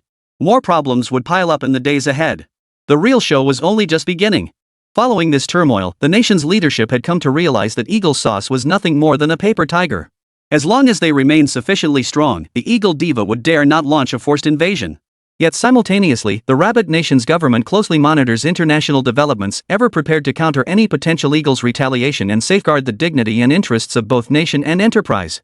Chapter 170, 2 million tons of lithium ore, supplying into times. Meanwhile, under Lin Feng's meticulous planning, the exploration team, like keen-nosed hounds, employed cutting-edge detection technology to uncover a lithium ore treasure trove with reserves exceeding 2 million tons beneath the towering mountains of the western regions. Mining operations commenced immediately, with massive excavation equipment converging from all directions like steel behemoths. Towering drilling rigs roared with deafening noise as resilient drill bits plunged deep into the earth, awakening lithium ore that had lain dormant for millennia. Next, massive excavators entered the scene. Giant buckets, like the palms of colossal hands, powerfully excavated the ore and loaded it onto heavy-duty trucks. Everyone, pay attention. This mining operation is demanding. We must ensure every step is executed with precision. Lin Feng addressed the bustling crew around him, his eyes radiating determination and confidence. This drill is seriously powerful, way more efficient than the ones we used before, a young miner exclaimed excitedly to his colleague. Stop gawking and get to work. This lithium ore down here is pure gold, we need to mine it carefully, the seasoned veteran replied earnestly while operating his equipment. Every scoop we take is filled with hope. I heard that if lithium mining is done right, it could transform so much in our country, the truck driver remarked to the dispatcher beside him, gazing at the ore-filled truck bed. You bet. It's all thanks to General Manager Lin. Without him, how could our country have developed so rapidly, the dispatcher replied with deep respect. The convoy of trucks stretched like a steel dragon, slowly winding its way along the twisting roads. They traversed deserts shrouded in sandstorms, climbed over undulating mountain ranges, and delivered precious lithium ore in batches to distant industrial bases. Along the way, swirling dust seemed to bear witness to this monumental journey. Inside the industrial base of Beijing, a bustling scene unfolded. Inside the refining workshops, seasoned engineers and technicians operated complex machinery with intense focus. This industrial complex is a hub for state-level classified industries. It was meticulously selected and secretly prepared over a long period at Lin Feng's behest. Raise the temperature a bit more. This extraction must achieve the highest purity standard, the workshop director issued strict orders to the workers operating the furnace. Understood, Director. We're keeping a close eye on it. This batch of lithium ore is of excellent quality, we're confident we can refine it into high-purity lithium concentrate, the production worker responded with unwavering confidence. Within the high-temperature furnace, the lithium ore endured scorching heat of thousands of degrees Celsius, with impurities systematically removed by the raging flames. Through a series of precise chemical treatments and physical separations, the originally coarse lithium ore gradually transformed into high-purity refined lithium ore. Subsequently, under the orderly operation of automated production lines, these refined lithium ores are transformed into key components for lithium batteries. Advanced assembly equipment, operating with lifelike precision, seamlessly integrates each component, giving birth to high-performance lithium batteries. Lithium batteries boast remarkably high energy density. Compared to traditional lead-acid batteries, they store significantly more electrical energy within the same volume and weight. Their compact size packs immense energy, making them shine in the realm of portable devices. Although not fully understood or utilized in today's era. In the world of modern smartphones, lithium batteries are undeniably the core. Busy professionals carry phones powered by lithium batteries, navigating every corner of the city. From browsing news and replying to emails on crowded morning subways, to nighttime entertainment like watching videos and playing games while lying in bed. Lithium batteries provide continuous and stable power, ensuring smartphones last all day and beyond, freeing people from battery anxiety in daily life and work. Their low self-discharge rate allows them to retain charge well even during extended periods of non-use. This characteristic is particularly evident in backup power systems. In hospitals, lithium batteries also serve as backup power sources beside critical medical equipment, silently safeguarding the safety and stability of medical systems. This allows doctors to continue critical emergency procedures without interruption from power outages. Whether in work, daily life, or every aspect of modern existence, lithium batteries are indispensable. Most importantly, lithium batteries also boast a long cycle life. Like a resilient long-distance runner, they maintain excellent performance even after numerous charge-discharge cycles. Beyond these advantages, they also excel in memory-free operation and environmental sustainability. In the electric vehicle sector, lithium batteries are undoubtedly pivotal to the transformation. From Tesla's pioneering efforts to the burgeoning wave of domestic new energy vehicle manufacturers, all are comprehensively optimizing lithium batteries. In the industrial sector, they hold an equally indispensable position. Their role in providing stable, long-lasting power for drone logistics operations has been demonstrated to the fullest. Whether navigating densely packed commercial districts or residential neighborhoods, drones rely on lithium battery power to complete missions, ushering in a new chapter for the logistics industry. In aerospace, this energy powerhouse also demonstrates its unique appeal. Satellites operating in the vastness of space demand exceptionally high-performance power sources. Lithium batteries, with their high energy density and lightweight advantages, have become the ideal energy choice for satellites. They power the various precision instruments and equipment aboard satellites, ensuring stable execution of critical missions like communication and observation in distant space, thereby advancing humanity's exploration of the cosmos. Now, with the extraction of 2 million tons of lithium ore, the future holds tremendous prospects.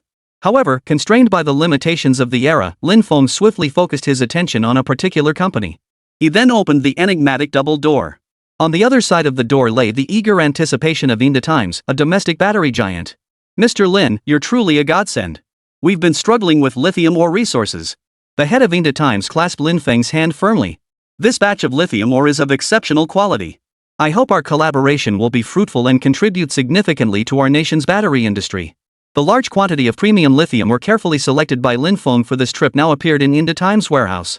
As a leading new energy enterprise, Inditimes specializes in the R&D, production, and sales of batteries, energy storage batteries, and battery recycling products. Holding a dominant position in the industry, it has substantial demand for lithium battery raw materials.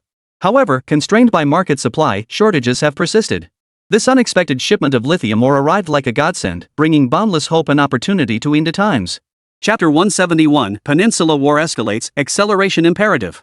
The executives of Inditimes gazed at the precious resources delivered by this mysterious merchant with eyes sparkling with excitement and anticipation. They understood that these lithium deposits would inject powerful momentum into the company's growth, enabling them to seize a leading position in the fiercely competitive market. Just as they were poised to develop a new blade battery, lithium raw materials suddenly skyrocketed in price, and supplies became unexpectedly scarce. This brought their R&D efforts to an abrupt halt. Then, a mysterious phone call arrived, bringing unexpected hope to the crisis. At present, the air of suspicion has dissipated. Faced with 50,000 tons of premium lithium ore, the chairman of Inditimes personally stepped forward to welcome them. We are truly grateful for Mr. Lin's timely assistance. Had this R&D effort stalled, delaying the launch of our new battery product, the repercussions for the entire company would have been unimaginable. He clasped Lin Feng's hand tightly, his gratitude evident. Lin Feng remained calm and composed, responding with a courteous smile. Your company's achievements in the battery field are widely recognized. I too wish to contribute to this great endeavor. These 50,000 tons of raw lithium ore should alleviate your immediate crisis. After urgent deliberation, Inditimes decided to purchase this precious batch of lithium ore at a premium price. The first batch of lithium ore was ultimately transacted at 80 million yuan. The finance department swiftly arranged the funds transfer, while the contract department raced against the clock to draft the purchase agreement. At the signing ceremony, Inditimes executives breathed a sigh of relief. They knew that new product development could finally get back on track. Mr. Lin, Inditimes hopes to establish a long-term, stable partnership with you. The chairman looked at Lin Feng sincerely. We would like to invite you to become our special supplier. We hope you will give priority consideration to us for the company's future lithium ore supply.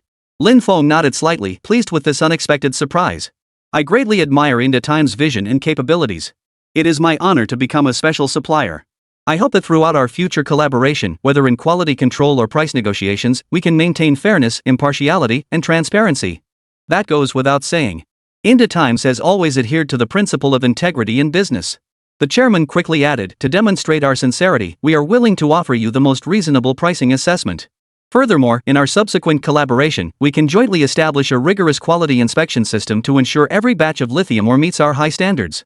With the partnership finalized, Indatimes D-Team sprang back into action. With ample supplies of raw lithium ore, the development of the new blade battery accelerated significantly. Lin Feng actively cooperated to ensure stable and orderly lithium ore supply. At the new product launch event, Indatimes' innovative blade battery captivated the entire audience. Its ultra-high energy density, outstanding safety performance, and long lifespan attracted offers from major automakers and electronics manufacturers. The reputation of the mysterious supplier quickly spread throughout the industry. It became a mysterious yet pivotal figure sought after by numerous companies for collaboration. Meanwhile, on the distant Black State continent, diamond mining was in full swing. Under the command of the Anti-Eagle Legion, over 500,000 Black Army troops transported batch after batch of diamonds overseas. Under Lin Feng's direction, Zhai Xiaoxiao launched large-scale sales operations. Simultaneously, Lin Feng introduced advanced mining techniques, significantly enhancing security measures across Black State. Those dazzling diamonds flowed endlessly from the earth through more scientific and rational mining methods. Zhai Xiaoxiao demonstrated exceptional foresight in the jadeite rough stone industry. She assembled a team of professional appraisers to select the highest quality raw jadeite. Then, through her meticulously built international commercial network, she promoted Heizhou's diamond mines and jadeite rough resources to countries around the world. This batch of jadeite rough stones is of exceptional quality. It's bound to make a splash in the international market, Zhai Xiaoxiao remarked to her assistant as she examined the stones before her. At the International Jewelry Exhibition, Heizhou's diamonds shimmered with mesmerizing brilliance under dazzling lights, drawing the attention of countless jewelers. The uncut jadeite rough stones, like raw jade, exuded a mysterious charm, becoming the object of pursuit for collectors from various countries. She engaged in multifaceted negotiations and collaborations with business elites from various nations, signing mutually beneficial agreements that allowed Heizhou's resource industries to shine brilliantly on the international stage. With the booming development of the Western region's lithium mining industry and Heizhou's resource sector, business delegations from various countries flocked to seek cooperation, hoping to secure a share of these two resource bonanzas. Lin Feng began contemplating further expansion of the lithium mining industry. His vision extended beyond extraction and refining to encompass deep exploration in lithium battery research, development, and application, aiming to build a complete industrial chain.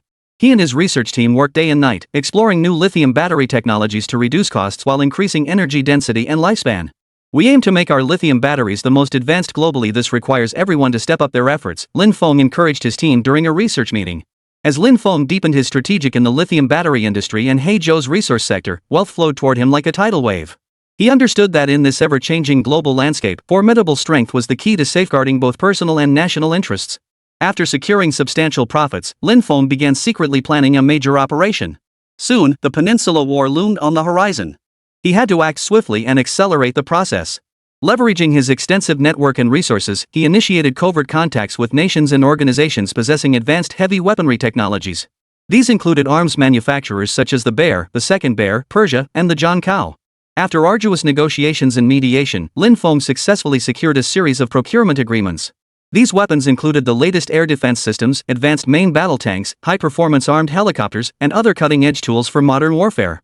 To ensure the safe transport of these heavy weapons back to the country, Lin Feng assembled a specialized logistics team. They meticulously planned the transport routes, avoiding areas of international conflict and various potential dangers. The transport operation unfolded like a thrilling adventure. On the vast ocean, the transport fleet disguised itself as ordinary merchant ships, constantly vigilant against pirates and other hostile forces. In the air, transport aircraft carrying critical weapon components navigated complex flight paths and altitudes, utilizing meteorological conditions and electronic jamming techniques to evade potential interception. Upon returning to the homeland, these heavy, large-scale weapons were swiftly deployed to key strategic locations. The military attaches great importance to these advanced systems, immediately organizing military experts and technicians to study and familiarize themselves with their operation. The addition of these weapons significantly enhances the nation's military defense capabilities and strategic deterrence. Chapter 172, Rabbit Fishing Vessel Patrols Wuchang. On the stormy sea, the wind howled as waves crashed relentlessly against the hull. The large cargo ships transporting military equipment were disguised as ordinary fishing vessels. All these fishing boats were loaded with military supplies essential for Rabbit. They must arrive on time. Lin Feng could, of course, instantly stow them in his personal infinite space and bring them back to the country immediately. But to rapidly accumulate supplies, the quantity Lin Feng procured this time was unprecedented. To avoid arousing suspicion from multiple parties, he opted for caution. He could wait until the large fleet of fishing boats crossed the border before making his move. Dotted across the sea like stars, they formed a spectacular yet mysterious sight.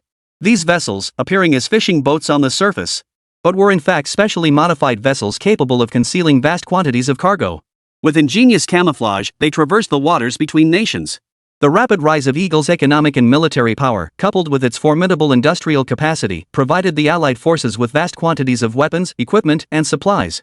Its formidable national strength propelled it to the forefront as the dominant power among the 5 permanent members. Although the United States and France suffered heavy losses early in the war, they still possessed resources like overseas colonies and maintained significant military strength, playing crucial roles in the war's later stages. These nations, through their wartime contributions and inherent strength, assumed a dominant role in shaping the post-war international order. Maintaining international peace and security after the war was the responsibility of all nations, aiming to prevent another world war to the greatest extent possible. Thus, an effective international organization was needed to uphold peace and prevent war. The 5 permanent members of the Security Council emerged in response to this need, with the aim of curbing aggression and maintaining peace through cooperation among major powers. Its establishment ensures that sufficiently powerful nations can take action in the face of potential military conflicts and security threats. Measures such as military intervention and economic sanctions can be employed to uphold the international order. Most crucially, it balances the interests of major powers. In international affairs, the interests of major powers are often intertwined and complex. The P5 mechanism provides these major powers with a platform to articulate their interests in international security affairs while balancing their respective interests through consultation and compromise. Additionally, there are international crises that require global attention.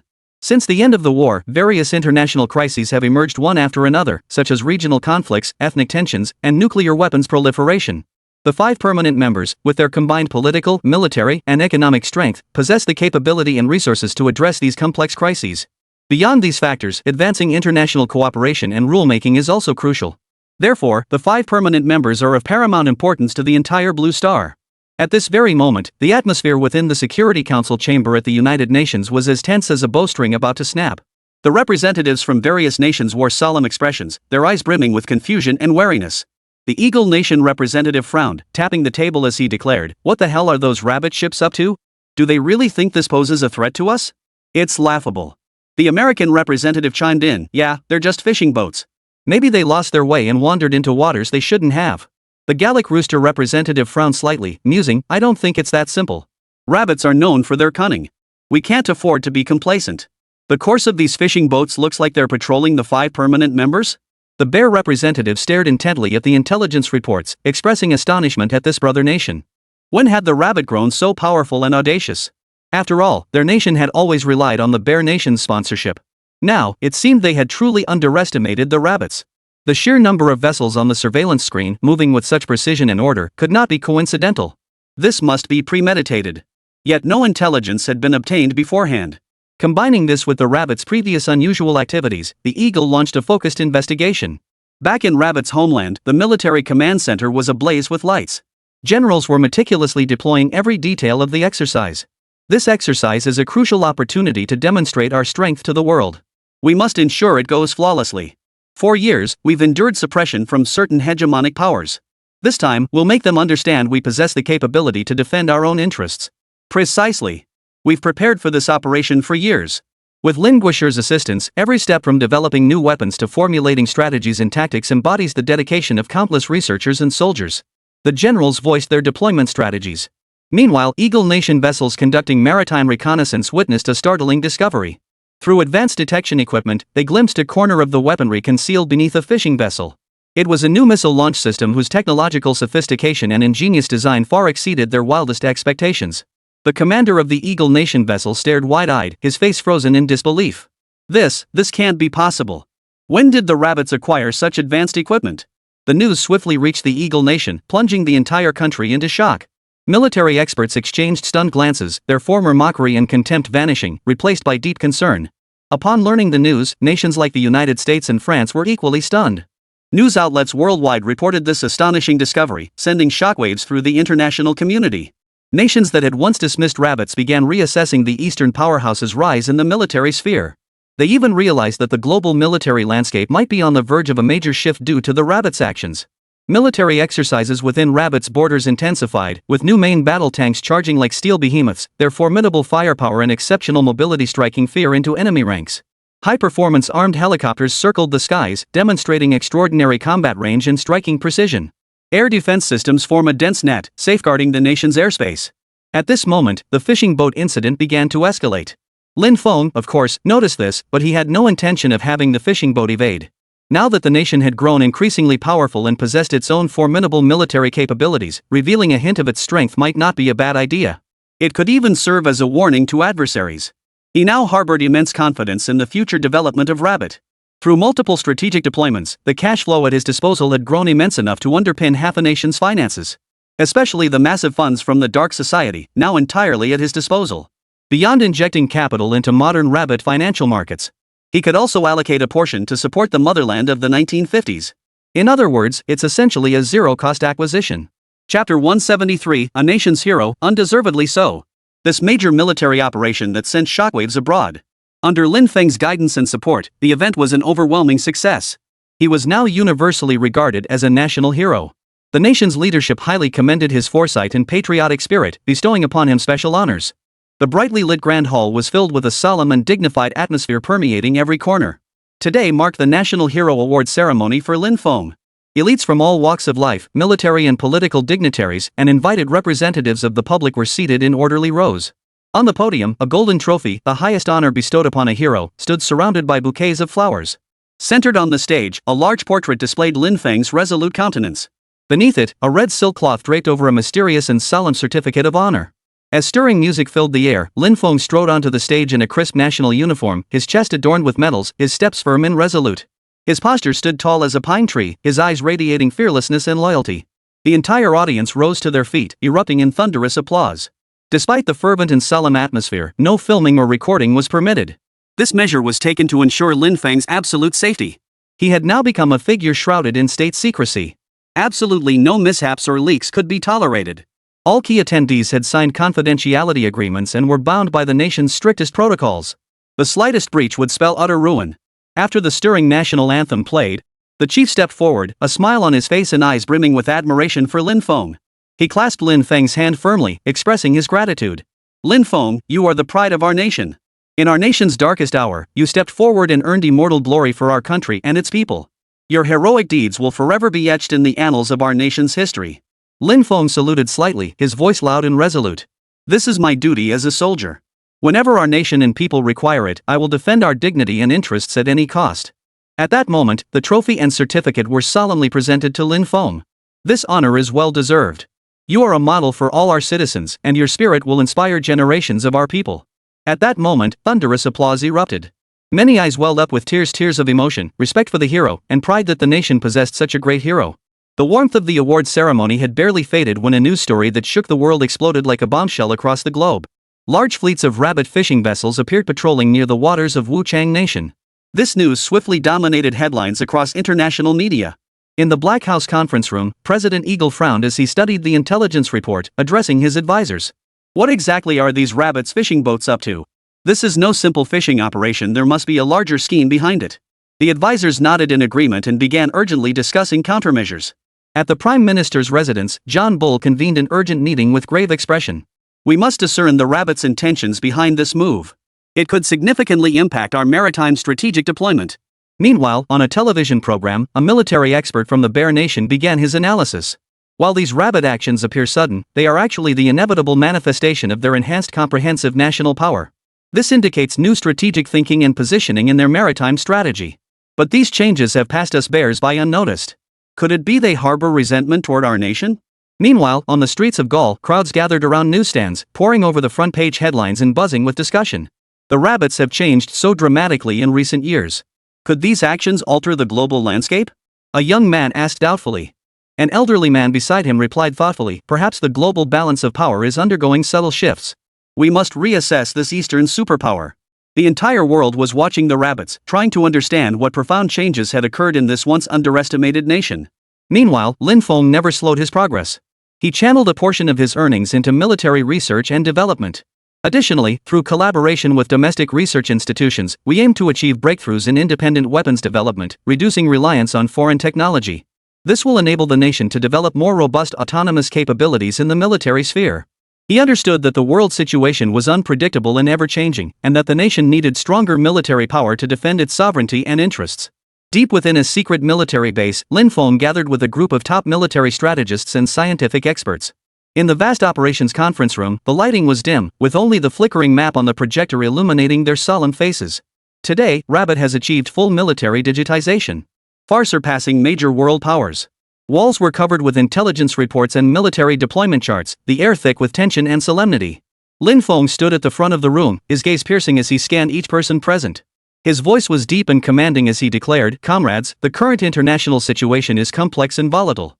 We cannot afford to wait passively. This fishing vessel operation is merely the beginning. We must prepare comprehensively, strike first, and seize the initiative." His voice echoed through the quiet conference room like the beat of a war drum, making every heart race. A seasoned military strategist pushed his glasses up and raised a question. "General Lin, while preemptive action has its advantages, the risks are immense. We must consider the pressure from international public opinion and the potential chain reaction it could trigger." Lin Feng nodded slightly and replied, "You're right, but we're not acting blindly. Through extensive intelligence gathering and analysis, we have obtained critical information. Certain nations harbor ill intentions toward our rise and have been secretly plotting military containment against us. We must shatter their illusions." Lin Feng then walked toward the massive electronic map, its illumination casting light upon his resolute face. He pointed to several vital strategic strongholds and began his analysis. "Our operational plan will center on these critical zones. First, at sea, we must strengthen our control over surrounding waters. Using our new warships and submarines, we will build an impenetrable defensive line. Simultaneously, our air forces must remain on high alert, poised to deliver swift strikes against any emerging threats." Research experts also took turns presenting the latest scientific achievements and weaponry developments. Chapter 174, Computer Deployment and Personal Banking Establishment. Director Lin, based on the fighter blueprints you provided, our newly developed stealth fighter has passed a series of rigorous tests. Its performance is at the forefront of the world. It will become our ace in aerial combat. A flicker of satisfaction crossed Lin Feng's eyes. "Excellent. This will significantly enhance our combat capabilities. As for those new missile systems, ensure their precision and reliability. Give a man a fish, and you feed him for a day. Teach a man to fish, and you feed him for a lifetime." Lin Feng adhered to this principle throughout. Beyond providing material and weaponry aid, he continuously introduced modern technologies relevant to this era. Now, it was finally bearing fruit. How could he not feel gratified and moved? During discussions on specific combat details, a young weapons engineer proposed a bold idea. "Director Lin, could we employ certain methods to disrupt the enemy's command system, throwing them into chaos during the initial stages of the war?" Lin Feng pondered for a moment, a faint smile curving his lips. "That's a promising approach. We must establish a specialized cyber warfare unit to operate in tandem with conventional military forces, waging a modern, multidimensional war." This suggestion sparked an immediate thought in Lin Feng's mind.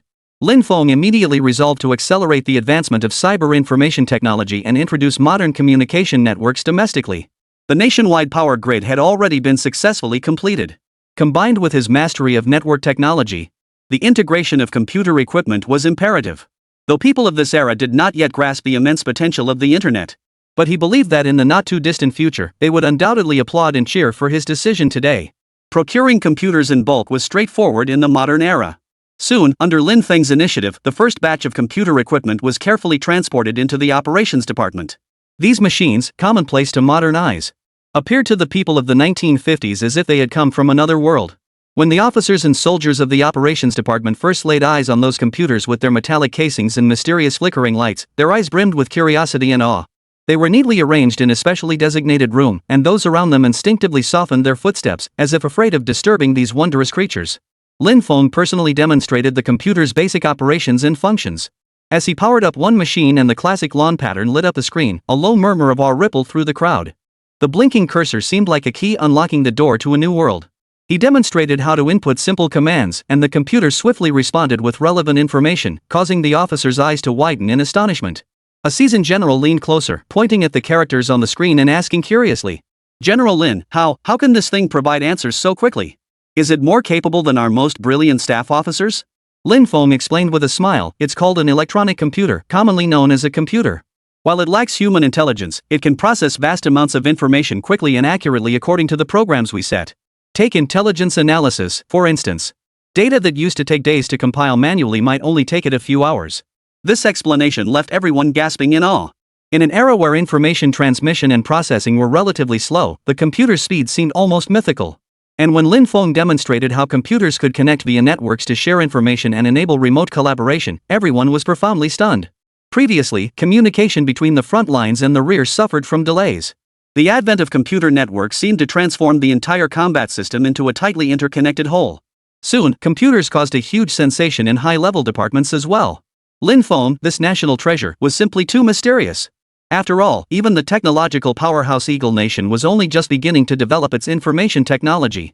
Although high-level officials had learned through special channels that they too possessed this marvelous thing called computers, fully integrating them into military operations was truly unheard of. At a dedicated demonstration, military and political leaders gathered around the computer. They watched as Lin Feng operated this marvelous device, showcasing its potential applications in military strategic planning, logistics, resource allocation, and personnel management. With just a light tap on a small device resembling a mouse, and he could effortlessly execute all sorts of complex commands. This left Minister Feng utterly thrilled. It's like we've been given an indefatigable, supremely precise military strategist. Not only Minister Feng, but the generals under the Ministry of National Defense nodded in agreement. Director Ping of the Secret Intelligence Department was especially full of praise for this machine. They realized this compact machine would fundamentally transform their workflows in military decision-making processes. For those accustomed to traditional office work and combat command methods, the computer brought not only convenience but also a completely new understanding and vision of future warfare. They felt as if a gateway to an entirely new military world was slowly opening before them, and they stood at the forefront of this transformation. Lin Guosher never fails to surprise the nation. The higher-ups are at a loss for how to repay him now. General Peng was right. Since the commencement of the 2-week national-level military exercises, the higher-ups have intensified their preparations for future warfare. Consequently, payments for Lin Feng's sponsorship had fallen slightly behind schedule. Now that you mention it, Peng, I recall something. Brother Lin, the expenses for the previous heavy composite brigade, plus the current computer systems, must have been substantial. With your assistance, the nation is now steadily getting back on track. Whatever you need, just ask, no need to hold back. Truthfully, an idea had long taken shape in his mind. Now, all the conditions were ripe. It was time to make it happen. Lin Feng gave a slight nod, his expression solemn as he addressed the leadership. He spoke earnestly, sharing his thoughts. Leaders, I do have an idea. I propose establishing a bank bearing my name, yet wholly dedicated to serving the nation's development. The purpose of this bank is not for personal gain, but to better pool resources and provide robust financial backing for the nation's major construction projects and military development. The military and political leaders exchanged glances, their expressions turning contemplative. The Minister of Finance spoke first. Lin Guosher, we understand your intentions, but establishing a bank is no simple matter. It involves numerous complex financial regulations and management issues. He elaborated at length, emphasizing that establishing a bank was no mere matter of words. Yet given the immense capital pool now available, this endeavor was imperative. Whether it was Black States mining revenues or other funding sources, a legitimate and lawful channel for conversion was essential. Chapter 175, $1 Trillion Foreign Capital Manipulation, State Team Intervention. In response, Lin Feng began to patiently explain. I understand the difficulties involved, but the nation is currently at a critical juncture in its initial development phase. The rational allocation and efficient utilization of capital are of paramount importance. Establishing state-owned banks is perfectly justified, but there is also a need for a private bank like this one to attract domestic and foreign capital inflows, providing a stable funding source for national infrastructure development, scientific research, military modernization, and other vital sectors. Simultaneously, I can leverage modern financial management concepts and technology to ensure the bank's operations are efficient and secure. We can also support national key projects and accelerate economic growth through bond issuance, loan provision, and other means. In earlier times, private banks were also known as private money lending houses. Their primary functions were circulating currency and enhancing its value preservation. But that was the traditional operating model. Now, with the changing times, everything has entered a new era, and innovation is certainly needed. Lin Feng's perspective is quite novel, it's worth exploring. After pondering for a moment, the finance minister nodded. This idea does have some merit. But establishing a bank is no simple matter, there are numerous factors to consider. Lin Feng nodded in agreement. I understand. This will require the nation's support and cooperation. Regarding the initial funding, I will personally cover all costs. Additionally, I will contribute professional expertise and advanced management experience. Together with the state, we will ensure the bank's successful establishment and operation. Moreover, the bank's mission is to serve the nation. Beyond covering operational costs, the majority of profits will be directed toward national construction and development. The military and political leadership began seriously discussing Lin Feng's proposal.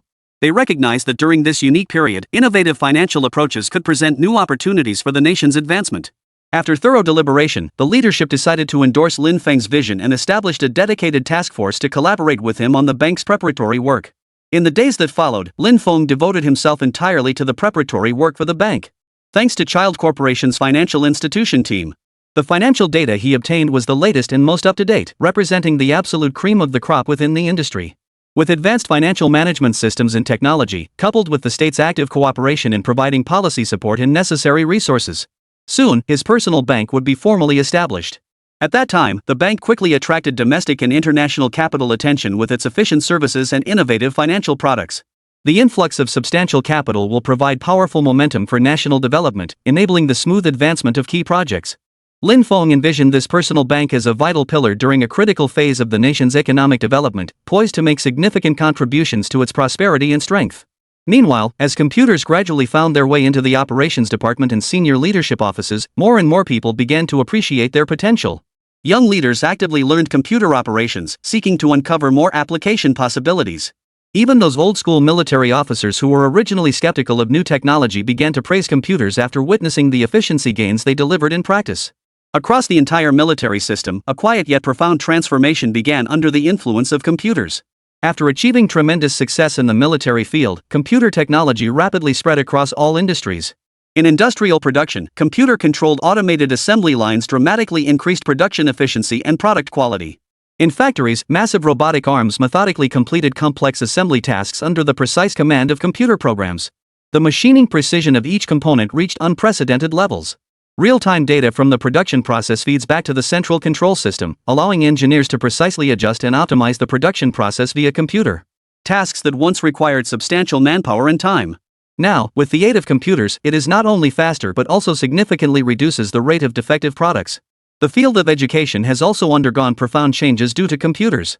Schools began equipping computer labs, where children stared wide-eyed at these magical machines. Teachers create vivid teaching materials using computers, transforming once dry knowledge into engaging content through images, animations, and other forms. Online education platforms gradually emerged, enabling students in remote areas to access high-quality educational resources through internet connections, breaking geographical barriers to knowledge dissemination. Who would have thought that students from the 1950s would begin learning about the internet? This directly elevated the quality of educational talent by 100-fold, placing China far ahead of the rest of the world. A nation grows strong when its youth are strong. Only by cultivating outstanding talent can a nation advance further. In the near future, we will undoubtedly surpass the academic elites from Ivy League universities. The medical field has benefited immensely. Hospitals have adopted computerized management systems, enabling electronic storage and rapid retrieval of patient records. Advanced medical equipment connects to computers, allowing doctors to analyze complex medical images and diagnose conditions more accurately. Telemedicine has also become feasible, allowing specialists to consult on patients in remote locations via the internet and save more lives. However, upon returning to the modern era, Lin Feng discovered a financial storm brewing. China's Asian financial team, like a pack of greedy jackals, was launching malicious attacks on the vulnerable financial markets. They continuously injected capital, inflating public expectations of the financial markets and creating an illusion of false prosperity.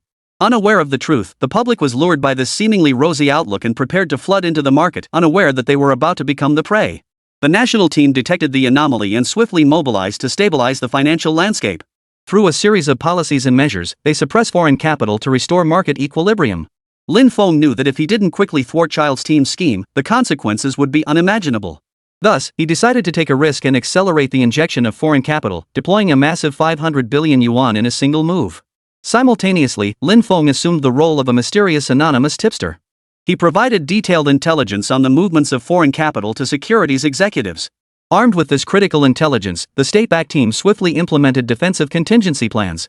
After the massive influx of 500 billion yuan entered the stock market, some low-priced junk stocks were rapidly inflated, then surged relentlessly, achieving over 10 consecutive limit-up days in just a few days. They rapidly compressed years of market movement into a few days, igniting intense market sentiment. This surreal maneuvering treated retail investors like lambs led to slaughter. Once foreign capital pushed stock prices to a certain height, a minor withdrawal of funds was all it took to harvest massive profits from retail investors. The resulting damage is immense. The national team must intervene immediately. Chapter 176, Mysterious Investors Join the Battle, Child Defeated. A massive influx of foreign capital has poured into junk sectors. At this rate, the market is bound to crash. We must intercept them immediately. While the state desperately attempted to stabilize the stock market, it proved utterly powerless to halt this wave of frenzied growth. Lin Feng executed a feint. Though under his orders, Child's group had poured capital into artificially inflating pure junk stocks with no fundamentals. But after several days, as massive capital gradually withdrew, he took a risk by using an anonymous new account, transforming into a mysterious hot money player, and injected substantial funds into domestic blue chip and high-quality stocks. This unexpected move instantly disrupted Child's team's original plan. They hadn't anticipated such a massive influx of capital. The market plunged into brief chaos, yet this turmoil granted the state team greater maneuverability. The national team never anticipated that, while they were suppressing junk stocks and failing to sufficiently prop up high-performing ones, there was actually such a mysterious speculative fund stepping in to lend a helping hand.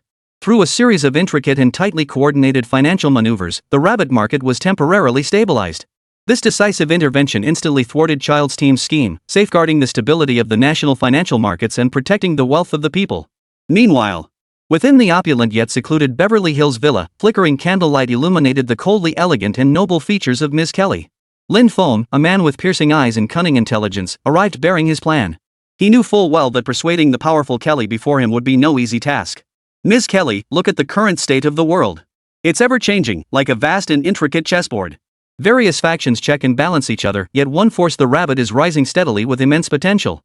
That the rabbit launched a counterattack against the Child Agency doesn't surprise me in the least. Lin Feng's deep, magnetic voice echoed through the silent chamber.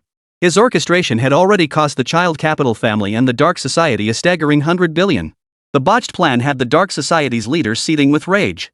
They were desperately tracking down the mysterious hot money that had suddenly intervened to save the rabbit market. Possessing such vast capital and fearlessly supporting the rabbit national team was clearly a direct challenge to Child, the Dark Council, and Eagle Capital. Administrator Kelly was tasked with investigating this matter. And the person she currently suspects most is the very man standing before her, Lin Feng. Lin Feng wasn't unaware of the danger. He had long anticipated such a predicament. Yet as the revered figure of Mystic Capital, he showed no trace of panic or unease. Instead, he remained calm and composed, meeting Kelly's gaze with unwavering confidence. Ms. Kelly, the current state of the world resembles a storm-tossed sea, turbulent and fraught with hidden dangers. Lin Feng's voice echoed through the quiet space like an ancient incantation, capturing Kelly's attention. Nations and factions vie for dominance on this vast chessboard. And the rabbit is undoubtedly the dark horse with the greatest potential. Their rise is unstoppable. Technology blooms like flowers, their economy surges like a raging river. Their depth and momentum will reshape the global landscape. Kelly furrowed her brow slightly, her eyes flickering with suspicion and a cold smile. So, you're the one who disrupted Child's financial plan? Lin Feng's lips curved into a mysterious smile as he slowly approached Kelly. Don't judge things by appearances, my dear Ms. Kelly. The development model and potential of the rabbit are unprecedented. They possess unique advantages across technology, economics, military, and every other domain, like a colossal vessel forging ahead through raging storms. And us? At best, we're just traitors to the Eagle and the Dark Society. If the Dark Society uncovers the identity of the mysterious capital, neither I nor you will be spared. At these words, Lady Kelly shuddered violently. She knew the Dark Society's ruthless methods all too well. Should any unfavorable intelligence reach the higher-ups, her meticulously planned scheme would be utterly ruined. Not only that, after losing everything, her entire family would be dragged down with her. The thought alone sent waves of relentless dread surging through Kelly's core. I believe Ms. Kelly's ambitions extend far beyond this. Since we are now in a deep partnership, I cannot merely be a pawn. Nor can you allow yourself to be placed in a potentially disadvantageous position in the future. Lin Feng gripped the armrest of his chair, leaning forward slightly as he locked eyes with Kelly. To break through this stalemate, you need a solid foundation. Rabbit is the best capital backing for that. If we channel trillions of dollars into Rabbit's development through clever, under-the-radar methods, this seemingly risky move is actually a brilliant strategic gambit. His gaze locked onto Kelly's eyes as he initiated deep CPU communication. This isn't just a boost for Rabbit, it's the key to our control over the situation. The trillion-dollar investment is a pledge of allegiance. Once we form an alliance with the Rabbit, we'll establish a foundation as solid as a mountain in this complex world. I am absolutely convinced that in the near future, all factions will fall within our strategic calculations. Carrie felt Lin Feng's intense gaze and found herself growing flustered. His words seemed to possess a spellbinding power, compelling her to delve deeper. But this $1 trillion fund is no small sum. If it's exposed. Lin Feng reached out, gently cupping Kelly's shoulder as an ambiguous aura quietly spread between them. This is a necessary strategic investment. From a global perspective, it will shift the existing balance of power, positioning us as a pivotal player in this new equilibrium. We will no longer be subject to the arbitrary coercion of other powers, for we will have a powerful and reliable ally. A fervent gleam shone in Lin Feng's eyes. Carrie frowned, a flicker of hesitation crossing her eyes. But the risk is too great. If these covert operations are ever discovered. Lin Feng waved his hand decisively, cutting her off. Risk? This world has always advanced through risk. We're already united. Instead of serving the shadowy Dark Society, why not build our own power? Child provides the capital, the Dark Society contributes the resources. All we need to do is pull off a clever switcheroo. We'll complete our setup without most people noticing. Once successful, we'll forge an unbreakable alliance with the rabbit. We can steer this alliance toward our advantage, whether expanding our economic footprint or amplifying our voice on the global stage. This is a once-in-a-lifetime opportunity. Chapter 177, The Barren Desert Zone, Trading for a J-10 Fighter. Kelly fell deep in thought. Lin Feng's strategy was bold and reckless. Though the rabbit was currently experiencing rapid development, its rise was closely watched and guarded against internationally. But even so, it still pales in comparison to the eagle. Much less allowing the rabbit to become their strategic ally, wielding global decision-making power. Kelly harbored doubts about this, yet the world was unpredictable, and opportunities often lurked beneath calm surfaces. Lin Feng's audacity and strategic vision shone like starlight in the darkness, drawing her in. Even if it were a gamble, she, driven by grand ambition, was willing to take the chance. We cannot let those outdated rules tie our hands. In this brutal global landscape, only the strong write the rules, and we have the chance to become those strong ones. Silence hung heavy in the air, Lin Feng's words lingering like a faint echo. Kelly's inner struggle and deliberation gradually tilted toward the ambitious future Lin Feng had painted. Lin Feng wasn't entirely certain if swaying her wavering thoughts would be enough. Only by going all in could he gain a greater chance. Trillions of dollars were at stake. If Kelly gave even the slightest concession and provided cover for him, darkness would temporarily lower its guard against him. This would create significant room for maneuver. Through several rounds of CPU interactions, Lin Feng had already noticed the shift in Kelly's gaze. From sharp and composed to confused and puzzled, until finally, a rare and uncommon sense of approval flickered in her golden brown eyes. Lin Feng knew. In that instant, she had resolved to embark on this mad adventure with him. The lawless desert frontier. Deep within the vast desert scorched by the blazing sun, fierce winds whipped up swirling sands. A large tent stood like a solitary fortress in this desolate land.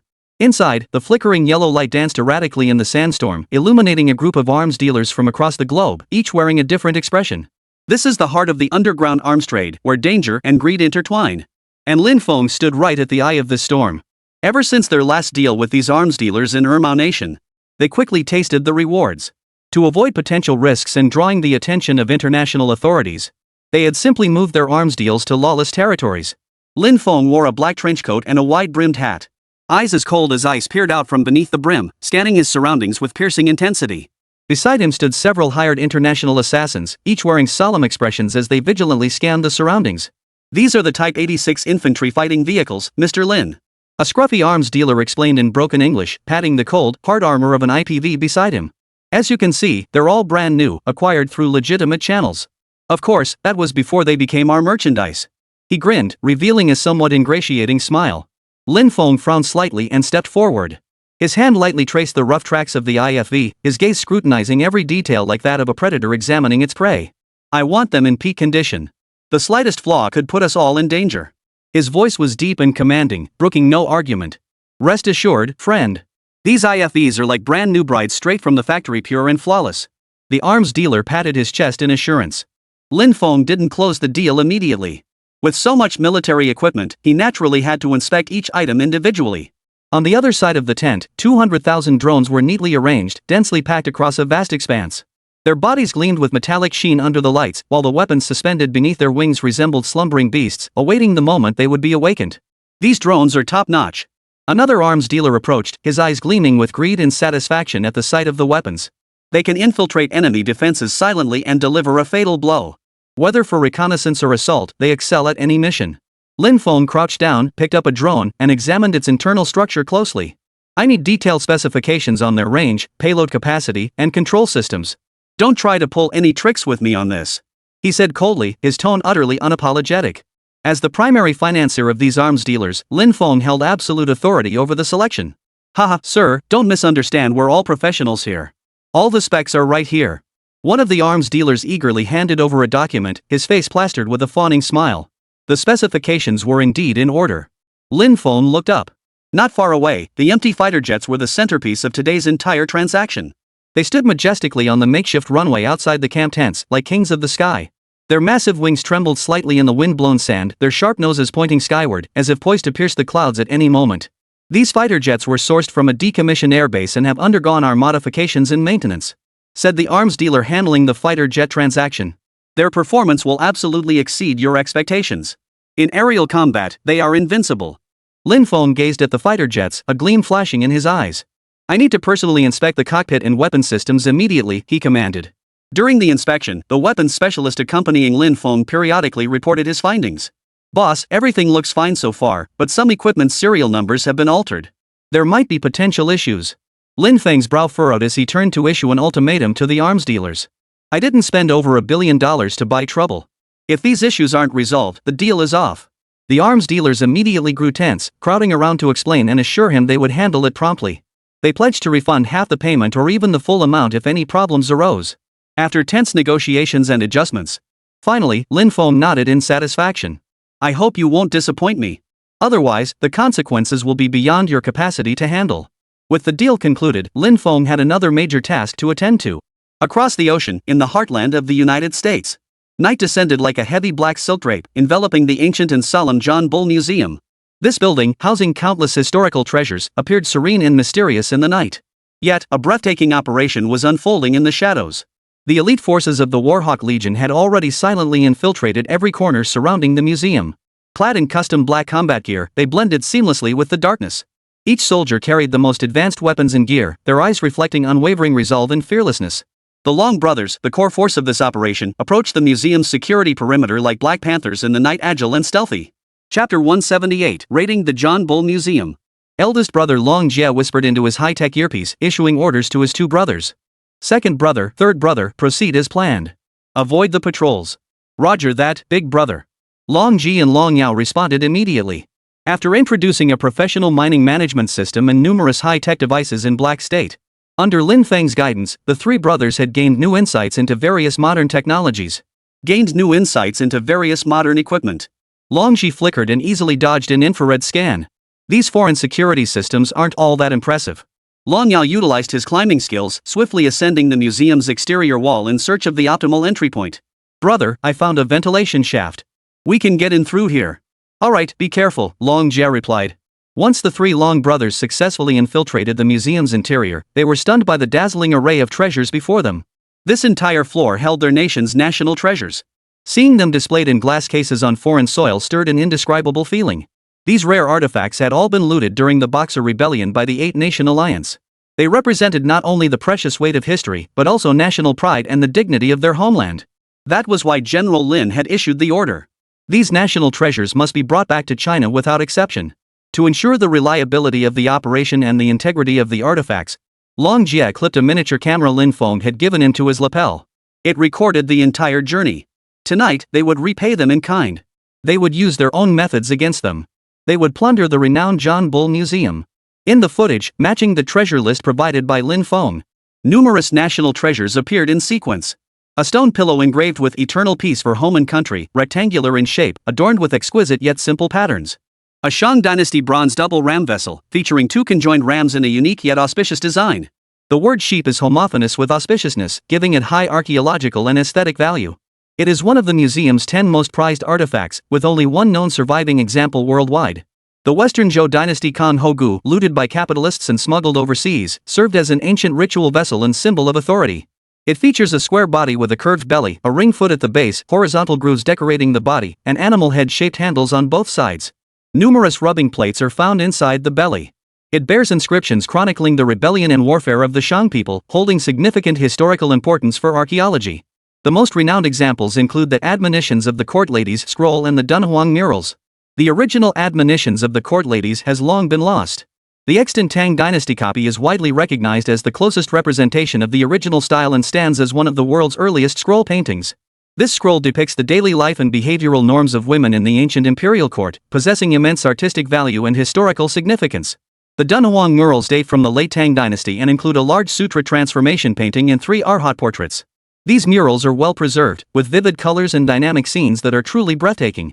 They serve as crucial materials for studying the history, culture, and social life of the Dunhuang region.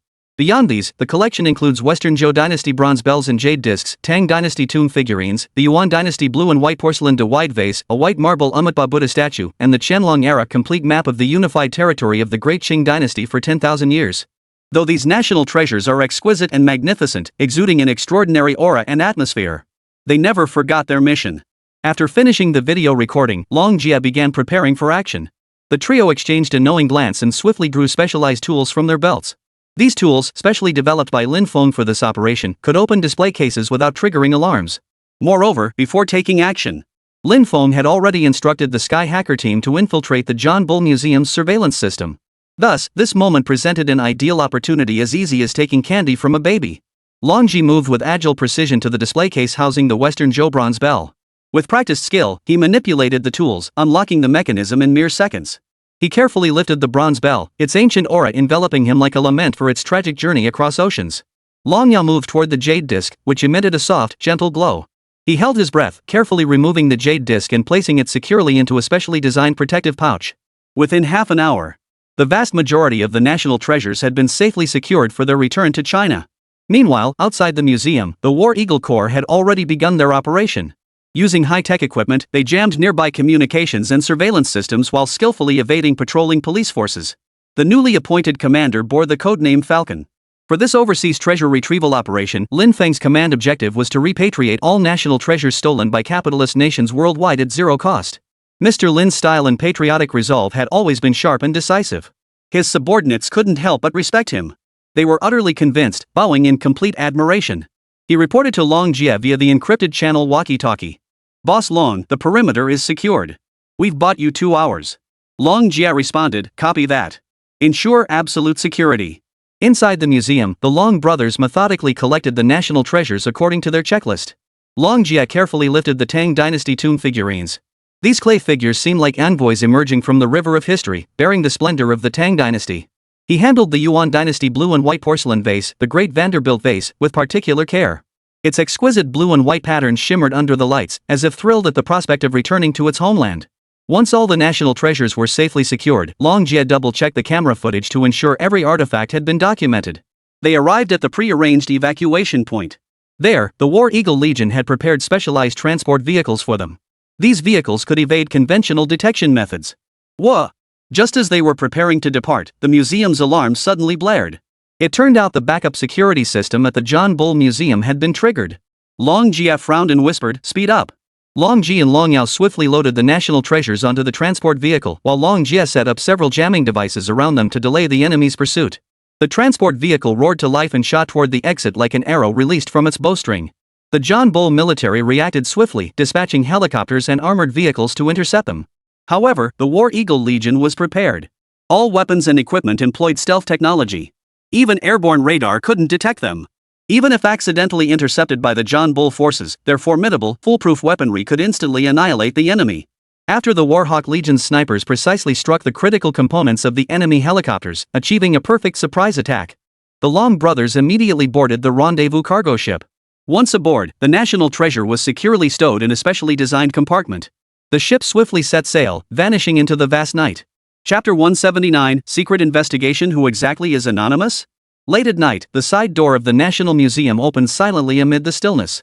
Unmarked cargo trucks, like ghostly riders, lined up in orderly rows and entered one after another. The faint squeak of tires against the pavement echoed distinctly in the still night, yet was muffled by the surrounding tight security measures. Director Zhang of the museum personally commanded operations on site, his expression betraying both tension and anticipation. He issued stern instructions to his staff. This operation must remain confidential throughout. Not a single step can go wrong. An hour earlier, Director Zhang had received an anonymous text message. The message was peculiar. It instructed him to assemble a team for a secret delivery, promising a surprise. This unexpected operation unfolded tonight as a result. Now, staff members swiftly and carefully carried one massive, mysterious, unmarked crate after another from the truck into the museum's special storage facility. The moment the lights illuminated the storage room, everyone held their breath. There were over a dozen wooden crates of various sizes. All were tightly sealed, revealing nothing of their contents. But since the sender of the anonymous text had delivered the cargo to the museum, Director Zhang's first instinct was that these items were somehow connected to cultural relics and antiques. Could it be? A flurry of extraordinary thoughts surged through his mind. But seeing is believing. To discover what truly lay within the box, opening it would reveal the truth. At his instruction, a young staff member tremblingly used specialized tools to open the first crate. In an instant, a dazzling radiance seemed to illuminate the entire space. Inside lay batches of exquisitely crafted artifacts, familiar yet unfamiliar. These were the national treasures that had been lost in the John Bull Museum for decades. Good heavens! It's a Western show bronze bell! An elderly expert present exclaimed, tears of emotion glistening in his eyes. After all these years, it's finally back. Staff members gathered around, their eyes filled with awe and delight. Look at this silk scroll, its colors are still so vivid, as if it were just created by an ancient painter. And this porcelain, the craftsmanship is nothing short of divine. This astonishing news spread like a pebble dropped into a tranquil lake, sending ripples across the nation. It reached the highest levels of the state at breakneck speed. Inside the hastily convened meeting room, the atmosphere was solemn and tense. Is this true? Our national treasures have truly returned? The head of the Cultural Relics Bureau struggled to contain his excitement, his voice trembling slightly. Absolutely true. These artifacts are already being placed in a secure location, and everything is proceeding smoothly, replied Director Zhang, his eyes also reflecting excitement. This matter must be kept strictly confidential. Not a whisper must reach the outside world. This concerns not only our nation's cultural treasures, but could also trigger significant international repercussions. The Supreme Leader issued a strict order, and all attendees understood the immense difficulty and importance of this mission. Meanwhile, across the ocean in John Bull, the museum theft had exploded like a bombshell among the elite. The conference room was thick with anger and shock. How could this happen? Our security system is world-class, how did this occur? A hawk-nosed official slammed his fist on the table in fury. This is a grave provocation against our nation. We must investigate thoroughly and root out the masterminds behind this. Another Mediterranean official's face flushed crimson, his eyes blazing with fury. How peculiar. Only rabbit antiques were stolen. This absolutely has something to do with rabbits. Soon, someone spotted the clue and voiced their theory. But it was swiftly dismissed by the other officials. Don't fall into the thieves' counter-surveillance mindset. The rabbit nation's history spans 5,000 years. The value of its cultural relics is priceless, greater than any nation in the world. I wouldn't rule out another country stealing them and framing Rabbit Nation. Our top priority now is to conduct covert investigations into other nations to pinpoint the culprit. The intelligence agency tasked with the mission felt immense pressure from John Bull's high command. In response to the antique heist, the agency launched a comprehensive investigation into the activities of every nation, leaving no stone unturned. Their investigators, like hounds with keen senses, scrutinized every possible lead. However, the treasure retrieval operation orchestrated by Lin Feng proved near flawless. The coordination between the Long Brothers and the War Eagle Legion was seamless, with all traces of their actions skillfully erased. Not a shred of traceable information remained. Whether it was personnel identities, transport routes, or operational details, everything vanished like a ghost into the darkness, leaving no trace. The fury of John Bull's high command swept through the decision-making echelons like a storm. But faced with this utterly baffling situation, they could only fume helplessly. They floundered like headless flies in the darkness, perpetually unable to pinpoint the mastermind lurking behind the scenes. This frustration felt like a fishbone stuck in their throats, yet they were powerless to do anything but continue their futile search amid anger and anxiety. They couldn't fathom who possessed such extraordinary capability to steal these precious artifacts right under their noses and vanish without a trace. At the same time, Rabbit Kingdom's high command moved swiftly. The Imperial Capital Security Bureau convened a confidential meeting to take charge of investigating the anonymous text message sender. The return of such a large number of national treasures would be an event of the utmost significance. The nation must find this anonymous figure. Beyond generous rewards, there would be deep cooperation with this individual. After all, extracting such a large quantity of artifacts from the John Bull Museum without anyone noticing was no small feat. Such a feat demands audacity, intelligence, skill, resources, and funding, all indispensable. This is undoubtedly a highly capable mastermind operating behind the scenes. However, other motives cannot be entirely ruled out. Director Li Guoqi of the Security Bureau reported to the leadership with a grave expression. This mysterious anonymous figure is no ordinary individual. After extensive tracing, the origin of that anonymous text message has been erased without a trace. This is undoubtedly professional level work. We currently have no leads. One leader frowned, voicing concern. Could this be the work of an international criminal organization? Are they trying to destabilize the situation for their own gain? Another leader countered, regardless of who it is, the return of the national treasure is a positive outcome. But we must uncover the mastermind behind this to prevent further complications. Just then, clues about the mysterious Hong Kong businessman surfaced. A gleam flashed in Director Li Guiqi's eyes as he pulled out a hidden clue. The Hong Kong businessman who previously donated the 12 zodiac animal heads without compensation has remained an enigma. Our deep dive uncovered a connection between him and the anonymous text sender. This might be our only breakthrough so far. Chapter 180, Peninsula War erupts, North Island crushed. Hearing this, everyone wore expressions of shock. A Hong Kong businessman? Could we have overlooked something all along?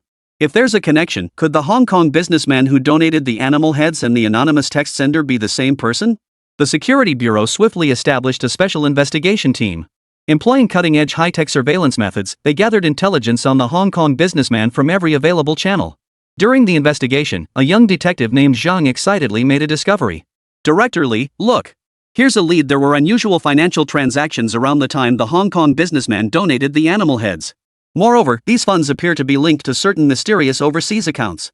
These accounts overlap with suspicious network nodes we identified while tracing the source of the anonymous text messages. Director Li's eyes lit up. Dig deeper. Meticulously map out all these connections. After several days of intense effort, they gradually pieced together a shocking picture. Behind the Hong Kong businessman lay a vast and shadowy organization. This group wielded deep influence in the international antiquities trade and maintained intricate connections to underground networks across multiple nations. Director Li promptly reported the latest developments to his superiors. The situation is far more complex than we anticipated. This Hong Kong businessman is likely just a pawn, and the true intentions of the organization behind him remain unclear. But one thing is certain, they possess the capability to orchestrate such a meticulously planned operation. The superior leader frowned deeply. We must root out this organization. They cannot be allowed to manipulate everything from the shadows.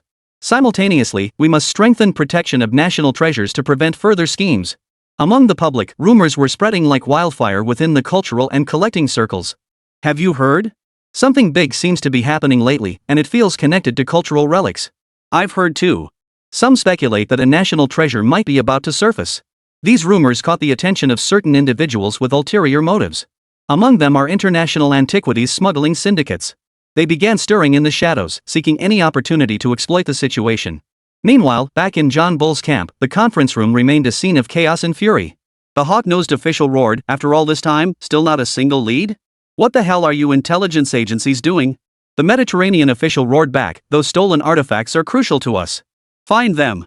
The head of the intelligence agency replied helplessly, "We're conducting a full-scale investigation, but the perpetrators are too cunning. They've left no useful clues. Moreover, several other nations are protesting our large-scale search operation, creating significant international pressure." The British leadership found themselves in a dilemma. On one hand, they faced pressure from domestic public opinion and citizens. On the other, they had to navigate international diplomatic pressure. Meanwhile, the trail of the missing artifacts remained completely cold. 2 months later, Beidao was shrouded in a veil of tranquil stillness. Waves lapped gently at the shore, as if soothing the sleeping earth. Unaware, the slumbering inhabitants remained oblivious to the impending outbreak of a large-scale war. Within the heavily fortified military base on the southern island, the dimly lit command center was tense as a bowstring ready to snap. The commander stood before a massive sand table, his eyes flashing with fanatical resolve. His voice was low and icy. "Open fire. Today is the day we rewrite the peninsula's fate. Let the North Island know our might." With his command, in an instant, artillery across the base roared in unison. The deafening roar echoed like doomsday bells, shattering the peninsula's tranquility. Shells streaked across the dark night sky like a swarm of clawed demons. Illuminated by their trails of flame, they drew long arcs of light as they screamed toward the North Island. The sentry on North Island, fighting off drowsiness, remained steadfast at his post. The moment the shells tore through the sky, his pupils contracted sharply, and he shouted in terror. "Enemy attack! South Island is firing!" Immediately, a shrill alarm pierced the air above North Island. Red warning lights flashed in the darkness, plunging the entire island into chaos. People were jolted awake from their sleep. The cries of children mingled with the shouts of adults as people scrambled frantically through the streets, searching for shelter. News of the war spread across Asia with astonishing speed, as if it had taken on a life of its own. News agencies across nations stirred like disturbed swarms of bees, springing into action. Television stations interrupted regular programming as news anchors delivered the report with solemn expressions. Breaking! War has officially erupted on the peninsula. The southern islands have launched a large-scale assault on the northern islands. Current indications suggest the situation has reached an extreme crisis point, with Asia's peace hanging by a thread. Across Asian cities, the streets and alleys were shrouded in news of war. In a humble home on the southern island, an old man gazed at the sky and murmured to himself, "War is coming again. What are we to do?" The war escalated rapidly. The naval fleet of the southern island rampaged unchecked across the turbulent seas. With the Eagle's backing, they charged forward like an unstoppable blade. Those massive vessels resembled colossal beasts of the sea. The fleet commander stood on the bridge of his flagship, his face stung raw by the sea wind, yet his gaze remained cold and ruthless. He raised his high-powered binoculars, fixing his gaze on the North Island coastline. A cruel smile touched his lips as he issued orders to his aide. "Seal them off. Not a single ship or soldier shall pass. We will isolate North Island and annex it completely." At his command, gunners on every vessel swiftly adjusted their guns, loaded shells, and opened fire once more. Shells rained down from the ships, exploding against the coastal defenses of North Island. In an instant, flames shot skyward and thick smoke billowed. The blast waves generated by the explosions whipped up massive waves that crashed against the shore, directly sweeping away some of the defenses. The defenders of North Island held their ground tenaciously amid the hail of bullets and shells. A young soldier, his face covered in gunpowder smoke and eyes stung red, remained resolute. Dodging enemy fire, he shouted to his comrades nearby, "We can't let them break through. This is our homeland. Our loved ones are behind us. For them, we fight to the end." He raised his rifle and fired wildly toward the enemy positions. Bullets whistled through the air. Yet the southern island's assault was overwhelming. On the land battlefield, their armored forces rolled forward like a torrent of steel. The tracks of those heavy tanks crushed the ground with a dull thud. Wherever they passed, deep furrows were plowed into the earth. Chapter 181, The Rabbit Army dispatches reinforcements and opens fire. Tank barrels spat flames relentlessly, pockmarking the North Island's defenses. Infantrymen advancing alongside the armored units, helmets on their heads and weapons in hand, charged forward crouched low, their battle cries shaking the heavens. In the sky, South Island's fighter jets circled like predatory birds. Pilots peered through cockpit windows, locking onto targets below before pressing the bomb release buttons. Bomb after bomb fell from the aircraft, tracing arcs through the air before exploding in the towns of North Island. In an instant, buildings collapsed, streets were destroyed, and innocent civilians struggled amid the flames. Communication lines on the North Island were severely damaged, causing intermittent contact between military units. Inside a makeshift command post, officers frantically attempted to restore communications. They shouted loudly, trying to reach the frontline troops. But all they received was static and intermittent shouts. The situation had become critically dire. At the Prime Minister's residence in the Footbasin Chicken, sunlight streamed through the windows, yet failed to penetrate the gloomy office. The Prime Minister studied the intelligence documents in his hands and spoke slowly. "The Eagle is the mastermind behind this war. Since the Eagle has ordered the southern islands to wage war, we must follow suit. Should the Eagle issue any directives, we must obey immediately." At the military base, ground crew bustled between fighter jets. They meticulously inspected every component, refueling and loading ammunition. Pilots in flight suits approached their aircraft with tense expressions. They knew their nation would never pass up any opportunity to expand its territory. Across the ocean, the superpower. In the opulent conference room of the White House, the president sat at one end of the Oval Table, listening to intelligence briefings. Generals and advisors voiced their opinions, their arguments rising and falling in waves. As commander of this war effort, MacArthur slammed his fist on the table, rose to his feet, and declared with fervor, "North Island has been compliant. After we launched the war, South Island was swept away in a single stroke. This is our golden opportunity to expand our influence. We cannot let other nations seize it first. The carrier strike group is to proceed immediately to Asian waters. We must seize control amid this chaos." Some generals nodded in agreement, while others wore expressions of concern. Yet driven by self-interest, the carrier strike group slowly began its deployment, heading toward the northern islands. Across Europe, nations were engaged in tense discussions about the peninsula's situation. At the Élysée Palace in Gaul, the president and his advisors gathered around the conference table, analyzing the potential impact of the war on Europe. "We cannot overlook the chain reaction this war could trigger. European security could face indirect threats. We should consider dispatching a military observation mission to Asia to gather first-hand intelligence." Other nations swiftly took action, some bolstered their own military defenses. Others began adjusting their foreign policies, with the entire continent rattled by the peninsula's conflagration. Inside the Rabbit's military command center, lights blazed as massive electronic displays flickered with maps of the peninsula and real-time intelligence. The Supreme Commander stood before the display, his gaze as resolute as a torch, flanked by a group of solemn-faced generals. Observing the shifting situation on the map, the commander declared, "We cannot stand idly by. The safety of the northern islands is crucial to regional peace. Activate the relief plan immediately. All units proceed according to the pre-arranged plan." At the airbase, the faint light of dawn spilled across the runway where rows of advanced fighter jets stood in formation, like eagles poised for battle. Pilots sat in their cockpits, conducting final pre-flight checks. The squadron leader's steady, commanding voice crackled over the communication channel. Men, this mission is critical. We bear the responsibility of safeguarding peace. We must secure the skies over North Island and defend our homeland. We cannot allow enemy aircraft to operate with impunity. Let's go. At his command, the engines roared to life in unison. The deafening roar seemed like a furious roar against the aggressors. The formation shot skyward like arrows, their wings gleaming metallic in the sunlight. They swiftly formed formations in the air and raced toward the peninsula. The squadron leader intently monitored the radar screens, directing the formation to evade enemy air defenses while searching for the southern island's fighter jets. At the naval port, ships cast off their lines and set sail. Their massive hulls moved slowly across the water, churning up waves in their wake. The captain stood on the bridge, his cloak flapping in the sea breeze. Facing the entire crew, he delivered a solemn mobilization speech. Comrades, we carry the mission of peace. This voyage aims to break through the enemy blockade and deliver hope to the northern islands.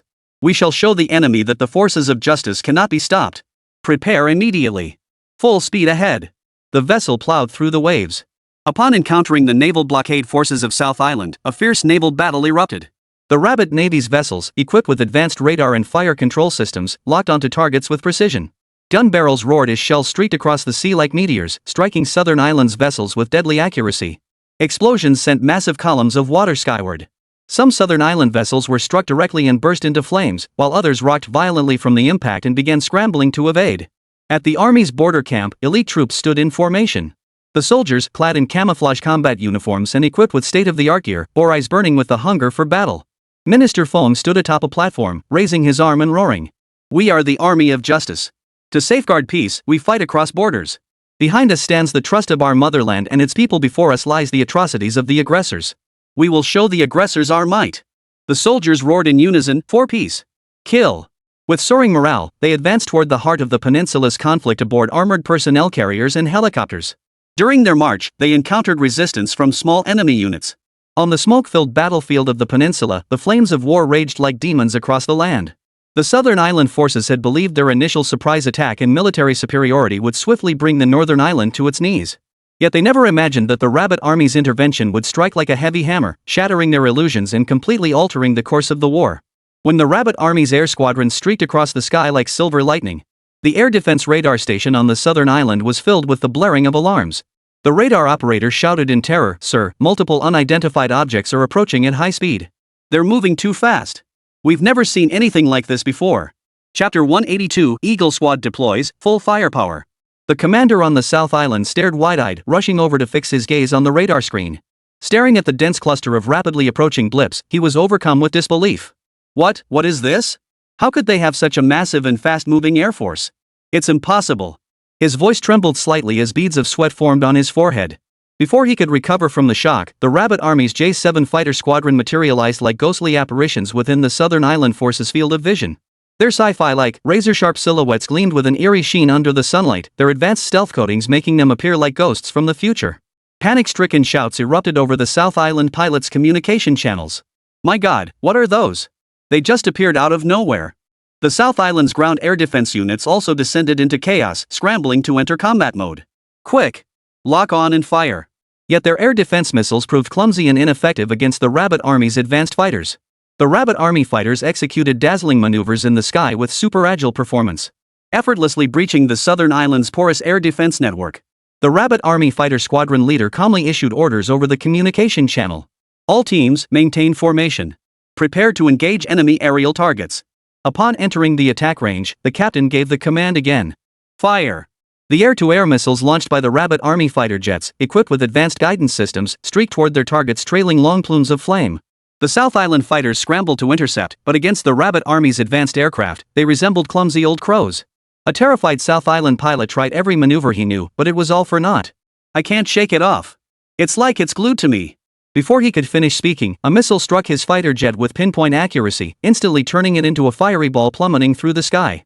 Other fighters met the same fate, one after another struck down, the sky blooming with deathly flowers. Meanwhile, at sea, the Rabbit Army's fleet cut through the waves. From afar, the Southern Islands fleet observed these vessels with their sleek lines and futuristic technology. The most striking among them was the massive aircraft carrier, resembling a steel city at sea, its deck packed with carrier-based aircraft. The commander of the Southern Islands fleet felt his hand holding the binoculars begin to tremble slightly. The man who usually commanded with such authority now spoke in a hoarse voice. Is this a force we can possibly oppose? It seems we've stirred up a hornet's nest. His aide stood pale-faced beside him, speechless. The Rabbit Navy's vessels were equipped with new phased-array radars capable of detecting the Southern Islands fleet's movements from extreme distances. Once both sides entered firing range, the electromagnetic railguns aboard the Rabbit Navy vessels opened fire first. In the control room, the gunner calmly pressed the launch button and reported simultaneously. Electromagnetic railgun ready. Fire. Upon receiving the unambiguous command, blinding beams of light shot forth like mythical thunderbolts, propelling projectiles toward the Southern Islands fleet at speeds several times faster than conventional artillery. Upon impact, some South Island vessels were instantly split in two, seawater surging in. Others burst into raging infernos, their crews screaming in panic as they scrambled about. Chaos erupted across the Southern Island fleet as panicked soldiers screamed, desperately trying to flee this sea of death. Upon receiving the news, the High Command began pleading for help from their patron, Eagle Sauce. A South Island sailor, his face smeared with oil and blood, howled in despair. "We're done for. This is a force we can't possibly fight." On land, the Rabbit Army's armored forces surged forward like a torrent of steel. The new main battle tanks were low-slung and menacing, equipped with active defense systems that automatically launched interceptor missiles when enemy shells approached. When shells fired by the Southern Island forces approached the Rabbit Army tanks, it was as if the tanks were shielded by an invisible barrier. The shells detonated mere meters away from the tanks. A South Island gunner watched his shells vanish into thin air and screamed in terror, "What kind of magic is this? Our shells can't even hit them." Meanwhile, the Rabbit Army tanks possessed longer range and more accurate artillery. Before the Southern Island forces could even enter effective firing range, shells from the Rabbit Army tanks rained down like hail. Under the Rabbit Army's assault, enemy armored vehicles were destroyed one after another, reduced to burning wreckage. The South Island ground forces were thrown into disarray by this sudden barrage of overwhelming firepower, and soldiers began scattering in panic. An officer from the Southern Island forces attempted to rally his men, shouting, "Hold your positions! Don't run!" But his voice was quickly drowned out by the roar of artillery and the panicked cries of his men. The entire South Island military defense line rapidly collapsed under the assault of the Rabbit Army's advanced weaponry, leaving them deeply shaken. Their former arrogance and confidence vanished without a trace, replaced by fear and awe at the Rabbit Army's formidable strength. They realized this war had completely slipped beyond their control. The flames of war they had ignited were now mercilessly consuming them. The Southern Island commander slumped in his command chair, his eyes vacant as he muttered, "What kind of enemy have we provoked?" Amidst the surging seas, the situation on North Island resembled a powder keg poised to explode. The Rabbit Army, bearing the mission to defend peace, surged toward the North Island like a raging tide, offering steadfast support to their brother nation. Meanwhile, the Southern Island lay under relentless bombardment from the enemy's advanced weaponry. Defenses crumbled like fragile sandcastles, utterly routed. Amidst the thick smoke of battle, the commander-in-chief of the Southern Island forces was consumed by anxiety. In a night tangled with panic and despair, he urgently summoned his powerful ally the Eagle through official channels. The Eagle, that nation that had always proclaimed itself the world's dominant power. Upon receiving the distress signal, it swiftly dispatched its forces. Led by the seasoned yet supremely arrogant Commander MacArthur, they stormed onto the battlefield with overwhelming force. They brought the most advanced fighter jets, aircraft carrier strike groups, and elite marines. Their formation resembled a steel-gray cloud bearing down on the Rabbit Army, poised for direct confrontation.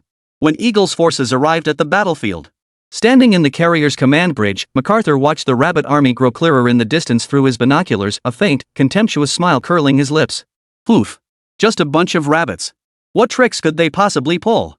His eyes brimmed with blind confidence in victory. Yet, as the Rabbit Army's vast, heavily armed formation came fully into view, everything changed. Heavy composite brigades composed of advanced main battle tanks advanced like steel behemoths. On the sea, the naval fleet plowed through the waves, their guns gleaming coldly in the sunlight. The sheer force of it all was overwhelming. The Eagle's soldiers began whispering among themselves, a flicker of terror crossing their eyes. Even MacArthur's brow furrowed, a wave of unease washing over him. Chapter 183, Those who offend us shall be punished, no matter how far. This can't be. When did they acquire such formidable strength? The Rabbit Army commander stood atop his command vehicle, observing the Eagle Army's reaction across the field. Grabbing his walkie-talkie, he bellowed into it. "We did not come seeking war, but we will not fear it either. Those who dare to offend us shall be punished, no matter how far they may be." The voice echoed across the battlefield through the radio waves, stirring the hearts of every Rabbit Army soldier while dealing a crushing blow to the Eagle Army's morale. The once confident Eagle Army, confronted by the Rabbit Army's overwhelming might, descended into unprecedented chaos. They began to realize this was no longer the easy, decisive victory they had imagined. Instead, it was a brutal contest that could reshape the global military landscape. On the battlefield, the acrid smoke spread like a ravenous demon, swiftly engulfing every corner. The acrid stench choked the air, making breathing nearly impossible. The Eagle Army launched a fierce assault first, aiming to swiftly overwhelm the Rabbit Army with superior firepower. Inside the carrier's command bridge, Commander MacArthur's expression was stern, his eyes flashing with confidence. He barked orders at his officers. "This time, we'll show those rabbits what we're made of. Launch!" At his command, the Eagle's fighter jets launched from the carrier like ghostly apparitions. A piercing screech tore through the air as they dove toward the Rabbit Army's airspace. Simultaneously, the ship's missile launch systems activated. Missiles rained down upon the Rabbit Army's fleet and land positions like a deluge, the scene resembling the apocalypse. The sky was torn apart by the trails of missile flames, the deafening roar shaking the eardrums. Inside the Rabbit Army's command center, General Lee remained composed, his gaze fixed intently on the radar screens. "All units, proceed according to the pre-arranged plan. Let them see what we're capable of." The Rabbit Army's air defense systems responded swiftly. Advanced phased array radars, like sharp eyes, precisely tracked every incoming target. Operators methodically manipulated the weapon systems. The Phalanx close-in weapon system and the HQ series of air defense missiles interwove into an impenetrable web of fire. "Reporting, sir. Incoming missiles intercepted," a soldier announced excitedly. "Maintain vigilance.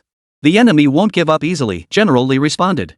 In the sky, incoming missiles and fighter jets were intercepted one after another before reaching their targets. The sparks from the explosions lit up the sky like brilliant yet brutal fireworks. Seeing the airstrikes ineffective, the Eagle's Marines, under tank cover, charged fiercely toward the beachhead, preparing for a forced landing. MacArthur watched the battlefield through his binoculars, his brow slightly furrowed, yet still confident his forces could break through the defenses. "Our M1A2 main battle tanks are the strongest in the world. Crush their defenses," he roared. The Eagle's M1A2 main battle tanks unleashed a torrent of shells upon the Rabbit Army's defenses. Amidst the hail of fire, the beach was pockmarked with craters. But the Rabbit Army's Type 99A main battle tanks were already lying in wait. Skillfully utilizing the terrain and camouflage, they swiftly counterattacked. Target acquired, fire. The Rabbit Army tank commander gave the order, and powerful armor-piercing shells accurately struck the Eagle Army tanks from long range. One by one, the M1A2 tanks were reduced to burning scrap metal in violent explosions. "Damn it! This can't be happening." MacArthur slammed his fist on the command console, his face contorted with disbelief. The Rabbit Army's Marines showed no weakness either. With tenacious fighting spirit and superior tactical skills, they engaged the enemy in fierce close combat. Time and again, they repelled the enemy's attempts to land. The warriors coordinated flawlessly, their battle cries shaking the heavens. "For our homeland! For peace! Kill!" The Rabbit Army's battle cry echoed across the battlefield. Maxer raged on the command ship. His face flushed crimson, eyes bloodshot, he roared into the communication device. "How is this possible? How can they be so powerful? President, we need more advanced weapons now. We cannot fail here. We cannot lose to these rabbits." Upon receiving Maxer's urgent request, high-ranking officials at the Black Palace plunged into heated debate. Some feared the situation was spiraling out of control, while others advocated for a decisive strike. Ultimately, the Hawks decided to deploy their so-called most advanced secret weapon, a new high-energy laser weapon system and stealth strategic bombers jet, to make their public debut. These weapons were swiftly transported to the battlefield amid a tense atmosphere. The escort personnel, fully aware of the weapon's critical importance, dared not relax for a moment. When the new weapons entered combat, the battlefield dynamics seemed to shift momentarily. The high-energy laser system's beams unleashed devastating destruction. Some of the Rabbit Army's forward defense facilities were damaged, and several soldiers were injured by the sudden attack. A tense atmosphere permeated the battlefield. The Eagle Army seemed to glimpse a glimmer of hope, their morale rising. "Ha! Let's see how they hold out now." MacArthur laughed triumphantly upon seeing the laser weapon's effectiveness. But the Rabbit Army did not panic. Inside the command center, General Lee swiftly issued orders. "Activate the anti-laser jamming devices. Adjust the air defense system parameters. Locate their stealth bombers." The anti-laser jamming device brought by Lin Feng swiftly took effect, significantly reducing the lethality of the laser weapons. Simultaneously, the Rabbit Army's quantum radar system precisely detected the stealth strategic bomber's trajectory. "Reporting, General. Target acquired," the radar operator announced loudly. "Launch the new air defense missiles." General Lee ordered decisively. The new air defense missiles screeched through the air, striking their target with pinpoint accuracy. The stealth bomber exploded and disintegrated mid-flight. The flickering flame of hope that had just ignited within the Eagle Army was ruthlessly extinguished once more. MacArthur watched the scene, trembling with rage. He could scarcely believe his eyes. The most advanced weapon he had pinned his hopes on proved utterly helpless against the Rabbit Army. "No! This can't be!" he roared, veins bulging on his forehead. Yet the situation on the battlefield remained unchanged by his fury. The Rabbit Army remained as steady as a mountain, advancing step by step toward victory. Meanwhile, the Eagle Army's morale plummeted to rock bottom, panic and despair spreading among the soldiers.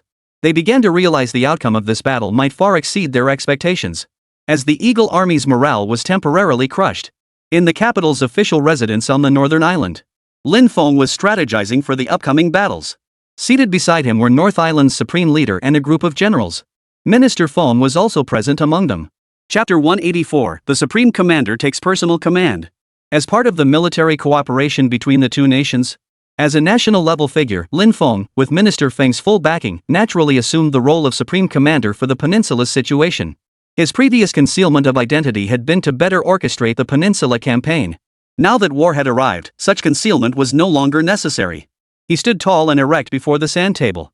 His custom combat suit, crafted from specialized materials, not only withstood physical attacks but also integrated the most advanced communication and information display systems. The medals on his epaulets shone like brilliant stars, each ray etched with the glorious achievements he had forged for his nation. His deep, piercing eyes were as sharp as an eagle's. They seemed capable of piercing through the sand table, penetrating the layers of battlefield fog to discern the enemy's true intentions. To fully support Beidao, under national directive, Lin Feng introduced several advanced military strategic systems to this location. At this moment, his brows furrowed slightly. Beneath his sword-like eyebrows, his gaze grew even more profound as he sank into deep contemplation. The communication screen suddenly lit up, its glare starkly visible in the dim command center. The supreme leader of Beidao spoke solemnly. Director Lin, the situation on the southern front is growing increasingly complex. Our satellite reconnaissance and maritime early warning systems both indicate that enemy naval forces are circling and probing our defenses like a pack of hungry sharks. Their dense fleet is nearly filling the southern maritime sector. Aerial reconnaissance reports frequent takeoffs of their fighter jets, conducting large-scale maneuvers near our border airspace. Their overwhelming presence darkens the sky like storm clouds gathering before a tempest. Lin Feng's face remained impassive, his voice steady and powerful, like a towering mountain offering boundless reassurance. Do not be deceived by their outward display, this is merely the enemy's bluff. They aim to disrupt our meticulously planned deployment. Keep the southern fleet on high alert. All vessels are to enter level 1 combat readiness. But do not engage lightly lest we fall into their trap. At the same time, air defense forces must maintain full readiness and strengthen the air defense system. Particular attention must be paid to countering low-altitude surprise attacks. They are highly likely to launch airstrikes to support their maritime feint. We absolutely cannot give them any opening. Understood. The southern island leader responded loudly. His previously anxious gaze had gained a measure of calmness and resolve under the reassurance of Lin Feng's resolute words. He knew well that every one of Lin Feng's judgments served as a compass on the battlefield, never once failing. Following Lin Feng's directives meant holding on to hope for victory. At that moment, Minister Feng of the Rabbit Ministry of Defense received urgent intelligence from the front lines. Brother Lin, the intelligence situation in the central region is growing dire. Our agents report signs that enemy special forces are infiltrating the central region. They're a pack of hungry wolves from the Eagle Nation. If they succeed, the consequences would be unimaginable. Should we adjust the original plan? Lin Feng rested his chin in his hand, his slender fingers tapping lightly against his cheek. After a moment's contemplation, a sharp gleam flashed in his eyes. Minister Feng, reinforce patrols and surveillance in the central region as originally planned. Increase both the frequency and density of patrols. But maintain stealth, do not alert the enemy prematurely. This is a golden opportunity. We can exploit their infiltration intentions to set a trap. Deploy our most elite special forces units near their likely infiltration routes, cleverly concealed. Once they enter the encirclement, swiftly execute a counter-encirclement to ensure we wipe them out completely. Minister Feng nodded solemnly, agreed. Proceed accordingly. As for this young national hero, his capabilities had long been beyond question.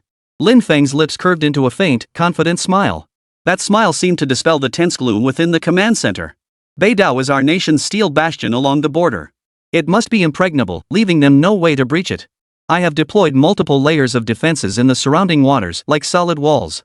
Beneath the waves, our submarines patrol silently like colossal beasts of the deep.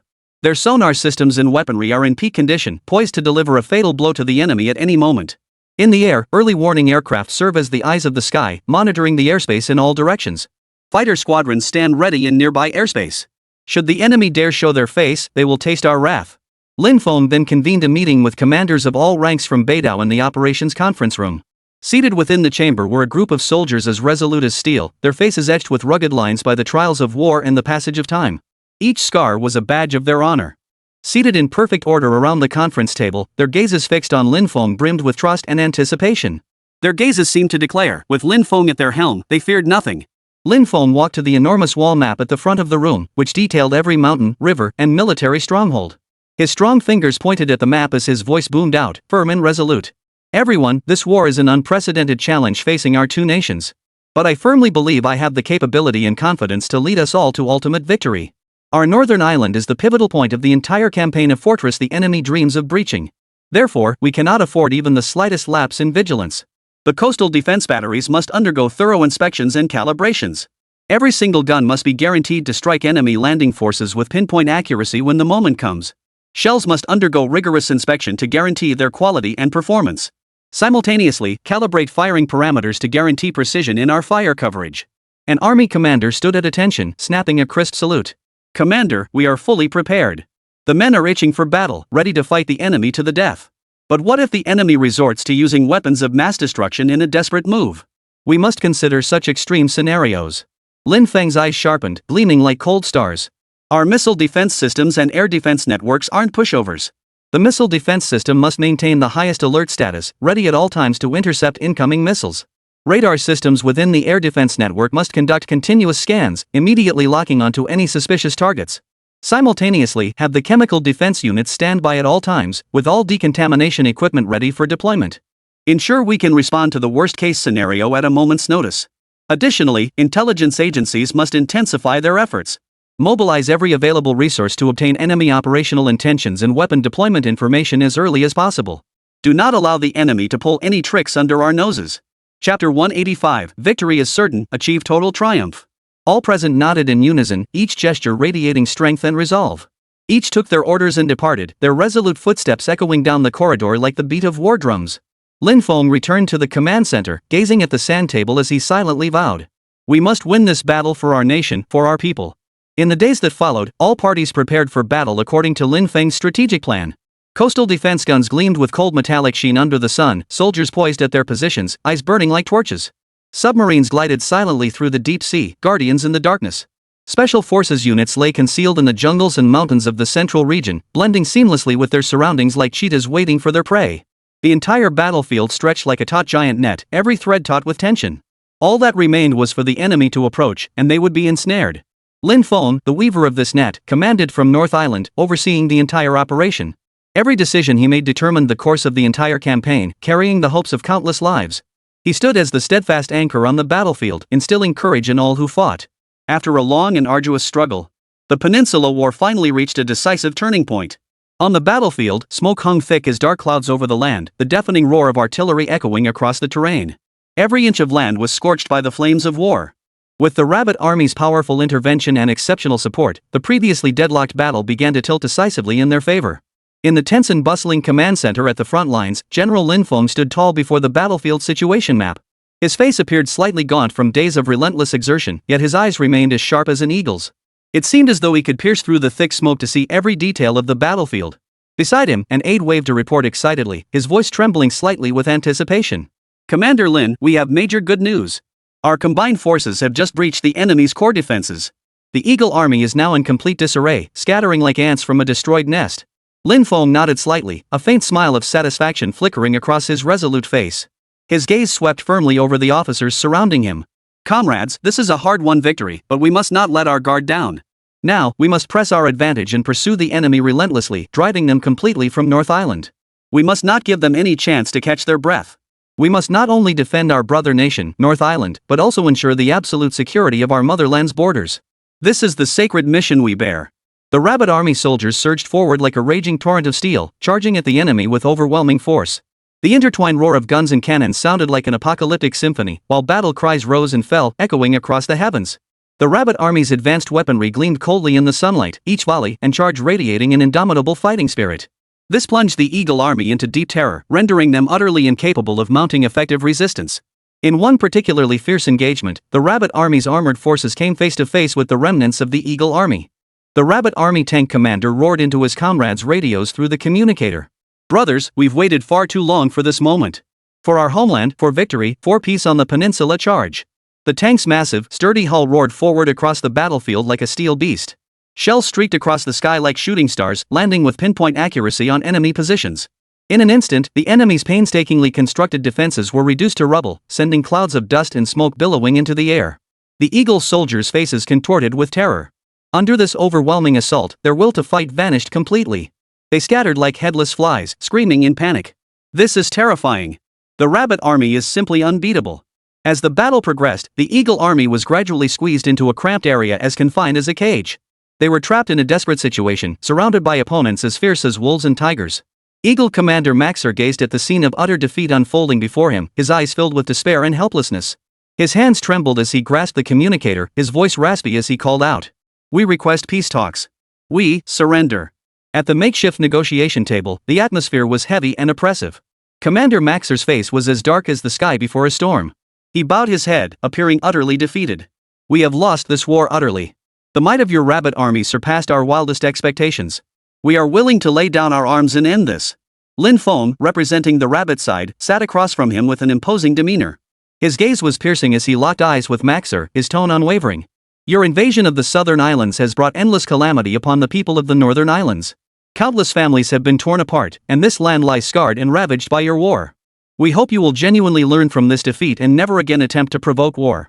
Meanwhile, Eagle's allied capitalist nations plunged into chaos. Witnessing Eagle's crushing defeat, they knew the tide had turned and lost all will to continue fighting. Leaders of these satellite states rushed to express their willingness to surrender to the rabbit army through every available channel. Their words were filled with terror and supplication. "We were wrong. We should never have followed Eagle in this unjust war. We implore you to cease hostilities. We accept any terms you impose." The news spread back to the homeland as if it had wings. In an instant, the entire nation erupted in celebration. Streets and alleys were adorned with lanterns and decorations, red flags fluttering everywhere. People poured into the streets from all directions, their cheers, laughter, and songs blending into a sea of joy. In the capital's vast square, a sea of people packed shoulder to shoulder. The people waved bright national flags, their faces beaming with pride and joy as they shouted excitedly. "We have won! Long live the rabbit army! Long live peace!" A white-haired elder, tears welling in his eyes, clutched the hand of the child beside him and said in a choked voice, "Child, remember this hard-won peace was bought with the blood and lives of those brave, fearless soldiers. They are our heroes, the pride of our nation." The child lifted his head, eyes sparkling, and nodded firmly. "Grandpa, I know. When I grow up, I'll defend our motherland just like them." Along the border, a welcoming crowd had gathered early, dressed in their finest attire, holding bouquets of flowers, their eyes brimming with anticipation. As the main force of the rabbit army appeared on the distant horizon, their ranks marching in perfect formation. Cheers, applause, and the clanging of gongs erupted like thunder, while streamers and balloons danced through the air. People rushed eagerly toward the soldiers, offering their flowers to these heroes returning in triumph. General Lin Feng led the procession. Gazing upon the fiercely enthusiastic crowd before him, his heart swelled with emotion. He smiled, his eyes glistening with tears. "Yes, this is a moment of glory for every one of us. We have not only defended our homeland, but also protected our brother nation. We have succeeded." The victory in the Peninsula War spread the rabbit army's fame to every corner of the world. In the international community, nations marveled at the rabbit army's performance in the conflict. Those nations that had once underestimated Rabbit Nation now found themselves compelled to reassess the strength of this Eastern power. In the United Nations Conference Hall, representatives from all nations gathered together. The Eagle ambassador rose to speak, his face flushed with shame. "Through the Peninsula War, we have gained a profound understanding of Rabbit Nation's strength and importance. Rabbit Nation plays an irreplaceable role in safeguarding global peace and stability. We request that Rabbit Nation formally join the permanent members and jointly shoulder the responsibility of upholding world order." Delegates from other nations nodded in agreement. A wave of enthusiastic applause filled the conference hall. The Rabbit Nation's representative rose to his feet and spoke solemnly. "We have consistently upheld the principle of peaceful coexistence and actively safeguarded world peace. The recent conflict on the peninsula was an action we were compelled to take in defense of justice and peace. We are willing to shoulder greater international responsibilities and work together with all nations to contribute our strength to human peace and development." Back home, the national leader personally awarded honorary medals to Lin Feng and numerous other heroes who had participated in the conflict. The ceremony was solemn and dignified, broadcast live to the entire world. "Comrade Lin Feng, you and the troops you led have earned immortal glory for our nation. You are the pride of our country and the backbone of our people. Your heroic deeds will be forever recorded in history, becoming a symbol of our national spirit, inspiring generation after generation to strive for the nation and its people." Lin Feng stood tall and saluted, responding in a resonant voice. "This is the duty of every Chinese man. We will forever defend the dignity of our nation, the happiness of our people, and the peace of the world." Below the stage, thunderous applause echoed endlessly, the highest tribute to these heroes. The entire nation was immersed in the joy and pride of victory. The Rabbit Army's heroic deeds in the Peninsula War would shine like brilliant stars in the annals of history, becoming an immortal legend in humanity's pursuit of peace and justice.